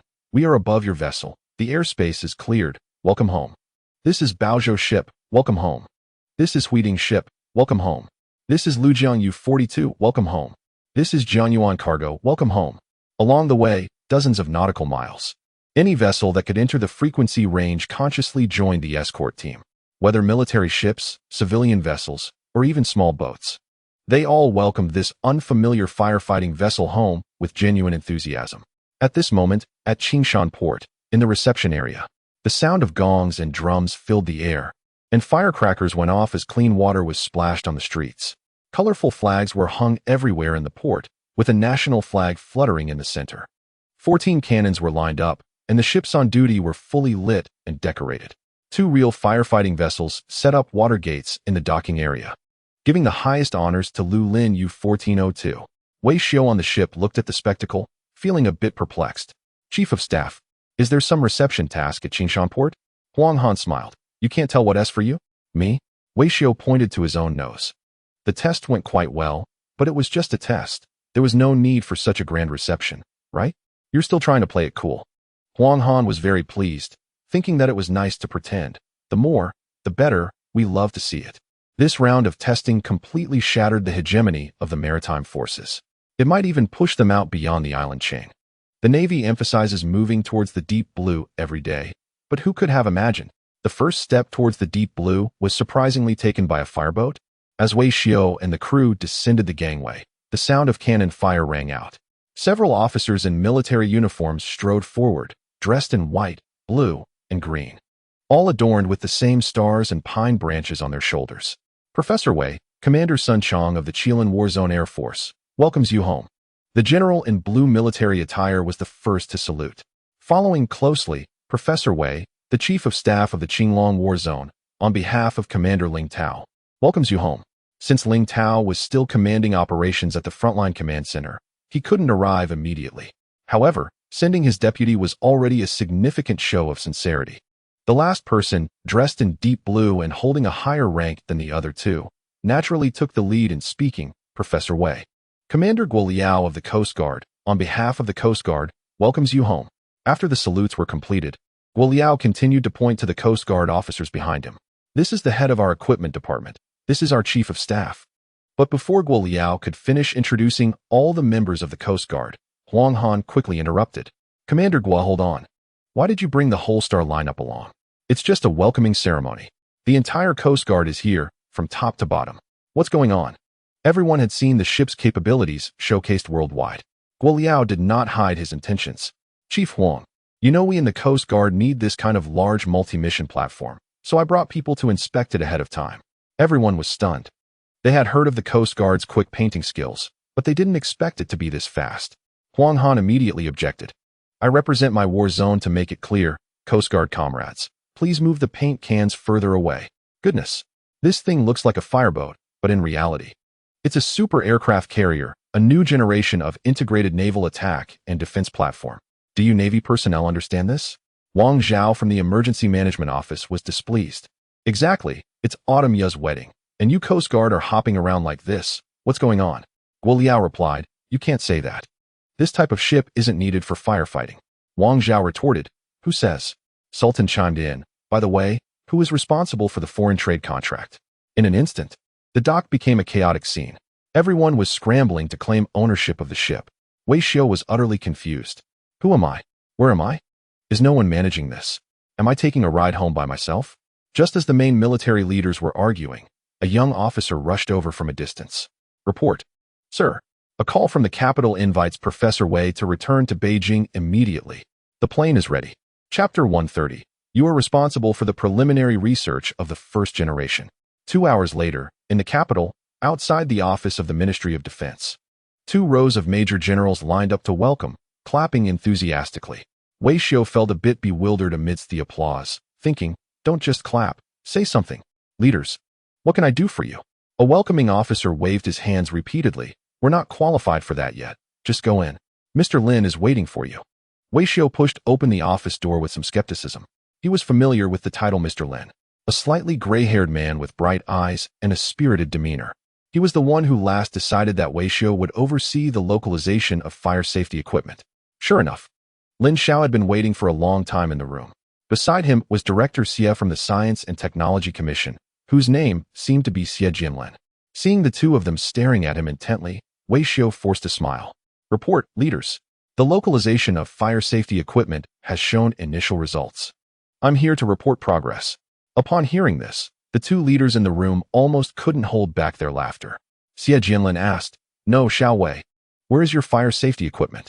I live-streamed the testing of some projects. Don't you have Wi-Fi at home? I do have internet at home. Xie Jinlin found it both frustrating and amusing. Only Wei Xiu would dare to speak like this to him and Mr. Lin. But tell me, where's the fire safety law in all this? Good heavens. You were supposed to work on fire trucks, and instead, you've come up with rocket launchers and vertical launch missiles. I thought I'd let you start slowly from civilian projects to familiarize yourself. But I didn't expect this. You may be inexperienced, but you sure are bold. Xie Jinlin realized he had underestimated the situation and didn't dodge. Assigning Wei Xiu to the fire safety project was the biggest mistake of his career. But Wei Xiu didn't understand, thinking that the leaders were dissatisfied with his work. What do you mean? Am I going to be penalized? Penalized? Xie Jinlin quickly waved his hand. How could I dare to penalize you now? Just then, the previously silent Mr. Lin spoke up. Director Xie and I have discussed this. Given your abilities, working on fire safety is somewhat of a waste. So we'd like to arrange a new position for you. Before Wei Xiu arrived, Mr. Lin and Director Xie had already been reflecting on their past decisions. They realized they had been short-sighted by assigning a talent like Wei Xiu to fire safety equipment. This project on the localization of fire safety equipment fully demonstrated Wei Xiu's capabilities. You are now capable of leading any large-scale project as a chief engineer, Lin Xiao said. From this project, I can see that you are not only a high-tech expert, but also a good businessman, suited to be a top leader overseeing the overall situation. Mr. Lin had plenty of talented individuals under his leadership, but versatile talents were rare. In both the Arms Group and the Northern Arms Group, technical talents and management talents were typically separated. The chairman was responsible for overall management, while the chief engineer focused on technical challenges and product development. The emphasis and required skills for both roles were entirely different. But Wei Xiu was an exception. He not only has the skills to create cost-effective products like the one from a famous manufacturer, but also the ability to sell them. I've seen how you've successfully persuaded big clients. You're quite adept at foreign trade. So this time we want to offer you a position that oversees everything. After saying this, the manager lowered his head, opened the drawer of his desk, and took out a screw, placing it on the table. You like fixing things, right? Here. I have a tank for you to repair. Wei Xiu stared at the shiny screw, completely dumbfounded. Wait, you're not serious, are you? Just handing me a screw and saying the tank is broken? Come on. Sir, this isn't a joke. I'm a technician, not a magician. Hearing the complaint, the manager smiled slightly. Just take a look at this screw first and see if you know which tank it belongs to. Wei Xiu sighed and focused on the table. Instantly, his mind connected the dots. This is a fastening screw, commonly used for power locking in hybrid platforms. This model part has not entered mass production, likely from the laboratory version of a certain construction machinery. Upon realizing this, Wei Xiu started to understand. Our military tanks don't have a hybrid version yet. The last time he took on a firefighting project, the leadership had mentioned wanting him to participate in the development of the 4th-generation tank. However, they decided against it to allow him to gain more experience. It seems that the manager is reconsidering this idea. What do you mean? Do you want me to join the main battle tank project group? The manager waved his hand mysteriously. No, I have another candidate for the 4th generation. The 4th generation main battle tank is nearly complete and doesn't need a talent like you. Putting you in that project group would only limit your development. But Wei Xiao was confused. Then what do you mean? You know, our military's tradition has always been to serve one generation, develop one generation, and research one generation. The manager explained. I want you to be in charge of a new project, which is this generation's research. Wei Xiao nodded along. So you want me to go to the first machinery factory? Naturally. When it comes to tanks, there's only one unit in the country, the first machinery factory. Historically, all our main battle tanks have come from this manufacturer. But the manager shook his head again. No, the first machinery factory can't accommodate your brilliance. If you keep playing this guessing game with me, I might just give up. Wei Xiao raised his hands in surrender, showing signs of frustration. Just then, Xie Jianlin pulled out a red-headed document from somewhere and slapped it on the table. Look, just printed and still warm. Looking down, Wei Xiao saw a document resembling a transfer order. The top read, Military Commission transferred to the Ministry of Defense and Science and Technology Commission. The title of the document was quite lengthy. Decision on the establishment of the 98th Central Directly Affiliated Enterprise. In stark contrast to the title was its brief content. Agree to establish a new comprehensive military-industrial group with Comrade Wei Xiao as the core, and hope all departments will quickly come up with plans for implementation. Chapter 131. No one wants to pick me up. The leader watched your live broadcast today and gave you high praise. Lin Xiao casually mentioned this, glossing over the intense discussions that took place in the conference room. Clearly, such a decision to establish a new state-owned enterprise was not something Lin Xiao could decide alone. However, Wei Xiao picked up on another layer of meaning in those words. The term leader? There must be very few people in the world who could be called leader by Lin Xiao. Thinking of this, he curiously asked, did the leader not send any gifts? Lin Xiao slapped the document on the table. This is your gift, a new military-industrial group, and you will be at the helm. I have already discussed the preliminary plan with Director Xie. We will reorganize the relatively independent institutes and company resources and place them under your name. This will be your foundational team for the future. But remember, I am not asking you to just reorganize and clean up the mess. I hope you can unleash infinite creativity using these limited resources. I want to see your proposal at the bidding for the next generation of main ground combat weapons. Only today did Lin Xiao fully understand the instructions for using Wei Xiao. This kid cannot be constrained or limited. His abilities have no limits. Using conventional methods for talent management would only restrict his potential. Additionally, Lin Xiao felt that the current military-industrial system was somewhat rigid. Although there were many factories and enterprises at various levels, the positions had already been determined, making it easy to solidify. Introducing a dark horse into the industry at this time could promote a healthy cycle of competition and survival of the fittest. Xiao Wei, when I recommended you, Commander Lin and I signed a military order, so you better do well. Xie Jianlin pretended to encourage Wei Xiao, but Wei Xiao waved his hand dismissively. That's fine. I'll take care of myself. You little rascal. Lin Xiao laughed in exasperation. Do you have any ideas for the name of the enterprise? Wei Xiao blurted out. How about Victory? Victory Defense Industrial Group? Lin Xiao repeated it, a smile forming on his lips. If you're naming it, you're turning it into a family business, aren't you? However, Xie Jianlin had a different opinion. I think it's great. It's catchy, has a good meaning, and importantly, it's based around Wei Xiao. So the name fits well. All right then. Hearing this, Lin Xiao readily agreed. There's nothing else. You should go to the office now and get your rank elevated. Wei Xiao didn't understand. Rank? I'm fine as a major. Come on. Have you ever seen a militia major as a chief engineer? Go on. Add another branch to your shoulder insignia. After bidding farewell to Lin Xiao and Xie Jianlin, Wei Xiao then learned that he had been promoted in a rapid manner, from a militia reserve major to a major general directly under the General Assembly. Wei Xiao found it quite ordinary. It didn't feel as thrilling as becoming a marshal. However, after hearing from a staff member in the office that she is currently the youngest major general, it felt quite good. This trip to the capital did not have a packed schedule. The next day, after visiting the flag-raising ceremony, Wei Xiao returned to Linyang. This was due to the higher-ups considering that the new military-industrial group would be established in Linyang. Firstly, this place used to be a heavy industrial base with a relatively complete upstream and downstream industrial chain. Secondly, its central location perfectly matched the needs of national defense. Relevant documents had already been sent to the Linyang municipal government, urging them to cooperate extensively. The municipal government was more than happy to oblige. 20 years ago, Linyang was also a well-known old industrial base in the province, with many coal chemical, steel, and machinery manufacturing enterprises. However, with industrial upgrades, these outdated productive forces transitioned from military to civilian use, and then from civilian to private ownership, gradually disappearing in the tide of the market economy. Linyang's pillar industries shifted from industrial to agricultural. The municipal government was also troubled, as the population steadily declined and GDP shrank repeatedly. Therefore, they clung to Weixiu like a lifeline. As noon approached, the sun was directly overhead, at its hottest. All the members of the municipal government stood neatly in the government courtyard, lined up to welcome him. After several of these events, Weixiu had become accustomed to such grand occasions, so he moved through the crowd with ease, shaking hands one by one, until he reached the last person, a chubby man, whose name sounded somewhat familiar. Gongju, do I know you? The chubby man was very amiable. You might have heard of me. I was sent here by the Science and Technology Commission to be your deputy. Only then did Weixiu remember. Director Xie had mentioned it before. To ensure the smooth operation of his work, they would assign an experienced professional who had long been a manager in the military-industrial sector to assist Weixiu. That person was indeed Gongju.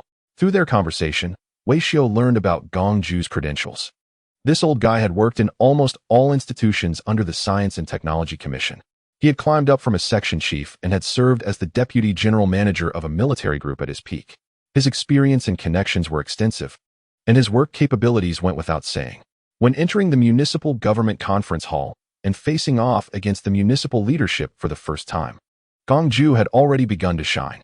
Mayor Zhang, it's not that I want to criticize you. The higher-ups want us to innovate, not to collect scrap. What coal chemicals? What steel pipe factories? You're throwing these outdated enterprises at us. What do you expect us to do? Gongju was very dissatisfied with the industrial restructuring plan proposed by the municipal government. Yes, the higher-ups wanted us to take root in Linyang and reorganize resources. However, the list of enterprises submitted by the municipal government for restructuring was all outdated local industries, with no assets and only debts. As an old hand, Gongju was well aware that the Linyang municipal government was trying to balance the books with the establishment of this new military-industrial group. These factories were extremely outdated, with dismal financial reports. Most of them had changed hands several times without rejuvenation, and some were even judicially auctioned and registered under the Linyang Municipal Court. Whoever takes on this mess will have a tough time. Our stance is very firm. Gongju is not at all lenient with the shortcomings of the municipal government. After all, it's a state-owned enterprise, which gives us the leverage. We don't want anything except for the Linyang No. 1 factory. That factory is the core target of this reorganization and acquisition. This enterprise has its own production line capable of manufacturing armored vehicles, while also handling civilian tractor models. With a little effort, it won't become a liability. Gongju already has some plans in place. In the future, based on the foundation of the No. 1 factory, we can gradually merge and incorporate, paving the way for the new entity. As for the other startups you mentioned, to put it bluntly, nobody wants them. After venting, Gongju turned to Weixiu. You agree, right? Professor Wei? At that moment, Weixiu seemed somewhat dazed, as if he hadn't fully woken up. But his mind was clear. He immediately picked up on Gongju's words. Nobody wants them? I'll take them. Chapter 132, Billion Yuan Subsidy 5 minutes earlier.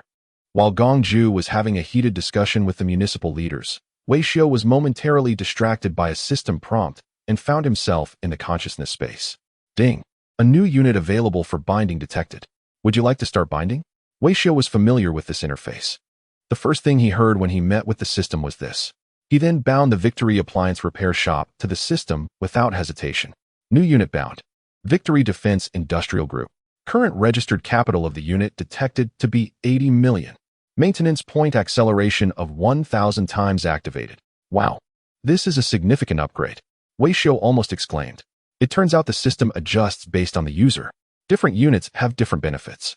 Previously, the maintenance point grew at a normal rate. Fixing something worth $1 would yield a slight increase. After toiling for a long time, the earnings were minimal. But now, with a 1,000-fold increase, it's a different story. Especially since the projects handled by the Victory Defense Industrial Group are substantial, often exceeding hundreds of millions. With the maintenance point's 1,000-fold growth, what more could one ask for? Weixiu quickly calculated in his mind. At this rate, those exorbitantly priced blueprints in the marketplace, such as the ones costing over $1 million, would be within easy reach. Just as Wei Xiao was feeling good about this, another prompt appeared in his mind. Ding! The current unit is eligible for subsidies. Please proceed to the secondary page for details. Wei Xiao's gaze sharpened. A summary of the Victory Defense Industrial Group appeared in his mind in a visual format. Resources, talent, technology. There were over a dozen categories. Each sub-item had a grading system, classified into 5 levels: S, A, B, C, D, for example. In terms of resources, potential fixed assets and resources were also graded. Linyang No. 1 Factory, rating, A, subsidy multiplier, 12. This was already a potential acquisition target for the Victory Defense Industrial Group. The rating was quite excellent. Once Wei Xiao chooses to absorb these resources, the profits generated from them during subsequent operations will receive a 12-fold boost. In other words, if the factory in Linyang produces a tank with a cost of 3 million and sells it for 5 million, Wei Xiao will gain a profit of 2 million.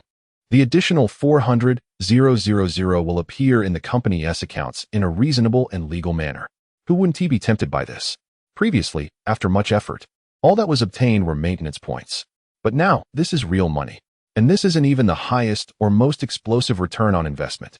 In the list of companies provided by the municipal government for restructuring and mergers, there are 7 enterprises, all of which are potential absorbable resources. Their ratings are quite low, which indeed aligns with Gongju's judgment of these industries. However, the return on investment has been maximized. These enterprises will reflect profits in double the amount for every $1 earned. It's important to note that despite their low ratings, they are still businesses. As long as they can generate profits, it's not just small change. Doubling the profits across these 7 enterprises means earning 1 billion could yield 2 billion. Earning 10 billion could yield 20 billion. Earning 50 billion could yield 100 billion. This is a sure 100 billion subsidy. What more could one ask for? Upon realizing this, Wei Xiao's eyes lit up. I love taking on the old and broken. I want all the companies on the merger list. Are there any similar enterprises in Linyang? Bring them all together. The meeting room fell silent. Gongju turned to look at his new partner, his face turning pale. No, buddy. Are you out of your mind? The government sent you to Linyang to focus on high-tech and cutting-edge military equipment. And here you are, cleaning up after others. Those 7 companies, one and all, are not worth taking even if they pay you to do so. Thinking of this, Gongju immediately tried to dissuade him. You mustn't, Professor Wei. Those companies are outdated and facing elimination. I understand, Wei Xiao nodded. We should give struggling enterprises a chance to rise again. Gongju responded. No? The products they produce couldn't even be sold 10 years ago. That shows they lack good sales. Wei Xiao was resolute. No. The key is to look at their balance sheets. They're all in the negative.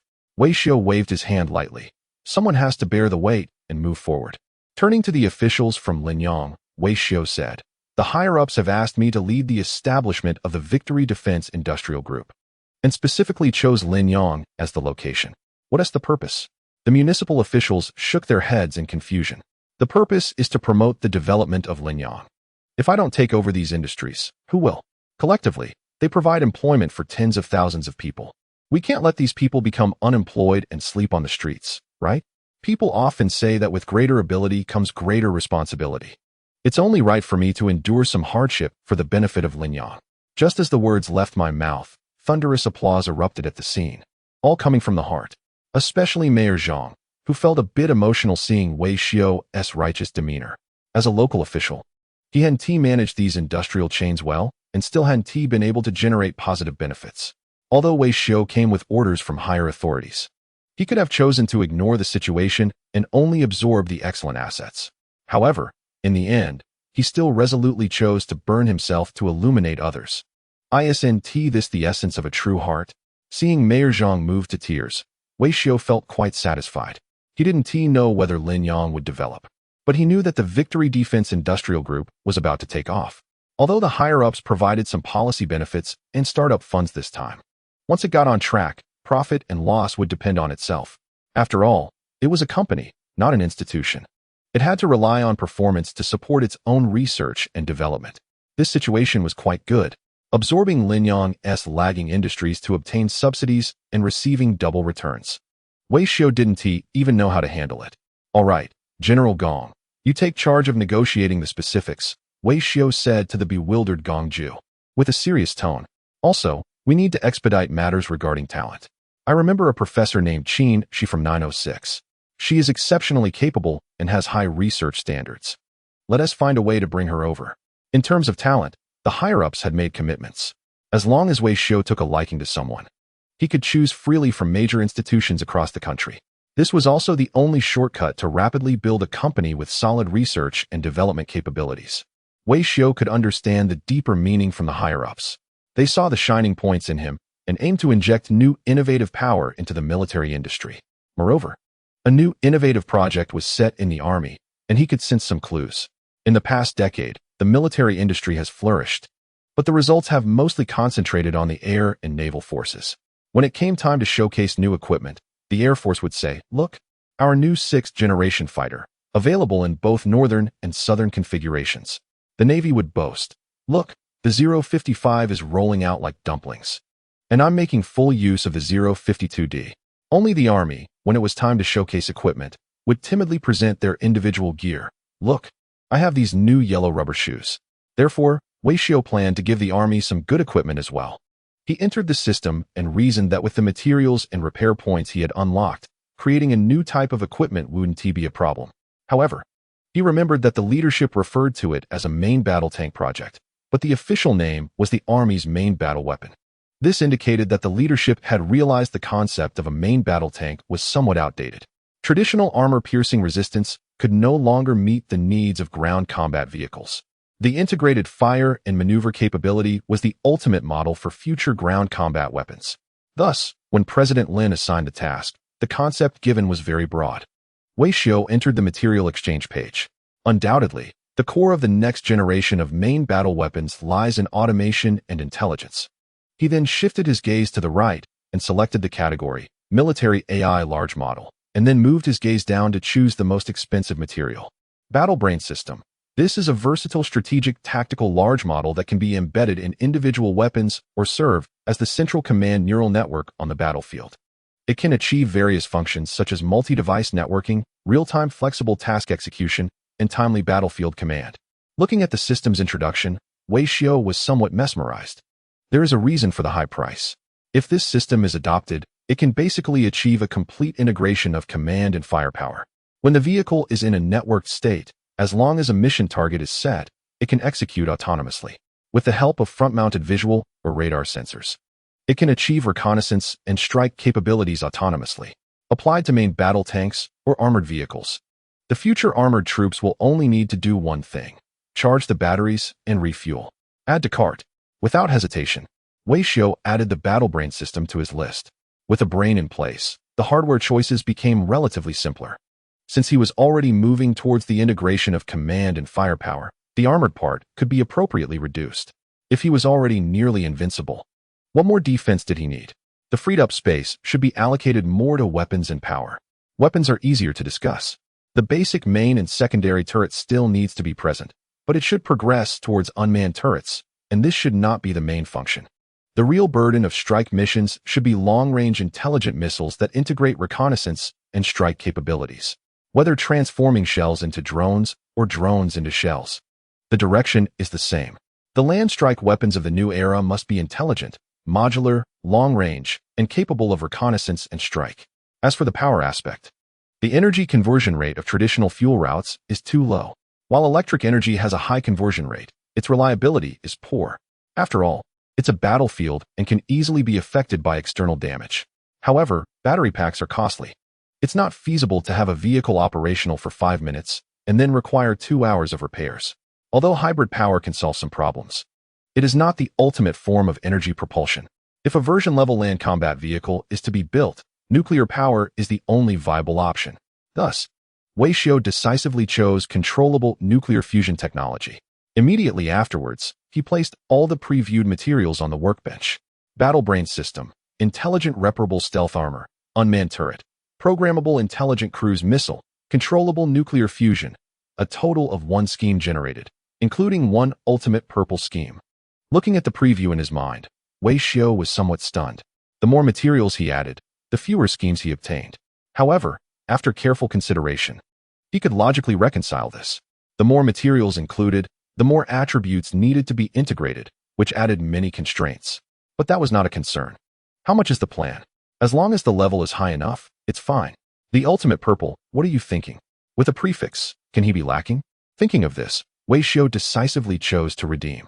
In the next second, a cold and merciless prompt echoed in his mind. Sorry, your repair points are insufficient. Damn it. Wei Xiu slapped his forehead hard. He was so focused on adding items to the cart that he forgot to calculate the price. Every material he selected just now had astronomical prices, and the repair points in his pocket were limited. He roughly calculated the required price difference, and the back was densely packed with zeros. The last time he saw so many zeros was in Chengdu. If he relied on repairing a kettle, he'd be doing it for the next lifetime.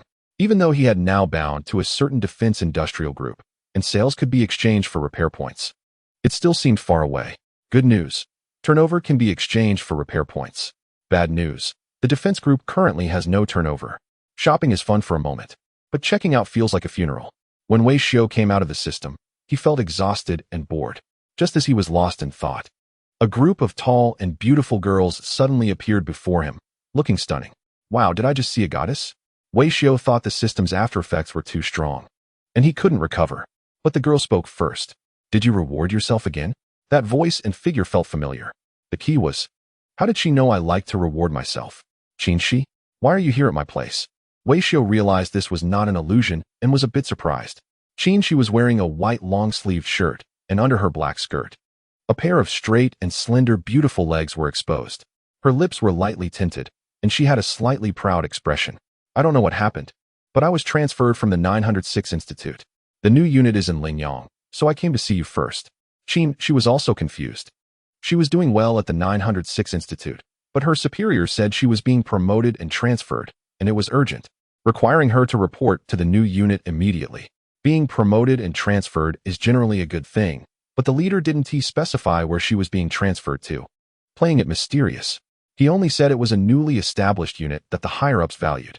I don't know what the new unit is like, but it's definitely not small. She walked over to Wei Xiu's side. Forget about the unit for now. We can talk about that tomorrow. It feels like ages since we last met. How have you been during this time? Wei Xiu suddenly paused. It's not like I intentionally avoided seeing you. I've just been busy with work. She seemed a bit taken aback. Wow, what just flew past my face? That was fast. Chapter 134, Complete Industrial Chain. The next day, She leaned against the wall as she walked out, noticing a chubby man standing at the store entrance. May I ask who you're looking for? Gongju, looking quite adorable, replied. I'm looking for General Wei, and you are? She did not answer Gongju's question directly, but invited him into her home. Gongju had seen enough and understood the situation, so he didn't ask too many questions. He came to see Wei Xiu for an important matter. Today, a meeting was scheduled with the municipal government team to inspect several companies that the Victory defense industry is about to absorb. At first, Gongju didn't take it to heart. He thought those companies would be eliminated anyway, and as the deputy general manager, he could just go, assess the situation, check the accounts, and collect whatever was left. But unexpectedly, Wei Xiu insisted on going himself, no matter what. Even now, Gongju still didn't quite understand. Director Wei, you are so busy, why get involved in such trivial matters? Wei Xiu was still brushing his teeth. Don't talk nonsense, I don't know Li Wanjai. Gongju replied. Qinshi, what I mean is, the Victory Defense Group has just been established and has a lot to do. Before he could finish, Qinshi screamed from the side. Thief? Victory Defense Industry is yours? You two keep interrupting people. That's not right. Gongju was quite exasperated. They had barely exchanged a couple of sentences, and every line was interrupted. You must be Professor Qin, right? I personally submitted your transfer report. Upon hearing this, she was completely stunned in the room. She had thought the new unit might have some connection to Wei Xiu, but she never expected him to be the one in charge. Time flies. It felt like she wanted to scrape her own eyes out. The last time they parted, Wei Xiu was still just the head of a large project. Although he had some power, he wasn't fully responsible. But now, he was the head of a newly established central enterprise. This speed of promotion felt like he had taken a rocket. However, reflecting on it later, a sweet smile appeared on her lips. So, Wei Xiu, the leaders have entrusted the engine of our military's equipment innovation to you? Wei Xiu replied. Haven't seen the engine yet, but there are plenty of messes to clean up. Starting anything is tough. Qinshi's eyes sparkled with excitement. When she arrived, she had heard leaders and colleagues mention it a bit. This newly established military-industrial group carries the heavy responsibility of breaking new ground in the military equipment sector. It was also a way for the leaders to cultivate new talent. Establishing a creative, unconventional company could lead to the incubation of new equipment and spur those old-timers to push forward. Knowing now that Wei Xiu was the head of this new giant filled Qin Shi with hope for the future of Victory Defense. Gong Ju also agreed with Qin Shi's view. Professor Qin is right. Our top priority is innovation, so I should be the one to inspect those old factories. Before he finished speaking, Wei Xiu raised his head and interrupted. What did you just say? I said I could handle the inspection of the old factories alone. Wei Xiu waved his hand. The previous sentence. Our top priority is innovation? Gong Ju probed. Nonsense. Wei Xiu corrected immediately. That is not our top priority. Gong Ju and Qin Shi exchanged glances, somewhat confused. From military leaders to ministry officials, everyone was filled with hope for the Victory Defense Industry Group, hoping that Wei Xiu would bring them more possibilities. Otherwise, what? Gong Ju was puzzled and asked, isn't the top priority innovation? What else could it be? Wei Xiu became a bit more serious. What is the name of our company? Victory Defense Industrial Group. Wei Xiu nodded. So what is the focus of this name? Defense and industry. Old Gong, you still need to practice. Wei Xiu felt somewhat disappointed. The emphasis of Victory Defense Industrial Group is on the group itself. Making money is the top priority, regardless of what the leadership thinks. At least that's how Wei Xiu saw it. Without profit, where would innovation come from? Currently, the main task of Victory Defense Industry is to make money. Only by earning enough can there be room for innovation and maintenance. Even if you are right, our top priority is to make money. To make money, I think we shouldn't absorb these outdated capacities from Linyang. But Gong Ju still couldn't understand. In his view, the 7 factories recommended by the municipal government couldn't possibly be profitable. Not losing money would be considered good. However, Wei Xiu was optimistic and quickly reassured him. Gong, you're being stingy. What if they have their own highlights? Maybe, Gong Ju replied noncommittally. It was only after breakfast when he and Wei Xiu visited the industrial area and saw the actual situation of those 7 enterprises that his perspective changed. Before seeing them, he thought he was being stingy. After seeing them, he realized he had underestimated the situation. Goodness, this is not a factory at all. This is clearly an abandoned industrial base. The 7 factories were located in the development zone on the western outskirts of the city, all clustered together. It was called a development zone, but there was no sign of development at all. A broken national road ran through the farmland, with shell holes all over the surface, rougher than Gong Ju's face. The first factory at the head of the road was the Linyang coal chemical plant. The red brick factory building had a dilapidated wall with faded white paint reading only one good life. After seeing it, Wei Xiu was also a bit dazed.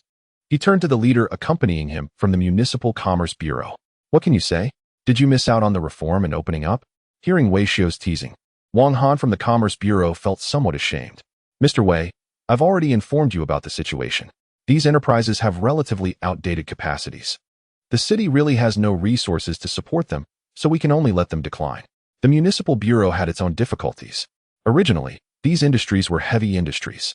Take the coal chemical plant, for example. It provided supporting industries for the refining base in the neighboring city. Director Wang walked in front of the coal chemical plant's warehouse and introduced it with interest. 10 years ago, this coal chemical plant produced 100,000 gas cylinders a year. Its capacity was considered high in the province. Coupled with the coking and refining industry in the neighboring city, the coal chemical plant was a pillar of the city's industry. But then, due to industrial transformation, the popularity of natural gas, and increasingly strict environmental regulations, it just couldn't develop anymore. Listening to Director Wang's introduction, Gong Ju felt a bit of empathy. Traditional heavy industries were like this. They played a crucial role during the period of rapid economic growth. Looking across the country, it was the same. The glory of the past is now matched by the desolation of the present. Whether it is the coal chemical plant or the steel pipe factory, they are both heavy industrial enterprises with very outdated capacities and emissions that do not meet standards. After a thorough inspection, it's clear that just the facilities for energy conservation and emissions reduction will cost several million. With this situation, does Wei Xiu really think he can make money off these industries? That's wishful thinking. At this point, Gong Ju sarcastically remarked, I said yesterday that this kind of business wouldn't even be accepted by dogs, yet here we are. To be honest, I also admire Wei's courage. Wang Han was also smiling wryly. As the person in charge of investment attraction in the city, I don't understand why Wei chose to take over these companies. Although Wei had some complaints, he felt the issue wasn't too serious. So he explained, if it were just one company, I wouldn't take it. But the good thing is you have 7 companies. In just 1 kilometer, there are 7 firms including a coal chemical plant, a fertilizer factory, and a steel pipe factory. This is a complete industrial chain, and I think it can still be salvaged. Wang Han and Gong Ju were both stunned. Where's the industrial chain? These 7 companies are all over the place, with no connection at all. After following Wei Xiu around for a tour, Gong Ju scratched his head in confusion, unable to figure out how this industrial chain was supposed to work. Honestly, during his grandfather's time, perhaps these few factories could be considered part of an industrial chain. The coal chemical plant produces gas cylinders, and the steel pipe factory welds valves for them. That was a weak connection at best. But now, with natural gas being widespread, who still has this kind of demand aside from vendors at night markets? Gong Ju's suspicions were confirmed at the following business conference. The heads of the 7 companies were all gathered in the conference room. Their combined age was nearly 400 years. What's worse is that none of them were professional managers. Some were transferred from other departments to retire, while others had offended their leaders and were sent here as a form of exile. Most of them couldn't even explain the production process of their own factories. Their only purpose seemed to be ensuring that the factory could receive subsidies and pay salaries on time. Gong Ju's frustration was becoming increasingly apparent. He slammed the documents brought by the coal chemical plant onto the table and asked with authority, Director Sun, I've seen the liability statement. Where's your asset statement? Director Sun trembled as he pointed to the documents. It's all here, the stack you have in your hand. Gong Ju was taken aback. So your factory has no assets? Just liabilities? Incredible. The factory building is mortgaged, the supplier payments are overdue, and there are no products in stock. Is this what you call an asset statement? What does that make our victory in defense industry? A sucker? Here to take over? Realizing this, Gong Ju had to kick Wei Xiu under the table, reminding him that it's not too late to reconsider. It's pointless to get too involved with these failing factories. However, this kick seemed to energize Wei Xiu. I understand. The days of sunset industries are tough. However, factories may be lifeless, but people's minds are active. I believe these 7 factories still have a future. Gong Ju widened his eyes, looking at the person who was about to join him in the venture. He was very skeptical. Are you from this planet? Future? How can this have a future? My father, who has diabetes, has more of a future than these 7 factories. General Manager Wei. I think the difficulties are still quite significant. Gong Ju tried to appeal to emotions and reason, hoping Wei Xiu wouldn't lose his temper. First of all, these products are hard to sell. There are no products that can't be sold, only sales that can't be made. Wei Xiu waved his hand. In other words, the marketing of the products is wrong. You lack a good product manager. For example, the car phone holder. Doesn't that sound like it's about to become extinct? The attendees slowly began to relate, nodding blankly. While domestic cars are focusing on intelligence and decoration, using a phone holder as a selling point sounds foolish. But if we approach it differently, it becomes something else. We could avoid its holder function and instead promote its privacy feature. If the boyfriend is driving long distances with the phone placed on the center charging pad, wouldn't the girlfriend in the passenger seat get bored and check up on him? So we could introduce a phone holder that elevates the phone, avoiding such situations. Although it was just a metaphor, once the attendees understood this reasoning, their eyes widened. There is something there. It seems like a phone holder, but in reality, it's a guardian of family harmony. General Manager Wei indeed has some insights. Even the usual grumbling tools couldn't help but give a thumbs up. Are you saying these products have a marketing angle? Of course. Wei Xiu nodded and continued. First of all, the customer positioning of these products is wrong. Director Su, who is your main customer group for the gas cylinders in your coal chemical plant? Director Su stood up respectfully. Currently, they are mainly sold to street vendors at night markets. That's the problem. Wei Xiu lightly slapped the table. How much gas can street vendors use? This customer group is inherently small, and the demand is stagnant. Moreover, most street vendors are not legal or compliant. The demand is highly volatile. They cannot be our primary customer group. That said, street vendors are quite mobile. Due to city management issues, they often operate intermittently, leading to unstable sales. But to be fair, for gas cylinders, aside from street vendors, it's hard to find other demand. Director Sun also has his difficulties. Currently, national policies are favorable, and natural gas has been widely adopted in households. You see, you still haven't shifted your thinking. Wei Xiu shook his head in disappointment. While natural gas has been adopted in households domestically, abroad, Many still don't know what natural gas is. With that said, everyone raised their heads in unison. What do you mean? Just a gas cylinder, and we still need to pursue foreign trade? Gong Ju was the first to lose his temper. You don't want to export these products overseas, do you? Of course. Wei Xiao nodded earnestly. Our lives are good, but there is still a large group of people abroad living in dire conditions. The lives of our brothers and sisters in Asia, Africa, and Latin America matter too. Our slogan of ensuring people's livelihood is not just for show. At this point, Wei Xiao turned to Director Wang beside him. Director Wang, I have accepted these 7 companies. But your city government cannot just wash its hands of this matter. We at Victory Defense are committed to taking on these 7 sunset enterprises. But the city government needs to provide a green channel to ensure the smooth export of their products. Wang Han was taken aback. It wasn't that this request was too difficult. It was mainly about whether these products could even be exported. Gas tanks, steel pipes, agricultural machinery from last century, and fertilizers, realistically. Selling these might even result in a loss on shipping costs. Wang Han couldn't understand. However, since Wei Xiao had made this request, he would do his utmost to accommodate it. After all, as long as Victory Defense took on these burdens, the city government would have a much easier time. How much they lost would be Victory Defense's concern, not his. So Wang Han nodded in agreement. Rest assured, as long as you are willing to earn foreign exchange, we will do everything we can to facilitate the export channels. That's good. And I have one more small request. Wei Xiao pressed further. Wang Han, eager to please, nodded and said, please go ahead. The integration of the industry requires some new talents. Could you help recommend a few? Wei Xiao could see that relying on the existing leadership of these 7 companies to achieve greatness again was impossible. The capabilities of these leaders were limited, and their health was also a concern. Fresh blood was needed. This request wasn't excessive for Wang Han either. Investing in a few talents could help alleviate the burden of these 7 companies. Why not? You can count on it.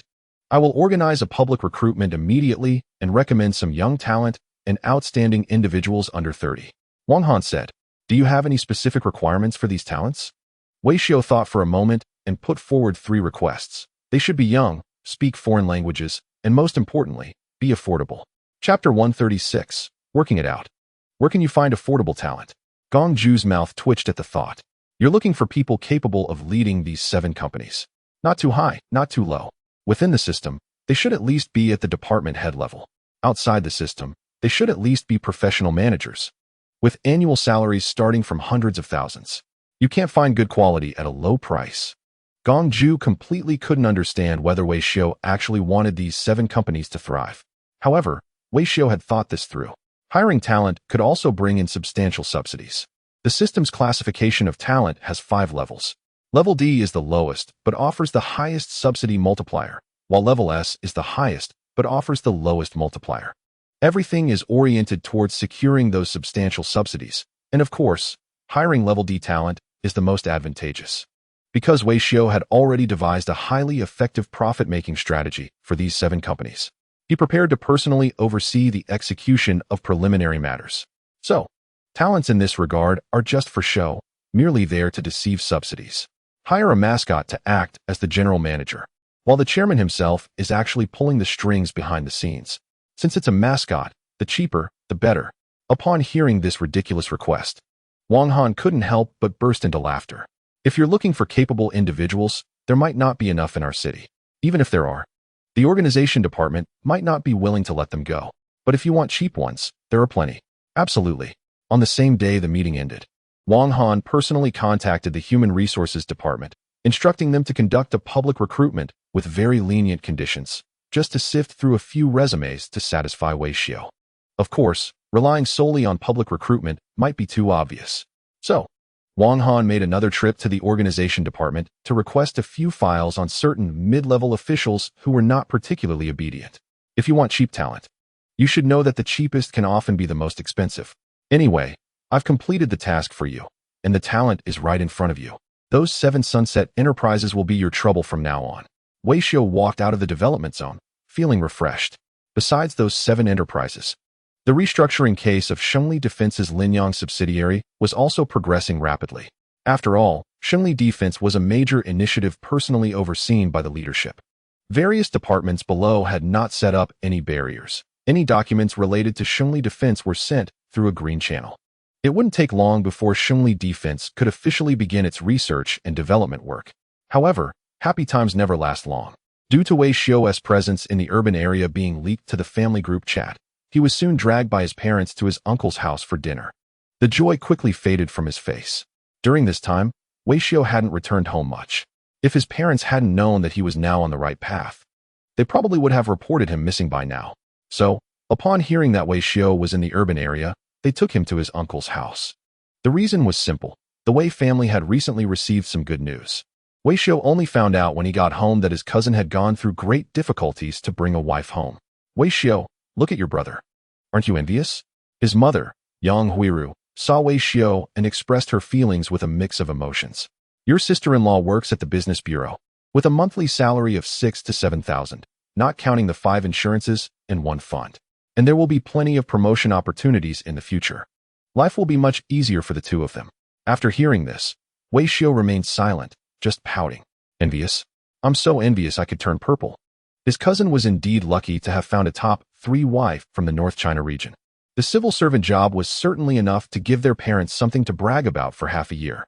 To be fair, his future sister-in-law, Su Li, was indeed quite good-looking, around 6 or 7 points, with no major flaws. Coupled with the top 3 profession bonus, the bride price would definitely start at 200,000. His cousin was really fortunate. Hearing the elders praise him endlessly, she couldn't help but step out of the kitchen to join the conversation. Aunt, please don't say that. Su Li glanced at her younger brother-in-law. Xiao Wei is still young and handsome. He must have a good future ahead. But I wonder, what does your younger brother do? Wei Xiao, still adjusting to Su Li's sister-in-law role, replied blandly, in the system, just getting by. That's great. Our family is all in the system too. We should support each other. Due to confidentiality regulations, Wei Xiao didn't reveal the specifics of his job, only mentioning he was in the system. Su Li thought it was probably something similar to theirs, at most a mid-level position. However, Wei Xianjun had a good sense of awareness. After the previous incidents, he had a hunch that his cousin was not an ordinary person. Bro, have you been transferred to a central agency? Upon hearing this, Wei Xiao hadn't had time to respond when Su Li was left in shock. So young? Already at a central agency? She had previously asked Wei Xiao about his job, but Wei Xianjun had only mentioned confidentiality rules and didn't dare to say more. She thought her younger brother-in-law was just a grassroots employee who could access confidential information, never expecting this level. Wei Xiao waved his hand lightly. You don't need to ask, it's just a source of worry. Oh, Wei Xianjun was slightly disappointed. I thought if you were up there, you might know more people. What is up? Do you need something? Wei Xiao followed up with a question. Yeah, I want to transfer jobs, make some moves, and just wanted to consult. At Wei Xianjun's age, still in university, he felt stuck and awkward, so he had been inquiring around about opportunities. Wei Xiao didn't commit to anything, just asked, any leads? Sort of. Wei Xianjun was somewhat anxious. I have a classmate who said there's a way to get me into a central enterprise. I've already spent several thousand. I don't know if I'll even get an interview invitation. Hearing this, Wei Xiao nodded. For a central enterprise, that price is reasonable. The benefits are good. Su Li suddenly interjected. So what specific unit is your younger brother with? It's also considered a central enterprise, so I know a bit. Since the establishment of Shunli Defense was still in a high-level confidentiality stage and not public, Wei Xiao didn't elaborate further. The others picked up on this and didn't press for more questions. After lunch, as the usual household chores were about to begin, Wei Xiao sent a message to Qin Shi for help. Half an hour later, Qin Shi arrived at Wei Xiao's door in military uniform. The moment she appeared, it was as if the dining table had pressed the mute button, especially for the family of his cousin who was seeing Qin Shi for the first time. Their eyes widened in disbelief. They had heard that Wei Xiao seemed to be involved with a highly educated woman, but they never expected her to be so attractive, let alone a lieutenant colonel in the army. When Su Li saw Qin Shi, it was like looking in a mirror. Wasn't this the version of herself that she dreamed about every night? The interview over there had already been organized. Should she go now? Hearing that Qin Shi was stepping in, Wei Xiao immediately picked up his coat. Sure, let's go now. After hearing this, Su Li's heart felt a bit more balanced. So, her brother-in-law was also going for an interview, which meant he was also climbing up the ladder, though not doing particularly well. Chapter 137. Together they are worth only 4,000. The process of absorbing Linyang Yido was still ongoing. However, the main office of Victory Defense had already moved into the Linyang Yido factory area. In the conference room, Gong Ju had arrived early and organized the candidates' files. This was not Qi's responsibility, but he chose to come and join the excitement. Yet, when she saw the resumes of the interviewees, her brows furrowed deeply. The reason was simple: they were disappointing. To be fair, Victory Defense was the 98th state-owned enterprise established with great effort. Today's recruitment was for the heads of its first batch of subsidiaries. They should be aiming for top talent, the best of the best. At the very least, the candidates should match the qualifications of a professor from a prominent university, right? However, the resumes in her hand were a mixed bag. Looking through them, she found that only the first resume belonged to a candidate named Wen Xiang, whose qualifications were decent, graduating from a prestigious foreign university with a master's degree. He had long-term work experience in a development zone and relevant practical experience. His major was aligned, and his abilities were satisfactory. Both Gongju and Qin, she thought it would be worthwhile to learn more about him. So, Gongju asked, "What is your expected salary?" Wen Xiang did not respond immediately. He had done his research. For a high-standard state-owned enterprise like Victory Defense, the compensation wouldn't be low, especially for a senior management position like his. Middle management in the power grid could earn up to 400,000. In comparison, he offered a starting point he considered reasonable, about 500,000. Does that sound about right? Gongju did not respond, but turned to the next page of the resume. It was indeed about that amount. A graduate from a prestigious foreign university with a management major was worth this salary. The same resume would command double the salary in a private company. But at that moment, Wei Xiao, who had been silent, suddenly spoke up. "That's too much. We can't even offer half of that." Gongju. Logically, Wei Xiao was the head and should not be involved in salary discussions. However, if he insisted on managing it, that was understandable. But it shouldn't be too outrageous. The salary for senior management at Victory Defense was set at 250,000. If that leaked out, others might think they couldn't afford to be a state-owned enterprise. Wen Xiang was somewhat unconvinced. "But I have a master's degree." "You have a master's degree? We can only offer 250,000. Wen Xiang, "I have also been engaged in frontline management work in the development zone. My experience is sufficient." "Yes." Wei Xiao interrupted Wen Xiang seriously. "I acknowledge that you are excellent in many aspects. But think about it. Selling human organs separately can be quite valuable.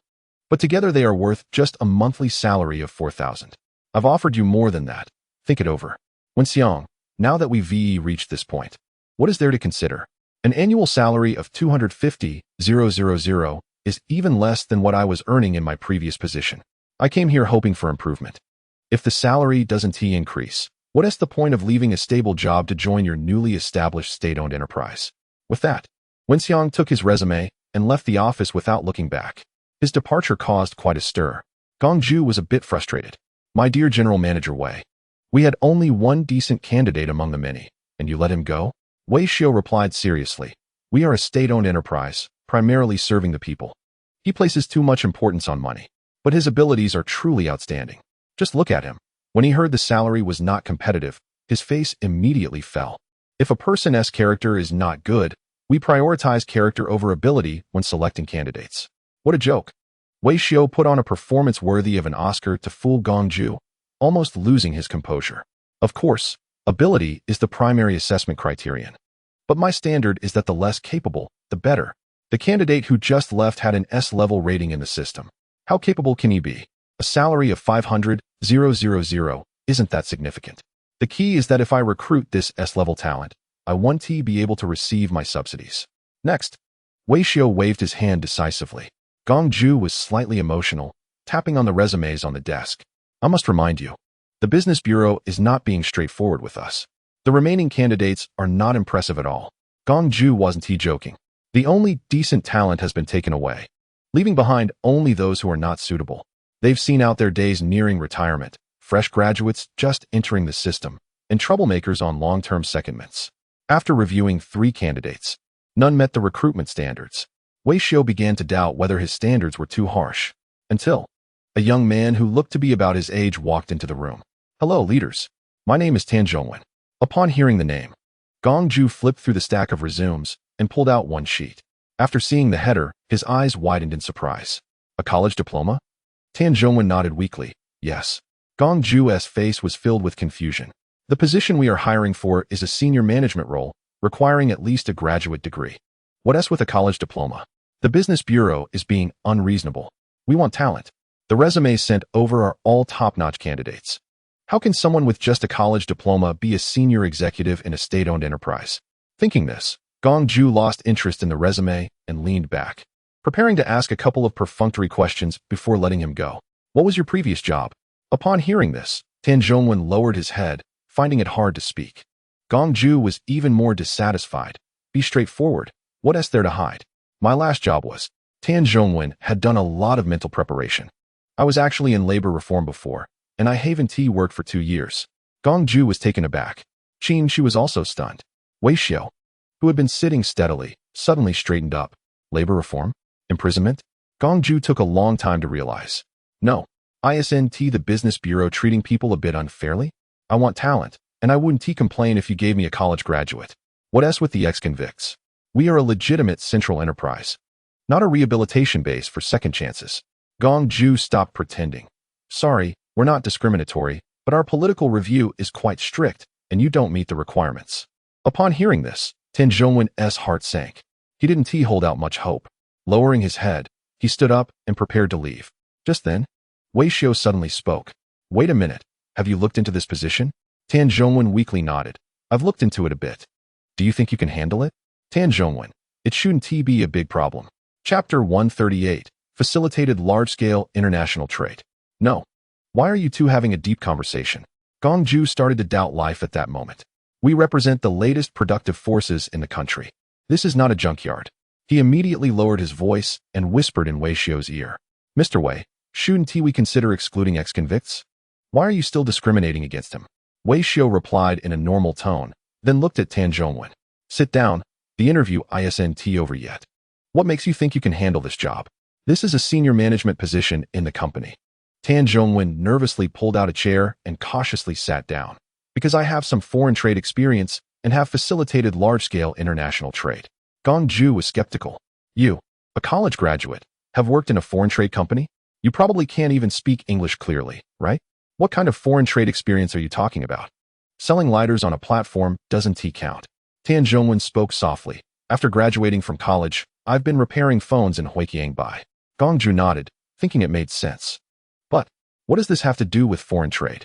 How did you get into foreign trade? Tan Zhongwen. Later, since the phone market wasn't doing well, drones became popular, so I started self-learning how to assemble drones. Backpackers? Wei Xiao's eyes widened. Yes, this business model Wei Xiao had heard a bit about. It belongs to the characteristic industry of Huiqiangbai.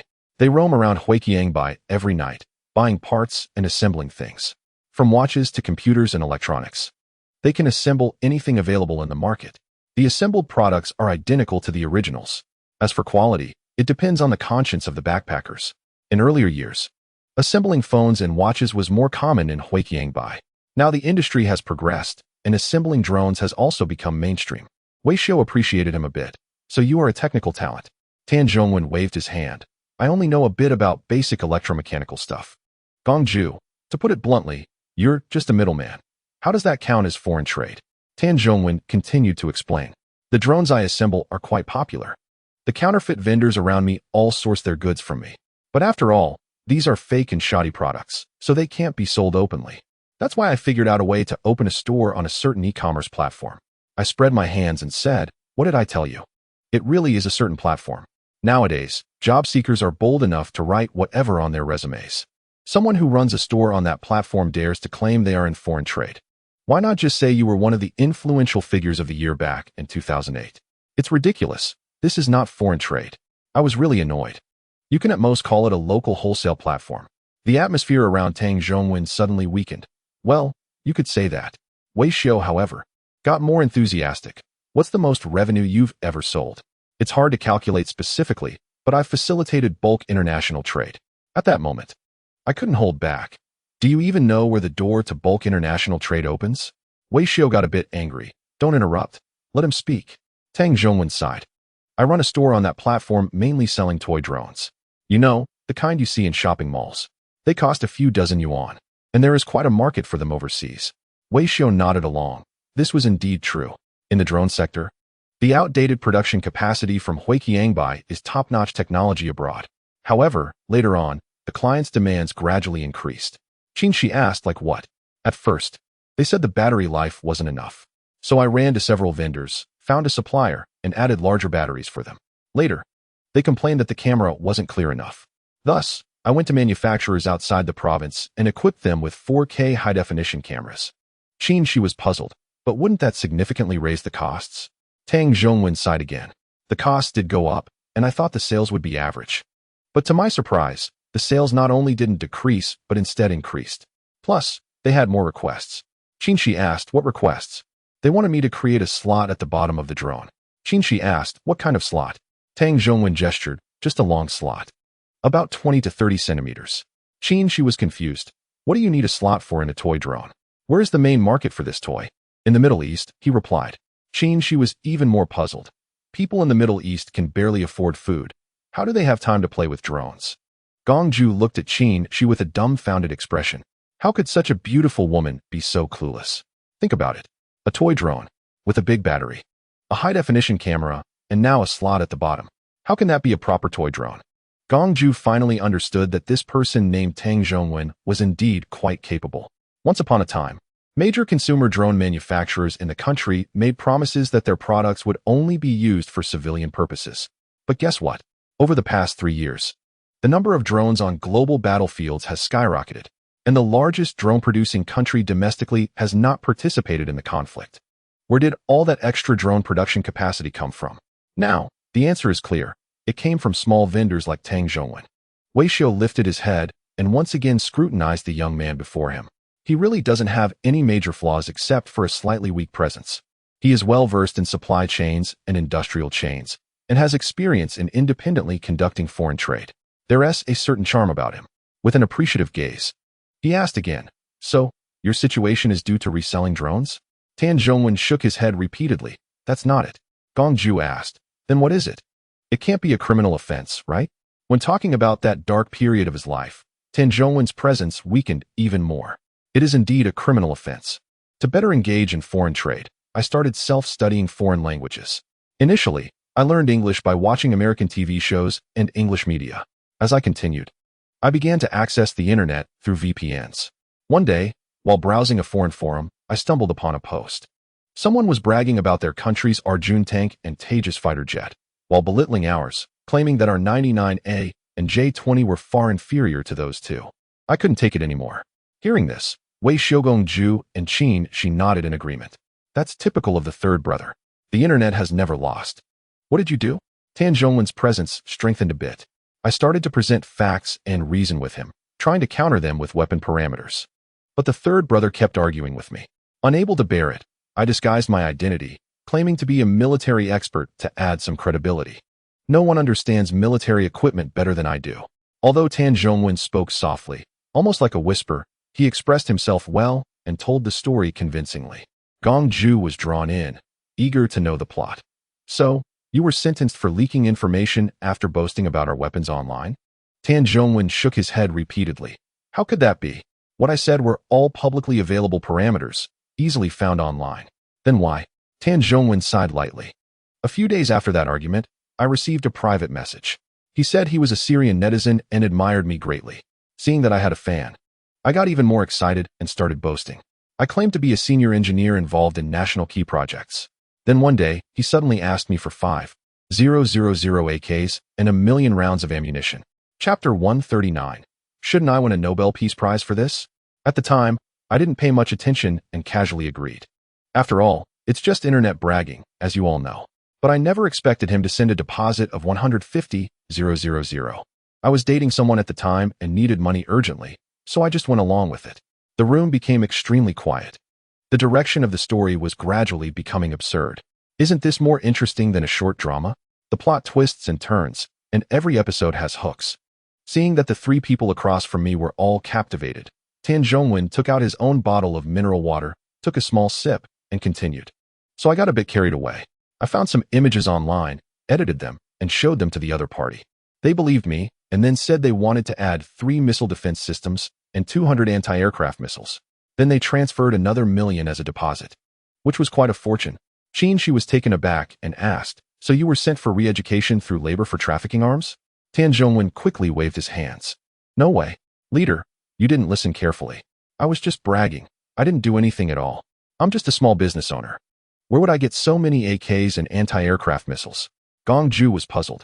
Then how did you end up in jail? When this topic came up, Tan Zhongwen became agitated. Let me tell you, these idiots have become terrorists. And they even called the police. It's infuriating. Speaking of getting caught, Tan Zhongwen's aura intensified, filled with righteous indignation. I had just received a deposit and was preparing to propose to my girlfriend. Then the local police came looking for me, saying that terrorists reported me and arrested me. In the end, I was charged with promoting terrorism, sentenced to 2 years, fined 50,000. And all my illegal gains were confiscated. Honestly, if you had sentenced me for fraud or something, I could accept it. But this charge of promoting terrorism is just outrageous.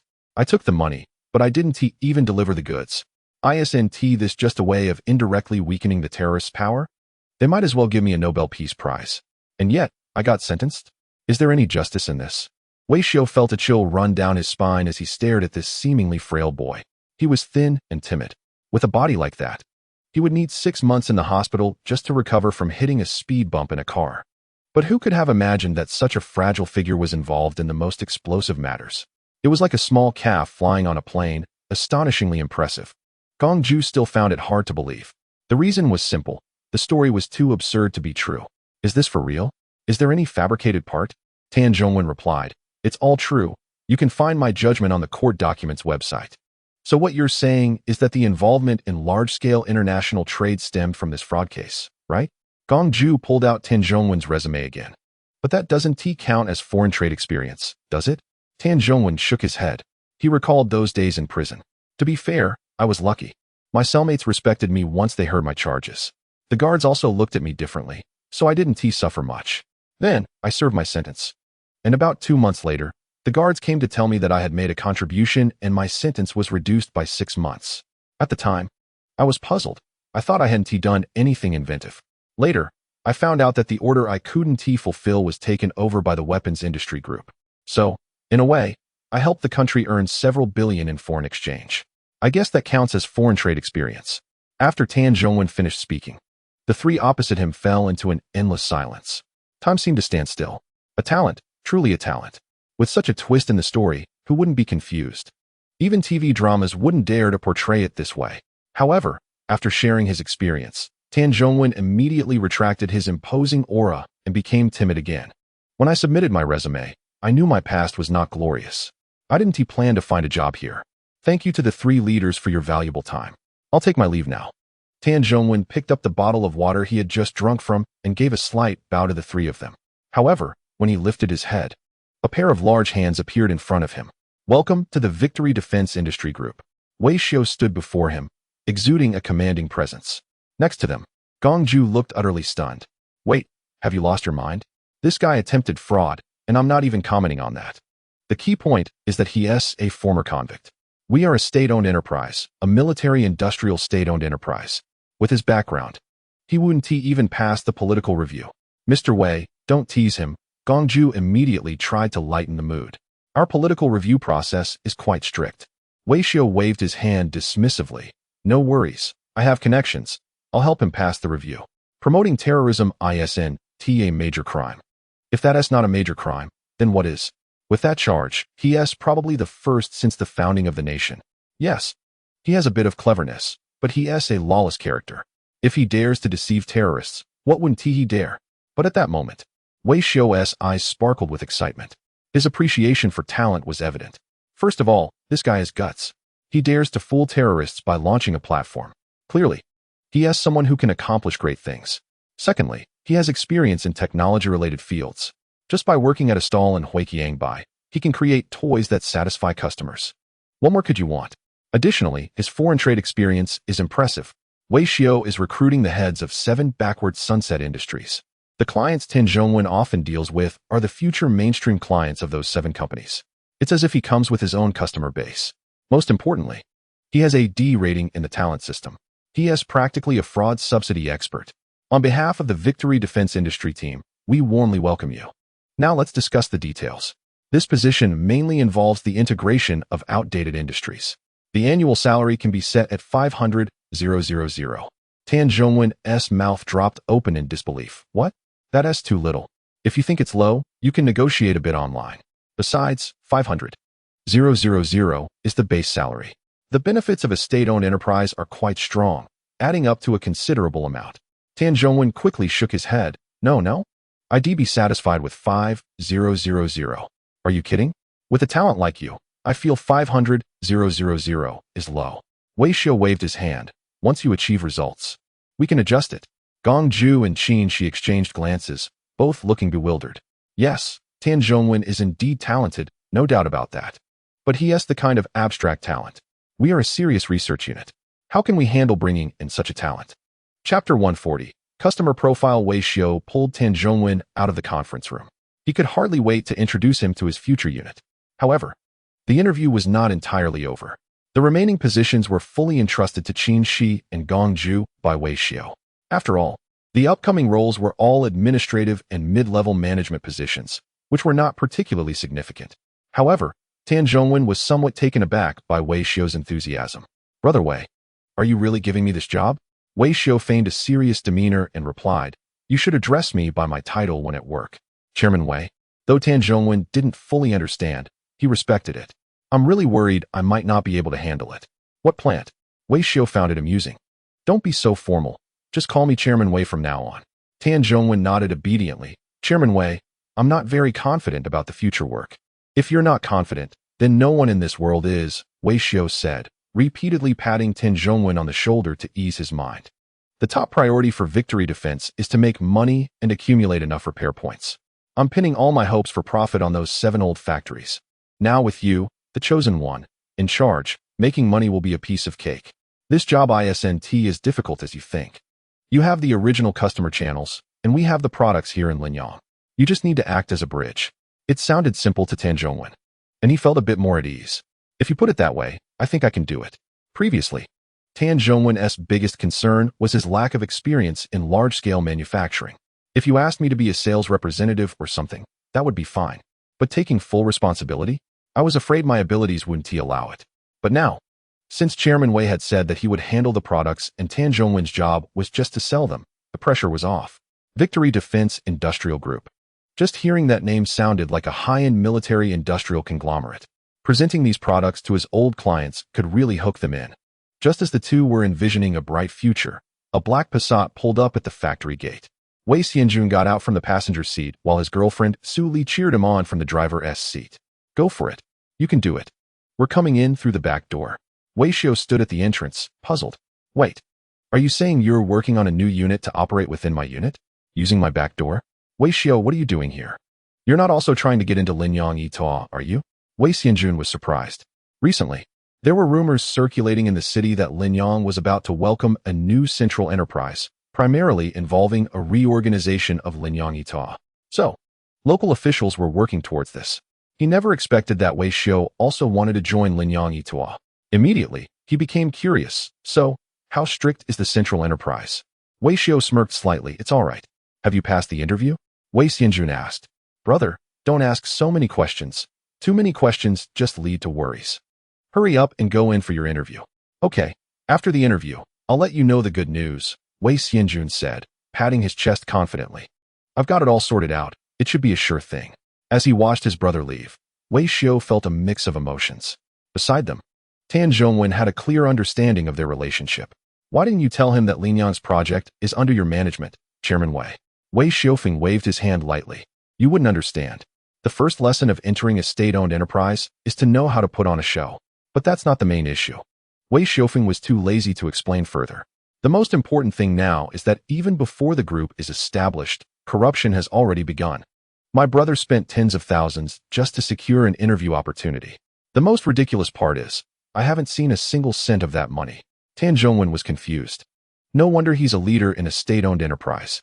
His words sound like riddles. Do you want to engage in corruption or not? In just a few words, they arrived at the development zone, the coal chemical factory in Linyang City. All the workshop directors were present, waiting for instructions from their superiors. As soon as Wei Xiufeng entered the factory area, he felt as though time was rewinding, as if he had returned 20 years into the past. The conference room had a mahogany table surrounded by metal file folders. Safety production slogans hung on the walls. The workshop directors, some of whom were nearing retirement age, created a rather relaxed atmosphere during the meeting, with many indulging in smoking. Wei Xiaofeng waved his hand to disperse the smoke in the conference room before stepping into view. The meeting is starting now. The leaders of your factory and the other 6 factories have already been confirmed. From now on, these 7 factories will be merged and led by Tan Zhongwen. As soon as the words fell, the room erupted in warm applause. These older workshop directors may not excel in many areas, but they certainly knew how to engage in formalism. Although they had some doubts about this young executive parachuted in, they still gave him the respect he deserved. Since the leadership had been established, the development direction of the enterprise was also clear. Next, your task is to make money boldly. The conference room fell silent, and the workshop directors exchanged glances. Anyone can talk about it. The purpose of an enterprise's existence is to make money. The key issue is that the coal chemical factory in Linyang City hasn't seen any profits in years. How could it be that easy? Moreover, when the leadership said the development direction was set, how were they supposed to know? Director Yang from the first workshop raised his hand. Chairman Wei, what is our development direction? Foreign trade. Wei Xiaofeng pointed to Tan Zhongwen beside him. General Tan has his own channels for foreign trade clients. Therefore, we are definitely going to earn foreign exchange, no doubt about it. After a brief moment of surprise, everyone in the room adopted expressions of onlookers. When Wei Xiaofeng was inspecting the unit with city leaders, he had mentioned something about engaging in foreign trade. At that time, no one believed it. After all, during a leadership inspection, one shouldn't trust a single punctuation mark of what was said.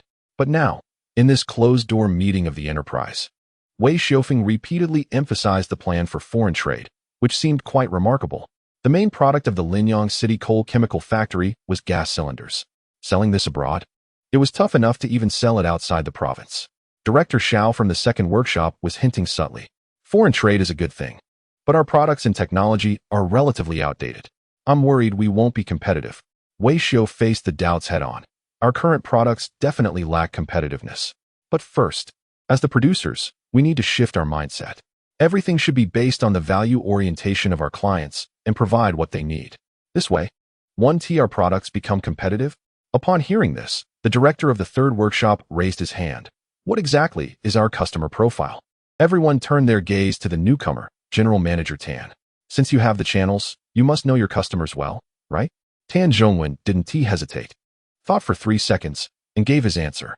My customer channels are mainly in the Middle East.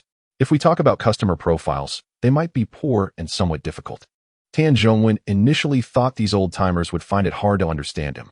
However, to his surprise, after he finished speaking, several workshop directors began to nod slowly and started to chatter among themselves. That's the idea. Poverty breeds schemes, while wealth fosters conscience. There's also a religious factor in that area. The new factory director's assessment is quite accurate. However, shouldn't we be looking for wealthier customer groups? A statement from the director of the third workshop ended the discussion. Everyone turned to Wei Xiao. This suggests that Director Wei's initial decision might have been problematic. While the decision to pursue foreign trade was somewhat unexpected, it at least made sense. But bringing in a factory director with access to poor customer channels seems a bit absurd. Yes, modern industry emphasizes going global, but reputable companies typically target developed countries or at least developing ones. I've never seen anyone aiming for a place that lacks basic viability. Director Wei, that area probably doesn't have much consumer capacity, does it? Facing the doubts from the director of the third workshop, Wei Xiao was prepared and waved his hand slightly. You still haven't formed a customer-oriented mindset. What is wrong with poor customers? Do poor customers not live their lives? I've said it before. Ensuring people's livelihoods is not just an empty slogan. After he spoke, several workshop directors pursed their lips. To be honest, when outsiders are present, especially city leaders, it's fine to elevate the discourse a bit. But now that it's just us, why bother? The key is that while the statement sounds noble, the workshop directors found it hard to refute. The director of the third workshop could only indirectly highlight the difficulties with real examples. Manager Wei, I'm not saying this lightly. I've seen on TV that the Middle East or those underdeveloped Arab countries hardly use gas canisters. They use large plastic bags to carry gas home instead. The director of the third workshop has seen this firsthand. He has watched curious videos. Although this method is unsafe, it's cheap. Consumer habits aren't something that can change overnight. Wei Xiao waved his hand. You need to do more self-persuasion. If users don't buy, the problem lies with the product. We need to focus on the design and not find faults with the customers. The third person thought along this line. If you have to say something, the pain point for such difficult customers might just be the price. So he shook his head in confusion. Our gas tanks at Linyan Coal Chemical are already priced at the lowest in the market. Because of this, we have been losing money for years. If you make us further cut prices for customers in a certain region, our factory might not survive. Wei Xiu clicked his tongue. Who told you to focus on price? You should focus on design. Design? Does a gas tank really need design? All the workshop directors looked puzzled. Gas tanks have been around for decades, and the design has always been the same. Since gas tanks are simple industrial products, they are not complex. The industry has long discovered the optimal design. A cylindrical tank with a valve. At most, just work on the valve area and pay attention to safety. What else is there to design? Are we going to add refrigerators, TVs, and sofas to the gas tank? Everyone was confused, feeling that these two young leaders were just talking nonsense and being theoretical. But at that moment, Wei Xiu walked over to the meeting room blackboard. He picked up some chalk and started drawing, speaking as he went. Has the street office not informed your factory? It's already the 21st century. How can there still be chalk? We should replace this with a multimedia screen. Between complaints and coughs, a simple drawing appeared on the blackboard. This is the product sketch that Linyan Coal Chemical is about to use for export. Everyone immediately raised their heads. Those with poor eyesight moved their chairs forward to examine the drawing on the blackboard. Is this a gas tank? Why is it so long? What is this pipe for? Why does it have a support? Can't the gas tank just sit on the ground? There were only questions, no understanding. Because according to Wei Xiu's drawing, this gas tank is upside down. Let us not even talk about the fancy length. Have you ever seen a gas tank with the valve facing down? The director of the second workshop waved his hands repeatedly. Chairman Wei, not to mention production, first of all, this thing doesn't comply with safety regulations and can't be used. Wei Xiu said seriously, gas tanks for that region are like this. When facing such difficult customers, you have to think outside the box. This has nothing to do with their difficulties, right? Who says it can't be used? Wei Xiu's lips curled slightly into a smile as he pointed at the drawing to explain in detail. This part can be opened. After opening, you can add sugar and ammonium nitrate fertilizer inside. In the outer layer, you add some scrap iron nails, bearing balls, and so on. The outermost layer should have a diamond pattern, just like the pattern on a luxury bag. I don't believe this thing won't sell. As soon as he finished speaking, the director of the first workshop, holding a teacup, spat it out. The other workshop directors were also left dumbfounded. No. I asked you to innovate, not to create a person. No, Director Wei, isn't this just a bomb? 1 part nitrate, 2 parts sulfur, 3 parts charcoal. And add a bit of sugar? This caliber is even scarier than a heartless cannon. We can't do this. Won't it just turn into arms? Wei Xiu's expression changed. Old Xia. Stop talking nonsense. I'm drawing a gas cylinder. I'm selling gas cylinders. Even if the king of heaven comes, it's still a gas cylinder. Everyone. You're the boss. You call the shots. The key is your serious conviction is just too impressive. Are you speaking nonsense with your eyes wide open? At this moment, Tan Zhongwen, who had been silent, was also stunned. He initially thought that as a newcomer with less experience, he should talk less and learn more. But after this lesson, he felt he had completely failed. President Wei understands the people in the region. His little sketches hit the aesthetic point of the customers perfectly. With this thing, you could take it to a market there and sell as many as you can. If one is left, I consider it a loss. The production matter was settled like this. I will refine this prototype, slightly consider the pneumatic aspects, and give you a finalized drawing. You don't need to worry about anything. Just get the production line rolling. After saying this, Wei Xiu looked at the obedient and lovely Tan Zhongwen. Tan, you don't have to worry too much about production. But in terms of sales, I'll have to rely on you. Are you confident? The gratitude for being recognized is greater than the sky.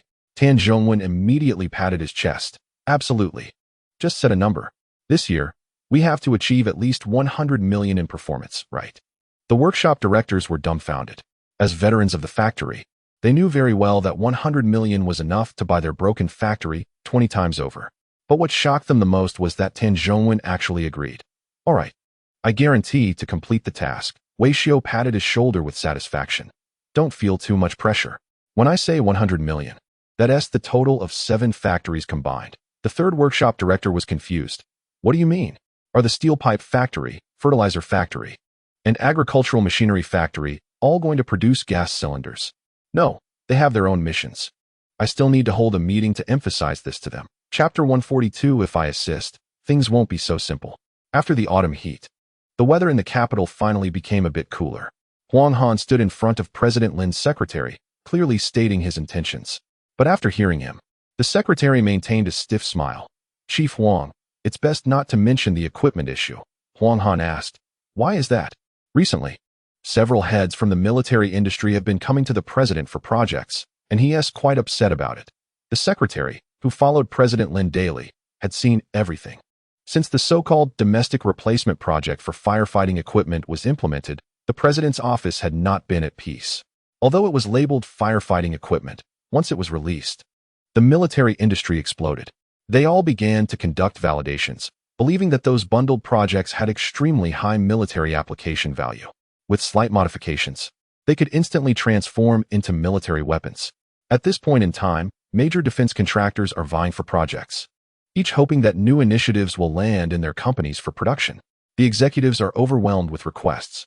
Now, with the arrival of Chief Huang, the secretary fears he might upset the boss. "It's different for me. I'm looking for equipment, not projects, so the boss won't take it out on me." However, Huang Han seems unconcerned. After saying this, he knocked and entered the office. Yes, the defense sector's competition for projects can be quite troublesome. The things Wei has put together may be described as advanced, but they aren't particularly innovative. However, their practicality is exceptional. Various defense sectors seem to see hope for an industrial revolution.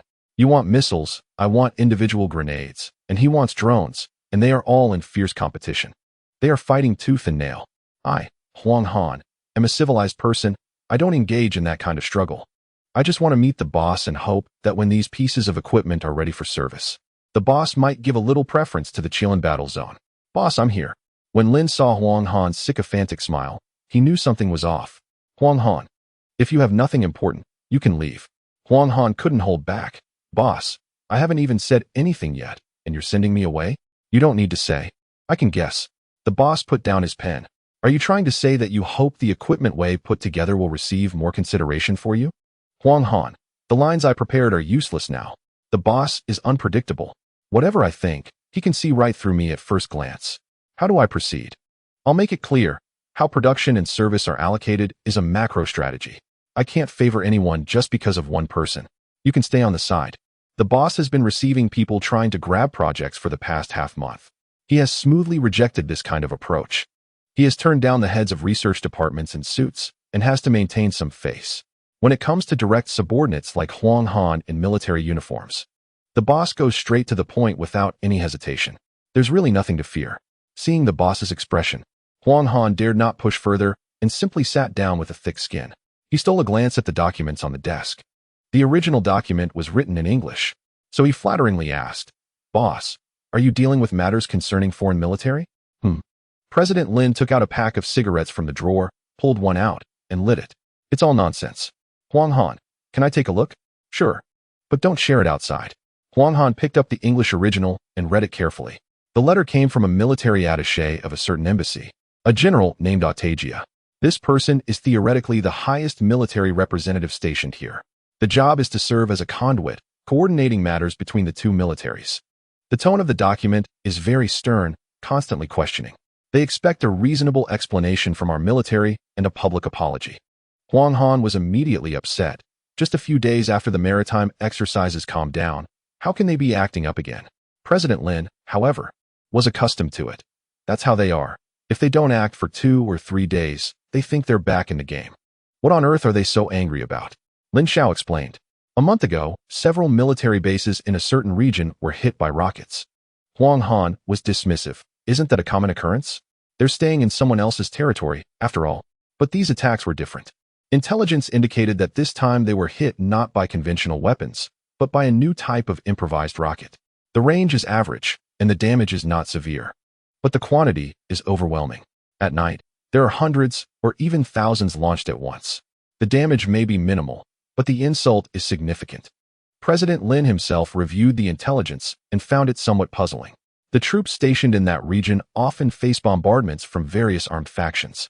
However, previous attacks were mostly carried out using weapons from a certain country, and most of those were from the last century's stock. The numbers were not large. But now, a single bombardment involves hundreds of rockets being fired simultaneously, which President Lin found very strange. It's well known that the locals are poor. But in the last 2 months, they seem to have improved their production capabilities for improvised weapons. After hearing this, Huang Han thought it didn't concern him. What does it matter whether they've improved or not? Why would they send you an inquiry? Who knows? President Lin scoffed. In their letter, they stated that the quantity of rockets produced didn't seem possible for the locals to manage on their own, and they suspected we provided assistance. Huang Han suddenly looked up. Did we? Absolutely not. If we had provided any help, the locals would have long since flattened their bases. The president's authority was evident. He is in charge of military procurement and keeps track of all military equipment exported abroad each year, both officially and unofficially. He could assure that no rockets had been exported to that region, especially not these rudimentary rockets. According to the intelligence, the rockets that hit their bases had a particularly varied caliber and were not even standard products. How could our domestic military industry produce such outdated products? They seem to be panicking and throwing accusations everywhere. I want to indulge this behavior. The more I think about it, the angrier I get. President Lin pressed the call button on his desk, summoning his secretary. Xiao Liang, take note. Reply to Major General Aotigia.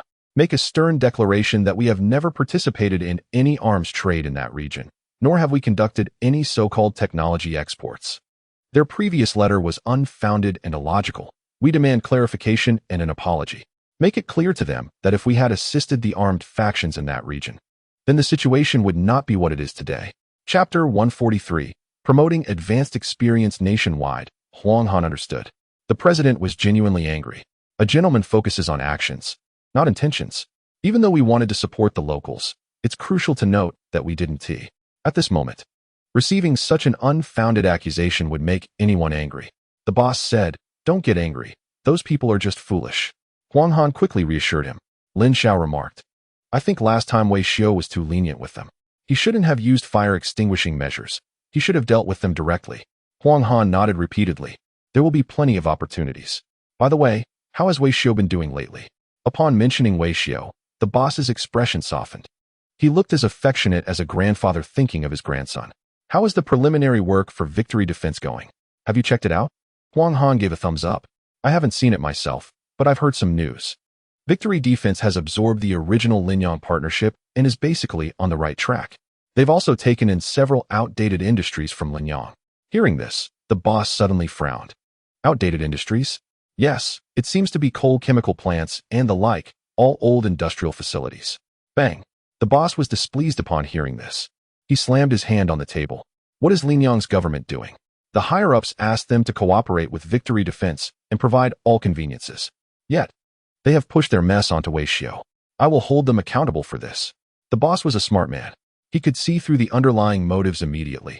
With the establishment of a new state-owned enterprise, the local government would certainly try to exploit the situation.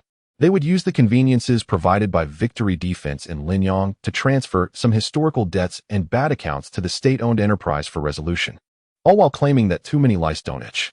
If you're doing this in the civilian sector, fine. But you dare to do this with military matters?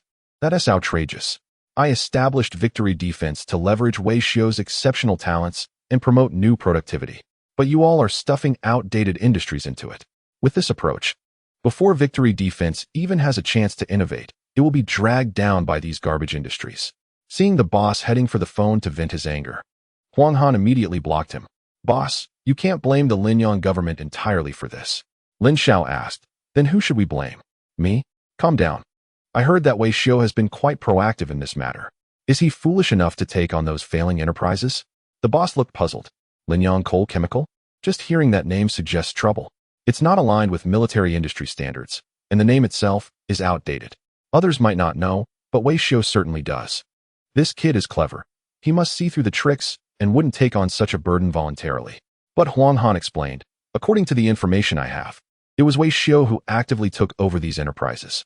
He said helping the local area through tough times is part of his duty. In fact, he has been quite impressive. Lin Xiao was somewhat surprised. Impressive? In what way? I heard that since Victory Defense absorbed those enterprises, they immediately underwent restructuring. The workforce has been significantly younger, and employee benefits have improved. Most importantly, Wei Xiu initiated industrial reforms. I don't know what methods he used, but they had orders coming in within the first month of his takeover. The employees in the factory have also started receiving their salaries normally. The local state-owned assets supervision agency has stated that Wei Xiao is a once-in-a-millennium business talent. This kid is truly impressive, President Lin pondered, giving a thumbs up in his heart. He had long recognized Wei Xiao's capabilities in business. However, he did not expect Wei Xiao to be this remarkable. To speak frankly, outdated capacities like those in the coal chemical industry are a historical legacy issue. Many regions across the country face such problems. They fell behind during social progress and industrial development. With deep-rooted issues, they can only keep passing the buck. The state-owned assets supervision agency tried numerous methods, but none were effective. As a result, when Wei Xiao stepped in, he immediately turned the situation around. Who wouldn't be impressed by that? I told you. Xiao Wei is a top-notch talent. Lin was overjoyed. His research capabilities were already well recognized. Who would have thought his business acumen was also outstanding? Most importantly, this kid has a sense of social responsibility. Those failing state-owned enterprises, which no one wanted to touch, he took on, knowing full well the risks involved. Great, great, great. Huang Han also looked at him with newfound respect. Yes, aside from his unreliable talk, he is quite impressive. Just thinking about it made Lin happy. Back when they were working with Victory Defense, the higher-ups provided little more than policy support. They didn't even allocate much funding. They only allowed Wei Xiao to absorb some existing state-owned enterprises, starting from scratch. While that was said, Lin knew the difficulty was immense. Especially since the task he assigned to Wei Xiao was a hardcore technology project that required substantial investment. Yet after taking over, Wei Xiao never complained about being lacking or constrained. He didn't even make a single phone call for help. Thinking of this, the president was somewhat moved. It's commendable for Wei Xiao. While others were scrambling for projects, he quietly moved forward, finding solutions on his own. Huang Han remarked, "It seems like this kid has changed. He is very down-to-earth now. No, he shouldn't suffer alone." With that in mind, Lin waved his hand decisively. "I have a special budget that can be considered for Wei Xiao."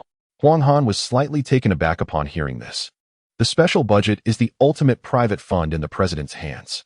If this money is used, it will definitely go toward major national projects. Good resources must be allocated wisely. Now, the president is determined to allocate the special budget to Wei Xiao, indicating the kid's status in the president's eyes has surpassed that of many veterans. Yet, the president felt it was still not enough. "So, you're saying Wei Xiao has integrated those enterprises well?" Huang Han nodded. "Yes, those enterprises were barely surviving before, but now at least they have orders." The young people still have sharp minds. President Lin's appreciation for talent was evident. The matters the state-owned assets supervision agency struggled with for many years have been sorted out by Wei Xiao. Although the transformation of outdated capacities is not within Lin's direct responsibilities, at his level, he must consider issues from a macro perspective. Thus, he had heard quite a bit about it. The societal anti-war sentiment and the upgrade of productivity will inevitably push some industries to the brink of elimination. Those enterprises that once profited by consuming resources and damaging the environment are the primary targets. Such companies exist across the country, especially in various prefecture-level cities and counties.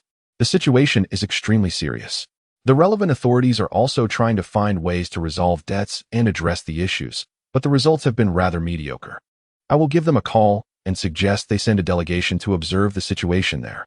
The experience of industrial upgrading and transformation in a certain region is excellent, and they should learn from it and promote this experience nationwide. Chapter 144. Safety in production remains in mind. Always tense about safety, the director looked at the reply forwarded by the Defense Department and was filled with anger. What is this? Is the university threatening us? What do they mean by saying that the situation would be different with their participation? Do they really intend to fund those terrorists? After a series of pointed questions, his subordinates dared not make a sound. The director was still not satisfied. It's all the fault of that naval fleet. After suffering a setback at sea, we have not been able to recover since. Ultimately, the impact of that previous deadly provocation was too significant. Losing 2 warships is merely a paper loss and not too harmful. The most important factor is the influence. Since that maritime standoff, it seems the backbone of the nation has been broken. The director looked at the university's firm response and felt helpless, sensing that it was not the same as before. They now seemed capable of following through on their words. At that moment, the head of the regional office knocked and entered the room. "Director, our allies reported yesterday that the Iron Dome system was activated a total of 400 times, successfully intercepting 289 high-risk targets. Other targets, deemed not threatening, were not addressed, resulting in an actual interception rate of 97. After speaking, he placed the report on the table. The room fell into a dreadful silence. On the surface, the report seems positive, as an interception rate of 97 indicates that not many ground facilities were damaged.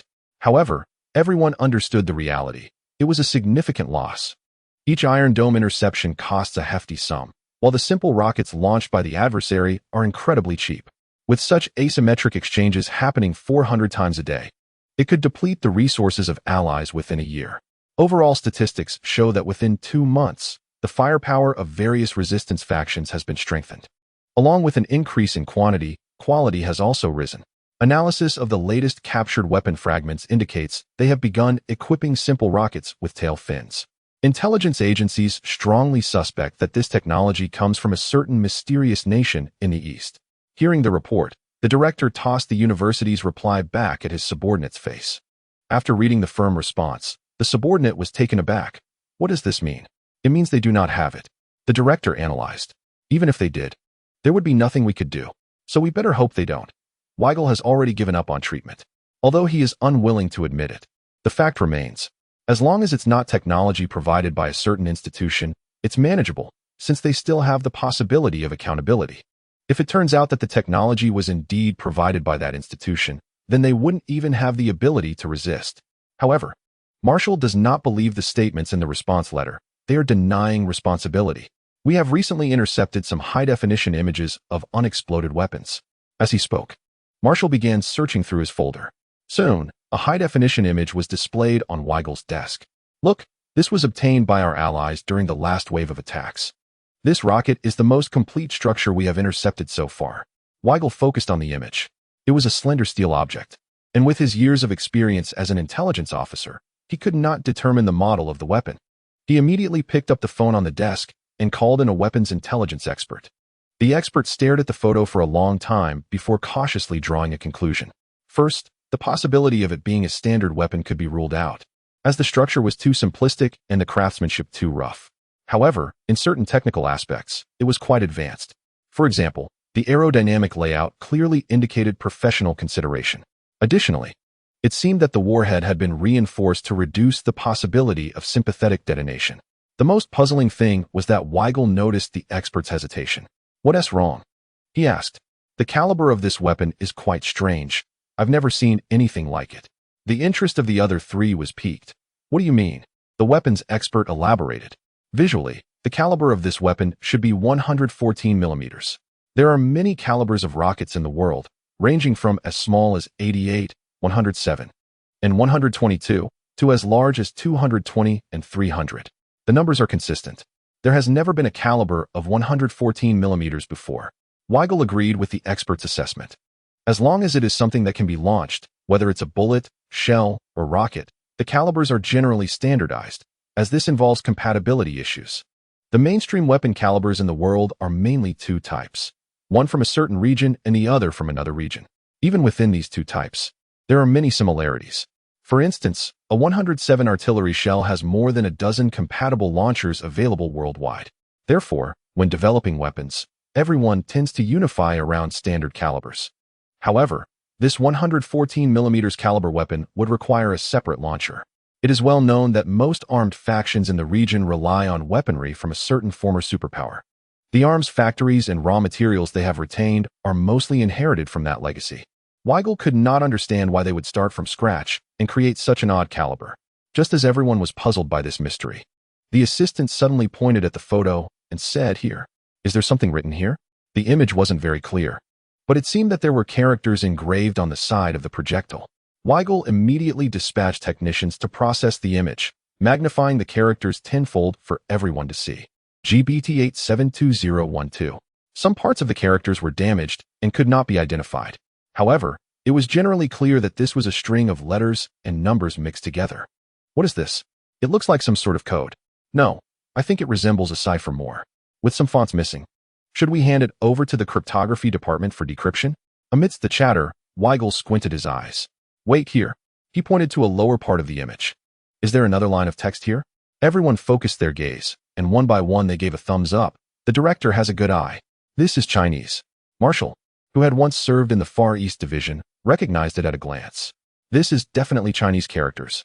Several people felt as if they had found a lifeline. The technicians enlarged the image to the maximum and used AI for restoration. Finally, some clearer text appeared. It looked like it was written with some white paint. Production safety remembered. Always keep the safety string tight. A certain construction project declaration. Everyone turned to Marshall, the China expert. What does this mean? Marshall drew upon all the knowledge he had acquired in his lifetime, but still couldn't understand the meaning of the text. It seemed to resemble some kind of declaration. The ending of the text looked like the name of an armaments factory. Upon hearing this, Weigel immediately made a decision. That's it. It must be an anti-establishment slogan, along with the production numbers of weapon factories. Ha ha ha. They finally revealed their true intentions. Report to the authorities immediately. But the secretary quickly reminded him, Director, they have already responded strongly before. It may not be the same. Weigel smiled.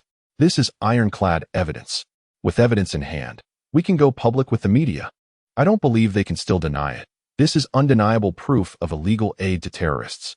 Chapter 144. Selling the right things to the right people. Production safety remembered. Always keep the safety string tight. Linyang City Development Zone. The inspection team entered the Linyang steel pipe factory and immediately saw the eye-catching slogan. The team leader, Wu Xiangqian, director of the Strategic Planning Department of the National Development and Reform Commission, couldn't help but give a thumbs up, turning to the accompanying officials from the Linyang city government. Mayor Zhang, this is quite impressive. Development is indeed important, but safety comes first. As the highest-ranking member of the inspection team, Wu Xiangqian came here with a favorable perspective. Because Victory Defense Industry absorbed outdated state-owned capacities and achieved results in a short period, the leaders were very pleased. When the news reached higher-ups, they quickly formed a strong and professional team. The team was led by Director Wu from the National Development and Reform Commission, with deputy leaders being senior officials from the Commerce Bureau and the State-Owned Assets Supervision and Administration Commission. They even brought along many scholars specializing in international trade. The lineup was undeniably strong. Before coming, the higher-ups made it very clear to learn from advanced experiences. Therefore, this visit was primarily meant for commendation. However, upon hearing the praise from the director, the officials from the city government felt somewhat embarrassed, especially Mayor Zhang and Director Wang. They were well aware that the city government had contributed little. When the Victory Defense Industry absorbed outdated production capacity, most in the city government were skeptical. They thought that someone would step in to take over and were eager to offload these burdens. They never expected that the outdated industries they looked down upon would be transformed into valuable assets by Wei Xiao in such a short time, even attracting a visiting delegation. Success came unexpectedly. As a result, Mayor Zhang humbly stated, this is mainly due to the efforts of General Manager Wei and his team. His abilities are truly remarkable. Before he could finish speaking, a leader in uniform stepped forward from the crowd. Was this kind of slogan also proposed by General Manager Wei? The city officials looked at the uniformed leader, feeling somewhat unfamiliar. Wu Xiangqian immediately introduced, this is Director Zheng Huamin from the 17th Bureau of National Security. And he is also the deputy leader of the delegation. No wonder. The city officials were taken aback. It made sense that the uniform was different from the regular police uniforms. He was indeed a leader from the 17th Bureau. Mayor Zhang knew a bit about it.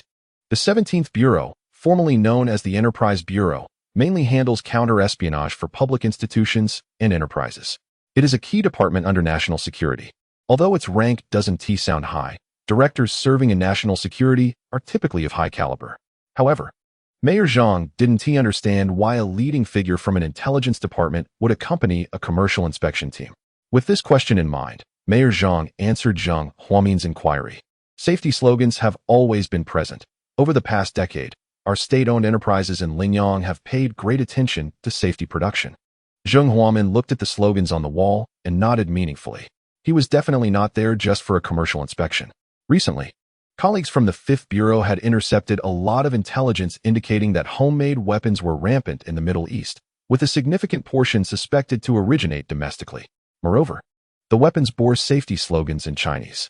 That's why Zheng Huamin, in his capacity as deputy leader, was discreetly conducting an investigation. He was carrying a hidden mission but did not overshadow the main speaker and still handed the floor to the delegation leader. Before long, the leadership team from Victory Defense Industry also came out of the office building. Led by Wei Xiao, Gong Ju and the newly arrived Tin Zhongwen stood on either side. All vice presidents and above from the group were present. Seeing these young faces, Wu Xiangqian couldn't help but give a thumbs up again. People often say that heroes emerge from the young, and he was not deceived. He was surprised at how young the leadership of Victory Defense was. Wei Xiao waved his hand with a smile. It's mainly because young people are more cost-effective. General Manager Wei was still so fond of joking. Wu Xiangqian was all smiles. He had seen Wei Xiao a few times during meetings in the capital. Although they hadn't had in-depth exchanges, he knew that Wei Xiao was favored by the leaders and had heard about his capabilities. Wei Xiao was a top talent in research, personally certified by the leaders. I never expected that Mr. Wei would excel so much in business management. He managed to revive several old state-owned enterprises that were on the brink of elimination. Mr. Wei smiled and waved his hand, modestly concealing his achievements. He felt that fame didn't matter much. The titles of great contributor to industrial transformation and pioneer of reform were just a bunch of prefixes. They were of no practical use. What mattered most was that those 7 factories were now money-making machines. That was enough for him. He then waved his hand to let Mr. Gong report on the achievements. At this moment, Mr. Gong's expression changed dramatically. He had previously been the lowest-ranking person in the group to take over these 7 factories. But after 2 months, things had turned around. Not only had the sales channels opened up, but they had also paid off their debts. At this rate, by the end of the year, these 7 factories would provide substantial profits to the defense company. Director Wu, esteemed leaders, before we took over, the 7 enterprises, including the steel pipe factory in Linyang, were losing an average of 12 million yuan annually and were in a state of insolvency. However, just 2 months later, all 7 factories have achieved profitability, and the debts have been reduced to a controllable range. Meanwhile, the number of employees has increased by 30. At this point, Mayor Zhang in the crowd was particularly moved. The work in the Linyang development zone had been so undesirable that no one wanted to go there. There were no frontline workers or mid-level managers to be found. The employees left were mostly nearing retirement. But now, as soon as the 7 factories posted job ads, they could fill positions immediately. The reason was simple. The benefits were too generous. Mayor Zhang passionately explained, "Leaders, you may not know this, but our city's average salary is 6,000 yuan. However, the minimum salary at these 7 factories under the defense company is 8,000 yuan. Moreover, they implement a 6-hour workday with excellent benefits. I'm not afraid to admit that people are practically breaking down the door to get in here through connections." Listening to Mr. Gong's financial report and considering Mayor Zhang's comments about worker benefits, the leaders of the inspection team were buzzing in their heads. They had known Mr. Wei was capable, but they hadn't expected him to be this effective. Not only did he revive these old factories, but he also managed to provide high welfare and good treatment. With such working hours and high salaries, it was comparable to the power grid. Wu Xiangqian expressed his deep admiration. There are many factories like the Linyang steel pipe factory across the country. Naturally, they have fallen to the back of the line in the course of development, struggling in the mud, with few able to stand on their own. The 7 enterprises under your leadership, Mr. Wei, are exceptions. Your advanced experience in industrial transformation is exactly what we need at this moment. Please do share your insights with us. Faced with the flattery from everyone, Mr. Wei felt a bit shy. He waved his hand lightly and said, "It's nothing special, just selling the right things to the right people." Well said. Remember that phrase. Wu Xiangqian declared with a wave of his hand. Let's learn down to earth. What we need are not empty words, but solid insights. People often talk about the mindset of product managers, but how many can explain it as clearly as Mr. Wei does in plain language? Mr. Wei, could you elaborate on this with real-life examples? Seeing the investigation team's strong desire for knowledge, Wei Xiao decided not to take them to the meeting room for convoluted discussions. Instead, he made a sharp turn and headed straight for the warehouse. Since you've asked sincerely, the little sunflower class is about to begin. Sit tight, take out your notebooks, and learn. First, let us take our industrial cluster in Linyang as an example. The cake of steel products has already been divided up, and there is definitely no market for it domestically. Therefore, the first step we take is to export products. This is about finding the right partners. Wu Xiangqian had already heard that Linyang's turnaround relies on foreign trade, but he was full of questions. Why? With so many steel mills and primary industrial product processing factories across the country, how could Linyang manage to engage in foreign trade? There must be great wisdom behind this. Hey, colleagues from the Business Bureau, come a bit closer and listen carefully. Xiao Wei, please continue. Wei Xiao nodded. Our country possesses the most comprehensive industrial system in the world. Given this situation, even scrap produced here is considered an industrial premium abroad. Let me give you a simple example. The plastic packaging used for bubble tea, the kind with thermal insulation film inside. It sells for 1 yuan domestically, and some even give it away for free. However, in Africa, it goes for $1 each. This is the charm of industrial excellence. With that said, the researchers from the Business Bureau were furiously taking notes. Mr. Wei was not just talking nonsense. The concept of industrial excellence was recently discussed in meetings, and several key leaders from the Development and Reform Commission kept bringing it up. Mr. Wei is truly impressive, with a high level of insight. While the leaders have just proposed this concept, he is already putting it into practice. Wu Xiangqian looked admiringly at him. Your approach aligns with the needs of the times. Please elaborate further. Next, we need to talk about the products. As they spoke, they arrived at the warehouse. Wei Xiao took out a silver steel pipe. This item is formally known as galvanized welded steel pipe for low-pressure fluid transportation. It is currently the star product of our steel pipe factory, mainly used for transporting liquids and gases. Everyone is familiar with it since the leaders reflect a time when this was the primary tool for transporting tap water. Times have progressed, and this type of steel pipe has been largely replaced by various types of PVC pipes, though it is still used in the natural gas sector. To be honest, this is really one of the most basic industrial products. Domestically, there might be a price advantage in producing this, but it is heavy and incurs high shipping costs. Such high shipping cost items are generally not suitable for export. Wu Xiangqian was puzzled. How did you come up with the idea of exporting steel pipes? Is there any special feature of your product? Wei Xiao pondered for a moment while stroking his chin. Not particularly special, just cast iron with a diameter of 114.3 millimeters. Suddenly, Zheng Huamin from the security agency frowned. Wait, why is the pipe measured by diameter? Wei Xiao quickly corrected himself. Slip of the tongue, I meant diameter.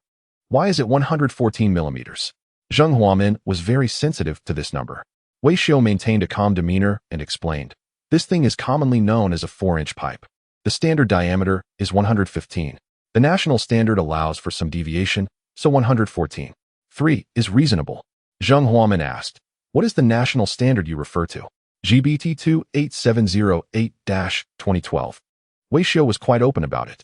You can check, our factory in Linyang never cuts corners. At this point, Zheng Huamin's mind was filled with the theme music from a certain detective show. Everything matched up. Recently, the security agency had gathered a lot of intelligence. 1. Armed factions in the Middle East have increased their firepower, suspected to have received new technical assistance. 2. The main firepower consists of simple rockets. 3. The rockets primarily have a caliber of 114 millimeters. 4. The rocket bodies usually bear mysterious markings starting with GBT. The agency suspected these rockets came from within the country, but there was no evidence. This led Zheng Huamin to come to Linyang for investigation. Unexpectedly, the main culprit was indeed here. However, without solid evidence, Zheng Huamin did not dare to act rashly. He simply took the steel pipe and said somewhat sarcastically, Mr. Wei, your casting precision for industrial pipes is quite high. Wei Xiao thought he was being praised and patted his chest. The motto of Linyang Steel Pipe Factory is quality above all. I can guarantee that our pipes have no sand holes. Wu Xiangqian immediately applauded. Great. No matter how you find a market or make products, product quality is the lifeline. Zheng Huamin, holding the steel pipe, was somewhat speechless. Leader, you are still too young. I don't care if others' pipes have sand holes. But Wei Xiao's pipes definitely cannot have sand holes. Let alone sand holes. For this type of pipe, others are using seamless steel pipes. Seeing that Wei Xiao still hadn't realized the seriousness of the situation, Zheng Huamin prepared to apply some pressure. He held the steel pipe, placing one end against his eye and the other towards the sunlight. Sure enough, just as he thought, a strange pattern appeared inside the steel pipe. Mr. Wei, this isn't right, is it? Wei Xiao replied, what's wrong? Why does your pipe have rifling? After saying that, the other leaders picked up a steel pipe one after another. Wu Xiangqian was the last one. While inspecting, he said, it can't be. How could a steel pipe? The latter half of his sentence was swallowed back. Indeed, the inner wall of the pipe was evenly distributed with spiral threads, looking exactly like rifling. Wu Xiangqian understood a bit about this. The rifling is a special structural process primarily used in weaponry. Its function is to allow bullets or shells to spin as they exit, enhancing the muzzle velocity. The pattern resembles the texture seen here. Moreover, Wu Xiangqian also noticed that the craftsmanship of the steel pipes at the factory is indeed exquisite, lacking the grainy feel of cast iron pipes. The inner wall of the pipes is treated to be incredibly smooth, with no burrs at all, resembling stainless steel. He looked at Wei Xiao, puzzled. What is this, mister? Wei Xiao calmly waved his hand. Don't talk nonsense. What rifling?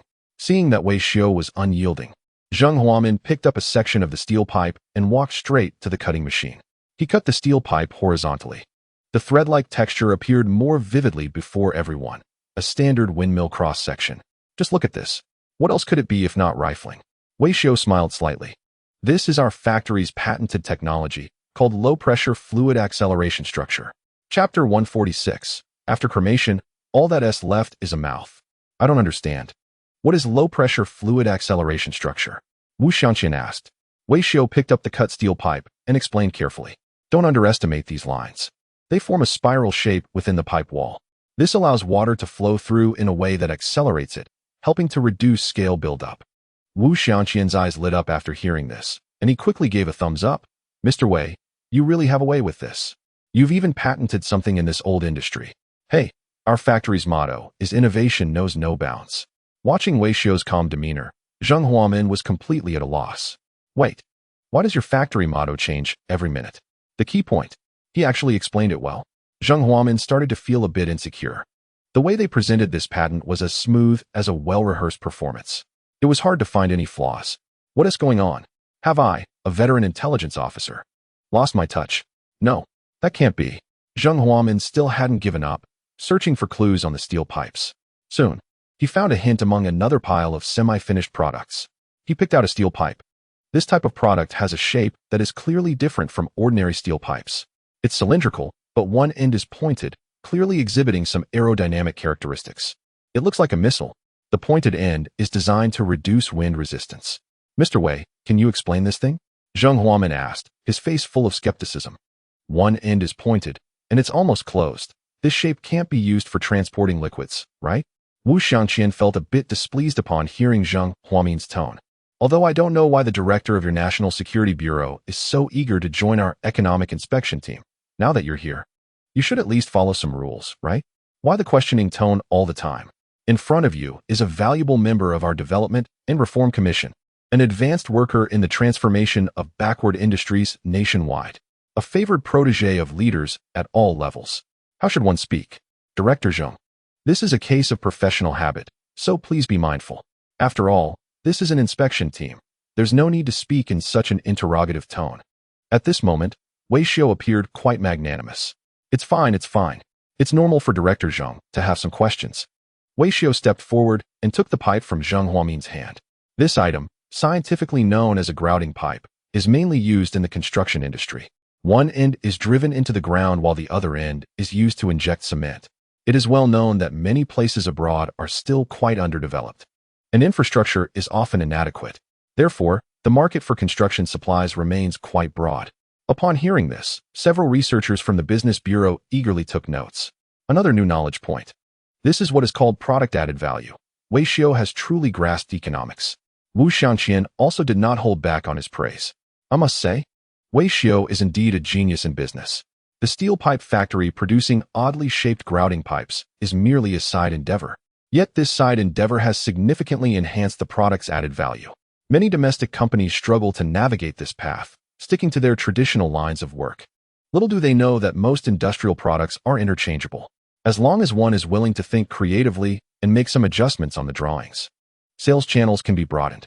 Watching the economic leaders praise Wei Xiao, Zheng Huamin felt worse than if he had eaten something unpleasant.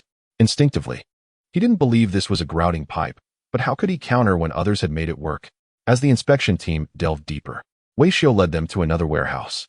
Here, the items displayed were no longer long steel pipes, but round canisters shaped like pigeon eggs.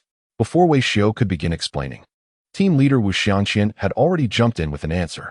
This is the product of the Linyang coal chemical plant, right? Wei Xiao nodded in agreement.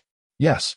It turns out that the Linyang coal chemical plant and the Linyang steel pipe factory are two separate facilities. After we took over, we carried out some industrial integration. Since they are all steel products, we merged the production lines. Wu Xiangqian gave a thumbs up. Exactly. The key to transforming old industries is resource integration. When efficiency improves, performance follows. However, after the integration, is your main business still producing gas cylinders? Wei Xiu nodded repeatedly. Yes, don't underestimate this item. The technology is simple, but there are very few countries in the world capable of producing it independently. That's true. Not to mention gas cylinders, even for lighters. There aren't many countries that can manufacture them independently. Wei Xiu continued to explain. As for these gas cylinders, not only does our domestic production capacity exceed demand, but there is also a lot of obsolete capacity that can be utilized. About 5 to 10 years ago, didn't we popularize natural gas? As a result, many gas cylinders became obsolete. Our Linyang coal chemical plant not only produces gas cylinders, but also acquires them. After inspection and refurbishment, the quality is identical to new ones, but the price is only half. Hearing this, Wu Xiangqian repeatedly applauded. This is the essence of industrial transformation.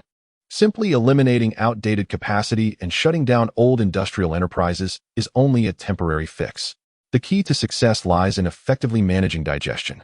Mr. Wei's insights are quite profound. By creating new benefits through the factory, while also reclaiming excess capacity in the market, he not only saves resources, but also maintains profits. After all, steel may be categorized as new or old, but money does not have such distinctions.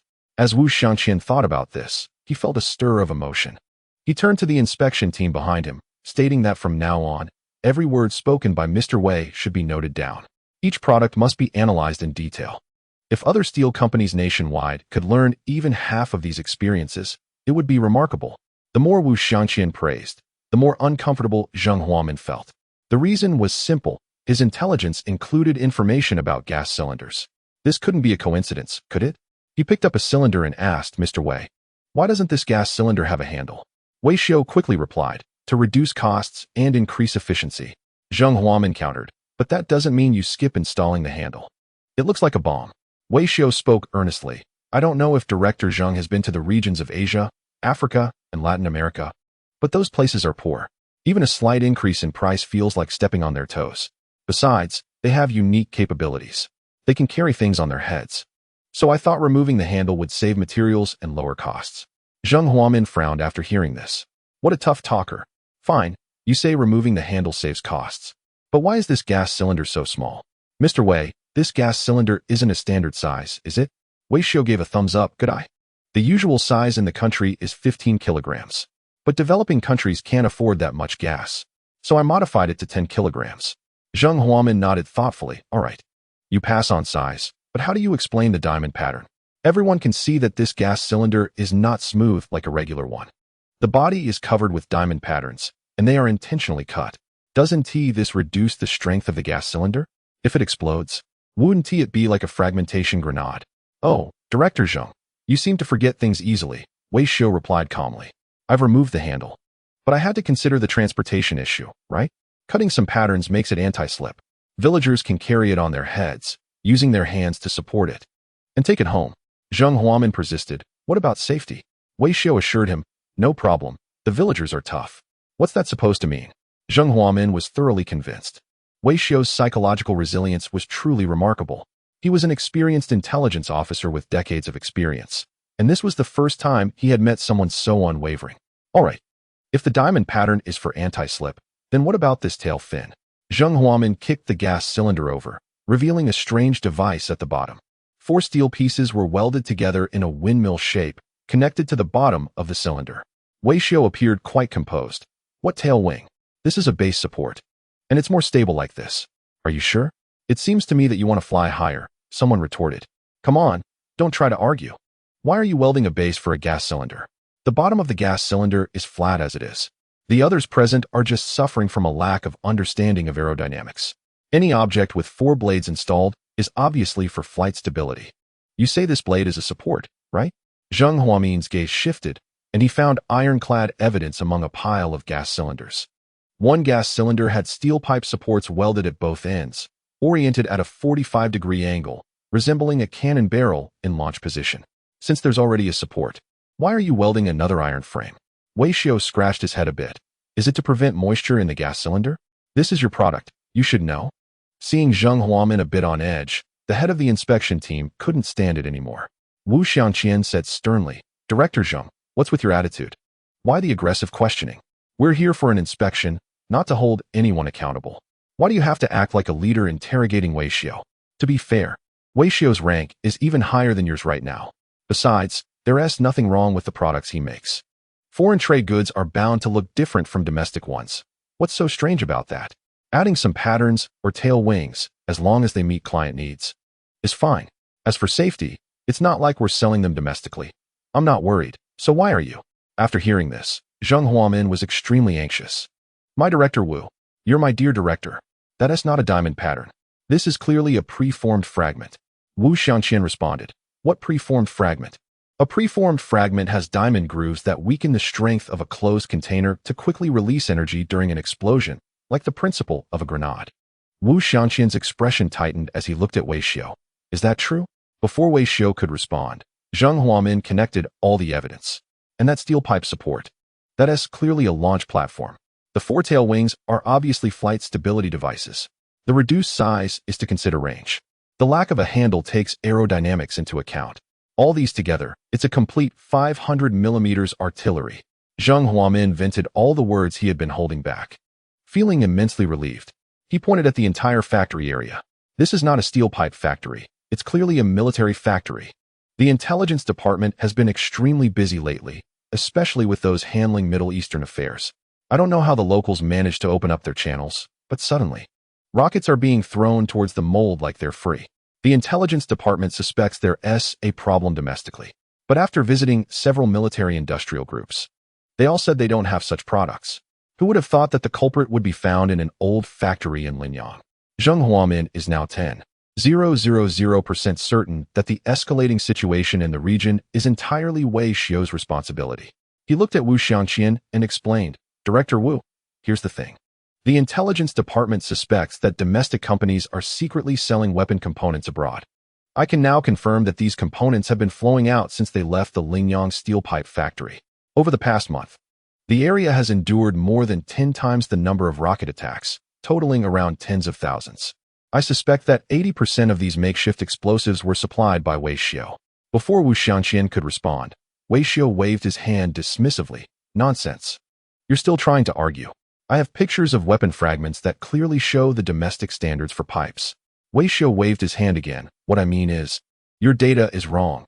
It's 100% supplied by me. At that moment, Zheng Huamin was at a loss. Just a moment ago, Wei Xiao was stubbornly denying any wrongdoing, and now he was admitting it? Come on, at least give me a bit of leeway here. Wei Xiao explained. Our main customer base is in the region. Once they buy the items, I really can't control what they do with them. Zheng Huamin retorted, Don't give me that. You've already arranged for the fragments, and you still claim you don't know? This is serious. Wei Xiao pulled out his inherited sense of conviction. Look, all my products have warnings on them. For engineering use only, no unauthorized use. But if the customers don't follow the rules, what can I do? Everyone focused intently on him. It was indeed true.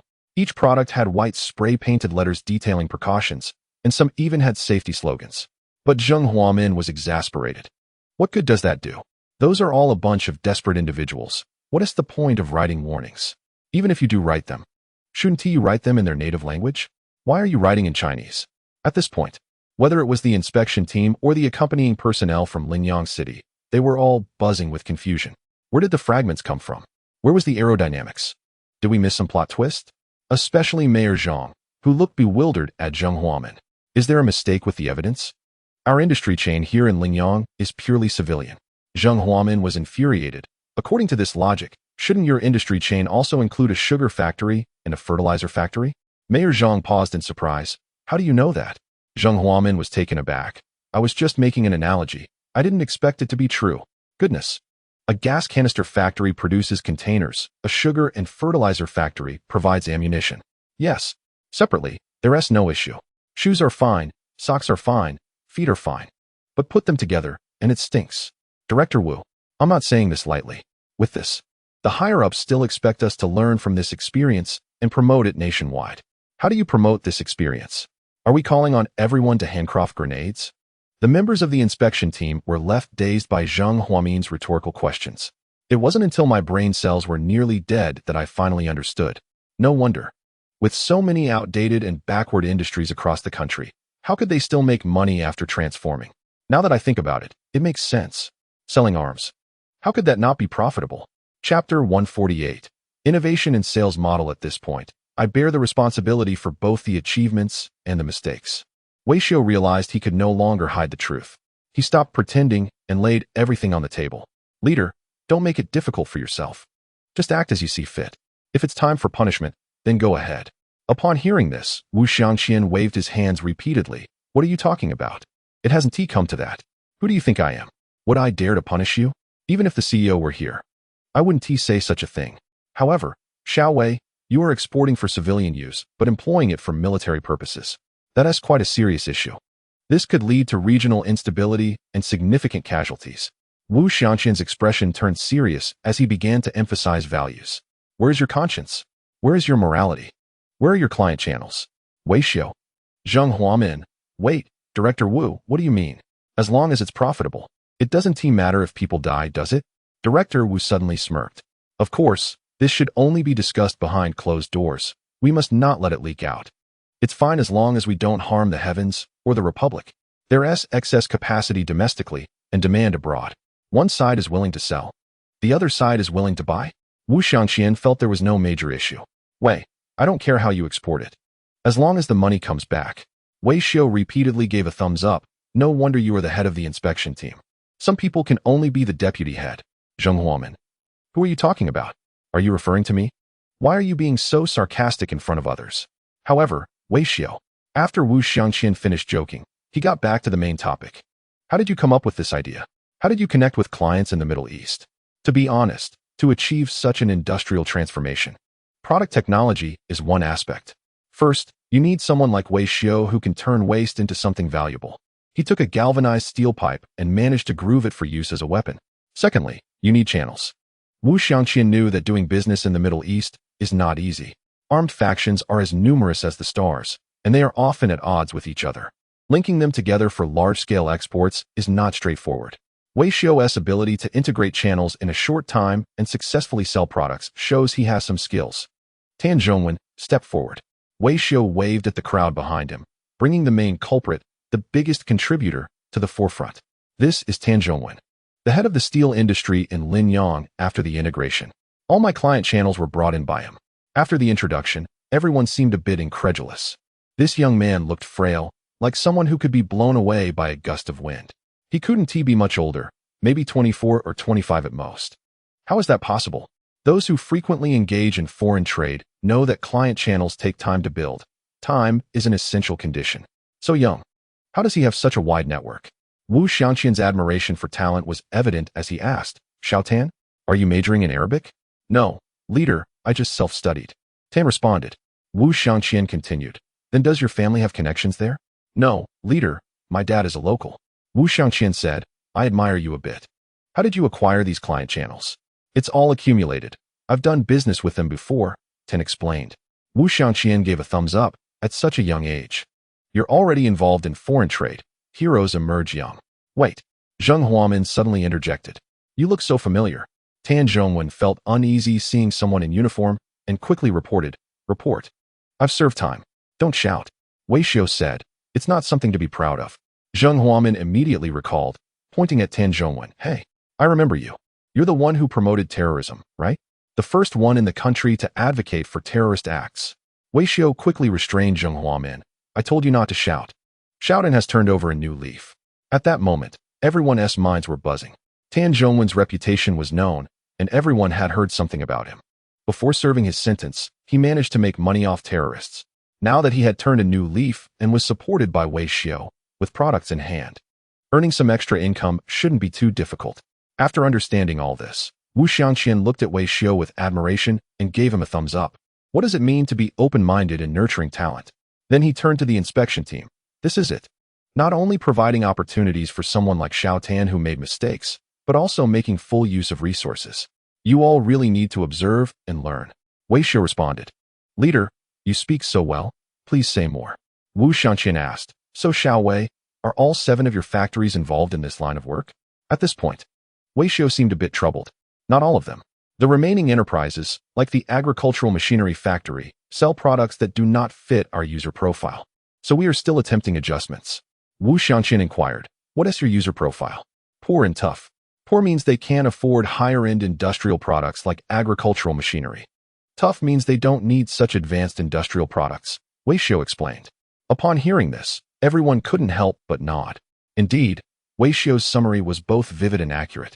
The locals from that region are like that. They are not known for good deeds, only for violence. In their eyes, explosions are a form of art. Anything that doesn't make a loud noise has no market there, and it's cheap. Wu Xiangqian empathized with Wei Xiu's concerns. Have you thought of any solutions? There are a few ideas, but not many. We can only say we are trying, Wei Xiu replied. Wu Xiangqian suggested, shall we go take a look? Everyone nodded in agreement. Wei Xiu had no burdens at all. It was not easy for the leaders to come down for an inspection, and they shouldn't just report achievements without showing them the difficulties. As he walked, he introduced everything to everyone. The agricultural machinery factory in Linyang was the slowest growing among the Linyang steel plant. Other factories had already achieved sales exceeding hundreds of millions. However, we believe that if the Linyang agricultural machinery factory can break through, the potential for growth is significant. Wu Xiangqian nodded repeatedly. Yes, after all, these are high value-added products. Is there a way to break through now? There is one point. We want to innovate in the sales model. In the past, the Linyang steel pipe and coal chemical plants, Wei Xiu had been innovating in products. That's why there are now such good results. However, for high-priced products, no matter how innovative the new products are, the price remains a constraint. Therefore, Wei Xiu sought a different approach and found a breakthrough in the sales model. We are preparing to implement a distribution system in the Linyang agricultural machinery factory. Chapter 149. The hauler of steel pipes, a distribution system? Wu Xiangqian was somewhat puzzled. Can industrial products also have a distribution model? This type of sales model is mostly seen in luxury goods. To buy a popular product, you must pair it with other unsellable products, otherwise, they won't sell it to you. For example, to buy a bag, you might have to take a steel ball or a designer plastic bag. They do this by tapping into consumer psychology. But industrial products are different. They don't have the unique commodity attributes of limited edition bags. Besides, their pairing is high value with low value. Your agricultural machinery factory has high-value products. Would anyone want to add on something extra? Are you saying that if you buy a gas cylinder, you must also take an agricultural machine? Wei Xiu gave a thumbs up. Director Wu, you hit the nail on the head. Zheng Huamin couldn't hold back any longer. Wait a minute, isn't that just bundling sales? Come on, what you're calling distribution is actually a violation of consumer protection laws. Luckily, you're selling abroad. If you were selling domestically, the market regulatory authorities would fine you heavily. I'm not even going to mention bundling sales. The key point is, can the locals accept this kind of bundling? Wei Xiu did not answer immediately, but led everyone into the warehouse of the Linyang agricultural machinery factory. Hearing is believing, seeing is convincing. Here, in addition to semi-finished agricultural machinery products, there were also many gas cylinders and steel pipes in stock. Wei Xiu stepped forward and pointed to a thick steel pipe in front of him. What we have here is a 10-inch pipe. The sales for this pipe are generally poor due to its large diameter. Since it can't be sold, I will bundle it with sales. After saying that, Wei Xiu turned to another pile of semi-finished products. Our best-selling products are gas cylinders and 4-inch pipes. Since that is the case, I will stipulate that to buy these two products, you must also take a section of the 10-inch pipe. Otherwise, I won't sell. Zheng Huamin was momentarily taken aback. On what basis? The 10-inch pipe is more expensive than the 4-inch pipe and the gas cylinder. Buying a pound of eggs and bundling it with a diamond. How does that make sense? Do you think the locals are fools? Besides, that 10-inch pipe is so thick. Most of it is used in engineering, construction, and sewage pipelines. The infrastructure in the hometown is quite weak. What is the point of buying back a 10-inch pipe? But just as everyone was puzzled, Wei Xiu pointed to a device in the corner. We're not just taking advantage of consumers. We will also help them achieve an organic combination of products. Just like this, welding the 10-inch pipe to the base, and then welding the gas cylinder and the 4-inch pipe together. Once the hometown folks buy it back, they can just shove the welded gas cylinder and 4-inch pipe in, and it will be usable. Wait a minute, isn't this just a mortar? Zheng Huamin is quick thinking, but it took him half a second to realize. The gas cylinder is the warhead, the 4-inch pipe is the propulsion section, and the 10-inch pipe is the launch section. This is an entire unconscionable cannon, my friend. The locals' explosive expertise is at a non-material cultural heritage level. However, due to material and technical limitations, Their explosions are still in the early stages. In the past, they used shell casings picked up from the battlefield, which were processed for makeshift use. They could explode, but stability was average. Now it's different. Weishio provides a one-stop solution for the warhead, propulsion section, and launch section, and even calls it bundled sales. Truly impressive. Everyone can visualize the power of this thing. With a 10-inch caliber, it can hold 10 kilograms of explosives. Coupled with the stabilization device at the tail, the flight distance has also been enhanced. When others bundle sales to sell goods, you bundle to directly sell arms. In response to Zheng Huamin's skepticism, Weishio remained calm, hiding his accomplishments. Don't talk nonsense. We don't produce arms. We're just transporters of steel pipes. This is what you can do. Wu Xianqian took a long time to come to his senses. A section of 10-inch pipe, a section of 4-inch pipe, and a gas cylinder. Separated, they're ordinary. Combined, they're an unprecedented weapon. With this caliber, on the battlefield, it would be like a meat grinder. With this bundling method, are you still worried about sales? Once this thing is sold, the locals would mortgage their houses to buy it. Weishio didn't catch the sarcasm and chuckled. I think so too. Isn't it great? Zheng Huamin didn't know how to deal with this explosive situation for a moment. It's fortunate you welded it at an angle. If you had welded it vertically, I can't even imagine how beautiful that picture would be. With a 250mm caliber and a 10-kilogram charge, the locals have never fought such a wealthy battle in their lives. In the past, they dared to shoot small targets with AKs. Now, with this firepower, they would dare to take on New York. No wonder. No wonder the recent front lines have been in chaos. The defense systems are almost sparking. Against such an opponent, who wouldn't feel intimidated? Wu Xianqian also realized that things were heading in a strange direction. He furrowed his brow and looked at Weishio. Have you sold this thing yet? Weishio waved his hand. Not on a large scale yet. We've only sent some trial versions over, and the feedback has been quite good. Zheng Huamin couldn't help but complain. Isn't it just swapping a bird gun for a cannon, which is pretty good. Wu Xianqian grasped the main idea. What is the production capacity of your product? From what they observed during the inspection, these factories have fully completed their productivity transformation. The old production lines have been replaced by fully automated ones. Once these lines operate at full speed, the output will be substantial. Weishio paused and thought, our first phase plan. Zheng Huamin interrupted, saying, forget about phases, just tell me how much can you produce in a year. For 100,000, Weishio replied straightforwardly. Hearing this, the inspection team members breathed a sigh of relief. For 100,000 is not much. After all, such steel products are calculated by quality. For 100,000 is hardly enough. For 100,000 tons? That doesn't seem right. In the crowd, Zheng Huamin questioned directly. The intelligence we have indicates that more than 400,000 rounds of ammunition were produced in the past month. Weishio responded. Who told you it was in tons? I'm talking about 400,000 as a base number. Listen, is that even sensible? No serious factory calculates output based on base numbers. A base number is a professional military term. In the military, the base number is not a constant. The size of the base number depends on the logistics support capacity. If a battalion has 6 cannons, and their ammunition storage and management capacity limit is 500 rounds, then that battalion's ammunition base number is 500. In countries with higher mechanization, a battalion's ammunition base number could be in the thousands. However, in Weishio's context, calculating output based on technology is quite confusing. Zheng Huamin immediately pressed on. So what is your base number standard? It mainly depends on transport capacity. How many ships can be arranged in a year determines our sales. Wu Xianqian understood. So your production capacity is unlimited? Chapter 149. You can do addition. The crowd from the inspection team felt as if they had eaten peppercorns. Stunned and bewildered. The implication is that the upgraded Linyang steel industry cluster has unlimited production capacity. A disaster-level oversupply situation. The annual output mainly depends on transport capacity. In an ideal scenario, the products produced by Weishio could allow the locals in the Middle East to plow the entire region. The defense system has been activated several times a day now. But the most terrifying part is that this is just the beginning. Once Linyang's industrial cluster operates at full throttle, not even the most advanced defense systems would be effective. Wu Xianqian himself did not expect this. He originally came to learn about advanced experiences in industrial transformation and assess the situation. Unexpectedly, he discovered an artillery cluster. Mr. Wei, I really don't know what you were thinking. Wu Xianqian looked at the 250mm howitzer before him. What state of mind led you to come up with such a product? Weishio waved his hand. Nothing special. Just practice makes perfect. Zheng Huamin grimaced, saying, "Can't you just be humble for once?" Wei Xiao continued, "Actually, it's not that difficult. You just need to be bold enough. Everyone, just think about it. This thing is essentially an engineer's creation that can be welded together. The technology is quite advanced, mainly relying on a gamble.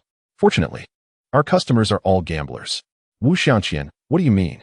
When such products are in hand, it's about betting on range, betting on the barrel, betting on impact points, and betting on ammunition. Whether it can hit the target mainly depends on luck. It can't be used elsewhere. But our local customers love it. The crowd nodded slightly. You can't deny it. The pain points of the customers are accurately grasped by Wei Xiao. While others focus on precision and quality, our locals don't care about that. The only thing they care about is firepower. For large caliber products that are simple to make and easy to maintain, it perfectly addresses the customer's pain points. It's truly a joy for the locals. Zheng Huamin suddenly looked up. What if the gamble fails? If it fails, it doesn't matter. It's not worth much anyway. If one shot misses, just fire another. If all shots miss, the artillery can just plow the ground. It's primarily about quantity.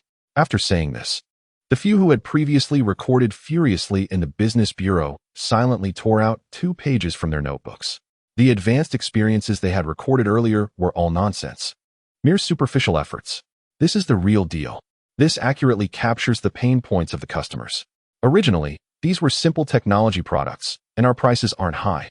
Unlike those high-value products. Wei Xiao hadn't finished speaking when Zheng Huamin suddenly caught the key point. How can you say that? Do you have anything of higher value than this? 114 and 250 gas cylinders. Selling 3 products at once. Everyone thought this value was already high. But in Wei Xiao's words, there was an underlying tone that hinted at this being a basic product. Don't rush. We'll take it slow and look carefully. As he spoke, Wei Xiao led everyone deeper into the warehouse. This place was clearly different from the previous warehouse. It was filled with mechanical products, resembling a tractor assembly workshop. The smell of machine oil was everywhere. Wei Xiao explained, "This is the core area of the Linyang Agricultural Machinery Factory. Originally, tanks were produced here, with production lines built to military standards. Later, the products were phased out and converted to civilian tractors. However, the civilian market couldn't compete with the large domestic manufacturers and gradually began to decline. Before I took over, it was in a state of semi-dormancy." Wu Xianqian looked at the shiny machines, filled with skepticism. "You can't be serious.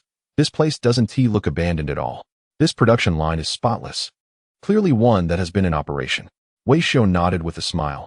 "Full load operation has only been recent. Moreover, we mainly produce components. Complete vehicles are rare." Zheng Huamin, "You even export tractor components?" "Yes." Wei Xiao walked over to a pile of freshly forged wheel hubs. "For example, this thing. We also included it in a bundled sales package." "Tires." Everyone was baffled. Known, Wei Xiao's main customers are locals. From this, it can be inferred that the main customers are quite poor. That place can't afford cars, so how could there be a need for tires? Even if there is some demand, they are usually dealing with second-hand items left over from developed regions. If you bundle tire sales, is there really a market? Wu Xianqian, I don't get it. How do you sell tires and rims? Wei Xiao replied seriously, 114,250 gas canister mortar. Can we infer something similar? Faced with Wei Xiao's leading question, everyone's mind immediately came up with the answer. 114,250 gas canister tire-towed artillery. Don't say it. Really don't say it. Wei Xiao is truly an exemplary product manager. What seems ordinary to others can be transformed into something extraordinary in his hands. The locals typically use combination transport-style barrels. Each time they set out, they either rely on human or animal power. Everything is disassembled into parts and reassembled on site. But now, Wei Xiao has made an organic integration using limited resources. He has directly addressed the mobility issues of large-caliber artillery. Adding wheels to the artillery is as challenging as climbing a mountain for the locals. For every additional wheeled artillery piece in the region, a Toyota pickup might lose its life. But for Wei Xiao, adding wheels to artillery is just a secondary task. Moreover, from observing the finished products in the warehouse, it's clear that Wei Xiao's design is not just a crude addition. The connection between the wheels and the cannon body has evidently been reinforced, taking into account the significant recoil during firing. Zheng Huamin looked at the finished product, unsure how to describe it. It's tough to evaluate, really tough. From an observer's perspective, Wei Xiao indeed has a knack for turning the mundane into the miraculous. However, As the head of a national security agency, he felt overwhelmed. This is just too outrageous. The locals were pure infantry 10 years ago, upgraded to artillery a month ago, and now they have directly become motorized artillery units. With this setup, just attach a pickup truck in front, and with a command, an artillery fire cluster can instantly emerge. Mr. Wei, I'm not saying anything, but there's really no one who can do addition like you. 2 steel pipes welded to a gas canister, and you've made a mortar. Weld on a wheel. And you've created towed artillery. Following this route, if you weld on 2 wings, wouldn't the locals have strategic bombers? Chapter 150. Titanium alloy fish, drum 1T work. Director Zheng, it's clear you weren't paying attention. Seeing Zheng Huamin flustered, Wei Xiao thought he still needed more practice. You clearly don't have the mindset of a product manager. Zheng Huamin, confused, replied, why are you blaming me? Wei Xiao continued, if you attach wings to a bomber, can the locals afford it? We only make equipment that the locals want and can afford. Wait, are you trying to reason with me? Zheng Huamin was completely lost. He was quite confident in his argument.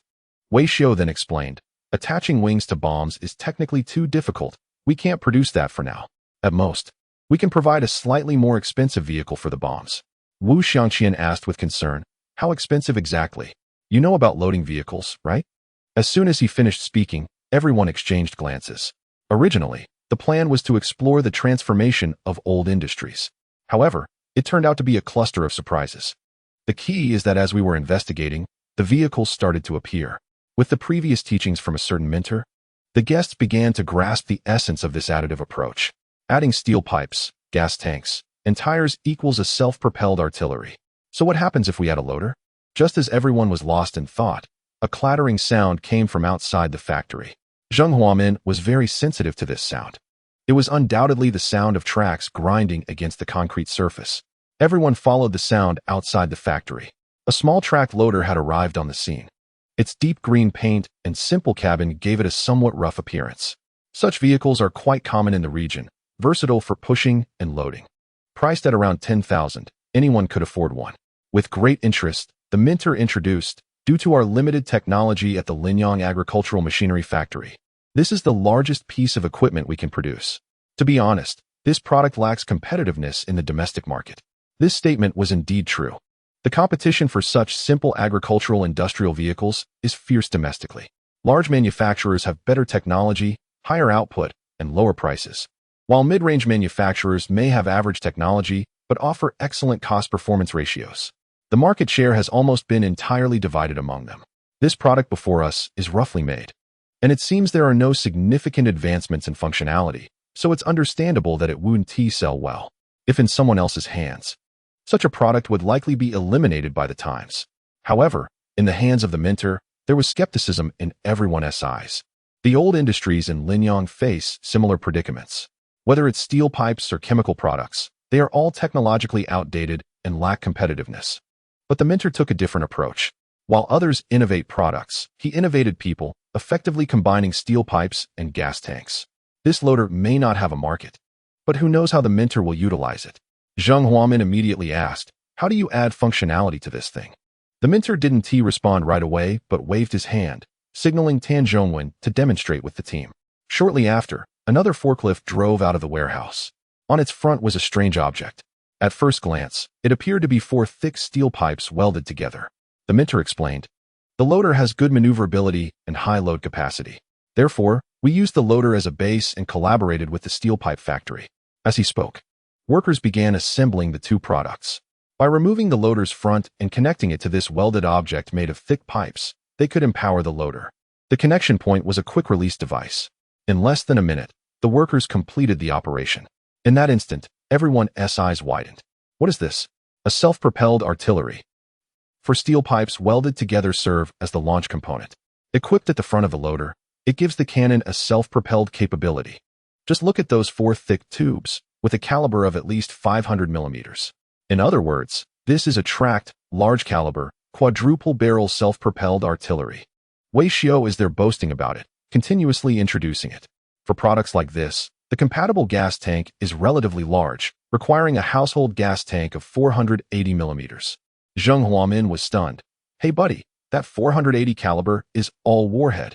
Conventional missiles may look thick, but nearly 2/3 of the space is taken up by navigation systems, and such. The amount of explosive is not much.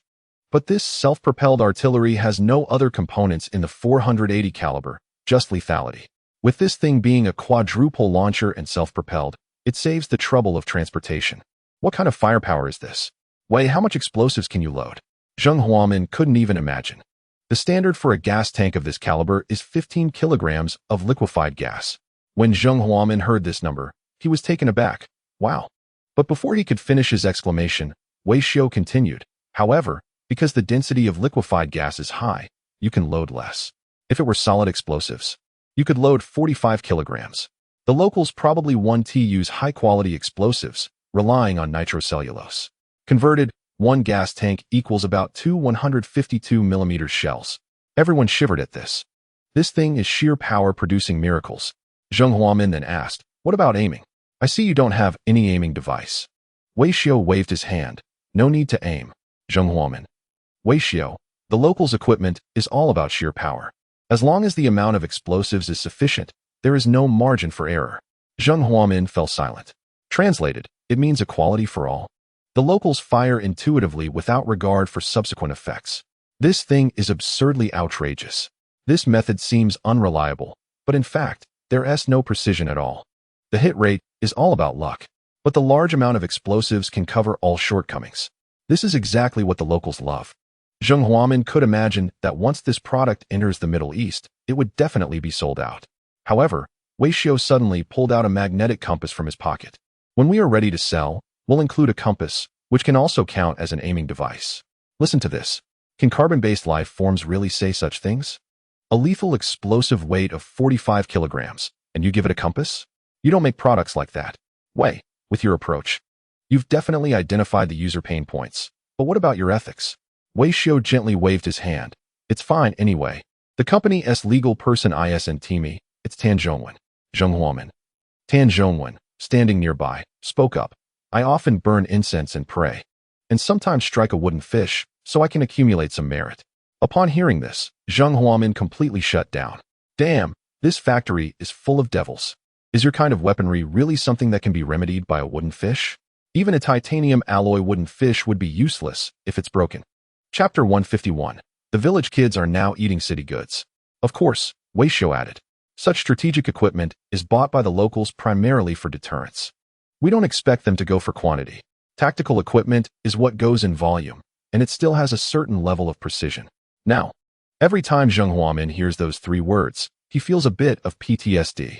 This factory in Linyang is a bit like a bottomless pit. Whenever Zheng Huamin thinks things are about to settle down, Wei Xiu pulls out something new that shatters his already chaotic worldview. The products we truly go for in volume are the flagship models from the Linyang Agricultural Machinery Factory. Wu Xiangqian's eyes lit up. You don't have a boat, do you? Wei Xiu waved his hand. Director Wu, you jest.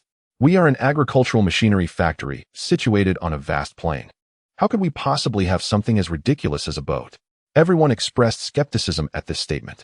Don't give us that. We saw the live broadcast of your firefighting equipment last time. You kept insisting it was for ensuring livelihoods, yet you supplied boats to the fire brigade. The internet may have no memory, but we do. Wu Xiangqian asked suspiciously. So what is your flagship model? It's a star product from a manufacturer. Just like the Santana for Volkswagen. Just like the Me Too for Xiaomi. Just like the iPhone 4 for Apple. We want to make this product the face of the Linyang Agricultural Machinery Factory. Zheng Huamin said. You're a steel pipe factory, and you're talking about family-style products? The examples you just gave are all consumer goods. They create flashy designs to strengthen market impressions.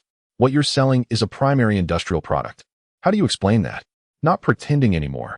Is Linyang Steel genuinely moving towards the direction of rain metal? Just as everyone was puzzled. A sound of an internal combustion engine came from afar. This roar was relatively weak, clearly not the sound of a diesel engine, indicating that this time the equipment was likely smaller in scale. Sure enough, a vehicle appeared in everyone's view. It was painted pure white, four-wheel drive, with a rear bed. Everyone was familiar with this thing, scientifically known as a pickup truck. Moreover, it looked quite outdated. When everyone spotted this vehicle, they immediately exclaimed that it was just right. This was the right match. Such a vehicle was perfect for the locals. In a broken place like the Middle East, no luxury car or supercar compares to a pickup truck. If it were a Toyota Hilux, it would be even more fitting, because this thing is durable and practical. It's practically the multifunctional battle vehicle for the locals. It belongs to the top-tier skin of pickup trucks. What do you mean? Your agricultural machinery factory is also making vehicles now? Zheng Huamin asked in confusion. We don't have vehicle manufacturing qualifications. Wei Xiu waved his hand. This vehicle is just something we reverse-engineered and pieced together. It doesn't have the qualifications to be on the road domestically, but I think it can still run abroad. Right? Everyone turned to look at Wu Xiangqian from the National Development and Reform Commission. Because the automotive industry falls under the jurisdiction of the relevant regulatory agency. Wu Xiangqian did not make a clear statement, only smiling silently, which was an implicit acknowledgement. Indeed, in the domestic market, car production requires qualifications and safety certifications. However, abroad, especially in certain regions, whether a vehicle can operate mainly depends on the driver's capabilities. As long as locals are willing to purchase, Wei Xiu is willing to manufacture. Zheng Huamin has lost curiosity about whether the Linyang agricultural machinery factory can produce cars. He believes that with Wei Xiu's audacity, one could even say he could assemble aircraft. The key question is, what is the purpose of manufacturing these vehicles? What are the configurations of this car? Wei Xiu proudly stated, a diesel four-wheel drive version, 9-speed automatic transmission, 184 horsepower, and standard L4, level assisted driving. Wow. Zheng Huamin was stunned at the time. This is comparable to mainstream first-tier vehicles. Even certain agencies have pickup trucks for official use. To be fair, with such hardware specifications, it would definitely sell for over 100,000 in the domestic market. However, Zheng Huamin knows that the mechanical quality of the vehicle is not the most crucial aspect. The most important factor is what the vehicle is equipped with. What I mean is, what is the configuration of the back seat? Wei Xiu waved his hand, signaling Tan Zhongwen to display the product matrix, while explaining. This vehicle is equipped with a quick attachment system. Theoretically, it can adapt to all products from our factory. As long as it has wheels, it can be used in combination. After hearing this, everyone looked at him with admiration. To be honest, Wei Xiu is indeed a product manager extraordinaire. Having fully considered all customer characteristics, the locals are not born as explosive geniuses. They also have their main occupations. When busy, they engage in agricultural and industrial production. And during their free time, they dabble in explosive arts. This small quick attachment device resonates with the locals' aesthetics. Usually, this vehicle serves as a tool for production and daily life, but in wartime, it can be armed and transformed into a combat vehicle. Moreover, Wei Xiu mentioned that it can be equipped with all products from Linyang, indicating that it serves multiple functions. With a group of locals, it becomes a light infantry vehicle. With a truckload of simple gas canisters, it serves as an explosive unit, and with 4 Hellfire missiles, it becomes a strategic strike force. Of course, just as everyone was still daydreaming, Wei Xiu brought them back to reality with a single statement. As the flagship model, it has its special configurations. We have equipped this vehicle with a dedicated combat module. As he spoke, a forklift had already transported the launch unit out of the factory area. This time, it was clear to see the premium expenditure of the flagship model. First of all, the manufacturing process is impeccable. This equipment has no burrs or welding scars. It is clearly precision crafted. The main body of the equipment still follows the design language of the Linyang steel pipe factory, with 12 steel pipes arranged in order. Zheng Huamin immediately recognized it. This thing is almost indistinguishable from a certain type of rocket launcher currently in service. Is this PHL-03? Wei Xiu nodded generously. I won't bother to say that I borrowed anything from your vehicles. This equipment is a tape measure made by our factory, modeled after a certain system. It's a pure copy. Everyone was stunned. I mean, you're copying it and still acting so righteous about it?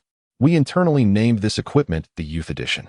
As you can see, this model has a 12-tube rapid-fire capability with a range of 40 kilometers. If needed, it can also be fired 1 tube at a time. In more extreme situations, if the battlefield conditions are harsh, the warhead can be removed and fired using a battery ignition. The focus is on convenience. It's clear to everyone that this equipment is on a completely different level compared to the previous models, both in design philosophy and craftsmanship. This equipment is even stronger than some standard equipment from other regions. The locals are really improving. Can you believe it? The kids in the village are now getting city goods. Chapter 152. Oh no, the locals bought the genuine version. Earlier, I introduced the flagship model's specifications. Taking advantage of the momentum, Wei Xiu continued. There is also a premium version of this vehicle, which is slightly more expensive. After he finished speaking, Everyone looked at Wei Xiao with suspicion. In unison, they asked, "Premium version?" We're very familiar with this sales tactic. Nowadays, any product priced over 1,000 has multiple versions, especially in the smartphone and automobile sectors, where the different sizes and variations are endless. Therefore, Zheng Huamin found it hard to accept. Are you saying the premium version has upgrades on the vehicle? What are you talking about? Upgrading the vehicle would be very expensive. Zheng Huamin responded. So, what exactly makes it a premium version?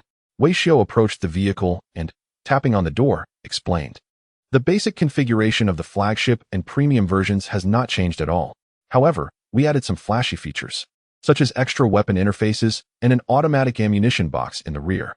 We also made some changes to the armor. Zheng Huamin was confused. What the heck? A pickup truck can have armor? Wei Xiao lowered his voice. It's just an anti-explosion paint finish, not really useful. It's all about the psychological effect. Alright, I see how the domestic brands operate now. Zheng Huamin understood. The tactics used by domestic new forces to sell cars were directly applied by Wei Xiao. The quality between the different versions showed no real improvement, but they added all these flashy items. The range didn't increase, yet they offered you a big refrigerator for an extra 20,000. The smart driving features weren't upgraded, but they included a large TV for another 20,000. It's all the same. Although Wei Xiao didn't add refrigerators or TVs, he included low-value accessories like weapon mounts. By piecing together these features, they formed the premium version. Of course, I didn't treat the locals as fools. Wei Xiao continued. The premium version does have slight functional upgrades, such as accuracy. The flagship version's accuracy relies on a certain method, while the premium version's accuracy depends on guidance. Zheng Huamin perked up. What are you using for guidance on a gas canister? Drones. Wei Xiao pointed to the top of the vehicle. We will add a drone cockpit in this position. The drone will have basic infrared capabilities. With the equipment combined with the rear dump, it can hit precisely where directed. This marketing strategy is something we've imitated from domestic manufacturers. I've noticed many off-road vehicles are now equipped with drones. Zheng Huamin was completely impressed. What imitation are you talking about? This is surpassing, my friend. When domestic manufacturers equip drones, it's merely for show, flashy but useless. But when you equip the locals with drones, it's like adding wings to a tiger. And you call this a marketing tactic? This is clearly a technological innovation. Just imagine, a local driving through the desert patrols and spots mold growing in the sands. He stops at a distance and launches the drone. The drone uses infrared guidance, and the gas canister in the distance is immediately targeted. Boom. Isn't this a guiding bee? Incredible. This tactic is the latest domestically, and even some older artillery equipment cannot match it. And here the locals are using it. What does that mean? The locals got the genuine article? At this point, Zheng Huamin felt the situation was getting serious. He pulled Wu Xiangqian aside. Director Wu, this matter is a bit tricky now. How do we write a report to the higher-ups? Wu Xiangqian also looked troubled. The inspection team sent to him consisted of general managers from state-owned enterprises or strategic analysts from the State-Owned Assets Supervision and Administration Commission, all coming from economic backgrounds. The higher-ups' intent was clear. They wanted them to come down and learn from experience in economics and management. But when they arrived, they saw that there was hardly anything related to economics or management here. It was all about the aesthetics of violence.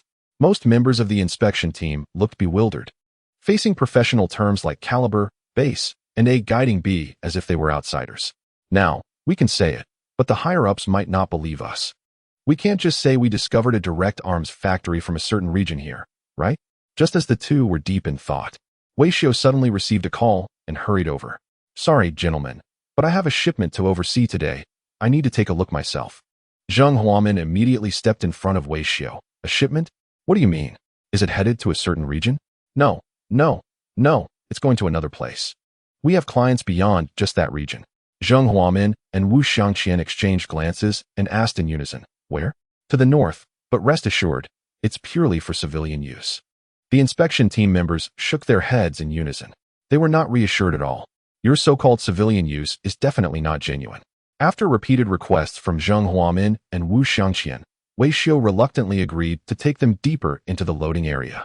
A trailer was parked at the warehouse entrance, and small vehicles were continuously driven onto the platform by workers. What is this?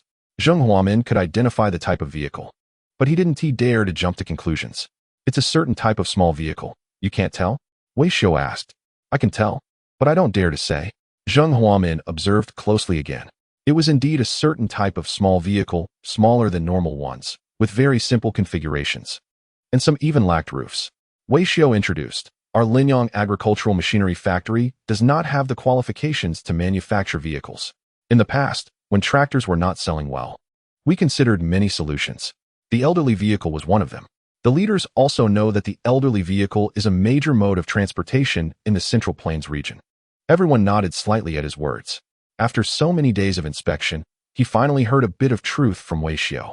Indeed, the number of elderly vehicles in the Central Plains region is the highest in the country, almost one for every household. Not only is it due to its compact size and low price, but also because you don't need a driver's license to operate it. It exists in a legal gray area.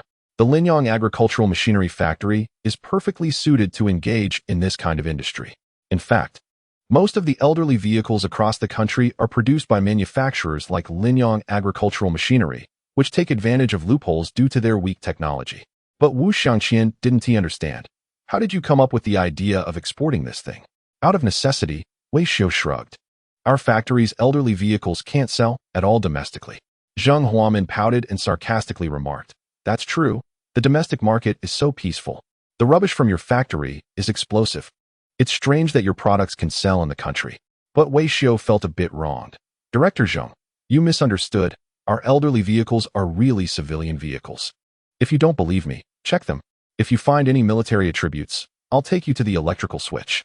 Chapter 153. The key is that your elderly vehicle is not just for anyone. You can swear, just don't involve me. Zheng Huamin disdainfully stopped a vehicle that was being transported. He checked it thoroughly, inside and out. There were some doubts on his face. No kidding. It really is true. This batch of elderly vehicles indeed showed no military traces. Not even a single weapon mount. This product doesn't match your design language, Wei Xiao. Wei Xiao replied, that's why it's not selling, and I turned to overseas markets. Will it sell overseas then? Wu Xiangqian was puzzled. Of course. It won't be a direct copy. Some subtle modifications will still be needed, Wei Xiao admitted. Zheng Huamin asked, like what? For example, the dimensions need to be smaller. Everyone was momentarily confused. To be fair, whether domestically or internationally, the elderly vehicle is aimed at the sinking market, focusing on cost-effectiveness. Therefore, spending less money for a larger product is the core demand of consumers. Consumers want smaller dimensions? How is that possible? Have overseas customers lost their minds? Wei Xiao shrugged. Who knows? The clients have clearly stated that the vehicle length cannot exceed 1.7 meters, and the height cannot exceed 2.5 meters. Everyone was baffled. Are there really such absurd requirements?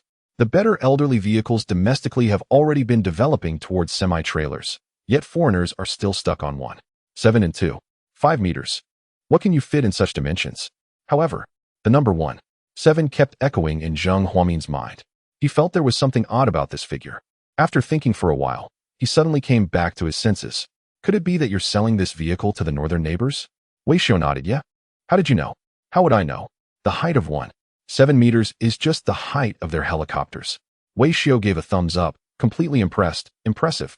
The only requirement from the client was that it could fit inside a helicopter. You're really clever. In that moment, a silence fell over the scene. Just when everyone thought Wei Xiao had learned his lesson, he turned out to be even more mischievous. Yes, this vehicle isn't essentially a military product, but your client has helicopters from that region. Do you think they can use this for civilian purposes? I'm truly baffled, Zheng Huamin said, feeling somewhat overwhelmed. I don't believe a single punctuation mark you say. Even your farts are weaponized. Don't slander me. Wei Xiao waved his hands. Our product has absolutely no military intent. I was just thinking about how to clear the inventory. Wu Xiangqian interjected. So you're targeting that region? I figured that the Central Plains are vast and a major grain-producing area. The region over there is also a large plain and a key agricultural area. Plus, after thawing in early spring, the roads get muddy and large vehicles can't operate. Our vehicle is just right. It has enough horsepower and is compact. Locals can use it to haul potatoes and such. Isn't that perfect? I try to make contact, and it turned out to be a perfect match. The locals over there think the same way. Wu Xiangqian felt a tightening in his chest. How many batches of this vehicle have you sold? This is the third batch. Why? Wu Xiangqian didn't answer Wei Xiao's question, instead sinking into his own thoughts. He recalled recent news reports. It was said that after spring began, the offensive from that region had slowed down. The reason was simple. As the ground thawed, roads became muddy, causing large equipment to get stuck, and armored units couldn't effectively support the front lines. This situation persisted for a long time, but it only changed with the emergence of a small off-road vehicle.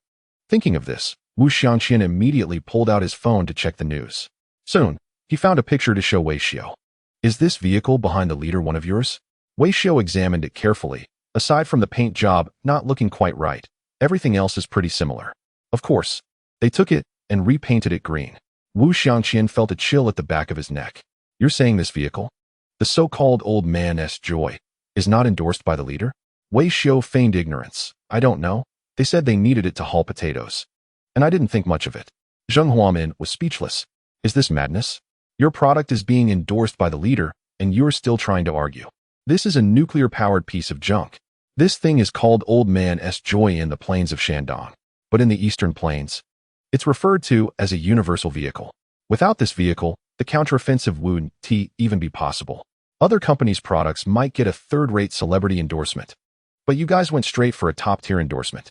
Just this news photo alone, and your little vehicle will sell like crazy. How many have you sold? Please, just tell me the truth."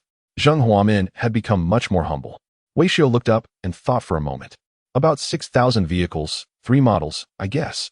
Zheng Huamin asked, "Does this thing even come in different models?" "Well, yes. Like the one you see here, the Tank 30, it's the best seller. Then there's the Doli Nan, which has a roof and sells pretty well too. The Despair U8 is fully electric, but it doesn't sell as well." Everyone listened to these strange yet familiar names, feeling confused. "Come on, who taught you to name them like this? Is your legal department at the Linyang Agricultural Machinery Factory really that strong?" Wei Xiao didn't understand. "We don't have a legal department. You dare to name them like this without one?" Wei Xiao then realized and smiled slightly. "I guess they wouldn't dare to sue." Zheng Huamin was taken aback for a moment, but then it made sense. Yeah, that Tank 30 is exclusive to the big boss, who would dare to sue. Moreover, upon closer inspection, Zheng Huamin noticed that the names of the 3 vehicles weren't random. They somewhat represented the vehicle's purposes. The Tank 30 is durable and can serve as an armed assault vehicle. The Doli Nan is versatile and is the best choice for transportation. The Despair U8 has high specifications and can be used as a communications vehicle. With these 3 models, the forces can move freely across the thawed plains in the eastern region. And that's not all, Wei Xiao continued enthusiastically. Originally, the old models were outdated and needed to be phased out. Now, with these sales, I think the prospects look good, and we can increase production. We're also planning to launch some special versions, like camping cooking vehicles and outdoor emergency vehicles. Zheng Huamin was genuinely impressed by Wei Xiao's vision. "Just admit it. You want to make cooking and battlefield ambulance vehicles?" No, we only produce civilian models of the old vehicles." "Oh, come on." Zheng Huamin was completely taken aback. "In your dilapidated agricultural machinery factory, I can't even find a hoe for farming, and you talk about civilian use? This old vehicle is indeed for the elderly. But your old vehicle isn't just any old vehicle." Chapter 154. Is he sick, or what? Lunchtime was approaching. The inspection team refused the request from the Linyang municipal government to have a working lunch together and insisted on returning to the hotel for a meeting. Upon hearing this, Mayor Zhang felt a chill. This morning, he had seen the transformation of the Linyang industrial cluster. There were no surprises, only shocks. What was supposed to be a study on upgrading the old industrial chain turned out to reveal a bunch of mini composite brigades. If the higher-ups found out about this, who knows what their reaction would be? With a heavy heart, Zhang Tai returned to the municipal government compound. At that moment, other deputy mayors were already waiting in the meeting room, each with hopeful expressions. The past few years had been tough for Linyang. The industrial structure was poor. The labor force was constantly flowing out, and GDP had been declining year after year. The municipal government's work performance had been at the bottom in the province for a long time. The Linyang municipal government hadn't experienced the taste of recognition in ages. But now, with the opportunity of state-owned enterprises settling in Linyang, the transformation of the industrial chain had also been stimulated, and work performance had suddenly improved in just 2 months. The employment population has surged, industrial electricity consumption has skyrocketed, and logistics volume has multiplied. All of this indicates that the region is about to take off. If we give the local steel industry another month or 2, these figures will directly translate into GDP. Moreover, the inspection team sent by higher authorities signifies their recognition of the local government's work. As a result, Everyone in the municipal government is dreaming of promotions and wealth, or at least some form of commendation. Mayor, was the inspection successful this time? Asked a particularly excited deputy mayor in charge of investment promotion, persistently following up with questions. Zhang Tai didn't know how to respond and could only give a vague answer. It was okay. The deputy mayor, feeling a bit too excited, misjudged Zhang Tai's expression and continued to press on. So, we should secure the top spot in the provincial performance evaluation, right? It's hard to say. Zhang Tai entered his office and slumped into his chair. The other team members who didn't accompany him assumed the mayor was just tired from the busy inspection. After all, accompanying the inspection team was quite the task, especially with all the commotion surrounding the local steel industry. On the surface, the growth in industrial data indicated significant results from that area. Spending half a day on the inspection must have been mentally taxing. However, this was all a sign of fruitful labor. The deputy mayor was already lost in visions of a bright future. Mayor, you've worked hard. But after the sunshine, there will always be a rainbow. Over the past month, all our city's data has been experiencing rapid growth. These figures will ultimately reflect our work achievements. Our efforts will be rewarded. Hearing this, Zhang Tai couldn't help but interrupt. The key is that this reward is too what's wrong?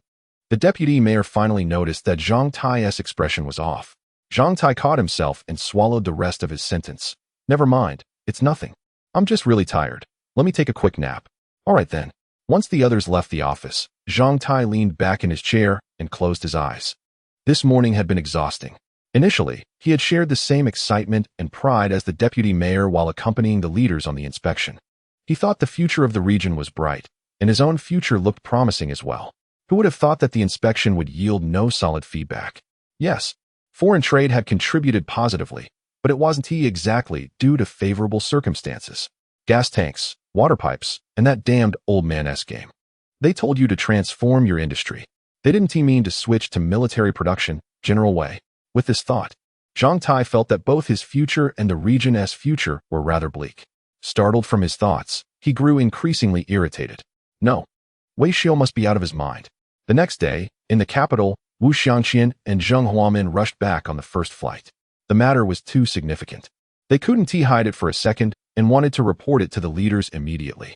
However, once they arrived at the office building and were waiting, they began to feel anxious, exchanging glances.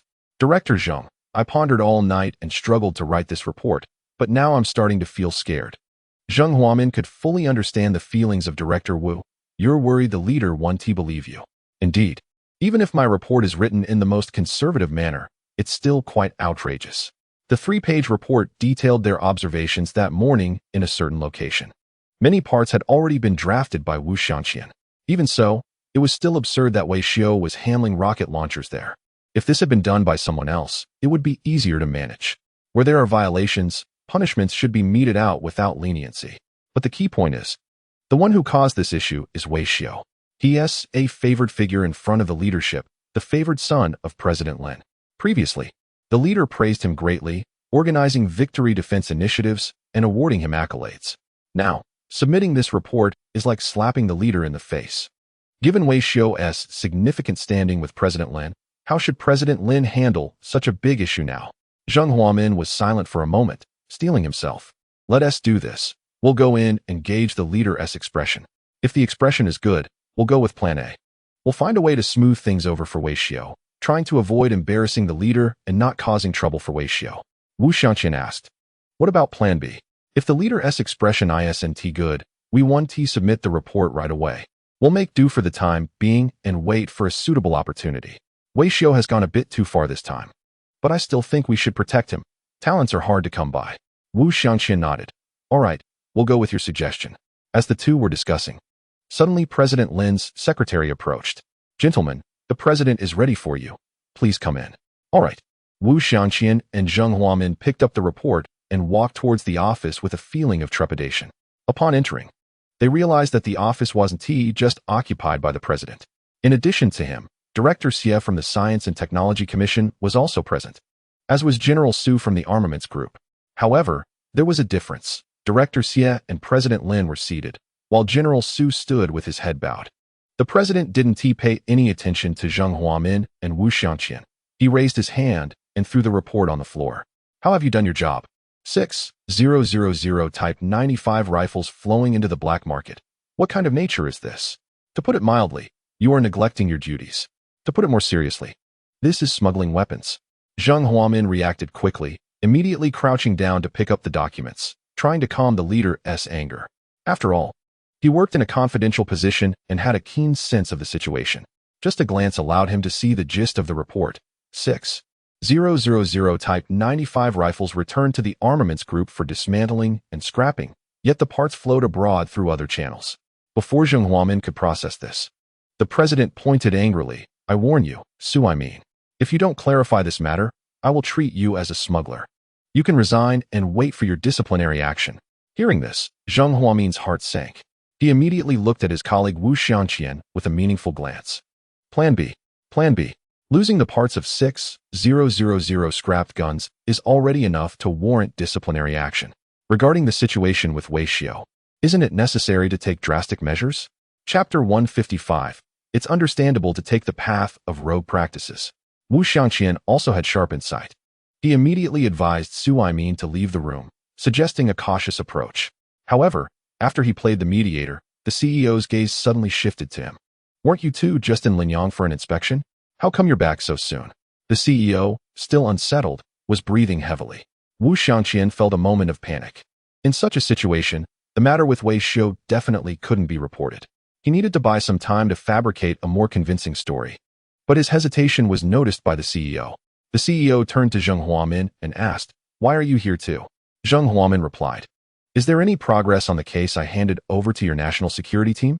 Zheng Huamin pretended to be clueless. "What case? Are you thinking of quitting as well?" The CEO's expression darkened. "This is about the artillery in the Middle East. Several armed factions became wealthy overnight, firing rockets without restraint. I refuse to believe this has nothing to do with us." The CEO, sharp-minded, was keenly aware of the overall situation while also paying attention to details. Recently, countless pieces of intelligence from the Middle East, combined with probing questions from external parties, had raised his suspicions. Therefore, he assigned this matter to Zheng Huamin for investigation. However, as the head of the bureau, pretending not to know was unacceptable at this point. Zheng Huamin felt overwhelmed, turning to Wu Xiangqian for help. The CEO's tone became even more forceful. "You're from the intelligence department. Why are you concerned with the economic department? Speak up. What's going on with the case?" At this point, Zheng Huamin was trembling all over. The wrath of a commanding officer is no joke. If he continued to conceal the truth, he could lose his job. Thus, he had no choice but to speak candidly. "We have conducted a preliminary investigation regarding that officer." The CEO banged the table. And the result? "We suspect that the sudden influx of arms in the Middle East may originate from within the country," Zheng Huamin said delicately. But the CEO smirked coldly. "Am I not aware it's domestic? Evidence has been sent from external sources, clearly stating it in written form, even including domestic standards for plumbing." They were currently awaiting a response. The CEO was feeling the pressure. Previously, without evidence, he had no tolerance for their antics. But now, they had evidence, which made it difficult to brush aside. If things remained unclear, external parties might leak photos, damaging international reputation. The carefully cultivated image of a peace-loving entity could collapse. Seeing the CEO's aggressive demeanor, Zheng Huamin had to delve deeper. "Sir, upon investigation, it is indeed possible that the goods may have flowed out from within the country. However, I believe the situation may not be as severe. These materials are essential industrial products that guarantee people's livelihoods. Once they flow out, it's possible they could end up in the hands of armed factions after being traded a few times. After all, we can manage the first and second hands. But when it comes to the third, fourth, or even more, we can't handle it." Zheng Huamin has already done his best to make up for Wei Xiao. He didn't mention his name and managed to defuse the situation. But the CEO was not letting it go. "That won't do. We can't let two water pipes ruin our larger geopolitical strategy. Keep investigating. I want accountability." Zheng Huamin immediately saluted, "Yes." Regardless, it was brushed over. The CEO didn't pursue whether this matter was related to Wei Xiao. At worst, a report could be written later to explain slowly. Just as Zheng Huamin got through one hurdle, another challenge came for Wu Xiangqian. Director Xie, who had been silent, looked up at Wu Xiangqian and asked softly, "Old Wu, did you gain anything from this trip to Linyang?" Wu Xiangqian hesitated. "There were some gains, I guess." Xie Jianlin took out a document from his briefcase, savoring it. I saw the report from the Lingyang government. They said that in the past month, industrial power generation, steel production, and employment in Lingyang have all doubled. Lingyang is a traditional administrative region supported by old industries. Such transformation is commendable. What specific gains did you have? Wu Xiangqian's mind was racing. Mainly, it's about cash management and marketing experience. Marketing experience? Xie Jianlin was very interested. Even the CEO leaned in to listen. The reason was simple. Lingyang was Wei Xiu's territory. There was no doubt that Wei Xiu had contributed to the significant changes in Lingyang. So they were all very curious. Wu Xiangqian could only brace himself. Advanced marketing concepts. As General Wei would say, it's about selling the right products to the right people. Lin suddenly interjected. Anyone can talk about grand principles. But how did they specifically do it? Specifics. Wu Xiangqian was at a loss. There was no way to be evasive anymore. He looked at Zheng Huamin beside him, who had the same attitude. It was time to stop. It couldn't be hidden anymore, as there were people outside. So, Wu Xiangqian, feeling defeated, pulled out the report he had written. Everything is in here. The CEO and Director Xie each took a page and put on their glasses simultaneously. In fact, both had a premonition. The situation in the Middle East was likely related to Wei Xiu. However, both thought there was not much of a problem. After all, it was just Wei Xiu engaging in some gray market activities to make some money. CEO Lin was just hoping Zheng Huamin would tell the truth under pressure. But when he saw the contents of the report, his brow furrowed so tightly it could crush a mosquito.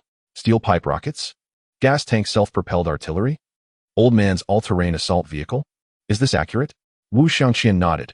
Accurate. I saw it with my own eyes. He couldn't withstand the CEO's pressure either, thinking to himself, this is what I wrote while holding on. CEO Lin suspected something was off, but he didn't expect it to be this outrageous. No. What was given to Wei Xiu were some sunset industries. How did he manage to achieve over $1 billion in sales? Wu Xiangqian, Chairman Wei still has some grand vision. Yes, you handed over sunset industries to him. Yet, he transformed those sunset industries into an arms industry, which is essentially a sunrise industry, right? Xie Jinlin's worldview also seemed to collapse a bit. Are you suggesting that the surge in firepower in the Middle East is all supplied by Wei Xiu? Zheng Huamin nodded. At this point, it was impossible to hide the truth any longer. The two could only say some good words for Wei Xiu. Two leaders, let us be honest. It's not easy for Wei Xiu either. He took over those outdated industries, and Victory Defense was also in dire need of revitalization. Moreover, I see that the Lingyang Municipal Government isn't very cooperative either. The pressure on Wei Xiu is considerable. It's understandable that he seeks development through unconventional means. I hope the two leaders can be lenient and give Chairman Wei a chance for redemption. Chapter 156, Double Standards Punishment? General Lin threw the report onto the table. Punish Wei Xiu? Dream on. In an instant, Zheng Huamin and Wu Xiangqian felt their hearts leap to their throats. That would be the end. Given Wei Xiu's actions, punishment would be the lightest consequence. Beyond that, it would either be dismissal or legal accountability. Neither outcome was something they wanted to see. Zheng Huamin became a bit anxious. General Lin, Wei Xiu has just entered the system. It's normal for him to be unaccustomed to some things. We need to give him a chance to change. Who said I was going to punish him? General Lin frowned and interrupted Zheng Huamin's speech directly. But he is involved in smuggling weapons. General Lin pointed to the report. Your report is very clear. Wei Xiu is exporting according to civilian products. Selling some water pipes and old scooters. What is the problem? The buyers didn't say it was unacceptable. We have no reason to claim there is an issue. For a moment, Zheng Huamin and Wu Xiangqian were speechless.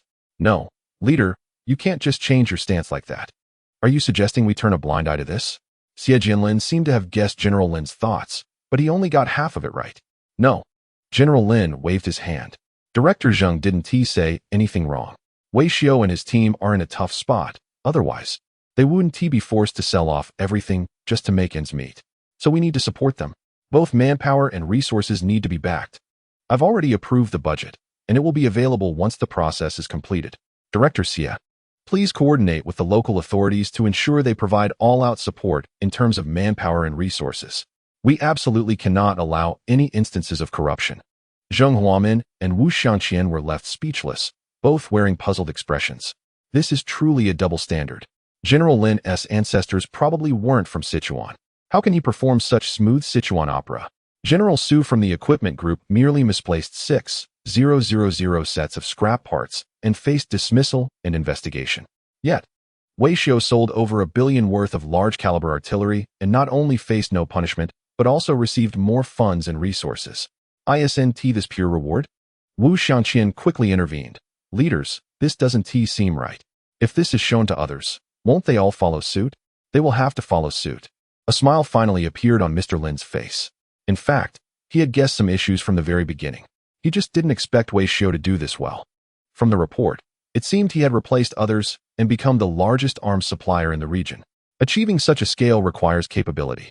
The way he operates, treating pipes as seamless steel pipes, others really can't replicate. Zheng Huamin interjected again. You just mentioned international outlook. If we continue selling, won't our international outlook be worse? I have to criticize you both for a moment. Mr. Lin pretended to be stern. Live your life without worrying about others' opinions. Besides, with our current strength, there are eminent scholars to debate on our behalf. I will respond appropriately regarding the situation across the sea. Xie Jinlin asked. How do we respond? We are a peace-loving nation. Just this one sentence. After reading the report, Mr. Lin felt more assured. In fact, most of the previous anger stemmed from the unknown. Now that he roughly understood the situation, there was nothing to be afraid of. Even if there were complaints from afar, he had his own thoughts. I sell pipes and gas tanks. What buyers do with them is none of my business. Bombs can blow up mountains as well as people. If you don't believe me, come at me. All right, you two can go back. Let us not escalate this matter further. It's not easy for Wei Xiao to earn a few bucks. Wu Xiangqian and Zheng Huamin nodded silently.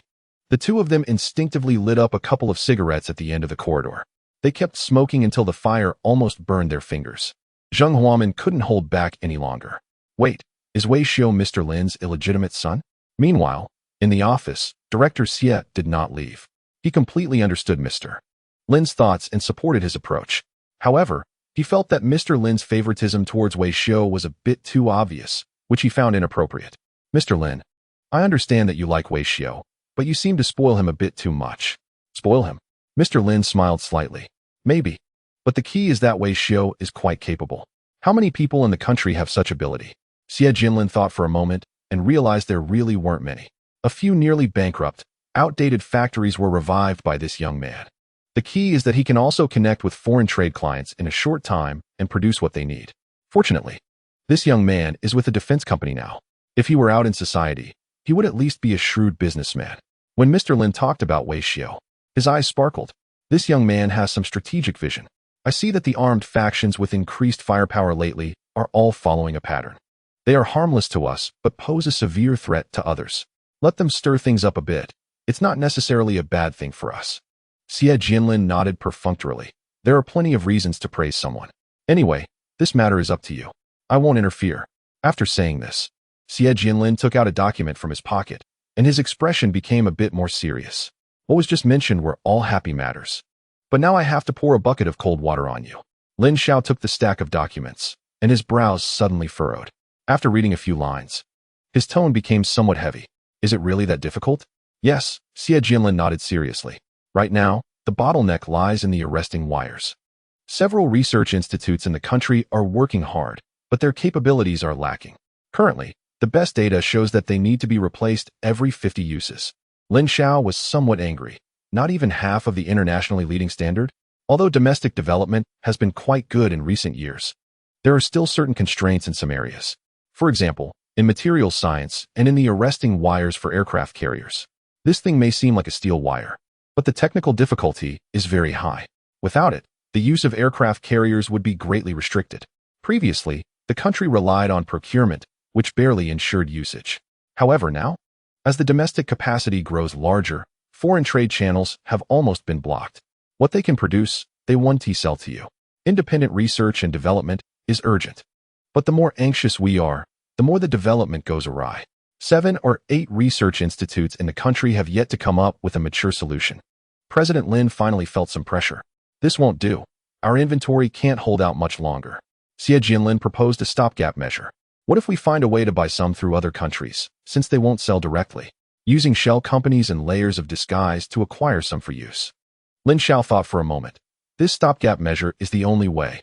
First, we need to ensure we have inventory to guarantee normal aircraft carrier training. However, he also didn't completely place his hopes on others.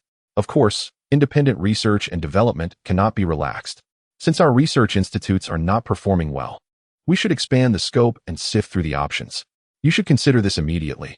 Hold a symposium for the steel industry and invite manufacturers from across the country to participate. Put the technical specifications out there and let everyone bid freely. With collective brainstorming, we must tackle this tough problem. Chapter 157. Everyone is a villain. Wei Xiao closed his eyes, silently counting the repair points in the system, which were longer than a phone number. But when he chose the ultimate purple plan, it still prompted that the balance was insufficient. No, isn't this enough? 120 million. He counted twice more and felt he was counting correctly. The repair points he had were tied to the revenue of Victory Defense. Recently, the only income for Victory Defense came from doing business with his fellow townsmen, amounting to over 100 million, and both accounts matched. So he turned to look at the repair points needed for the ultimate purple plan. What the heck? Is it 12 billion? At this moment, Wei Xiao finally understood.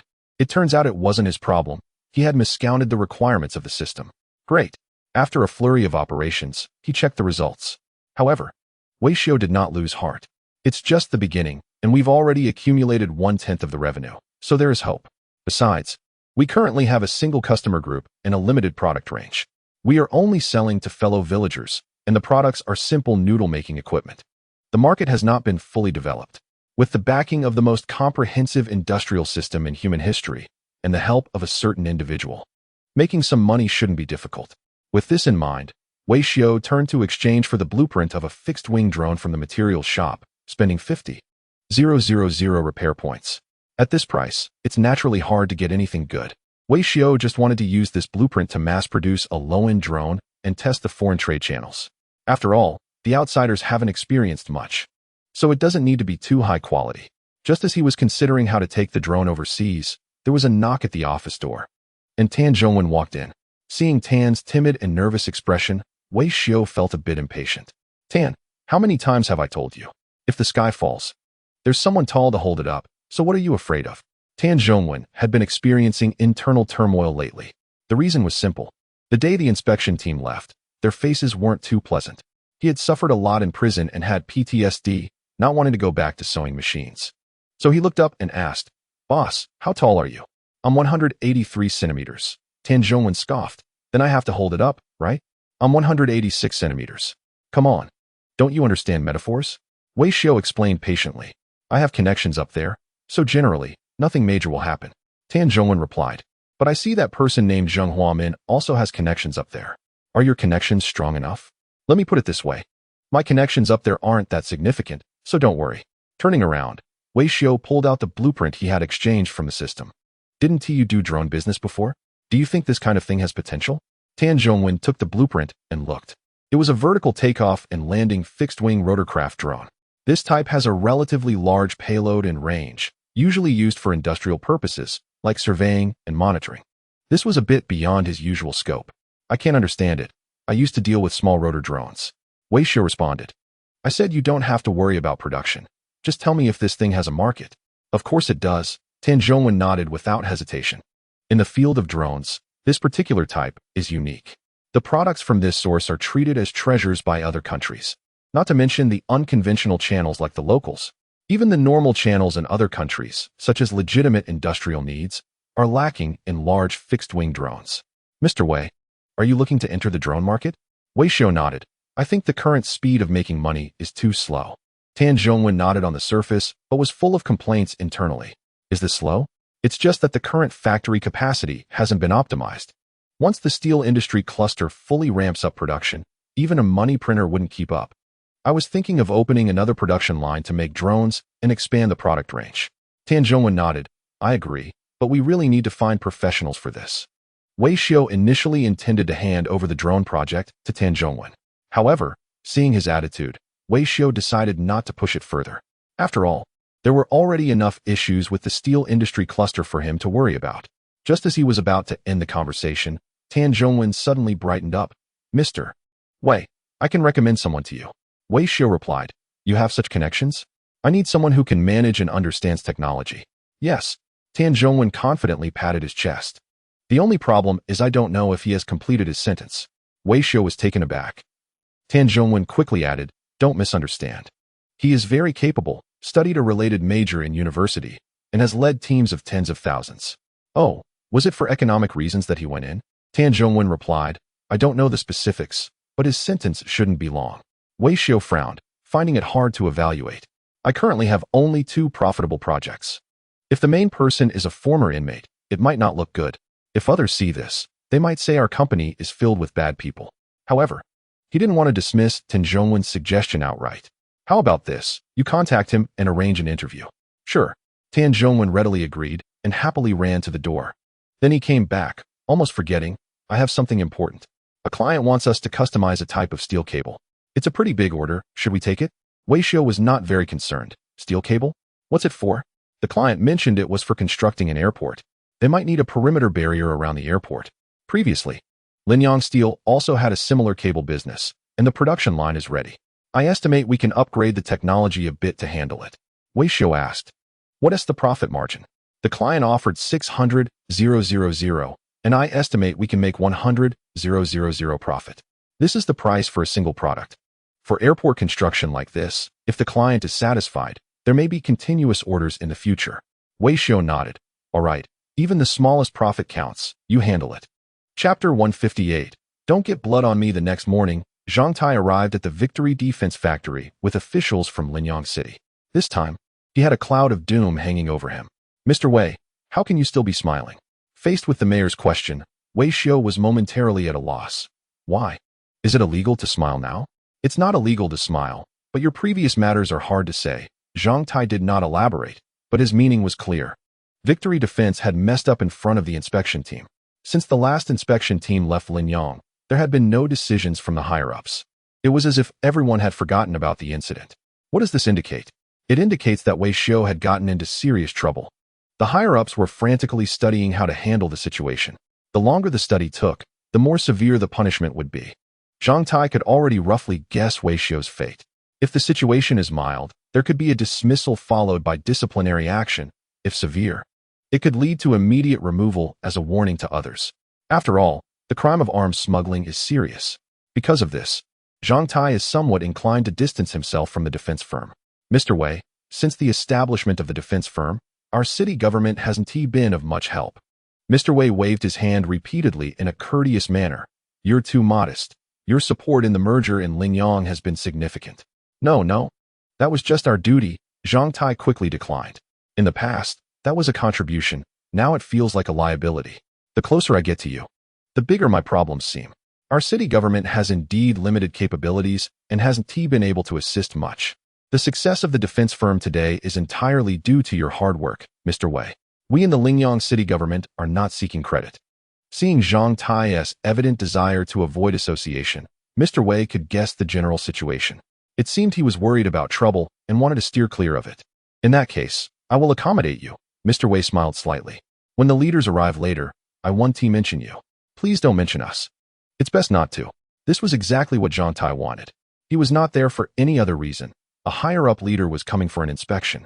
Although the purpose and composition of the inspection were not disclosed, Zhang Tai could guess that it was likely related to decisions regarding the defense firm. Honestly, he did not want to be present at this occasion, fearing he might get caught in a difficult situation when dealing with Mr. Wei.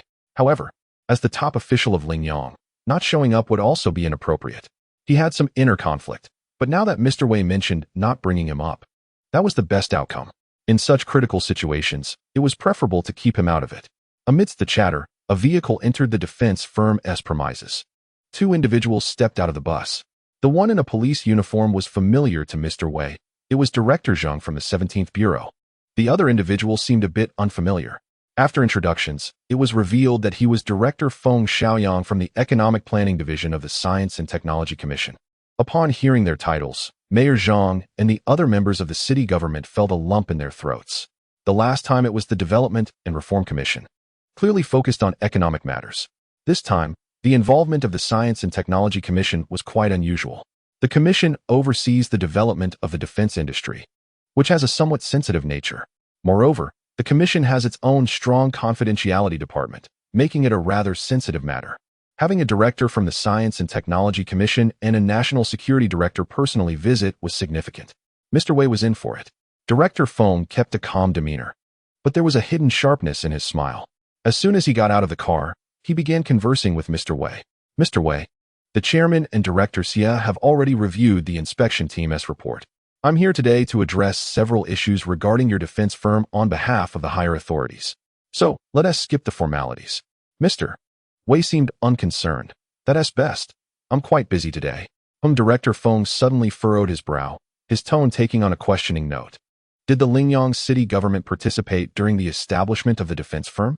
Mr. Wei glanced at Zhang Tai beside him. Although Zhang Tai made no move, his eyes clearly conveyed a desire to evade the question. It seemed as if he was pleading, "Please, let me have a way out." Wei Xiao understood Zhang Tai's expression and could only comply with his wishes. To be fair, they hadn't really participated. All major and minor decisions were made by us. They merely provided some paperwork regarding land, and that was it. With that said, the team members from the municipal government felt a weight lift off their shoulders. Especially Zhang Tai. "You are my true father, Wei Xiao. I represent the municipal government of Linyang to thank you." Director Feng immediately brought up a deadly issue. If it were someone else, they would at least drag a few others down with them. But not Mr. Wei. He directly distanced himself from the Linyang team and cast aside their responsibilities. As a result, when the higher-ups inquired, the municipal government of Linyang was not at fault. "We knew nothing of smuggling or illegal arms sales. We merely provided a piece of land." Thinking this way, Zhang Tai felt relieved. Mr. Wei was right. We really hadn't been involved in the affairs of Victory Defense. What? Do you think you have a point? Feng Xiaoyang suddenly glared. The higher-ups had repeatedly instructed each level of leadership to cooperate with the establishment of Victory Defense. You couldn't help at all, yet you still feel good about it. Right? For a moment, the people from the Linyang municipal government were at a loss. Turning around, Feng Xiaoyang showed another side to Wei Xiao. "Mr. Wei, General Lin and Director Xia asked me to apologize on your behalf. The resource support promised to you was not implemented properly, which forced you to sell everything you had. But don't worry, I will handle this matter and ensure it doesn't happen again." After saying this, Feng Xiaoyang, representing the higher-ups, delivered a death sentence to Zhang Tai. "Mayor Zhang, I have already communicated with your superiors before coming here. Starting today, you will no longer hold your current position. Go to school for further studies and enhance your principles. As for your position, someone willing to cooperate with Victory Defense will take over." Once the words were spoken, everyone from the Linyang municipal government was petrified on the spot. No. Why is the situation developing this way? We did not cooperate with Victory Defense. Even if it's not a merit, it shouldn't be a fault, right? Even if it is a fault, it shouldn't lead to my dismissal. Before Zhang Tai could react, Feng Xiaoyang's demeanor changed to a more gentle tone. "General Lin has brought a special budget this time to support the construction of your Victory Defense. In addition, Director Zhang will also help you clear any development obstacles. So we came here mainly to see what else you need." Wei Xiao's lips curled slightly. "Thank you for your concern, but if I were to say what I need, I urgently require 10 tons of gold." Director Feng's smile suddenly froze. "Are you serious?" "Of course, I was joking. With the special budget, we are already very happy." The group laughed heartily, and the atmosphere was very harmonious. However, the joys and sorrows of people do not resonate with one another. Zhang Tai on the side looked as if he had eaten something unpleasant. How should one interpret this? Looking at Director Feng's expression, if Wei Xiao really needs 10 tons of gold, it seems they can actually provide it. What is this Wei Xiao made of? Chapter 159. Is this what you call talent? The team members of the municipal government of Linyang had 1,000 questions in their minds. But at this moment, they no longer had the right to know. With a word from Director Feng, the people from the Linyang municipal government were excluded from the remaining procedures. Zheng Huamin and Feng Xiaoyang followed Wei Xiao into the conference room of Victory Defense, accompanied by Tan Zhongwen and Qin Shi. "Mr. Wei, the budget is now in place," Feng Xiaoyang said on behalf of the superiors. "They hope you can speed up the company's construction and invest in research and development as soon as possible." Wei Xiao nodded. "We are already planning." "That's good. Do you have any specific ideas?" "Of course," Wei Xiao said confidently. "We are preparing to establish a new drone company." He had been contemplating this for a long time. Relying solely on the Linyang steel industry to make money was too slow, so he planned to operate on multiple fronts. Feng Xiaoyang immediately expressed his approval upon hearing this. That's a good idea. After all, the nature of warfare has changed now. The superiors define Victory Defense as new combat capabilities. Drones may be the most important new combat capability in the next 5 or 10 years. Before coming to Victory Defense, Feng Xiaoyang had some understanding of Wei Xiao's capabilities. They had already shown some drone research and development strength in the firefighting project. If Victory Defense could mass-produce those technologies, it would greatly enhance the combat power of the military. What kind of drones are you planning to develop? Wei Xiu replied modestly. I plan to start with fixed-wing, small civilian drones. After all, mass production is quite challenging. Our technology at Victory Defense is weak, and our resource reserves are insufficient. We plan to take it step by step. Upon hearing this, Zheng Huamin couldn't help but give a thumbs up in his heart. You know, after 3 days of observation, you truly deserve a second look. Wei Xiu had become much more steady now. Indeed, tinkering with drones was one thing. After all, it's just an aircraft, and you can do what you want with it. But mass production is a different story. The stability of the product, marketability, and technology dissemination are all challenges. It's not that they doubted Wei Xiu's ability to develop high-end drones. It's just more realistic to start from the basics. The two exchanged glances, agreeing that Wei Xiu's idea was good without needing further discussion. The superiors had emphasized the need to address Wei Xiu's requirements, so Feng Xiaoyang directly asked, in developing drones, are there any specific difficulties? Wei Xiu looked up and thought for a moment. The biggest difficulty right now is probably talent. We need a leader. That is true. Feng Xiaoyang fully understood. Wei Xiu was the person in charge of Victory Defense. He had to handle both major and minor matters. While his main task was to focus on land combat equipment, drones were at most a secondary concern. It wouldn't be appropriate to leave everything to Wei Xiu alone. So, Feng Xiaoyang immediately began analyzing for Wei Xiu. If it were the leader of the drone industry, firstly, this person would need certain professional capabilities and must understand drones. Secondly, this person must have extensive management experience and be able to lead a team. Most importantly, there is a mental attribute. They must have the courage to build a team from scratch. After hearing this, Wei Xiu gave a thumbs up, as expected of the director. You directly articulated my recruitment requirements. It's easy to articulate, but finding the right person is quite difficult. Zheng Huamin thought about these 3 requirements. It felt like looking for a needle in a haystack. They needed technical skills, management abilities, and mental attributes. Anyone who possesses all 3 points would have already become a leader in major state-owned enterprises. Talented individuals like that are hard to come by. Wei Xiu nodded. I happen to have an interview today. If I can't find someone, I'll have to ask you for help, Director Feng. So soon? Feng Xiaoyang was a bit surprised. It's also through a network introduction, but I don't know how reliable it is. How about you and Director Zheng vet it together? Feng Xiaoyang and Zheng Huamin naturally had no objections. After all, the purpose of their visit was twofold: to clear obstacles for Wei Xiu and to assess the operational situation of the company, including the personnel structure. It was fortuitous that they had an interview to attend. However, they didn't hold much hope. After all, talents of this caliber are rarely found in society. Even if there are outstanding individuals left in private enterprises, once they have a gap in their work, they will immediately be targeted by headhunters. It is impossible to find a hidden gem. Those who can be found surely have some shortcomings. Sure enough, the person who walked in was a boy roughly the same age as Tan Zhongwen, looking no older than 24 or 25. Feng Xiaoyang's expression changed slightly, and he lowered his voice to Wei Xiu. He seems a bit too young. In general positions, youth is an asset, but in management roles, youth is a disadvantage due to a lack of experience, which is crucial for management. Hello everyone, my name is Lu Chuang. I am 25 years old. I graduated from the University of Electronic Science and Technology, majoring in drone communication. As he spoke, Lu Chuang respectfully handed his resume across the table. Feng Xiaoyang didn't even open the resume, because he could guess that it was likely very thin. You have a bachelor's degree, right? Didn't find a job after graduation? Lu Chuang, who had just sat down, immediately stood up. Report, I found a job. At which organization? Lu Chuang answered loudly. Report, at a leading large telecommunications company in the country, I was a grassroots engineer. Oh, what was your main responsibility? Lu Chuang replied, overseas business. Mainly related to communication networking and maintenance. So why did you leave? Looking for another job now? Feng Xiaoyang was somewhat puzzled. Starting at a major domestic giant right after graduation is a good beginning. Even if one were to just coast along, the future would still be bright. For most young people, finding such a job means they would never resign. Lu Chuang's expression showed regret. Report, I have made a mistake. Upon hearing this, Feng Xiaoyang was slightly taken aback. What do you mean by made a mistake?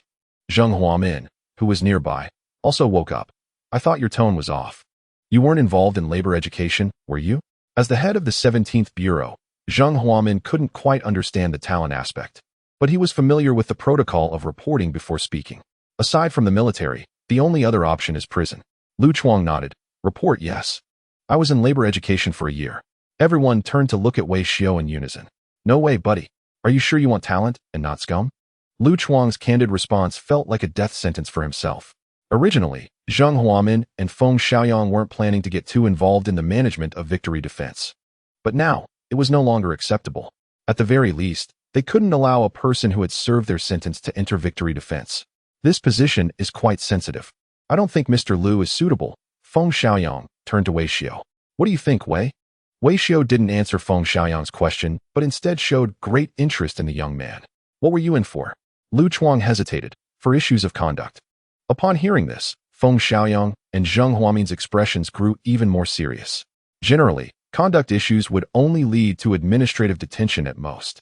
Conduct issues that result in a criminal sentence are behaviors that are highly disdained. You wouldn't even want such people in your organization. However, Wei Xiao immediately pressed on. What specific issue? Lu Chuang, feeling embarrassed, took a long time to muster the courage to respond. Bigamy. Oh, that's something. Wei Xiao nodded. His reaction was fine. But Zheng Huamin exploded. What do you mean, that's something? Bigamy is also a crime. Wei Xiao nodded. Right. Although bigamy is illegal, it's still better than something like coercion, right? He continued to ask, so you had 2 wives? 13 wives. As soon as he said this, everyone looked up, stunned. At Lu Chuang. Wow. In modern society, even having a mistress is hard enough. Life must be chaotic. You have 13 wives? You could be on a sensational news program. Wei Xiao looked at him with newfound respect. You must be a master of time management. 13 wives. Aren't you completely drained? Moreover, how could you keep it a secret? Lu Chuang waved his hand. No need to hide. They all know each other. Lu Chuang explained. They get along quite well and are aware of each other's relationships. They refer to each other as sisters based on who entered the household first, and life is quite stable. All the men present felt a pang of envy. Wait. It's the 21st century. You still have multiple wives? 13 wives living in harmony? Isn't that the ultimate fantasy for modern men? Unbelievable. You shouldn't even be sentenced. You should be executed on the spot. Wei Xiao was extremely curious. How did you manage to get along with them so well? Zheng Huamin. Feng Xiaoyang. No, buddy. You were asked to recruit. Why are you asking for strategies? What do you mean? After asking for insights. Are you also planning to support 13 wives? She shot a murderous glance from the side. Wei Xiao, however, was completely unfazed. Don't look at me like that. I'm just discussing it from a technical perspective. Lu Chuang thought that since he had already spoken up, there was nothing to hide. Actually, I didn't manage them much. They are all from the same hometown, and I have considerable influence. So it all relies on my authority. Zheng Huamin didn't understand. You have considerable influence? Aren't you an employee of a large company? Yeah, but I'm stationed in Africa, and I have a good relationship with the local residents. Wei Xiao, so your wife is one of them? Yes, they insisted on giving me one. I had no way to refuse. Feng Xiaoyang. Although African marriage customs are different from ours, why would they give you so many wives? Lu Chuang. When I have nothing to do after work, I teach them some life hacks, so they are very grateful to me. Life hacks? Everyone asked in unison. Lu Chuang sighed. At first, I just taught them some farming techniques. The people there didn't even know how to plow. It was like a primitive society. When they saw the yields double using my methods, they introduced me to some of their more prestigious figures. I later found out that person was a small warlord. He had a team of 200 to 300 people. Wei Xiao realized things were not simple. So these 13 wives were a result of your farming teachings? Not entirely about farming. I found out that although he was a warlord, he knew nothing about military strategy. I also hadn't studied Sun Tzu's art of war in detail. But I understood concepts like distant alliances and close attacks and burning boats. I taught him a bit. Feng Xiaoyang. And then he used my methods to wage war. He fought more than 700 battles and never lost, conquering 13 tribes.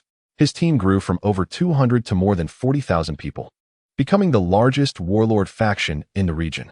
These wives were given to me as a thank you from the warlord. He also gifted me many gold bars. Since then, I worked at the large company during the day and served as a part-time military advisor for them at night. As this was said, the meeting room fell into complete silence. Wow. I initially thought that bigamy was shocking enough, but unexpectedly, this was just the lightest of his offenses in terms of misconduct. Wei Xiao couldn't help but ask, What happened next? Then, as he became more prominent, the local regular army couldn't figure out how they kept losing. They thought something was off. Just as they saw me commanding the troops, they immediately reported me to the consulate. Our organization also found me and sent me back. When I left, the warlord's side was devastated. They didn't want me to go. I didn't want to leave them either. My 13 wives and several hundred kilograms of gold bars are over there. Zheng Huamin was taken aback.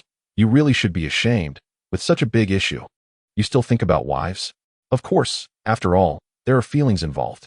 Upon returning to the country, I was charged with a war crime. At that time, I felt wronged and thought about appealing. But the judge said that admitting guilt could lead to a lighter sentence, so I confessed. To be honest, I was just a military advisor, not the actual instigator of the war. At this point, Feng Xiaoyang suddenly exclaimed, "Whoa, I just remembered. You were the first person to be convicted of a war crime in the country, right?" Lu Chuang nodded, probably the only one as well. This charge isn't very honorable, so it never made the news.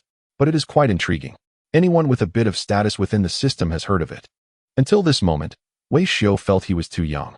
This is not material for a documentary like 1818 GoldenEye. Just Lu Chuang's experience alone is enough for a documentary. At the same age, others can only play Civilization 6 on their computers. But you, my friend, you played the real-life version. Unexpectedly, in this small prison, there are not only individuals convicted of terrorism like Tan Zhongwen, but also the first person in the country convicted of a war crime like Lu Chuang. The talents are all gathered here. Wei Xiu couldn't help but exclaim, "Director Zheng, I suggest a thorough investigation of the prison where these two are serving their sentences. It must have something special." Chapter 161. Invitation. Zheng Huamin didn't care about the specifics. But Lu Chuang's actions truly shocked him. He carries serious charges. While everyone was enjoying the story as if watching a short drama, back in reality, Zheng Huamin felt that this person was completely unfit for the position in front of him. "Xiao Lu, we don't understand your actions, but we respect them. However, we are a central enterprise and place great importance on our employees' backgrounds." Before he could finish, Wei Xiu stood up and walked over to Lu Chuang. "So, welcome to the Victory Defense family." Watching the two shake hands, Zheng Huamin and Feng Xiaoyang were taken aback. "President Wei, don't get ahead of yourself. This guy is a serious criminal. You can't just admire him because he has many wives." After a brief pause, Feng Xiaoyang immediately intervened. "President Wei, I think we should reconsider. He probably doesn't meet our requirements." "What do you mean he doesn't meet them?" Wei Xiu had already made up his mind to take in this talent. He turned his head and analyzed carefully. First, he has professional skills. He studied unmanned communications in college. After graduation, he worked at a leading domestic company. That qualification is sufficient. He also has experience in overseas assignments, which is a great addition. Lu Chuang's resume is very solid. Before playing Civilization 6, his work history had no flaws. If not for his part-time role as a military advisor dragging him down, Lu Chuang would have already become a senior executive in his department. Secondly, we are recruiting senior management talent. At a young age, Lu Chuang has already commanded tens of thousands of troops. Director Zheng, you are someone who has led strong teams. You should know that commanding troops is much more challenging than managing a company, right? Zheng Huamin was momentarily at a loss for words. Indeed, someone who can command a troop of 200 would have no trouble leading a commercial team of 2,000. These are not on the same level. A person like Lu Chuang, who has commanded over 10,000 troops and wins battles every day, has impeccable management skills. Lastly, and most importantly, he has courage. Just think about it. Would an ordinary person dare to pull off what he did? No one answered Wei Xiu's question, but they all thought in unison, they really wouldn't dare. Wei Xiu continued counting on his fingers. He has skills, management ability, and courage. Perfect. Turning around, Wei Xiu could no longer hide his fondness for Lu Chuang. "When would it be convenient for you to start working?" Lu Chuang was still in shock. "Do you really want me?" "Of course, you are a rare talent." Wei Xiu waved his hand decisively. "If convenient, come in tomorrow. As for the salary, I'll make you the general manager with top-tier benefits, trying to bring you back to the level you had as a military strategist. However, due to legal restrictions, we can't offer spouses. If you want that kind, not married, I can think of a way." "Wait, Wei Xiu, aren't you being a bit too eager? Whether this guy is talented is still up for debate. Are you afraid he'll run away with that kind of offer?" Once Lu Chuang left the conference room in high spirits, Zheng Huamin finally couldn't hold back. "Mr. Wei, I think this is inappropriate. Your company, no matter how you look at it, is a state-owned enterprise. Hiring someone like this is not presentable. Wei Xiu felt great about finalizing Lu Chuang's position and ignored the doubts. Director Zheng, we must give those who make mistakes a chance to reform. Seeing that Zheng Huamin couldn't be persuaded, Feng Xiaoyang had to step in. Let us not mention the style issue. The key is whether his level is sufficient. If you want to develop drones, especially mass-produced ones, it requires the top leader to have commercial channels and insight. Lu Chuang has nothing but a lot of wives. Wei Xiu was confident. Director Feng, don't worry, it's guaranteed. I can give you both a military order. Give me 2 months. If there are no results, you can execute Lu Chuang, and I won't say a word. Why bring up military orders? Why target Lu Chuang? The country has already punished him. Why should we execute him? It was you who insisted on hiring him. However, seeing Wei Xiu's firm attitude, the two decided not to say anything more. Before coming down, the higher-ups had made it very clear that their main purpose was to assist Wei Xiu and not to interfere in specific matters. They had already given their opinions, and if Wei Xiu chose not to listen, there was nothing they could do. The only option now was to go along with Wei Xiu's wishes. If there are no results in 2 months, it won't be too late to take action. However, during these 2 months, we cannot let the higher-ups be kept in the dark. If they find out that the second-in-command recruited by Wei Xiu has this resume, they might be extremely upset. All right, Wei, we've said what we needed to say. It's up to you now. Feng Xiaoyang organized his briefcase and finally pulled out an invitation letter. I have one last thing to discuss here. Wei Xiu took the invitation letter. A bidding conference? Feng Xiaoyang nodded. On behalf of all departments, I invite you to participate in the bidding conference held in the capital. Wei Xiu looked at the specifications of the invitation letter, somewhat confused. We have just completed the integration of Linyang Steel, and our strength is quite weak. Are you sure you want to invite us? Although the sales figures of the newly integrated Linyang Steel have multiplied several times, that's only in comparison to our previous performance. When compared laterally in the market, our revenue is hardly impressive. Besides revenue, Linyang Steel's technology is also lacking. The same products might work for fooling locals, but they won't hold up in domestic bidding evaluations. I know the higher-ups want to take care of victory defense, but Linyang Steel is just a small factory and not our core business. Such favoritism could lead to misunderstandings. Hearing that Wei Xiu was still considering the higher-ups, Feng Xiaoyang felt somewhat gratified, but he quickly waved his hand to clarify. It's not what you think. Inviting you to participate in the bidding is not special treatment. This invitation letter was distributed widely. We invited all sizable steel product companies in the country. The goal is to concentrate efforts and seek breakthroughs in certain key areas. Although Linyang Steel is small, you do have relevant business, so inviting you is reasonable. After Feng Xiaoyang's explanation, Wei Xiu finally set aside his doubts. As long as everyone has been invited, that's fine. I do enjoy preferential treatment, but overtly enjoying it can be a bit embarrassing. I'm someone who values my reputation. I will definitely attend, but... Wei Xiu looked at the invitation letter, which did not specify the details. It mentions a seminar on the steel industry, but doesn't say what products you are bidding for. Feng Xiaoyang had a mysterious expression. It's highly confidential. You'll find out when you attend. Chapter 162. Fraud? No. This is robbery. While Feng Xiaoyang was sending out invitations, his colleagues were also busy. In a high-end hotel in Brussels, the deputy director of the International Cooperation Department of the Science and Technology Commission, Ko Xiang, sat in a meeting, looking somewhat anxious. Xiaoyang, is this meeting safe? The accompanying Yang Tian came from the confidentiality system and was responsible for the external situation of the meeting. Yang Tian was confident. Rest assured, Mr. Ko, your identity has been completely disguised. The other party is unaware of your true position. Hearing this, Ko Xiang felt that Yang Tian was still too young. For the project we are negotiating, no matter how much I disguise my identity, it would be futile. This time, the two went to Brussels alone. Bearing a significant mission on their shoulders, they must finalize the details for the procurement of the carrier arrestor wires. If they were to buy something else, they could disguise their identity and pretend to be arms dealers or something similar. However, when it comes to purchasing arrestor wires, no amount of disguise would be effective. There are only a few countries in the world that need and can afford such items. Yang Tian is well aware of this, but he has grasped a deeper logic. Director Ko, think about it this way. Since they are willing to sell, they certainly do not care who the buyer is. Both parties disguising their identities is merely a form of insurance. The seller this time was contacted by Yang Tian, and their background is quite complex. Yang Tian only knows 2 things. They have the goods and are unwilling to reveal their name. Ko Xiang asked curiously, Xiaoyang, Where do you think their goods come from? Without a doubt, it's from a certain country. As someone involved in confidential operations, Yang Tian has some intelligence, but not much. He can only roughly speculate about the seller's profile based on the current situation. I deduce that they likely have connections with the British military. Ko Xiang responded. So they are just like us, wearing a disguise? Yes.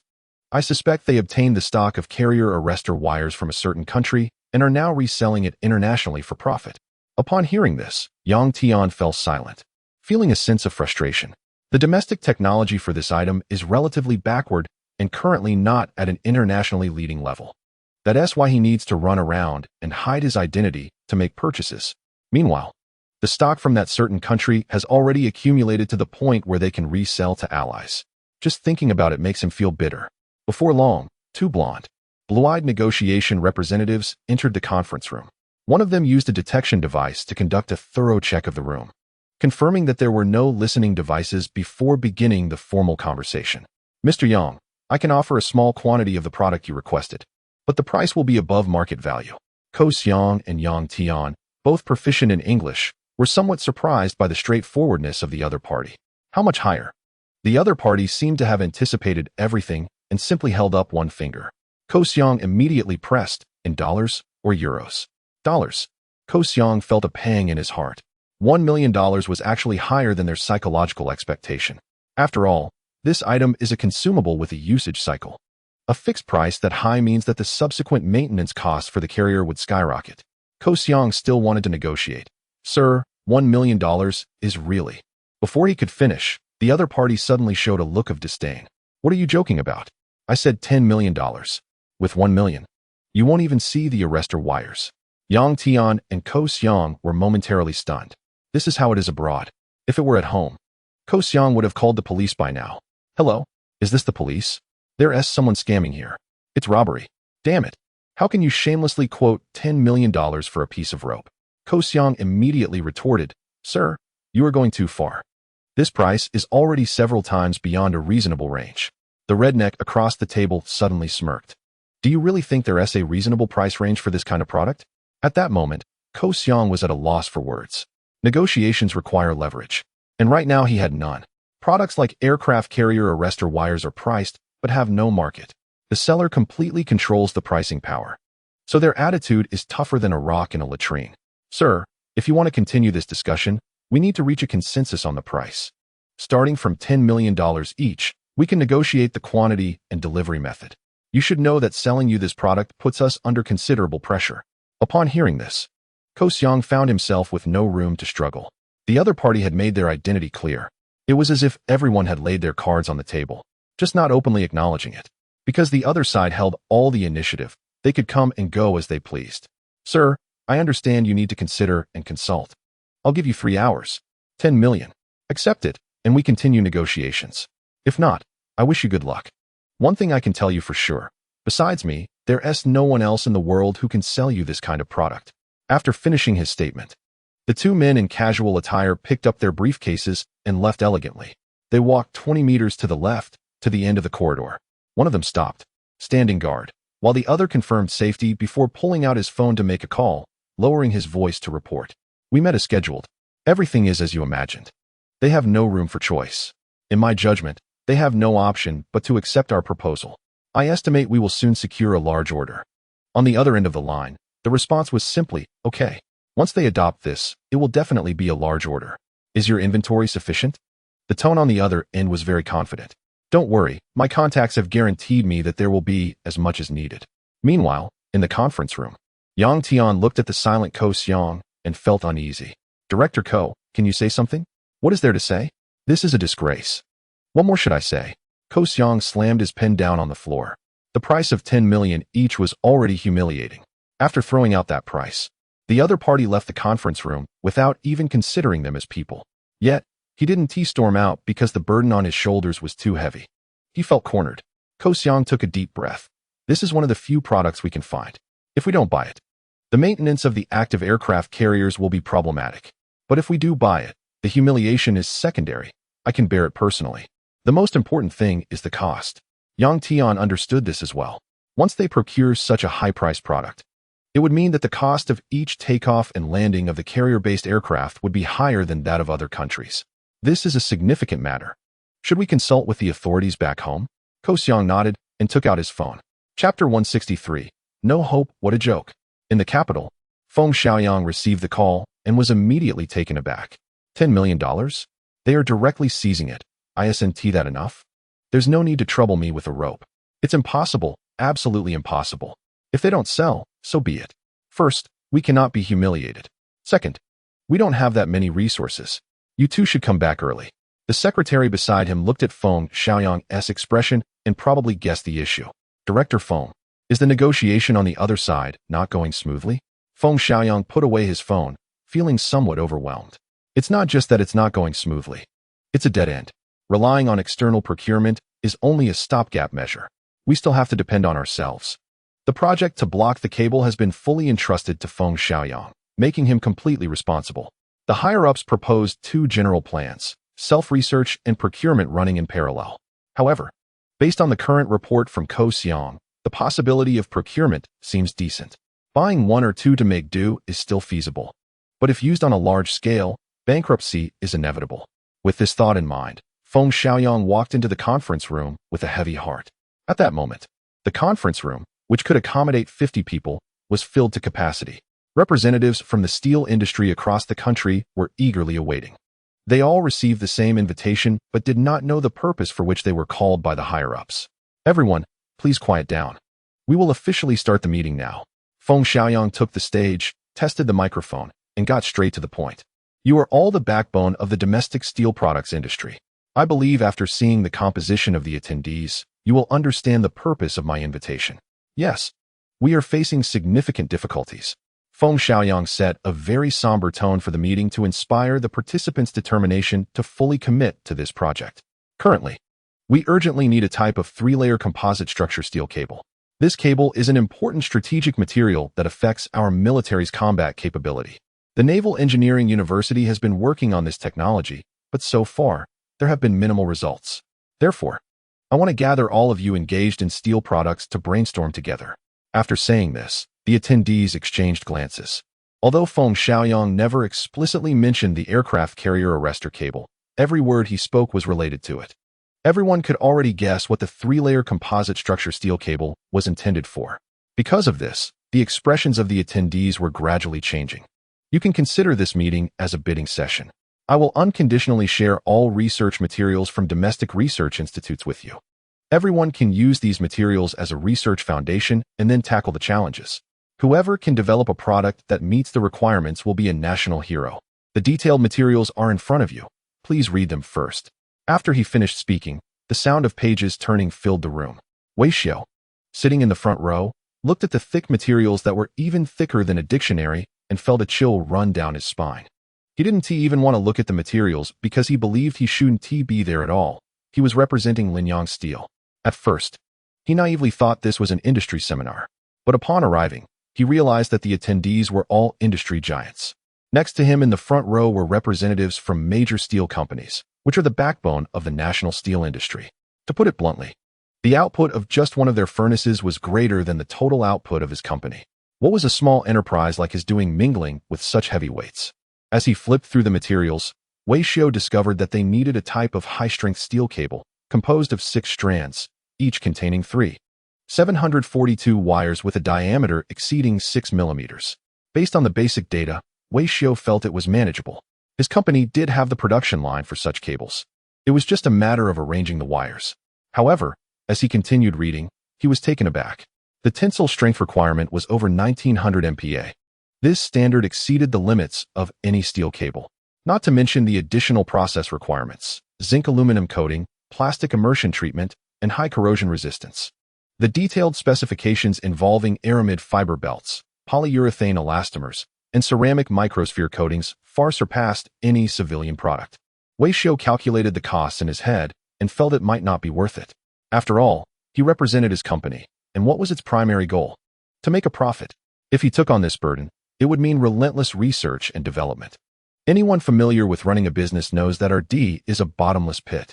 Not to mention whether this product could even be developed. Even if it could, it would be difficult to recoup the initial R&D costs. This would lead to a prolonged period of losses for his company. Losing money was unacceptable. Wei Xiao had already made a rough decision in his mind. Just then, on stage, the speaker suddenly turned his gaze to the audience. How about it? Does anyone have any opinions? Feel free to speak up. The speaker's eyes lingered near Wei Xiao, but he pretended to be invisible. You can't see me.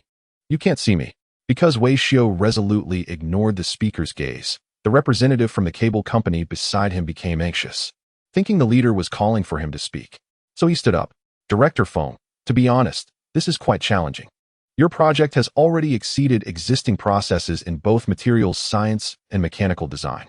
The technology we currently possess can only meet about half of your requirements. However, overcoming these scientific and technical challenges is not merely additive. To achieve your project requirements, it would likely require starting from scratch, and it could take 3 to 5 years to reach the goal. The representative from the cable company was already speaking cautiously. As the first publicly listed company in the domestic cable sector, they were leaders in both the market and technology. If even they expressed that it was very difficult, it was even more daunting for those seated in the second row. I completely understand everyone has concerns. This is indeed a challenge. But we cannot stand still simply because it is difficult. Just like Mr. Wei in the front row, Feng Xiaoyang noticed that Wei Xiao was not responding. So he decided to jump in directly. When faced with difficulties, some people always rise to the challenge.